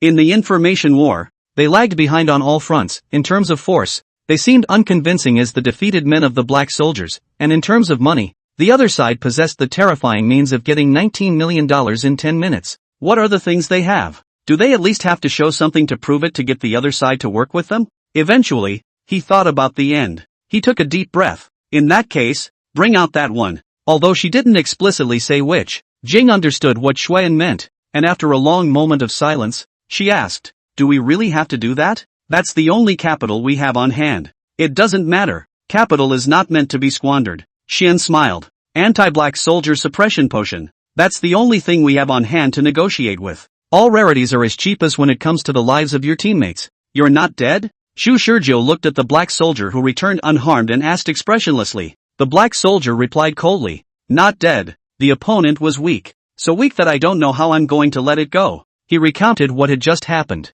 Wish Shizhou. After hearing that, he didn't even know what to say now. He now wanted to ask Xuan. What happened to the strength you said was 50-50 with the Black Soldier? He had thought that Xuan was so confident that even if he couldn't kill the Black Soldiers back, he would at least be able to inflict heavy damage on them. In order to give his opponent more chances to win, he had even purposely allowed the Black Soldiers to let off steam. But he had never expected that they would collapse at the first touch in their encounter with the Black Soldiers. With this level of strength, how can they still have the audacity to say that their combat ability is no less than that of the Black Soldiers? The plan to make the Black Soldier fold failed. Go change your clothes back, Zhu Shizhou said. Later on, I guess Wang Chong and the others are going to come looking for me to go to the casino. Suddenly, there was a sharp knock on the door. Zhu Shizhou gave the Black Soldier a look. Black Soldier dutifully went back to his room to change his clothes. Then Zhu Shizhou changed into a bright smile. Coming. When he opened the door, what he saw was not the expected Wang Chong and the others, but the three who were standing outside the door dripping wet and in a sorry state. Xuan covered his injured arm, and beside him stood the two girls that Zhu Shizhou had seen earlier when he had looked down from far below on the deck. Hello, Mr. Wish, are you interested in relieving us? Zhu Shizhou didn't say anything more. putting on a look of mild surprise and stepping aside to make way to the room. "Come in." Xuan was a little surprised at Zhu Shizhou's tolerance and acceptance. Originally, he had thought that he would have to go through several excuses and verbal sparring sessions. "Thanks a lot." There was more than a little truth in that thank you. Zhu Shizhou inwardly, but secretly said, "One arrow did not double eagle, but at least shot one eagle. Fishing plan has succeeded." After Xuan entered the room, he subconsciously surveyed all the surroundings in the room and focused his attention on the bodyguard who stood quietly beside Zhu Shizhou. "Where's the other bodyguard next to you?" Zhu Shizhou casually made up a lie. "My bodyguards usually take turns escorting me at night. After all, they are also human beings and also need to rest." "I see." Xuan looked toward the bedroom door. Coincidentally, at that moment, the door to the bedroom room opened. All eyes went to the man dressed in a black trench coat who came out of the bedroom. Zhu Shizhou added to explain, "Unless it happens to be a special situation, this such as a stranger appearing in my room at night, both of my bodyguards will sacrifice their sleep time to protect me in order to fully ensure my safety." Xuan always felt that this explanation was a bit far-fetched, but for a while, he couldn't think of anything wrong. "Anyway, cut the crap and tell us what happened to you guys." Zhu Shizhou blandly took a seat on the sofa. His eyes were calm and incomparable when he looked at Xuan, displaying an extremely strong sense of oppression. Xuan was pulled by this sense of oppression to also take a seat on the opposite couch, putting down his doubts. "As you might expect, we were attacked by black soldiers." When he said these words, Xuan was still paying attention to Zhu Shizhou's expression. Zhu Shizhou did not have any unexpected look on his face. "I guessed it. Go on." So, in Zhu Shizhou's calm eyes, Xuan told what had just happened. "It's pretty much the same as what the black soldier said, except that he described his brief encounter with the black soldier as you and I went back and forth, made a bad move, and fled in defeat." Zhu Shizhou asked, "So, what do you want me to do for you?" In fact, Zhu Shizhou thought that they would come to him, but he didn't expect it to be this fast. Sure enough, the next moment, Xuan said something that was outside of Zhu Shizhou's expectations. "Help me save my teammate. My teammate was attacked by the black soldiers and is alive or dead." Zhu Shizhou held back from looking at the black soldier beside him. "By myself, I've been able to run through what's been going on. One of their teammates, attacked by other strangers." Zhu Shizhou pressed this matter to the bottom of his heart for the time being and said to Xuan, "Okay, I can help you guys, but what can you give me?" Xuan wasn't prepared to bend the rules. In order to save his lieutenant, he directly gave his bottom card, Anti-Black Soldier Inhibiting Potion. "I have a dose of Anti-Black Soldier Inhibiting Potion in my hand." Zhu Shizhou pondered for a while and asked his doubts directly. "What's the Anti-Black Soldier Potion?" Xuan countered with astonishment. "You don't know about the Anti-Black Soldier Suppression Potion?" Zhu Shizhou didn't explain, but instead sneered. "You should be glad that I don't know, so that you have the value to continue negotiating with me." Xuan was uneasy inside, but time was running out, so he spoke up. "The Anti-Black Soldier Inhibiting Potion, which works by inhibiting the effects of the Black Soldier Potion and rekindling all of the Black Soldier's emotions. It turns the Black Soldier from a heartless, emotionless monster into a man who is more sentimental than anyone else in the world. Being able to undo an emotional wipe?" Zhu Shizhou leaned his body forward, showing a look of interest, but his mouth said, "Is this that Anti-Black Soldier Potion you mentioned? It doesn't sound good." Xuan sneered, "Not good? This is precisely the most valuable part of this potion. After the potion takes effect, all of the black soldiers' joys and sorrows will be at their peak, and his heart will be fragile and sensitive. They will recall everything they have ever done, including the blood on their hands, and their hatred and remorse for who they once were will make them more than saints. They will fall into a state of infinite depression and guilt even if they don't kill themselves immediately. The sin they had touched would have crushed their personality instantly." Chapter 123 Injections. Chapter 123 Injection.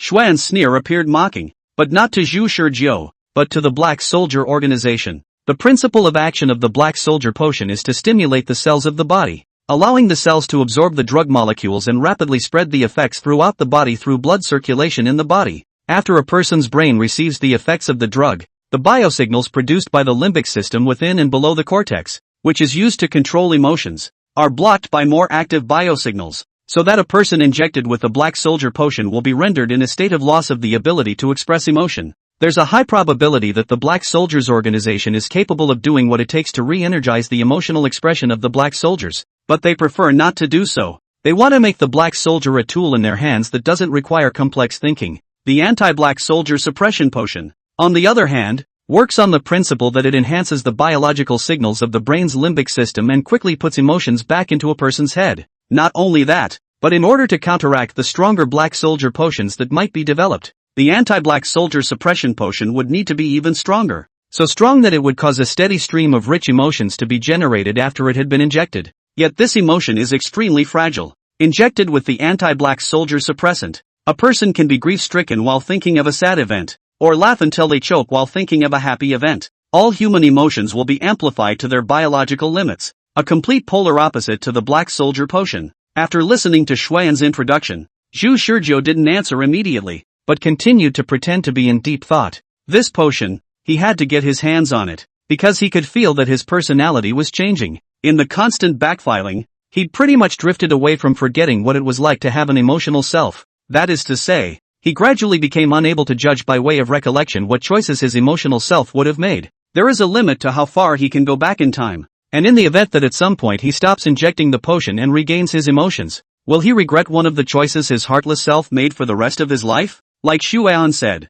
after being given an anti-black soldier potion, black soldiers would break down and even commit suicide precisely because of the effects of the sins they had committed. He didn't want to be in that situation. Have you decided? Is it possible that even this chip won't satisfy you? Time gradually passed in Zhu Shizhou's silence. Xuan was a bit unable to sit still. How could he sit here dryly when his lieutenant was now alive or dead? Anti-black soldier suppression potion. Do you have that with you now? No. The girl who had been silent on the side suddenly said, the anti-black soldier inhibiting potion was hidden by us in. It's on me. Xuan interrupted Jing Xian's lie and looked seriously at Zhu Shizhou. If you want it, I can give it to you right now. All I ask is that you make a quick move to save my teammates. Zhu Shizhou looked at the man inside in admiration. Knowing the times, you're very good. Jing Xian, who was on the side, however, frowned and finally let out a long sigh. Give it to me. Wish Shizhou extended his hand to the man. The man took out a syringe with an auto-injection device directly from his pocket and handed it to Zhu Shizhou.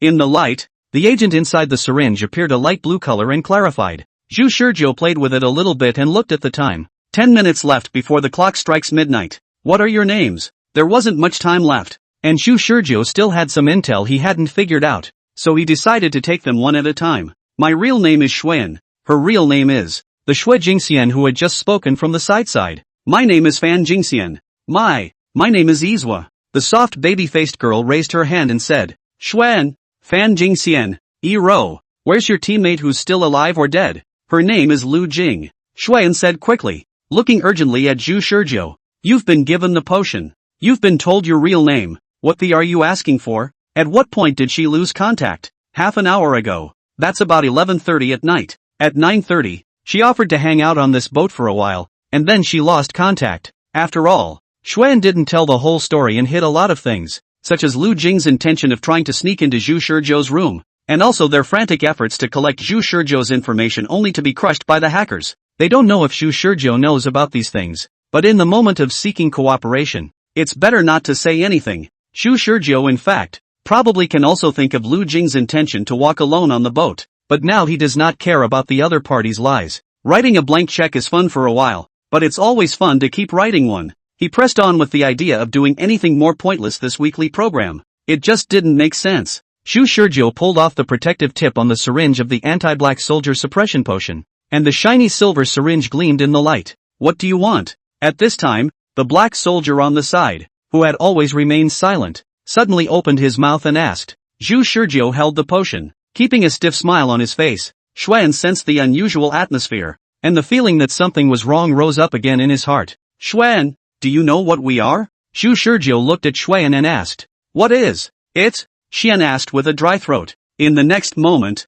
Zhu Shizhou said the words that caused him to despair the most. We're black soldiers. At this moment, Xuan's head went blank and his body trembled, and beside him, Fan Jingxian and Ro also revealed expressions of extreme incredulity, especially Fan Jingxian. Her mouth still kept muttering, impossible. If you are a black soldier, why are you? Of course it's for this. Zhu Shizhou smiled and shook the anti-black soldier suppression potion in his hand. He looked at Xuan. The black soldier who attacked you just now is the one standing beside me. How was it? Did his roundhouse kick hurt your hand? Your teammate, that fellow called Lu Jing, was also someone I arranged to kill. She should be dead by now, tossed into the sea by us. Probably not even a wave will come out. Ha ha ha ha ha. Zhu Shizhou smiled smugly and openly. No wonder you guys said you have the ability to fight black soldiers. So you have this on hand. Ha ha ha. Now that I've tricked you guys into having this, let's see what you still have to fight me with. You asshole, Xuan growled, instantly catapulting up from the sofa, so angry that he completely lost his mind, his entire body darting towards Zhu Shizhou like a vicious dog pouncing. Protect me, Zhu Shizhou shouted. One black soldier grabbed Zhu Shizhou's collar and directly backed away, while the other black soldier tacitly blocked Zhu Shizhou's face and kicked Xuan in the chest. There was a click. How fast Xuan flew at him, and how fast he flew backward. His chest was directly broken by the kick to the ribs, and the blood that spurted out as he flew backward bloomed into a bloody flower in the air. The black soldier who was carrying Zhu Shizhou's collar backwards twisted his head to look at Zhu Shizhou. At this moment, Zhu Shizhou's face had long since lost the frenzy from a moment ago, and was instead calm, and in his arm, he was sticking a syringe that had finished auto-injecting. The light blue potion in the syringe had gone all the way into his body. Chapter 124, Recovering Emotions. Zhu Shizhou falls into madness. Chapter 124, Recovering Emotions. Zhu Shizhou falls into madness. Emotions are gradually reviving. Zhu Shizhou felt it. Yes, that's what it feels like.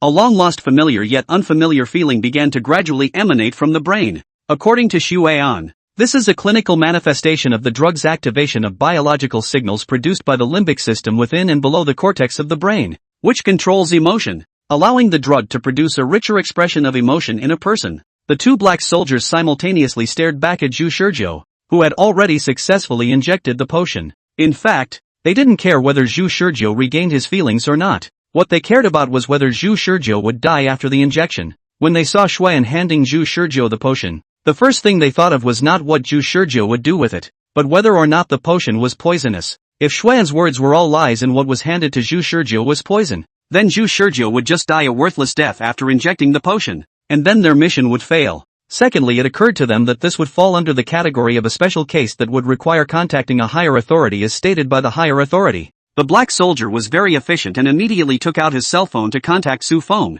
On the other side, Fan Jingxian and Yi Rou looked desperate as they helped Xuan up, while glaring at Zhu Shizhou with resentment and anger in their eyes. Muzzle. 932-847-2860. Answered correctly. Anything to report? Black soldier quickly explained the situation, with an emphasis on Zhu Shizhou's dealings with the other organization. After listening, Su Feng only said, "Give the phone to Zhu Shizhou." The black soldier did as he was told. Zhu Shizhou picked up the phone. "Hello? Su Feng. Ha ha ha ha ha. Sorry, I didn't hold back my laughter. I've finally recovered my emotions. The crappy potion you guys injected me with has finally allowed me to find a way to recover my emotions. Ha ha ha ha ha ha ha ha ha ha ha." The joyful emotions that filled his heart caused Zhu Shizhou to smile without saying two words, and that was only within a minute of the potion's injection. As time went on, Zhu Shizhou could feel that everything was coming back. The fact that he was able to gloat and be secretly pleased with himself for having accomplished yet another deception against Xiaobang, and that he wouldn't be able to hold back a laugh because he had found a way to disarm his emotions in the future perimeters, showed that all of his emotions were reviving as expected. But something was wrong. The medicine was too strong. So strong that it was beyond Zhu Shizhou's imagination. Su Feng was not angry or worried in any way on the other end of the phone, but looked puzzled. Why would you do such a thing? Of course I am because ha ha ha ha ha. Can't. Ha ha ha ha ha. Zhu Shizhou laughed so hard that he covered his stomach and bent down, every muscle in his body quivering with pleasure. The stomach also laughed out spasms. Su Feng quietly listened to Zhu Shizhou's abnormal behavior on the other end of the phone. In the room, Xuan was already in shock when he saw Zhu Shizhou injecting the anti-black soldier inhibiting potion into his body, and couldn't care less about the pain in his chest as he was helped up by the two of them, Jingxian and Yi Rou. Ahem. You actually. Hearing Zhu Shizhou say something about restoring emotions to Su Feng on the other end of the phone, how could Xuan not understand what was going on? Wish Shizhou is the black soldier whose emotions have been erased. The wanton bravado Zhu Shizhou had put on just now was too much of a likeness, and had successfully tricked him. But why did this guy take the initiative to inject the potion? After listening to what he said, doesn't he understand what happens to a black soldier after he injects the anti-black soldier inhibiting potion? You're killing yourself. Xuan laughed in anger. Despite not being able to stab the potion into the body of the black soldier he was fighting, he at least brought Zhu Shizhou, who was protected by the two black soldiers, to his end. Xuan quickly responded. Before the two black soldiers could strike at him, he shouted with a hoarse voice, "Think back, count the sins of your life." The moment these words came out, the laughter of Zhu Shizhou, who was originally still laughing with incomparable joy, came to an abrupt end. Immediately afterward, a sad event that made his liver and heartbreak automatically surfaced in his mind. The surge of emotion destroyed all his sanity. Zhu Shizhou cried and laughed as he sat paralyzed on the ground. After a long time, his face was buried deep in his hands, tears gushing wildly from his fingers. He cried out hoarsely, I'm sorry, Li Hua. I'm sorry, Brother Peace.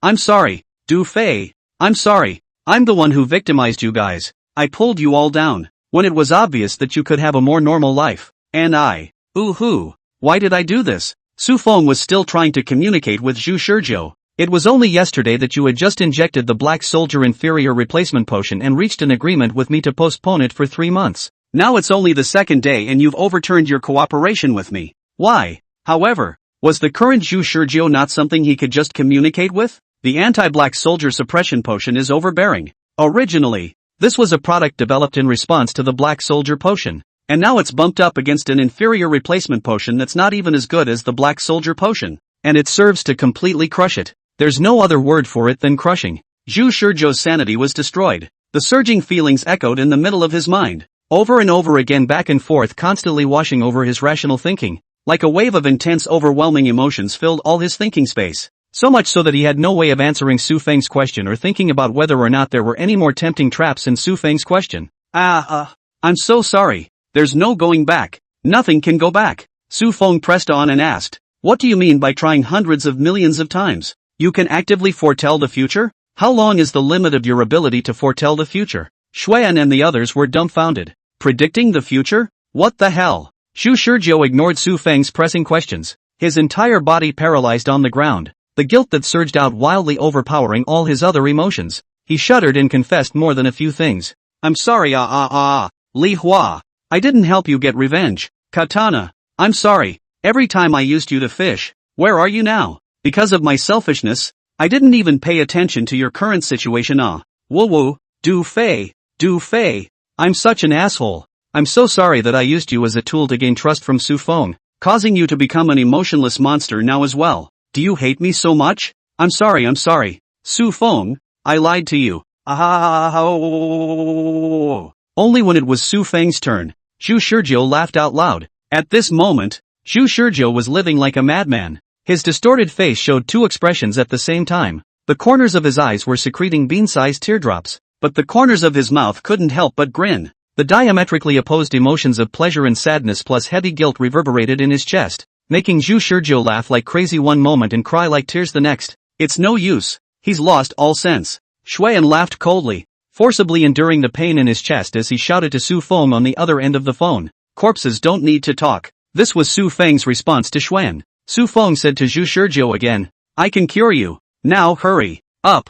Xuan interrupted Su Feng's words and shouted at Zhu Shizhou. Did you just tell the truth or did you lie to us? Where is Lu Jing now? Zhu Shizhou heard Xuan's words, and tears surged out again. I'm sorry, I lied to you. Xuan and the others' hearts tightened. Your teammate Lu Jing. I don't know what's going on with her. And it wasn't Lu Jing that I told the Black Soldiers to attack. It was you guys. I actually took such advantage of a stranger's kindness. I repent. I regret so much. You guys will definitely die afterward. You're so weak that you don't have any way to fight with the Black Soldiers. Woo-woo. Zhu Shizhou's words reminded Xuan of their current situation. They had no power at all to fight back now, and the next thing they knew, they were dead. Sure enough, Su Feng said icily to the two Black Soldiers, kill everyone present except Zhu Shizhou. Xuan and the others tried to put up a fight, drawing their pistols and preparing to shoot. However, the Black Soldier rushed forward with an arrow step, first twisting the wrists of Xuan and the others, then reaching out and poking at their necks. In just one round trip,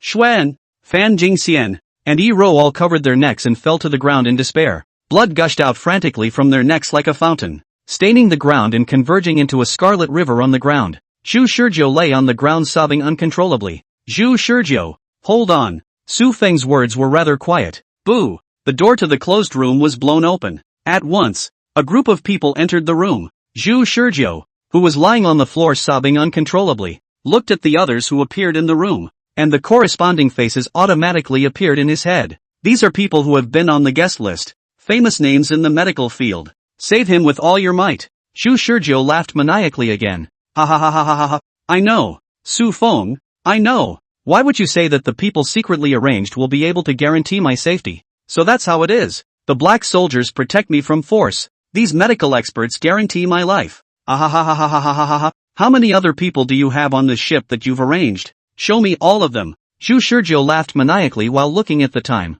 The moment he saw the time, he cried again. I'm sorry, it's this world that's wrong. It's me. I'm going to leave everyone in this entire world behind again and move on. Will this world and this timeline continue after my death? I don't know. I'm sorry, everyone in this world. I'm sorry. Su Feng heard the plea for death in Zhu Shizhou's words. He didn't have time to think carefully about Zhu Shizhou's words. He shouted to the two black soldiers. Stop him. On command. One of the black soldiers reached out and grabbed Zhu Shizhou's left hand as he prepared to pull out the needle from his right arm, while the other rushed towards Zhu Shizhou. Ha ha ha ha ha ha ha. Zhu Shizhou laughed wildly in triumph again as his body instantly catapulted up from the ground, dodging the tackle of the black soldier beside him. How many times have I fought you guys? I can't beat you guys, but at least the delay is enough. He laughed maniacally while jerking out the needle and plunging it into his own neck at the same time. His feet flew from side to side, dodging away from the double attack of the two black soldiers. The training encounters with the black soldiers over the previous several weekly programs were working at the moment.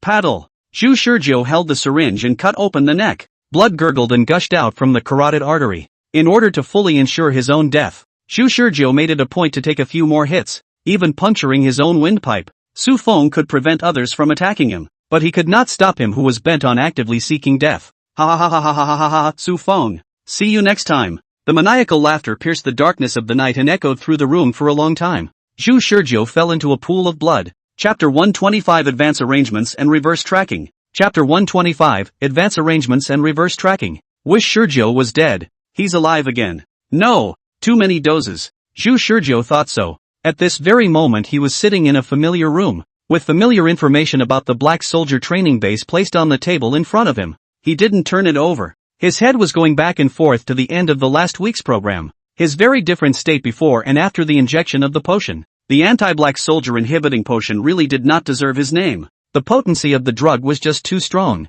So strong that he simply could not hide all the thoughts in his heart, and said whatever came to his mind as if he had been injected with a truth-transmitting agent. Even so, Zhu Shizhou was prepared to continue to try injections. Gotta try injecting a smaller dose this time. He's not a cutie who knows that there's a tiger on the mountain. He simply realized deeply that human beings are creatures driven by feelings, and that without feelings, human beings cannot be called human beings. In a state of lost emotion, he shouldn't have been able to think like that, but after the injection of the anti-black soldier inhibitor potion, his sanity was completely covered by overwhelming emotions, the extreme pleasure and pain that made him feel the vitality from life all the time. He could feel that although that potion had destroyed his mind and soul, it had also brought him a completely new experience, and in contrast, his current self was like a machine missing parts and running obscurely. There wasn't much time left for Zhu Shizhou to reminisce as footsteps sounded outside the door. How's it looking? Su Feng pushed his way in with a step firmer than anyone else's, not leaking an ounce of excess emotion as he stood in the doorway.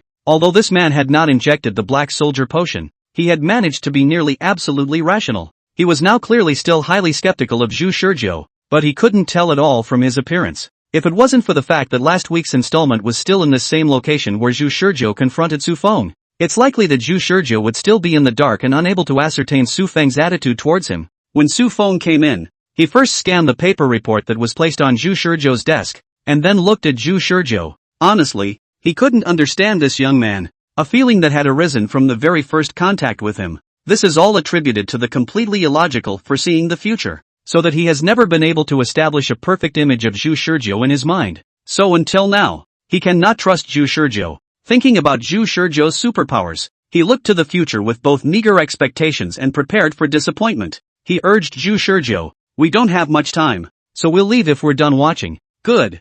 Zhu Shizhou didn't even look at the paper report on the table and stood up directly. Su Feng once again glanced at the report on the table, which showed no signs of being turned over, and confirmed toward Zhu Shizhou. You've read it? Zhu Shizhou replied, I've seen it. Su Feng stared deeply at Zhu Shizhou for a long time. Zhu Shizhou, on the other hand, knew that Su Feng didn't believe him at all. Su Feng, this man only believed in the reality that he had learned. No matter what he said, everything would be in vain. So instead of letting him say it, it would be better to let Su Feng experience it himself. Su Feng's idea he had basically figured out. There wasn't much of a subtle conception. There was just a simple to the point arrangement. Of the people Su Feng had arranged, none of them were mixed up on the ship, just as Wang Chong was a supernumerary of the organization. The person Su Feng had arranged was both on Wang Chang's list and at the same time a supernumerary with a real identity in reality. That is to say, every single one of them can't be investigated in any way just from their identity. Because of this, last week's program Zhu Shizhou will be on the list of faces all in the head.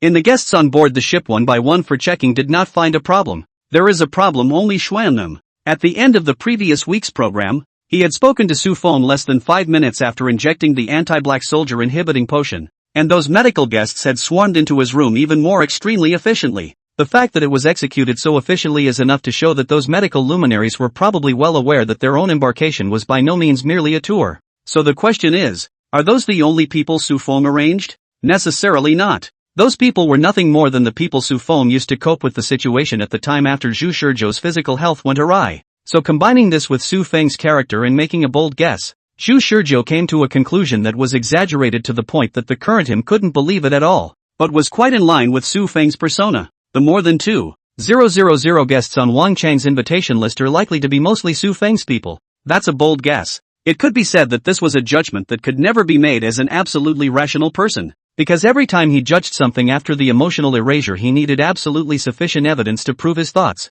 Otherwise all speculations were just false. Zhu Shizhou should have put this ridiculous conclusion behind him, but he didn't, because that was the thought that came to him after seeing the guests that flooded into the room after he injected the anti-black soldier inhibiting potion. That said, this guess is consistent with the logic of a normal human being, as well as a blind spot in one's thinking after an emotional wipe.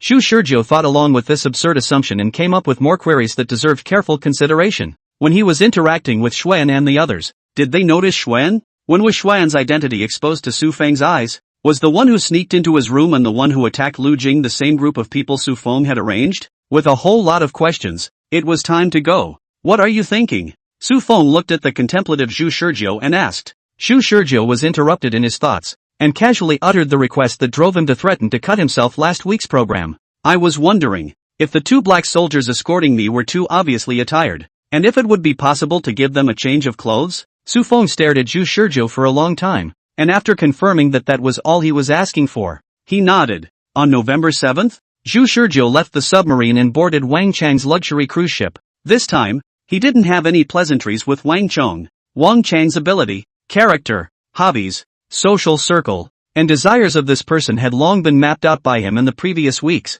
and there was no longer any need for him to gather intelligence about Wang Chong. So in the face of Wang Chang's warm gesture of goodwill, Zhu Shizhou directly chose to ignore it and entered the room with the 2 trenchcoat-clad black soldiers beside him. It wasn't until the evening that Zhu Shizhou, who had trained to the skin and bones of his limitations, came out for a meal and didn't return to his room to continue training until his stomach was completely filled. This madness caught Wang Chang's attention. Wang Chong was now embarrassed. He knew that he was escorting someone from the Black Soldier organization, but he knew nothing about Zhu Shizhou's identity, and he hadn't even spoken a few words to Zhu Shizhou throughout the day. He followed Zhu Shizhou's every move with bated breath, hoping to hook up with Zhu Shizhou, but naturally Zhu Shizhou always shut himself up in his room not knowing what he was doing, not willing to pay attention to him, making him depressed. This week's program, Zhu Shizhou didn't have any halfway interactions with Wang Chong and his foxy friends. November 8 near noon, Zhu Shizhou estimated the time and went out to find Wang Chong. Book me a room. Room 13,130 on deck 13.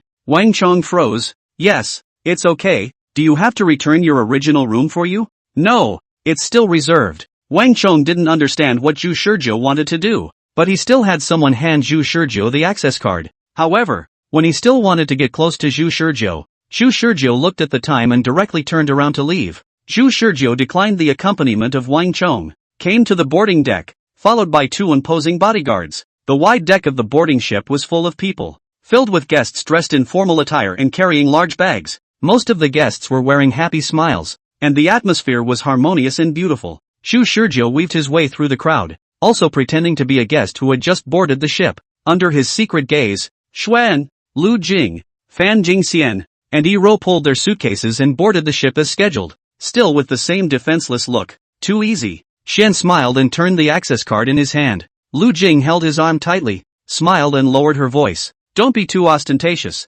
Pay attention to the fact that you are now a highly respected sociologist. Pay attention to your image. Ha! What's with the image attention? There are so many people boarding the ship, no one will notice us. Even so, Jingxian sighed behind her. Dad, Mom, there's time for this bickering, why don't you hurry up and go back to your room? We still have a lot of things to do. Yi Rou raised her hand in weak agreement. I agree. What neither of them noticed was that Zhu Shizhou was standing not far away listening sideways to their conversation. The body strengthened by the potion was that good. Yesterday his hearing was still at the level of an ordinary person. But now, he could find the exact target he was looking for in the bustling crowd and listen to the content of their conversations. With intent, he walked ahead of Xuan and the others. Walking to the elevator entrance, Zhu Shizhou pressed the upward elevator. Xuan and the others walked to stand behind Zhu Shizhou. It looked like it was just a coincidence, but it was all the result of his calculations in advance. From the beginning to the end, he did not even look at Xuan and the others. As a result, it was not as if he was ambushing Xuan and the others. Instead, it was as if Xuan and the others were following him. Xuan and the others were relaxed on the deck, but they still maintained their basic acting skills in front of people, no longer discussing something that was there. Their eyes glanced ahead to Zhu Shizhou, who was waiting for the elevator just like them, and suspicion flashed in their eyes. They don't see over traveling with 2 bodyguards,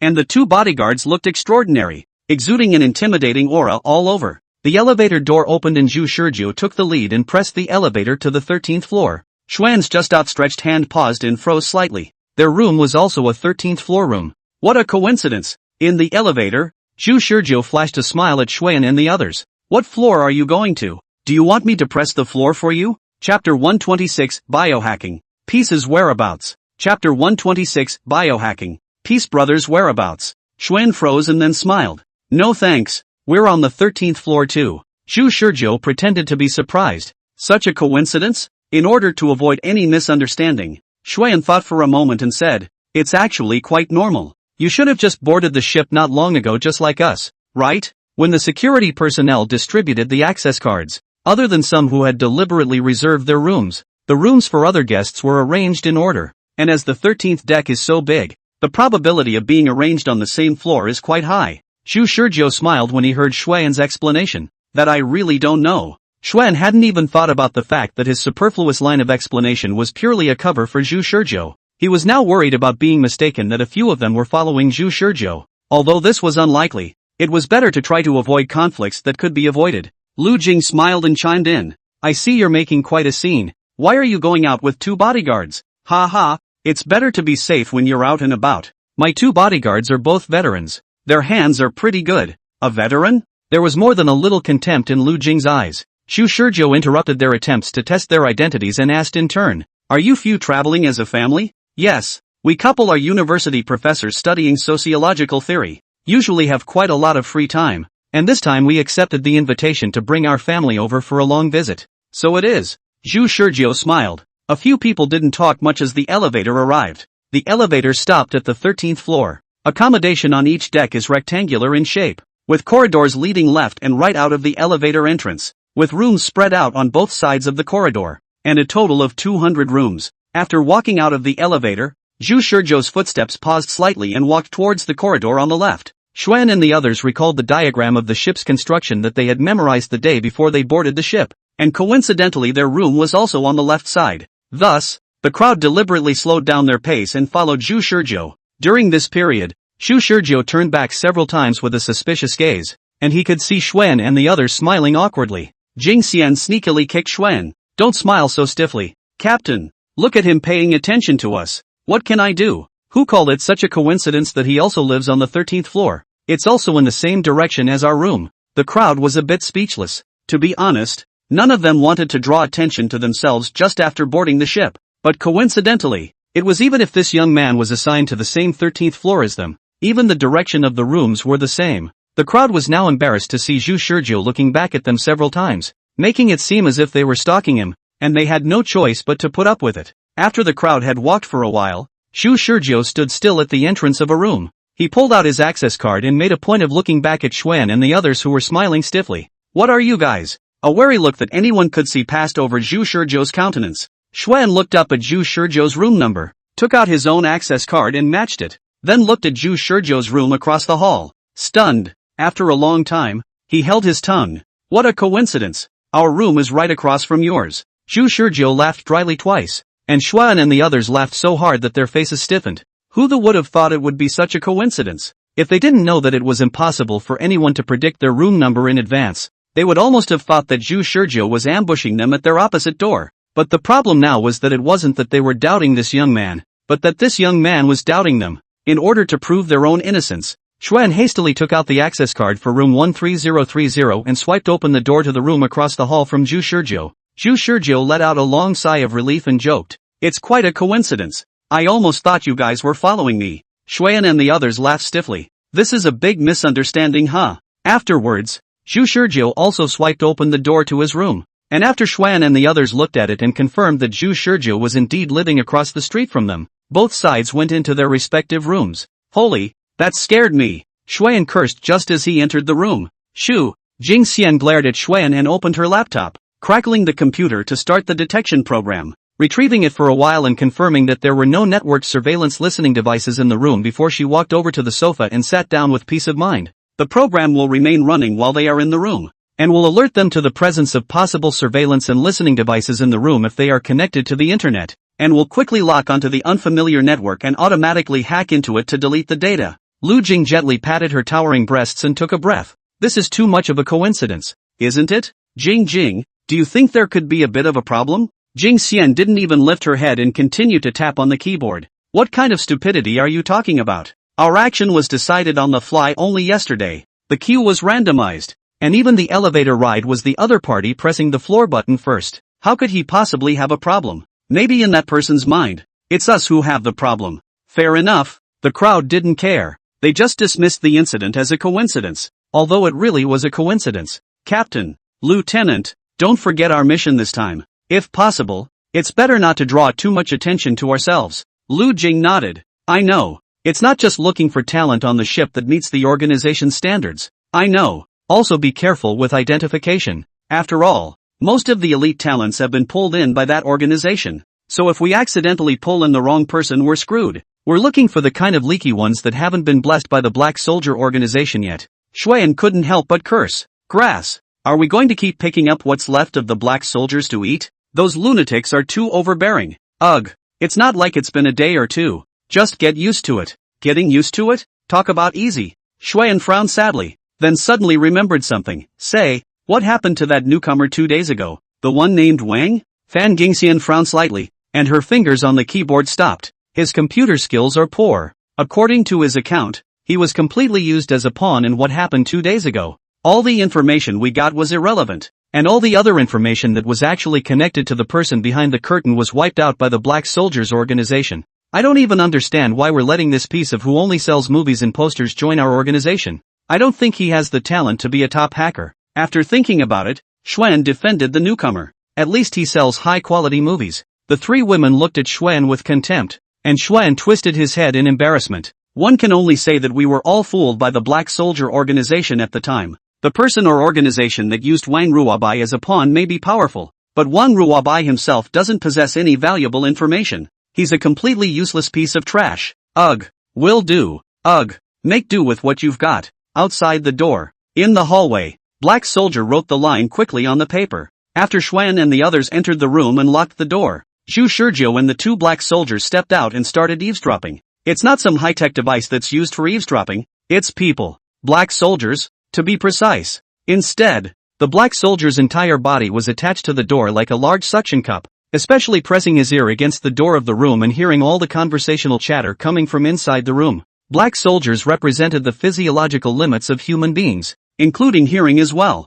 Any small vibration seemed to be magnified dozens of times in their ears. Day in and day out training had given Black Soldiers powerful and sensitive eardrums, and the area of the brain that processed sound had been strengthened to far exceed normal people. It's safe to say that the vast majority of soundproofing equipment in the world can't block the hearing of Black Soldiers. They are biobugs if they want to be. At this moment, Zhu Shizhou fell into silence as he looked at all the conversations that Black Soldier had written down on the paper. His eyes gazed on a name. Wang Ruobai. Piece of Brotherhood. Chapter 127 The Socialite. Chapter 127 The Socialite. Originally, Zhu Shizhou still only wanted to eavesdrop slightly on Xuan's plans for them, so he had Black Soldier lie on the door of the room to eavesdrop. Yet what he heard now gave Zhu Shizhou a feeling of being a world away. Brother Slice. This first-generation toolman. His name Zhu Shizhou will never forget for the rest of his life. He still remembers the image of Katsuko cooperating with him time and again to stir up the storm on the internet. Despite never having met him, Zhu Shizhou was very fond of Katsuko, and in the last week's episode he even cried tears for Katsuko in a state of bursting with emotion. How did that name come up? Zhu Shizhou let the black soldier listen for a while longer, but it turned out that all he heard was some idle chit-chat that wasn't much use. And they even chatted about what they were going to eat tonight. They even chatted about whether or not to find a windy and sunny time to go catch fish in the sea. Off the charts. Not to mention with Zhu Shizhou's current emotionally obliterated state, he estimated that even his emotionally restored self probably couldn't understand their mindset. Is this for a mission? Or are you here to travel? Zhu Shizhou couldn't figure it out and asked the black soldier with his eyes if he had heard wrong. But the black soldier was unmoved and silent. No wonder. With an attitude like that, it's only natural to be hung by the black soldiers. Zhu Shizhou shook his head and led the two black soldiers back to his room. Xuan and the others were indeed in a relaxed mood. Before they left, they had prepared everything, memorized the ship's construction diagrams, hacked into the identity system, and now waltzed on board, thinking they hadn't attracted anyone's attention.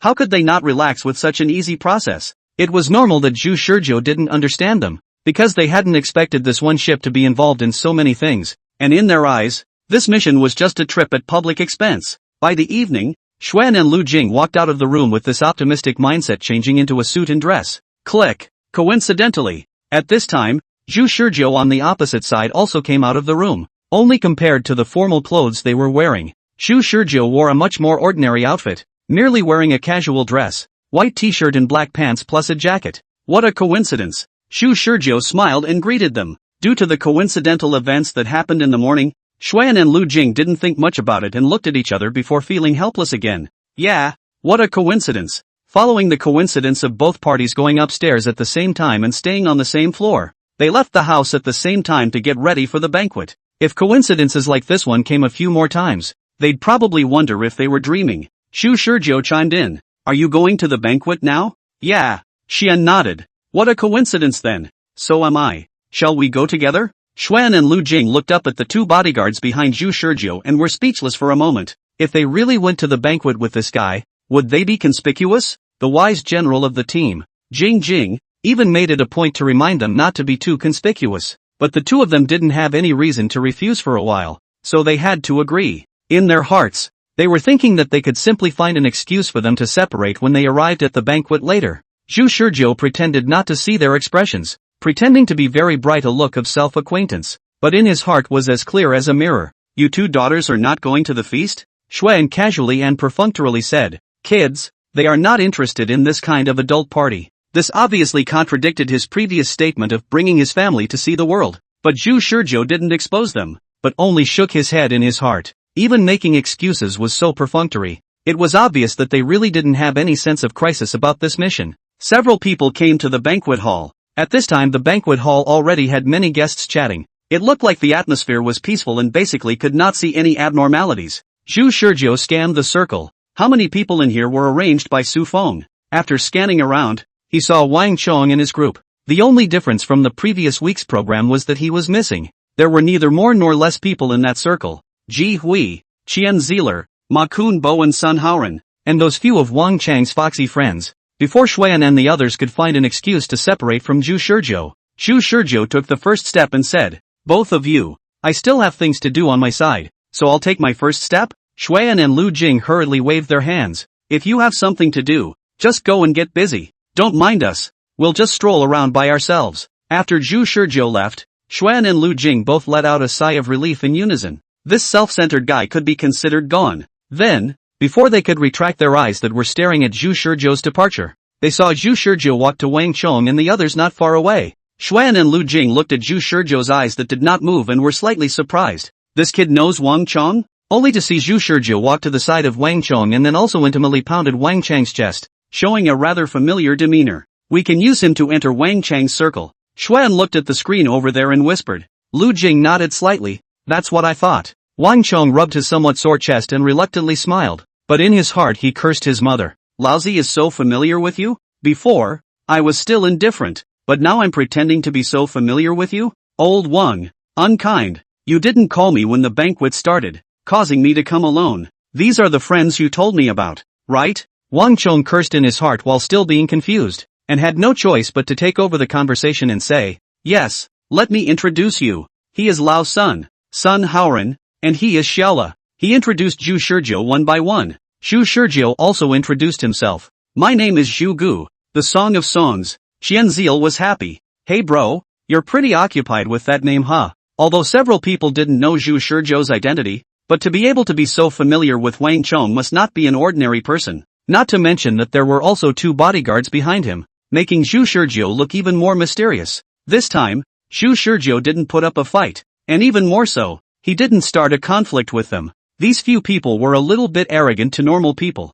but seeing Zhu Shizhou, who was so familiar with Wang Chong, had a calm attitude. Naturally, they would not be so low in intelligence as to take the initiative to pick a fight. With the advantage of foresight, he skillfully grasped the directions and minefields of several people's interests, and chatted with them smoothly. Even Sun Haoran, who had quite a grudge against him last week's program, has also fought with him this week's program, and Ji Hui, Qian Zealer, and Ma Chuanhua are even pulling up their first-time favoritism towards him directly. Lu Jing said, "That kid, he's a bit sociable." Xuan asked the waiter for a glass of red wine, pretending to sip the wine while always keeping his eyes on Zhu Shizhou's side. Lu Jing also read their lips from afar. That kid was only meeting Sun Haoran and the others for the first time, yet he immediately started to call himself a brother with them in just a few minutes, displaying extraordinary sociability. "Watch and wait again," Xuan said conservatively. "He's not necessarily a socialite. Maybe Sun Haoran and the others are only befriending him for Wang Chang's sake." Chapter 128, Quantum Invisible Materials.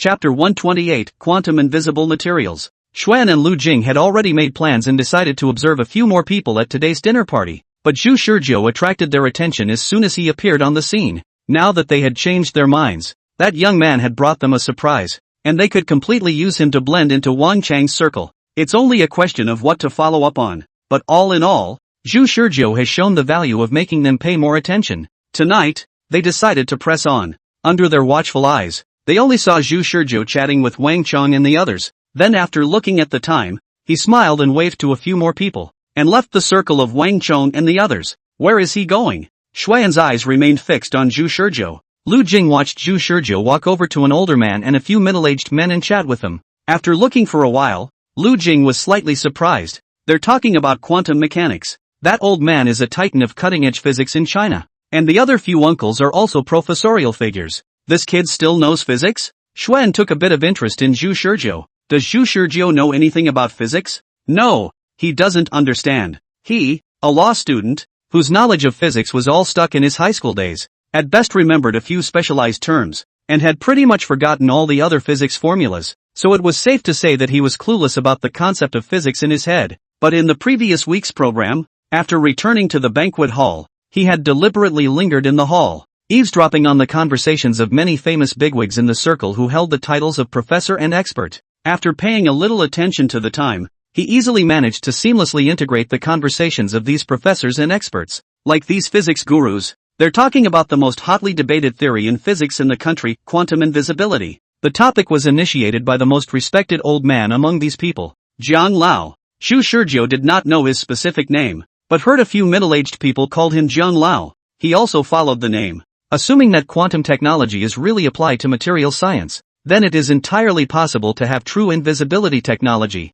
Not only invisibility, but also the ability to evade detection by any scientific and technological means. And due to the special characteristics of quantum materials, objects built from quantum materials will not have any entity on the macro level. They were just talking about this very topic. One of them, a middle-aged man in a black Chinese mountain suit, Professor Wang, frowned slightly and was about to speak, but Zhu Shizhou spoke before him at that moment. But that hypothesis doesn't make sense, does it? Doesn't it contradict experimental physics by not possessing any solidity on a macroscopic scale and being difficult to detect with scientific and technological means? To only say that such a material would only exist in science fiction, and that humans would never be able to build it, is still too absurd to me. Prof. Wang felt that Zhu Shizhou's words simply spoke to his heart, and he also wanted to say this just now. Jiang Lao smiled amiably and joked, "Oh, I see that you young people can't accept new things any more than a bad old man like me." Professor Wang followed suit and shook his head, just about to say, "I can't agree either."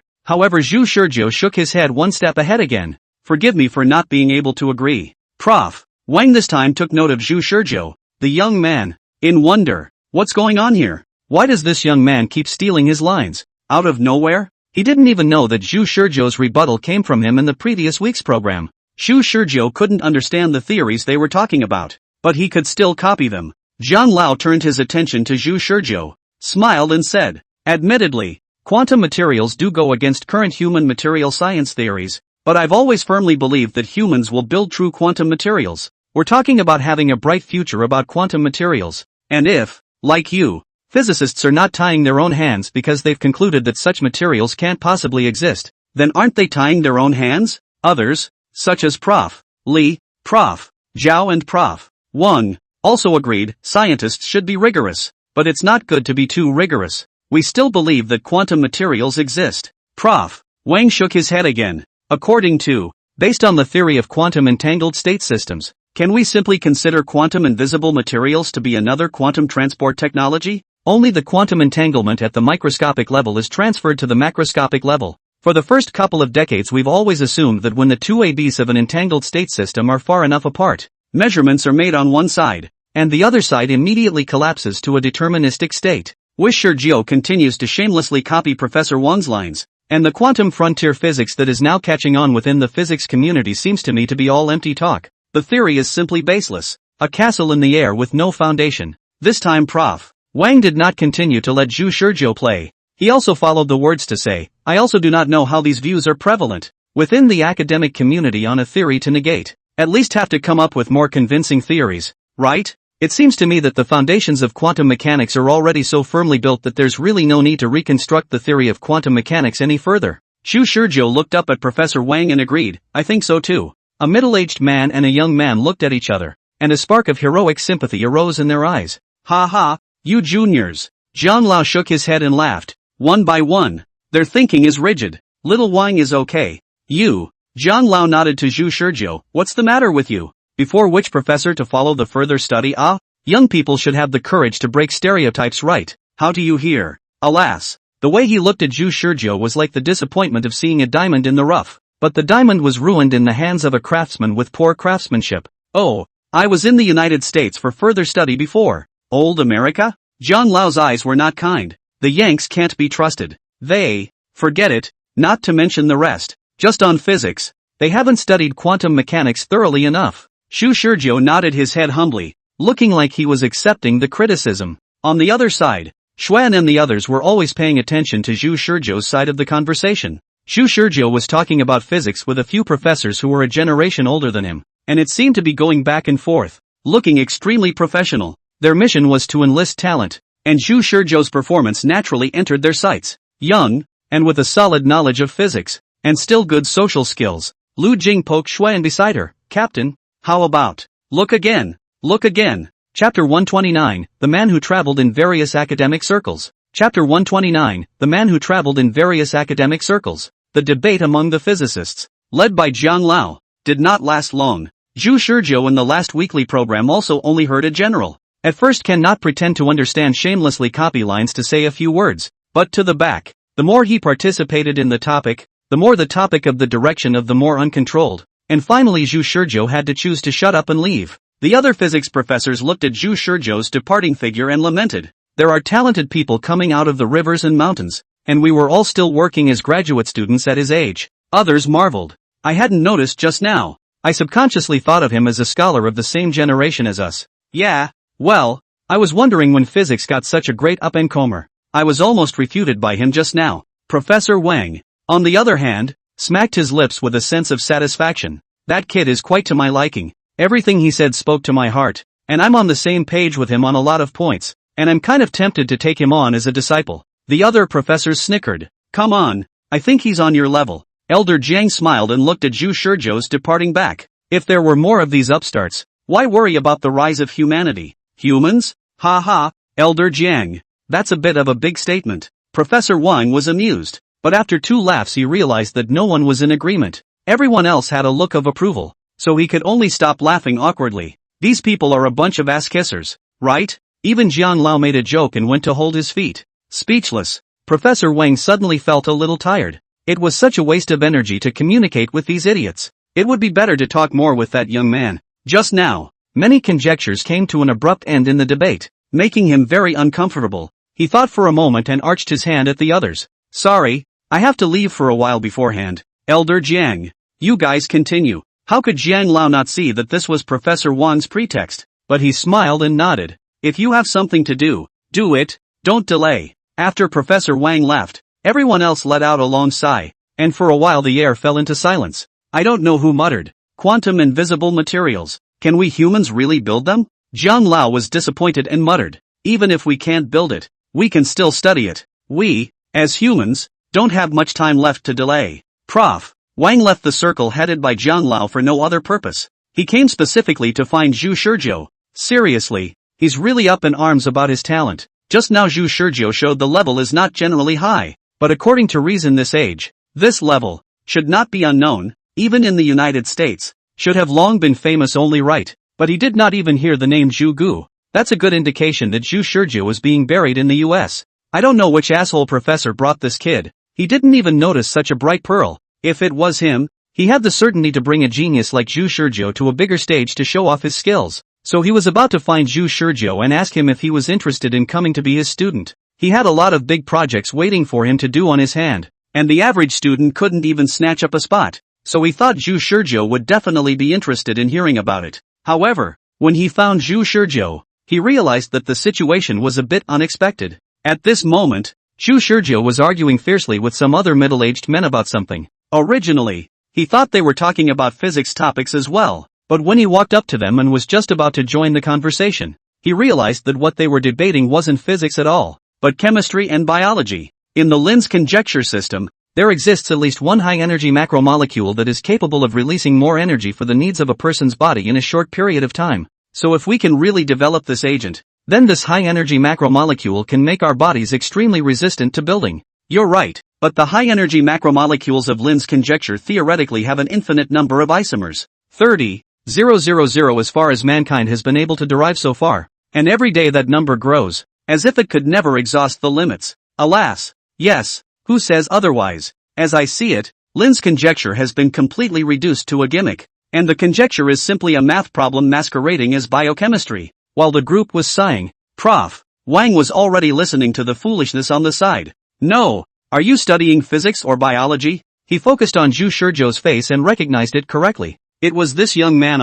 How come he suddenly changed and became a biological researcher? Prof. Wang forgot his original purpose, and after listening for a while, he only saw Zhu Shizhou look at the time, then separated from the others and broke away from the biochemistry discussion circle. It was then that Professor Wang came up. Classmate, you have deep attainments in biology and chemistry as well. Professor Wang? Zhu Shizhou pretended to be surprised, then humbly said, "No, it's just an average level." Excessive modesty is pride among young people, and this is not a good trend. I don't see how you just spoke so eloquently as if you were shallow in the fields of biology and chemistry. Zhu Shizhou accepted the compliment without blushing. Ha ha, it's alright, I'm just quite interested in this knowledge. He turned his words around.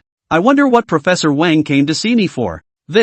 Professor Wang originally still had confidence in Zhu Shizhou becoming his student, but after seeing Zhu Shizhou's performance just now, he realized that Zhu Shizhou's talent was not only limited to the field of physics. Professor Wang, why don't we find another time to talk after the dinner? I still have things to do now. Professor Wang nodded his head in a hurry. Oh, if there's something you need to do, go and get busy. Zhu Shizhou smiled. Excuse me, Prof. Wang then watched in frustration as Zhu Shizhou went away. Just as he was about to leave, a middle-aged man about his age walked up next to him as well. Hello, what were you talking to that young man about? Professor Wang fixed his eyes. This is not just one of the professors in the biology circle. The name he does not know. After all, the other side is famous, and he is not mixed with the same discipline. Didn't talk much, just made an appointment to meet after dinner. The lad's got some talent. I'd like to rope him in as a research assistant. I've got several national-level research projects on my hands. Before he could finish his sentence, the other party gave him a suspicious look.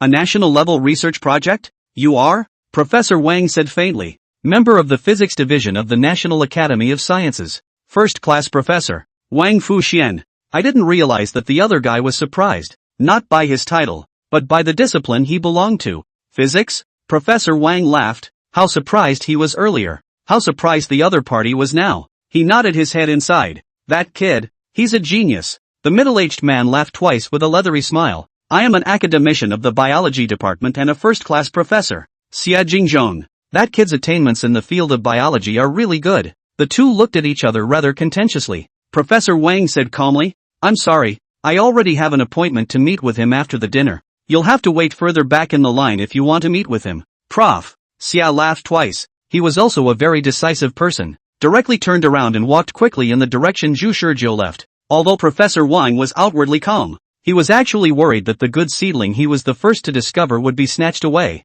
so he also chased after Zhu Shizhou towards him. Prof. Xia saw Prof. Wang also followed up. He could not help but glare. Hey, you follow up what ah? Prof. Wang is like nothing. I can follow if I want to. What do you care? The duo caught up with Zhu Shizhou in a tit-for-tat. The two heard Zhu Shizhou's voice. The geometric nature of the eigenvectors and eigenvalues is actually the rotation and scaling of space vectors, and by applying this to the three types of neutrinos, one can transpose the mathematical problem into a transformation between three vectors in real space. This leads to simple and effective neutrino oscillation equations, and between eigenvectors and eigenvalues, there are more general laws. The relevant theoretical tools have been created for decades, and the math department has only recently released such a bizarre equation. So why has no one discovered it before? I've been deriving the relevant equations just recently, only to find that the equations derived from the equations can be applied perfectly to numerous fields. That is to say, this is the new world in applied math for the math community. I actually have a bold guess, but unfortunately no one can prove it with me. Zhu Shizhou crackling said a pass. Professor Wang and Professor Xia, two people are listening to the dizzy on the field of applied mathematics, although they are also involved. But like now Zhu Shizhou said, these have been partial theory. I only saw that after Zhu Shizhou finished speaking, one of the balding old men in the math circle was in a bit of a trance, and then excitedly grabbed Zhu Shizhou's hand. Kid, your conjecture is something that a few colleagues and I have been working on as well. It's not far off from the conjecture you made. Zhu Shizhou pretended to be surprised. Really? The balding old man smiled bitterly. The younger generation is fearful. We thought that the conjecture we proposed could be released with just a little refinement, but we didn't expect that the conjecture that several of us put forward in unison, you, a young lad, would actually have a similar idea. That said, he was also a little embarrassed. After all, it was Zhu Shizhou who had first voiced his conjecture just now, and for him to say so now was as if he was following the trend of plagiarism.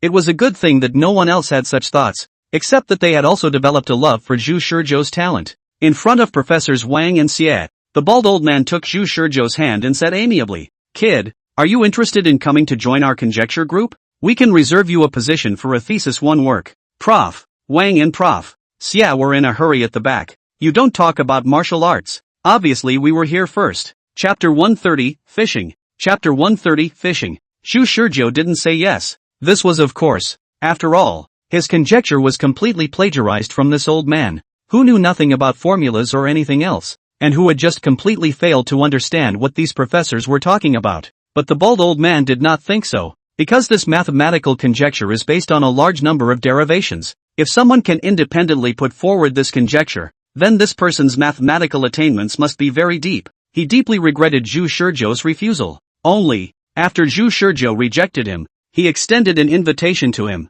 Professor Yu, would you be interested in having dinner with me? There are many parts about that conjecture that I would like to understand as well. Professor Yu was instantly enraptured. All right, when the dinner is over, we'll have a meal together. Young man, leave your contact information. Professor Yu, it's better if you leave your cell phone number. I'll contact you after the dinner. Okay, my cell phone number is. After writing down Professor Yu's cell phone number, Zhu Shizhou left. As soon as Professor Wang and Professor Xia saw the situation, they hurriedly followed. No, gotta stop this kid. This kid had deep roots in many fields. He was definitely a genius among geniuses. If this kid was allowed to wander around the banquet crowd again, wouldn't a whole bunch of people who wanted to compete for him pop up? Good luck, classmate. Professor Wang was the first to call out to Zhu Shizhou. Zhu Shizhou turned back and fixed his eyes. Professor Wang? Confusion appeared in his eyes. What's wrong? Didn't we agree to meet after dinner? It's like this. I just suddenly thought of an academic problem. Professor Wang lied without blinking his eyes, casually throwing out a difficult problem on a project he was working on. Zhu Shizhou stroked his chin. Well, that's not a difficult question. I almost have a thought. Prof. Wang was shocked. The problem he just casually threw out was actually a problem that their physics research team had been thinking about for half a month without any clue. And this young man just thought about it and had a clue? He didn't have the slightest suspicion that Zhu Shizhou was making it up as he went along. And just now the extent of Zhu Shizhou's genius in various fields convinced him. Prof. C was not to be outdone. Wait, I have a question on my side too. It's a biological research theory about the brain. Well, I also have a thought on this problem, and it can actually be deduced through math. when I'm free afterward, I'll help you build a mathematical model. Professor Xia's eyes widened. It wasn't that he hadn't approached the group in the math department, but they either weren't interested in his research or they were just not competent enough. And it was too rare to find someone like Zhu Shizhou who didn't take more than a few seconds to come up with a thought and was willing to help. Only, Professor Xia's old face blushed. There's no rush on this issue first. Ahem. I haven't applied upwards for the project on my side. Prof. Wang glanced at Prof. Xia with contempt. Your project has not been applied for. Put here to open blank checks? That's true, but that's okay. I still see the value in this question. We can explore it more when the time comes. Being consoled by a junior, Professor Xia's face was a little embarrassed. Zhu Shizhou pretended to be tired and rubbed his temples. Professors, I'm going to take a break as well. Why don't you wait for me to get in touch afterward? The two were relieved to hear this. Fine. You rest well. Don't exhaust your brain. Wish Shizhou goodbye to the two. He didn't continue to join in other conversations at the banquet hall anymore. The memory after injecting the potion was not so powerful that it could not be forgotten, and Zhu Shizhou had memorized those conversations by rote without any knowledge of the above fields, so much so that he could not even remember them a little bit at the end of the day. It wasn't impossible to insist on being involved in a few more discussions, but he couldn't necessarily guarantee that he wouldn't reveal himself. The enthusiastic invitations from Professors Wang and Xia just now, as well as that Professor Yu of mathematics had been deliberately guided by him. He could almost conclude that these three were not from the Black Soldiers organization. After seeing his talent, these three people basically appeared in front of him unguardedly and offered him an invitation, while the people who had actually been planted by Su Feng all pressed on. Zhu Shizhou can understand their thinking, which is nothing more than we are all members of the same organization. Why invite? The fact that Prof. Wang, Prof. Xia and Prof. Yu could not remain indifferent to his talent is precisely an indication that they did not know Zhu Shizhou's identity. After rationalizing his thoughts, Zhu Shizhou asked the waiter for a glass of red wine at random, and began to leisurely find a seat at random. Unsurprisingly, it's time for someone to make a move. Zhu Shizhou said so in his heart. Ha ha, found you. Why are you here drinking alone? Zhu Shizhou looked up and saw Xuan and Lu Jing, the fake couple. He had acted in such a high-profile manner, partly to test the waters and partly to fish. Now, the fish had taken the bait. The faces of the two were filled with enthusiasm and goodwill that could not be seen at all. And if Zhu Shizhou did not know what was in the minds of these two people, he probably would have really been fooled. Zhu Shizhou replied as if nothing had happened. I'm too tired from walking and want to sit down and rest. We're pretty much the same. Xuan helped Lu Jing to sit down next to Zhu Shizhou. Look, the heel of my lover's high-heeled shoe broke. It's because of walking for too long. Zhu Shizhou looked down. Only Lu Jing slightly lifted the hem of her skirt, revealing her bare calves, while under her snow-white feet, the heels of her red high-heeled shoes were slightly cracked. The nails on the rounded toes were coated with bewitching red nail polish. When she raised her head, Lu Jing flirtatiously and as if nothing had happened, she lifted the hair hanging at her temples behind her ears. Lu Jing softly said, the quality of these heels is not very good. Zhu Shizhou was unperturbed. His eyes were calm as could be. He just swept a glance and politely withdrew his eyes. Lu Jing stiffened her body. She could see that this man wasn't even giving her half of his attention. She could see in the man's eyes that he didn't give a damn about women. The beauty plan failed. She shot her own captain a look. Xuan brought up the topic. This banquet is really elite. I see that there are many renowned academicians and professors at this banquet. Yeah. Zhu Shizhou nodded, his expression overwhelmed with emotion. The scene then fell silent. Just this? Xuan was speechless. Where's your previous self-congratulatory demeanor? Where's your eloquent style? Just as the two were at a loss as to how to continue the conversation, Zhu Shizhou flashed a smile at them. Both of you. I can tell you're looking for me for something, so why don't we start with something? Xuan and Lu Jing were slightly surprised. When had their acting skills gotten so bad? They were actually seen through so easily.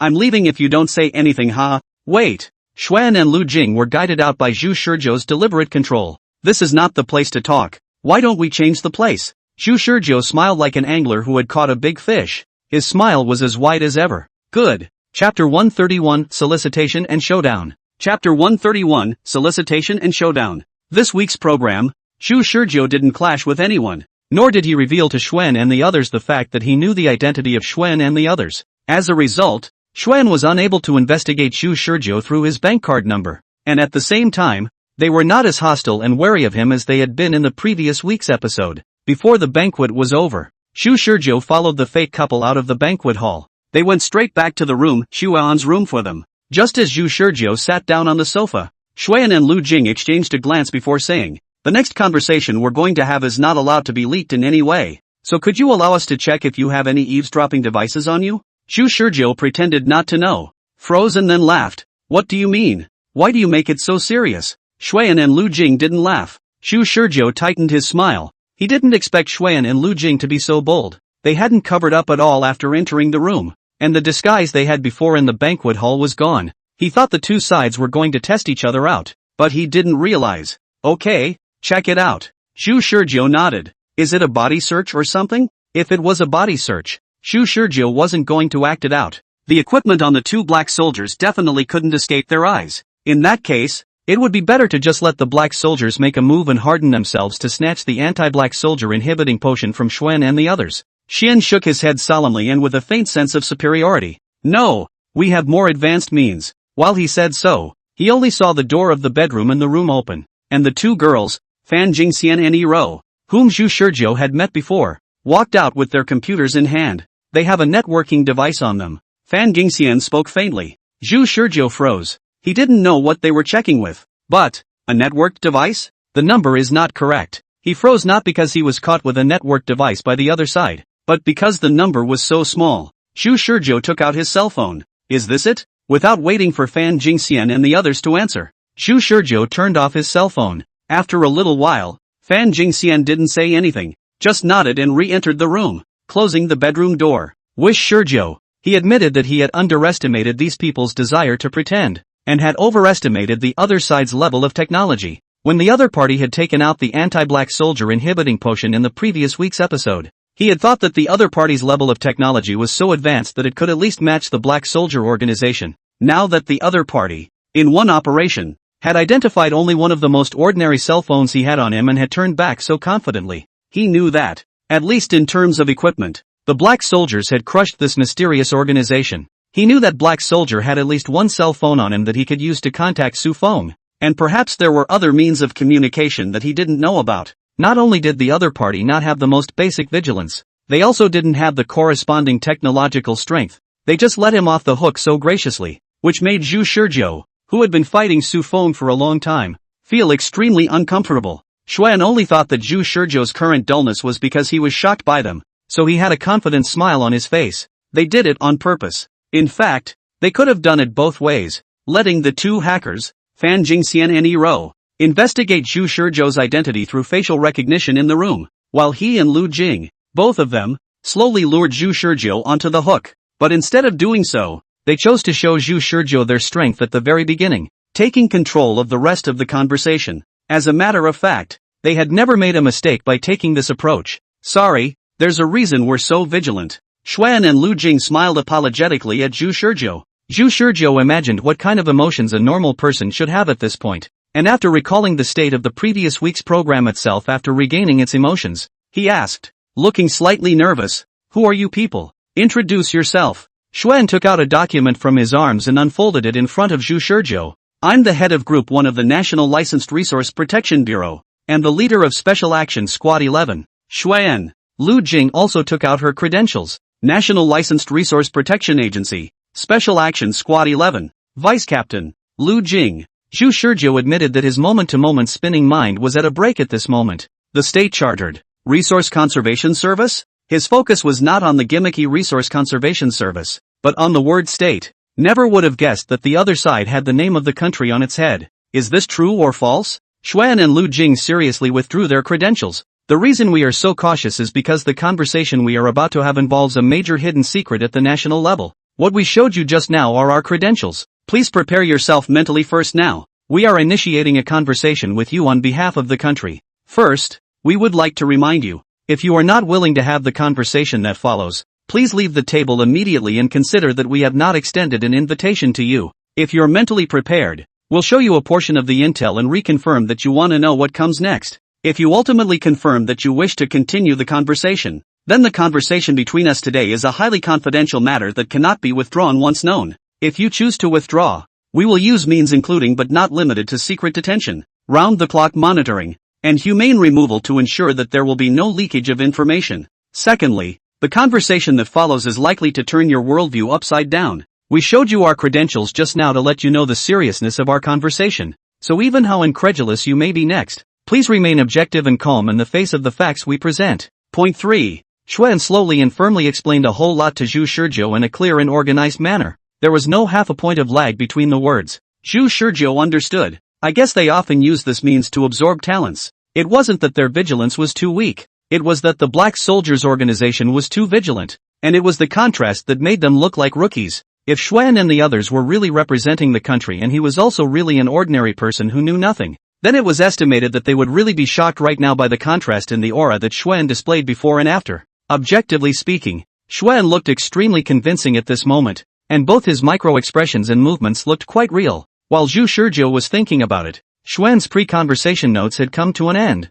Now, we need to make sure you want to hear the rest of the conversation. Zhu Shizhou thought for a moment. If I choose to leave now, what will you do to me? A gentle smile appeared on Xuan's serious face. As I said earlier, the conversation hasn't started yet, and it's fine if you choose to leave. It's fine for both of us to treat today's conversation as if it never happened. This is a lie. If Zhu Shizhou chooses to leave the table now, they will directly strike at Zhu Shizhou and capture, or even kill him. The other party only had 2 bodyguards who used to be veterans, and they on the other hand were elites whose fighting strength far exceeded that of normal people. So it could be said that Zhu Shizhou had been unable to break free from his cage at the same time as he took his first step into this room. Those words just now were merely words to relax Zhu Shizhou's vigilance, to let him know that they were well-intentioned. Zhu Shizhou smiled. Good, then I trust you guys. I don't think there should be anyone crazy enough to pose as a state agent to commit fraud in front of me either. In advance, I don't have half a dime on me, so you guys can't scam me even if you want to.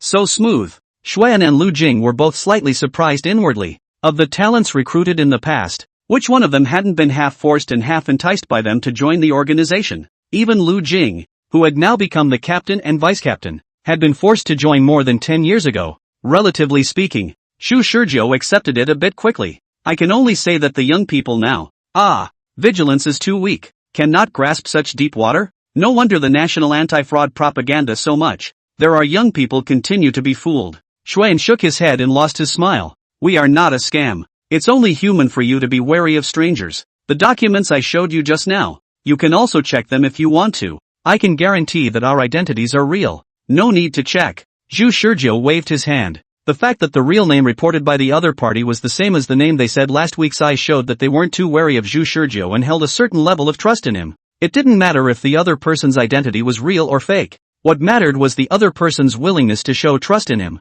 Then our conversation begins. Xuan's smile tightened once more, and the atmosphere in the room became quite serious. Let me start by asking you a question. Do you think the world is at peace? Zhu Shizhou naturally showed his doubts. Most of the countries are in a state of peace. Right. And I haven't heard of any serious wars except for the United States and them finding excuses to harass small countries all day long. Yes, that's what normal people think. Xuan nodded, but then immediately said, this world is actually not as peaceful as you think. We humans are experiencing a great crisis like never before. Zhu Shizhou looked odd, but didn't say anything, signaling Xuan to continue. We, the Resource Conservation Agency, protect not natural resources, but human resources. In other words, we are actually a salvation organization, whether you believe it or not. There are already alien creatures that have infiltrated the earth and are trying to destabilize the world's development. They are massacring human beings and feeding on them. And they are wreaking havoc in the shadows in places where you ordinary people can't see them. The illusion of peace you see now was created by us, the Resource Conservation Service, along with a number of other forces. Zhu Shizhou was speechless. The Black Soldiers organization is classified as one of the other forces. If one were to say so, the last sentence is indeed true, and the illusion of world peace is indeed co-created by these organizations. But the thing is, the Black Soldiers organization should take the lion's share, right? Chapter 132, the largest organization in the country, false. Chapter 132, the largest organization in the country, pseudo. Xuan expected a shocked expression on Zhu Shizhou's face. Yet no. Zhu Shizhou was just pondering, not knowing what he was thinking about, and when his thoughts were over, he said, you continue. You don't believe me when I tell you? I believe half of it. Zhu Shizhou said seriously. As a matter of fact, I've actually been paying attention to the bizarre news happening all over the world in my spare time. And when I heard what you said, I thought of all those news stories I once saw but didn't think about carefully. Xian was speechless for a split second as he asked, such as, for example, 35 years ago, in 2010, there was a crash of tens of thousands of black orioles in Arkansas. The black Orioles were flying through the sky when a bizarre mass crash occurred, and in the end, experts concluded that the Orioles were blocked by an inversion of the thermosphere and that's why they crashed. Zhu Shizhou directly brought out the news that Su Feng had told him in the first place. As expected, Xuan directly froze on the spot after hearing Zhu Shizhou's words. Wish Zhu said, but I actually did do a simulation study of the event, and I found that by simulating the weather in Arkansas 35 years ago, as well as combining a biological model of the black Oriole bird, while accounting for changes in the inverted thermosphere, and simulating it for over a month on the computer, I was not able to simulate the black Oriole crash. I thought at the time that it was an arithmetical error on my part, and was haunted by it for a long time before it faded into oblivion.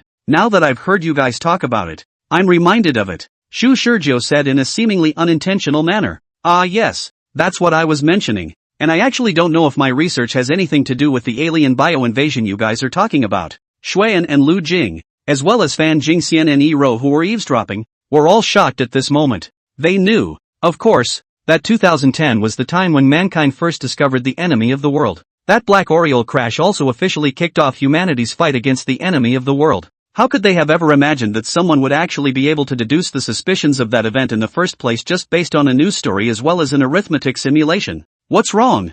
Zhu Shizhou asked. Oh, it's nothing. Xuan forcibly suppressed his inner shock, and his eyes became even more fiery as he looked at Zhu Shizhou. Let's continue, Lu Jing said from the sidelines. What I just told you was only part of the truth. And if you're willing to believe what we're saying about extraterrestrials, then the rest of this conversation is going to be a lot easier for both of us. Saying that, Lu Jing took out a paper document and a pen from a side bag and placed it on the coffee table. Seemingly steady, but in reality, she couldn't wait. With a gentle push, the document slid in front of Zhu Shizhou. Here's the non-disclosure agreement. Read it and sign it if it's okay. Zhu Shizhou flipped through the non-disclosure agreement, which basically consisted of some binding text that warned him not to leak the conversation or else he would encounter sanctions. Does this non-disclosure agreement work? If you ask Xuan and Lu Jing, they will say it's useless. Just like what was said before, this non-disclosure agreement can only serve as a consolation. Whether Zhu Shizhou signs or not, they will not allow the conversation to leak. Zhu Shizhou signed the agreement pretending not to know even though he knew it too.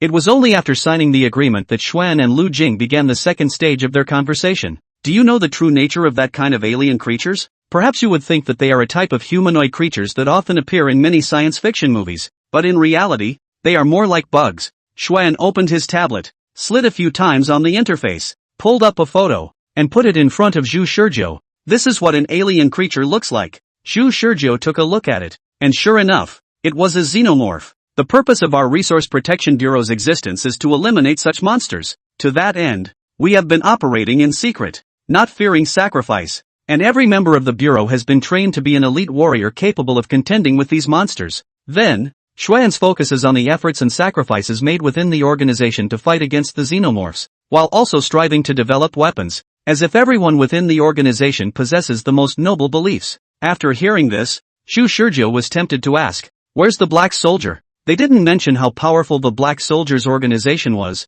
nor did they mention that they were like meddlesome sewer rats in front of the Black Soldiers organization. Nor did they mention that it had been the Black Soldiers organization that had been at the forefront of providing the greatest output against the xenomorphs. What's more, they didn't mention the existence of the enemy of the world to Zhu Shizhou either. Do they know or don't they? The picture that Xuan was now showing him before his eyes was as if everything was bright and there were no mazes ahead for mankind. If it was a regular person, without understanding the current crisis of humanity, they might actually be confused by their rhetoric. But Zhu Shizhou wouldn't be. He asked, I would like to ask a question. You guys just said that this alien creature invaded Earth, not our country alone. Then I would like to ask, besides our country, does our organization have any relevant deployments in other countries? Xuan's seductive tone paused. Wish Shirku really asked a good question. He shook his head. No, we are an organization affiliated with the state, and our obligation is merely to protect the security of the state. Moreover, other countries have appropriate measures to deal with the xenomorphs,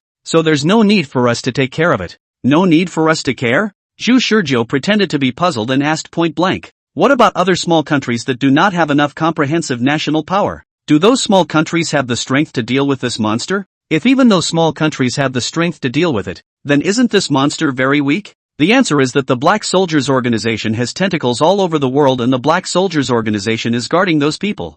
Xuan dryly laughed twice. I didn't think you were quite sympathetic. It's not that I'm sympathetic, It just occurred to me that if those xenomorphs are wreaking havoc and slaughter in other small countries, why hasn't there been any news about it so far? Could it be that all the countries of the world have united and blocked the news? Then haven't the countries of the world combined their efforts to create an organization to deal with these monsters? The answer is that the Black Soldiers Organization is the one controlled by the countries of the world behind the scenes. These queries have led me to new questions. Is your organization the only one in our country fighting against the xenomorphs? Do you have full authority to represent the country officially? Or are you just one of the factions of the country dealing with the xenomorphs? Xian ran out of things to say. He was confused by Zhu Shizhou's question. The critical questions Zhu Shizhou asked were so spot on that he couldn't even make up a lie in his head before his mind was slammed with the new queries he posed. You are very good, Xian said. I didn't expect you to think of the key so quickly. Well, I was about to tell you too, but I didn't think you'd ask first.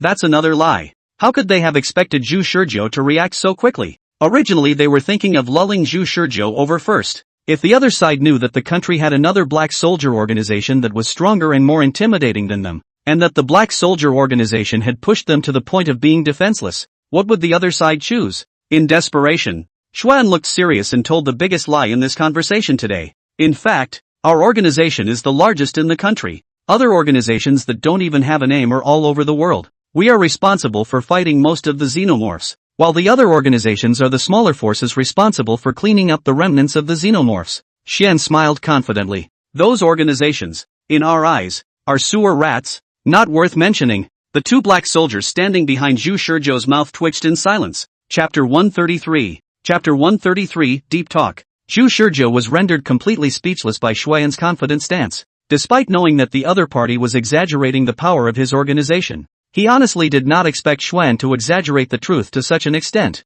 You just wondered if the xenomorphs were infesting other countries, but in fact there are various organizations, large and small, that exist mostly all over the world. And those organizations have tentacles all over the world. And because of that the xenomorphs haven't proliferated in this society. Is the xenomorph strong? The xenomorph is strong. So strong that it can only be fought against the xenomorph by virtue of the power of the state. The reason why we're taking in a wide range of talents is precisely because the country is researching weapons that can be used to deal with xenomorphs. An all-around genius like you is exactly the kind of talent our country needs. Xuan showed an extremely sincere expression towards Zhu Shizhou, twisting the topic back by forcing it into his own hands and attempting to impress Zhu Shizhou with this sincere emotion. Zhu Shizhou had no waves within his heart. It was only natural that Xuan and the others were researching weapons. Knowing that even an organization as powerful as the Black Soldiers Organization was constantly searching for ways to fight against the xenomorphs. But to what extent is this so-called National Authority for the Protection of Licensed Resources armed? Zhu Shizhou calmly asked. You guys said that you're working on weapons. Is it convenient to tell me how far you've gotten with your weapons research? A trace of imperceptible embarrassment surfaced on Xuan's face. By rights this kind of information shouldn't be given to you right now. But seeing as you're truly an indispensable talent, I'll make an exception and reveal it to you. We're working on a miniature laser weapon. Zhu Shizhou pretended to be shocked. A miniature laser weapon has already been researched? Do you need me in order to further improve this weapon? Ahem. Xuan said stiffly. No, this weapon is still under development. I believe you also know that laser weapons have become the nation's strategic weapons decades ago. After decades of development, we have been trying to miniaturize the laser weapon. But, it's tough. Zhu Shizhou mentally shook his head. The tech products that you find so tough, the Black Soldiers Organization has developed. Xuan is just to fool the uninformed Zhu Shizhou. If Zhu Shizhou know that there is an organization in the world's scientific and technological strength has been ahead of the current technology for 100 years, will also think Zhu Shizhou will not choose to join the weaker them.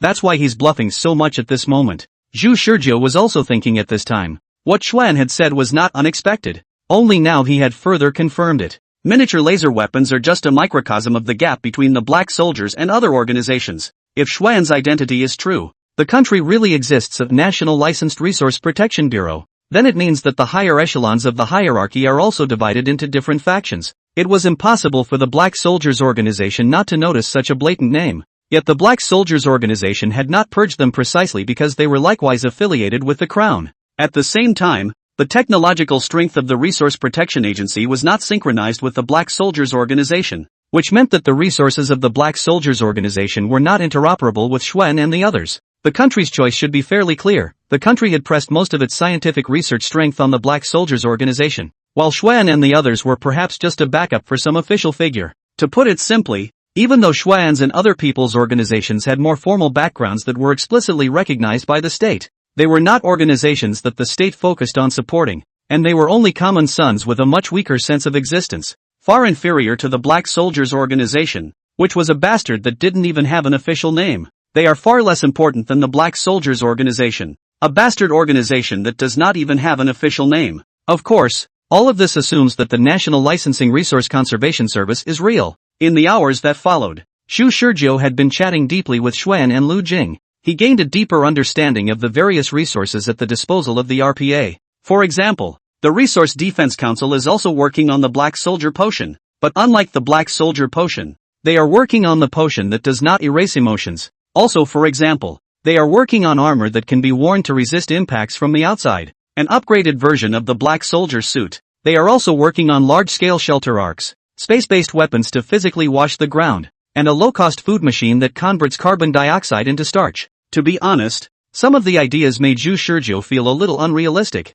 and when he asked, Xuan explained that it's still in the planning stage. In Xu Shizhou's opinion, though, it's not just products he finds unrealistic that are being planned. Everything Xuan says should only be in the planning stages. This guy is giving him a blank check like crazy. Xu Shizhou made a bold guess. The Black Soldier organization should already be working on all the things Xuan was thinking about, and perhaps all of them had already been researched into finished products. For example, the large-scale shelter arc. This should be what Su Feng said arc program. The space-based weapon that physically cleanses the Earth is supposed to be the weapon that mankind will use to wipe out xenomorphs on a large scale without having to care about casualties and natural resources after the launch of the ARC program, the weapon that the Black Soldiers organization has in its possession that was originally scheduled to attack the enemy of the world on November 7th. Is it the so-called space-based weapon? As for products such as food makers that convert carbon dioxide into starch at low cost, Xu Shizhou has not heard of them. Obviously, there were a lot of things that Su Feng hadn't told him. The Black Soldiers organization was stronger than he had ever known. On the flip side, this RPA, they can only pick up leftovers. But the Resource Conservation Service has advantages that the Black Soldiers organization can't match. Well, have you thought about it? Want to join us? Xuan was calm on the surface, but inwardly he was apprehensive. If Xu Shizhou was unwilling to agree, then they could only resort to coercion. That kind of tactic was not something they were willing to use, but they had no choice but to do that in the absence of a solution. Xu Shizhou thought about it, and after thinking about it very carefully, he said, "Personally, I'd love to join you guys, but what?" Xuan asked hastily, "Are there any concerns? But how do you expect me to believe what you say when everything you say is just empty words?" Xuan was speechless. Indeed, think about it, a stranger can't possibly believe what he says with empty words. He can't produce any credentials to prove it. Unless, Xu Shizhou stood up from the sofa. "I'm sorry, but unless you can provide more direct evidence, I won't believe you." That's been said. It occurred to Xuan almost immediately that they did have a technological product on them that was beyond its time. Anti-Black Soldier Suppressant Potion that stimulates emotions at a very fast rate. Chapter 134, Reproduction of the Password. Chapter 134, Reproduction of the Password. The Anti-Black Soldier Suppression Potion was one of the few products their organization had that could compete with the Black Soldiers. It was because of the existence of this potion that they were able to retreat and even win in their encounters with the Black Soldiers organization time and time again. However, this kind of potion is expensive. Under normal circumstances, the members of their special operation team can only carry no more than one anti-Black Soldier inhibiting potion, and after consuming it, they still have to report to their superiors for application, and they can only be approved for another one after half a month. At this moment, Xuan was caught in a tangle. Should we hand over such precious things? Or should we simply coerce the other party directly by force? He fumbled slightly. Xu Shizhou could see that Xuan was hesitating, so he added a little more fire and said, "It does look like you have proof on you." Lu Jing looked at Xu Shizhou, then at the captain whose body froze after being spoken to,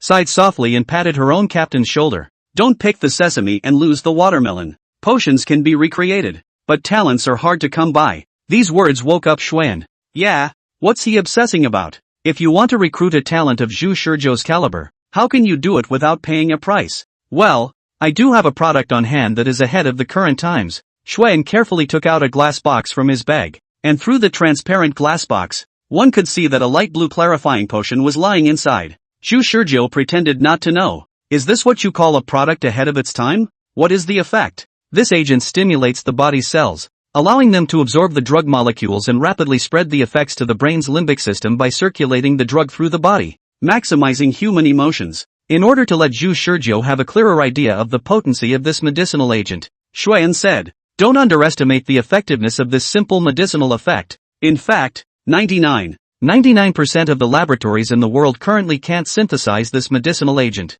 Its effects are quite overbearing, and after a complete injection of the potion, an average person will die suddenly in as little as 10 minutes. This is because the potion works by causing the brain to produce a constant stream of emotions, and the body's negative feedback regulation system causes the heart to beat faster to deal with the body's state of stress. So after being aroused, the average person will be thrown into a state of infinite and repeated emotional erection, and the heart will not be able to withstand the load of prolonged oversupply, and will eventually just go on strike." Xuan's words were a reminder for Zhu Shizhou not to try it easily, and also a reminder for Zhu Shizhou not to spread it out freely, or else this potion would be abused. If it were to proliferate in society, then the consequences would be unimaginable. Of course, Zhu Shizhou never wanted to let this potion circulate to the society. He just wanted to inject himself. Xian handed out the glass box solemnly. Zhu Shizhou reached out his hand and was about to take the glass box containing the anti-black soldier suppression potion. "Captain, no!" Just then, the bedroom door banged open.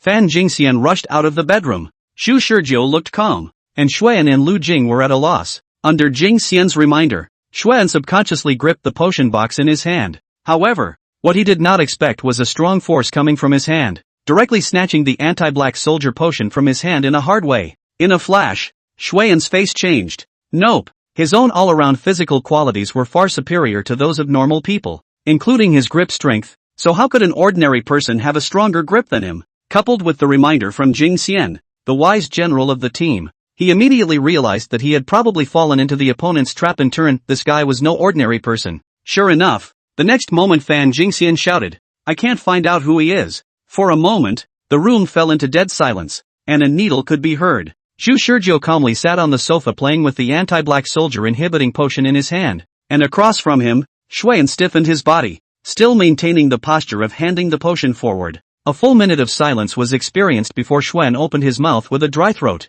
"This is a joke, right?" Before Zhu Shizhou could open his mouth, Fan Jingxian gritted her teeth and stepped forward. "During your conversation, I took a photo of his likeness with a pinhole camera, and then searched for portrait surveillance within Jianqing through the big data AI, and as a result, my firewall was attacked. If Zoe hadn't disconnected in time, I might have been invaded by now. Although we haven't found out his identity, it's certain that his identity is definitely not as ordinary as it seems." The last sentence bordered on questioning. Zhu Shizhou, however, calmly compared the difference between last week's program and this week's program in his mind. He provided his bank card number last week, and the other party used it to investigate his identity. This week's episode he only exposed one face, and the other side conducted a big data investigation based on just one face, and as a result, they failed to investigate him. The Black Soldiers organization had been surprisingly strict in controlling him to this extent. "Am I ordinary?" Wish Shizhou asked himself a question. "I am not an ordinary person.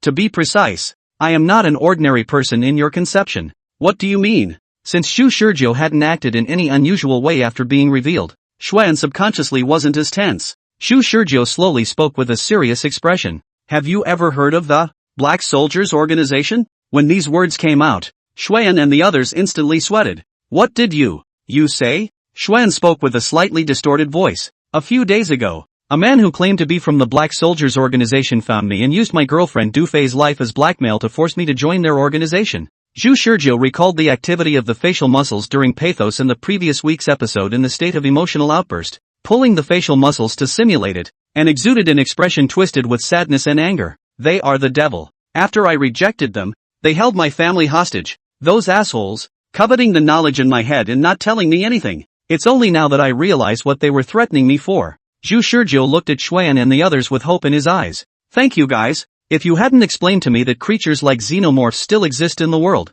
I would have had to stay in the dark." Xuan ignored Zhu Shizhou's thanks, his eyes always fixed on the two bodyguards beside Zhu Shizhou. "So the two bouncers, oh, they were sent by the organization to spy on me. The Black Soldiers." Zhu Shizhou spoke as if nothing had happened, causing Xuan and the others to fall into an abyss. Grass dash. With these words, the atmosphere in the room instantly became tense with swords. "Are you ing? Do you want to hear what you're saying?" Everyone present, including the two Black Soldiers, had their heads go blank for a moment. The Black Soldiers couldn't figure out why Zhu Shizhou just showed his cards to Xuan and the others, and even more so, They couldn't figure out what they should do about this situation at this moment. Xuan, on the other hand, cursed more than a few times as he panicked in his heart. He shuddered and quickly reached for the gun at his waist, the fear and anger inside him driving him to accept the absurdity of the current situation that had taken a sharp turn for the worse. Zhu Shizhou could feel the two black soldiers around him tensing up as well. A deadly fight seems to be about to break out.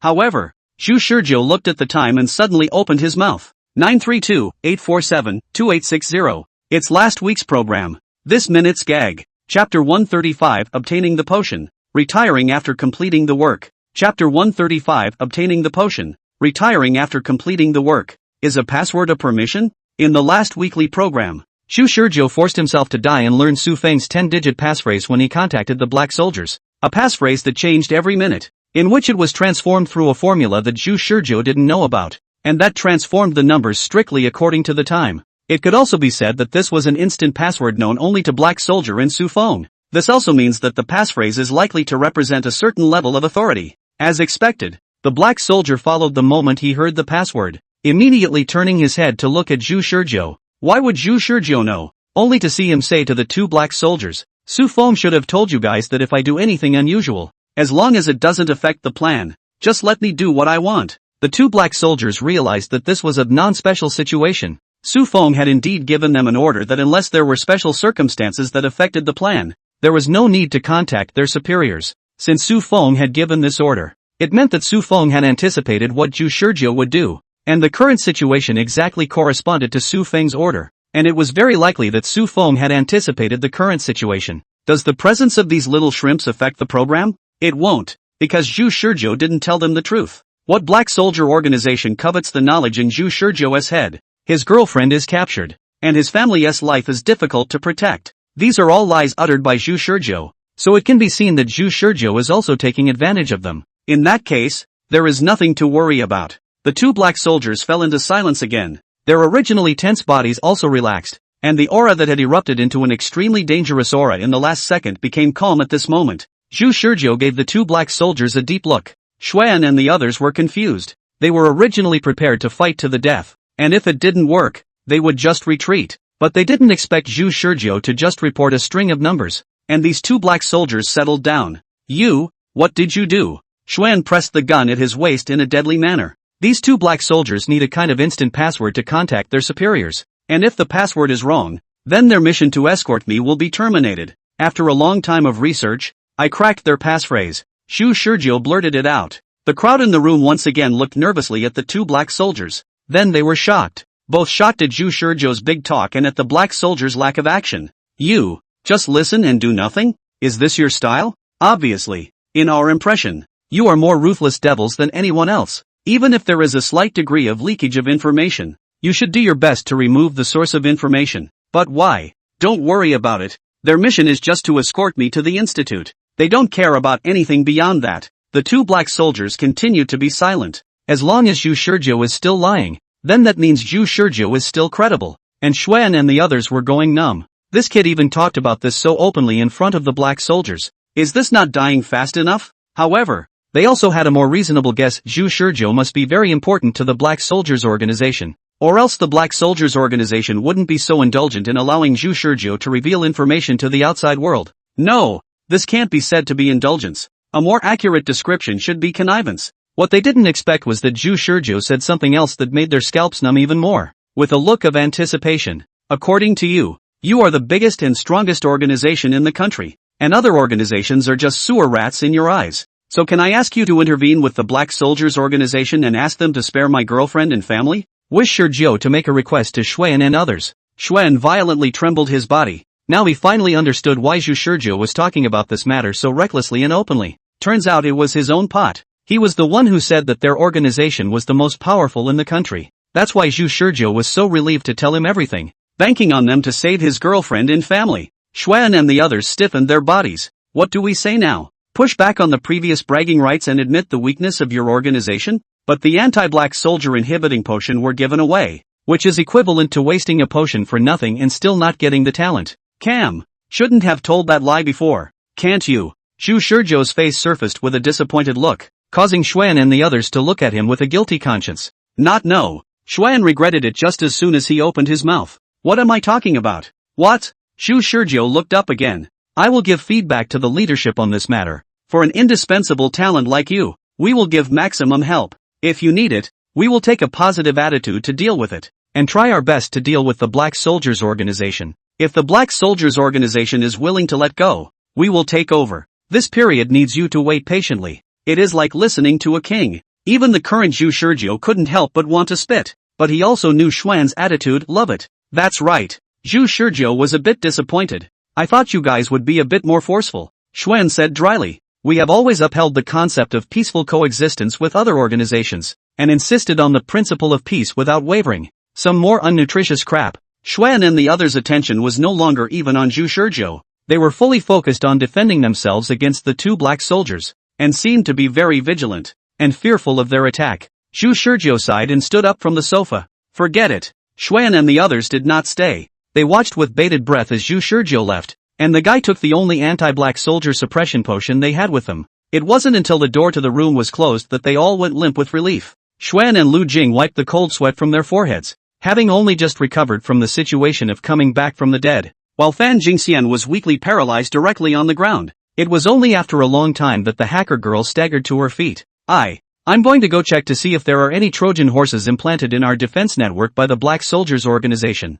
Grass. Xuan cursed hatefully. I told you, how could the Black Soldier Organization let go of such a high-end talent? Those lunatics are much faster than us. Lu Jing was lost in thought. Our anti-black soldier suppression potion. Wasn't it you who told me just now that potions are easy to come by, but talent is hard to come by? Lu Jing was so angry that her face turned red. Then did we get anyone? Nope. Not a single fart. We're equivalent to giving them an anti-black soldier suppression potion for nothing. I'm wondering if that kid is swindling us. Swindle? How do you swindle? Xuan shook his head. First of all, we took the initiative to approach him. He didn't know our identities beforehand. Secondly, he didn't know that we had the anti-black soldier inhibiting potion on our bodies. And lastly, if he really knew everything, then why didn't he let the black soldiers make a move to directly rob them? Lu Jing didn't say anything. Her own guess just now was indeed unreasonable. After a long silence, alas, the two sighed in unison. That kid, he is indeed a talent, but it's not something we can covet.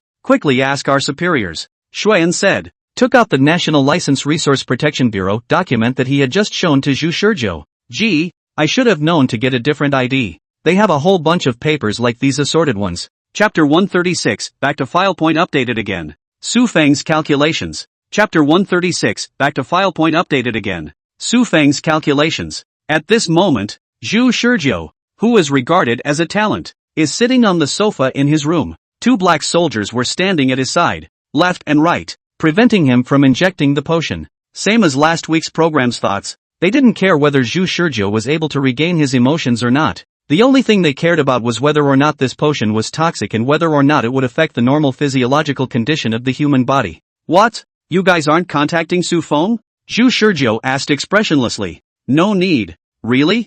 No need. However, if you inject this potion, then we will definitely contact our superiors, because I'm not sure if this potion will have an adverse reaction on the human body. Oh, so that's it. Zhu Shurjo nodded, then opened the glass box and took out the light blue anti-black soldier suppression potion with an auto-injection device in it. Under the watchful eyes of these two black soldiers, all of him would be under Su Feng's control. If he injected the potion, then Su Feng would definitely know what he had done tonight. And if he didn't inject the potion, he could indeed save the potion and wait until the two black soldiers' escort mission was over, and presumably report everything that had happened on the ship to Su Feng. It's just the difference between injecting early and late. But the two black soldiers around him stood very close. They paid full attention to his every move. Last week's episode, Zhu Shurjo had injected the potion with the cover of Xuan and the others. However, this week's episode he wasn't going to let Xuan and the others draw fire. From the time he got the potion, he hadn't found an opportunity until now. He guaranteed that once he was ready to inject the potion, the black soldier would make a quick move to control him and snatch the potion away. In the midst of his consideration, Zhu Shurjo looked at the time. It wasn't long before the clock struck 0. He carefully reviewed the low-key action from 10 o'clock in the morning of November 7th to 10 o'clock in the morning of November 8th, departed from the submarine to board the ship, did not get close to Wang Chong, returned to his room and trained with the two black soldiers for the whole night, and asked for the key to room 1313 from Wang Chong. In the eyes of Su Feng and the two black soldiers, he had done nothing and had no suspicious contact with anyone, but he had actually prepared everything in advance. That 24 hours has been perfect. Zhu Shizhou looked to the two black soldiers. How about you two try this potion? The black soldier said. I refuse. How could they just inject this kind of medicine of unknown origin? Their mission is to protect Zhu Shizhou. If something happens to them, how can they protect him? Zhu Shizhou shook his head. There is no room for you to refuse. You can contact Su Feng, but either you inject it or I'll do it. You make your own choice. Doesn't matter. I'll file back anyway. He already knew the correct strategy for getting the key props. So after that, no matter how he went back to the file, he could arrive at the current point in time safely and securely by replicating this week's moves. With this thought in mind, Zhu Shizhou suddenly raised his hand and violently stabbed the potion in his hand at one of the black soldiers. The black soldiers were defending themselves against Zhu Shizhou's injection of the potion. But they didn't anticipate that Zhu Shizhou would choose to strike at them. He meant what he said just now. The reaction speed of the black soldiers that reached the human limit made them react. One of the black soldiers probed his hand, ready to snatch the potion in Zhu Shizhou's hand, while the other one pressed towards Zhu Shizhou's neck and kicked the bend of Zhu Shizhou's leg, ready to subdue Zhu Shizhou. However, right at this moment, Zhu Shizhou suddenly changed his movements, taking a step forward. His feet twisted and his entire body dove toward the coffee table. However, this action was only half done when he felt his collar being grabbed. At the same time, his arm was brought under control, and his violent stabbing at his shoulder was forcibly stopped. The potion was flung into the air and caught in the smooth hands of another black soldier. Boo! Zhu Shizhou's entire body was pressed against the coffee table. His face pressed against the cold coffee table top. His arms twisted behind him and pressed down. The whole thing, no more than 3 seconds. Ha! True enough, at close range, I have no power over you guys whatsoever. The close-range reaction speed of the two black soldiers far exceeded the speed of his movements, and no matter what he did, the black soldiers would change their movements in time to respond to his movements. He, on the other hand, did not have the corresponding reaction speed to keep up with the black soldier's movements. The potion was in the hands of the black soldier, and the black soldier, who had suppressed Zhu Shizhou, let go of his hand. Zhu Shizhou rubbed his face, straightened up, moved his body, and then looked at the time. November 9th, 001. Despite the fact that on the surface everything remained the same, Zhu Shizhou knew that the backfile point was updated. If he died again now, then he would no longer be back in the submarine, but on this ship. At 10 o'clock in the morning of November 8th, guests were boarding the ship one after another, while he was making an ambush in advance, waiting for Xuan and the others to board the ship. The black soldier who had snatched the potion from Zhu Shizhou's hands had, as they had said, immediately contacted Su Feng. Muzzle. 263-482-7238. While the black soldier spoke, Zhu Shizhou continued to stare at the time. November 9th, 002. The password is 263-482-7238. He memorized it. Black soldier told Su Feng everything he saw. Zhu Shizhou didn't stop it, but instead sat down on the sofa with a calm demeanor. Then he heard Su Feng say, "Give the phone to Zhu Shizhou." So impatient? Zhu Shizhou said a mocking remark lightly as soon as he picked up the phone. I thought you would be more calm and more indulgent of my actions on the ship. Su Feng asked bluntly. And how far into the future have you foretold? Zhu Shizhou shook his head. Before answering that question, I would like to ask how many more means you have prepared to test me in the future? Su Feng's voice remained cold and calm. What do you want to say? The password. You set it up on purpose, didn't you? Zhu Shizhou said. You can obviously think that for me. Who can predict the future? The password has no meaning. Then Su Feng, why did you set an instant password? If I speak the password to the black soldier, then I can gain a portion of access from you without a word. And I can't believe you wouldn't think of that. Su Feng's voice line did not change. The password is not for you, but for other organizations. Is that so? Zhu Shizhou interrupted Su Feng. There are your eyes everywhere on the ship. You can know everything just by relying on those eyes. Whether or not a special situation has happened to the two black soldiers doesn't need to be determined by a password, doesn't it? In the previous week's episode, Su Feng said, if they can't answer or answer incorrectly, it proves that the person I'm talking to isn't them, or that they're in such an unfavorable situation that they're not good enough to complete the mission. However, after using the passphrase once, Zhu Shizhou managed to stop the black soldier's move, and he immediately realized that the passphrase itself possessed a certain degree of authority. How could this man, Su Feng, put the authority in his hands so easily and blatantly in front of Zhu Shizhou? There is only one answer. The password is the tool you use to confirm whether or not I have foreseen the future. The two black soldiers are being watched so closely precisely because you're trying to force me to use the password. The number of times I used the password during this sea voyage is an indication of the number of future-altering things I did. And at the end of the voyage you'll be able to get a handle on how many times and how often I changed the future. You can't confirm how far into the future I can predict. And you try to get a handle on my abilities by using this more scientific calculation. Am I right, Sioban? Chapter 137, The True Nature of the Resource Conservation Agency. Chapter 137, The True Nature of the Resource Conservation Agency. The room was silent for a few dozen seconds under Zhu Shizhou's almost forced tone. Su Feng then said indifferently, so what if it is? So what if it isn't? Yeah, so what if it is? So what if it isn't? That's the yang. Even if Zhu Shizhou saw through the truth, nothing could change. As soon as he tried to do something beyond the limit by foreseeing the future, he would be stopped by the two black soldiers. And if he wanted to break through the black soldiers' limitations, then the only way to do so was to use the password.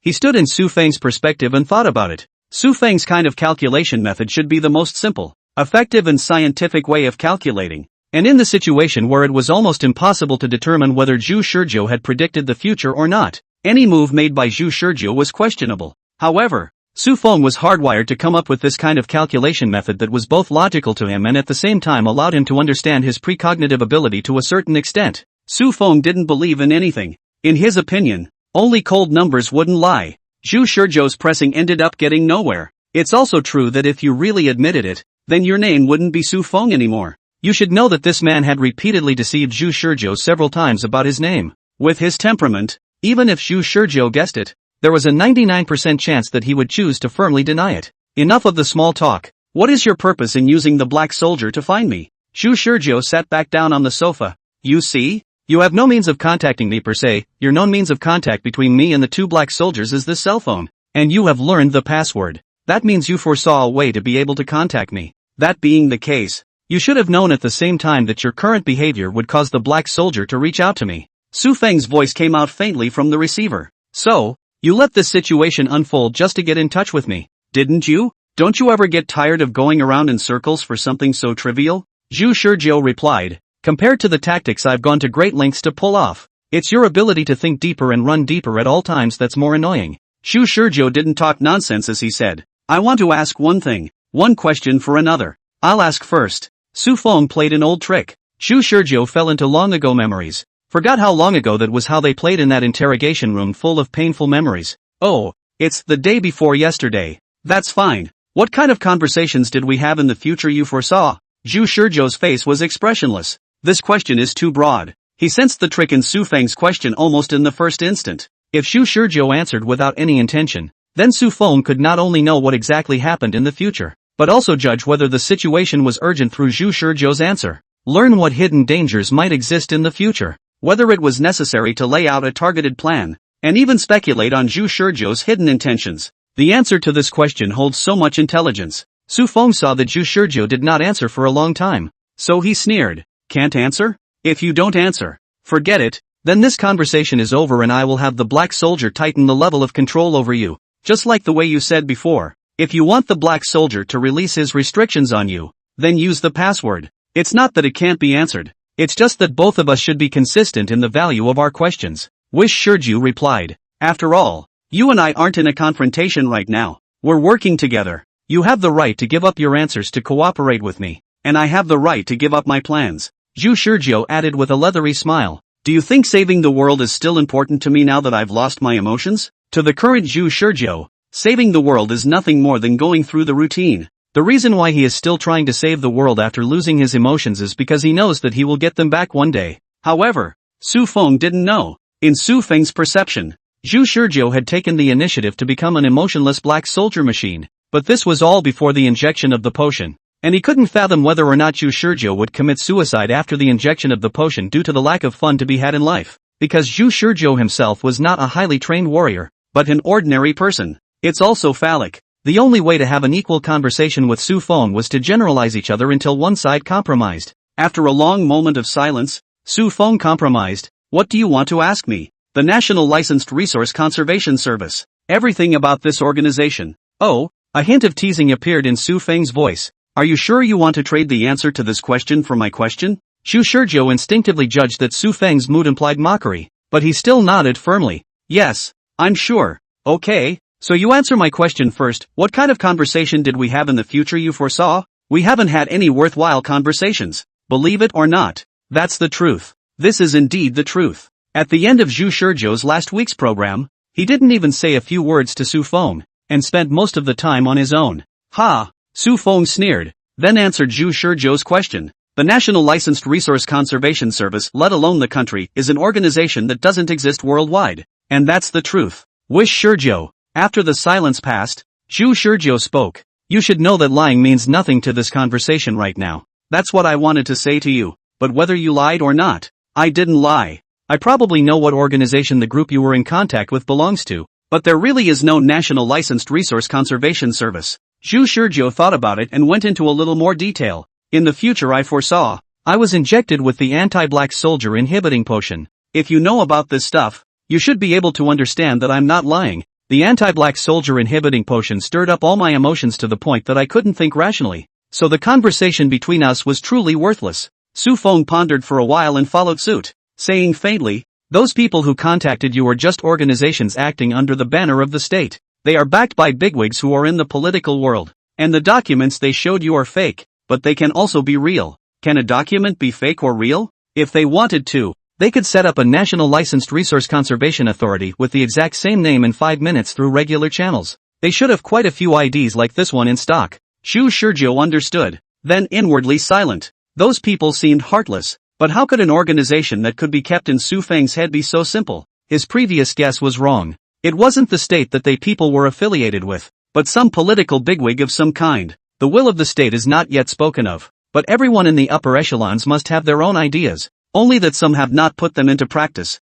and some have already begun to act on them. Seeing the micro-knowledge, and even their own Zhu Shilong can also judge that the political bigot Ming Zabao, and did not give too much support, at most, just in Xuan their organization to hang a name. In fact, decision-making matters may not be that bigot, otherwise Xuan wouldn't have been so solicitous. In other words, Xuan and the others are actually just a civil organization that has little to do with the state. Chapter 138 Injection Again. 1. 5 milliliters. Chapter 138 Injection Again. 1. 5 milliliters. Thanks for the answer. Zhu Shizhou said thank you under his breath, but there wasn't much of a flavor of thank you between his words. There was only ice coldness. Su Feng didn't care. The potion you're currently holding is the anti-black soldier suppression potion? Yes. Su Feng said. That potion can be injected.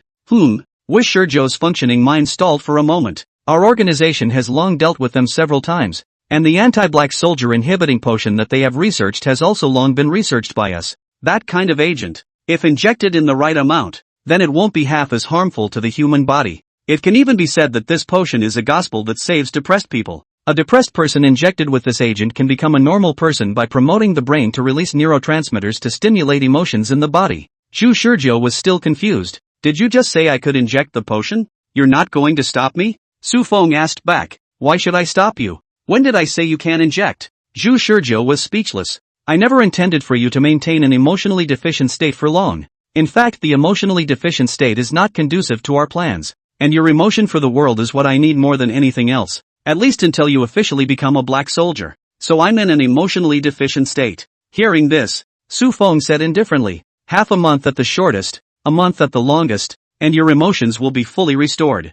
Zhu Shizhou frowned. Su Feng suddenly said, you can't predict the future in a month's time? Otherwise you wouldn't have asked this question. No matter how careful you are, there's always a time to show your hand. Talking to Su Feng was a double-edged sword. And despite the intelligence that could be gained, there were always all sorts of tiny details that Su Feng could notice. Zhu Shizhou replied, it's not that I can't foresee it, I just haven't foreseen it yet. Ha! Su Feng didn't believe it. In a week at the most, you will arrive at the training base. At that time you will know that your current worries are meaningless. The emotions that the black soldier reservist has lost are only temporary. When you arrive at the training base and have been professionally tested, you can be injected with this potion. Zhu Shizhou asked, not now? Su Feng sighed. I hope you can arrive at the training base in peace, at least for the week of the sea voyage. He wanted Zhu Shizhou to remain in the state of emotional obliteration. Zhu Shizhou in this state was the easiest to grasp and the most logical existence for Su Feng. Su Feng could observe and determine through this week's time,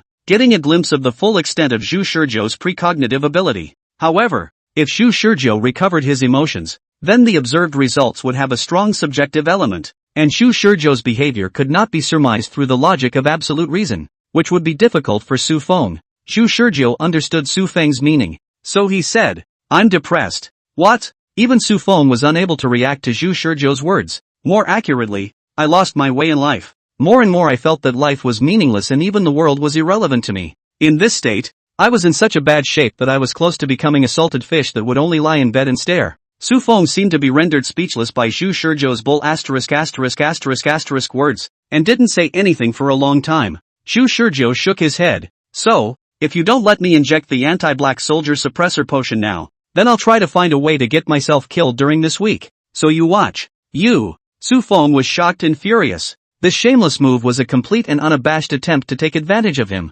Zhu Shizhou, however, thought of the last week's episode, where Su Feng displayed the kind of calmness tinged with anxiety after realizing that he had injected the anti-black soldier inhibiting potion. Su Feng has always been in disguise. Su Feng pretended not to care about him and emphasized to him that he was just a backup plan to save the world, even going so far as to only have 2 black soldiers escort him as a way to downplay his thoughts on using him for this. Even when he had pressed for his death earlier, Su Feng had given orders to the 2 black soldiers that there was no need to pay any attention to such a situation the next time they encountered it, and even showed that he did not care about Zhu Shizhou's life at all. Zhu Shizhou was indeed mesmerized, and in his emotionally obliterated state, he was unable to reason Su Feng's complex emotions, but after experiencing a few minutes of briefly regaining his emotions last week's episode, he figured it out. Su Feng was definitely not as unconcerned as he appeared to be. In the end, Su Feng's efficiency in letting someone break into the room to save him made Zhu Shizhou realize his value in Su Feng's eyes. It wasn't this week's character, Su Feng, who revealed the cracks, but last week's character, Su Feng. This weakness of Su Feng had always existed. It was just that the previous him didn't realize it. Su Feng forcibly suppressed his anger and said in a deep voice, "You should be aware of the danger of this potion, and I won't allow you to inject it at will without professional testing. I'm still not completely sure that it's the anti-black soldier suppression potion, so how are you going to be sure?" Zhu Shizhou uttered the answer he had thought of long ago. "Let the 2 black soldiers inject part of it first. It's the equivalent of a drug test." Su Feng felt more and more that the situation was getting out of his control. "You." Zhu Shizhou just had a calm face. "Agree, or disagree?" Su Feng took a deep breath on the other end of the phone, seemingly calming his anger and bringing himself back to his senses. Finally Su Feng replied, "Agrees." Zhu Shizhou looked to the 2 black soldiers who had remained silent, one of whom was holding a potion in his hand. "How many milliliters is the potion?" Su Feng asked. 20 milliliters. You have one of the black soldiers inject 5 milliliters,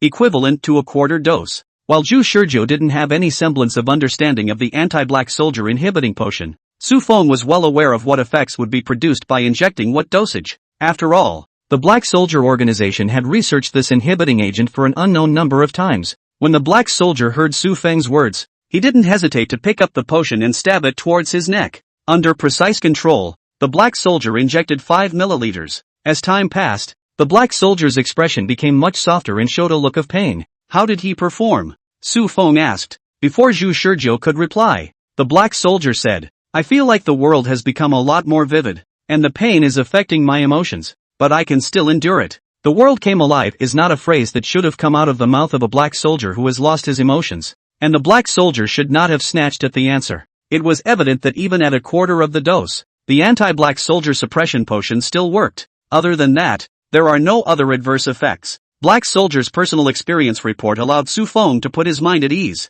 Su Feng said to Zhu Shizhou, "I will only allow you to inject 1.5 milliliters, no more." Zhu Shizhou said, "Even if you don't say it, I'm not going to inject more." No one understood the overbearing nature of the anti-black soldier inhibitor potion better than he did, and that state of insanity from last week's episode was simply 2 extremes from the black soldier potion, and he didn't want that extreme. The black soldier walked towards Zhu Shizhou with a syringe in hand. Su Feng added, "By the way, since it wasn't injected after precise testing, my estimation may be off, and I'm not sure to what extent your emotions will actually recover in the end. It's okay, I'm ready." At Zhu Shizhou's reply, the black soldier injected 1.5 milliliters of light blue liquid into his body. After a minute, Zhu Shizhou felt the emotions gradually surging up within his body and forced himself to maintain his expressionless poker face. He realized something. -1.5 milliliters is still too much. Chapter 139 Recovering Emotions. Su Feng's Warning. Chapter 139 Recovering Emotions. Su Feng's Warning. Grass. 1,000 words come together in one word. Zhu Shizhou, whose emotions had finally been restored, roared and raged madly in his heart. After the anti-black soldier potion is injected into the body, the effects of the medicine flow through the bloodstream to every cell in the body. The first to receive the drug is the limbic system of the cerebral cortex, which controls the body's emotions. And then the brain releases neurotransmitters to make the limbic system's biological signals active again. To Zhu Shizhou's senses, it was as if someone had released a super powerful bomb deep inside his brain, unleashing all of his senses. It's a completely different feeling than the last week's program. The effects of the drugs from last week's program came so violently and swiftly that Zhu Shizhou couldn't clearly remember the feeling until after he went back to the file, recalling it all as if he was dreaming, without any deep experience. Now, however, he was injecting 7.5% of the previous week's purpose, not even 1/10 of the dose of the drug, so he was able to feel the physical and emotional changes more slowly.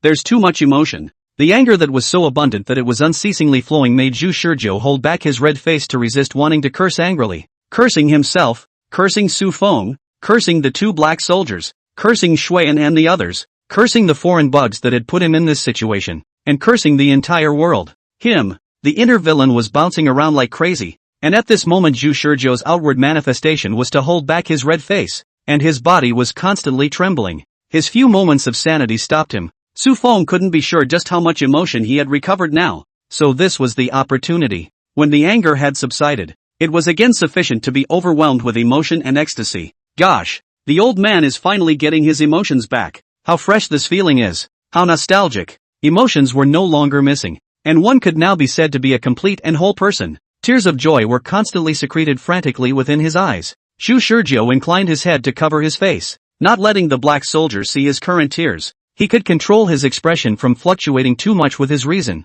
but he couldn't stop the physiological condition of biological instinct. How's it going? Su Feng's voice came out of the phone receiver. Still, okay. Zhu Shizhou buried his entire face between his hands and answered with a trembling vocal line. You don't sound too good. The sensation is so new that my physical condition is undergoing an unstoppable and subtle change. Zhu Shizhou is trying to make his words sensible and objective. Su Feng said indifferently. This is the drawback of injecting a potion without testing it. I can only guess that what you're injecting right now is the anti-black soldier inhibiting potion, but I can't ascertain whether or not the potion you're injecting has been upgraded, so I can't accurately estimate what kind of changes the substances contained in it will make to your body. Well, Zhu Shizhou didn't have the heart to bull ***** with Su Feng right now. Every time he spoke to Su Feng, the anger and resentment within him rose by 1 point. It also contained a fear of this man. A fear that he would realize he was in disguise, a state of emotional abundance that amplified even such trivial emotions. Grass. Zhu Shizhou recalled the experience of going back to the file several times.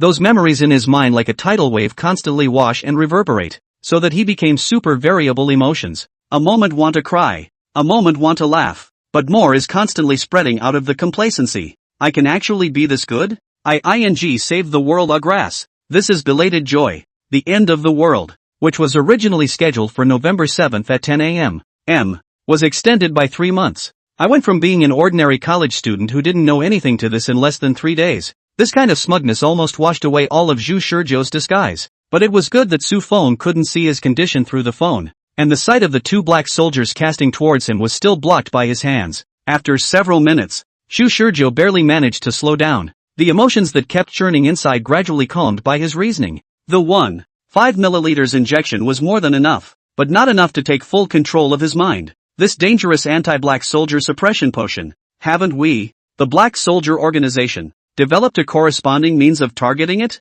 Zhu Shizhou tried to make his voice calm, diverting Su Feng's attention from him. Su Feng didn't know Zhu Shizhou's current situation and replied, we do have the ability to develop countermeasures, but there is no need. Not necessary? Why? It's obvious that this agent is a big killer for black soldiers, and the only way to know is to experience it, and whoever touches it dies. How dare the organization not prepare to deal with it? Zhu Shizhou was puzzled. This kind of curious, doubtful feeling is also extremely wonderful. Zhu Shizhou couldn't help but feel moved to tears again. 99% of our scientific research power is focused on dealing with the enemy of the world. There are 800 small organizations like this one in the country, if not 1,000. How much time and strength would we waste if we were to deal with them one by one? Once we work out the means to target them, they'll work out even more radical means to deal with us again. Are we going to have to crack them one by one? Their current strength is kept within a manageable range by us, and we know that they're researching anti-black soldier inhibiting potions. But so what? As long as there is no qualitative leap in their means, everything is a sham to us. The words were so domineering that Zhu Shizhou was shocked. Then pity for Xuan and the others arose in his heart. You pride yourselves on products that others have had the strength to deal with for a long time. Only they don't bother with you, and you are still complacent. Shu Shurjo didn't move to dry his tears, and his voice calmed down as he said, that means they're on the wrong path. That's right. The anti-black soldier inhibiting potion is already enough to deal with black soldiers.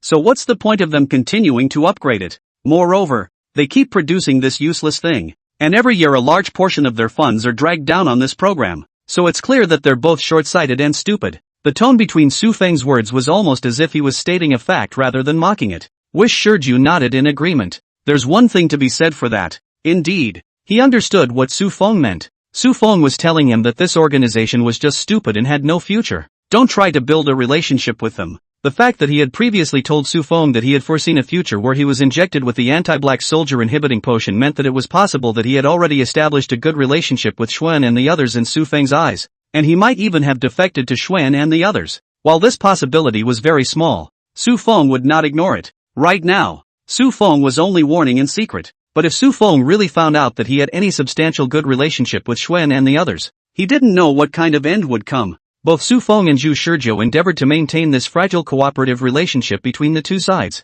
and Zhu Shurjo did not want to tear his face off with Su Feng, and his words revealed a sense of contempt for Xuan and the others. Whether Su Feng believed it or not, Su Feng pretended to believe it. However, Zhu Shurjo was thinking in his heart that Xuan and the others possessed advantages that a black soldier organization could not match. He had thought about it before he regained his emotions, and now he had a deeper appreciation for it after he did. The fact that Xuan and the others could sacrifice the anti-black soldier inhibiting potion, which was very valuable to them, for their teammates and ask for help from him, an unidentified stranger, showed that they valued their feelings, and at least in terms of humanity, they were many times better than the black soldier organization. Shu Shurjo had managed to catch a big fish with great difficulty. How could he let go of it so easily? Chapter 140, Fan Jingxian's Crazy Idea. Chapter 140, Fan Jingxian's Crazy Idea. You guys check to see if our room has been invaded. After hanging up with Su Feng, Zhu Shurjo said to the two black soldiers. The two black soldiers strolled around the room and replied, no.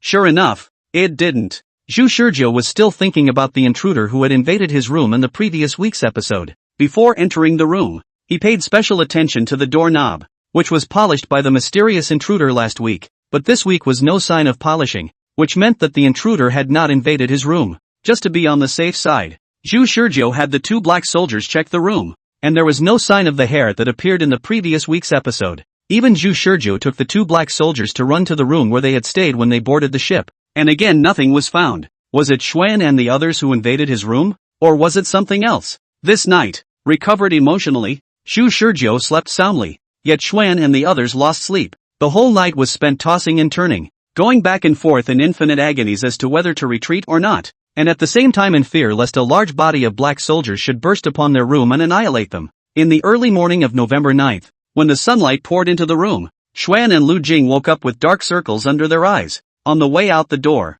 they froze in their bodies. Zhu Shurjo, who was across the street from them, had also gotten up and appeared at their door with a refreshed smile. Morning. Wish Shurju snorted like nobody's business. Xuan and the others took a small step back with trembling bodies, looking at the two black soldiers behind Zhu Shurjo and secretly gulping. Lu Jing beside Xuan forced a smile. Good morning. They felt like they were now dancing on the edge of a blade, walking on the edge of danger. They didn't choose to retreat in the end, and after comprehensive consideration, they thought that the Black Soldiers organization didn't even make a move against them last night, and they shouldn't do so after that, so they stayed hard, although they thought so in their hearts. In reality, they still couldn't manage to be calm when they actually faced the Black Soldiers. How are you guys doing with your superiors? Did your organization say anything? Zhu Shurjo asked as if he pretended to be unaware of Xuan and the others' fear. Negotiate with your superiors? Negotiate? My ass. They contacted the organization's superiors last night and the response from above was one word: retreat. This is not an order, but a recommendation arrived at after a comprehensive consideration by the higher-ups. The superiors didn't even consider Zhu Shurjo as a talent, and no matter how much Xuan and the others blew it out of proportion, they told Xuan and the others to retreat as if they were birds of prey. Prioritizing escape once a Black Soldier organization shows up has long been the default rule for many organizations in the country. Only this time, unlike the other times, Xuan and the others saw the image of the Black Soldier stopping their actions last night when Zhu Shurjo stopped them. Maybe it can backfire. Xin and others think so. By killing the Black Soldiers in return, they can secure the talent that even the Black Soldiers organization covets. This temptation makes them choose to stay. Coupled with the fact that they had paid for an anti-black soldier inhibitor potion and got nothing, the sunk cost effect made them still hold out for a chance. Xuan replied, "We dealt with our superiors smoothly, but it takes time for our superiors to talk to the Black Soldiers organization. Don't show this kind of expression. You should know. Our organization takes on the important task of saving the world, and it is difficult to spare energy for this kind of small matter." Zhu Shizhou's disappointed eyes were filled with contempt, which was captured by Xuan. "You're still pretending here." Zhu Shizhou was speechless. He shook his head in disappointment. "Really? I'll wait for your good news then. I'm going to eat, so make yourselves at home." After a perfunctory sentence, Zhu Shizhou left. Xuan and Lu Jing stood still and didn't move. They didn't dare to follow them at all. Half a day later, "This is too passive," Xuan said, gritting his teeth. "We need to request support from our superiors." "Support my ass. It's the black soldiers that are standing against us. If you think about it, the fact that there are only 2 black soldiers means that the Black Soldier Organization's operation this time is a covert one, and they definitely don't want to draw attention to themselves, so even if they know of our existence, they won't send more people to make a big deal out of it. And this is our chance. It's too bold. Let's talk it over with Jing and Zoe." Xuan and Lu Jing retreated back into the room. They had wanted to have breakfast, but the thought of black soldiers outside made them lose even their appetite. "Why don't you just call and have it delivered to your door?" Inside the room, Yi-Ro was constantly tapping on the computer. "Where's Jing? She's not up yet?" "Aha." Elohim nodded. "She's been busy all night last night programming enhanced network protection, and now she needs to rest." "What about you? Find any clues?" Yes. Yi-Ro nodded, then turned the computer around to Xuan and Lu Jing. The interface displayed above is the cruise ship's identity inquiry system. Everything on the network about Zhu Shizhou was encrypted and protected, and Yi-Ro didn't dare to mess around with it. But the identity system of the cruise ship was still just as porous as before, almost defenseless against them. Yi-Ro was hacking and checking the identity system in the morning. "After I hacked into the identity system, I retrieved the other person's photo and found no match." Xuan and Lu Jing looked at each other. "This is strange." At this time, Fan Jingxian, who should have been sleeping, appeared at the bedroom door. She looked tired as she propped herself against the door and said, "It's strange indeed. I had previously guessed that the other party had blended on board the ship like us. The Black Soldiers Organization used a similar method to ours, first implanting the other party's false identity in the identity system, and then subsequently deleting the relevant information once he was on board the ship. But last night, that's what I'm wondering about." "He's well acquainted with Wang Chong," Fan Jingxian said as she rubbed her temples.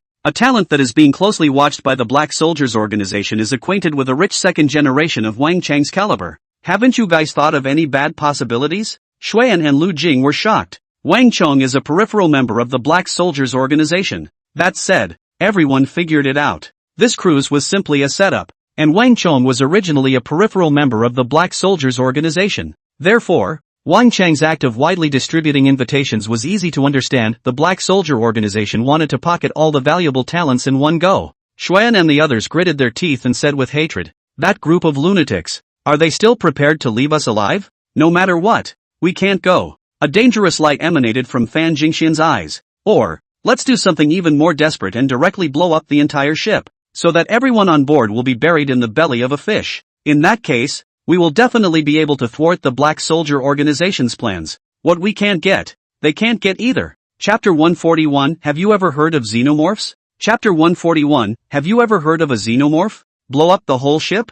Xuan, who was the captain, was startled and looked incredulously at Fan Jingxian, who had proposed this crazy idea. "You're crazy, am I wrong?" Fan Jingxian's expression was quite calm. Now that the black soldiers are in power, causing other organizations to cower in fear, it's clear that everyone's goal is to save the world. But the Black Soldiers Organization won't allow us to intervene. Do you guys think it's really good to keep going like this? Xuan shook his head. But that's not a reason for you to make such a suggestion. Our organization is not a terrorist. Even if the Black Soldiers Organization relies on talent to develop, we can't afford to have such dangerous ideas. Don't mention this in the future. Captain, have you ever heard of the saying, to fight against foreigners, we must first pacify the interior? Under a great enemy like the xenomorphs, we need to make our human front unified first before we can concentrate human power against the xenomorphs. Xuan rebuked with a dark face. Wrong. The reason why we do confrontation with the Black Soldier Organization is because the Black Soldier Organization's philosophy does not match ours,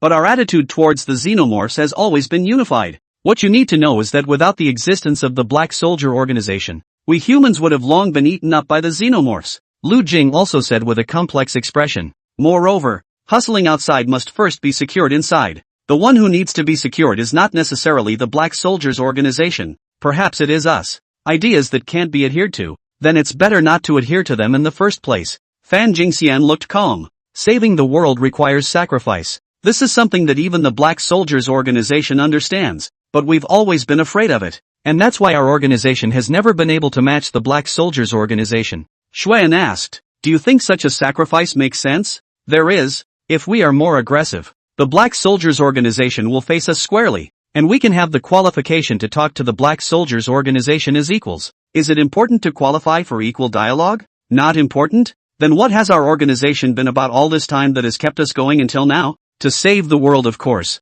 Has the world been saved? Not yet, but we've been working on it. And the results of the effort? Ever since I joined the organization a few years ago, the organization has been shouting slogans, and in reality, until now it has done nothing. Do you think our efforts have any meaning? The question and answer of the two in rapid succession dumbfounded the others in the room. They didn't know why the two of them suddenly got into a fight, but they probably understood the meaning. And Fan Jingxian's last sentence hit everyone's heart as a heavy hammer. Xian was dumbfounded by the team's questioning. It will be too late if we don't act. Fan Jingxian sighed. Obviously we've all found out that the Black Soldiers organization was scheduled to launch their attack on Enemy of the World on November 7th. Aren't we? Although I don't know why they've delayed their actions. If we don't do something with these 3 months, maybe all of humanity will be destroyed by this reckless action of the Black Soldiers organization. Without being sure of the Enemy of the World's defenses. What if the Black Soldiers organization fails to stop the Enemy of the World, only to usher in an even more violent counterattack from the Enemy of the World? The only way we can slow down the actions of the Black Soldiers organization is to let them see how tough we are. Otherwise everything is just empty talk. Fan Jingxian shook her head as she looked at Xuan, who had already been unable to spit out a single word halfway through her speech. Captain, I'm requesting contact to the highest level. Quiet. The fact that you can't refute me means that what I'm saying has at least some validity, so you shouldn't stop me from articulating my idea to my superiors. If it's rejected, then I'll drop the idea. Xuan hesitated for a long time. In the end, it was Lu Jing who sighed softly. At least let Jing try. In that case, even if she was rejected, it would still be a superior decision. But if she wasn't even allowed to try, then there would definitely be a gap between Jing and them. Xuan understood this, and helplessly he finally nodded. Good. Their thought was that this kind of offer would definitely be rejected. After all, their organization was not a hardliner like the Black Soldiers organization, and they had always practiced the principle of not killing if they could capture. So they didn't even have to worry about the outcome of Fan Jingxian's upward contact. But the next result surprised them. Fan Jingxian took a few minutes to articulate her thoughts upward. A few minutes later, a new command appeared in the channels of everyone's satellite cell phones. Agreed to be implemented. Mission change, bombing ships. Wish Shurju had gone to the restaurant for a full meal. This time, he could clearly feel the delicious flavors being released on the taste buds of his tongue, giving his whole body and mind a supreme sensation. Can't help but feel like crying again. What should I do if I can't eat this kind of food in the future? On the surface, Zhu Shurjiu maintained a bland expression, but in reality, his chest was filled with regret. It wasn't until a whole bunch of voices discussing various theorems came through the entrance of the restaurant that Zhu Shurjiu came back to his senses a little and realized that he was being affected by his emotions again. Zhu Shurjiu looked up and realized that the group of physicists entering the restaurant were the same group of physicists that he had talked to earlier as he kept wandering around the banquet hall. After they had gotten to know each other in the banquet hall yesterday, they were now even eating together in pairs. And this attitude of not sparing a single moment of leisure time and devoting themselves to exchanging knowledge was really admirable. Among them, Zhu Shurjiu also saw Prof. Wang, Professor Wang, who was still in the middle of the group's discussion, suddenly glanced towards Zhu Shurjiu's side, and then his eyes lit up, and after confessing to the others, he walked towards Zhu Shurjiu's side. Staring too long is noticed. Zhu Shurjiu cursed in his heart. Yesterday's Big Bang was just him being hung up, but now that the hang is gone, he won't be able to make any more genius statements. At best he'll be able to make a few perfunctory remarks. Zhu Shurjiu watched Professor Wang come and quickly pulled the food into his mouth twice, pretending to be busy eating. However, Prof. Wang was very headstrong and sat down opposite Zhu Shurjiu. Classmate, you stood me up last night. This opening was a question. Zhu Shurjiu said helplessly. Professor Wang, the banquet ended too late last night, and I was too embarrassed to bother you. Where is the exchange of knowledge considered a disturbance? Professor Wang shook his head and smiled faintly. It's just that I came up with a lot more interesting derivations last night. and although I haven't verified them yet, I believe that you should be able to discuss with me whether or not they are feasible after listening to them. Xu Shizhou hurriedly interrupted. Professor Wang, you shouldn't have eaten yet, right? Why don't we talk after dinner? Once Professor Wang heard this, he also knew that he was in a hurry. Oh, my bad. Ha ha, look at me. When I talk about physics conjectures, I forget everything. So let's eat first. Yes, yes, yes, eat first, eat first. What the hell do you know about conjectural derivation? Xu Shizhou can't help but want to scold his previous self. Digging a hole for himself belongs to his. He has the memories from before, but a completely different personality, which is why he feels even more pitiful. During the time Professor Wang was ordering and waiting for the meal to be served, he saw that Professor Wang was ready to speak again, so Xu Shizhou suddenly interrupted. Professor Wang, have you ever heard of xenomorphs? Chapter 142 Xu Shizhou wants to shake off the pot. Chapter 142 Xu Shizhou wants to shake off the pot. Xenomorphs? Professor Wang froze. Is it some kind of rare insect? He didn't know why Xu Shizhou was suddenly talking to him about insects. Xu Shizhou paid careful attention to Professor Wang's expression, which was a true and unmistakable expression of doubt. Even a movie star would have a hard time disguising such a real expression under Xu Shizhou's meticulous observation skills, let alone an ordinary person like Professor Wang. Xu Shizhou said to Prof. Wang with a strong sense of guilt. This creature appeared in a science fiction novel I read recently and thought it was a bit interesting, so I wanted to discuss it with you. Professor Wang froze. Science fiction? Realizing that at their level, the vast majority of sci-fi works were pretty much bull ***** in their eyes. Xu Shizhou actually read sci-fi novels, which made him puzzled. However, considering Xu Shizhou was a young man, he smiled. Extraterrestrials? Worthy of being Prof. Wang, you guessed it right away. Ha ha, most of the science fiction novels can't get away from this trope, moving around alien creatures.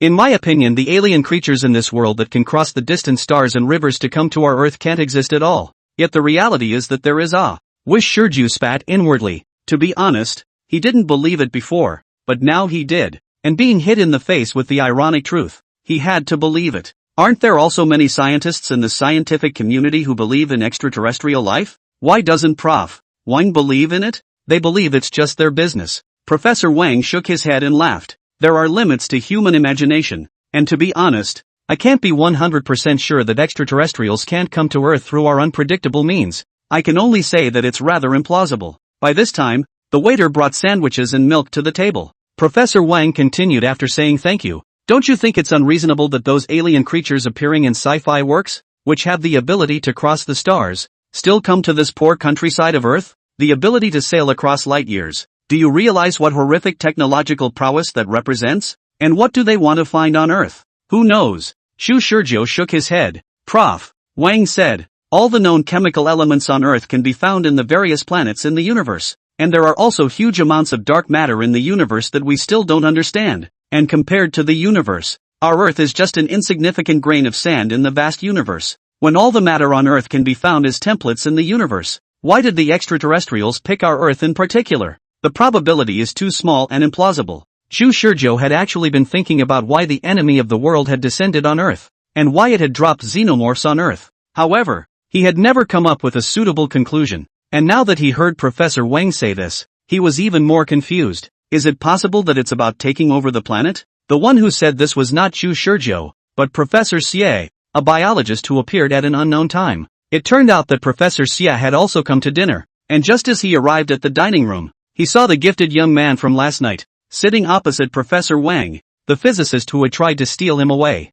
Prof. Xie was in a hurry and rushed forward, only to find that they were talking about science fiction. It also talks about why extraterrestrials are invading Earth. That's bull ********.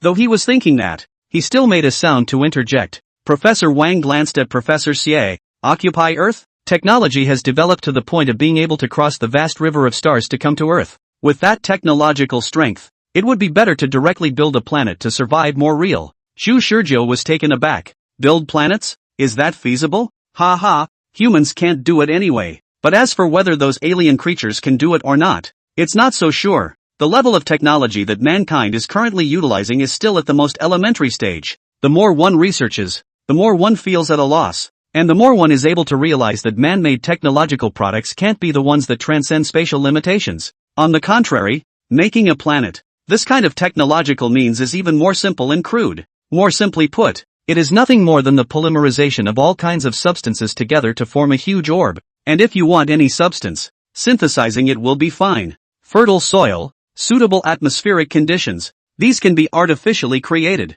Animals, plants, microorganisms, these can be cultivated. There are so many stars in the universe that you can just find one and build planets next to it, and you can adjust the most suitable size by calculation to create the most suitable environment for survival. Prof. Wang smiled at Zhu Shizhou, who had been dumbfounded, and suddenly took a turn. Professor Xie shook his head. I was the one who thought wrong just now. It doesn't have to be that troublesome. Just find a planet that is close to being habitable and the problem will be solved. There's no need to build a planet at all. The duo of Prof. Wang and Prof. Xie temporarily put down their confrontational minds at this point and said, the premise of what we're talking about is that the alien creatures are depleting the local resources without any restraint. But is this really possible? Prof. Xie shook his head. Impossible. Even with our human development to the present day, we have managed to achieve the human effective utilization of resources and the cyclic development of matter. It's impossible that alien creatures capable of interstellar voyages can't do it. Not to mention that it's not like it's hard for that kind of extraterrestrial to mine other planets for resources. So what is the driving force that compels extraterrestrials to leave their home planet and come to distant Earth? Zhu Shizhou certainly couldn't answer. He wasn't the only one who didn't understand. Su Feng probably didn't quite understand either. Humans couldn't even detect the true body of the enemy of the world, let alone figure out the enemy of the world's purpose. Prof. Xie joked, what we are talking about now is just thinking according to our human thinking pattern. Maybe there are even more bizarre reasons for alien beings to invade the Earth? What's more likely is that alien beings have completely different thinking logic from us humans. Prof. Wang laughed. Anyway, I personally don't believe that there exist alien creatures capable of interstellar voyages to invade Earth. However, sci-fi works are good in any way. What's wrong with the xenomorphs you mentioned? Alien bugs. Zhu Shizhou opened his mouth. In the previous conversation, he knew the attitude of Prof. Wang and Prof. Xie, so could he convince them under his own empty words? It couldn't be such a simple showdown because Professor Wang and the others wouldn't even believe it. So, what does he have to say to convince them? At this time, almost in an instant, Zhu Shizhou thought of a solution. He doesn't believe it. Wouldn't it be better to let Xuan and the others come? Chapter 143, Zhu Shizhou's Home Delivery Service. Chapter 143, Zhu Shizhou's Home Delivery Service. The mission was changed to bombing ships. Whether Xuan recognized it or not, the matter was settled. For them, the orders of the organization are everything, and personal feelings can be considered last. We may become the greatest sinners in the history of mankind. Xuan couldn't help but mumble as he looked at the structural diagram of the cruise ship on the computer screen. Lu Jing, who was the vice captain, however, was decisive. The mission has been set. All we have to do is to carry out the mission. And no matter how much we regret it next, it's useless. Execute the mission well. Captain. I know. But, Xuan knew that the organization must have its own considerations, but he still found it hard to accept that it was clear that what they wanted to protect was the world, but now they had to hurt some people. While the organization may have had its own reasons, he was quite tormented inside. What the hell are they guarding? Fan Jingxian, who was the instigator, pursed her lips tightly and was silent. She had long since made the realization. According to the organization's investigation, the Black Soldiers organization was ready to launch an attack towards the enemy of the world some days ago. And if the Black Soldiers organization couldn't be made to stop with strong-arm tactics, it would be useless for the organization to try to do anything else after that. Perhaps the higher-ups understood exactly what they were thinking and that was why they agreed to Fan Jingxian's suggestion. In a situation where neither Xuan nor Fan Jingxian had any desire to speak, Lu Jing temporarily took over the banner of narration. Before the organization's explosive support arrives, we need to study the structural diagram of this ship. According to the calculations coming from the organization, if we want to destroy the entire ship, then we need to set explosives in a total of 23 places. They are. The diagram of the structure that appeared on the computer screen was deconstructed and unfolded to show it more clearly. 23 red dots appeared on the structural map, exactly where the explosives needed to be placed. By destroying these 23 locations with explosives, then the entire cruise ship will explode in a series of explosions and each deck will continue to collapse downward and finally disintegrate. Xuan forced down his inner sadness and asked stiffly, what's the approximate time the explosives will be delivered? It will probably be delivered the day after tomorrow in order to be as discreet as possible. By that time the cruise ship should have sailed 100 kilometers away from Jiangchang. And the idea from above was for us to enlist as much talent as possible, and for us to decide when to plant and detonate the explosives. What happens after we detonate the explosives? How are we going to get out? The organization has already prepared a plan for the reception. We only need to inform the organization of the time to detonate the explosives, and the organization will make the appropriate arrangements according to the time. Xuan let out a long breath. The room fell silent for a moment for everyone. The one who broke the silence was Ero. Before that, we have to sift through the useful talents, right? The small voice was weak in normal times, but it was quite harsh in the room where, right now, a needle could be heard falling. Since the Black Soldier organization has already enlisted the talent of Zhu Gu, there's a high probability that they've also already taken action against the others on the ship. In other words, there's no telling how many people on this ship are already with the Black Soldier organization. Lu Jing also thought of the meaning behind Ero's words and said softly, wanting to use this to alleviate the guilt she felt inside. In other words, just think of everyone on the ship as being from the Black Soldiers organization and feel slightly better about it. But how does do that? Xian scratched his head, annoyed, and took a seat on the couch. We simply can't tell which ones are with the Black Soldiers organization and which ones are free status. Does that mean we have to contact them one by one? That's bull asterisk asterisk asterisk asterisk. That's just it. It's not like those talents are going to come to us of their own accord. Duck duck duck. Suddenly, there was a knock at the door. Aha! The crowd jerked their heads to the door in unison. Quiet. Zoe, you guys go back to the bedroom first. Lu Jing touched the pistol at her waist. Xuan stopped Lu Jing and whispered, it should be Zhu Gu. We just got on the ship yesterday, and the only person we've come into contact with on this ship is him, and no one would come to us other than him. Although he said so, Xuan also opened the safety of the pistol at his waist and used his clothes to cover the pistol at his back waist to walk towards the door. I'll go first. Lu Jing nodded. Be careful. She then took Fan Jingxian and Ero back to the bedroom after packing up their things and closed the door tightly. The timing was so unfortunate. Just as they were talking about blowing up the ship, and then there was a knock on the door of the room. It really forced one to think more. Xuan opened the door to his room warily. What I saw was a strange and familiar face. Saw it on the list but didn't actually touch it. Professor Wang? Physicist Prof. Wang. Member of the National Institute of Physics. First class professor title. This was the information that automatically surfaced in his mind. It wasn't that he had memorized the information of all the guests, but he had seen this Professor Wang talking to Zhu Shizhou yesterday, so he had investigated and thus remembered. Ha, you are? Professor Wang was obviously also a bit confused, not expecting that the person who opened the door was not Zhu Shizhou, but someone he had never seen before. Xuan was puzzled plus alert. May I ask what Professor Wang has to do? Professor Wang looked up and glanced at the room number. I didn't make a mistake, did I? You guys know Zhu Gu? He was the one who asked me to come over here, saying that there's going to be a small academic exchange meeting, and you guys are also invited participants? Toasts? Academic exchange meetings? Invited to participate? What the hell? This is our room. Xuan and the others were confused, but they still welcomed Professor Wang into the room. We will contact him later. Xuan answered back uncertainly before asking, where is he in person right now? He just left after eating with us, and I had thought he would be waiting for us in this room.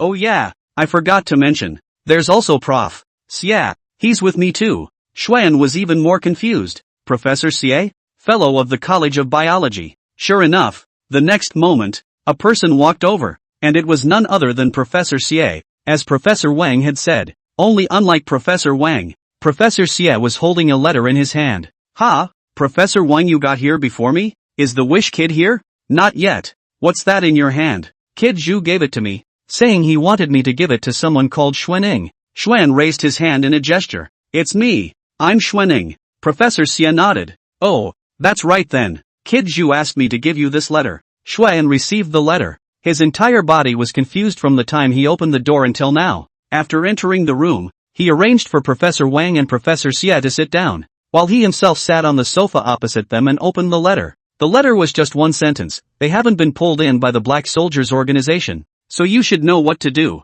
Xuan's pupils shrunk. Talent. Really delivered? What is this? Home delivery service? Chapter 144, he's in our organization too. Chapter 144, he's in our organization too. Xenomorphs? A secret organization of the state? Young man, do you realize what you're saying? Prof. Wang and Prof. Xie opened their mouths successively. His face was all questioning. It wasn't that they didn't believe it. It was really because the words Xuan uttered were too hard to believe. They thought they came to participate in an academic exchange, but they didn't expect it to turn into a science fiction exchange. They were tempted to ask Xuan if he wanted to hear what he had just said himself. What alien creatures invaded the Earth? What countries established secret organizations in order to deal with such monsters? If it wasn't for the fact that the impression Zhu Shizhou left on them yesterday was too profound, they would have definitely left the table directly after listening to all of this. A reality so absurd that their sanity would not allow them to believe it. Where's Zhu Gu?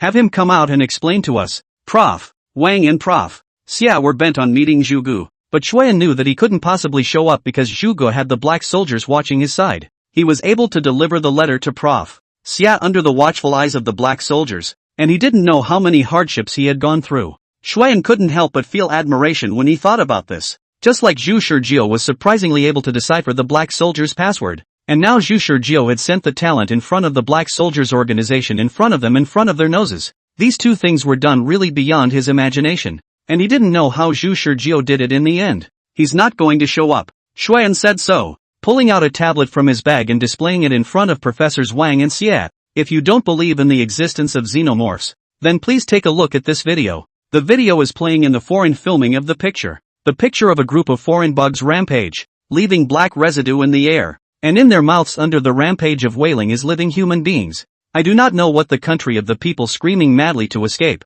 and ultimately, one by the black shadow pierced through the chest, fell in a pool of blood. Nice job on the special effects, Professor Wang said with a dry mouth, looking towards the biologist. Professor Xia. Prof. Xia's face was unsightly. Biologically speaking, can there really be creatures that can manage to get rid of inertia with this kind of body mass? Sprinting in order to, stopping, and folding back and forth like a bullet in a split second? Each monster's body size is comparable to that of an adult dog. Xuan sighed. This is not a product of Earth. This is an alien creature. Don't use Earth's thinking to think about alien creatures. Xuan turned off the video due to the brutality of the images that followed. Video cannot be the most direct evidence, because in this era, special effects can already be faked. Even various AI-produced live-action animation can be slim, not to mention faking a segment of alien monsters attacking humans. What he had just shown Professor Wang and Professor Xia was exactly the scene of the xenomorphs attacking and slaughtering humans abroad. This video was taken by a drone high in the sky. The xenomorphs have no interest in drones, so they have filmed more than once through this means. They have countless images on hand of xenomorphs slaughtering humans, and it's infuriating to watch. After killing a human being, the xenomorph will attach itself to the human corpse and begin to gnaw on it until it has chewed up and digested all of the human's flesh, blood, and bones. This is the xenomorph. Xuan didn't tell the two professors Wang and Xia where the xenomorphs actually came from. He was afraid that they would be too scared to join in after he told them. If you don't believe me, I have a much simpler and clearer way to prove it. Xuan briefly drew the pistol at his waist. With a snap, he slapped the pistol on the table. Professors Wang and Xia stared at the guns on the table in horror. Only Xuan was heard saying, "This pistol is equipped with a silencer, so even if you shoot it, it won't attract anyone's attention. The safety is on, so you guys can pick up the pistol and try to shoot me." Professor Wang was filled with incredulity. "Are you crazy? You want to say you can carry bullets hard?" Professor Xia frowned. "Impossible. With human physiology."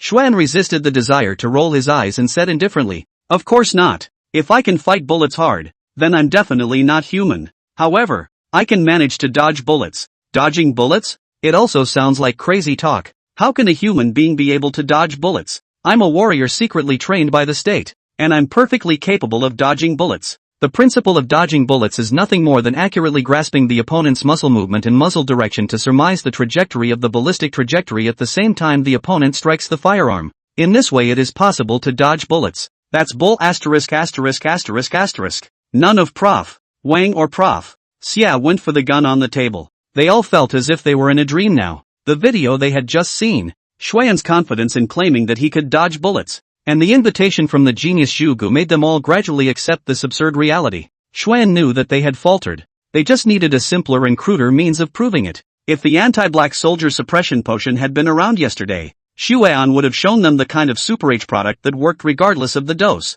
For an average person, an injection of 0.1 milliliter has a big enough impact. Unfortunately, it's not at his fingertips right now. That's why he chose to give the gun to Prof. Wang and Prof. Xia and let them shoot at him. This was both to give them a sense of security and a sense of confidence that I can dodge bullets to break down their psychological defenses. In fact, Xuan's comment about being able to dodge bullets was actually a bit of a stretch, and the possibility of flipping the car was still there. But Prof. Wang and Prof. Xia have held pens all their lives, and now they're told to touch a gun and shoot at people? They're not crazy. Xian calmly put away the gun on the table. Since none of you are willing to shoot, how the hell am I going to get you to believe me? Well, the atmosphere was so serious that the duo could not see the slightest hint of joking. It doesn't need to be proven in such a radical way. Professor Xia shook his head in a hurry. There is a simpler query I wonder if you can answer. What? Prof. Wang and I are both national academicians, and we are both serving the country in our own right. If there really is such an extraterrestrial creature threatening the country,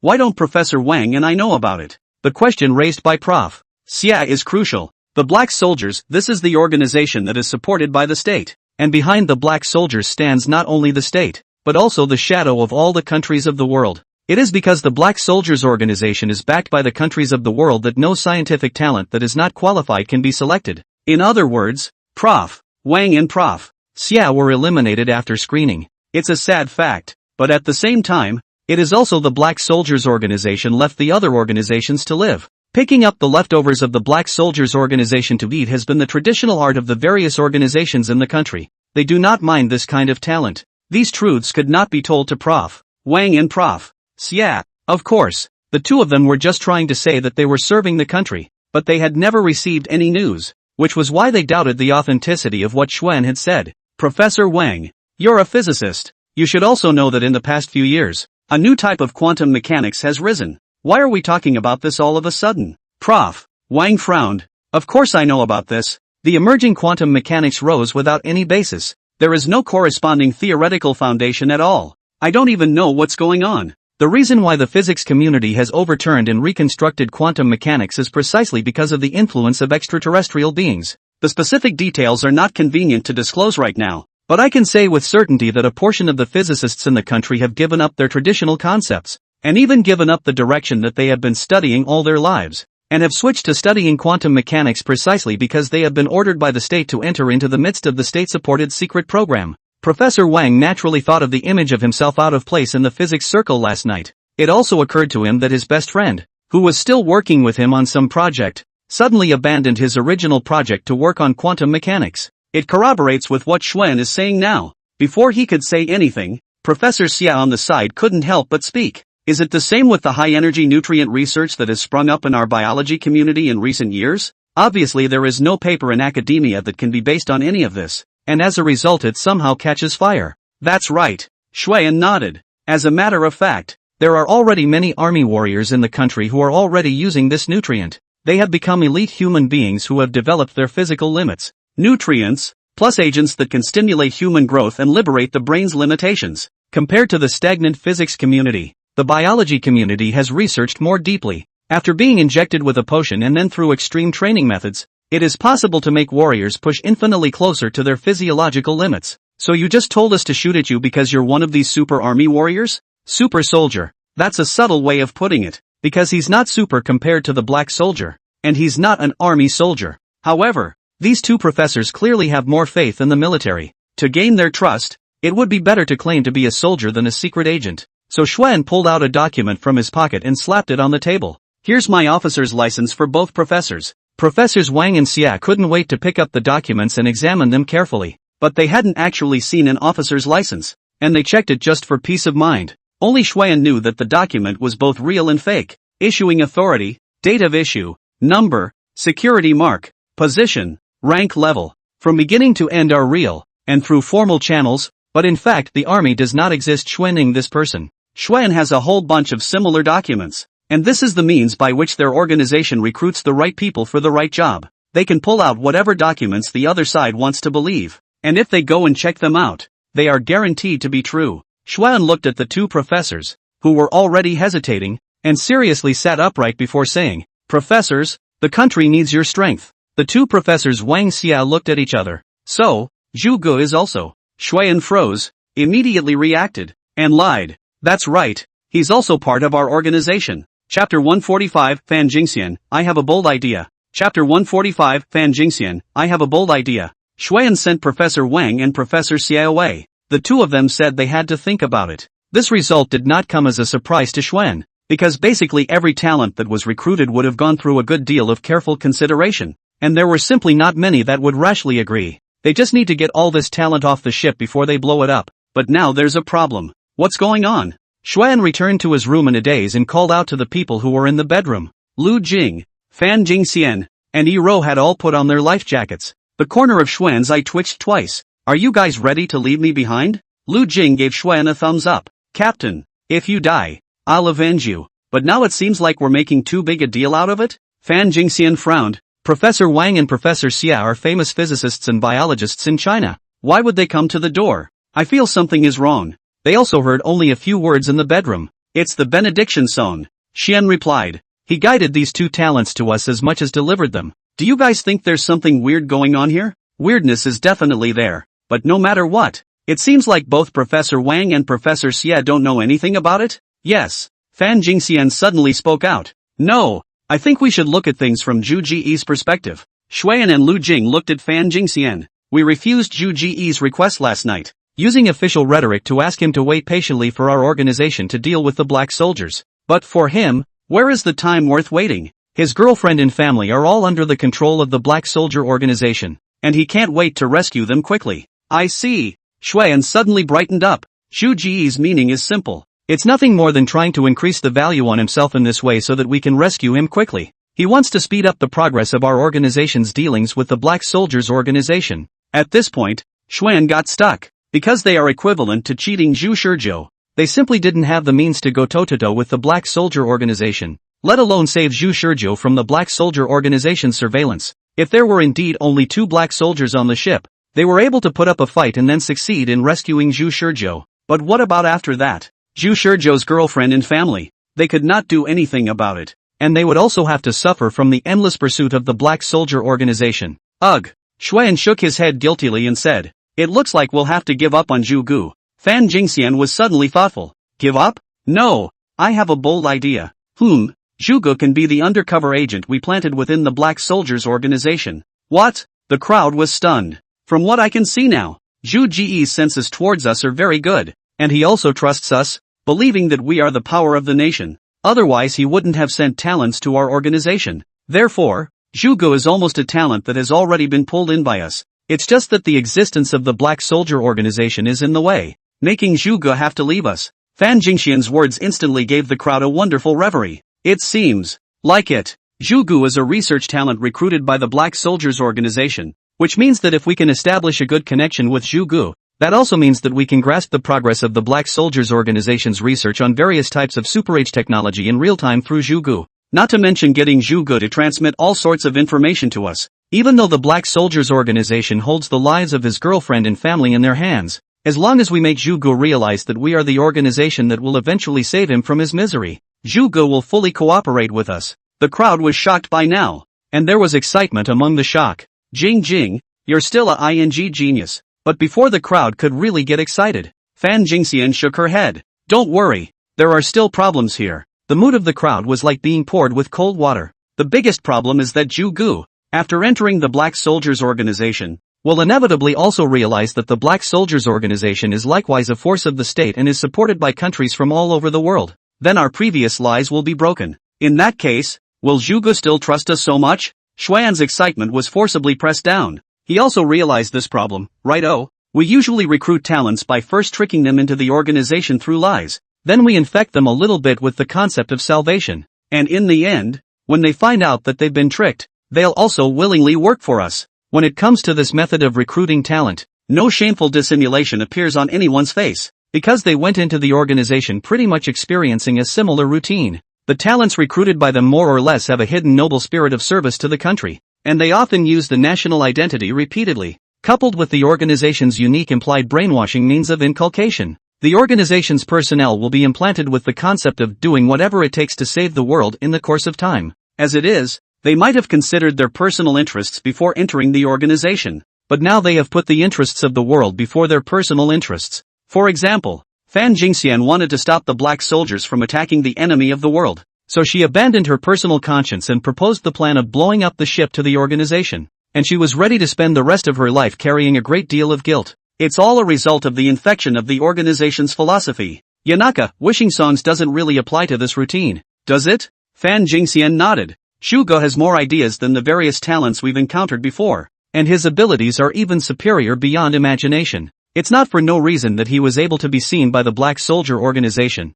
I suspect that even if we infect him with the organization's philosophy, he will probably still have his own ideas. What's more, after Zhugu enters the Black Soldiers organization, we will have no further contact with him. This makes it even more difficult for us to publicize our ideas to him. Meanwhile, the second key question is, how are we going to have contact with Zhugu? If we want to use Zhugu to convey the Black Soldier organization's research information to us, we have to establish a stable connection with Zhugu, but the Black Soldier organization's powerful information capabilities make this difficult to achieve. So it seems like a wonderful thing to say, to have Zhu Shizhou become an undercover agent and actually serve them, but it's not at all as smooth as one would think, and there are a lot of difficulties involved. Xuan and the others were contemplating when Fan Jingxian said, "First of all, we need to try to establish a closer relationship with Zhuge during this week of sea voyage, so that his favorability towards us rises to the limit, and then we can consider whether or not to show our cards to Zhuge. Secondly, we need to find a way to establish a connection with Zhuge, otherwise Zhuge will forever be our dark sun, and we won't be able to use that dark sun yet. The former can be achieved. The latter, congregation did not think of any good way, but can only turn to the organization, hoping that the organization will have a suitable means of solving the problem." While Xuan's group was talking about the topic about recruiting Zhu Shizhou, an unexpected situation occurred on Zhu Shizhou's side. "We'll have to escalate this to our superiors," Black Soldier said. The Black Soldier who said this was the same Black Soldier who had been injected with a portion of the anti-Black Soldier suppression potion earlier. On the contrary, the other Black Soldier who didn't move just stood quietly in place, seemingly having no problem with Zhu Shizhou playing small tricks to push the two talents of Professor Wang and Professor Xia into a hostile organization. Zhu Shizhou's heart trembled. "Why? Your actions are tantamount to betraying the organization by trying to establish good relations with a rival organization, and I suspect you have ulterior motives. Something's wrong." Zhu Shizhou suddenly realized something. This Black Soldier was a Black Soldier who had been injected with 5 milliliters of anti-Black Soldier suppression potion. Although the potency was only a quarter of the original potion, it was enough to restore a little emotion to the Black Soldier. The emotion that the Black Soldier now feels is doubt. The other Black Soldier stays put with the philosophy of nothing outside the mission. Reporting it is fine. I don't care. There's no need for you to say it. I'll take the initiative to mention this matter to Su Feng later. Zhu Shizhou was inwardly surprised, but on the surface he put on a calm demeanor and said, he couldn't help being so calm, because he had recovered only a little bit of emotion in the eyes of the two Black Soldiers, so he had to act calm and sensible at all times in order to keep up his disguise. So, Black Soldier contacted Su Feng. Again, the gag was checked. After transferring it to Zhu Shizhou, Su Feng was the first to speak and asked, "What? No more predicting the future? If you want the Black Soldiers to act according to your thoughts, why don't you use a password?" Zhu Shizhou couldn't help but bring a hint of mockery into his tone. "Can't you even figure that out?" "Of course it's because I didn't foresee the future." Su Feng didn't care about Zhu Shizhou's mockery as he calmly asked, "So, what is it that you're looking for me for again?" "Regarding the Resource Conservation Bureau mentioned before, I recommended 2 people to them. One is Prof. Wang and the other is Prof. Xia, both of whom are national academicians." "Oh, well, from now on, they won't be anymore." Zhu Shizhou's words froze. "Granted, they are not on our radar, but that doesn't mean they are free to join other organizations. On behalf of our country and world power, we will not condemn their choices, but at the same time, we will not provide support to these people, either in terms of funding or experimental equipment." Wait. They haven't decided which organization they want to join yet. From the time they were contacted by other organizations, they had already lost their own greatest value. Su Feng replied coldly, "Because we're not sure if they knew about the existence of the enemy of the world and the xenomorphs." Zhu Shizhou was incredulous. "So what if you know? So what if you don't? You determine their value by doing this?" Su Feng sneered twice. "You seem to care about this matter? Do your emotions make you feel guilty?" Chapter 146 Zhu Shizhou, I have a bold idea too. Chapter 146 Zhu Shizhou, I have a bold idea too. Zhu Shizhou was shocked. Guilty? Yes, he's guilty. Xuan's statement that after injecting the anti-Black Soldier suppressor potion, even Black Soldiers would become holy mothers was not false. Now he, as an ordinary person, has turned into an emotionally charged Madonna all the time after injecting 5 milliliters of the potion. The guilt lies in the fact that with just 2 words, he made Prof. Wang and Prof. Xia lose their nationally recognized status as academicians. In the emotional state he possesses as a normal human being,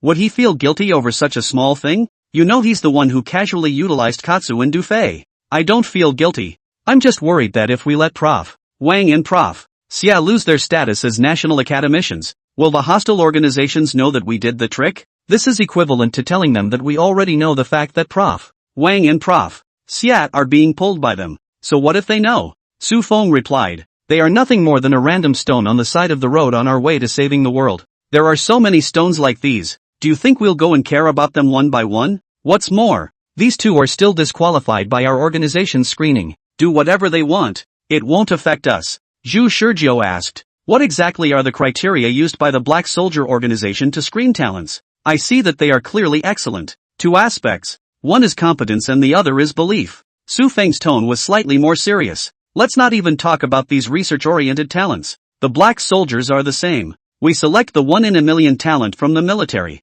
and after determining that his ability is sufficient, we then test them explicitly and implicitly to confirm that their dedication is sublime and unparalleled, and only then do we absorb them into the organization. In what way were Prof. Wang and Prof. Xie eliminated? As for the two of them, Su Feng paused, they simply lack the ability to even pass the first hurdle, let alone test their beliefs. So it turns out, no wonder Su Feng is so unconcerned. Is that all you want to say? Su Feng wanted to hang up the phone. Why? Are you busy? I'm too busy saving the world. So if you have any other nonsense to say, I suggest leaving it for the trash can. Su Feng was a frontline commander. It was impossible for him to spend all his time on Zhu Shizhou. Maybe he was commanding the Black Soldiers to deal with the xenomorphs right now. I have a bold idea. I don't know if it's feasible or not. I'd like to present myself as an undercover agent planted by the Black Soldiers organization in a rival organization. What? Are you worried about me defecting? I wondered if you had foreseen something again. Like I said, I didn't foresee anything.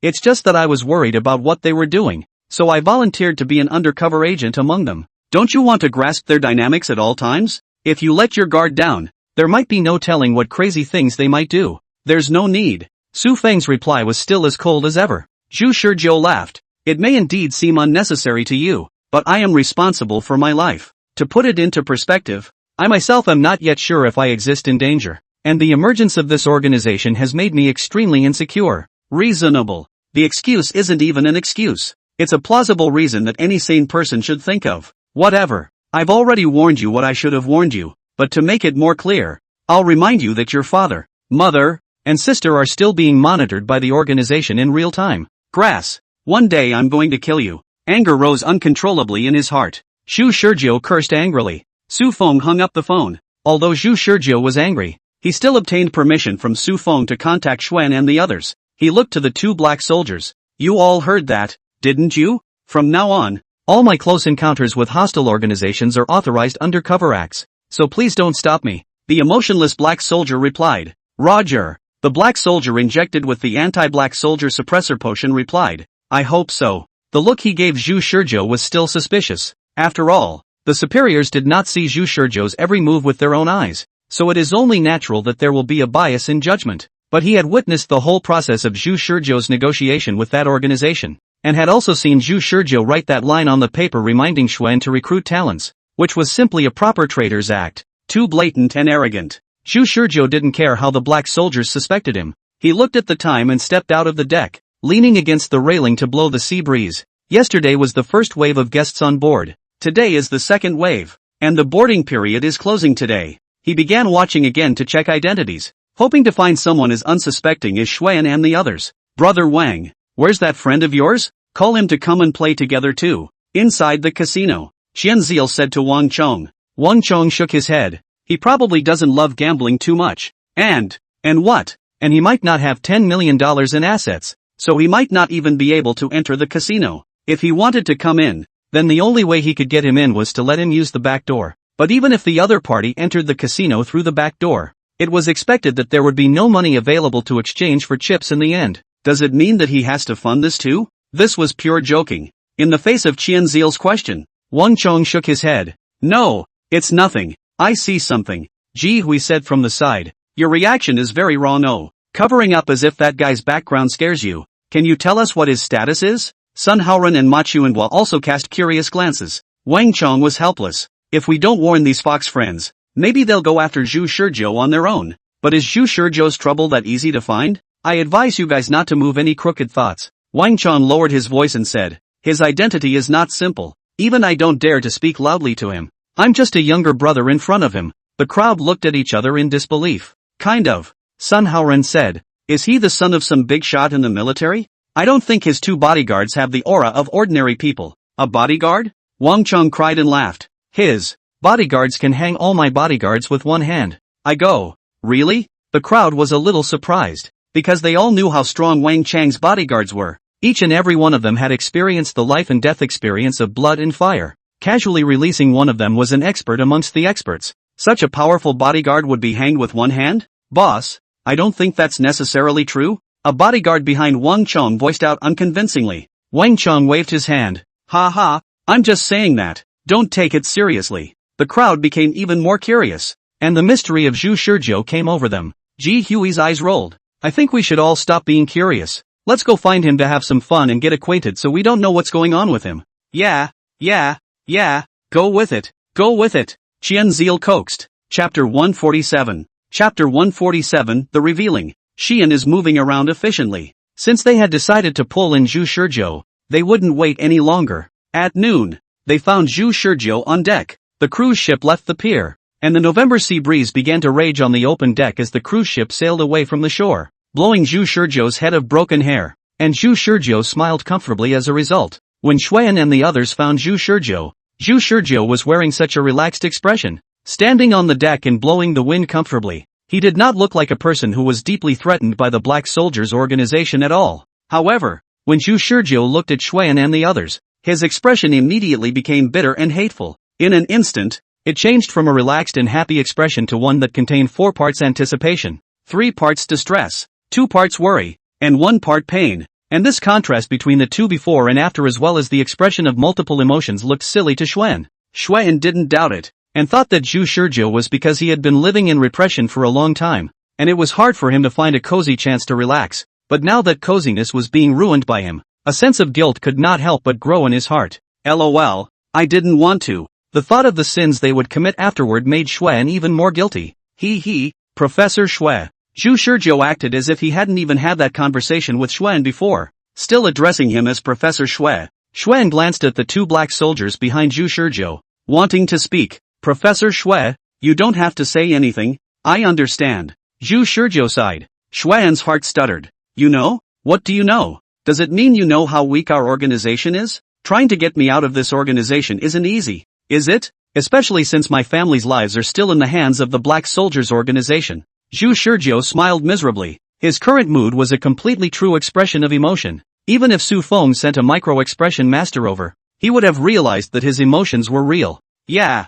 Xuan saw that the 2 black soldiers behind Zhu Shizhou did not prevent him from communicating with Zhu Shizhou, so he also boldly replied, We have tried our best, but, alas, perhaps you do not know that in reality, the Black Soldier organization is not simple. Zhu Shizhou shook his head. How could I not know? After hearing what you had said, I understood that the Black Soldiers organization is also an organization that fights against the xenomorphs, and at the same time they are just like you guys. Perhaps they are also mixed with some of the national level factors, only that they are even more radical than you guys. Xuan was shocked. You came up with this yourself? Zhu Shizhou nodded his head calmly. Right. It's simple to guess. The fact that you all have the country standing behind you and yet you're all still so suspicious of it means that this organization isn't just some other sewer rat-like organization that you're talking about. Last night when you guys let me leave and didn't even give me any valid promises, I understood your difficulties. Xuan nodded obediently while being surprised, then asked Zhu Shizhou, then why do you know that there is a state force behind them as well? If there is no state element behind them, then they exist in the form of armed violent terrorists. The fact that you are now calmly ignoring their existence, not to mention talking about words like intercession, suggests that the other organization is equal, or perhaps above you in status? I'm not sure. I actually want to believe you when you say your organization is the largest in the country. But, alas, is it that obvious? Xuan was visibly in shock. How could he not expect that what he had tried to hide so desperately had been seen through so easily? Zhu Shizhou, however, shook his head in his heart. No matter what angle one looked at it from, Xuan's acting skills were rather substandard. Or perhaps it was because Zhu Shizhou himself knew Xuan's identity ahead of time that he felt that the other party's performance was full of loopholes. In short, Xuansai was driven to the edge of the cliff before he had spoken 2 words with Zhu Shizhou. Once again, he realized how valuable Zhu Shizhou's wisdom was. Before this young man was able to detect anomalies in the world through a long ago news item, and now he's able to map out the components of the Black Soldiers organization through a single conversation. Should that be reasonable? Zhu Shizhou forcibly skipped the conversation and went straight to the heart of the matter, disrupting Xuan's position. Xuan and his teammates discussed various programs and various tactics, all of which had lost their effect at this moment. Just as Xuan was about to put off a few sentences, suddenly there was a slight clamor from the deck. There it is. I saw it. In the wind? Go go go. Brother Wang. Let's take him for a ride. Zhu Shizhou glanced behind him. It was Wang Chong and his group. He had anticipated that Wang Chong and these people would not be able to resist the curiosity in their hearts to find him, and now this was the right time. Is your organization short of money? Zhu Shizhou winked at Xuan. What? Xian didn't respond. Zhu Shizhou smiled. They sent money. Xuan felt like a little cutie right now, unable to keep up with Zhu Shizhou's train of thought. Zhu Shizhou whispered to Xuan, I'm sure they're inviting me to play in the casino. In the last weekly program, Wang Chang's plan for them was to go to the casino to play a couple of games. Zhu Shizhou hadn't confirmed it, but felt that the probability was that they came out of the casino. Sure enough, the next moment, Wang Chong brought a few of his foxes and friends to Zhu Shizhou. Yesterday Zhu Shizhou brushed up his goodwill when he met with them for the first time, so it was natural for everyone to extend an invitation to Zhu Shizhou now. Qianzil pulled Zhu Shizhou to walk in front. Let's go. Let's go to the casino to play a couple of hands. It doesn't matter if you don't know how. Let's just play around. Zhu Shizhou hurriedly pulled Xuan down. Wait, can this friend of mine tag along too? Wang Chong glanced at Xuan and then at Zhu Shizhou and asked with his eyes, are these the people from the Black Soldier organization? Zhu Shizhou shook his head imperceptibly. Wang Chong hesitated and opened his mouth to ask in a feigned manner. How is this friend of yours financially? Don't worry. It's not for you to help him through the back door. The capital to enter the casino. $10 million he should still be able to take. Xuan pulled the corner of his mouth. I didn't say I wanted to go into the casino with you to play. Unlike last week's episode. Last week's episode Xuan still wanted to hook up with these rich kids in order to get close to the other capitalists on the ship. But this week's episode he dared not act rashly when he learned of the existence of the Black Soldiers organization. It took a lot of courage to talk to Zhu Shizhou, let alone go into the casino. He was still wondering what Zhu Shizhou meant by giving away money. Does that mean his talent extends to gambling? After all, what Zhu Shizhou said just now was indeed arrogant. As if these people were letting the tiger out of the bag by inviting him to the casino. Xuan hesitated for a moment and didn't refuse, but secretly contacted Fan Jingxian and the girls. He can't gamble either, but he can cheat. Chapter 148, Casinos. Natural Umbrella. Chapter 148, Casinos. Natural Umbrella. The casino was quite lively. Zhu Shizhou was calm on the surface, but in fact, he was greatly shaken inside. The large casino was packed with people, with luxury customers, and everywhere there were rich people dressed in suits, each looking like they exuded money from the inside out. They sit at the table and spit out a number representing a dollar amount, and the chips on the table are placed and moved around by the dealer as they make decisions, betting on the appropriate positions. The words 1 million, 5 million, 10 million and so on surrounded the casino, making Zhu Shizhou's eyes red and his heart fluttering at the same time. Zhu Shizhou stood in front of the casino in a casual outfit, looking shabby, but fortunately for him, he was standing next to Wang Chong, a famous rich second generation in China, as well as other rich second generation in the rich second generation circle, so no one dared to underestimate this unfamiliar face. When they appeared in the casino, some people began to speculate about Zhu Shizhou's identity, but none of them thought that Zhu Shizhou was actually just an ordinary college student. How are you going to play it, Zhu? Just as Zhu Shizhou was shocked by the atmosphere inside the casino, someone asked next to Zhu Shizhou. The person who asked was the kid Qianzil. Zhu Shizhou answered honestly, I don't know. Never gambled before. Hey, let me introduce you to this casino. This casino is a pure casino. Basically any gambling method you can think of can be found similar within this casino, including baccarat, blackjack, roulette, craps, slot machines, a total of 16,000 gaming tables, 32 special gambling areas, 700 electronic table and card games. You can gamble on anything you want, so to speak. Really? Zhu Shizhou asked one more time. Does the landlord have one? Put. Jihui couldn't help but laugh out loud, spitting out her tongue when Zhu Shizhou looked over. It's a little awkward. Qianzil pulled the corner of his mouth and replied. There is. But, basically the gamblers who come here don't play, just don't specialize in tables. But you can recruit people who also want to play landlord at the poker tables. Every table in the poker area has an online text chat function,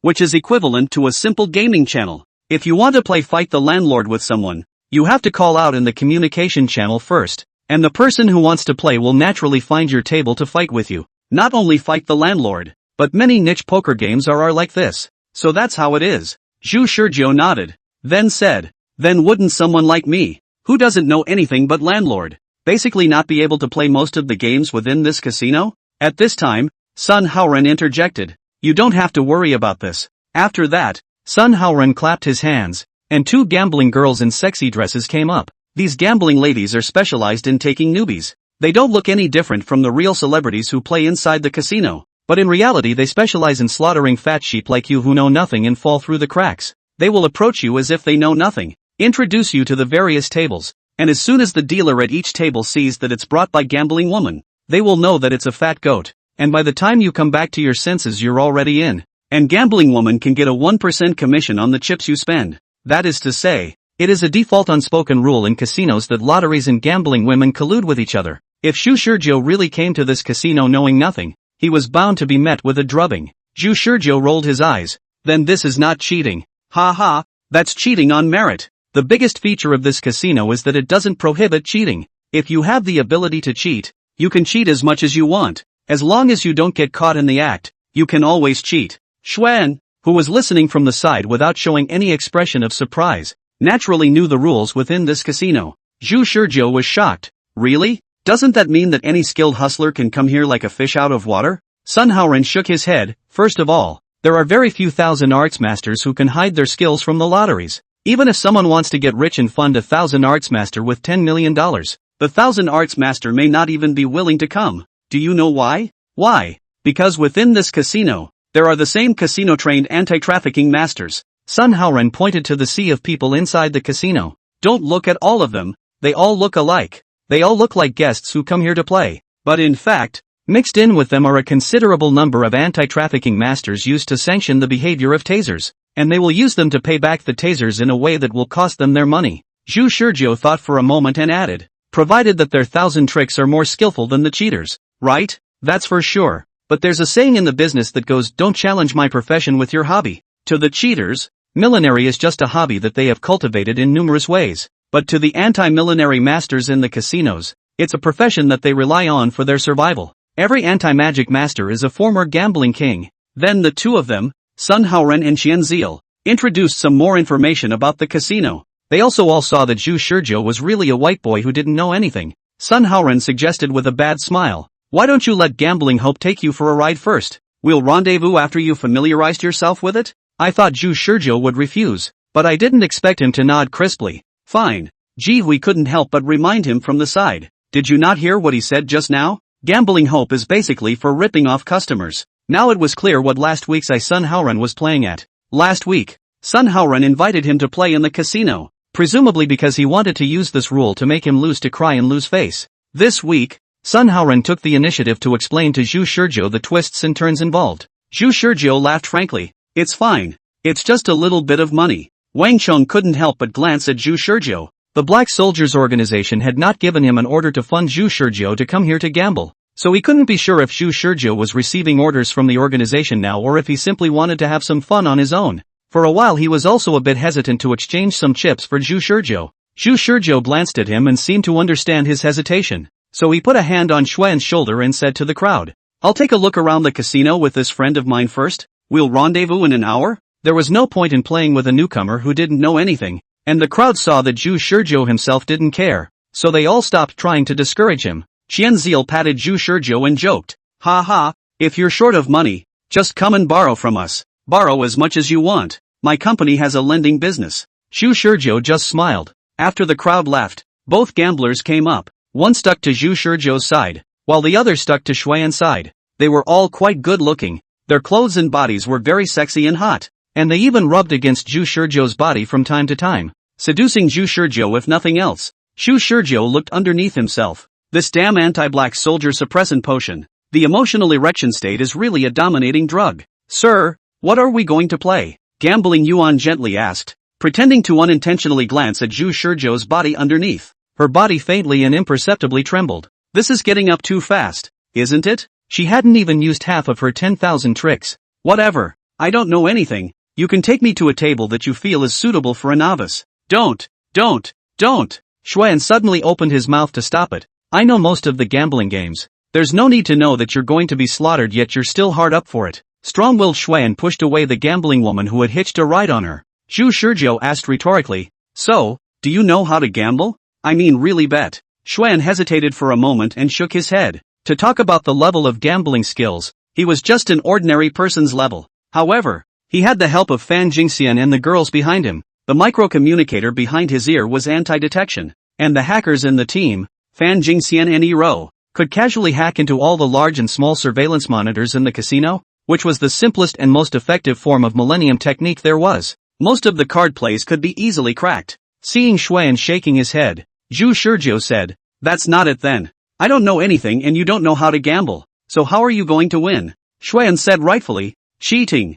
I'm kinda confident in my cheating skills." Gambling Hope glanced at Xuan and smiled while mentally expressing her disdain. She had seen too many of these rookies who were confident in their thousand arts and ended up getting blown away by anti-thousand arts experts in the end. "No, you don't realize what the real problem is." Zhu Shizhou shook his head. "Even if you are confident in your cheating skills, how are you going to make sure that your opponents continue to play with you? Listening to them talk as if as long as the cheating is flawless, they can run amok within the casino. In reality, they want to sanction the cheater. There is a much simpler means to do so, and that is to not play with letting the gambler you bet." Xian froze. "You mean the casino will stop the gamblers from playing with us?" "No, the casino won't stop it, but the casinos can tell the difference between who is a cheater and who is a real gambler. When you reveal that you're a cheater, the anti-trafficking masters will be on to you, and the gamblers won't know who the cheater is. But they'll be able to understand that the anti-trafficking masters are followed around by the cheaters as long as they know who the anti-trafficking masters are." "Do you think the gamblers will still gamble with you under these circumstances?"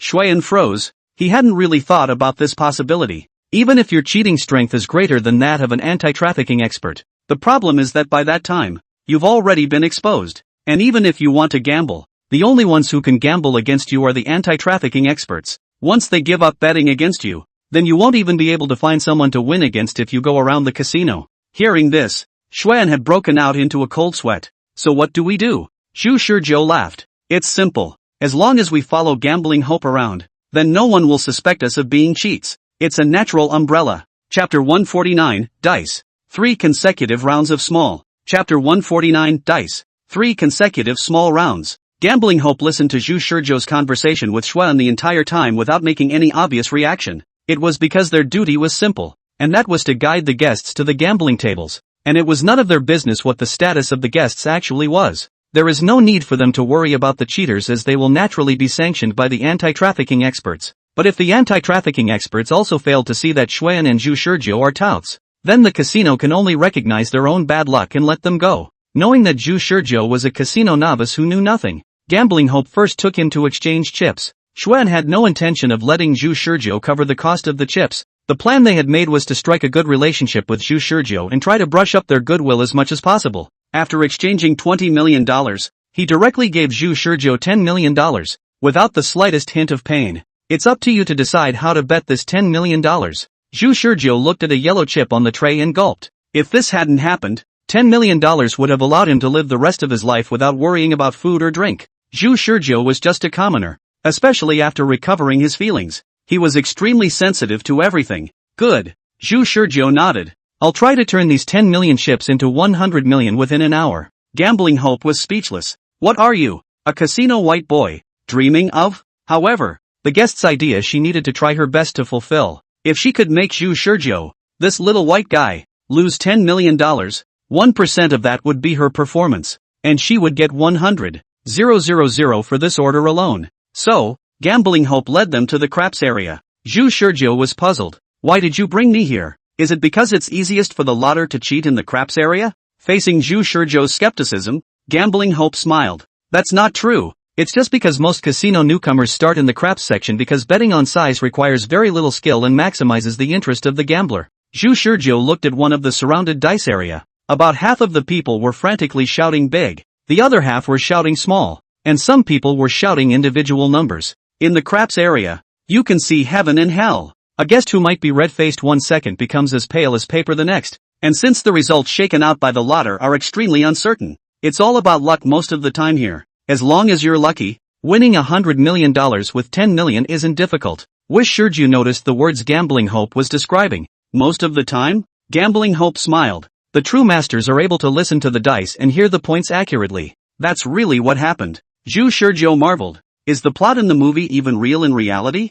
Listening to the dice can even tell the points. I thought all of this was made up. After hearing this, Xuan secretly contacted Fan Jingxian. Can we do it? Fan Jingxian replied. It can be done, but it needs to be modeled, which requires a lot of data support. The expected effect is that as long as we know the number of points before the dealer shakes the dice, as well as picking up the sound of the dealer shaking the dice, we can build a model of the collision of the dice inside the dice cup, and ultimately arrive at the point result. How many times does it take to support a large amount of data? At our AI's learning power, it would take at least 100 times. 100 times or more. How many times do you have to lose before you win? Fan Jingxian said. Anyway, I don't recommend coming to this side of the craps area to gamble. This side requires 100 front attempts, but the poker area is much simpler and more efficient. I've already cracked one of the security cameras in the casino. You just need to go to table 49 in the poker area on the east side of the casino and you'll be able to win 100 battles. Wait. Xuan did not directly follow Fan Jingxian's advice,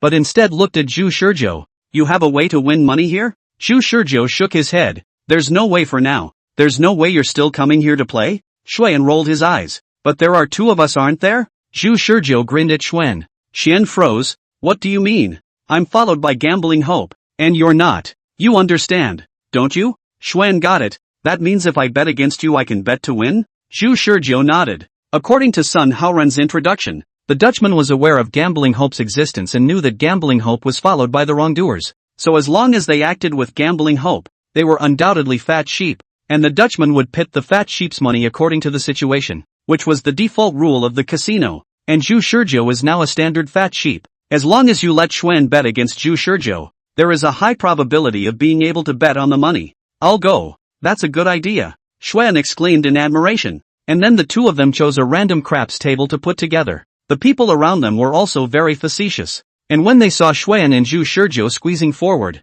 they all gave their positions as well. However, it was their eyes that were strange. Seeing Zhu Shizhou followed by Gambling Hope by his side, those who understood basically looked odd, and some of them even had glowing eyes. I guess they understood that Zhu Shizhou was a fat sheep wrongdoer. As for those who didn't show any semblance of difference in their looks, I wonder how many more people reacted. So when Zhu Shizhou appeared at the gambling table, there was a surprising moment of stagnant atmosphere at the table. The Dutchman, acutely aware of the difference, looked up. Oh, here comes another fat one. Zhu Shizhou ignored the eyes of the crowd, and Gambling Hope was even more full of innocence, as if nothing had happened. Most of the people present had experienced the baptism of the gambling woman without knowing anything about it, and none of them came to remind Zhu Shizhou at all, basically watching the fun. The Dutchman just glanced lightly at Zhu Shizhou and then started shaking the dice, seemingly unaffected. Many people, if anything, had their eyes on Zhu Shizhou's hand, who was currently playing with a chip. The gamblers who had originally bet on their luck when the dealer shook the dice were now holding their ground.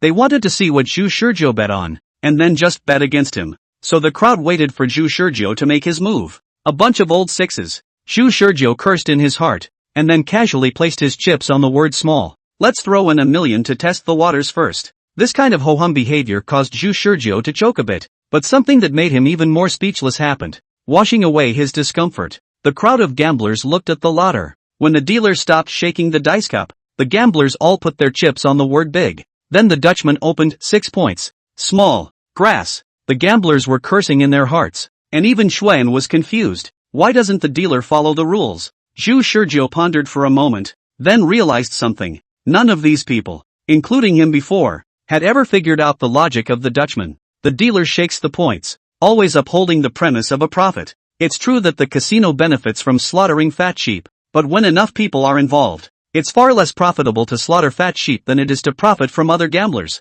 Zhu Shizhou only lost $1 million even if he lost, while the other gamblers lost a combined $50 million. The odds of betting on the size of the bet were 1 to 1. Zhu Shizhou made $1 million. The casino made $49 million in anger. Xuan, on the other hand, was the first among the other gamblers to react. He had just pressed $5 million up, and now that he had reacted, he couldn't help but want to curse himself for being so stupid. Zhu Shizhou laughed twice. It looks like I'm in luck. Zhu Shizhou added another million to the one he had just won, putting a total of 2 million in chips on small. I'll bet another 2 million on small. This is the equivalent of a lock to win the next set. Some of the crowd of gamblers reacted. others didn't. This has led to the fact that although some people have switched sides, most of them were still betting on big. Xuan bet on small. This was even easier. The dealer saw the number of chips on both sides and reshooked the cup. Junior, how come it's a small again? While most of the gamblers were in a state of confusion, Xuan silently collected the 5 million chips he had won.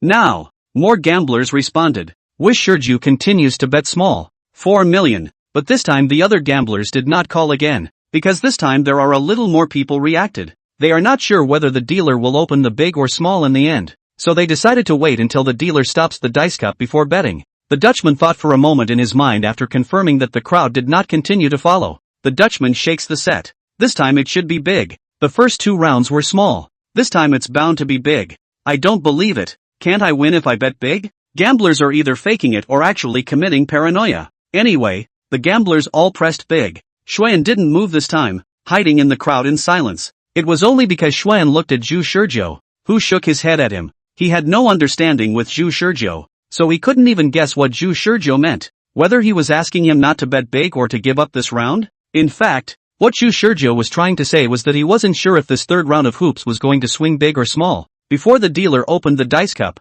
he specifically asked the gambling woman beside him, Nana, do you think the dealer will swing big or small? After thinking about it, Nana replied with experience, I think the dealer shouldn't have done any tricks in this round. The points opened in the dice cup are at the mercy of God. No hands? Zhu Shurjiu froze for a moment. While Zhu Shurjiu was in a daze, the dealer opened the dice cup. 9 o'clock. Junior. Now the other guests at the gambling table exploded. What the hell? Lose again? 3 small rounds in a row. I bet the next round will be big. This isn't right. Is it? Is it intentional? Some gamblers were even muttering softly. That guy has won 3 rounds in a row. What a fatty. Chapter 150, 48 million. Soaring stakes. Chapter 150, $48 million.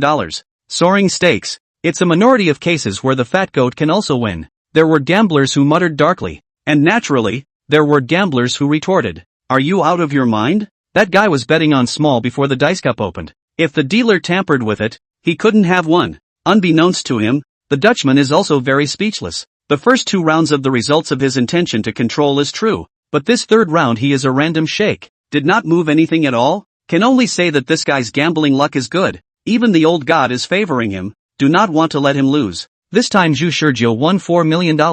In 3 rounds, Zhu Shurjiu's assets went straight from 10 million to 17 million. On Xuan's side, he lost 5 million in the first round and made 5 million in the second round, which is equivalent to no profit or loss so far. Zhu Shurjiu originally didn't want to be so noticeable, but who would have thought that the third round of random shakes by the dealer would all be small? Zhu Shurjiu thought about it and bet 7 million on it. He put on a face of excitement after winning while his flesh ached. I bet the next round is still small. Damn. 3 rounds in a row of small. This kid's gambling luck seems to be very good. I'll bet on small too. Let's wait and see. I'd rather wait to bet until after the shakedown. Asterisk asterisk asterisk asterisk it. I'm going to bet big. Some of the gamblers were red-eyed. There were those among them who had bet more than Xuan. Originally, they had thought that the appearance of this fat sheep would enable them to make a big profit, so they had bet a lot, but they did not expect to lose even more instead, and their expectations had fallen through, and they were all a bit unbalanced. It's not really unusual for the dice to come up with the same size in 3 consecutive rounds,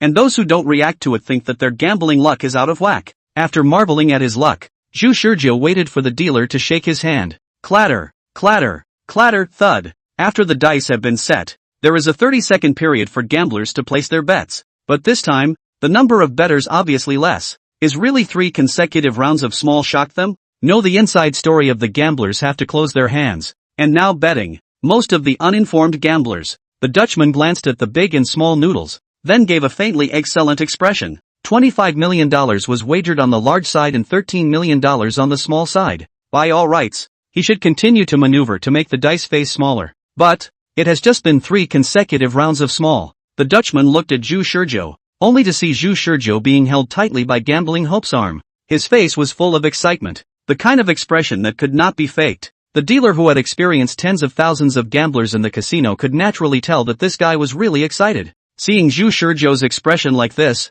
the Dutchman put his heart down. If it opens wide, then the casino loses $12 million and it interrupts this fat goat's passion for gambling. But if you go small, then the casino makes $12 million. The fat sheep continues to win. And then at some point, The fat sheep will eventually lose all the money in one breath. Then it's obvious whether to turn it up or down. The Dutchman fidgeted and touched his nose, and the dice in the dice cup flipped slightly. 30 seconds have passed and the dealer opens the dice cup. 10 points. Small. The table was in an uproar. How is tiny? Still small? It's been 4 small rounds in a row. 4 rounds of small. 1 in 16 odds. I lost all my chips and didn't bet a single big. Is that so outrageous? The scene of clamor at this table attracted gamblers from other tables. They do not know what happened. Come over and ask. One is surprised. 4 wheels small? Are you kidding me? This kid is open, right? Zhu Shizhou's assets have soared to $24 million. Only 10 minutes had passed. Xuan's eyes burned as he stared at Zhu Shizhou and asked toward Fan Jingxian and the others. How did he do it? I don't know. We really don't know. Fan Jingxian and the girls were also baffled. Earning $14 million in anger in 10 minutes. If they had this kind of efficiency, they wouldn't be short of funds. But what exactly did Zhu Shizhou pull off? They couldn't tell. Only Zhu Shizhou knows everything, with the exception of the third round, which accidentally opened small. He knew why the points were small in the other rounds. Just now, in the fourth round, big side stakes still crushed small side stakes. This means that the dealer has chosen a point count that is more favorable to the casino based on the judgment of the stake. Zhu Shizhou's excited and thrilled acting was all emotion, no skill. And in his emotionally explosive state, he was excited about this kind of big bet that he had never touched before in his life. And this excitement was unadulterated and easily fooled the lotter. The original gamblers are afraid to bet. As soon as the new gamblers saw this, a number of broadsides joined in. A gambler urged the dealer, open it again and again. Maybe the next round is still small. Ha ha ha, 4 small rounds in a row. The next round is bound to be big. I'm going to win this wave. Needless to say, bet me big. Xuan mixed in with the crowd and shouted a few words. I'm betting on big this round. The next round is bound to be impossible to be small. Then Xuan bet a minimum chip. $100,000. No one noticed Xuan's little gesture, but they all heard Xuan's uproarious voice. Gamblers are both sensible and crazy. They have their own judgment standards. 4 consecutive rounds of small is not common. 5 consecutive rounds of small is even more rare. If the next round really opened small, that. Just as the gamblers remained hesitant, Xuan continued to drive the atmosphere, muttering softly, fat sheep. The crowd looked at Zhu Shizhou, and one by one, they all came to a realization. Wish Shizhou followed by gambling hope says it all. Many people, whose minds were stuck on the theory that the fat goat would eventually lose, pressed large at Xuan's coaxing, but other veteran gamblers, especially those who had already reacted to the link in the chain of events, did not move to bet on small. Those who have figured it out are ready to smother and get it. There are more people who can't figure it out. This has led to a situation where both the big and small sides have seen their stakes rise wildly, but the big side has seen its stakes rise even more. 95 million on the big side, which is almost $1 billion, and 41 million on the small side. The Dutchman sensed that things were getting out of hand. Something wasn't right, and things started to go wrong after he casually shook a small in the third round. Even the Lotus officer, who had experienced many big scenes, couldn't help but wipe the false sweat from his forehead at this moment. This round, is it on big or small? The Dutchman thought about it and continued to open small. Not for any other reason, because this is a superb betting game. The betting money of both sides in this round has already exceeded $100 million. So what about the next round? The more money you bet, the more money the casino makes. Zhu Shizhou bet all his chips, 24 million. At this moment, the dealer still thinks Zhu Shizhou is just a fat sheep with better luck. If the fat goat really cheated, he would shake people, but the fat goat is quite honest, and other than that, the expression is real and not pretentious. If Fat Sheep had this level of acting skills then he would admit it. It was the unknown person in the crowd who was cajoling and driving the atmosphere to this point. That was the culprit that caused most of the gamblers to bet big now. So, with the crowd's eyes dryly looking on, the dealer shook the pot to open it. 9 o'clock. Junior. Ha ha ha ha ha. I knew it. It's small. It's still ing small. Assets of $48 million. Zhu Shizhou laughed so hard that tears came out of his eyes. Some of the other gamblers were disoriented. Some cried bitterly. Some were envious. Some were jealous. And some laughed as maniacally as Zhu Shizhou. The casino is a big dye-stuff tank. All people are floating and rolling in it. And the 7 emotions and 6 desires are dyed into different colors attached to the gamblers, constituting a gorgeous picture full of the smell of money. Zhu Shizhou's pleasant mood was true, but there was always a bit of clarity within him. It was his basic qualities as an archer. He looked over at the lotter whose face had changed slightly. How dare you drive small? I'll bet if you dare to drive. I'm not back on file yet. Chapter 151, The Man Who Threw $100 Million Away. Chapter 151, The Man Who Threw $100 Million Away. The Dutchman's hands were sweaty, not to the point of panic, but it did mess with his mind a bit. It wasn't that he hadn't experienced big bets before, but there had never been one before that would have left one in such a state of disbelief as this. The first rule of being a dealer is to never let yourself get into a passive situation. The dealer is in control of the gambling game and should have been in control of all the movements of the game, but now he has lost control of the game. Now that the stakes are soaring, uninformed acquaintances will probably think it's the result of his controlled guidance. Yet only he knows that he was forced to make the choice to keep opening smaller.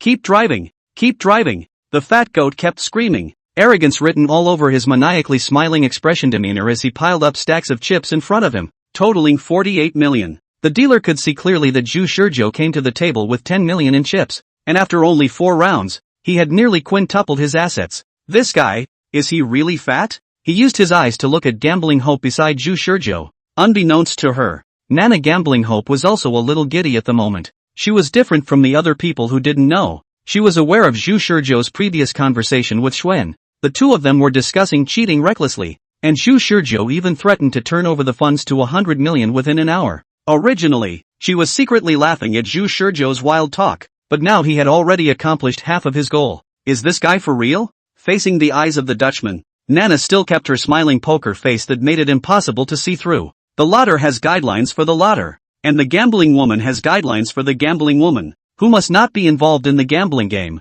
and must make sure that all developments are not interfered with by them. Even if they know that the gamblers around them are cheating, they cannot tip off the lotter. Go on. What's wrong? At the table, a group of gamblers, led by Zhu Shizhou, were urging. The Dutchman took a deep breath and held the dice cup once again, swishing the 3 dice into the dice cup, and the clattering sound once again resounded continuously on the gambling table. 48 million, all in. Ha ha ha ha ha.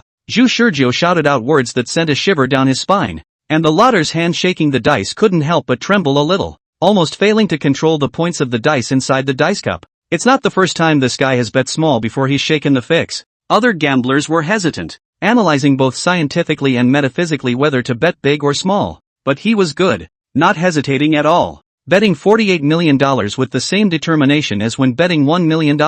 Everyone listen to me. The first 4 rounds were all small. This round is bound to be big. If you want to get your money back, join me in betting big. At that moment, the obnoxious voice rang out from the field again. Xuan was one of the few people in the arena who saw through the situation, and he was the one who was calling the shots in the last round, forcing most of the punters to bet big, and surprisingly pulled off the same trick this time around. Some of the gamblers gave him a vicious glare. You were the one barking at the dog in the last round, caused me to lose $10 million in one go. Xuan retorted. The probability of shaking out a small in 5 consecutive rounds is 1 in 32. So listen to me. I don't think it may be. That kid has amazing gambling luck. Maybe this round is still small. I think it's better for us to bet small. Science is dead. Metaphysics is in charge. I'm going to bet on small. I can see that the dealer is probably working with some fat sheep to rip us off, so I'm giving up on this round. This time, even Xuan was unable to stop the gamblers who had lost their minds. Each and every one of them were scared by the whole thing,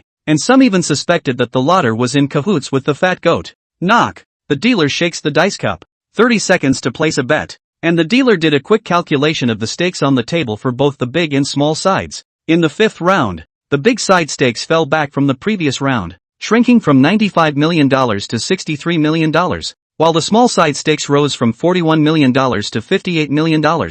It's still a big side bet. However, the moment he saw this bet, a brilliant light flashed in the eyes of the Dutchman. This bet has represented the casino into a holding bet. If the big side wins, then at 1-to-1 odds, in addition to handing over $58 million of the small side stake to the big side gamblers, the casino will have to pay back $5 million to the big side gamblers. If the small side wins, the casino draws $58 million of the $63 million to the small side bettor, and the casino only makes a $5 million profit. A difference of $10 million or less can be called a tie. The casino hates a tie because it means that the casino can only make a small profit. Predictably, as the betting rounds continue to open small, gamblers will experience increasingly torturous deliberation in placing their bets until they lose the courage to do so. The Dutchman couldn't help but look at the fat goat. Oh, the more you laugh now, the more you lose afterward. In this bet, the casino is the winner. Zhu Shizhou called out. Open up. What are you waiting for? That's right, Drive, drive, drive.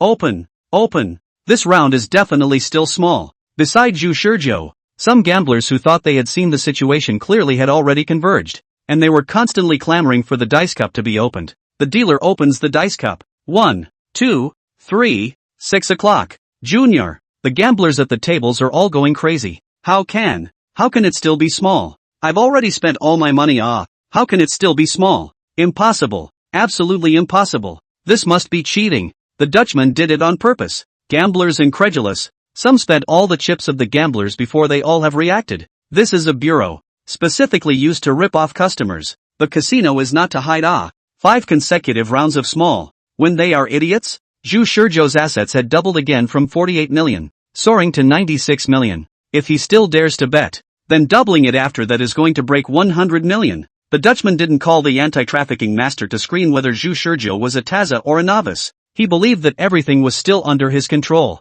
On the 6th round, the dealer clatters and shakes the dice cup. The gamblers at the table, as long as they weren't stupid, all knew that the center of this bet was Zhu Shizhou. The eyes of the gamblers converged on Zhu Shizhou to see if he still dared to bet. The gamblers around Zhu Shizhou all wiped their cold sweat one by one, smoothing out their heartbeats. Some advised, don't bet anymore. It's already enough. 96 million. It's almost $1 billion.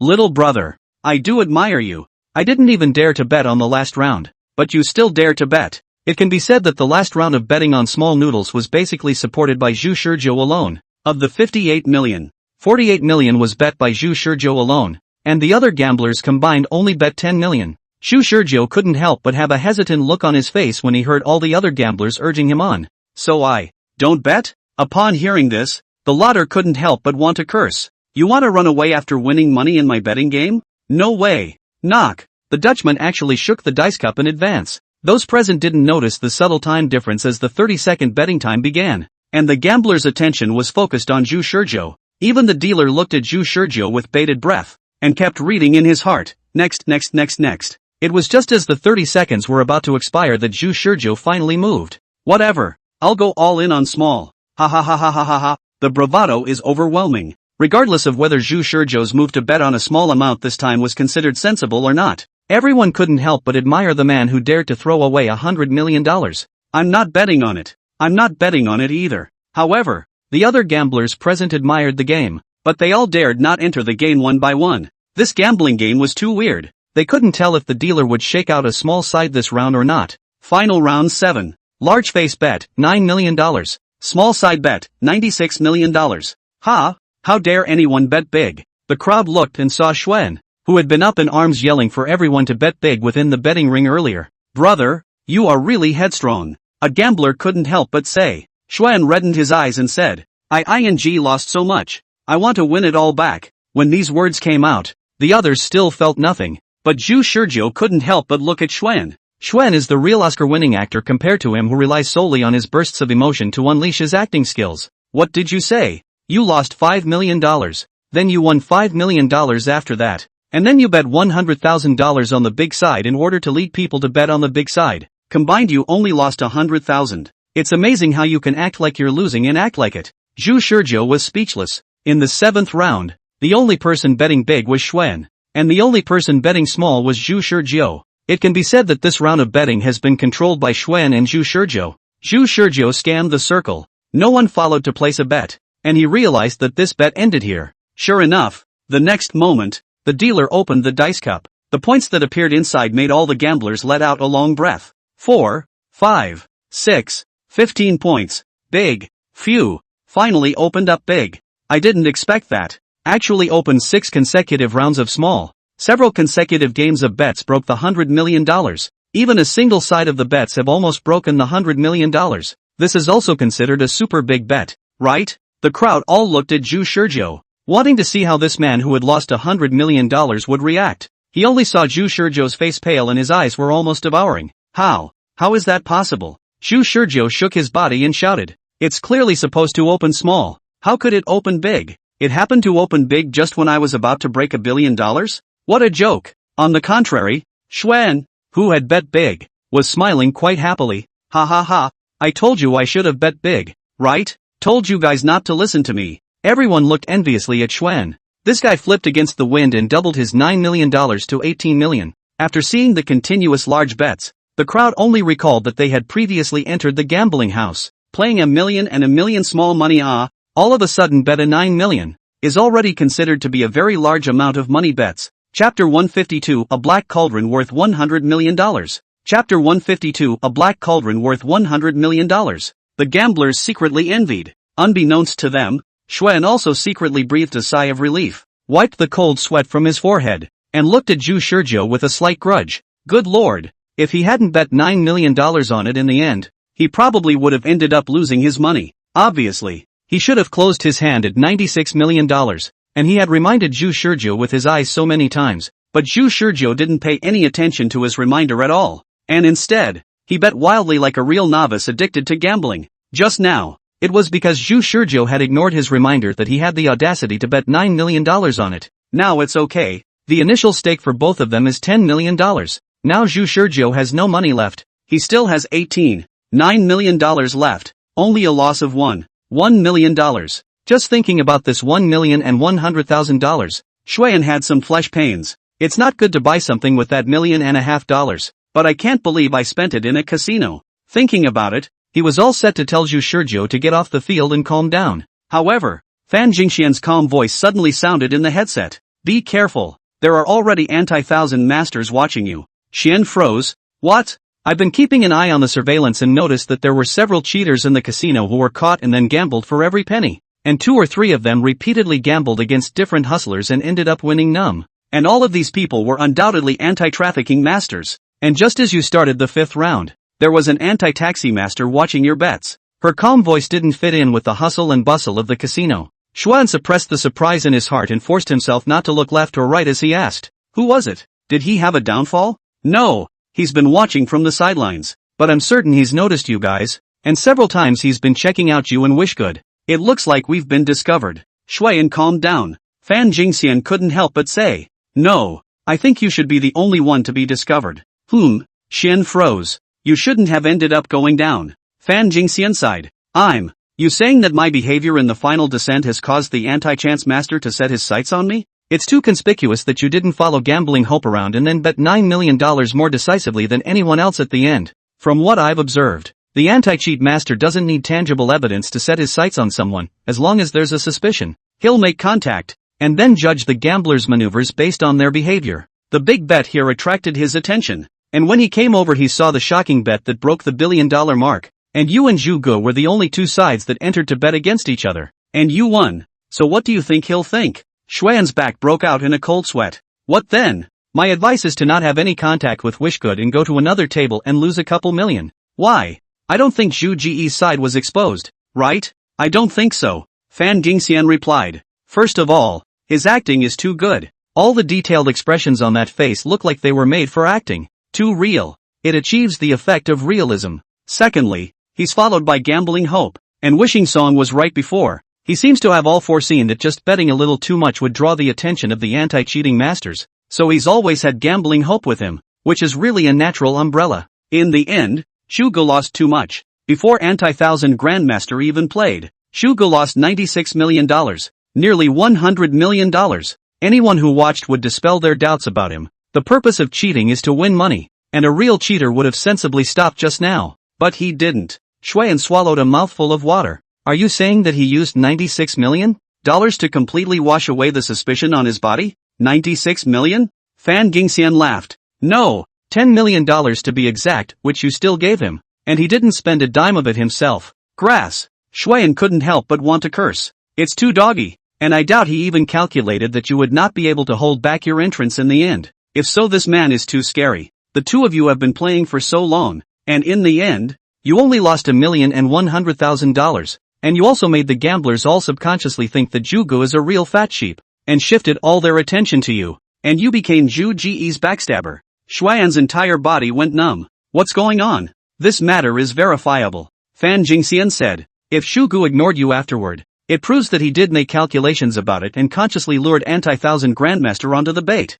leading the scourge to the east. But if Zhu Ge took the bait on you, it proves that what he did was unintentional. Xuan looked at Zhu Shizhou, then his entire heart turned half cold. Zhu Shizhou cried bitterly next to the gambling table. tears streaming down his face, the entire appearance of a gambler in a state of collapse. What are you crying about? The only thing you actually lost was $10 million. And that $10 million wasn't even your own. What's more, your identity is a research talent captured by the Black Soldiers organization, and it's simply useless to ask for money. Xuan didn't believe that Zhu Shizhou would cry bitterly because of the $10 million that didn't belong to him. Zhu Shizhou was simply putting on a show. Xuan and the rest of the gamblers all watched as Zhu Shizhou finished crying and retreated away from the table with a pale face. The others sighed, but only Xuan gritted his teeth and closed his eyes. Fan Jingxian was right. Until the end the guy didn't turn his head to look at him. Asshole, really taking the fall for him. At this moment, a man in his 20s with a slightly blonde figure patted Xuan's shoulder. Brother, how about we make a bet? Xian looked away. The portly man with a large belly that stretched his suit a bit full. His face wore an always gentle and honest smile that one couldn't help but feel good about at first glance. Fan Jingxian's hair-tightening reminder came out of the headset. Pay attention. This man is the anti-Chan master. Grass. Zhu Shizhou wiped away his tears and wrapped his arms around Nana, the gambling beauty beside him, and the two of them walked inside the casino. With a miserable look on his face, he asked the words that made Nana's insides go cold. That wave just now, how much commission did you get? Was it based on $10 million? Or $96 million?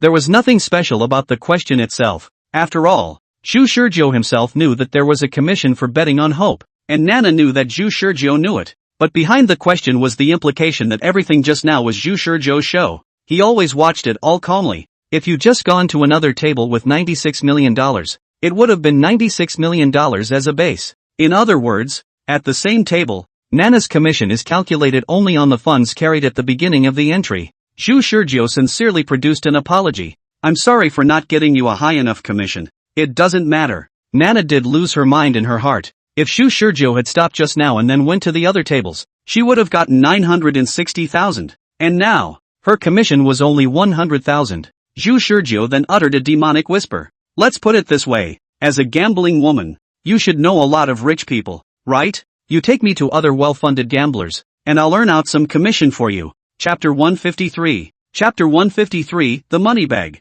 They are all ordinary people. On the ship, they are spectators who have seen all the ups and downs of life. And off the ship, they are ordinary people who still have to live. Although their earning speed has already reached a height that Zhu Shizhou, as an ordinary person, cannot reach, they still consider themselves ordinary people. The concept of ordinary here is relative to the rich. Some people's desires are never satisfied, and Nana is one whose inner desires have gradually expanded since she became a gambling woman. Her first wish was to pay off her debts, and then after the money she earned paid off her debts, she dreamed of making a small fortune and going back home to open a store and find an honest man to spend the rest of her life with. Once she earned the money to open her own store, she dreamed of buying a bigger house in the city to house her family, and another car if she could. A month ago, she had earned enough money to buy a house and a car, but she began to dream of buying a mansion and living in a villa, in and out of a chauffeur-driven car. To become a former humble to the soil of their own, do not dare to look at the rich. She has such a cheesy dream. She is a gold digger and makes no secret of it.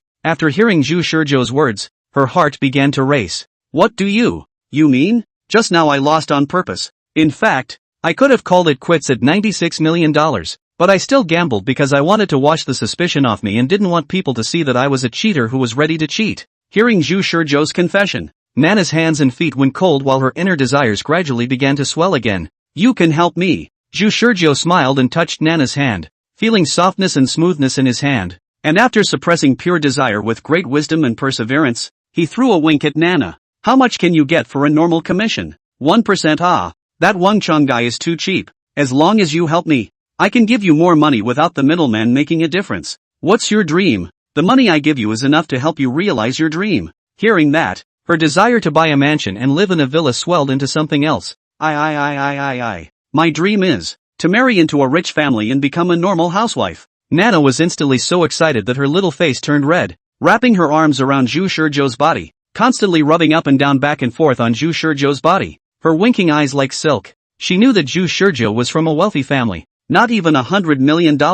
Say lose, hang 70% of the gamblers in this casino. Zhu Shizhou laughed. That will require your efforts. I want to find the kind of people who are stupid and have a lot of money to spare. But, we've been through casino training and can't. Zhu Shizhou looked at Nana gently. Are you afraid of retaliation? Nana was silent, looking left and right for a moment before finally nodding. Yes. Don't worry about being retaliated against. Even Wang Chong and the others have to call me brother. With my strength, it's enough to smooth out all the difficulties you'll encounter afterward. Don't believe me? Zhu Shizhou seemed to smile. I'll take you to see it. He then led Nana to Wang Chong and the others who were sitting at a small gambling table inside the casino. There were many other people milling around the tables. They were betting on a kind of poker game that Zhu Shizhou had never heard of at all. And they didn't know which country's gambling game it was. Wang Chong and Xian Ziler were in a group. Ji Hui and Sun Haoren were in a group. And Ma Chuanbua and another middle-aged man with gray temples were in a group. The next round was raised to $36 million. Already lost almost $100 million today. Uncle Kim, strong. That's right. Uncle Kim's luck is too good today. Can't you let me win once? The middle-aged man known as Uncle Jean laughed. My luck is good today. I can't stop my gambling luck. Zhu Shizhou looked at the side for a while. Nana whispered to explain. This man is a Chinese-Korean plutocrat. Almost the same generation as Boss Wang's father. Business tactics. It is said that under the hands of the South Korean underground 40% of the black industry. It's not a wrongdoer. Even though Nana didn't explicitly say she wanted to help him, she still reminded Zhu Shizhou. This showed that she was already starting to fall back. At the gambling table, Wang Chong was about to say something to Uncle Jean with a smile. But just then, he looked up and saw Zhu Shizhou. Zhu? When the crowd looked, they saw Zhu Shizhou standing quietly next to the gambling table, with a gambling yuan attached to his side. Zhu Shizhou said smilingly, I just lost $10 million in gambling. Wang Chong, get me some chips. Wang Chong and the others were not surprised, especially Sun Haoren, who laughed the most. This is a loss of $10 million? It's also too fast, isn't it? As long as there was a gambling woman following, losing was a foregone conclusion. They knew Zhu Shizhou would lose, but they didn't expect to lose so quickly. Zhu Shizhou shook his head. It can't be helped. The gambling luck is too bad. Ha ha ha, just take a $10 million from me. Wang Chong laughed. Xian Ziel smiled back. Zhu Gu, why don't I fund you $10 million as well? Ji Hui winked at Zhu Shizhou. I have money here too. So take it and play with it. Ma Kunbo and Sun Haoren didn't say anything. It wasn't that they didn't have any money, but they were more rational than Wang Chang's three. Wang Chong and the others would be curious or just give away money on the spur of the moment. But not them. What's the point of giving away money when you will lose 100% of the time? What's strange is that this guy came to them for money after losing all his money? Did he even lose his capital? Ha ha, thanks a lot. I'll give it back to you after I win. Zhu Shizhou didn't respond to everyone's curious gazes and smiled as he asked the waiter to bring a tray and took $30 million in chips from this gambling table. Wang Chong had another person make up the missing $30 million on the gambling table. After Zhu Shizhou left, Uncle Jean asked curiously, what's that kid's origin? Why do they all call him brother? Sun Haoren shook his head. We'll have to ask Wang. We don't know what he's about either. Uncle Jean, you don't ask. I can only say that the interests involved are too great. It's not good for you to say it. When you don't know on the line, the rest I can only say that the water here is very deep. Don't probe. Don't get involved. Know it all. Xian Ziel spat out. You're a damn riddler, aren't you? Don't say never mind. Still playing or not? Have fun and carry on. Uncle Jean looked at the departing Zhu Shizhou with a slightly deeper meaning, not knowing what he was thinking. Leaving Zhu Shizhou said to Nana, see, 3 words, make them give me $30 million.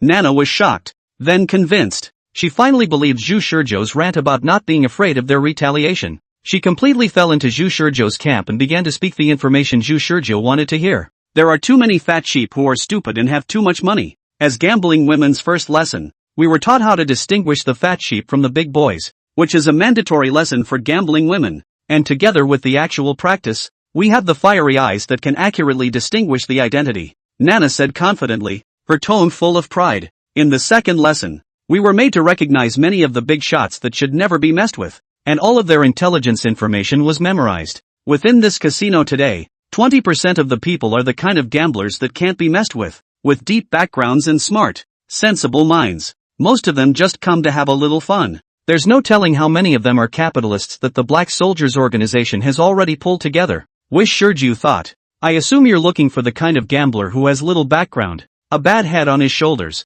and is quite wealthy? Is there such a person? Yes. Nana nodded, easily betraying their intelligence network within gambling hope. This kind of person is called a moneybag in the industry's professional parlance. And we gambling ladies all call this kind of person a money nerd, who is really stupid and has a lot of money. Veterans of gambling ladies with poisonous eyes are able to find this kind of person easily. And if any of our sisters find a money dork, They will even post messages in the group we have established to brag about it. You see. Nana took out her cell phone and showed Zhu Shurjo. What you see in front of Zhu Shurjo is a group chat called Sea Cruise Celebrity Group. Nana scrolled upward through a chat log and found a message from a girl's avatar. Gambling Hope. It was an intimate photo with a man wearing glasses. The gambling woman on the group photo looked innocent and smiled incomparably sweetly. But the message attached to the back was cold and unrelenting. Table 463. Money dumb. People are stupid and have lots of money. Come quickly. What the hell? Zhu Shurjo's heart welled up with intense disgust, and he barely managed to strain the smile on his face,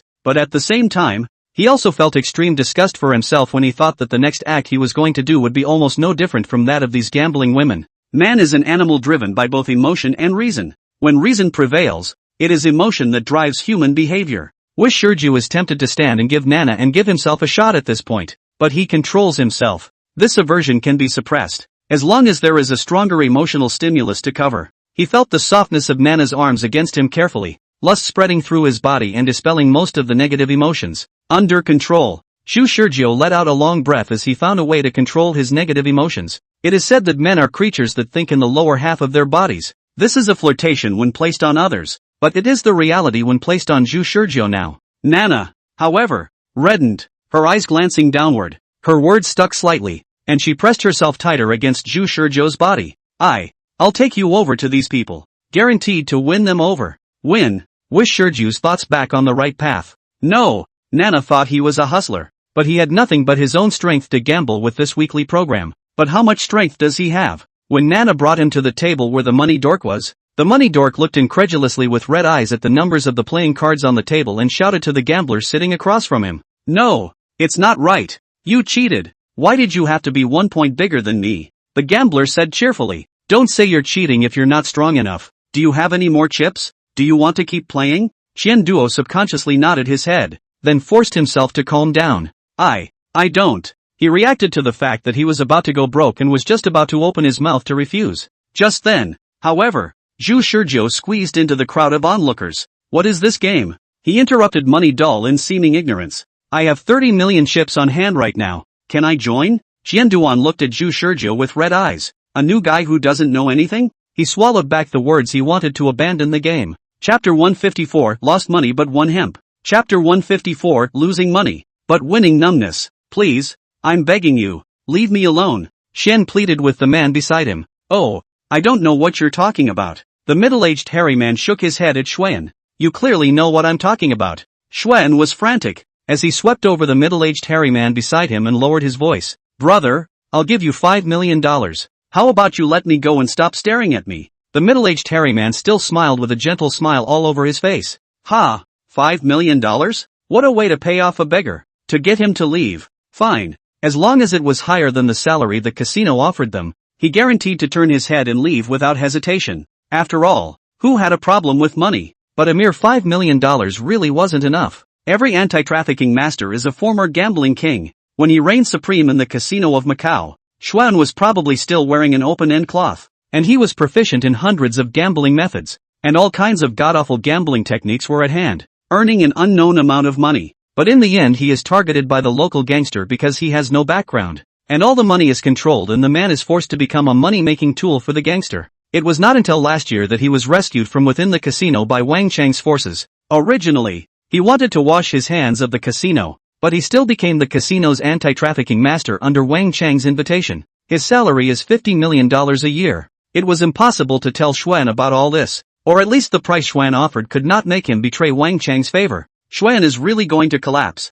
He has been in the hands of this middle-aged man folded a number of times. In the gambling table every time about to see the opportunity to win, but always be easily interrupted by this man. He cannot understand the middle-aged man's skill, can only be observed through the monitor. Fan Jingxian is not to give better advice. In order to get rid of this man, Xuan changed 10 gambling tables before and after, but the result was useless. This man must follow him like a gangrene, and then join the gambling game to bet against him. After 10 consecutive bets, Xuan had lost 2/3 of his money, and was left with only $6 million in his hand. Yet this man was still staring at him. Honestly, you're the sanest hustler I've ever seen. The middle-aged hairy man shook his head in admiration after seeing Xuan's meltdown. To be able to lose 10 games in a row and still not go to the head, that was already considered very sensible. Xuan frantic, didn't I tell you? I'm really not a hustler. Have you ever seen me cheat? The middle-aged hairy man continued to chuckle. Other than the first game of the dice game, you looked like a normal gambler. But I always felt that you were strange.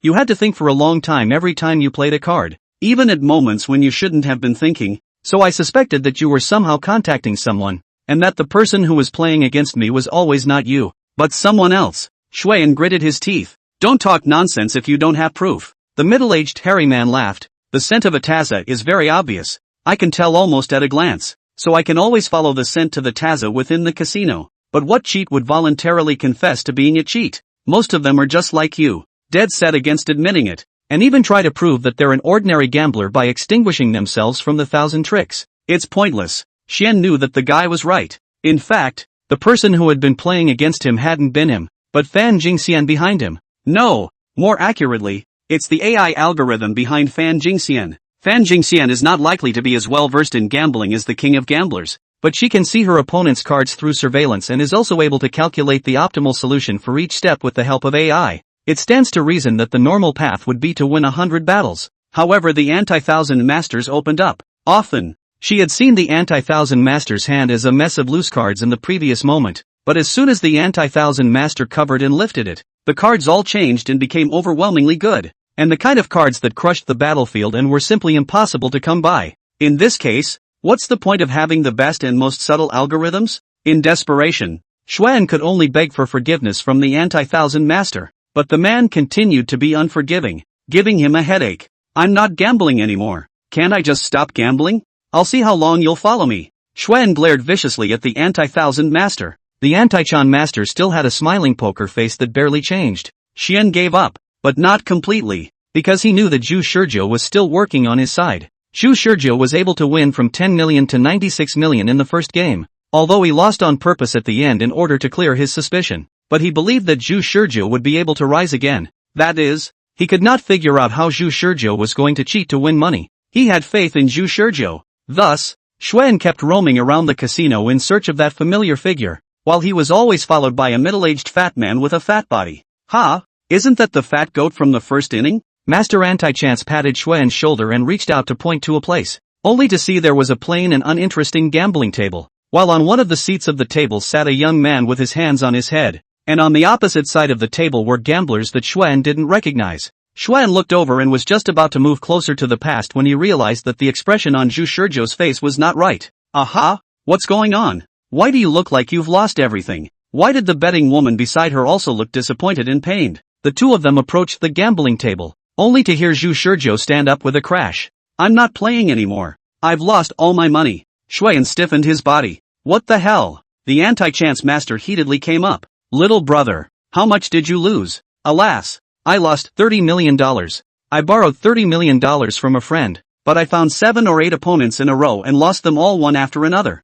$30 million? Xuan's eyes widened. Who did you borrow $30 million from? Even if you borrowed it, you still lost it all? He recalled Zhu Shizhou's confident look saying that he had won $100 million in an hour, but it turned out to be so crotch-pulling. Behind her, gambling hope was even more mental. What's going on? Is she dreaming? Although she earned a commission, she wasn't very happy because it was too big a gap from what Zhu Shizhou had promised before. I thought Zhu Shizhou would take the $30 million and kill it in the casino. But now what? She picked 7 or 8 money grubbers in a row for Zhu Shizhou, and the guy ING lost. People's stupid money and technology sucks. In the face of this level of rookie opponents, Zhu Shizhou's performance is even more rookie. It is simply a messy game. She is still thinking about when Zhu Shizhou's killer weapon will be taken out, and then the money is lost. If she was given the $30 million, she could have quit her job right away. Her inflated desires were beaten back by the relentless reality. Zhu Shizhou didn't even look at Xuan and directly turned around and left the gambling table.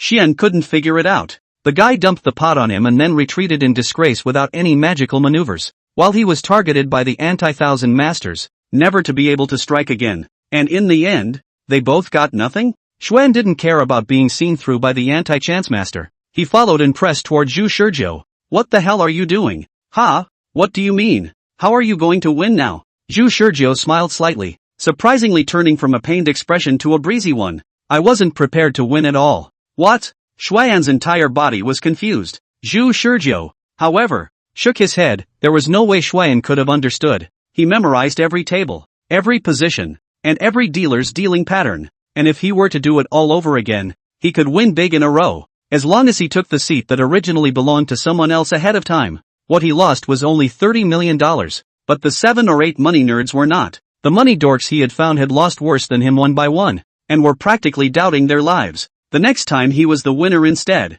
It would be enough to play those 7 or 8 rootless capitalists who hadn't yet been pulled in by the Black Soldiers organization out of business. Playing them out of business is not the point. The point is that it can be used to threaten them and force them to serve him. He wouldn't have a dime more on his bank card ledger that the Black Soldiers organization could trace, but he was able to have several more invisible sources of money. And on Xuan's side? Xuan had 2 tasks when they came on board. One was to pull in talent and the other was to replenish the organization. Now, these 2 tasks are all held by Zhu Shizhou. Xuan has already entered the game without realizing it, and is still muddled, much worse than Su Feng. And in this inning, against such a weak opponent, Zhu Shizhou won hemp. Chapter 155, Back in Gear. Becoming the God of Gamblers, plus 1/2. Chapter 155, Back in Gear. Becoming the God of Gamblers, plus 1/2. An hour later, Zhu Shizhou met Wang Chong and the others. As soon as they met, Qian Ziller asked derisively, "Where's our $30 million? Zhu Shizhou smiled blandly.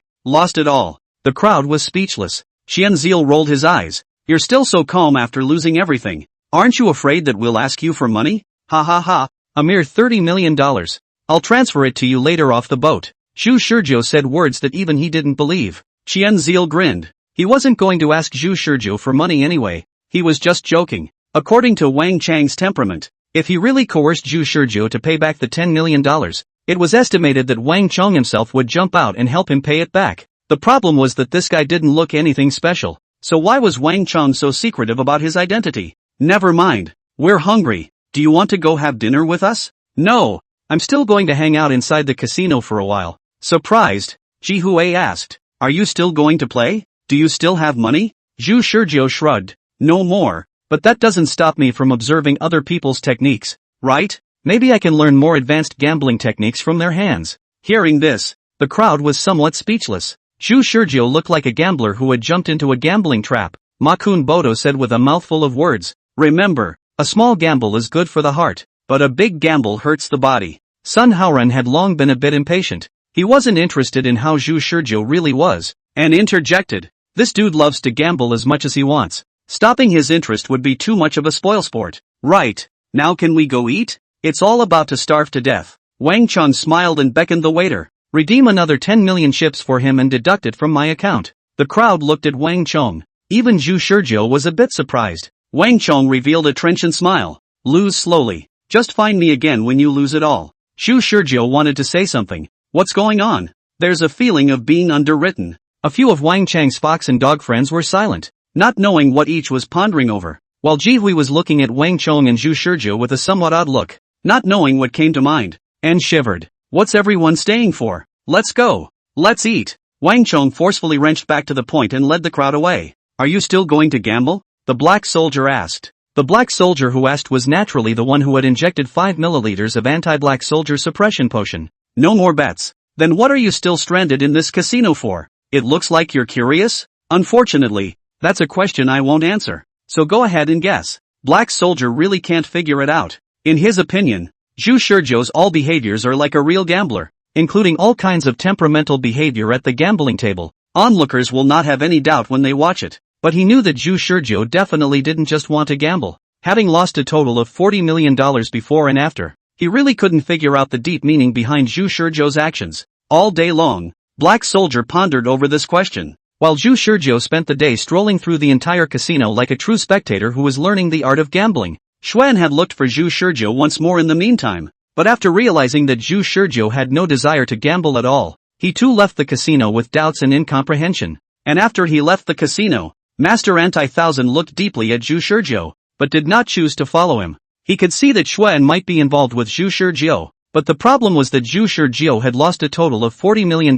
before and after, and hadn't earned a dime, so it was unbelievable that he was a Taza. Zhu Shizhou didn't care about the thoughts of Anti-1000 masters. He was now more concerned about whether or not there would be any unforeseen circumstances that would occur next, such as whether or not Lu Jing's side would suddenly be attacked by a mysterious person. And yet it didn't. Until the time passed close to zero, Zhu Shizhou did not receive any news, and when he contacted Xuan, Xuan looked even more puzzled. not understanding why Zhu Shizhou would think that someone would attack them. The mysterious person who had inexplicably attacked Lu Jing before hadn't even made a move until the clock struck 0. In the thick of doubt, Zhu Shizhou went to the restroom. On November 10th at 0:01, he committed suicide. Without any warning, he first found a restroom in the middle of the night but still noisy casino. "I'm going to the bathroom." That's what he said to the two black soldiers. Upon entering the restroom, he dry-humped the mirror in front of the sink directly before decisively retreating into a toilet cubicle and slashing his carotid artery with the broken glass. Blood gushed out in a frenzy, pouring like a waterfall onto the floor of the cubicle. Blood had not yet seeped through the cracks of the cubicle when the two black soldiers burst into the restroom at the sound of the commotion. But how sharp were they? Seeing the broken glass lenses all over the ground, and then smelling the smell of blood in the air. The faces of the black soldiers who had been injected with 5 milliliters of anti-black soldier inhibiting potion before suddenly changed. He chose to kick in the first cubicle straight away. No one was there. Kicking open a second cubicle, he saw a man with a confused face who was squatting in a large cell. The man looked shocked at the door panel that had been kicked and twisted. Asterisk asterisk asterisk asterisk, what are you doing, brother? The black soldier just glanced at him and moved on to the next room to kick in the door. It wasn't until they kicked open the door to the last cubicle that they saw Zhu Shizhou sitting on the toilet lid, holding shards of glass and wearing a maniacal, demented smile. Only the entire floor of the cubicle was stained with blood, and with this amount of blood loss, it would be difficult for the gods to save them. While Zhu Shizhou looked exceptionally miserable, they actually saw smugness in his eyes. What's he so proud of? You. One of the black soldiers who had been injected with the anti-black soldier inhibiting potion immediately rushed forward and hurriedly pressed the wound on Zhu Shizhou's neck. It was no use. However, the cut was so deep that the blood had formed a thick pool on the floor, and the entire bathroom could smell a strong odor of blood. It's useless. At the end of his life, Zhu Shizhou hoarsely said in a breathless voice. The black soldier was rather puzzled. Why did you kill yourself? Ha ha ha ha ha ha ha. Guess? Zhu Shizhou spent the last of his life laughing maniacally. The laughter faded in the bathroom. He's dead. In a blink of an eye, the image in front of him switched suddenly and abruptly. He went back to November 9th at 10 a.m. At the moment he was leaning on the deck blowing the wind. In the distance was the gorgeous sea horizon, and the sea breeze that hit his face dispelled Zhu Shizhou's inner fear of death. Sure enough, people are afraid of death. He was especially afraid of death after being injected with the anti-black soldier inhibitor potion. When he cut himself in the last weekly program, he couldn't contain his inner fear, despite knowing that he would eventually go back to the file after his death. Until now, the hands couldn't stop trembling, and it took a long time for them to gradually calm down. The point in time now would be that I would have already sent Professor Wang and Professor Xia to Xuan's in their rooms, and then be on deck observing the passengers boarding the ship. By nearly 11 o'clock, Xuan will come to me, and Wang Chong and the others will invite me to the casino afterward, secretly smoothing out the sequence of events. Zhu Shizhou, just like the previous week's installment, was ostensibly watching the passengers boarding the ship, but in reality, his head was constantly floating over the various gambling table situations that he had memorized from the previous week's installment. This week's episode, he's going to be the god of gamblers. Chapter 156, Whoa again, $750 million, plus 2 halves. Chapter 156, Whoa again, $750 million, plus 2 halves. Reality is absurd. The gears of time move forward. Xuan and Zhu Shizhou were once again at the casino, and everything was no different from the previous week's installment. Take gambling hope and go to the craps area. Xuan looked at Zhu Shizhou, who was frantically stacking chips on the small side of the table, and wondered if he was in a dream. There was no other reason. Just a moment ago, the dealer had opened 5 consecutive rounds of small, and at the end of the 5th round, Zhu Shizhou's funds had become $48 million. How can it still be small? What a joke! The losing gamblers were all red-eyed with disbelief. Keep driving! Keep driving! Yet Zhu Shizhou was still clamoring, looking wild and crazy, his eyes full of madness. The Dutchman forced his mind to calm down, took a deep breath, and wiped the cold sweat from his forehead. He had never felt such an uncontrolled bet before. A fat goat indeed. But this fat goat has allowed him to drive 5 rounds of small in a row. If this guy still bets at all in the next round, and still bets bigger on the big side, then this fat goat's capital will soar to almost 100 million. The Dutchman didn't dare to think any further. Go on. What's wrong? Beside the gambling table, a group of gamblers led by Zhu Shizhou kept urging, interrupting his thoughts. The Dutchman shook his head and hastily took hold of the dice cup. Clap clap clap, clap clap clap. 48 million, all in. The Dutchman felt his hands shaking. Zhu Shizhou's eyes inadvertently found the anti-Chan master who had set his sights on Xuan in the middle of the crowd that he had seen last week's program. The middle-aged, Harryman came into the crowd at the start of the 5th round with a flat look on his face and began to observe the big bet that was destined to blow up the casino.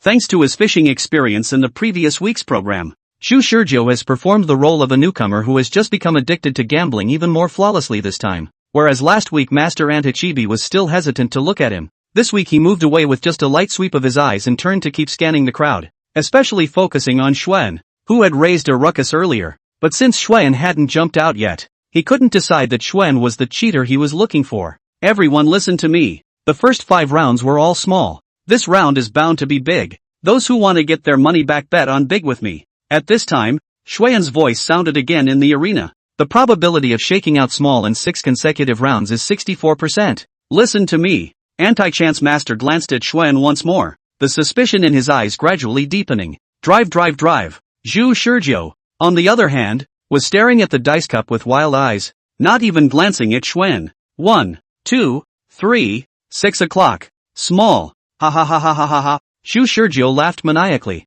His funds had soared from 48 million to 96 million. Nearly 100 million. The Dutchman, however, stared at Zhu Shurjo dead in the face. Next round. Just one more round and I'll spit out all the bets you ate. Just now, the 6th round of betting had gone into a holding game, and there would inevitably be no other bettors participating in the next round. The dealer could see it clearly, so he kept repeating next round over and over again in his mind. However, what drove him crazy was that Zhu Shurjo put away his chips. Ha ha, I'm not playing. What? The gamblers present, one and all, froze, seeing how crazy Zhu Shurjo was just now. They all thought that Zhu Shurjo would continue to bet on the small fervently. Who would have thought that this kid would hang on to the cliff and stop playing all of a sudden? One by one, they urged, wait, this is $96 million.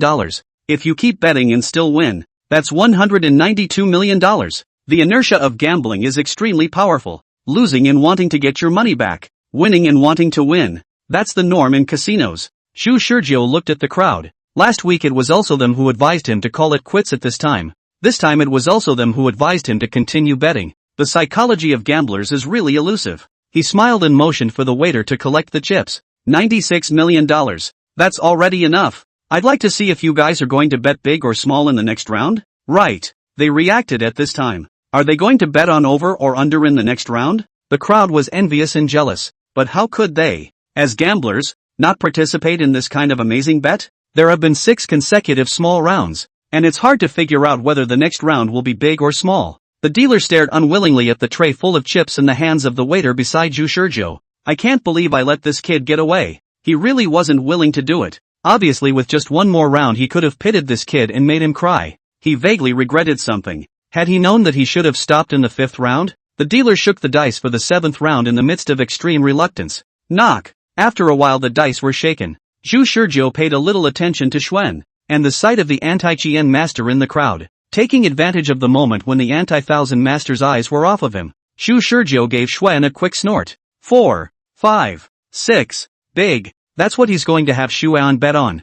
The big side, or points. On the 7th round, the Dutchman is bound to open wide, since it's been 6 small rounds and since he, the fat sheep of the century, isn't even involved in the 7th round, the Hoff is bound to find a way to get the probabilities back on track. So the result of the 7th round of last week's program should be the result of the 7th round of this week's program. Perhaps even the points would have been accurate if his own withdrawal hadn't affected the lotter's ability to shake out the points. Xian read it. 4, 5, 6, are you sure? He wanted to ask Zhu Shurjo, but Zhu Shurjo moved away and didn't look at him again, because the anti-Thousand Master's eyes were back on Zhu Shurjo. Zhu Shurjo leaving the betting game with $96 million was just too stunning. Even though the guy was acting like a real fat ass, he didn't dare take it lightly. Xian is not betting for the moment. The other gamblers did place their bets one after another. Xuan didn't know what Zhu Shurjo had in mind when he asked him to bet on 4, 5 or 6, but he wouldn't listen to Zhu Shurjo's advice to bet on all the points. He was going to bet 5 million on the points and another 4 million on the size.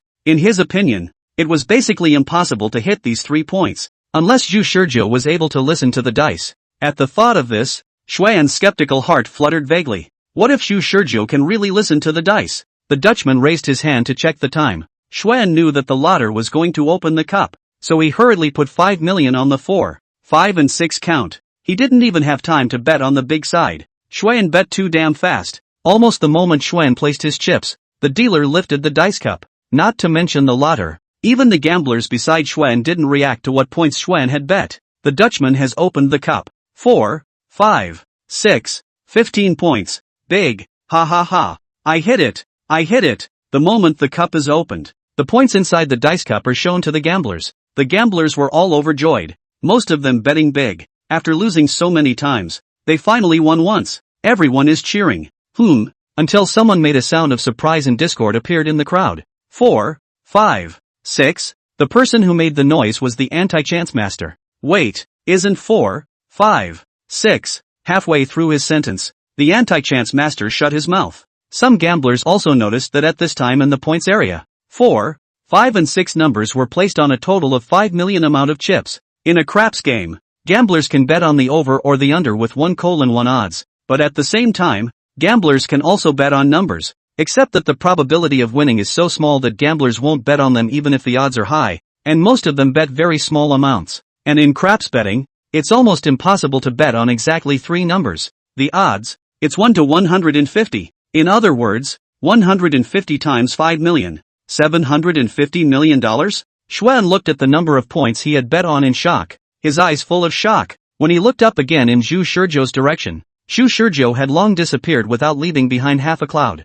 The gamblers were in an uproar. The eyes were all focused on Schwen, including anti-thousand masters. They no longer paid attention to Zhu Shizhou, but instead stared at Schwen with a deadly stare, recognizing a fact. This guy, he's definitely a hustler. Chapter 157, Zhu Shizhou, I laugh at Schwen's ingenuity. Chapter 157, Zhu Shizhou, I laughed at Schwen's ingenuity. After realizing the woes once again, Zhu Shizhou left the gambling table. The 7th round of points was just as he expected, and he gave Xuan the chance to win at 150x odds. He knew that there was no benefit at all in winning a 150x odds bet in person, and with the entirety of his bank card being monitored by the Black Soldiers organization, even if someone else transferred a dime to him it would be strictly traced and blocked, and he wouldn't be able to use it at all. Last week's episode he cleared his name with 96 million, and this week's episode he deflected the attention of the anti-thousand masters with 750 million. Then, accompanied by Nana, he walked straight to a gambling table.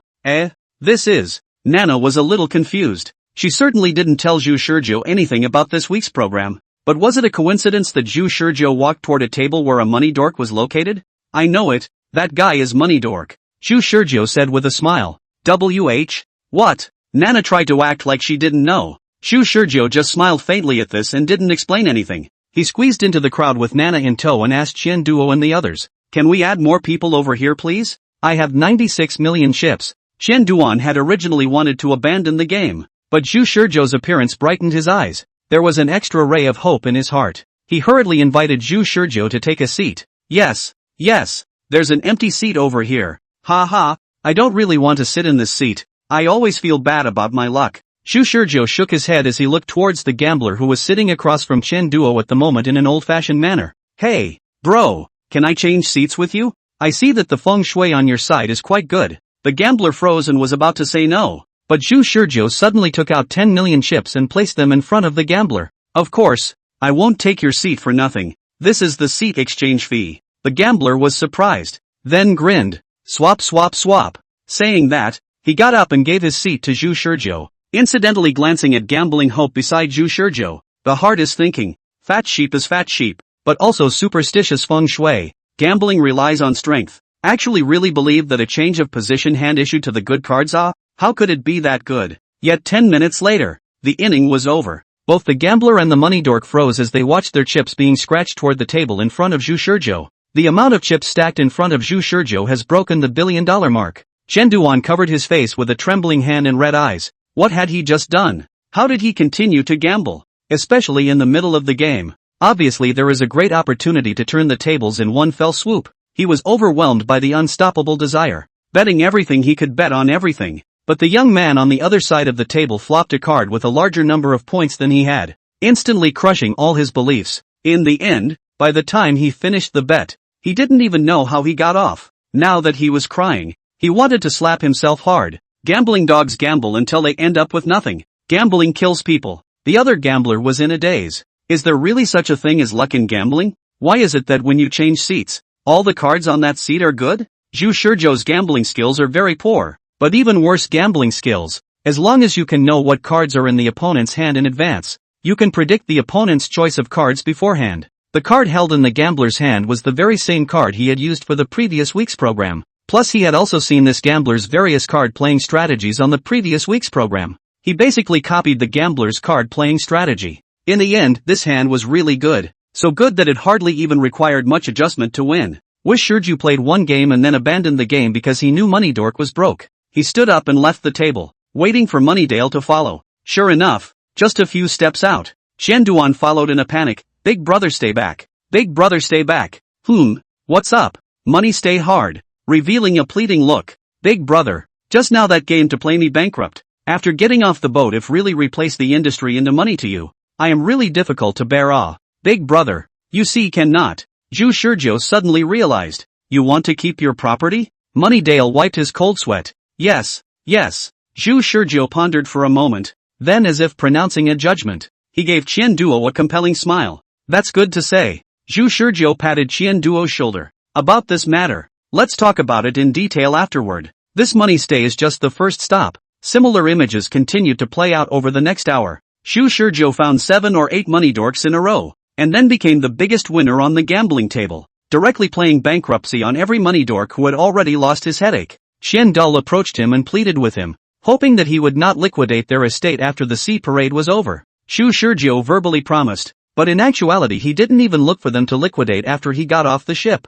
That is to say, their estate both belongs to him and does not belong to him. Schrodinger's estate now belongs to Yes, but without exception. Zhu Shurjo all introduced these money stays to the room of Xuan and others. Xian and the others will take control of these natural resources of wild capitalists instead of him. Although Xuan and the others had insufficient means, the fact that they were able to research the anti-black soldier inhibiting potion showed that their own technological potential wasn't bad. They were just lacking a little bit of room for development. He remembers that in the once long ago 11 weeks, they managed to make the black soldiers delay the execution of their plan by 2 minutes, saving the world for 2 minutes. Now, Xuan's organization has become a sword in his hands without his knowledge. In case he didn't show the strength to make the black soldiers organization stop their plans after 3 months, then Xuan's organization was the backup plan he used to block the black soldiers organization. After 3 months of development, how far could Xuan and the others grow? Zhu Shurjo couldn't be sure and wasn't confident enough. However, under the encounter with Su Feng, he had long gotten used to leaving himself a back way.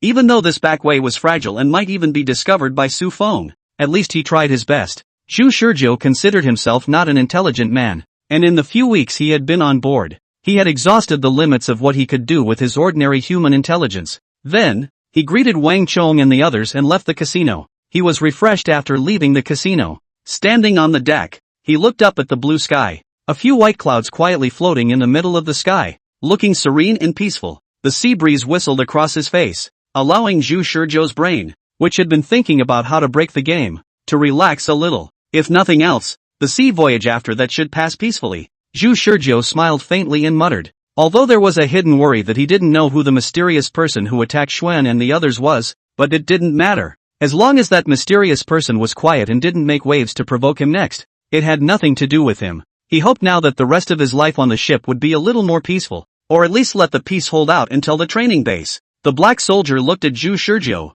who was caught up in a visibly pleasurable mood, and couldn't understand what he was so happy about. One of the black soldiers injected with the anti-black soldier suppression potion asked Zhu Shurjo, which organization are you going to establish contact with this way? When talking to Su Feng, Zhu Shurjo proposed the undercover program. Su Feng's reply was whatever, which the black soldiers already knew, but in the eyes of the black soldiers, Zhu Shurjo's actions were like the preparation before betraying the organization, even if it wasn't about betrayal, giving them people and money, and using them as pawns to control them. Are those people really that easy to use? What's wrong with that? Zhu Shurjo was already immersed in the bright future, almost unable to extricate himself. The black soldier reminded coldly, they're not that easy to utilize. Didn't you ever think you'd roll over? Ha ha, a rollover? The possibility is very small, right? Zhu Shurjo said. When I told them that this ship was targeted by the Black Soldier organization, they were not destined to make waves, because they are too timid. They simply don't have the courage to go head-to-head with the Black Soldier organization, and hate to act as a little transparent in front of the Black Soldier organization. I basically saw through their nature, lacking both means and boldness, wanting to achieve whatever goal they are afraid of. Speaking here, Zhu Shurjo suddenly laughed as if he had thought of something happy. The Black Soldier frowned. After injecting the anti-black soldier suppressor potion, Zhu Shurjo acted not only jumpy and bold, but also had unstable moods from time to time, making it difficult to speculate on what exactly he was thinking. The black soldier asked in wonder, "What are you laughing at?" "Ha ha ha, I laugh at Xuan's lack of tact. If they really had some gumption, then they should have blown up the entire ship and let everyone be buried in the belly of a fish." Whatever schemes the Black Soldier Organization had, whatever talents the Black Soldier Organization had available, they would all be destroyed under this bombing. "Ha!" the Black Soldier sneered.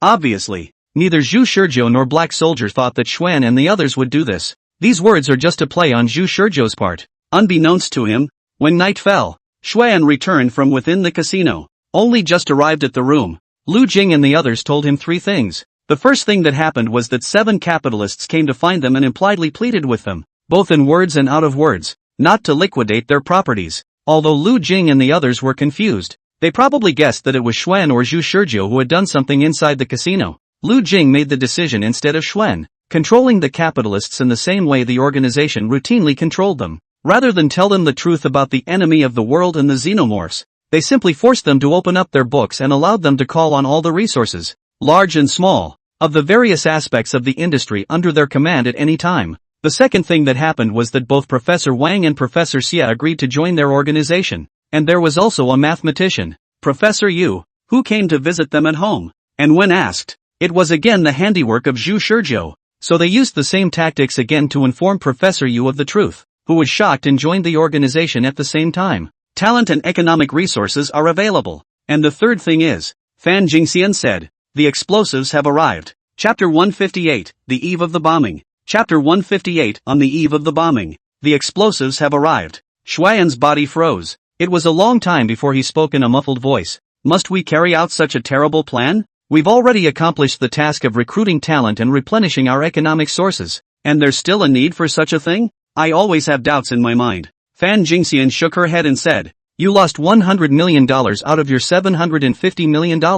And if you hadn't stopped your losses in time, you probably would have lost it all to the anti-thousand masters, which is enough to illustrate how difficult it is to make money in a casino. But Zhugu easily made that much money and still delivers, sending all those capitalists to us. Xuan was puzzled. That's good. It means Zhugu is working well with us. What are you trying to say? Fan Jingxian said seriously. I suspect that the Black Soldiers Organization has learned of our plans and is now putting the pieces together. The crowd was shocked, only to hear Fan Jingxian say, our previous thoughts were still too optimistic. Blowing up the ship is something we'll have to do, and if we want to do it even more, we might as well just kill Zhugu. When these words came out, the whole room was dead silent. Fan Jingxian doesn't live to save the world. Her beliefs were not as lofty as those of others within the organization. When she was 16 years old, she hacked into the National Intelligence Defense Network with the intention of testing how good she was, but she accidentally found a description of the enemy of the world and xenomorphs in the computer data of a political official.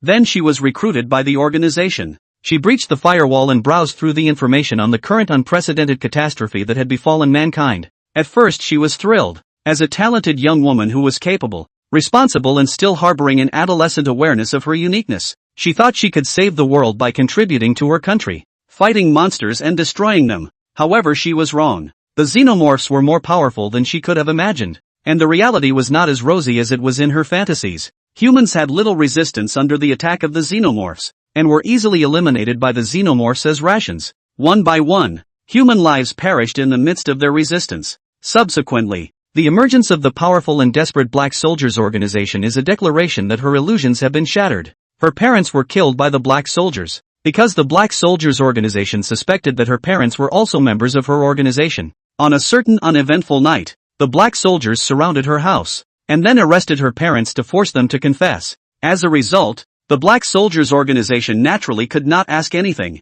Her parents died that way. Since then, she's lived not to save the world, but to get revenge on the Black Soldiers. The survival of the world was put on the back burner for her. If one day she was given a choice of buttons that would allow the Black Soldiers Organization to be destroyed within a single day, she would absolutely press the button without hesitation. And as for how the world would fare, she didn't want to think about it at all. If she told the organization about this idea, maybe the organization would immediately educate her mind. So she didn't say anything, holding on to this wish that might not be realized in her lifetime for several years. It wasn't until recent days that the darkness in the middle of her heart grew uncontrollably and frantically from the corners of her mind. Now, He was even unable to control himself and said words that sent chills down Xuan and the others' hearts. Jing, do you realize what you're saying? Isn't that right? Fan Jingxian said calmly. Do you think that you have any means to snatch Zhuge from under the protection of 2 black soldiers? Can't do it. Since you can't do it, then don't do it. Fan Jingxian replied. Zhuge is no different from the others in terms of identity. The difference only lies in the fact that he is a talent that the Black Soldier organization desperately needs. We don't need to let Zhuge live and incidentally kill him when we blow up the ship. Shut up! Xuan was furious and glared at Fan Jingxian. This idea is simply darker than the previously proposed plan to blow up the ship. They could have fooled themselves with the idea that everyone else on the ship might have joined the Black Soldiers organization. But now the idea that Fan Jingxian had put forward was a blatant display of undifferentiated malice. This idea of not treating innocents as human life touches their bottom line. Don't mention that after that. Xuan was surprisingly angry at Fan Jingxian's words. Zhuge is also a victim. His parents, sister, and girlfriend were all controlled by the Black Soldier organization, and he had no choice but to join the Black Soldier organization. Even he made an effort to help us, and not only are we not helping him, but we're also returning the favor? You came up with the plan to put him undercover before, and now you're offering to kill him? Not only Xuan, but everyone else was also dying to speak. Fan Jingxian glanced at the crowd that were all casting their eyes toward her and nodded with a stoic expression. Good. Deep in his eyes was a faint disappointment. She was not maliciously targeting Zhu Shizhou, but the various details she perceived converged in her heart into an uneasy illusion that made her suspicious of Zhu Shizhou and the Black Soldiers organization. The Black Soldiers organization hasn't made any moves until now, and that's very wrong. Compared to the thunderous and swift tactics of the past, the Black Soldiers organization seemed sluggish this time. This gave her a bad feeling, so even her gaze at Zhu Shizhou became filled with suspicion. She didn't say any of these words to Xuan and the others because there was no need to.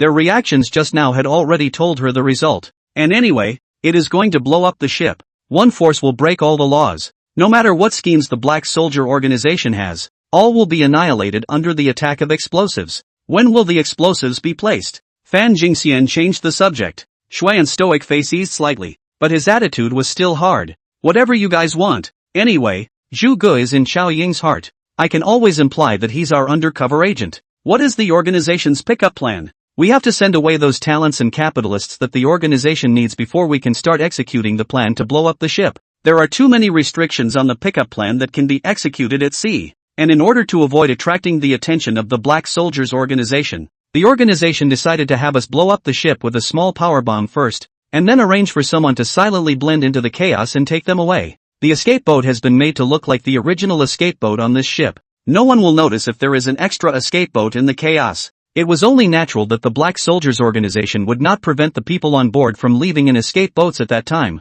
The point is that as long as the ship can be successfully bombed, the Black Soldiers organization will never be able to protect so many people on board in an unforeseen situation. The success of this plan depends only on their ability to successfully place and detonate the explosives. Although Xuan was helpless, he couldn't stop the plan from being executed. That night they placed a total of 23 explosives in the various bearing points, fuel tanks, and electrical storerooms of the ship, as previously agreed. As soon as it is detonated, it is absolutely capable of releasing a brilliant firework over the sea. The time to detonate the explosives has been decided. Tomorrow, November 10th, at 10 a.m. Chapter 159, Earthquake? Chapter 159, Earthquake? Nothing happened all night. Tonight, Zhu Shizhou slept exceptionally well. Getting up and washing up, he bumped into Xuan on his way out the door. Good morning. He gathered a pleasant smile on his face and greeted Xuan. Xuan nodded to Zhu Shizhou with a haggard face. Good morning. Zhu Shizhou wanted to look bitter and hateful, but couldn't.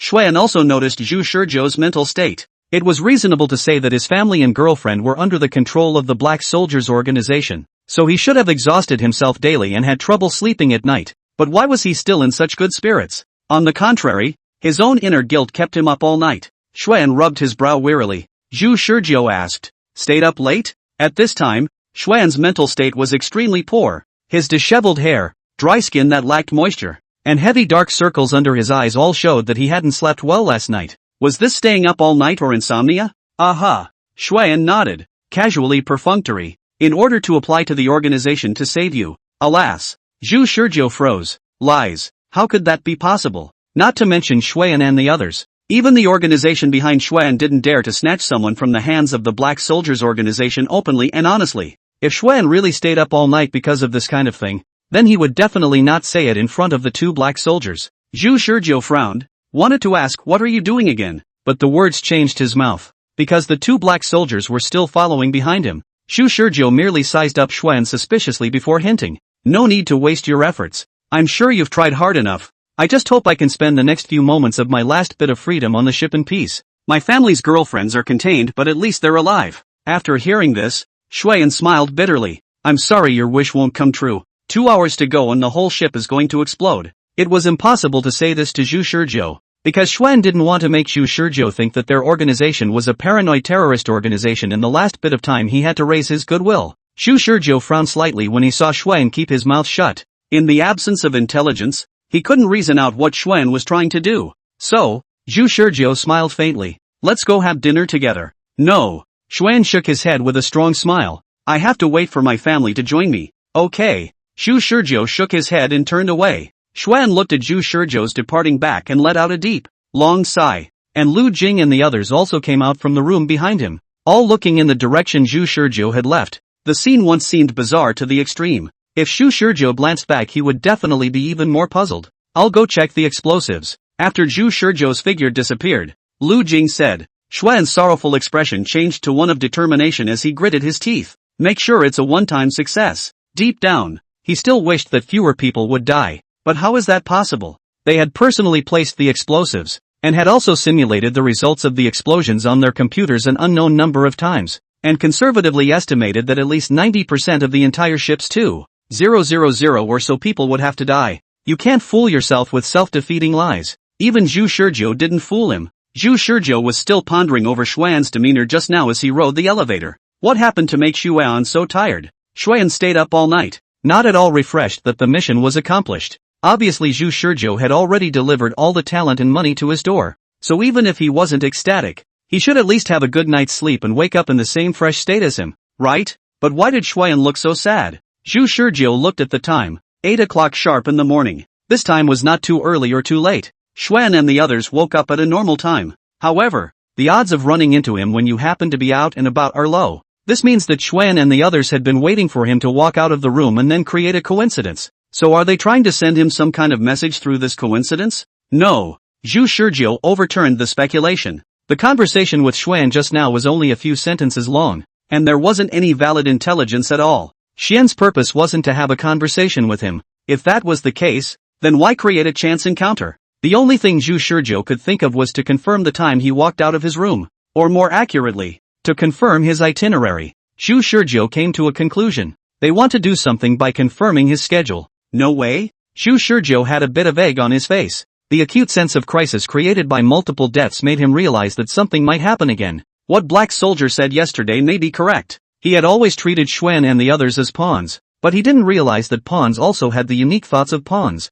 He could speculate on Su Feng's actions through logic and reasonableness, but with Xuan and the others, he genuinely couldn't imagine what these people would do until they straightened something out. Inside the elevator, Black Soldier looked at Zhu Shizhou, who was deep in thought, and asked with a frown, "What happened?" Zhu Shizhou came back to his senses and shook his head in a hurry. The Black Soldier was suspicious, but then thought about it. It was not unusual for ordinary people with burgeoning emotions to be easily distracted. In the end, Zhu Shizhou was still relieved and had Black Soldier contact Su Feng. Muzzle 119-347-2638. Zhu Shizhou memorized the password, and then took the first step before Su Feng spoke, asking, "What did Xuan and the others want to do? And did you detect anything on your side?" Su Feng still had that ancient look. "No. That's weird," Zhu Shizhou muttered. "Is that all you want to ask?" "You." Zhu Shizhou hung up the phone dryly. Black Soldier. It was the first time they had seen someone who dared to voluntarily interrupt communication with the man.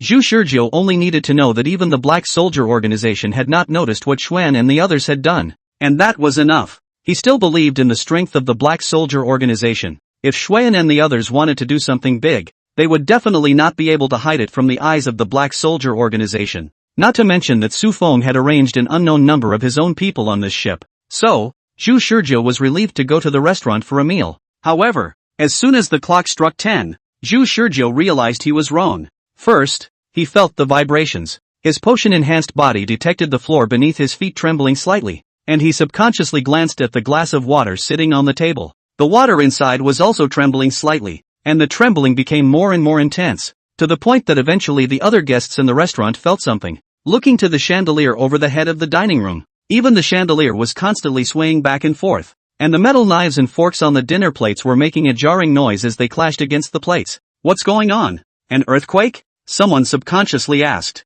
This statement was immediately met with contempt. This is on the boat. Earthquake a hairline. Chapter 160, where are you going? You dog thief? Chapter 160, where are you going? You dog thief? Someone more reasonably guessed. Hit a reef? The patrons in the restaurant didn't take it seriously. A cruise ship bumped into a reef, which is a common occurrence at sea, but it's just a bump. It shouldn't be a big deal. They thought so they still continued to eat calmly. Sure enough, the bumps quickly subsided. These ordinary people thought so, but Zhu Shizhou could not be taken seriously. Hearing several times sharper than the average person heard an explosion if anything, and then there was the faint sound of a crowd clamoring and screaming from outside the restaurant. If it was an ordinary person, surely he wouldn't be able to notice the sound. Even he might not be able to hear it if he didn't listen carefully. But what prompted Zhu Shizhou to listen carefully was the haggard look on Xuan's face in the morning that surfaced in his head. Let's go! Zhu Shizhou hurriedly stood up and rushed out of the dining room with 2 black soldiers, directly to the open deck.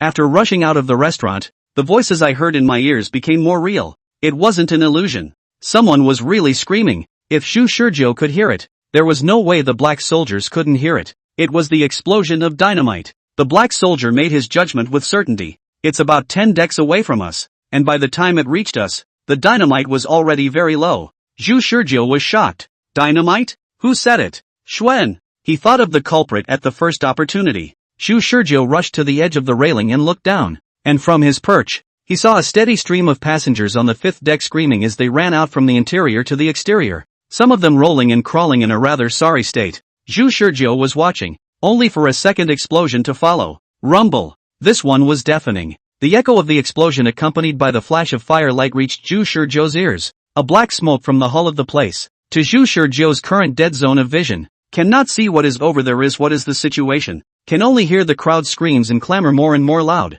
Then, the violent sense of vibration caused Zhu Shizhou to stagger violently, and if not for his hand on the railing he almost fell. Grass. More than one dynamite? Zhu Shizhou was shocked and angry. At this point a number of more passengers sensed something was wrong and stumbled out of the restaurant, looking slightly panicked. What happened? No. Would touching the reef vibrate so much? Probably stumbled upon a larger reef. Idiot. I heard the explosion. Did the gas tank blow up? More and more passengers converge on the deck. Arguing voices are getting noisier. But Zhu Shizhou himself is also confused yet. Naturally, it is impossible to tell these people the truth. Just when everyone was confused. Found it. Black soldier suddenly spoke up, reaching out and pointing at a figure on the 5th deck on the east side below. Zhu Shizhou followed the sound of the black soldier's voice and looked downward, finding Xuan's figure. At this moment, they were also fleeing amongst the crowd in a panicked manner. The black soldier's eyesight was excellent, and his reaction speed had reached the physiological limit of humans. So with a sweeping glance, he condescendingly found Xuan from the crowd. Even if it wasn't Xuan's doing, he definitely knew something. Go! Zhu Shizhou made a snap decision and prepared to rush for the stairway leading down to the lower deck. However, the black soldier stopped Zhu Shizhou. There is no need to be so troublesome. Saying that, he directly grabbed Zhu Shizhou's back collar with one hand and lifted Zhu Shizhou directly up like a small chicken. The others on deck saw the situation and cast their eyes this way. Asterisk asterisk asterisk asterisk. Amidst the crowd's gasps of surprise, the black soldier lifted Zhu Shizhou over the railing and gently jumped downward, disappearing from their sight. What's going on? Someone jumped ship? When they hastened closer to the railing to look down, the black soldier had already landed on the deck 3 stories in height from here with Zhu Shizhou in his hand, and without needing to take the stairs, they went straight for the shorter shortcut. Zhu Shizhou was having a bad time at the moment. Caught off guard, he was lifted up by the black soldier, and then in a sudden leap he was lifted up by the black soldier, spanning the height of 3 floors to land directly on the ground. All the organs were trembling. After recovering slightly, Zhu Shizhou questioned in shock and anger. What are you doing? It's faster. The black soldier replied so. The other black soldier also spoke indifferently. Your mind is still stuck at the stage of an ordinary person. With your current body jumping from a 3-story building and still being unharmed isn't a big problem at all. And without any means of cushioning, even if you land hard, your body won't be harmed in the slightest. The black soldier said reasonably. To ensure the successful execution of our plan, we need to find the source of the explosion as soon as possible. Taking the stairs is too slow. Scared the out of me. Shu Shurjo cursed furiously in his heart. Although he was not afraid of death, he was still a bit overwhelmed by the suddenness of it. At least let me do it myself. Shu Shurjo slapped away the black soldier's hand in shame. While the black soldier did not insist on necessarily grabbing Shu Shurjo and jumping on the deck, loosening his hand and protecting Shu Shurjo one after the other. In unison, the three men sprinted for the railing of the deck, one of the black soldiers jumping first and landing heavily in the air with barely any adjustment,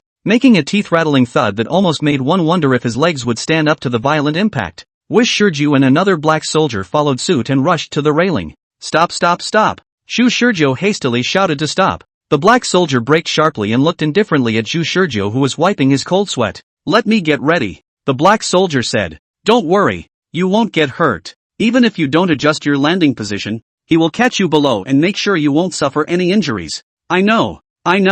Shu Shurjo wiped away his cold sweat, chilled by the sea breeze. What's the point of knowing? He could have cut himself without hesitation, knowing that he would eventually die and go back to his file. But he couldn't manage to easily overcome the normal human level of fear that was already there. Add to that the fact that he was in the habit of thinking about more, and for a moment his mind was a jumble of thoughts. It even occurred to him that it must have hurt like hell in case he broke a bone under the jump. The black soldier couldn't empathize with Shu Shurjo's current mood, but he guessed that Shu Shurjo was again affected by the anti-black soldier suppressor potion. If it was the previous Shu Shurjo, he definitely wouldn't be afraid of this small matter. Want me to grab you and jump? Black soldier asked. No need. I'll jump by myself. A stronger emotion than fear was shame. Shu Shurjo was enraged by black soldier's words. Black soldier said this as if to call him a wimp. In order to prove that he wasn't a wimp, Shu Shurjo took a deep breath, stepped back a short distance, and then boosted his acceleration. The moment he was close to the railing, Shu Shurjo's calves tensed up,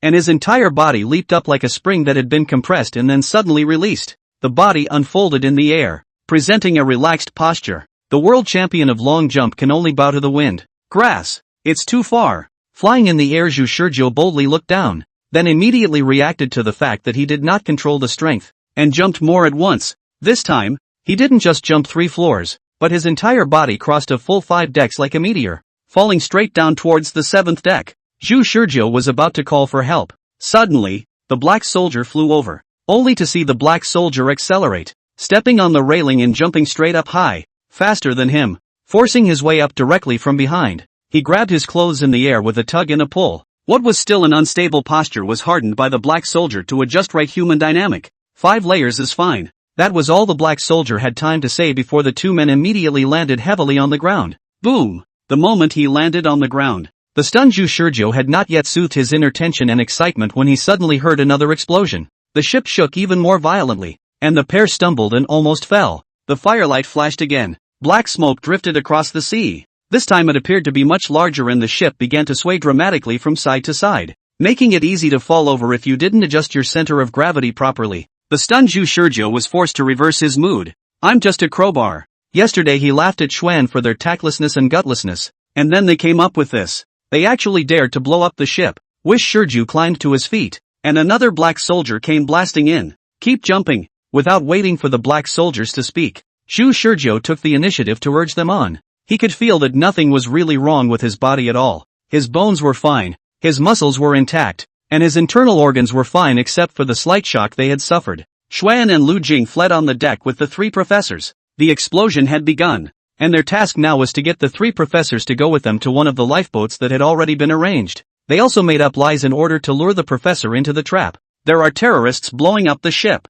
If you don't run, you'll die. What the 3 professors don't realize is that those terrorists are none other than Xuan and the others. They always thought that Xuan and the others were people from the National Secret Organization, so they had the greatest degree of trust in Xuan and the others, though they felt a little guilty about leaving the entire ship to escape alone. There was nothing they could do but hope that Xuan and the others on board had more foolproof arrangements for the rest of the ship. Most people are selfish, and these 3 professors are not characters with noble morals. With terrorists blowing up the ship, they can't possibly be the heroes who turn the situation around. So naturally, one by one, they all want to run for their lives, and thanks to their fear, Xuan managed to persuade them to go with him in a few words. The mission was well executed, until there was a sudden cry of alarm from the crowd that had fled together around them, only to see the crowd in front of them, one by one, look upwards in horror, and scatter in succession. Boom! All of a sudden, Zhu Shizhou brought 2 black soldiers down from the sky and landed directly on the forward deck only 10 meters away from Xuan. Xuan! After landing, Zhu Shizhou stood still and shouted angrily at Xuan. Where are you getting ready to go, you dog thief? Chapter 161, Xuan's Defeat. Chapter 161, Xuan's Defeat. Zhu Shizhou was like a divine warrior descending from the sky, which really scared the group of people who were fleeing. Even Xuan was taken aback as he looked back at the clear sky in surprise. Where did these guys jump from? Before he could think about it, Zhu Shizhou quickly walked up to him and grabbed him by the collar. You bastard! Did the explosion have something to do with you? Has nothing to do with me. Xuan returned to his senses and denied with an ugly expression. Even though his eyes were open, Xuan also made sure that Zhu Shizhou didn't have any evidence, or else he wouldn't be here to question him right now. What he didn't expect was for Zhu Shizhou to come so quickly. They had moved fast enough to take away the professors, finding them almost immediately. Xuan had also made a point of checking Zhu Shizhou's itinerary. How had he managed to find him accurately across several decks of distance and quickly in the midst of a vast crowd? Zhu Shizhou's appearance had completely shattered his expectations, so now he couldn't even make up a competent lie. Behind them were 3 professors who were in a state of disbelief, unable to comprehend what was happening, and quite surprised by Zhu Shizhou's appearance. Zhu Shizhou didn't believe Xuan's denial and looked around. Where are the others? They went to evacuate the crowd. This kind of pale explanation made Zhu Shizhou unconvinced, and the 2 black soldiers couldn't stand such a dragging situation. They directly took a step forward and forced themselves closer to Xuan, reaching out and pressing towards him. They were going to capture this guy alive and then use extreme measures to quickly force out the location where the explosion would happen next. But how could Xuan tie his hands? Facing Zhu Shizhou, he would not dodge yet, but he could not ignore the actions of the 2 black soldiers. Xuan jumped backward violently for some distance, his hand reaching for the gun at his back waist. The crowd would probably roar and panic even more if they took out their guns and fired. But what was more crucial now was to fend off the black soldiers' attack. He recognized that he could never defeat a single black soldier with close combat, let alone face 2 at once.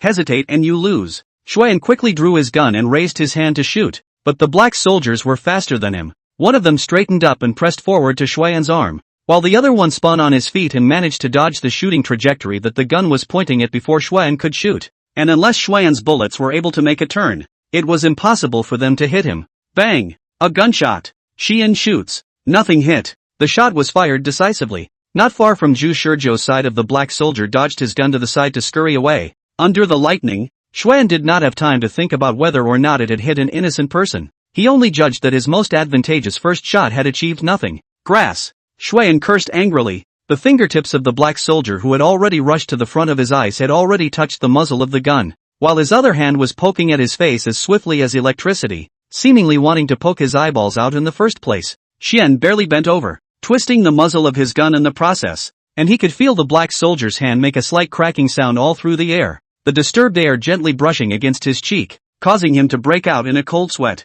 Bang! Another shot rang out. A flower of blood bloomed from the black soldier's shoulder. Hit it! Under this extremely short distance, even black soldier was unable to react effectively. Deflecting his body with the human limit of reaction speed was already considered him impressive, but black soldier still avoided the vitals. The shot was originally intended for the heart, but the black soldier's timely reaction allowed him to be wounded only in the shoulder. The black soldier flexed his fingers, his middle finger and thumb rubbing together with a popping sound, and popped the muzzle of Xuan's gun the moment it went off. Xuan only felt a strong force coming from the muzzle of the gun, as if someone had directly and vigorously slapped his arm holding the gun. Surprisingly, the black soldier made him almost lose his grip on the gun with just a snap of his fingers. However, his strike attacking Xuan's face didn't work, so he immediately turned his hand blade into a fist and whacked Xuan's shoulder directly downwards. However, at this time, Xuan had long since reacted and exerted force under his feet, instantly pulling away from the black soldier again. What a black soldier!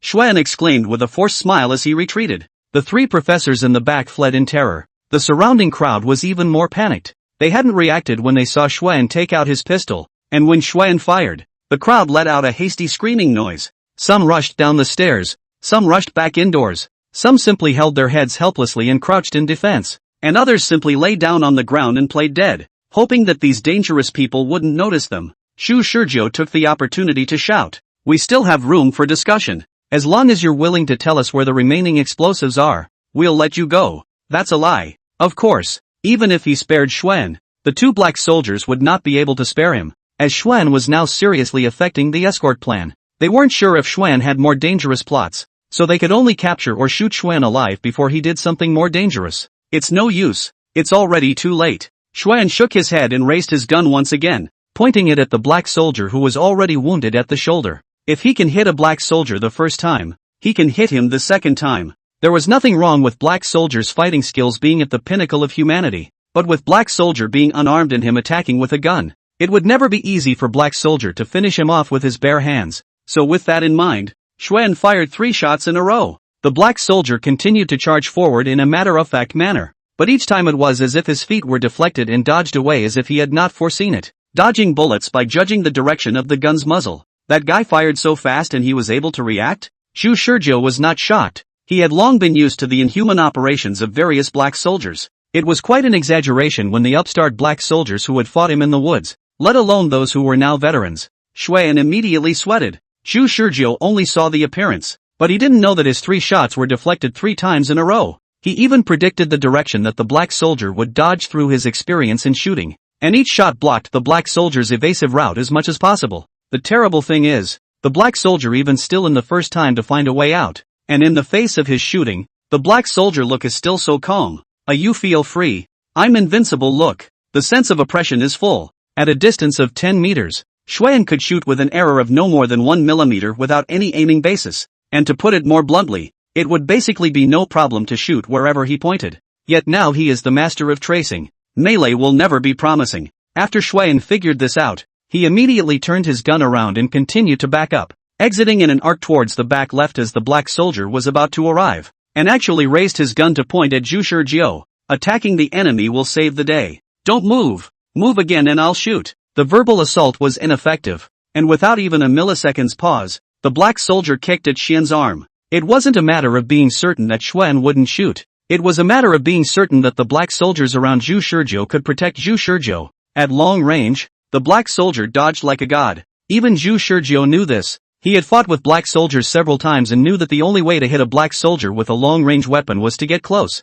Getting close to a black soldier could minimize the difference in reaction speed between an ordinary person and a black soldier. Xuan, out of fear of the black soldiers, and the past has had several times from the hands of the black soldiers to escape from death experience, should have been clearer than Zhu Shizhou is right, but every time he encountered the black soldiers are a touch immediately routed after the defeat to escape, without exception. Not having fought against the black soldier for an extended period of time, and at the same time not having found the real reason for the loss, naturally he could not think of a way to defeat the black soldier. Zhu Shizhou watched as Xuan stormed back and pointed his gun at him. He stared at Xuan without blinking. I'll count you as good if you can blow my head off. Zhu Shizhou thought so and stood calmly motionless, while the black soldier beside him was pressing Zhu Shizhou's shoulder. One hand was like a big pincer locking him, in order to bring Zhu Shizhou to dodge away bullets at any time. Xian was shocked. Why do they all look so unconcerned about their lives? I don't care if the black soldier is like this. Why are you like this too? Did you figure I wouldn't shoot? Indeed it won't. Xian admitted that he was seen through. If the person who was in his position right now was Fan Jingxian, then she would definitely not hesitate to shoot at Zhu Shizhou. But unfortunately Xuan did not have a heart as ruthless as Fan Jingxian's. No shots were fired, which means the move did nothing in this round. A sharp pain shot through his arm, and his hand could no longer hold the gun, and it came out of his hand. Xian decisively gave up trying to pick up the gun, and instead reached out and grabbed the black soldier's leg that had kicked at his arm and hadn't dropped yet. With his left hand in a death grip, his waist and stomach twisted, his upper body carried a huge amount of kinetic energy to blast his fist out. Aiming for the joints, he wanted to destroy the black soldier's knees. However, the black soldier violently pressed his leg downward with the strength of a single leg alone. Xian stumbled and his fist swung into the air. Dang! It was the sound of a heavy foot hitting the floor as the black soldier not only dodged Xuan's inevitable strike, but also broke free of Xuan's restraints at the same time. The difference in power between the two was so great that Xuan was so angry that he wanted to curse his mother. It was like two players playing the same game, with the other player's level being several times higher than his, and his all-round attributes crushing him. In front of the black soldier, he was simply a novice who couldn't even break the black soldier's defense in combat. Before he could react, Xuan was struck with a blow to the cheek. Dizziness hit his brain and he couldn't restrain his human physiology. What's the result of being dazed while in melee with a black soldier? The black soldier first gripped his shoulders and clicked them twice, dislocating his arms straight away. Then again it was a swift kick to his knee. With 2 clicks, Xuan's 2 legs immediately took on a bizarre anti-physiological structure of bending. Aha! Boo! At the same time when Xuan howled out miserably, the black soldier clipped Xuan's hands backwards, directly lifting Xuan's entire body up and flinging him onto the ground in a smooth and vicious manner. Face downwards, the black soldier coldly pressed. Say, how much dynamite is left? Where are the other explosives? Chapter 162 Alpha 7. Chapter 162, Alpha 7. Aha! Xian is still crying out in pain. The black soldier restrained Xuan's hand, wanting to force more questions, but suddenly, another strong explosion came. Rumble. This time, even the black soldier couldn't be sure how many explosions had occurred, but the ship shook even more violently, and the explosions rang out across the sea, an explosion that anyone could have heard, whether it was ordinary people or black soldier and the others. They could feel that this explosion was different from the previous 3 times. This time the explosions were continuous, as if the entire ship's fuel tanks had exploded open. The successive explosions resounded throughout the sky. The hull is more than just wobbly level this time. Instead, it lurched up and down violently, as if it were a huge beast jumping up and down in the sea, and everyone on board developed a sense of weightlessness, and then in the next moment landed heavily on the deck with a loud landing sound. How much explosives did you guys pack? Zhu Shizhou almost fell over as well, and when he looked around at the rest of the crowd, there were already people injured. Stop screaming. Are you stalling? Seeing that he was seen through, Xuan stopped pretending. He was quite desperate now. He fell into the hands of the Black Soldiers organization, and didn't know how much torture he would have to go through. The explosives are loaded and you can't stop them. Xuan's face is pale, and his face is miserable. There is no look of satisfaction that the plan has succeeded. On the contrary, it looks like there is a deeper sadness than him. What the are you pretending? Wishing Shizhou anger, he rushed at Xuan on the swaying deck, and almost fell. Rushing to Xuan, he directly kicked Xuan hard in the face, causing him to be covered in blood. Tell me, where are the rest of the explosives? Xuan's nose was broken by the kick, and scarlet blood flowed from his nose. What can I do if I tell you? There are 23 explosives in all. 4 have exploded now, and 19 more, one more powerful than the other. And just now that one exploded, directly destroying the hull's east fuel tanks and taking out the lower deck's power system with it. What about the first 3 explosions? Where were each of the other 19 explosives placed? The first 3 explosions blew up the load-bearing walls of the deck, and so did the next several explosions. And after computer simulations, a total of 16 decks, all of which will collapse layer by layer, which is a fact that you can't stop, and which has been established. Even if I tell you that 19 explosions will happen next, do you guys dare to go? Xuan's expression had become calmer by now, and even the pain in his body couldn't stop the look of compassion and sorrow from appearing on his face. Zhu Shizhou was furious when he looked at it. You were the one who blew up the ship. Who are you showing this kind of pretentious expression to now? He regretted not putting his hopes in these people. These people are crazier than the Black Soldiers organization. How could he not see through these people's true colors before? Xuan said, I won't say anything, and even if I tell you guys, it's already too late for you to rush over there. Do you know how far the explosives are from here? And how long it will take for them to explode one after another? From the first explosion, it's already irreversible. Everyone on this ship is going to die. Tell me. Zhu Shizhou, however, still pressed the issue. Even the 2 black soldiers wondered why he was so persistent.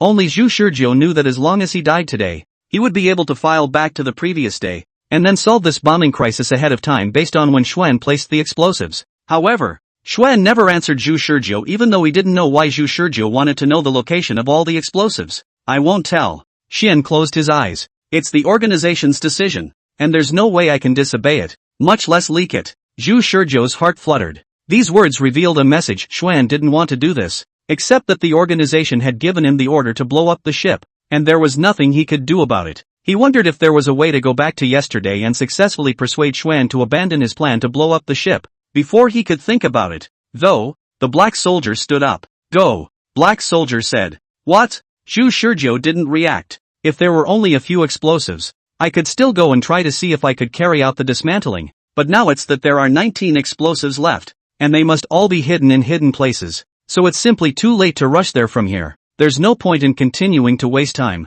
Just leave. I'll contact my superiors and they'll send someone to meet me. Go? Are you kidding me? There are so many people on this ship, all of them are alive. The black soldier interrupted Zhu Shizhou. So what? Does it have anything to do with our mission? Zhu Shizhou was chilled to the bone. Under the extreme emotion of anger, he lost his mind, all but forgetting that the black soldiers were simply emotionless monsters. He looked at the black soldier beside him who had previously been injected with 5 milliliters of anti-black soldier inhibiting potion. only to see that he had the same look of indifference on his face, causing Zhu Shizhou to wonder if the anti-black soldier inhibiting potion hadn't taken effect at all, or else how could he be so indifferent? You're not even human.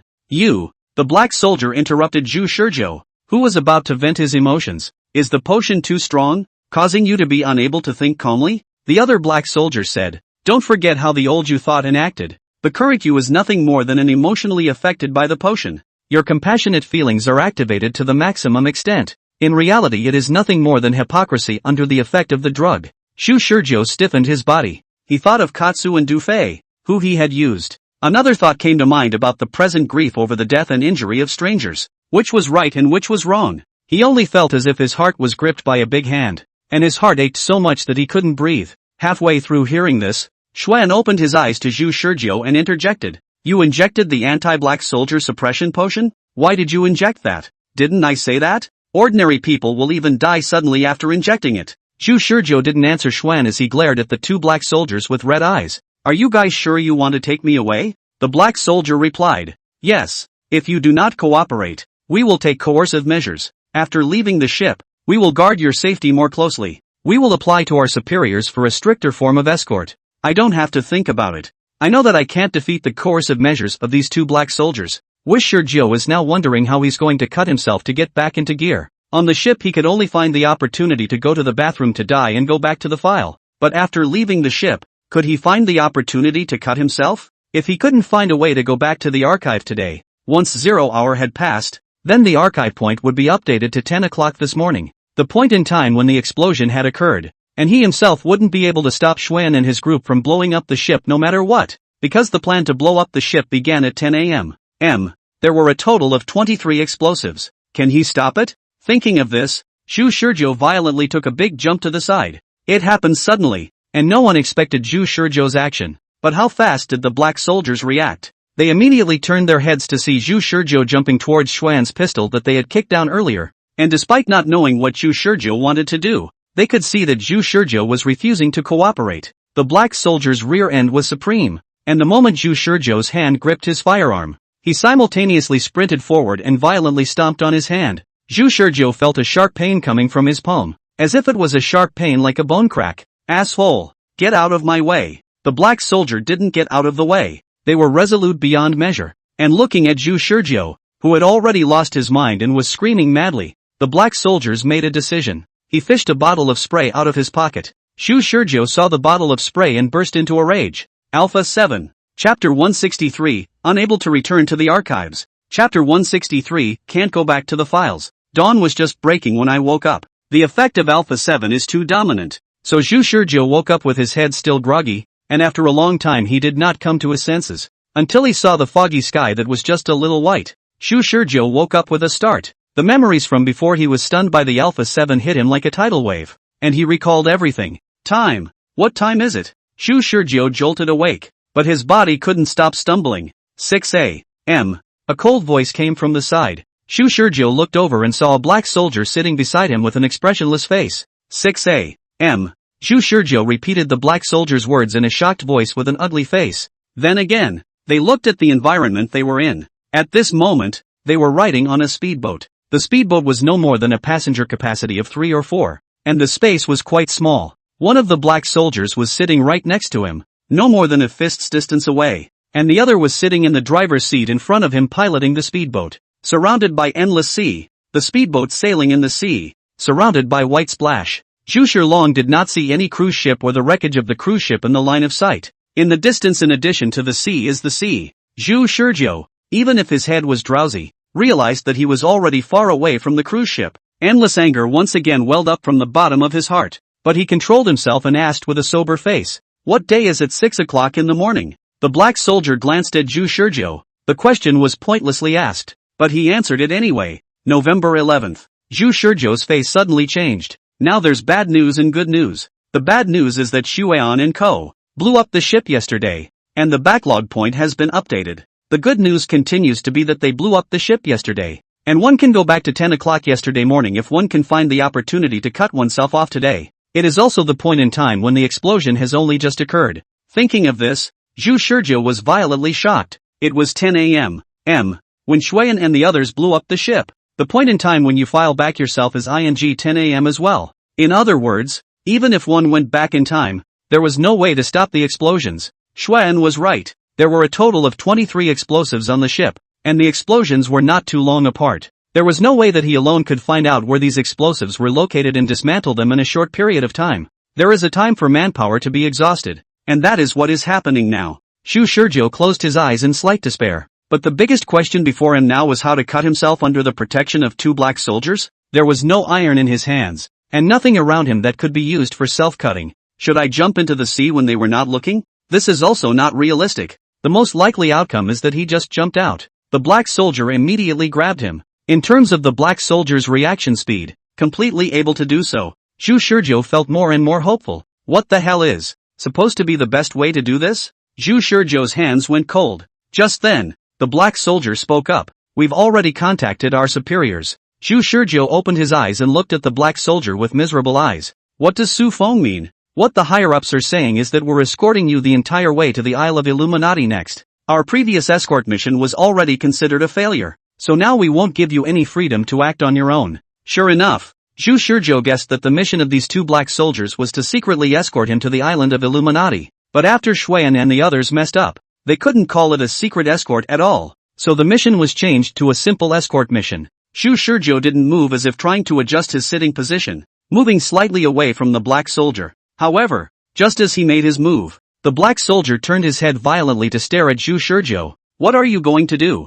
Xu Shizhou was startled, not realizing that he had only slightly moved and the black soldier had keenly discovered it. No, In the middle of his words, Xu Shizhou's feet instantly fired. The entire person lunged directly towards the sea. However, Black Soldier was already paying attention to all of Xu Shizhou's movements, and under the reaction speed that represented the limit of human physiology, this sudden move of Xu Shizhou was not really enough. He grabbed Xu Shizhou's arm in a flash, and managed to grab his arm with just one hand. Xu Shizhou was expecting this and turned back to blast his left fist towards the Black Soldier's face. The Black Soldier swung his head. Xu Shizhou's fist landed in the air and grazed his cheek, striking in the middle of the air with a cracking pop. After dodging Xu Shizhou's fist, Black Soldier swiftly stabbed his hand knife. Under the extremely close distance between the two sides, Xu Shizhou didn't have the reaction speed to match Black Soldier's, and was instantly poked in the ribs by Black Soldier's hand knife. It hurts. Xu Shizhou immediately sucked in a breath of cool air. The nerves in the human ribcage are extremely sensitive,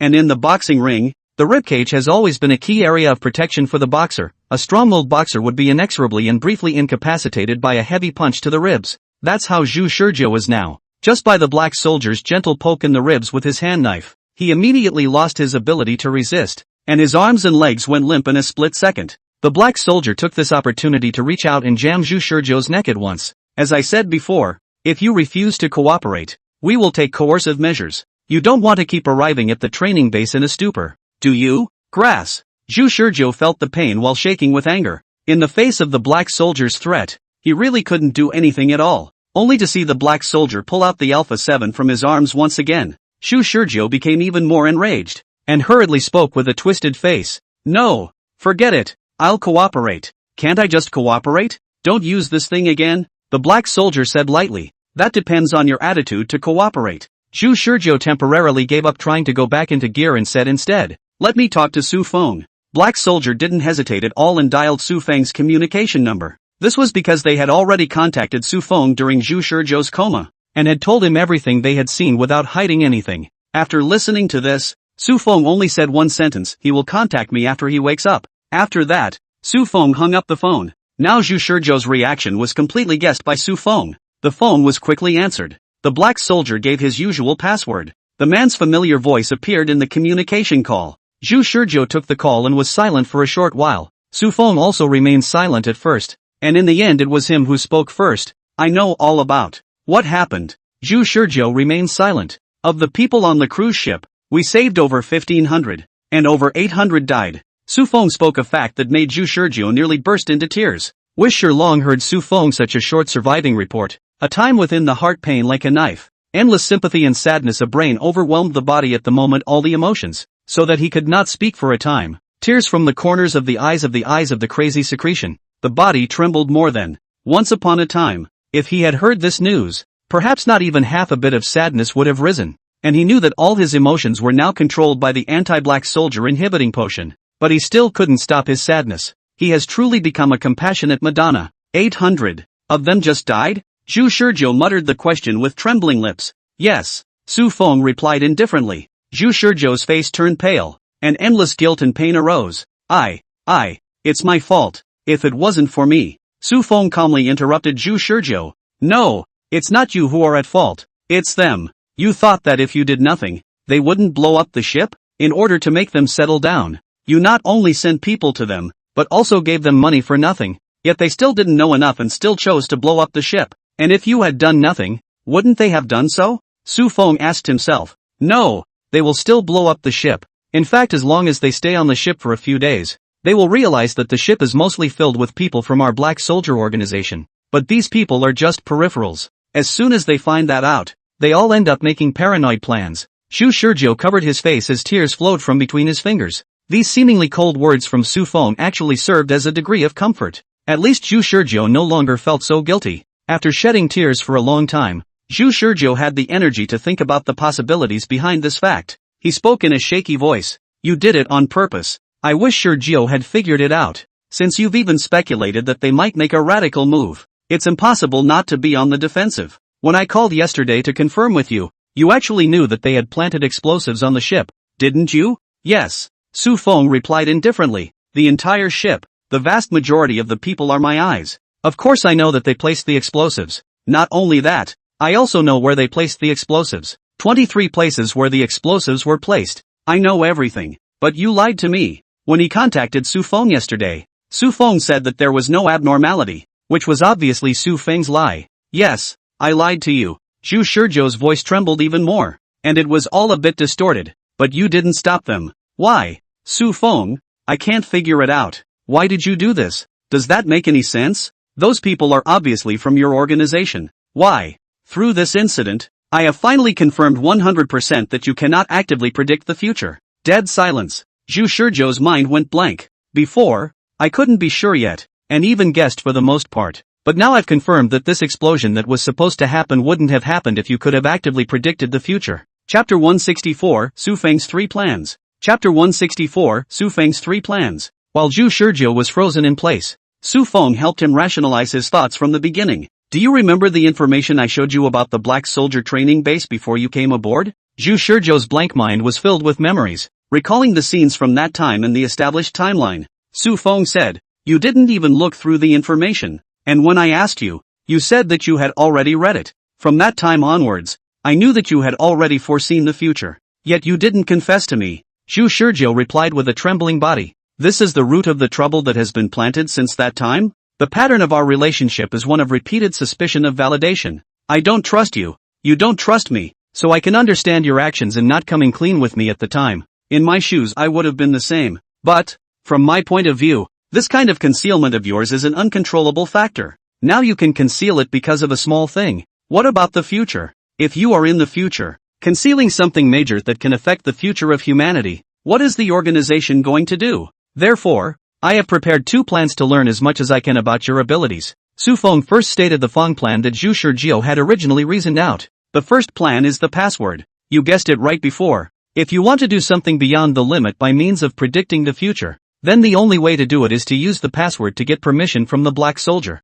I will then be able to calculate how often you change the future by the number of times you use the password over a period of time. So, I gave orders to the black soldiers to judge, and they contacted me when you acted out of the ordinary, and otherwise didn't need to contact me if it didn't affect the plan. From that I can derive how many times you have changed the future at a given time. The number of times you've actually predicted the future is only a little more than that figure. With enough tests, the calculations will become more and more accurate. In order to arrive at this frequency, I purposely placed you within an environment that appeared to have little protection, and those rats coming into the ship I knew about for a long time. Yet I did not stop it. It was because Su Feng hadn't stopped it that things had gotten to this point. But did Su Feng care? He didn't care. Zhu Shizhou understood that in order to test his ability, Su Feng had gone out of his way to pull so many peripheral people within the organization over to test them, all of which had been used as experimental fodder. Unfortunately, though, it looks like you reasoned out the meaning of the password by foreseeing the future. I was given far less data. Su Feng's voice remained calm. Moreover, Ever since Zhu Shizhou guessed the meaning of the password's existence, the password was useless. The plan died with it and was a failure. He stated the second way to learn about Zhu Shizhou's abilities. For the second plan, I need to determine if you can actively foretell the future. Zhu Shizhou closed his eyes with a pale face. If he could actively foresee the future, he would have become a mere toolman, used completely as a tool by Su Feng. He had known this long ago. Su Feng said indifferently, "Ever since you concealed the future you foresaw, I realized that you might still be able to clearly foresee the future in the future, but still pretend that you cannot foresee the future. So to determine if you can actively foretell the future, I sent one of my men to the ship to wait for an opportunity." In this instant, Zhu Shizhou thought of the intruder who had invaded his room, and the assailant who had attacked Xuan and the others. He pursed his lips, but the next word Su Feng uttered made him not stop his surprise. "That person is Du Fei." What? Zhu Shizhou admitted that he really didn't expect it. She was injected with the same potion as you by us, and after a little training she entered the ship. Her emotions wiped out just like yours. I gave her one task, to cause strife on the ship while concealing her identity, and to even threaten your personal safety if necessary. If you could actively foretell the future, you would inevitably explore her identity, and even find her before she could make a move. But sadly, her plans were disrupted before she had a chance to do anything. It's not that it's too late to do it, it's that it's already done, but not in the same timeline. Wish Shizhou muttered to himself in a mental trance. In this timeline, Mystic Du Fei really didn't do anything. Should he be glad? If he let Du Fei's hands be stained with blood, the guilt inside him almost gushed out again. Su Feng's second plan also died. He said, "Then you came into contact with the rats and got the anti-black soldier suppression potion from them." Speaking of this, Su Feng also had a bit of a headache, and his voice paused. "The matter of you getting the anti-black soldier suppression potion was indeed out of my expectation, but at that time, I was able to formulate a temporary plan based on the potion you got,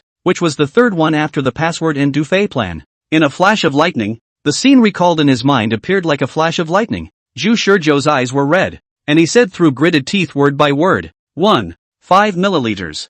Co Feng, this bastard, is it on purpose? Sure enough, Su Feng admitted, "That's right, I'm actually able to precisely control the amount you inject. 5 milliliters is exactly the amount that can give you an abundance of emotion while still allowing you to maintain your sanity. It's not enough to bring you back to your normal emotions that you had before. I knew from the fact that you were able to mercilessly use Du Fei that the previous you was actually quite selfish, and that other people's lives didn't matter to you at all. So I'm going to spice things up and make you a saintly mother of God who will be easily touched by your emotions." Su Feng's cold words shocked Zhu Shizhou's mind like a stone breaking the sky. In other words, Su Feng actually knew all about his previous deliberate concealment after injecting the potion. At that time, Su Feng meant to merely let him regain a little bit of emotion by letting him inject 5 milliliters, but now it seems like that was simply a lie, a deliberate attempt to induce. Zhu Shizhou's blood rushed up and he was so angry that he couldn't speak. "I didn't stop them when they were about to blow up the ship because I knew that you, who had become a Madonna, couldn't be indifferent to what those people were doing. If it was the you from before, there is still a possibility that you could have called to confuse me, obviously foreseeing the future but pretending that you didn't. But Holy Mother of God, you can't do that, because the answer I gave you was that they hadn't acted in any unusual way, which means I wouldn't have stopped them. If you had truly foreseen the future, surely you would have tried to stop the explosion, and possibly even put aside your resistance to ask me for help." Speaking of this, Su Feng sighed. "I've been waiting for you to make contact, but your indifference gave me the answer I've always wanted to know." Su Feng was truly disappointed to the core. "It wasn't until the explosion happened that I was 100% sure that you really can't actively predict the future." Zhu Shizhou was furious, hissing his voice as he questioned, "That is to say, you used the lives of 800 people just to verify the conclusion that I am unable to actively foretell the future?" "Of course it's more than that," Su Feng said, sneering. "I also eliminated the possibility of you joining other organizations. Before the explosion, you had illusions about other organizations, but now, admit it, only our organization is the right way to save the world. As long as you join us wholeheartedly, tragedies like today will never happen." Su Feng's words were like the devil, tormenting Zhu Shizhou's heart. "Can save more people by joining the Black Soldiers organization with all your heart?" Chapter 165 Canning. Exercise. Chapter 165 Canning. Exercise. Su Feng is too ruthless. Zhu Shizhou had long known that Su Feng couldn't possibly believe him, and Su Feng also knew that he couldn't possibly defect to the Black Soldiers organization wholeheartedly, which was why Su Feng had decided to reverse his stance. He went out of his way to let Xuan and the others blow up the ship, using the lives of so many people to confirm a thought for Zhu Shizhou. The other organizations are both weaker and act more antisocial than their black soldier organizations. This was one thing that Zhu Shurjiu in the state of Madonna could never accept. Weakness is not a sin. What is really sinful is the thinking that a ship that says it will blow up doesn't take human life for granted. Zhu Shurjiu was now painfully aware of the fact that more than 800 people had lost their lives at sea under the effect of 1.5 milliliters of anti-black soldier inhibiting potion. So he would always keep that feeling in his heart. And trying to cooperate with Xuan and the others would be like forcing himself to eat. On the contrary, the Black Soldiers organization was at best just standing by. And while it was also infuriating from the perspective of the Holy Mother of God, Zhu Shurjiu, it was the actions of the Xuan organization that were even more detestable. In the midst of repeated regret, hatred, sadness, and entanglement, Zhu Shurjiu broke down. Only backfile can undo this. Zhu Shurjiu realized this in his mind, and the movement of his hand clearly reflected his true mentality as he blasted a fist at the black soldier sitting beside him.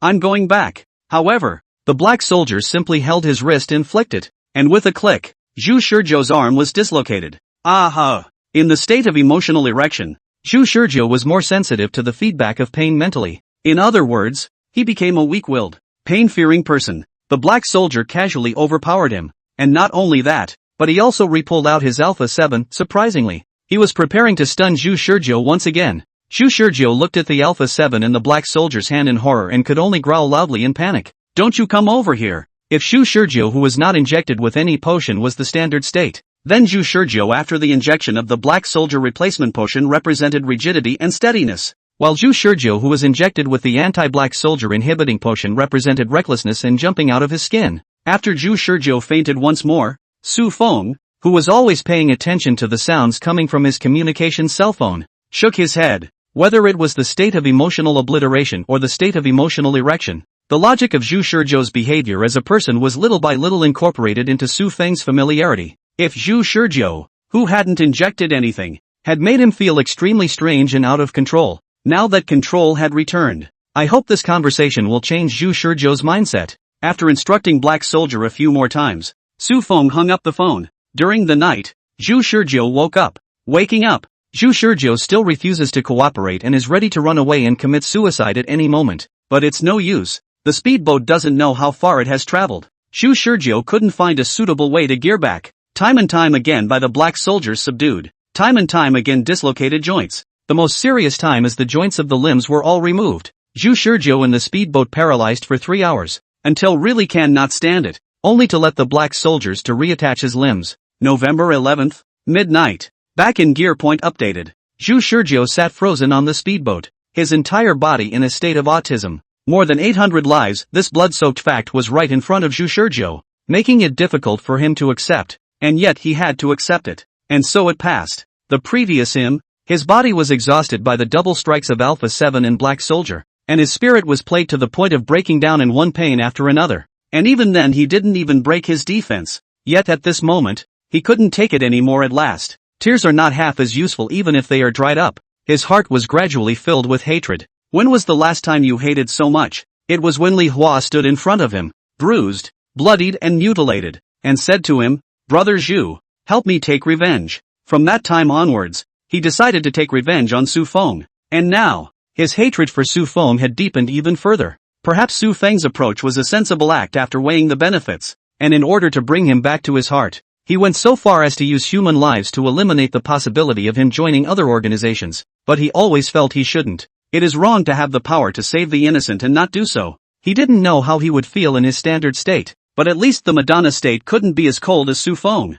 Got any food? After sitting stagnantly on the speedboat for a long time, Zhu Shurjiu asked in a hoarse voice. The black soldier glanced at him, finally calmed down. It was useless to struggle, because in the end it was still necessary to inject the black soldier potion, and the emotionally erased state wouldn't forget today's memories, but that painful feeling would be completely eliminated. And then even that persistence would be worn down a little bit. This is the experience of those who have been there. The speedboat ride is still a few days away, and all we have for food is what's in the trunk of the speedboat, which is the equivalent of a month's worth of food for 3 ordinary people. The black soldier replied lightly. Although it was relative to the amount of food the 3 of them would eat in a month, all 3 of them were big eaters with huge appetites, so it was hard to guarantee that they would last for a few days. Zhu Shurjiu asked again, "Why don't you just send a helicopter to take me to the training base?" If it was for the sake of secrecy that the cruise ship escort program was chosen before, then what was it for now? Obviously, it was impossible to hide the explosion of the cruise ship from the outside world,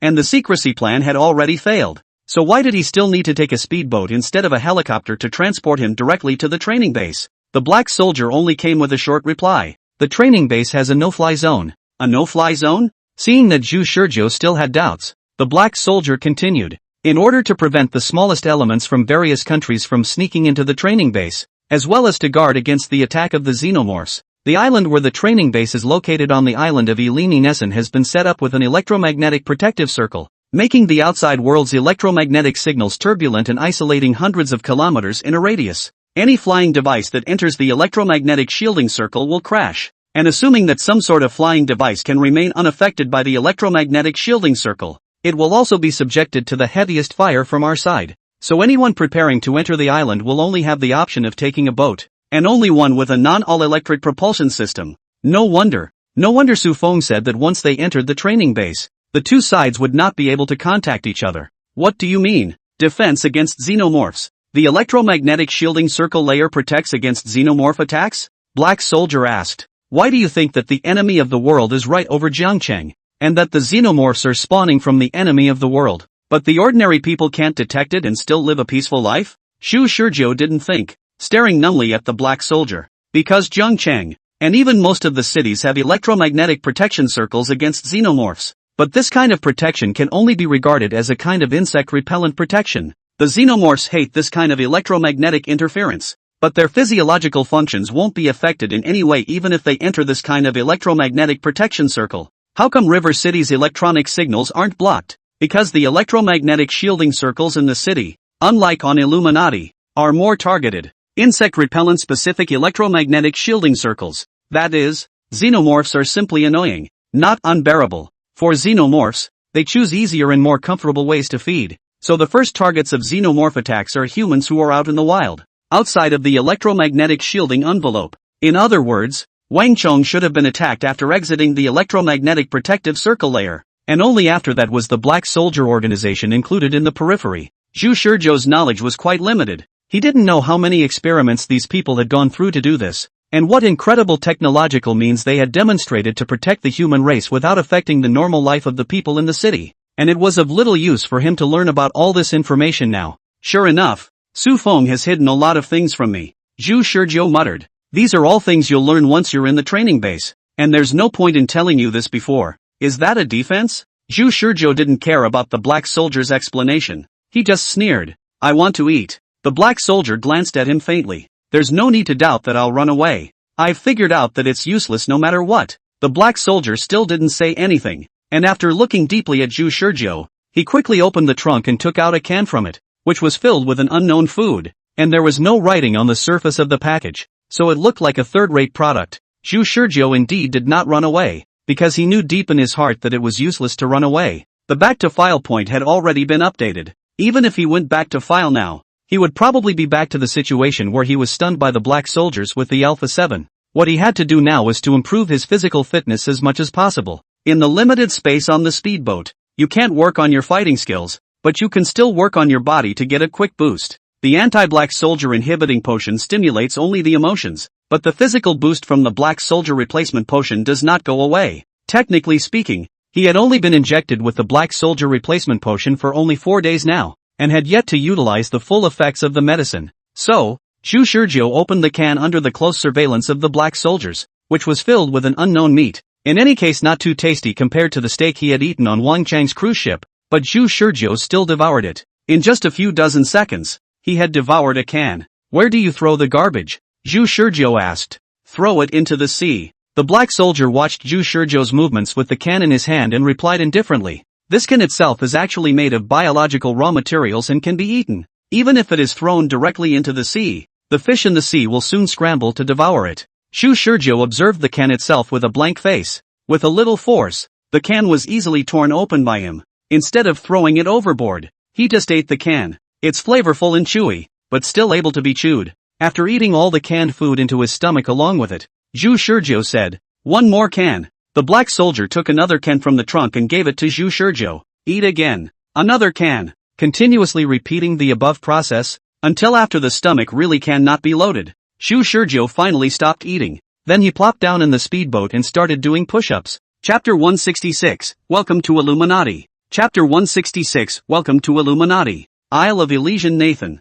On a sentry tower by the sea. There's another newcomer. A sentry in a military uniform put down the binoculars in his hand and said to his colleague who was eating next to him. The co-worker didn't put down the cutlery in his hand, didn't raise his head, and asked in a habitual manner, "How many is this?" "The 666th. A co-worker whistled. "Hey, nice numbers. It's strange though." The sentinel picked up his binoculars once more to look at the speedboat coming in from the sea in the distance. He was brought in by the black soldier. And, my co-worker looked up in surprise at the food he had swallowed. Brought in by the black soldiers? Seed reservists? The sentinel nodded. Looks like it to me. As he watched, the sentry also sked and exclaimed twice. And those who didn't know thought the guy was watching some kind of bad action movie. Seeing this, his co-worker hurriedly stuffed the last 2 bites of food into his mouth and mumbled up. Switch shifts. You go eat and show me. The sentry handed the binoculars to his colleague, the look of awe still on his face. See for yourself. This mysterious look really aroused the curiosity of his co-workers.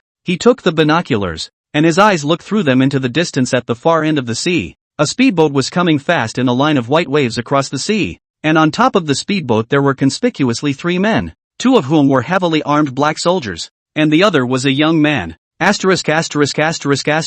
young man. He marveled. Only in the middle of the image he saw, the young man, naked, was using one finger to maintain an inverted posture, quietly and slowly doing inverted push-ups on the speedboat. The young man's muscles were solid. Each muscle was angular and well-proportioned. Sweat covered his muscles. The sunlight reflected off the sweat, making each of his muscles glow, looking extremely full of beauty. Of course, this was not what surprised them. They had seen many people in the world with bigger and stronger muscles than this young man. What surprised them was the young man's movements. How quickly does the speedboat move? Ignoring the disturbance of the air and the change of steering of the speedboat in the sea, the young man closed his eyes tightly, put his left hand behind his back, put his right index finger against the bow of the speedboat, and bent his arm up and down, as if he were on land without any disturbance, and performed this action. His body remained straight, and if one looked closely, one would realize that his right index finger was all straight, as if it was not subject to any gravity at all. This young man's entire body was simply like a flag planted on a ship's vessel,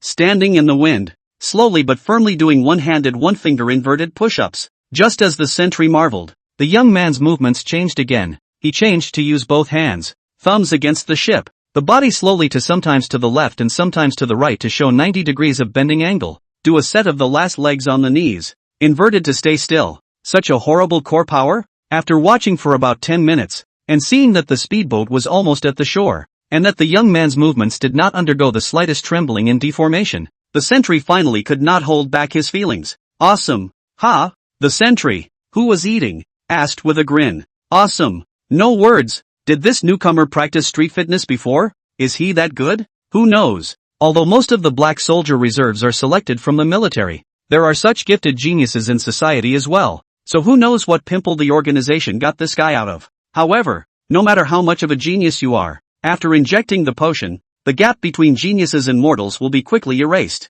Fair enough. The 2 sentries sked for a while longer, and when the speedboat reached the shore, they notified the pickup crew to go ahead and meet it. The person on the speedboat was naturally Zhu Shurjo. During the days on the speedboat, he worked himself up with all the hatred he could muster, and did not leave the black soldier with half a morsel of food, which was all eaten by him. The black soldiers were also worthy of being black soldiers. Even if Zhu Shurjo had such obvious means of revenge, they did not say a word and arrived at the island of Ilmanetsan by driving the speedboat with their willpower as well as their physical fitness that far exceeded that of normal human beings. From the time they took the speedboat until they arrived at the island of Ilmanetsan, they were both about 20 pounds lighter at least, and even so, the eyes of the 2 men never changed, and remained as firm and unflinching as ever. Wish Shurju wasn't exactly vindictive. He had spent the last few days leaving everything that had happened on the cruise ship behind, and in order to paralyze himself, he had spent all the time he had had other than sleeping and eating, working out. It was undoubtedly torture for him in his emotionally explosive state,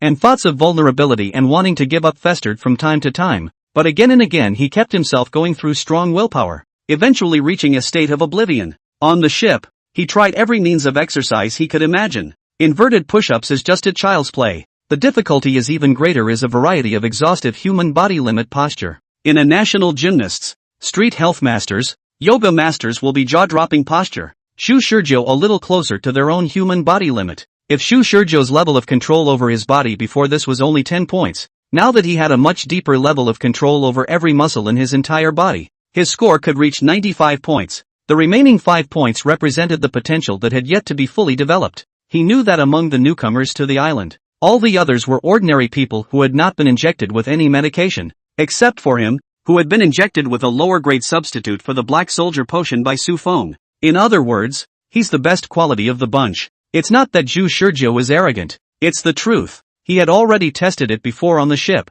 The elite among the ordinary people, those elite bodyguards of Wang Chang's various mercenaries and veterans were not enough for him to fight with one hand in front of him. You have to realize that at that time he hadn't been working out for such a long time. And now Shu Shurjo can hang on to the self that was on the cruise ship a few days ago. Every muscle in the body's entire body was solidified beyond measure. And every punch blasted out could make an explosive sound. The body seems to contain endless power. And no matter how much exercise is done, one will never feel tired. The more he exercised, the more he was able to feel the gap between ordinary people and black soldiers. Shu Shurjo, who was exercising with his eyes closed, felt the speedboat gradually slowing down and eventually coming to a stop. Shu Shurjo opened his eyes and looked ahead to the beach of the docked shore. On the beach were standing several receivers standing straight. Welcome to Illuminati. 666. Chapter 167, A Gathering of Heroes. Chapter 167, A Gathering of Heroes. Shu Shurjo? He's not even on the island yet. Why is someone yelling 666 at him? Although confused, when Shu Shurjo's feet hit the sand, the receiver gave him a badge. It turns out that his number is 666, which means that he is the 666th of this group of new recruits for the community to come to the island. He had read in the information Su Feng had given him about the training base that due to the high casualty rate of the black soldiers facing the bugs, the training base would recruit a large number of new recruits to replenish its stock every once in a while. In addition to directly selecting personnel from the military, the training base would also recruit new recruits from all over the world. This is truly treating human beings as expendable resources to populate the organization's personnel. Originally, the Black Soldiers organization was not going to recruit new recruits for the time being, because the original plan was to launch a tentative attack plan against the enemy of the world on November 7th at 10 o'clock in the morning. But the trial attack was postponed for 3 months, and so the recruiting process was restarted. It could be said that this time the other newcomers were able to enter the island precisely because of him. Number 666? That's a good enough number. Shu Shurjo was speechless for a short while and spat. However, the two receivers were unresponsive, very much in line with Shu Shurjo's imagination of the Black Soldier organization, dull and cold. The receptionist took Shu Shurjo on a stroll across the beach and through the jungle before arriving at a huge square paved with green stone slabs. On top of the square stood a sparse number of people wearing badges. Although it was sparse, it was only in relation to the huge square, where most of the people stood wide apart in defense of each other. They all had a badge just like him, but some had them on their chests, some on their waists, and Shu Shurjo scanned the circle, his own number being the largest. In other words, there were 665 people in the square, and he was the 666th to come to the square. Another one? So young? During the time he had been sailing on the sea, Shu Shurjo had deliberately exercised his hearing, and his keen sense of hearing picked up the whispers of many people. Some people were just whispering to themselves all over him. Which ones were underestimating him? Which ones were wary of him? Which ones were chatting about topics that had nothing to do with him? All of these voices poured into his ears, and for a while it sounded rather noisy. The receptionist said to Shu Shurjo, "Go in, 666, and when all the newcomers have arrived, the elimination test can begin." After that, the receiver was ready to go. Wait, I still have questions to ask. Shu Shurjo, however, hastily reached out and tried to stop the receiver. The receiver grunted coldly, his footsteps slightly deflected, and his body sidestepped to avoid Shu Shurjo's claws. However, what he did not expect was that Shu Shurjo's hand also changed direction in the air. At the first moment he changed his movement, he also changed his direction, and caught off guard. The receiver's collar was grabbed by Shu Shurjo. The receiver was stunned. The newcomer this time was so powerful? He looked at the chest plate on Shu Shurjo's chest. 666. What's the problem? Mentally, he spat, but the receiver acted as if nothing had happened and was again cold. How long do we have to wait? Is one day enough? How long have these people been in the square before me? The receptionist slapped away Shu Shurjo's hand that grabbed his collar and said indifferently, "There are a total of 1,000 people. Today's time will end at 12 noon. If there are still people who haven't arrived by then, the elimination test will still begin. Among you, the one who came the earliest only came last night, and 12 noon is almost enough. Why 12 noon? Does that have any special significance? The receptionist replied with a black face, because we have a lunch break at 12. Zhu Shizhou was shocked. You guys still want a lunch break? Who knew the responding officer would ask back? What do you mean? Why can't we take a lunch break? No, it's not interesting, just pure surprise. Not quite what he expected. You think it's too hasty? The receptionist sneered. The deadline we notified them of is until 12 noon today. If they are late and don't even have a basic sense of time, this kind of person will come in vain even if they come. The time is set by us. If someone doesn't come on time, it can only be counted as their bad luck. They will be repatriated as soon as they get to the island. Zhu Shizhou was thoughtful. The receiver tried to walk again. Zhu Shizhou reached out and grabbed him again. The receiver was already on his guard this time, yet Zhu Shizhou still grabbed him as easily as a chicken, which meant that the other party could wipe his neck at any time in close combat with a dagger in hand. In other words, he was completely crushed by the other party in terms of close reaction speed. For a moment the situation sent him into self-doubt. Was he too weak or was his opponent too strong? Before he could figure this out, he heard Zhu Shizhou ask another question. Does this badge have any significance? Can I hide this badge? The receptionist froze. The question had hit the nail on the head. The fact that badges were involved in the elimination process later on. It would be cheating to tell the newcomer about it. Zhu Shizhou nodded when he saw that the receiver didn't answer at first. It looks like there's an objection. With that, he put the badge into his arms. The receiver blacked out all of a sudden. This new guy's so spooky? The receiver slapped Zhu Shizhou's hand away again and panicked a few steps away. After confirming that Zhu Shizhou didn't follow him, he was worried that he would be set up this time. So he grunted coldly. I'm not the one who told you that. It's you who guessed it yourself. This is tantamount to admitting the problem of Zhu Shizhou. Zhu Shizhou laughed and waved his hand. Alright, you go. The responders rushed away, fleeing the scene as if they were facing a flooded beast. In fact, this chest plate can be hidden. This matter is not his own, no, but by virtue of beyond the normal human eyesight. In the crowd in the middle of scanning a circle, so many chest plate do not know where to put the guy, only to realize that those guys deliberately hide the chest plate. That's why he thought to ask the receiver. The receptionist's reaction told Zhu Shizhou straight away that the badge might have something to do with the elimination test later on. Elimination test. As the name suggests, it's there to weed out guys with little to no skills, little conviction, and poor quality. Black Soldiers Organization for the military selection of talent in the military to stay a long time.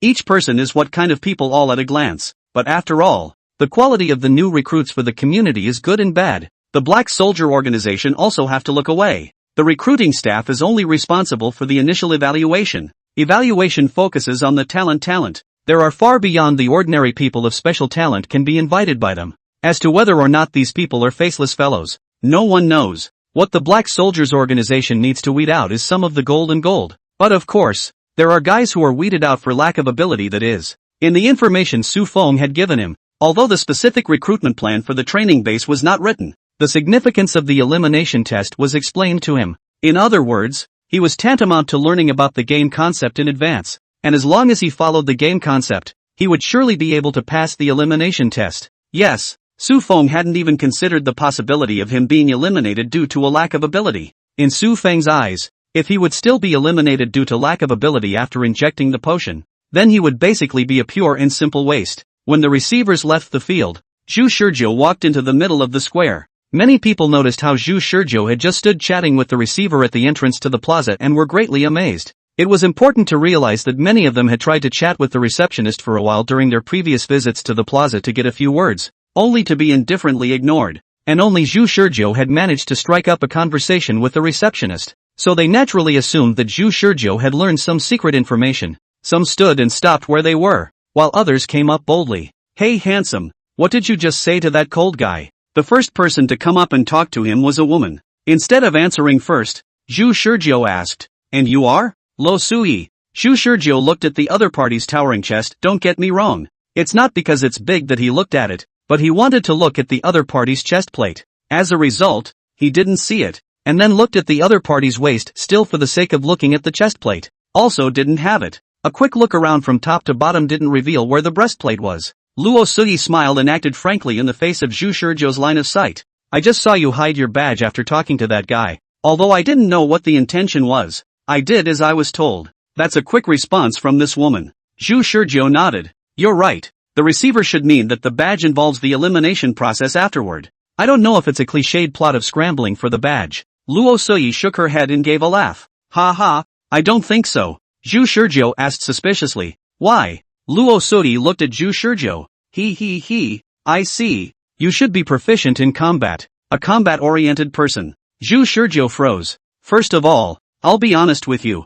I don't know how to fight, nor do I know how to operate any anti-personnel weapons, and I don't know anything about poisoning, setting traps, making explosives, or any other skills against the enemy. When Luo Suyi said this, Zhu Shizhou understood. That is to say, the organization recruits a wide variety of talents, and even if they are not proficient in combat, they possess at least some outstanding talent in some area. If a test of scrambling for a chest plate is arranged, it should be rather unfair to you all, and basically there's no point in testing. Luo Suyi seemed surprised that Zhu Shizhou had reacted so quickly. She nodded. Yes, that's why I thought you would be a combat type when you were guessing if it was a fight for the chest plate. Because you wouldn't have made that guess if you knew what it was like for people like us who aren't combat savvy. So it is. This woman didn't look like she was easy either. To have accurately concluded that it was precisely combat that he was good at in the first moment after he had made his guess. To find out, Zhu Shizhou asked, are there many people like you who are not proficient in combat? Chapter 168 Extremely Ordinary All-Around Talent Number 498. Chapter 168 Extremely Ordinary All-Around Talent Number 498. Are there many people who are not proficient in combat? Kinda. Luo Suyi nodded. As far as I know, some people are good at rock climbing. Some have exceptionally good eyesight. Some are fluent in hundreds of languages. Some have inhuman endurance. Ha ha ha. And you know what's the most ridiculous of all? Some people are only recruited into the organization because they have extremely popular faces. Zhu Shizhou was shocked. The front is fine. What the hell is the back? The Black Soldier organization's recruitment range was worldwide. So don't look at Luo Suyi's light-hearted words. These people must have reached the pinnacle of their respective fields to be seen by the Black Soldier organization. But, even so, isn't the last one too far-fetched? Extremely popular faces can be recruited into the organization? How extreme? Zhu Shizhou was curious. Where is that popular face? You mentioned? There. Luo Suyi pointed not far away. Zhu Shizhou looked over in the direction of Luo Suyi's finger. Saw a group of people. Which one? You try to memorize the looks of those people. Then close your eyes and whichever one you can't remember is the popular face. You can still play like that? Zhu Shizhou tried to memorize it. And sure enough, he found that there was a person whose appearance he had turned his head and forgotten. He opened his eyes again and looked at it. Then closed his eyes again, and he still forgot it. Zhu Shizhou looked at his badge, number 498. That's close to the middle of the 1000s. Ha, even the number plate is so plain? 498. Is this guy a born assassin? But Zhu Shizhou didn't believe that the Black Soldiers organization was only targeting 498 because he was plain looking, and that 498 might have other talents, which couldn't be determined until they knew more. Zhu Shizhou tried several times one after another, and as a result, he only memorized his number plate, as well as judging that no. For 98 was a man. As for what no. 498 looked like, he really didn't remember. What is the principle of this? Luo Suyi shook her head. Who knows? Just then, a male voice came from the side, because human aesthetics has a blind spot. Zhu Shizhou looked over and it was a man wearing glasses who said, when you're surrounded by handsome men and women, a handsome man or beautiful woman with a slight flaw will stand out. Whereas if all you come into contact with are ugly people, then as soon as a good-looking person comes along a little bit, then that person will immediately appear as a crane in the middle of your mind, with a prominent image. In reality, everyone can't be surrounded by beautiful or ugly people. Everyone's aesthetic depends on the average of the people they've met. And how many people has everyone seen in their lifetime? With large enough data, most people's aesthetics are pretty much the same. The man with the glasses pushed his glasses up. 498 just grew right on the average. To say the least. Handsome or ugly. How do you guys think the organization found him? There's the simplest way, collect the likenesses of normal adult males from all over the world. Use AI to do the math, and ultimately come up with a face, and then use that face to match the person with the highest similarity. Lo Soi scratched her face, and then all that was found was 498? No, what was found was a large group. The man with the glasses shook his head. Zhu Shizhou nodded.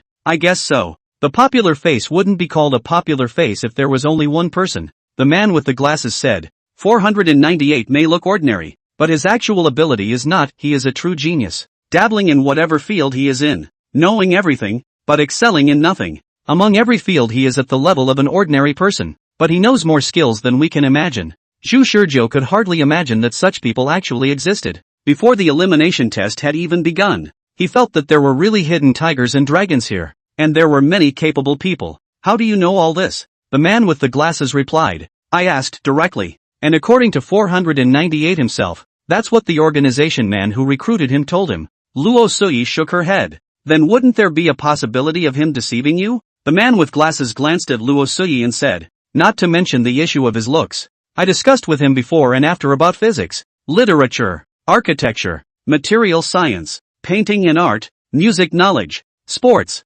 and firearms knowledge, totaling 28 fields of knowledge, and he was able to chat with me about all of them. I don't know if he was hiding it or not, but I usually pride myself on my extensive knowledge. But I was a brother in front of him. One is better than the other. Zhu Shizhou couldn't help but lament in his heart. These newcomers all have their own talents and a wide variety of skills, and are secretly recruited into the Black Soldier organization for training only after they are spotted by the organization. At least it was much more powerful than him. Compared to this kind of all-round talent, Zhu Shizhou felt that he knew much less. Zhu Shizhou asked, what do you know? He hadn't expected to get an answer, but what he didn't expect was for Luo Suyi to open her mouth after hesitating for a while. She lowered her head in shame and said in shame, alas, all I have is just hyperamnesia. I can remember everything and everyone I've touched with millimeter-level discrimination, and I remembered every detail of No. 498's face even though he had a popular face. The man with the glasses also looked up at the sky with a self-conscious look on his face. I don't have any special talents.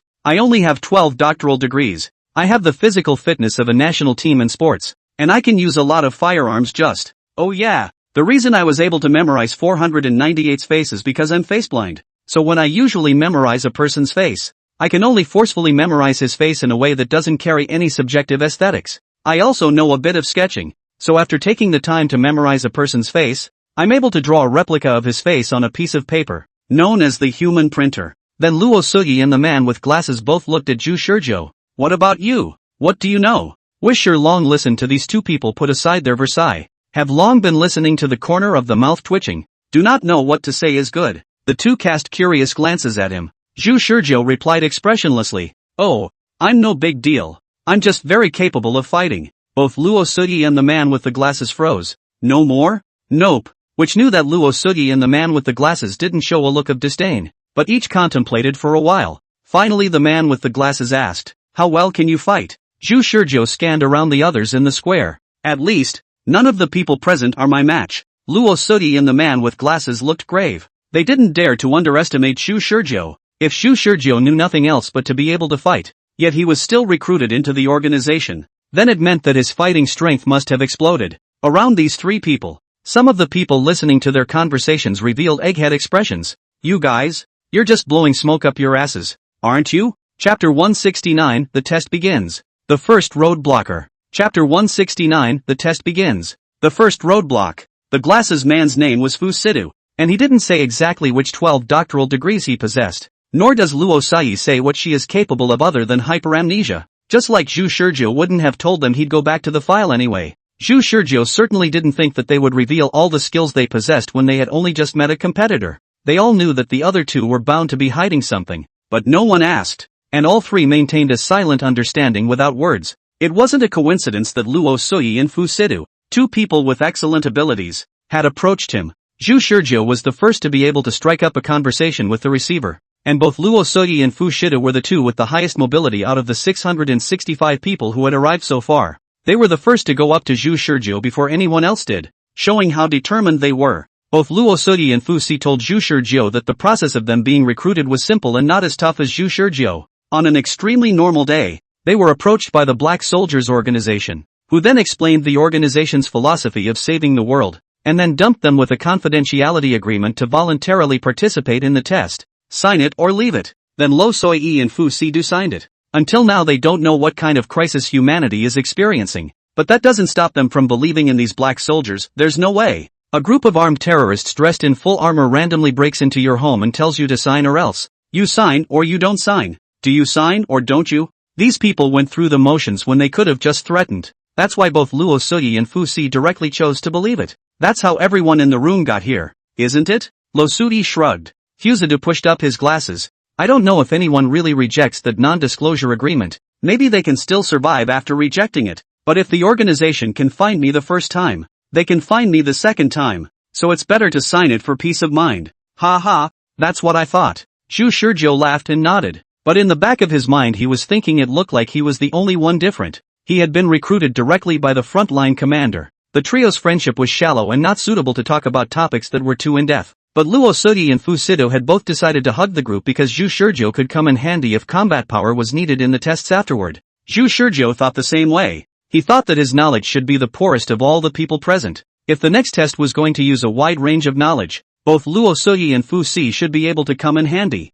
Soon the time came to 12 noon. A man in a combat uniform holding a folder appeared at the entrance to the plaza. The uniform he was wearing resembled the black soldier's uniform, but looked a little simpler, with no idea how many layers of high-tech defense materials inside and out, and an overall style that was 80% similar to the black soldier's. Judging from the man's combat uniform alone, Zhu Shizhou had no way of determining whether the man's rank was higher than that of an officially established black soldier. The man walked up to the square and frowned slightly at the sparse crowd. The man walked to stand in front of the crowd, hands behind his back, standing as straight as a pine. Gentlemen, I am the examiner for your next test. I will conduct a 3-day comprehensive assessment of you over the course of the next. There are currently 1,000 people due and 995 in attendance. 5 people who were supposed to be there didn't show up, and I don't know what happened. But at this moment, Zhu Shizhou couldn't help but twist his head to look at the unusual-looking 498 in the middle of the crowd, only to see both Luo Suji and Fu Si also looking at the 498. For no other reason than the fact that the number 498 is exactly the middle number between 1 and 995. The examiner didn't care about the whispers of all the people in the square. His voice was loud enough to carry throughout the square, and many of those who cared about the question about the elimination rate. He spoke directly. If you are lucky, all 995 of you will be able to pass the test, but if you are unlucky, all 995 of you will perhaps be eliminated as well. The test is simple. Stay in the square for 72 hours straight. I will observe your performance during these 72 hours. Those who pass the performance will be selected. Those who fail to perform will be repatriated by us. Test. On this, many people in the room froze. At this moment, the examiner swept the circle of people in the square with a sight as sharp as an eagle's. What I want to make clear in advance is that if you all choose to withdraw now, I'll directly hit you with a repatriation fee of $10 million. $10 million is enough to allow you to live the rest of your lives without worry. And if you are repatriated after being eliminated, we won't even pay for your traveling expenses. How do we know if you're telling the truth? Someone suddenly shouted from the crowd. For a moment, everyone in the square looked over, only to see that the one who stepped out of the crowd was number 876, a man with a strange accent. Number 876, Korean, Park Jae-suk, specializes in shorthand, quite sensitive to numbers, works as a code breaker. The examiner stated the man's information flatly, owes 50 million won in foreign debt. No, 876 Park Jae-suk shouted, even if you give me 10 million won, it won't be enough for me to pay off my debt. The examiner interrupted Park Jae-suk flatly. I said 10 million RMB. Park Jae-suk was speechless. 50 million won in debt is just over 270,000 RMB. Park Jae-suk calculated how many won is 10 million RMB equal to. 18 billion won? Park Jae-suk violently sucked in a breath of cool air. If you want to leave now, you can just go. I want to leave. I want money, but I don't know if what you're saying is true or not. What if you wait for me to leave and then just shoot me? That was the concern of everyone in the room. They cared about their personal safety. There were certainly quite a few people who were moved at this moment, but none of them were as stupid as Park Jae-suk to jump out at once, and all they cared about was whether or not they would receive 10 million RMB after quitting. Zhu Shizhou was somewhat speechless. These people obviously don't know what kind of crisis is hitting the world, and if they did, they would realize that money is just numbers that don't work half as well. The examiner answered Park Jae-suk's question as he said indifferently, believe it or not, who do you think you are? Do I need to prove anything to you? When you enter the island, all of your personal safety is already under our control. Even if I ask all of you to kneel down and kowtow to me now, you can only obediently comply. In addition, I can also clearly say to you that after you join the organization, the probability of you dying within a year is 90%. If you don't want to die, hurry up and get out. Don't waste our time. Everyone in the room was shocked when these words came out. Talk so true? The probability of dying within a year is factually 90%? Not even a kind word? However, Park Jae-suk didn't get angry when he heard it, but hesitated for a moment. Then I choose to leave. The examiner just nodded coldly. Good. After saying that, someone came straight up to take him out of the square. Zhu Shizhou thought of the coldness of the Black Soldiers organization and said with emotion, "I'm afraid this isn't being sent down for execution." Luo Sui pondered for a moment. "Wait, I think there must be something fishy about this. Old Fu, what do you think?" Fuzadu said. "Two possibilities. The first possibility. This Park Jae-suk is a cutie. The second possibility. This Park Jae-suk was arranged by the examiners to intentionally weed out some incompetent people who don't have strong convictions. There might even be people who follow the trend and choose to leave." Luo Sui nodded, obviously also recognizing Fu Sidu's statement. Zhu Shizhou was thoughtful. "Which one do you think it is?" Unexpectedly, the two men gave two diametrically opposed answers. Luo Sui said, "I think the first one is more likely." Fu Sidu, however, said, "I think the second one is more likely." Zhu Shizhou asked curiously, "Why?" Fu Sidu said, "I don't know if you guys noticed Park Jae-suk's badge." Lo Sui replied, "Number 876. What's wrong with that number? This number is too far back." Just now, the examiner directly stated Park Jae-suk's identity information without even looking at the information. So it means that he knows the identity information of number 876 very well. But only a short 10 minutes had passed from number 876 until all 995 people had arrived. I don't think the examiner could have managed to blurt out the identifying information of anyone from 876 to 995. Yet he did. And it's odd that 876 jumped out at him and he just gave his information. Luo Sui said, "What's so strange about that? I can do it too. My super amnesia can make me unforgettable. Any memory fragment is like something that just happened to me. Even if you give me a list of 100 million people, I'll be able to accurately memorize it once I've read it." After a long time, Fuzadu said, "You have to realize that there is a difference between ordinary people and hyperamnesiacs." "Of course I know." Luo Sui looked at Fuzadu strangely. "Growing up I was surrounded by ordinary people who couldn't remember a lot of things. And I can understand the difference between me and them, but are examiners ordinary people?" Aha! This word actually said that Zhu Shizhou and Fu Si were unable to refute. Lo Sui said, "I still think that Park Jae-suk is the real candidate and that he really chose the $10 million. But it's not certain if the $10 million will be given to him." It turns out that what Luo Sui said was fishy was here. Her eyes lit up. "That's $10 million. $10 million means I don't even need to work. I can stay home alone and do whatever I want. Don't you guys think that's cool?" Fuzadu was bewildered. "Is $10 million a lot?" Luo Sui, Zhu Shizhou, Fu Shidu sensed the awkward atmosphere. He coughed lightly twice to change the topic to look at Zhu Shizhou. "What's your opinion?" Zhu Shizhou shook his head. "I don't know. There is no point in thinking about this. If I wanted to, I could also write down information about 1,000 people in 10 minutes. And I also think that 10 million is just a number. No big deal." This time it was Luo Sui's and Fu Si's turn to be silent. And both of them lamented in their hearts. "You're still good at pretending." Wish Shizhou had a good point though. There's no point in thinking about this. One thing occurred to all three: the test had actually begun. Everything that happens until the end of the 72 hours will be considered a test. The first roadblock placed in front of these 995 people was the lure of money. Chapter 170, Theft of Number Plates. Chapter 170, Theft of Number Plates. The number of personnel was reduced to 990. Compared to the very beginning, there were only 5 fewer people. In all, 5 people chose money and an easier life. As for how many of these 990 people chose to stay because they weren't sure if the examiners would really fulfill their promises, Zhu Shizhou's trio didn't know. Or at least Zhu Shizhou's trio weren't prepared to quit. Zhu Shizhou is unable to withdraw. Luo Sui is afraid to withdraw.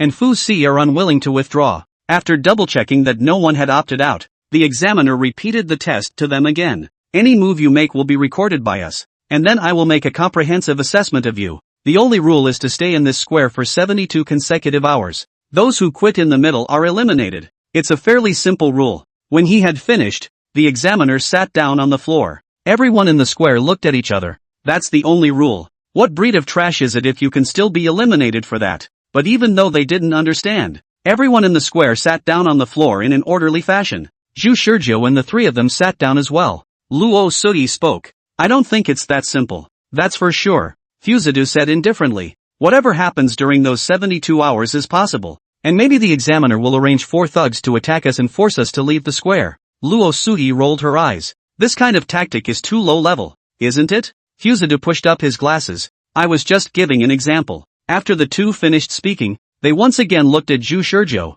Zhu Shizhou finally realized it this time. It had been more than once. These two seemed to care about his opinion. Every time after expressing their views they would always look at him intentionally or unintentionally. as if they were sure that he knew something. He shook his head. Don't look at me. I don't know anything or have any idea. In any case, as long as we're at peace with the square for a day, it's enough. Luo Sui laughed. Old Zhu, you are not honest. I remember it clearly. You chatted with that receptionist for half a day before coming to the square. Surely you have learned some secret information, right? If it's really nothing, it doesn't matter if you talk about it. Fuzadu nodded back. I tried talking to that guy before, and he just ignored me. Zhu Shurjo sighed. Actually, I would advise you guys to choose to leave. What that examiner said is true. The mortality rate of newcomers is indeed very high. These were sincere words, and as a result, they were viewed as prevarication by both Luo Sui and Fu Si. Zhu Shurjo also saw that the two did not believe in it at all, and was speechless in his heart.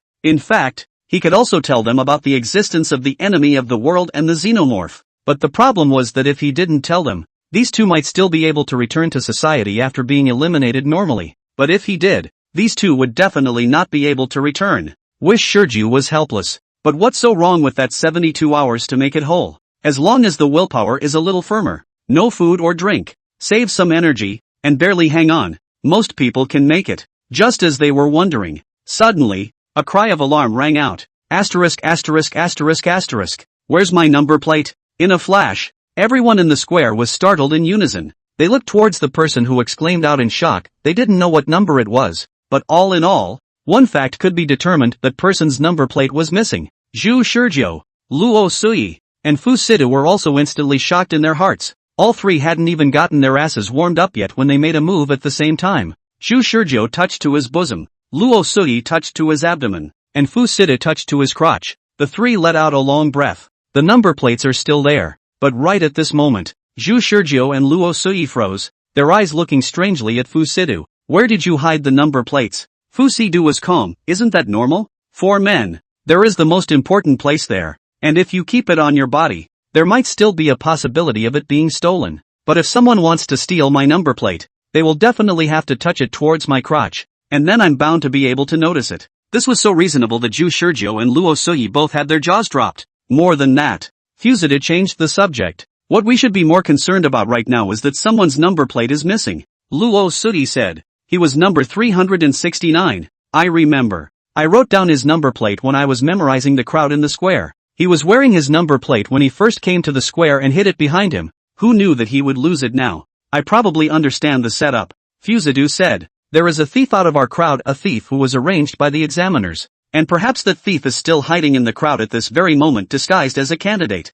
Lo Soi asked. Why isn't it the spontaneous behavior of the candidates? Because there is no elimination rate, or passing rate. Zhu Shurjo also reacted. The lack of a fixed elimination rate also means that candidates don't need to fight to the death to try and eliminate others. And it's natural that candidates won't risk being discovered by stealing other people's number plates. That's right. Fu Sida looked at Luo Sui. Now the question is, do you remember anyone ever touching that guy? It was reasonable to ask Luo Sui, because if she had been observing everyone in the square, whether intentionally or unintentionally, she would have burned the memories into her mind. And the only one of the three who could possibly have spotted the thief in the first place was Luo Sui. However, Luo Sui shook her head. No one has touched him as far as I can remember. At least not within my line of sight. Fuzadu frowned. Then there are no clues. Luo Sui, however, suddenly said, is there a possibility that he was arranged by the examiner? The three of them weren't the only ones who had suspicions. The square was full of smart people with quicker brains, and all of them had come up with the same suspicions as well.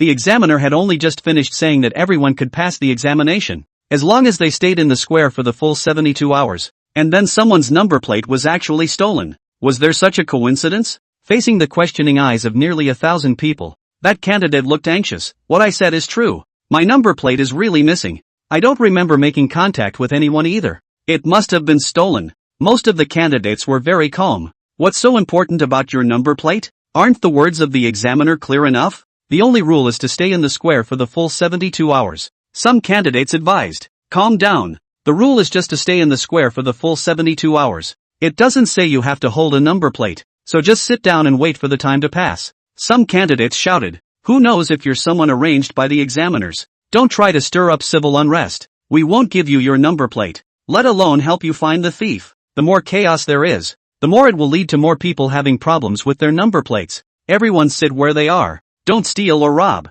Just keep an eye on your number plate. Yet the one who was stolen shouted, "No, wait, think about it, people. The examiner is talking about evaluating our performance in those 72 hours to determine if we're qualified. Now you have two questions to think about. The first is, am I the person the examiners have set up? If I am not the person the examiner has arranged, then that means there is a thief among us. Can you guarantee that you won't sleep for 72 hours? For 72 hours, as long as you fall asleep, there is a possibility of number plate theft. The second question is, if I am the person the examiners have put in place, then think for yourselves. Will your impassive performance be seen as incompetent and you will be eliminated? Chapter 171, The Mistrust Conundrum. Chapter 171, The Doubt Conundrum. No. 369. Although Zhu Shizhou didn't know who he was or what he was capable of, that didn't stop Zhu Shizhou from marveling at how quickly 399 had reacted. It happened suddenly. If no, 369 was a real candidate and had no collusion with the examiner or the thief, then his reaction could not be described as quick, directly presenting two possibilities to force everyone present to make a choice. That's a fast response time for 369. Luo Suyi couldn't help but mutter as well. After she listened to no. 369. She then also subconsciously pondered, if this was really a bridge arranged by the examiners who wanted to observe the comprehensive ability of the people, then should they find out the thief hidden among the candidates in order to improve the comprehensive score? And if this is not arranged by the examiners, but there really is a thief among the candidates, will this thief steal from his own head? I suggest you might as well do what I did and hide your number plates in a private place. The more important it is hidden, the harder it will be for thieves to get at it. Fuzadu said calmly. You will note that at the time of the number plate theft incident, all the candidates present who had hidden their number plates subconsciously touched the location where they had hidden them. So if there were actual thieves among the candidates, then we were equivalent to telling the thieves where we had hidden our number plates. Right-o. Luo Suyi nodded, but wasn't ready to change the number plate to a different position. Zhu Shizhou didn't move either, seeing the two men's agreeable face. But I just won't do as I'm told. Look. Fu Shidu couldn't help but twitch the corners of his eyebrows twice. I think my statement is quite reasonable. Do you have any better suggestions? Luo Suyi laughed. People sleep because they want to let their brains relax. But for a hyperamnesiac like me, my brain is running all the time, and I've long since honed my ability to stay awake for long periods of time. Of course, that doesn't mean I can never sleep, only that I can last longer than normal. Theoretically, I could last until my brain spontaneously cuts out. It's only 3 days. I can hold out. Zhu Shizhou and Fu Si both froze one after another. Doesn't this make your life miserable? Luo Suyi said flatly. Of course it's painful, but I'm used to it. Her superb memory ability makes her not forget anything she has touched. Even if it is nutrient-less content, it will be stored in her brain and recalled at any time as if it had just happened. How many things had a person been exposed to in their lifetime? The huge amount of memories made Luo Suyi's brain never get any real sense of dormancy. Wish Shizhou had thought that hyperamnesia was a good thing before, but now it seemed like maybe it was even more of a torture. Fu Sida looked at Luo Suyi sympathetically, then looked at Zhu Shizhou. And why don't you change the place to hide the number plate? Wish Shizhou replied, because when we think from the perspective of a thief, the problem of theft is actually cracked.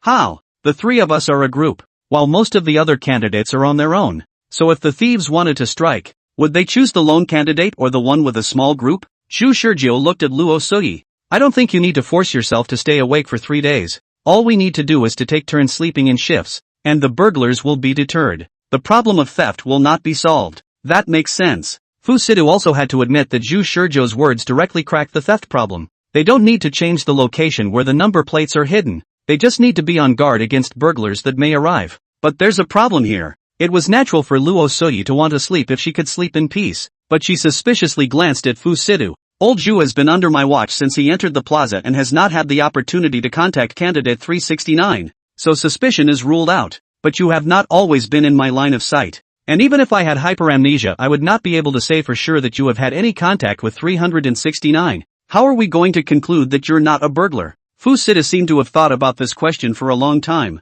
and he replied calmly, there is no need to conclude.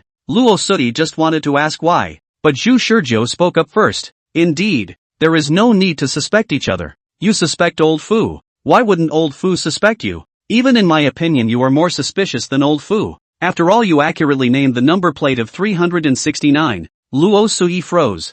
Fuzadu pushed up his glasses. We can't prove or disprove your hyperamnesia. So, Luo Suyi rolled her eyes. After all this time you guys don't believe me. Zhu Shizhou laughed and shook his head. The three of us can't confirm whether what we said before was true or not. but at least one thing can be confirmed. That is, if one of the three of us had the number plate stolen while someone stayed up late to keep watch, then that person would definitely be the thief. Having said that, Lo Soi understood. There's one thing to be said for that. Indeed, even if Fuzadu was a thief, he wouldn't be stupid enough to expose himself to such an extent. If there were a large number of people, perhaps the simmering watchman could still cover up the theft of the number plate by having a large number of people, but there were only 3 of them in this small group. So if the number plate was really stolen, it would basically conclude that a certain person was suspected. At this time, Luo Sudi also seemed to be admiring Zhu Shizhou for figuring out the logic here so quickly. The logic wasn't complicated enough for the average person with a normal IQ to come up with, but there weren't many who could react so quickly. However, Zhu Shizhou felt that it wasn't enough, and he continued, "If you guys want to be on the safe side, I have an even easier way to take turns keeping watch." "What?" Zhu Shizhou laughed. "I can also last 3 days without sleeping. I'll be in charge of the night watch tonight, tomorrow night, and the night after that. I'm 100% unsuspecting anyway, right?" Indeed, this can be one of the simplest and most effective. Zhu Shizhou of No. 666 attracted the attention of a large number of candidates just after entering the square. As for Luo Sui and Fu Sidu, they all knew that Zhu Shizhou hadn't touched No. 369, so Zhu Shizhou was not suspected. "No, are you really not suspicious?" Fuzadu suddenly laughed bitterly. "What if you are someone arranged by the examiner, like the candidate whose number plate was stolen?" Zhu Shizhou froze. Luo Sui nodded her head as well, thoughtfully overturning her earlier assertion that Zhu Shizhou had no suspicions. "That's right, you are actually suspected as well, because we were never sure if you were the person arranged by the examiner or not. Perhaps your purpose was to test our abilities. If you were someone arranged by the examiner, you could probably manage to cooperate with 369 even if you didn't communicate with 369. Speaking of which, old Zhu, you're still highly suspected. After all, we've all seen it in our eyes, and the scene of you chatting with that receptionist is vivid in our minds. Maybe you really are the person arranged by the examiner. Isn't it a vivid memory for the hyperamnesiac Lorsui? Wish Shizhou. So it is. Suspicion is hard to break once it's formed. This is especially true for intelligent people, who are skeptical of all questionable possibilities. So what if we paired up the vigils so that one of them slept while the other 2 watched each other? Fuzadu shook his head inside. "The thing is, I can't be sure if you 2 are in cahoots or not." Luo Sai sighed along with her. Zhu Shizhou, on the other hand, was already speechless. What the hell is this? Originally, the 3 discussed in order to come up with a means of cracking the thief, but did not expect the more they thought about it, the more suspicious they became, and the doubts existed in their hearts, making it impossible for the 3 to fully trust each other. "What's going on? I don't care what you guys think. You can stay up all night if you want to. I'm indifferent. I'll sleep when I need to." Zhu Shizhou shook his head in disbelief. "I'm sure you 2 aren't in cahoots, and the fact that you're both on watch at the same time eliminates the possibility of one of you stealing my number plate. The only way to end suspicion is to trust." "No?" Wish Shizhou put so much trust in the 2 based on the fact that he was able to go back to the file at any time. He realized as soon as he was tackled by the black soldier and was unable to get back into gear that he had to have the means to be able to do so at any time. So after a painful realization, he worked out on the ship for a long time, focusing on building up his finger strength. After going through various one-finger inverted push-up workouts, today he's made it to the point where he can go back into gear without any implements. He can rip off most of his neck with his bare hands so hard that no amount of powerful medicine can save him then. So even if his number plate did get stolen, then he could immediately go back to his file and figure out what happened. Luo Sui and Fu Sidu, on the other hand, were always hesitant. Zhu Shizhou's willingness to believe in them touched them, but it wasn't genuinely easy to change them to believe in Zhu Shizhou. Luo Sui shook her head. "I choose to stay up all night. It's only 3 days. I can survive." Fuzzy is all heartbroken. Zhu Shizhou chose to sleep. Luo Sui with her super amnesia was able to stay up longer than normal people. 3 days would probably be really enough to get through it. But what about him? He was a proper normal, ordinary person. In other words, the disadvantage is mine? Suspicion is hard to break once it's formed. The candidate whose number plate had been stolen shouted in the square, but was embarrassed to find that no one wanted to pay attention to him at all. Everyone is smart, but the smarter they are, the more suspicious they are. Now under this unexpected situation, they were all pondering whether they should help this candidate find out the real thief or not. In the end, the vast majority of people unanimously chose to remain silent. Wait and see what happens. If the thieves just stole a number plate, they could all pretend they didn't see it. But as the saying goes, if there are enough of them, there will always be a few oddballs. One of the candidates suddenly stood up and said righteously, Man, I'd like to work with you to find the thieves. No. 369 froze. He originally didn't hold much hope, but as a result, a person suddenly appeared who was willing to help him. He hurriedly nodded his head as if he had grabbed a life-saving straw. Good. What are you going to do? I'll cooperate with you. Chapter 172 Strongly Breaking. Chapter 172 Strongly Breaking. 553. Exact abilities unknown. I haven't touched it either, but it looks like a sportsman. Luo Suyi immediately spoke the number digits of the candidates that popped up. At this moment, the vast majority of the candidates present had already hidden their number plates. Zhu Shizhou didn't have the super memory ability, so if Luo Suyi didn't say anything, he wouldn't know if the man who jumped out was number 553 or not. Only 553 put in a voice. The reason why most people choose to remain silent now is simple. It's simply because they feel that things won't happen to them. It's better to be mediocre and not make a mistake than to make a mistake that leads to a lower rating. But have you all thought about it?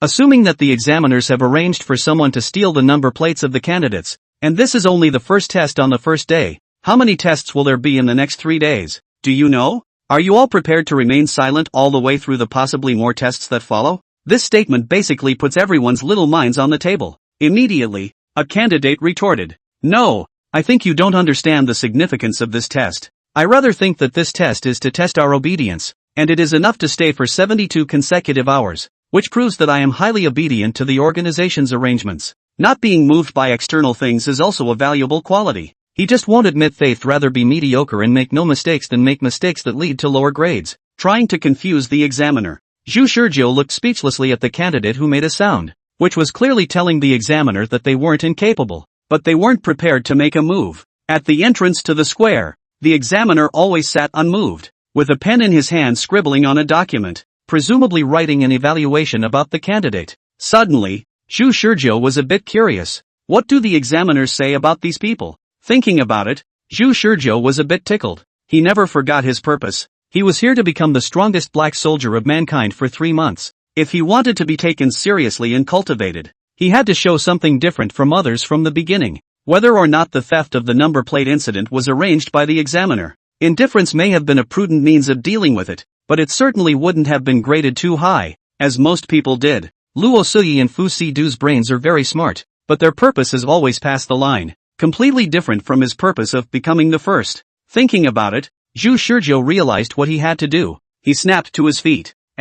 Wait, where are you going? Luo Suyi quickly reacted and tried to pull Zhu Shizhou back. However, Zhu Shizhou was deflecting his feet, casually dodging Luo Suyi's movements. All the candidates present suddenly noticed Zhu Shizhou, then they fixed their eyes on it. Isn't that the same number 666 who was chatting with the receptionist during the entrance? What did he want to do? I only saw Zhu Shizhou walking straight to 369, with a touched look on his face. No, 369 said toward Zhu Shizhou, who was walking toward him. Brother, are you here to help me as well? Zhu Shizhou smiled at number 369. That's right, I've come to clear your name. Bro, you're too good.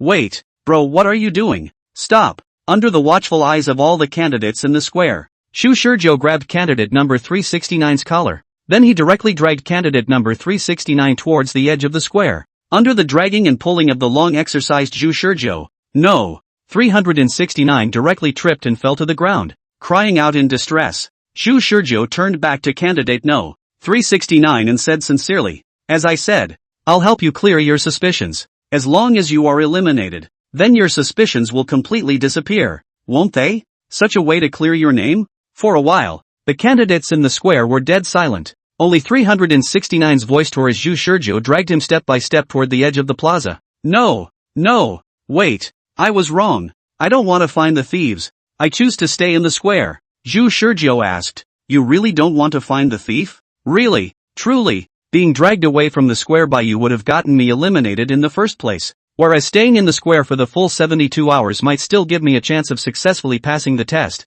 so I chose to stay in the square. I'm not going to look for the number plate either. Brother, let me go." Good. Zhu Shizhou sniffed and loosened 369's collar. 369 hurriedly climbed up and rolled away from Zhu Shizhou as if he were avoiding a ghost or god. 553 are looking confused. He was all set to show his leadership qualities to the examiners. So how did someone suddenly come out and interrupt his plans? What the hell? It wasn't just 553 who had the same doubts, but other candidates as well. Is 666 so 6? Wait a minute.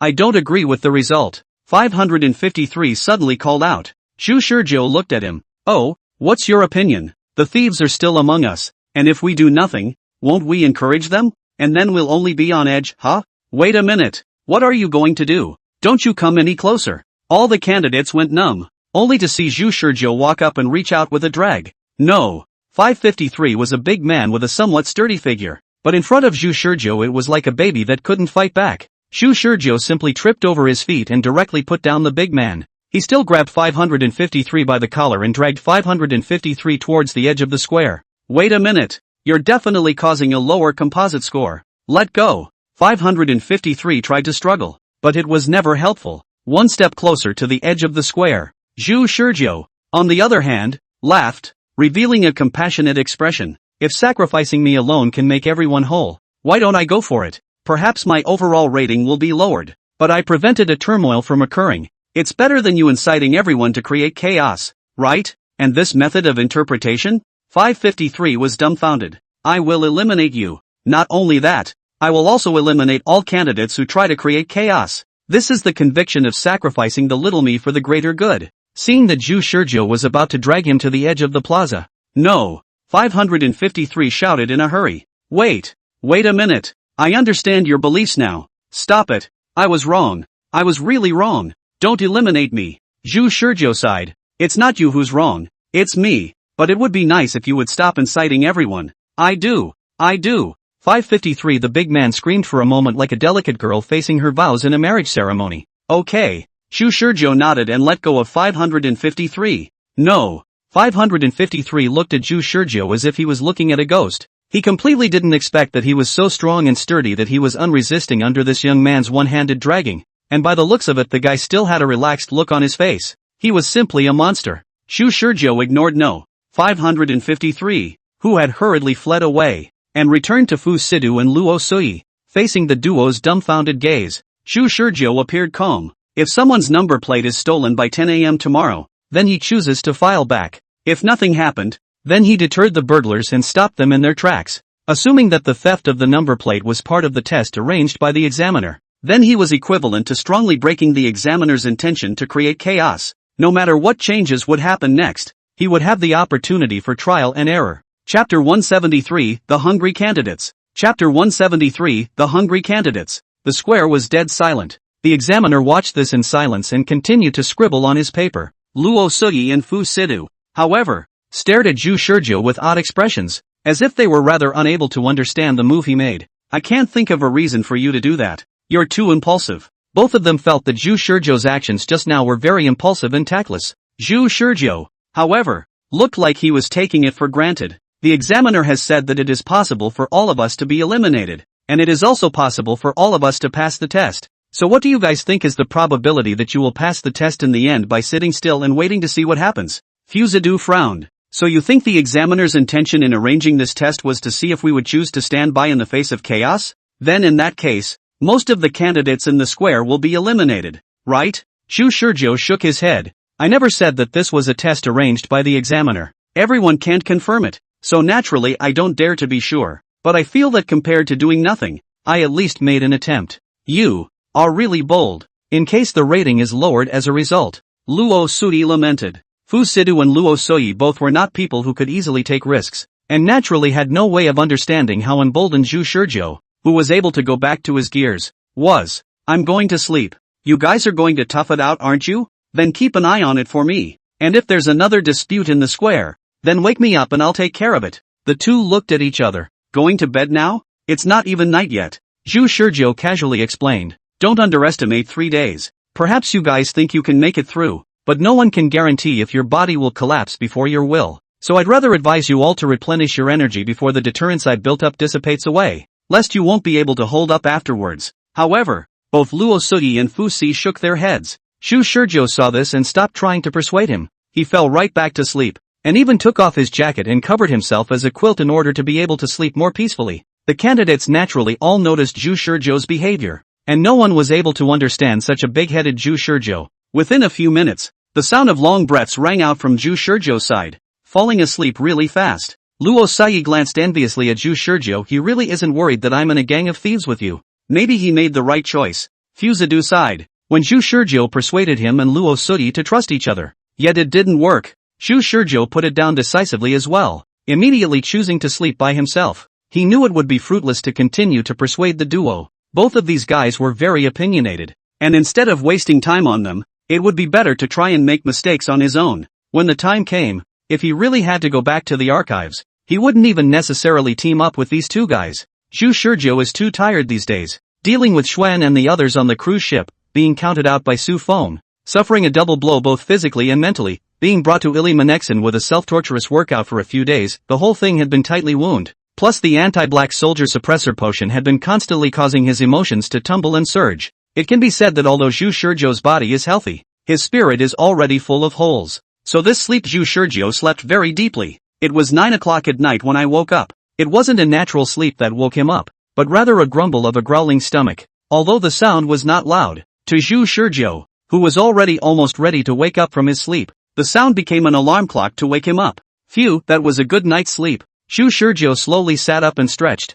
feeling refreshed. On the contrary, Luo Suyi and Fu Shidu had a shriveled breath. They were hungry and tired. Originally they had traveled a long distance to arrive at the island of Illumination, and their bodies were already quite tired, but with enough to eat and drink, this tiredness did not show. Now, however, someone's stomach growls were loud enough to wake up Zhu Shizhou. Zhu Shizhou glanced at the embarrassed Luo Suyi. You were hungry for a few days before you went to the island? Luo Suyi's face was flushed red as she explained. You know, the operating load of my brain is always several times that of a normal person, so my body is also more prone to lack of nutrients, and it's normal that I would feel hungry. It's quite normal. Zhu Shizhou didn't laugh at Luo Suyi, but said with concern, so I advise you to sleep to preserve your strength. Right now not even the first day has passed, not even 12 hours. Do you think you can last the entire 3 days? Luo Sai still smiled without saying anything. That's a common problem for a lot of people in the room now. They both think they are right and are quite confident in themselves. As a result,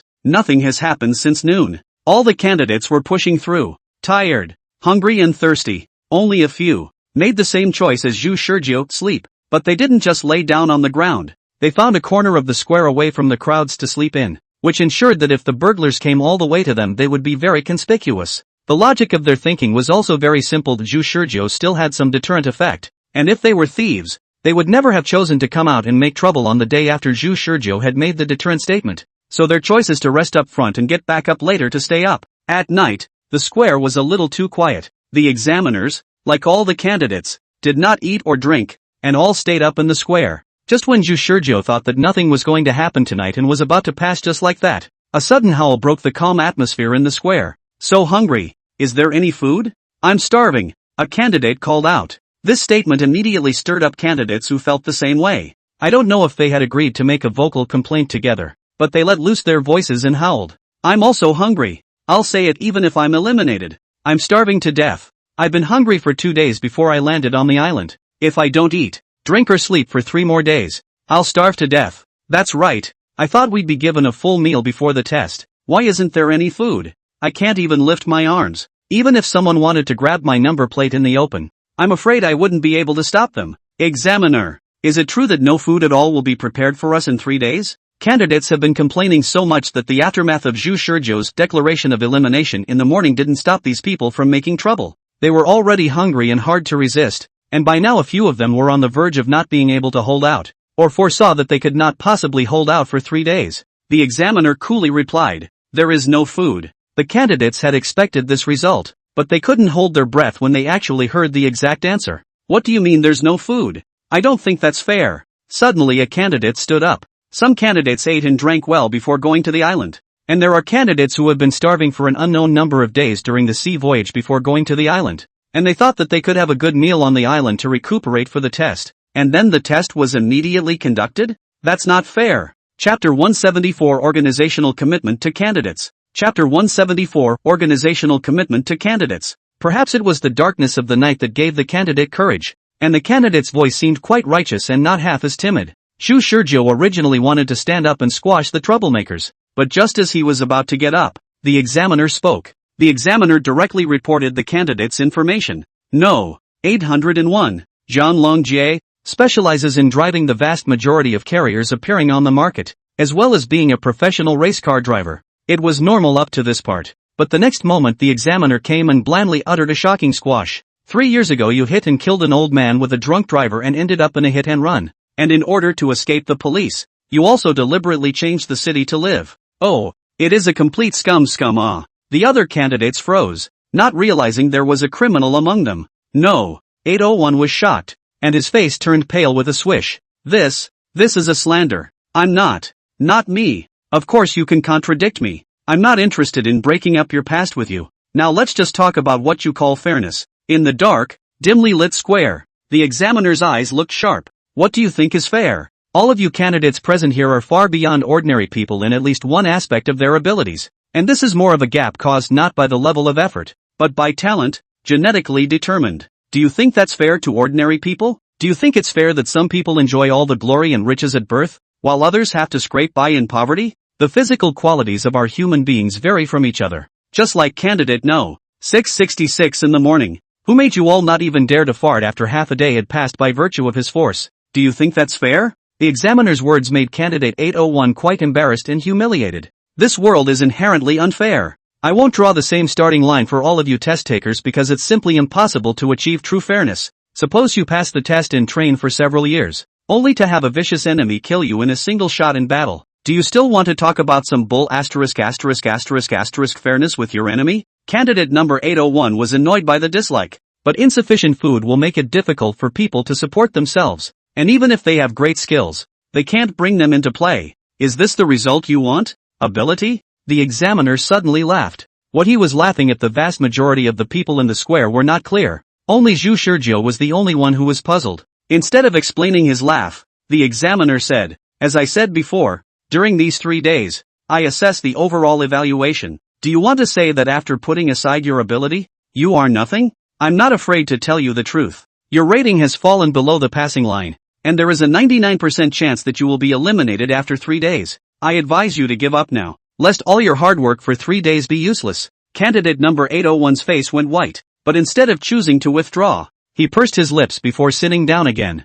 Seeing this, the examiner let out a voice to the other candidates in the square. I want you to think clearly about what exactly you want, and are you able to move forward with determination for the goals you want? If you are worried about supporting yourselves and still being eliminated after 3 days, then roll up now. Incidentally, we won't give any food to those who are eliminated after 3 days. The second obstacle, after money, is hunger, a lack of hope. When these words came out, many candidates were in an uproar. A candidate raised his hand. So if we leave now, will you give us food? Yes, the examiner replied without hesitation. I will give you plenty of food, and I will also arrange for a boat for you to leave the island, so that you can leave at any time once you have eaten and drunk enough. Then I'm going. I can't hold out. I've been starving for 2 days already. I sure as hell can't last 3 days. I had a shark attack at sea before. The boat was chewed through. The last dozens of kilometers I swam over. I'm exhausted, and now I can't sleep. I can't even last a day.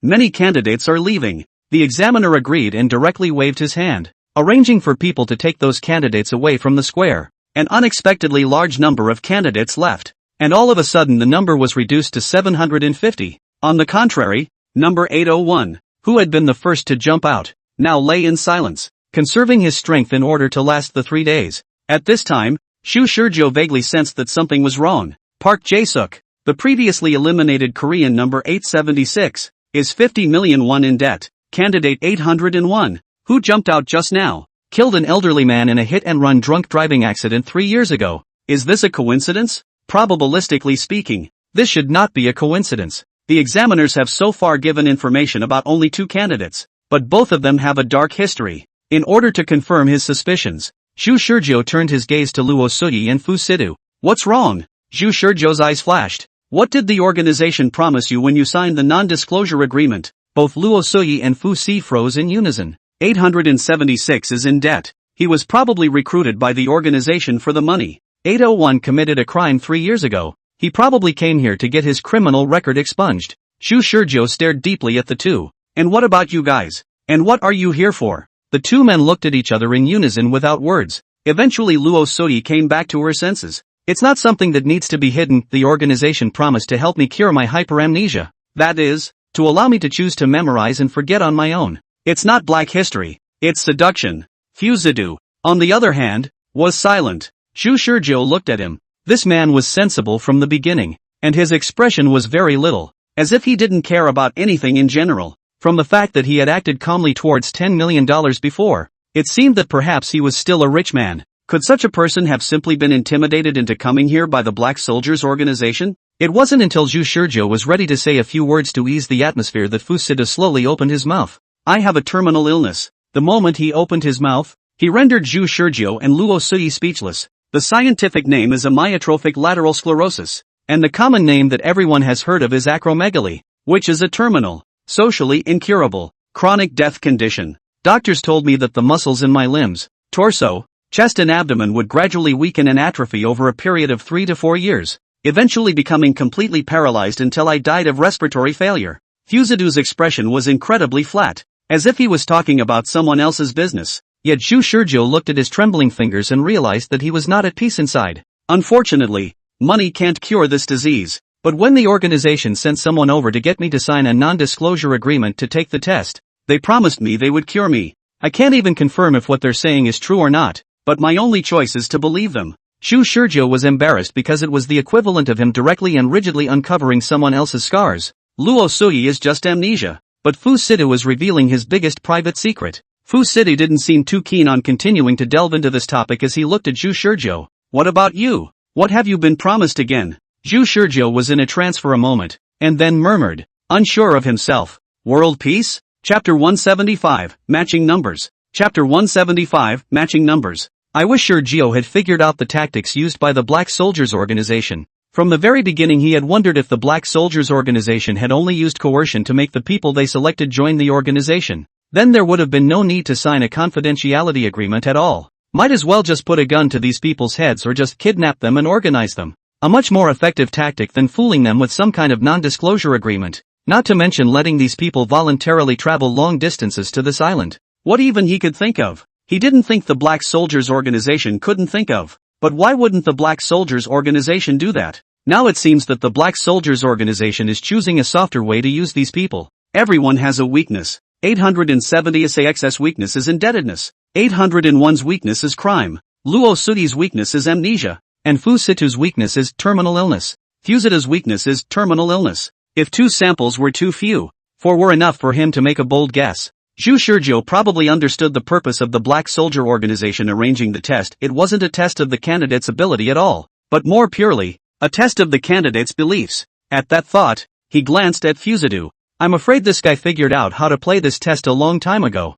He mentioned 2 possibilities in passing when Park Jae-suk was eliminated in No. 876, which he said was arranged by the examiners to deliberately weed out incompetent people with weak convictions as a tactic. It was true that Fuzidu had subconsciously substituted his own situation, so it was quite logical to come to that conclusion, but it was equally clear how quickly he had reacted. What's wrong? Looking at me with that look? No, it's nothing. Fuzidu felt that Zhu Shizhou's eyes looking at him did not look like sympathetic eyes, and his heart was quite complicated. Previously everyone would always look at him differently after hearing about his terminal illness, as if they thought he was going to die tomorrow, and now it was clear that Zhu Shizhou wasn't like that. Fuzidu said, maybe I'm doing nothing right now, but I'm rather upset if I don't come over and try. I hope this organization really does have the means to cure me. It must be curable. Zhu Shizhou nodded. The Black Soldier organization has already studied the human body through in biology. Even the Black Soldier potion thing has been developed. Zhu Shizhou is not at all doubtful of the strength of the Black Soldier organization in this regard.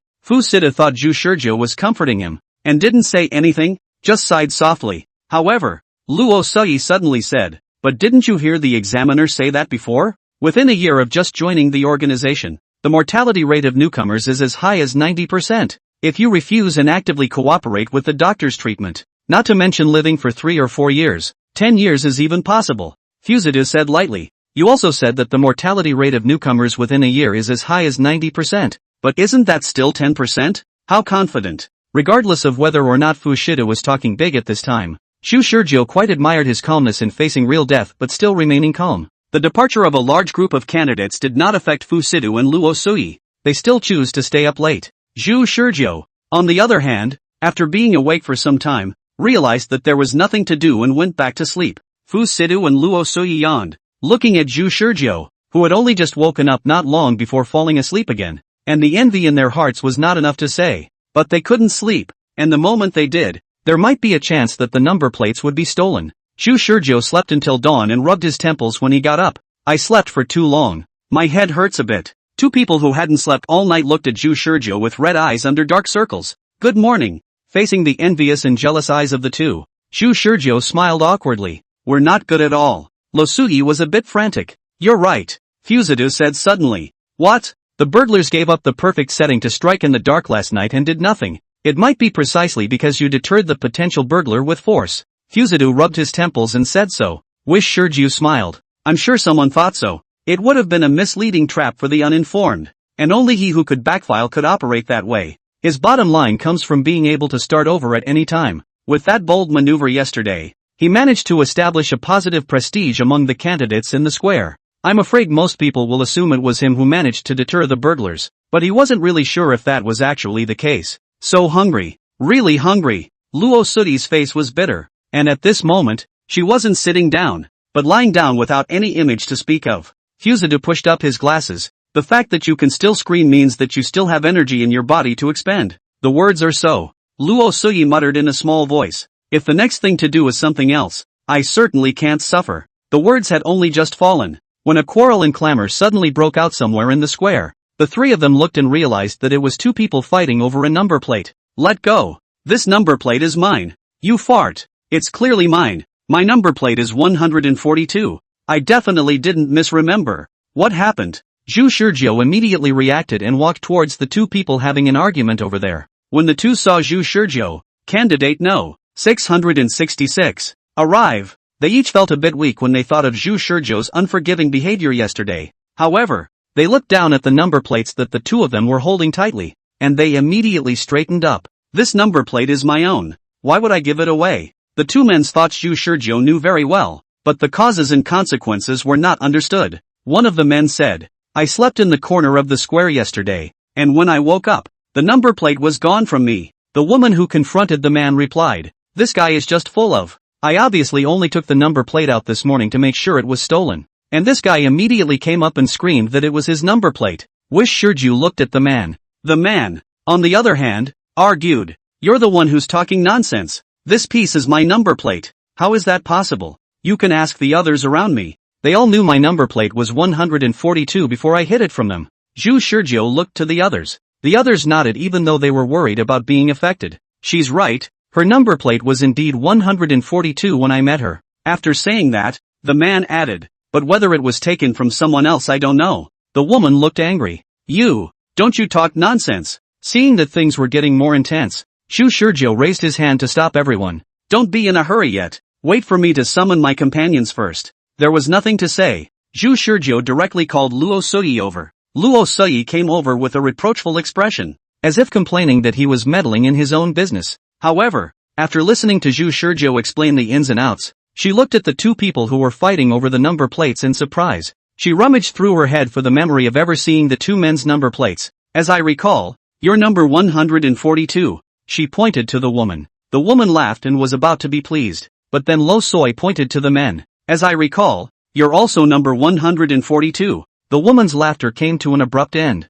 and Zhu Shizhou also looked surprised. Luo Sai said decisively, that means that both of you had the same number from the beginning. Chapter 176 Reasons for Eliminating Other Candidates. Chapter 176 Reasons for Eliminating Other Candidates. Zhu Shizhou pulled Luo Sudi aside. Is there a mistake? How come two people have the same number? No mistake. Don't question my memory as a hyperamnesiac. No, I don't doubt your hyperamnesia, because no one would tell such an easily punctured lie. I trust your memory, but what I'm asking is, among the memories you saw, did these two men appear at the same time? Or was there a time difference? Luo Sui shook her head. I understand what you mean. You're guessing that one of them stole another's number plate and then wore it openly to show it to the other candidates, right? Zhu Shizhou nodded. Unfortunately, now that I recall, I realize that in my memory, these two appeared around the same time before and after they wore their number plates, and the two sides have always been so far apart that I think they had the same number from the very beginning. Zhu Shizhou immediately stared at Luo Sui suspiciously. Do you know what you're talking about? You obviously have super amnesia and can remember all the details, Yet you didn't realize that these two had the same number in the first place until now? He suspected that Luo Suyi was lying, because there was too much of a break in it. Both of them wore number plates that appeared in Luo Suyi's memory at about the same time. Yet Luo Suyi didn't realize it at the first time? Xu Shizhou didn't believe it. Luo Suyi sighed. You're still thinking too fondly of hyperamnesia. Wish Shilong did not understand. If ultra amnesia could do passive retrieval, then I wouldn't have to be so difficult. But unfortunately, my hyperamnesia doesn't support that, she said with deep regret. You normals have forgetfulness, so you are able to remember important things and forget trivial little things. This distinguishes things from the importance of things on a memory level. When you repeatedly do something small that you have forgotten, your brain does not usually remind you that it has already been done. And when you repeatedly encounter something important, your brain will tell you that it has been done. This is the passive retrieval function of your memory. Yet to me I can remember everything I have seen, heard, smelled, tasted, and touched. And all the trivial little things as well as the important things make little difference to me. In other words, my memory is not emphatic. Hearing this, Xu Shizhou understood. I get it. Your brain doesn't actively remind you that this has already been done or that this candidate's number has already been seen. So if you want to recall memories of the candidate's number plate, you'll have to actively rummage through your memories. Luo Suyi smiled bitterly. Right answer. In Luo Suyi's eyes, memory was not a priority. That's troublesome. How are we going to prove who's real and who's fake with these two candidates' person numbers? Why do you need to prove it? Luo Suyi asked. If you hadn't dragged me here, I wouldn't even want to get involved in this matter. Have you ever thought about the nature of this test? Do you remember what the examiner said when he reprimanded 801? I rate a comprehensive evaluation. Are you trying to say that after throwing away your abilities, you are nothing? Is that what was said? Luo Suyi actually repeated what the examiner had said word for word. Xu Shizhou's memory was also very good nowadays, and he also remembered that the examiner had said that very sentence, thus confirming that an ordinary person simply could not do a word-for-word recapitulation. Previously, he had verbally believed that Luo Suyi had superamnesia, but only now did he secretly determine that Luo Suyi really had a strong memory, and that her body as an ordinary person was comparable to that of a drug injector. That's right. Isn't the examiner's meaning clear? The aptitude test is not the point. The point is what we're going to do after throwing away the ability. Luo Suyi was thoughtful. Is that your reason for meddling? I'm going to prove that these two men are not burglars, or prove that one of them is a burglar. It'll help boost my overall rating. Luo Suyi looked at Xu Shizhou strangely. Is it so important to improve your overall score? Obviously just being able to pass is good enough. Luo Suyi hesitated for a moment and said, I'm not sure if these two are thieves or not, but from my millimeter-level memory, it seems that the two men's number plates don't look much different, with the same workmanship, and they are both round number plates with black characters on a white background of the same color. That's enough with you. Xu Shizhou let go of Luo Suyi. Luo Suyi shook her head and returned to her original position to sit down, but mentioned to Fu Sidu about what happened on Xu Shizhou's side, and also told Fu Sidu what Xu Shizhou had just said about the nature of this test. For his part, Fu Sidu had a flat face, not questioning or being surprised. He's right, Fu Sidu said. If the tests occurring during these 3 days are really examining the intellectual abilities of the candidates, then simply don't even invite candidates who are simply physically powerful and not very smart in the head. It's the same way that examiners don't arrange tests of pure combat prowess,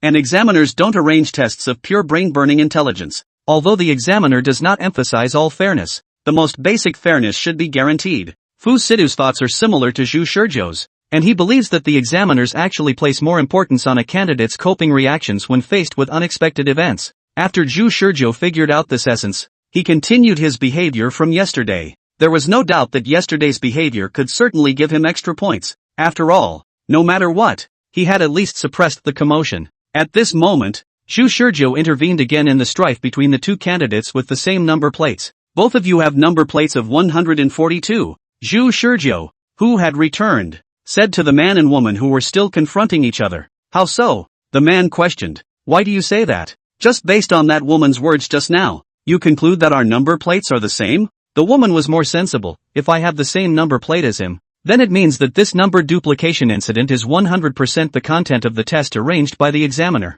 Xu Shizhou heard the woman's words and immediately thought of the woman's intentions. She wanted to transform her personal event into one that was relevant to the other candidates in the room. She was smart. She realized that if this was just a dispute between her and this man, then the other candidates would probably be just as concerned as they were yesterday. But if it can be established that this incident was a test arranged by the examiners, then the other candidates can't just sit back and watch. Wasn't the inability to confirm the theft of the number plate incident as one of the tests the reason for the indifference of these candidates yesterday? The woman's calculations were quickly figured out by the other candidates, who combined their efforts a little, and then all made the same choice, to seek out the examiner.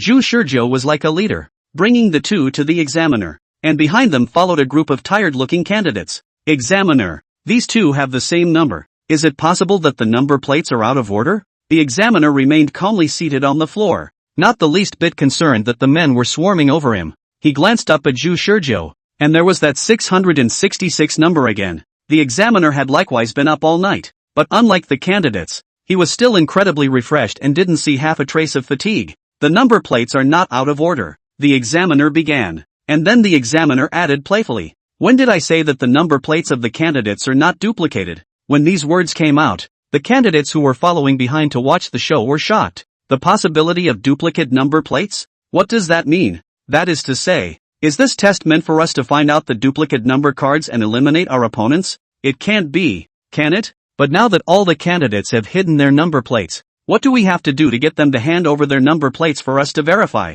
Examiner, is this what the test is about? With a sweep of his eyes, the examiner silenced the murmuring candidates. Staying for the full 72 hours is the baseline for passing, but all of your behavior during those 72 hours will be within the scope of my evaluation. Neither admitted it was a test nor denied it. However, there seems to be no doubt that this was intentional from what the examiner said about the duplication of number plates. Wait, I have questions. A candidate raised his hand. If we say that the number plates of these two people are the same, does that prove that the number plates are not useful at all? When you assess the individual scores, do you assess the scores under the number? Or do you assess the scores under the candidate's name? When you announce the passing result, do you announce the name or the number? Don't make me repeat myself over and over again. The examiner seemed to be a bit impatient. As I said, I am evaluating you as individuals. As for whether the number plates are useful or not, you guys think for yourselves. The candidate lowered his hand in embarrassment. It looks like this is really what the test is about. Female 142 said so, characterizing the event. The woman then turned her head and let out a voice to the large group of candidates. I think I'm not the only one with the same number plate at all. It's possible that amongst the candidates present, they will be randomly assigned the same number plate. If you want to qualify, then you have to find out the owner of the same number plate as yourself and eliminate the other person. Upon these words, all the candidates fell into deep thought and looked at the surrounding candidates with rather guarded eyes. Some candidates suddenly understood something. No wonder there is no passing rate. It turns out that the passing rate is hidden among the candidates' number plates. Do you remember what the examiner said? If we're lucky, all of us will pass. If we're unlucky, all of us will be eliminated. The point isn't whether all of us pass or are eliminated. The point is luck. Candidates who are assigned duplicate number plates are less lucky and need to eliminate their opponents in order to pass. Comparatively speaking, candidates who do not have the same test number have better luck and are able to pass the test if they stay safely for 72 hours. Candidates figured out the key to this,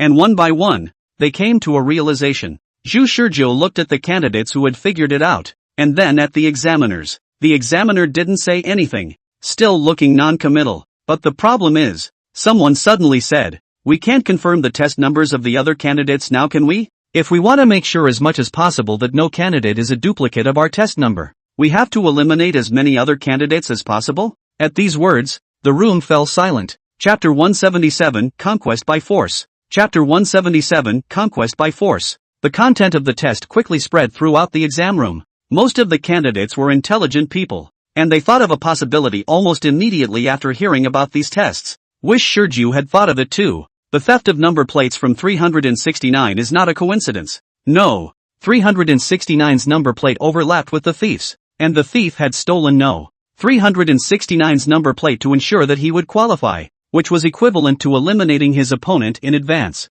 The unlucky 369 fell victim to duplicate numbers. Originally, he couldn't figure out why thieves would steal other people's number plates without a pass rate, but now everything seemed to be clear. Zhu Shizhou looked at the incredulous 142nd man, then thought of an even more exaggerated possibility. He needed to be sure with this man. He asked, you just claimed that the number plate 142 in her hand was yours. That proves that the number plate is missing from you, right? The 142nd man's face changed and he replied, my number plate was stolen last night. It was obvious that he had thought of something as well, and his expression became quite ugly. Other candidates who reacted a little slower didn't understand what this meant. Zhu Shizhou said, The theft of your number plate means that 142 duplicated more than just you and her. The same number can be duplicated by 2 and more candidates. Your number plate was seen by another 142. Who then stole your number plate? Duplicate number plates? This we already know. When Zhu Shizhou returned, he recounted everything that had just happened to both Luo Suyi and Fu Si, but both Luo Suyi and Fu Si said they already knew. Wish Shirku could actually be back in gear right now. If you want to catch the thief, you just need to go back to the file and then keep an eye on number 369 or number 142, and you'll be able to find the real culprit. But he's got time to go back to the file as of 12 o'clock this evening. He decided to simply make a big mess before going back into gear. What are you going to do? As soon as Luo Suyi and Fu Shida took a look at Zhu Shizhou's expression, they knew that he was going to mess up again. They also thought of Zhu Shizhou's elimination declaration yesterday and the means used almost at the same time. Under the twitching corners of their brows, they watched as Zhu Shizhou extended his hand to them. Hand over the number plate for me to see.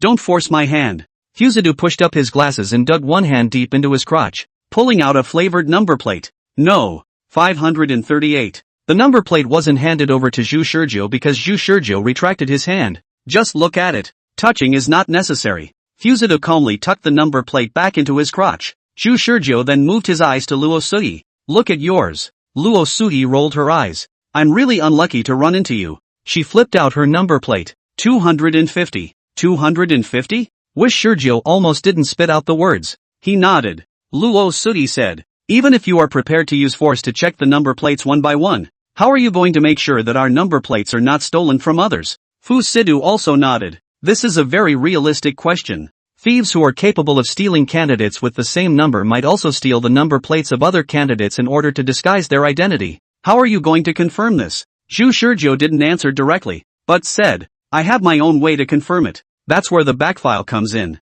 If he went back to the archives today, the point in time to return to would be yesterday morning at 10 o'clock, which was before anything had happened, before even the tests had begun, let alone candidates stealing number plates from each other. He noted down the number of the examined candidate in 1 week's program and verified it in the next with known information. No matter how much maneuvering the examiner had arranged on the number plate, it was of no use at all under his backfile. Both Luo Suyi and Fu Si frowned. They didn't doubt that Zhu Shizhou had a way, but that way hadn't occurred to them yet. At one point, this made both Luo Suyi and Fu Si feel crushed from their intelligence. Zhu Shizhou said to Luo Suyi, before I check the number plates of the other candidates, I would also like to ask you to help watch if any of the candidates make any extra movements. Luo Suyi nodded. Don't worry about going. I'll pick the best view to observe the other candidates. With her there, Zhu Shizhou was much more relieved. With Luo Suyi's hyperamnesia, he could check the other candidates with confidence. And incidentally, he could also come back to consolidate his memories after checking the other candidates. And Luo Suyi became a human meme. So, Zhu Shizhou got up. He walked to the corner of the square and picked a random candidate and said to him, hand over your number plate for me to see. The candidate was quite taken aback. Why? I have to show you if you want to? Who do you think you are? Without saying a word, Zhu Shizhou directly tugged on the candidate's clothes. Behave. Let me see. Don't. Amidst the wailing of the candidates, it only took 10 seconds for Zhu Shizhou to strip this candidate naked and rummage through his clothes to find the number plate. The candidates were freezing in the November wind in broad daylight, their eyes looking fearfully at Zhu Shizhou. Zhu Shizhou, on the other hand, showed his number plate directly to Luo Suyi, and himself deeply memorized the candidate's face as well as his number. What happened in this corner of the square was not hidden from the other candidates in the square. Many people noticed Zhu Shizhou's movements, and one by one, they were stunned. What the hell? Strip down. Strip. Asterisk. It's a blatant robbery of number plates. No. He returned the number plate again. What happened? I see. He's going to check the number plates of all the candidates in this way. He's crazy, isn't he? Even if the number of candidates is now reduced to 750, is he going to find the thieves one by one? Is he that confident in his force? As it turns out, Zhu Shizhou's level of confidence in the force wasn't false. He proved by force that all those who resisted him could not escape his stripping methods. Even if it was a girl, he would still pickpocket her. One girl, relying on her gender advantage, was certain that Zhu Shizhou wouldn't dare to lay hands on her. Zhu Shizhou just wore a guilty expression, ignoring everyone's shocked and contemptuous eyes, and pressed the girl to the ground, still ready to lay hands on her. The girl realized that Zhu Shizhou was serious. Zhu Shizhou had only just peeled off a jacket. She then sobbed and handed over her number plate. Of course, not everyone was able to sit back and watch Zhu Shizhou be so arrogant. Many candidates who were as fit as bodybuilders were ready to join forces to fight back against Zhu Shizhou, but without saying a word, Zhu Shizhou put down these people with 3 punches and 2 kicks. These muscular men then huddled in the cold wind like little raped girls and handed over their number plates to the back. Every time Zhu Shizhou came to a person, that person would have the sense to take out a number plate for Zhu Shizhou to see, saving him from the fate of having his clothes stripped. After finally strolling around the square and taking all the candidates' number plates, he finally returned to Luo Sui and Fu Sidu. Fu Si hadn't even done anything yet, and Luo Sui was looking at him like he was looking at garbage. Zhu Shizhou felt like a big villain right now. All the candidates' test numbers have been checked. Now for the results, he said to the duo. First of all, the number plates for 369 and another 142 were not found. Chapter 178, Tearing Out Throat. Chapter 178, Tearing Out the Throat. Couldn't find number plates for 369 and another 142. That's normal, Fu Sidu said indifferently, because the thief's purpose is not to hold someone else's number plate. After actually stealing the number plate, if I were you, I would also throw it away or destroy it at the first opportunity. The simplest means of destruction I can think of is to eat the number plate. Luo Sudi also nodded. Yes, as long as the number plates of the candidates with the same number plates as their own are destroyed, then the thieves won't need to worry about being eliminated from the competition due to duplicate numbers. Zhu Shizhou continued. Whether the number plates were destroyed or not is not the point. The point is that I didn't find any other duplicate test numbers. Luo Sudi frowned. That means the only known duplicate exam number is 142?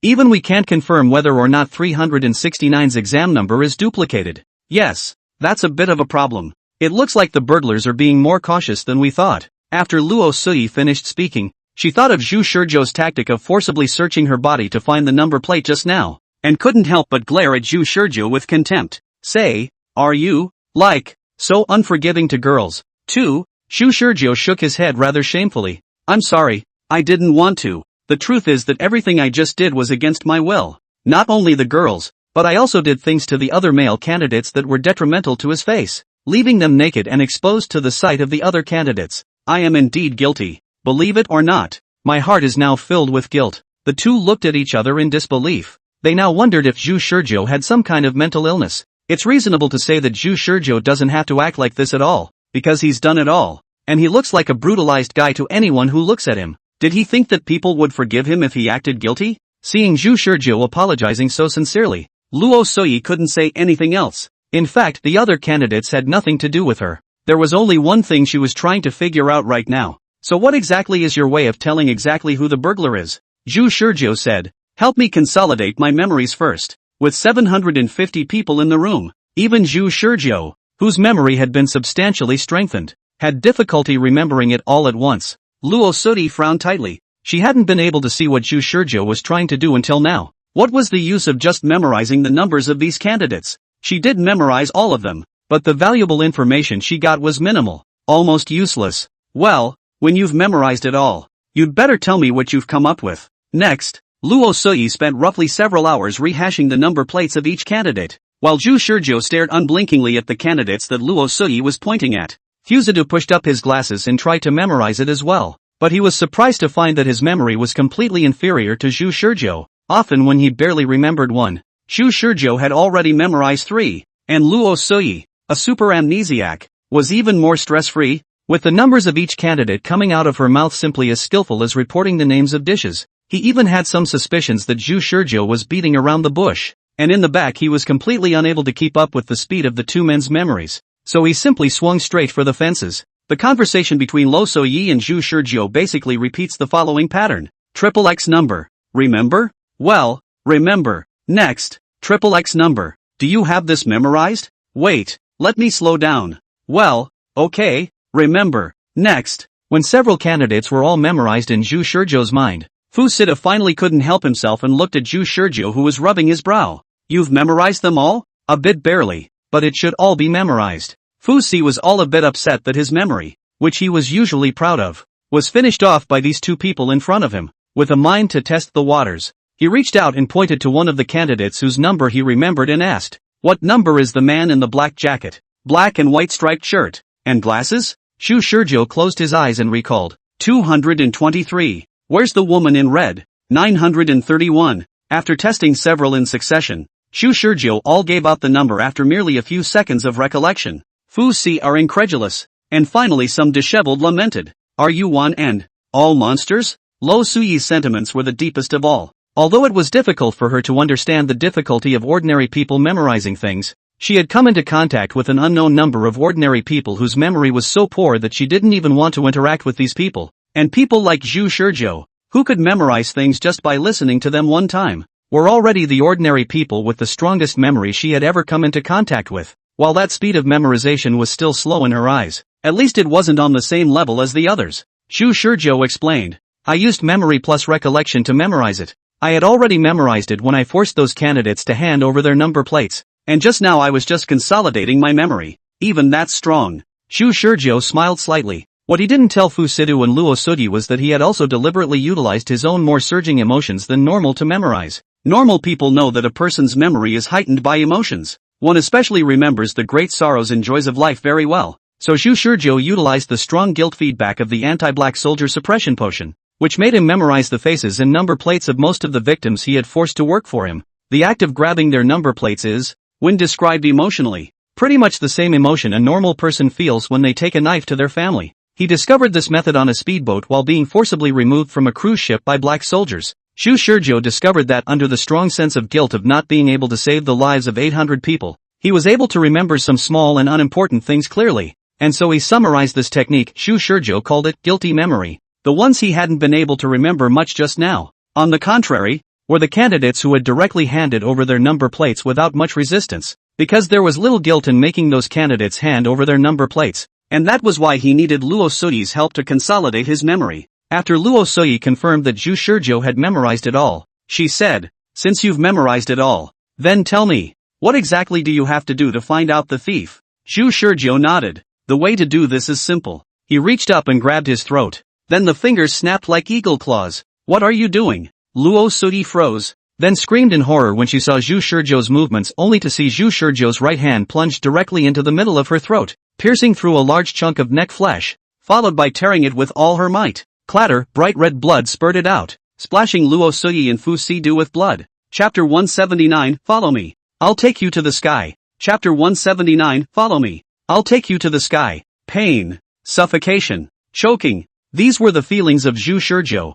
This type of self-cutting was quite painful. Not only did he have to stab his not-so-sharp fingers into his throat by sheer force of will alone, but he also had to tear the whole piece of his throat out of his neck hard in order to ensure 100% death. Although the pain level was not as high as the ultra-boundary pain he had once suffered, it was still enough to make Xu Shizhou twitch in pain. The worst part was the choking. The choking sensation of blood pouring into your lungs. The potion-enhanced body doomed Xu Shizhou to not die so easily, and as he casually threw the entire neck meat to the ground, he was still collapsed on the ground twitching his body. The examiner noticed the change over here and his face changed slightly, but he didn't get up. In fact, he was rather confused. What happened? 666 committed suicide? In what way? Why did you do it? He had watched 666 conquer the whole scene by force, and while he was amazed at 666's extraordinary strength, he thought that 666 had some good way to find out the thief that even he hadn't thought of. But now, what's with the suicide? The answer to that question he would never be able to figure out,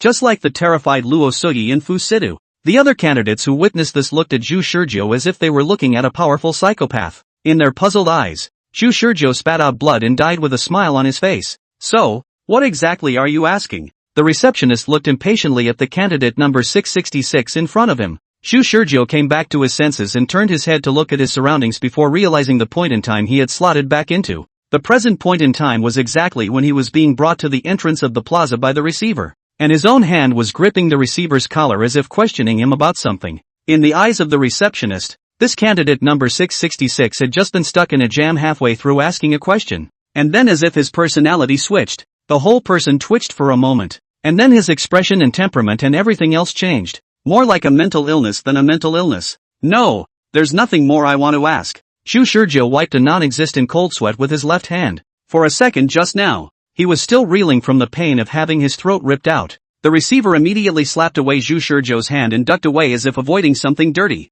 Xu Shizhou rubbed his hand, and after thinking about it, he didn't hide his number plate. Last week's episode, he already knew that his act of hiding his number plate in plain sight would cause some of the candidates to follow the trend of hiding their own number plates. So in order to ensure that this week's episode would go through more smoothly, he brightly pinned his number plate to his chest. Wish Shurju walked into the square. He also swept his eyes as he walked, directly reflecting the number plates of a circle of candidates into his eyes. Most of the candidates hadn't hidden their number plates yet, so Shu Shurjo was simply able to confirm that their numbers matched the ones he had seen in the previous week's program. First of all, exclude the candidates who actively chose to be eliminated, Shu Shurjo muttered. There were 200 candidates who confirmed that there were no problems and had been eliminated in the previous week's program. Secondly, exclude candidates whose number was the same in the previous week's program as in this week's program. The faces of the candidates are marked in his memory as qualified. The fact that the numbers and faces matched up proved that the number plates these candidates had shown him in the previous week's program were their own number plates.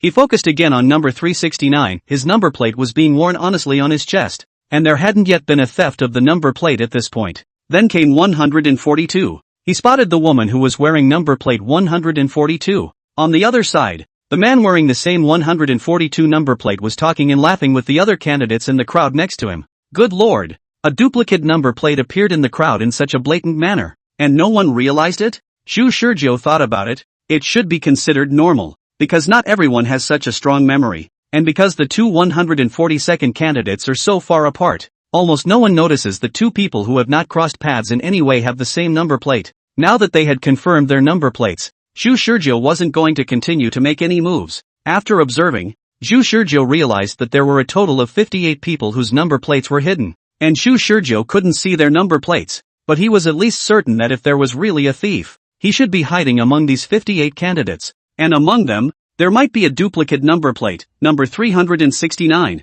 While pondering all this, suddenly a man came up. Lo Soi, hey handsome. Shu Shurjo raised his eyes and then smiled. Luo Sui? You're just in time. Keep an eye on 58 people for me and I'll help you pass this test. Luo Sui was in a rather marvelous mood right now. As a hyperamnesiac, she was 100% sure she hadn't seen the guy in front of her. Just a moment ago, she rummaged through all of her memories and confirmed one thing. This person should have appeared in front of her for the first time. But for some reason, he had called her name straight out of the gate, which had left her, who had been prepared to come to the test, rather at a loss for words. Don't look. You won't see the flowers if you look again.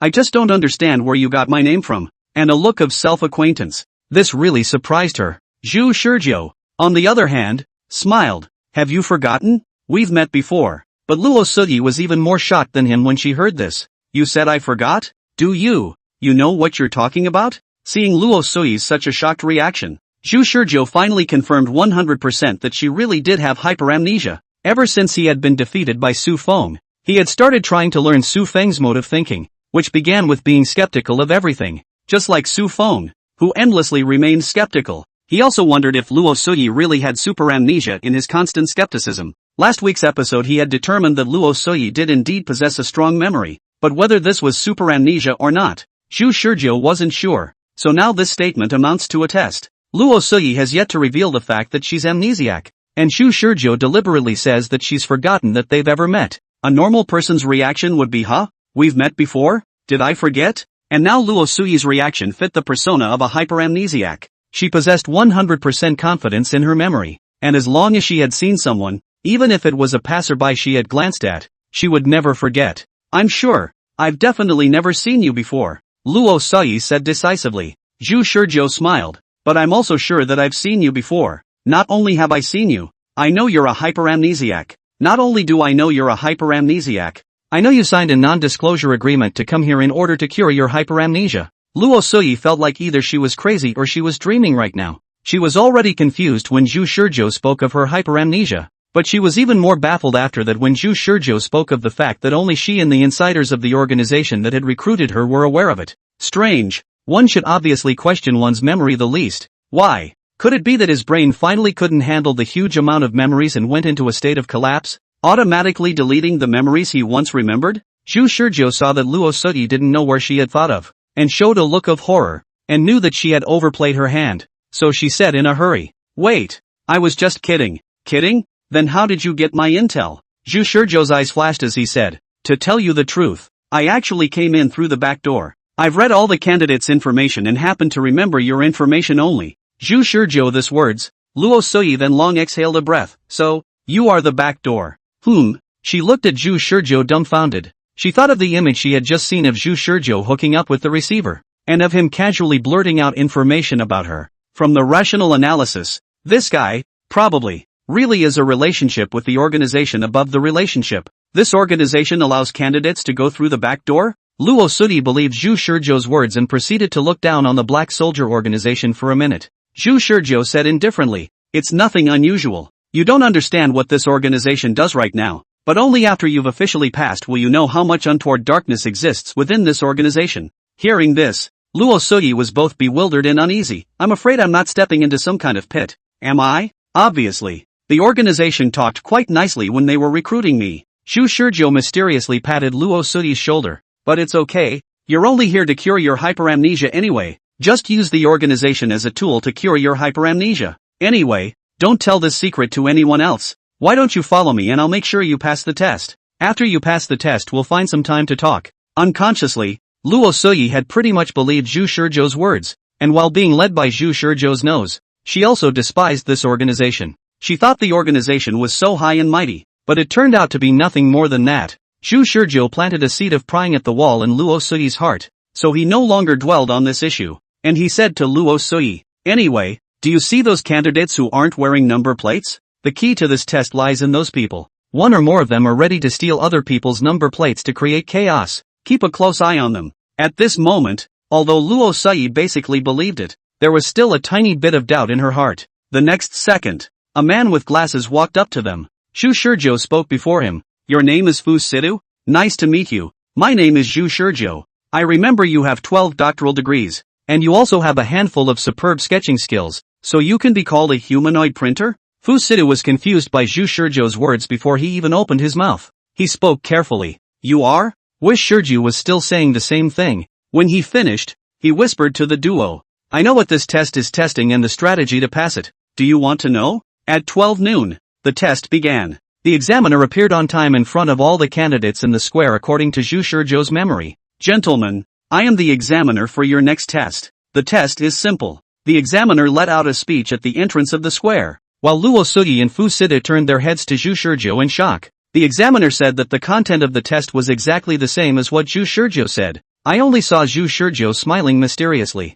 You too, hang out with me, I'll take you off." Chapter 180, The Mole's Role-Playing. Chapter 180, The Mole's Role-Play. Both Luo Sudi and Fu Si had to believe it. This 666 acted prescient. Not only did he call out their names in one breath, but he also knew all about their abilities. And they dared to swear that if they said this guy had no ties to the organization, they would eat upside down. But there's also the possibility that number 666 is actually what the examiner arranged for the test. This possibility was ruled out by Luo Sui the first time it appeared. She didn't think that a character arranged by the examiner would actively choose to reveal himself the first time he appeared. What had been a high and proper test looked suddenly much worse in the eyes of the duo. They are not prepared to expose the backdoor Zhu Shizhou. After all, their purpose is to pass the test. This person is a hanging wall, but they are not allowed to follow behind and have a sip of soup while the hanging wall eats meat? The first person to notice the problem was Lo So-yi. Someone approached 369. 369's number plate was stolen. Luo Sudi was speechless. Zhu Shizhou's eyes lit up as he turned his head and asked, "Who are the thieves?" "A woman who doesn't have a number plate on her that's hidden." This is too fast, isn't it? It was also true, however, that the theft of No. 369's number plate was discovered only after the examiner had read out the rules and everyone had taken their seats in the square. But that did not mean that his number plate was stolen at that time. The real point in time of the theft would have been when the candidates were still free to move about. More accurately, the thieves had seen fit to steal the number plate of 369 when the examiner read the rules and all the candidates' attention was on the examiner. That's a great way to get down to business. Zhu Shizhou was slightly speechless. Glancing along Luo Sudi's line of sight, he saw a short-haired young woman wearing an ordinary t-shirt, with ordinary looks, but belonging to the type that was so durable that no one would even be able to realize that she was a burglar at first glance. Zhu Shizhou remembered that the number plate this woman had handed her to look at in the previous week's program was number 56. Zhu Shizhou pondered for a moment. "What are we going to do?" Luo Sudi asked. "Wait." Luo Sudi asked. "Waiting for what?" "Wait for 369 to realize on her own that the number plate has been stolen. And all you need to do is keep a close eye on the woman to make sure she hasn't destroyed the number plate yet." Then, Korean number 876 had another fit and clamored to leave. The examiner sent him away. Everything happened just as it did in the previous week's episode. with the examiner taking the lead and sitting down directly in the square. The candidates all sat down. Not long after he had sat down, 369's voice rang out across the square. Asterisk asterisk asterisk asterisk. Where's my number plate? Candidates looked to number 369. As Zhu Shurjiu expected, 369 realized that his code was gone. I'm telling the truth. No. 369 anxiously said only half a sentence before Luo Sui stood up. That's right. What he said is true. I can prove that his number plate was really stolen. 369 was confused himself. What's going on? I haven't even finished my sentence yet and someone is speaking for me? In fact, Luo Sui stood up at Zhu Shurjiu's gesture. She pointed to the young woman who stole the number plate 369. She's the thief. The candidates were dumbfounded. What happened? I don't know. The young woman is even more confused. My old lady's hands are raw? The ass has not even been warmed up before being exposed? The young woman quickly reacted. You said I'm a thief and I'm a thief? I also said that you were arranged by the examiner to deliberately cause trouble. Don't just plant evidence to frame others. Luo Sui said. Whether you're a thief or not, take out your number plate and you'll know. The young woman shook her head and pulled out her number plate from her bosom. Number 56. My number is number 56. May I ask that, big brother? Is the stolen number plate number 56? 369 shook his head with a hard look on his face. No, my number plate is 369. The young woman said. Wouldn't that be enough? I don't have a motive at all. The examiner made it very clear that there is no such thing as a passing rate for this test, which means that I don't even need to steal someone else's number plate to eliminate them. If she hadn't known that there was a hanging wall around her that had connections through the back door, Luo Sui would have believed that statement. Luo Sui said quietly, don't lie. I saw it all. The number plate is in your left pants pocket. The young woman's body froze. No, so unlucky? How could you see it all? Luo Sui said, if you want to deny me, then turn out your left pocket for all to see. The young woman's forehead was in a cold sweat. What's in my pockets is my privacy. Once these words came out, the eyes of the other candidates looking at her became rather bizarre. That didn't stand up well in the eyes of the crowd. The atmosphere went cold for a while. Don't dare to show everyone? Luo Sui questioned. After a long time, under the gaze of all the candidates, the young woman exhaled a long breath and spat out. Why am I so unlucky? Only just made my move and I was discovered. The young woman sighed as she pulled the number plate for 369 out of her left pocket. Yes, I did steal 369's number plate. Candidates clammed up. They didn't expect to see such a big show just as the test started. Before anything could be reacted to, someone ended up stealing the number plate. And this whole process happened to be seen by another candidate. If no, 56 hadn't been so unlucky, they would have been in the fearful position of not knowing whether they would be burglarized or not, right? Thinking a little deeper, maybe the news that there were thieves hidden among the candidates might have forced them to sleep for 3 days and nights. Thinking this way, cold sweat came down on the foreheads of many candidates. Seeing no, 56 admitted, Luo Sui's inner stone was let go, and she was overwhelmed with emotion. Hanging on is so cool. 56 started to swing for the fences when he was spotted, and his expression, which had been tense and in a cold sweat, suddenly lightened up. She said to 369, I'm sorry, 369, I can't give you back your number plate. 369 was stunned. Why? Because you failed to guard your number plate. This proves that you lack the most basic vigilance. I chose to go after you because you have the most lax attention span amongst all the candidates. After having your number plate stolen by me, your rating will definitely be drastically lowered. So don't think about passing. 369 hastily said. No, wait. This only shows that you're superior at theft. It can't show that I'm incapable. As long as you return the number plate to me, I won't have to be eliminated. Or rather, don't force me to snatch the number plate back. 56 grinned. Try it then. In full view of the crowd, 56 squeezed 369's number plate with both hands. Is this guy crazy? What good would that do her? I only saw no. 56 say loudly to the examiner. Old Lee, I'm now in a state of hysteria after being exposed. Since everyone knows about it, I won't put on this show. I will definitely be eliminated. Then he won't be able to pass the test either. I'll pull it back even if I'm eliminated. The candidates were confused. Only the examiner glanced lightly at no. 56, ruled valid. Ha ha ha ha. No. 56 let out a maniacally awkward laugh, and his hands were about to tear the number plate with force. But just at that moment, she felt a hot body coming up right behind her, followed by a pair of big hands quickly reaching out from both sides of her back, and all of a sudden violently tightening around her hands. What? 56 was horrified beyond belief. How could a newcomer be able to stick to her back and leave her unnoticed? What's more crucial is that the strength of these hands actually made it a bit difficult for her to break free. The person who posted up was none other than Zhu Shurjo. He had expected this woman to be someone arranged by the examiner when he saw no 56's number plate, because if no 56 was really no 56, then she hardly had any motive to eliminate no 369. So the truth is out there, number 56 was arranged by the examiners to purposely come and eliminate the other candidates. No 369's number plate was in the hands of no 56 before it could be destroyed, and Zhu Shurjo wanted to keep no 369's number plate as long as possible. The words she said to the examiner when no 56 took out no 369's number plate also made Zhu Shurjo understand that no 56 had to abide by a certain degree of rules in the midst of this test. Seeing that no 56 was about to tear off no 369's number plate, he didn't have time to think too much, so he rushed straight up and tightly banded no 56's hands. Number 56 was about to increase her efforts to tear off number plate 369 when she heard Zhu Shurjo put in a voice from behind her. Your persona is a thief. It's theoretically impossible to break free from my bonds. 56 stiffened his body. What? Who is it? To have reacted and figured out the rules in such a short period of time?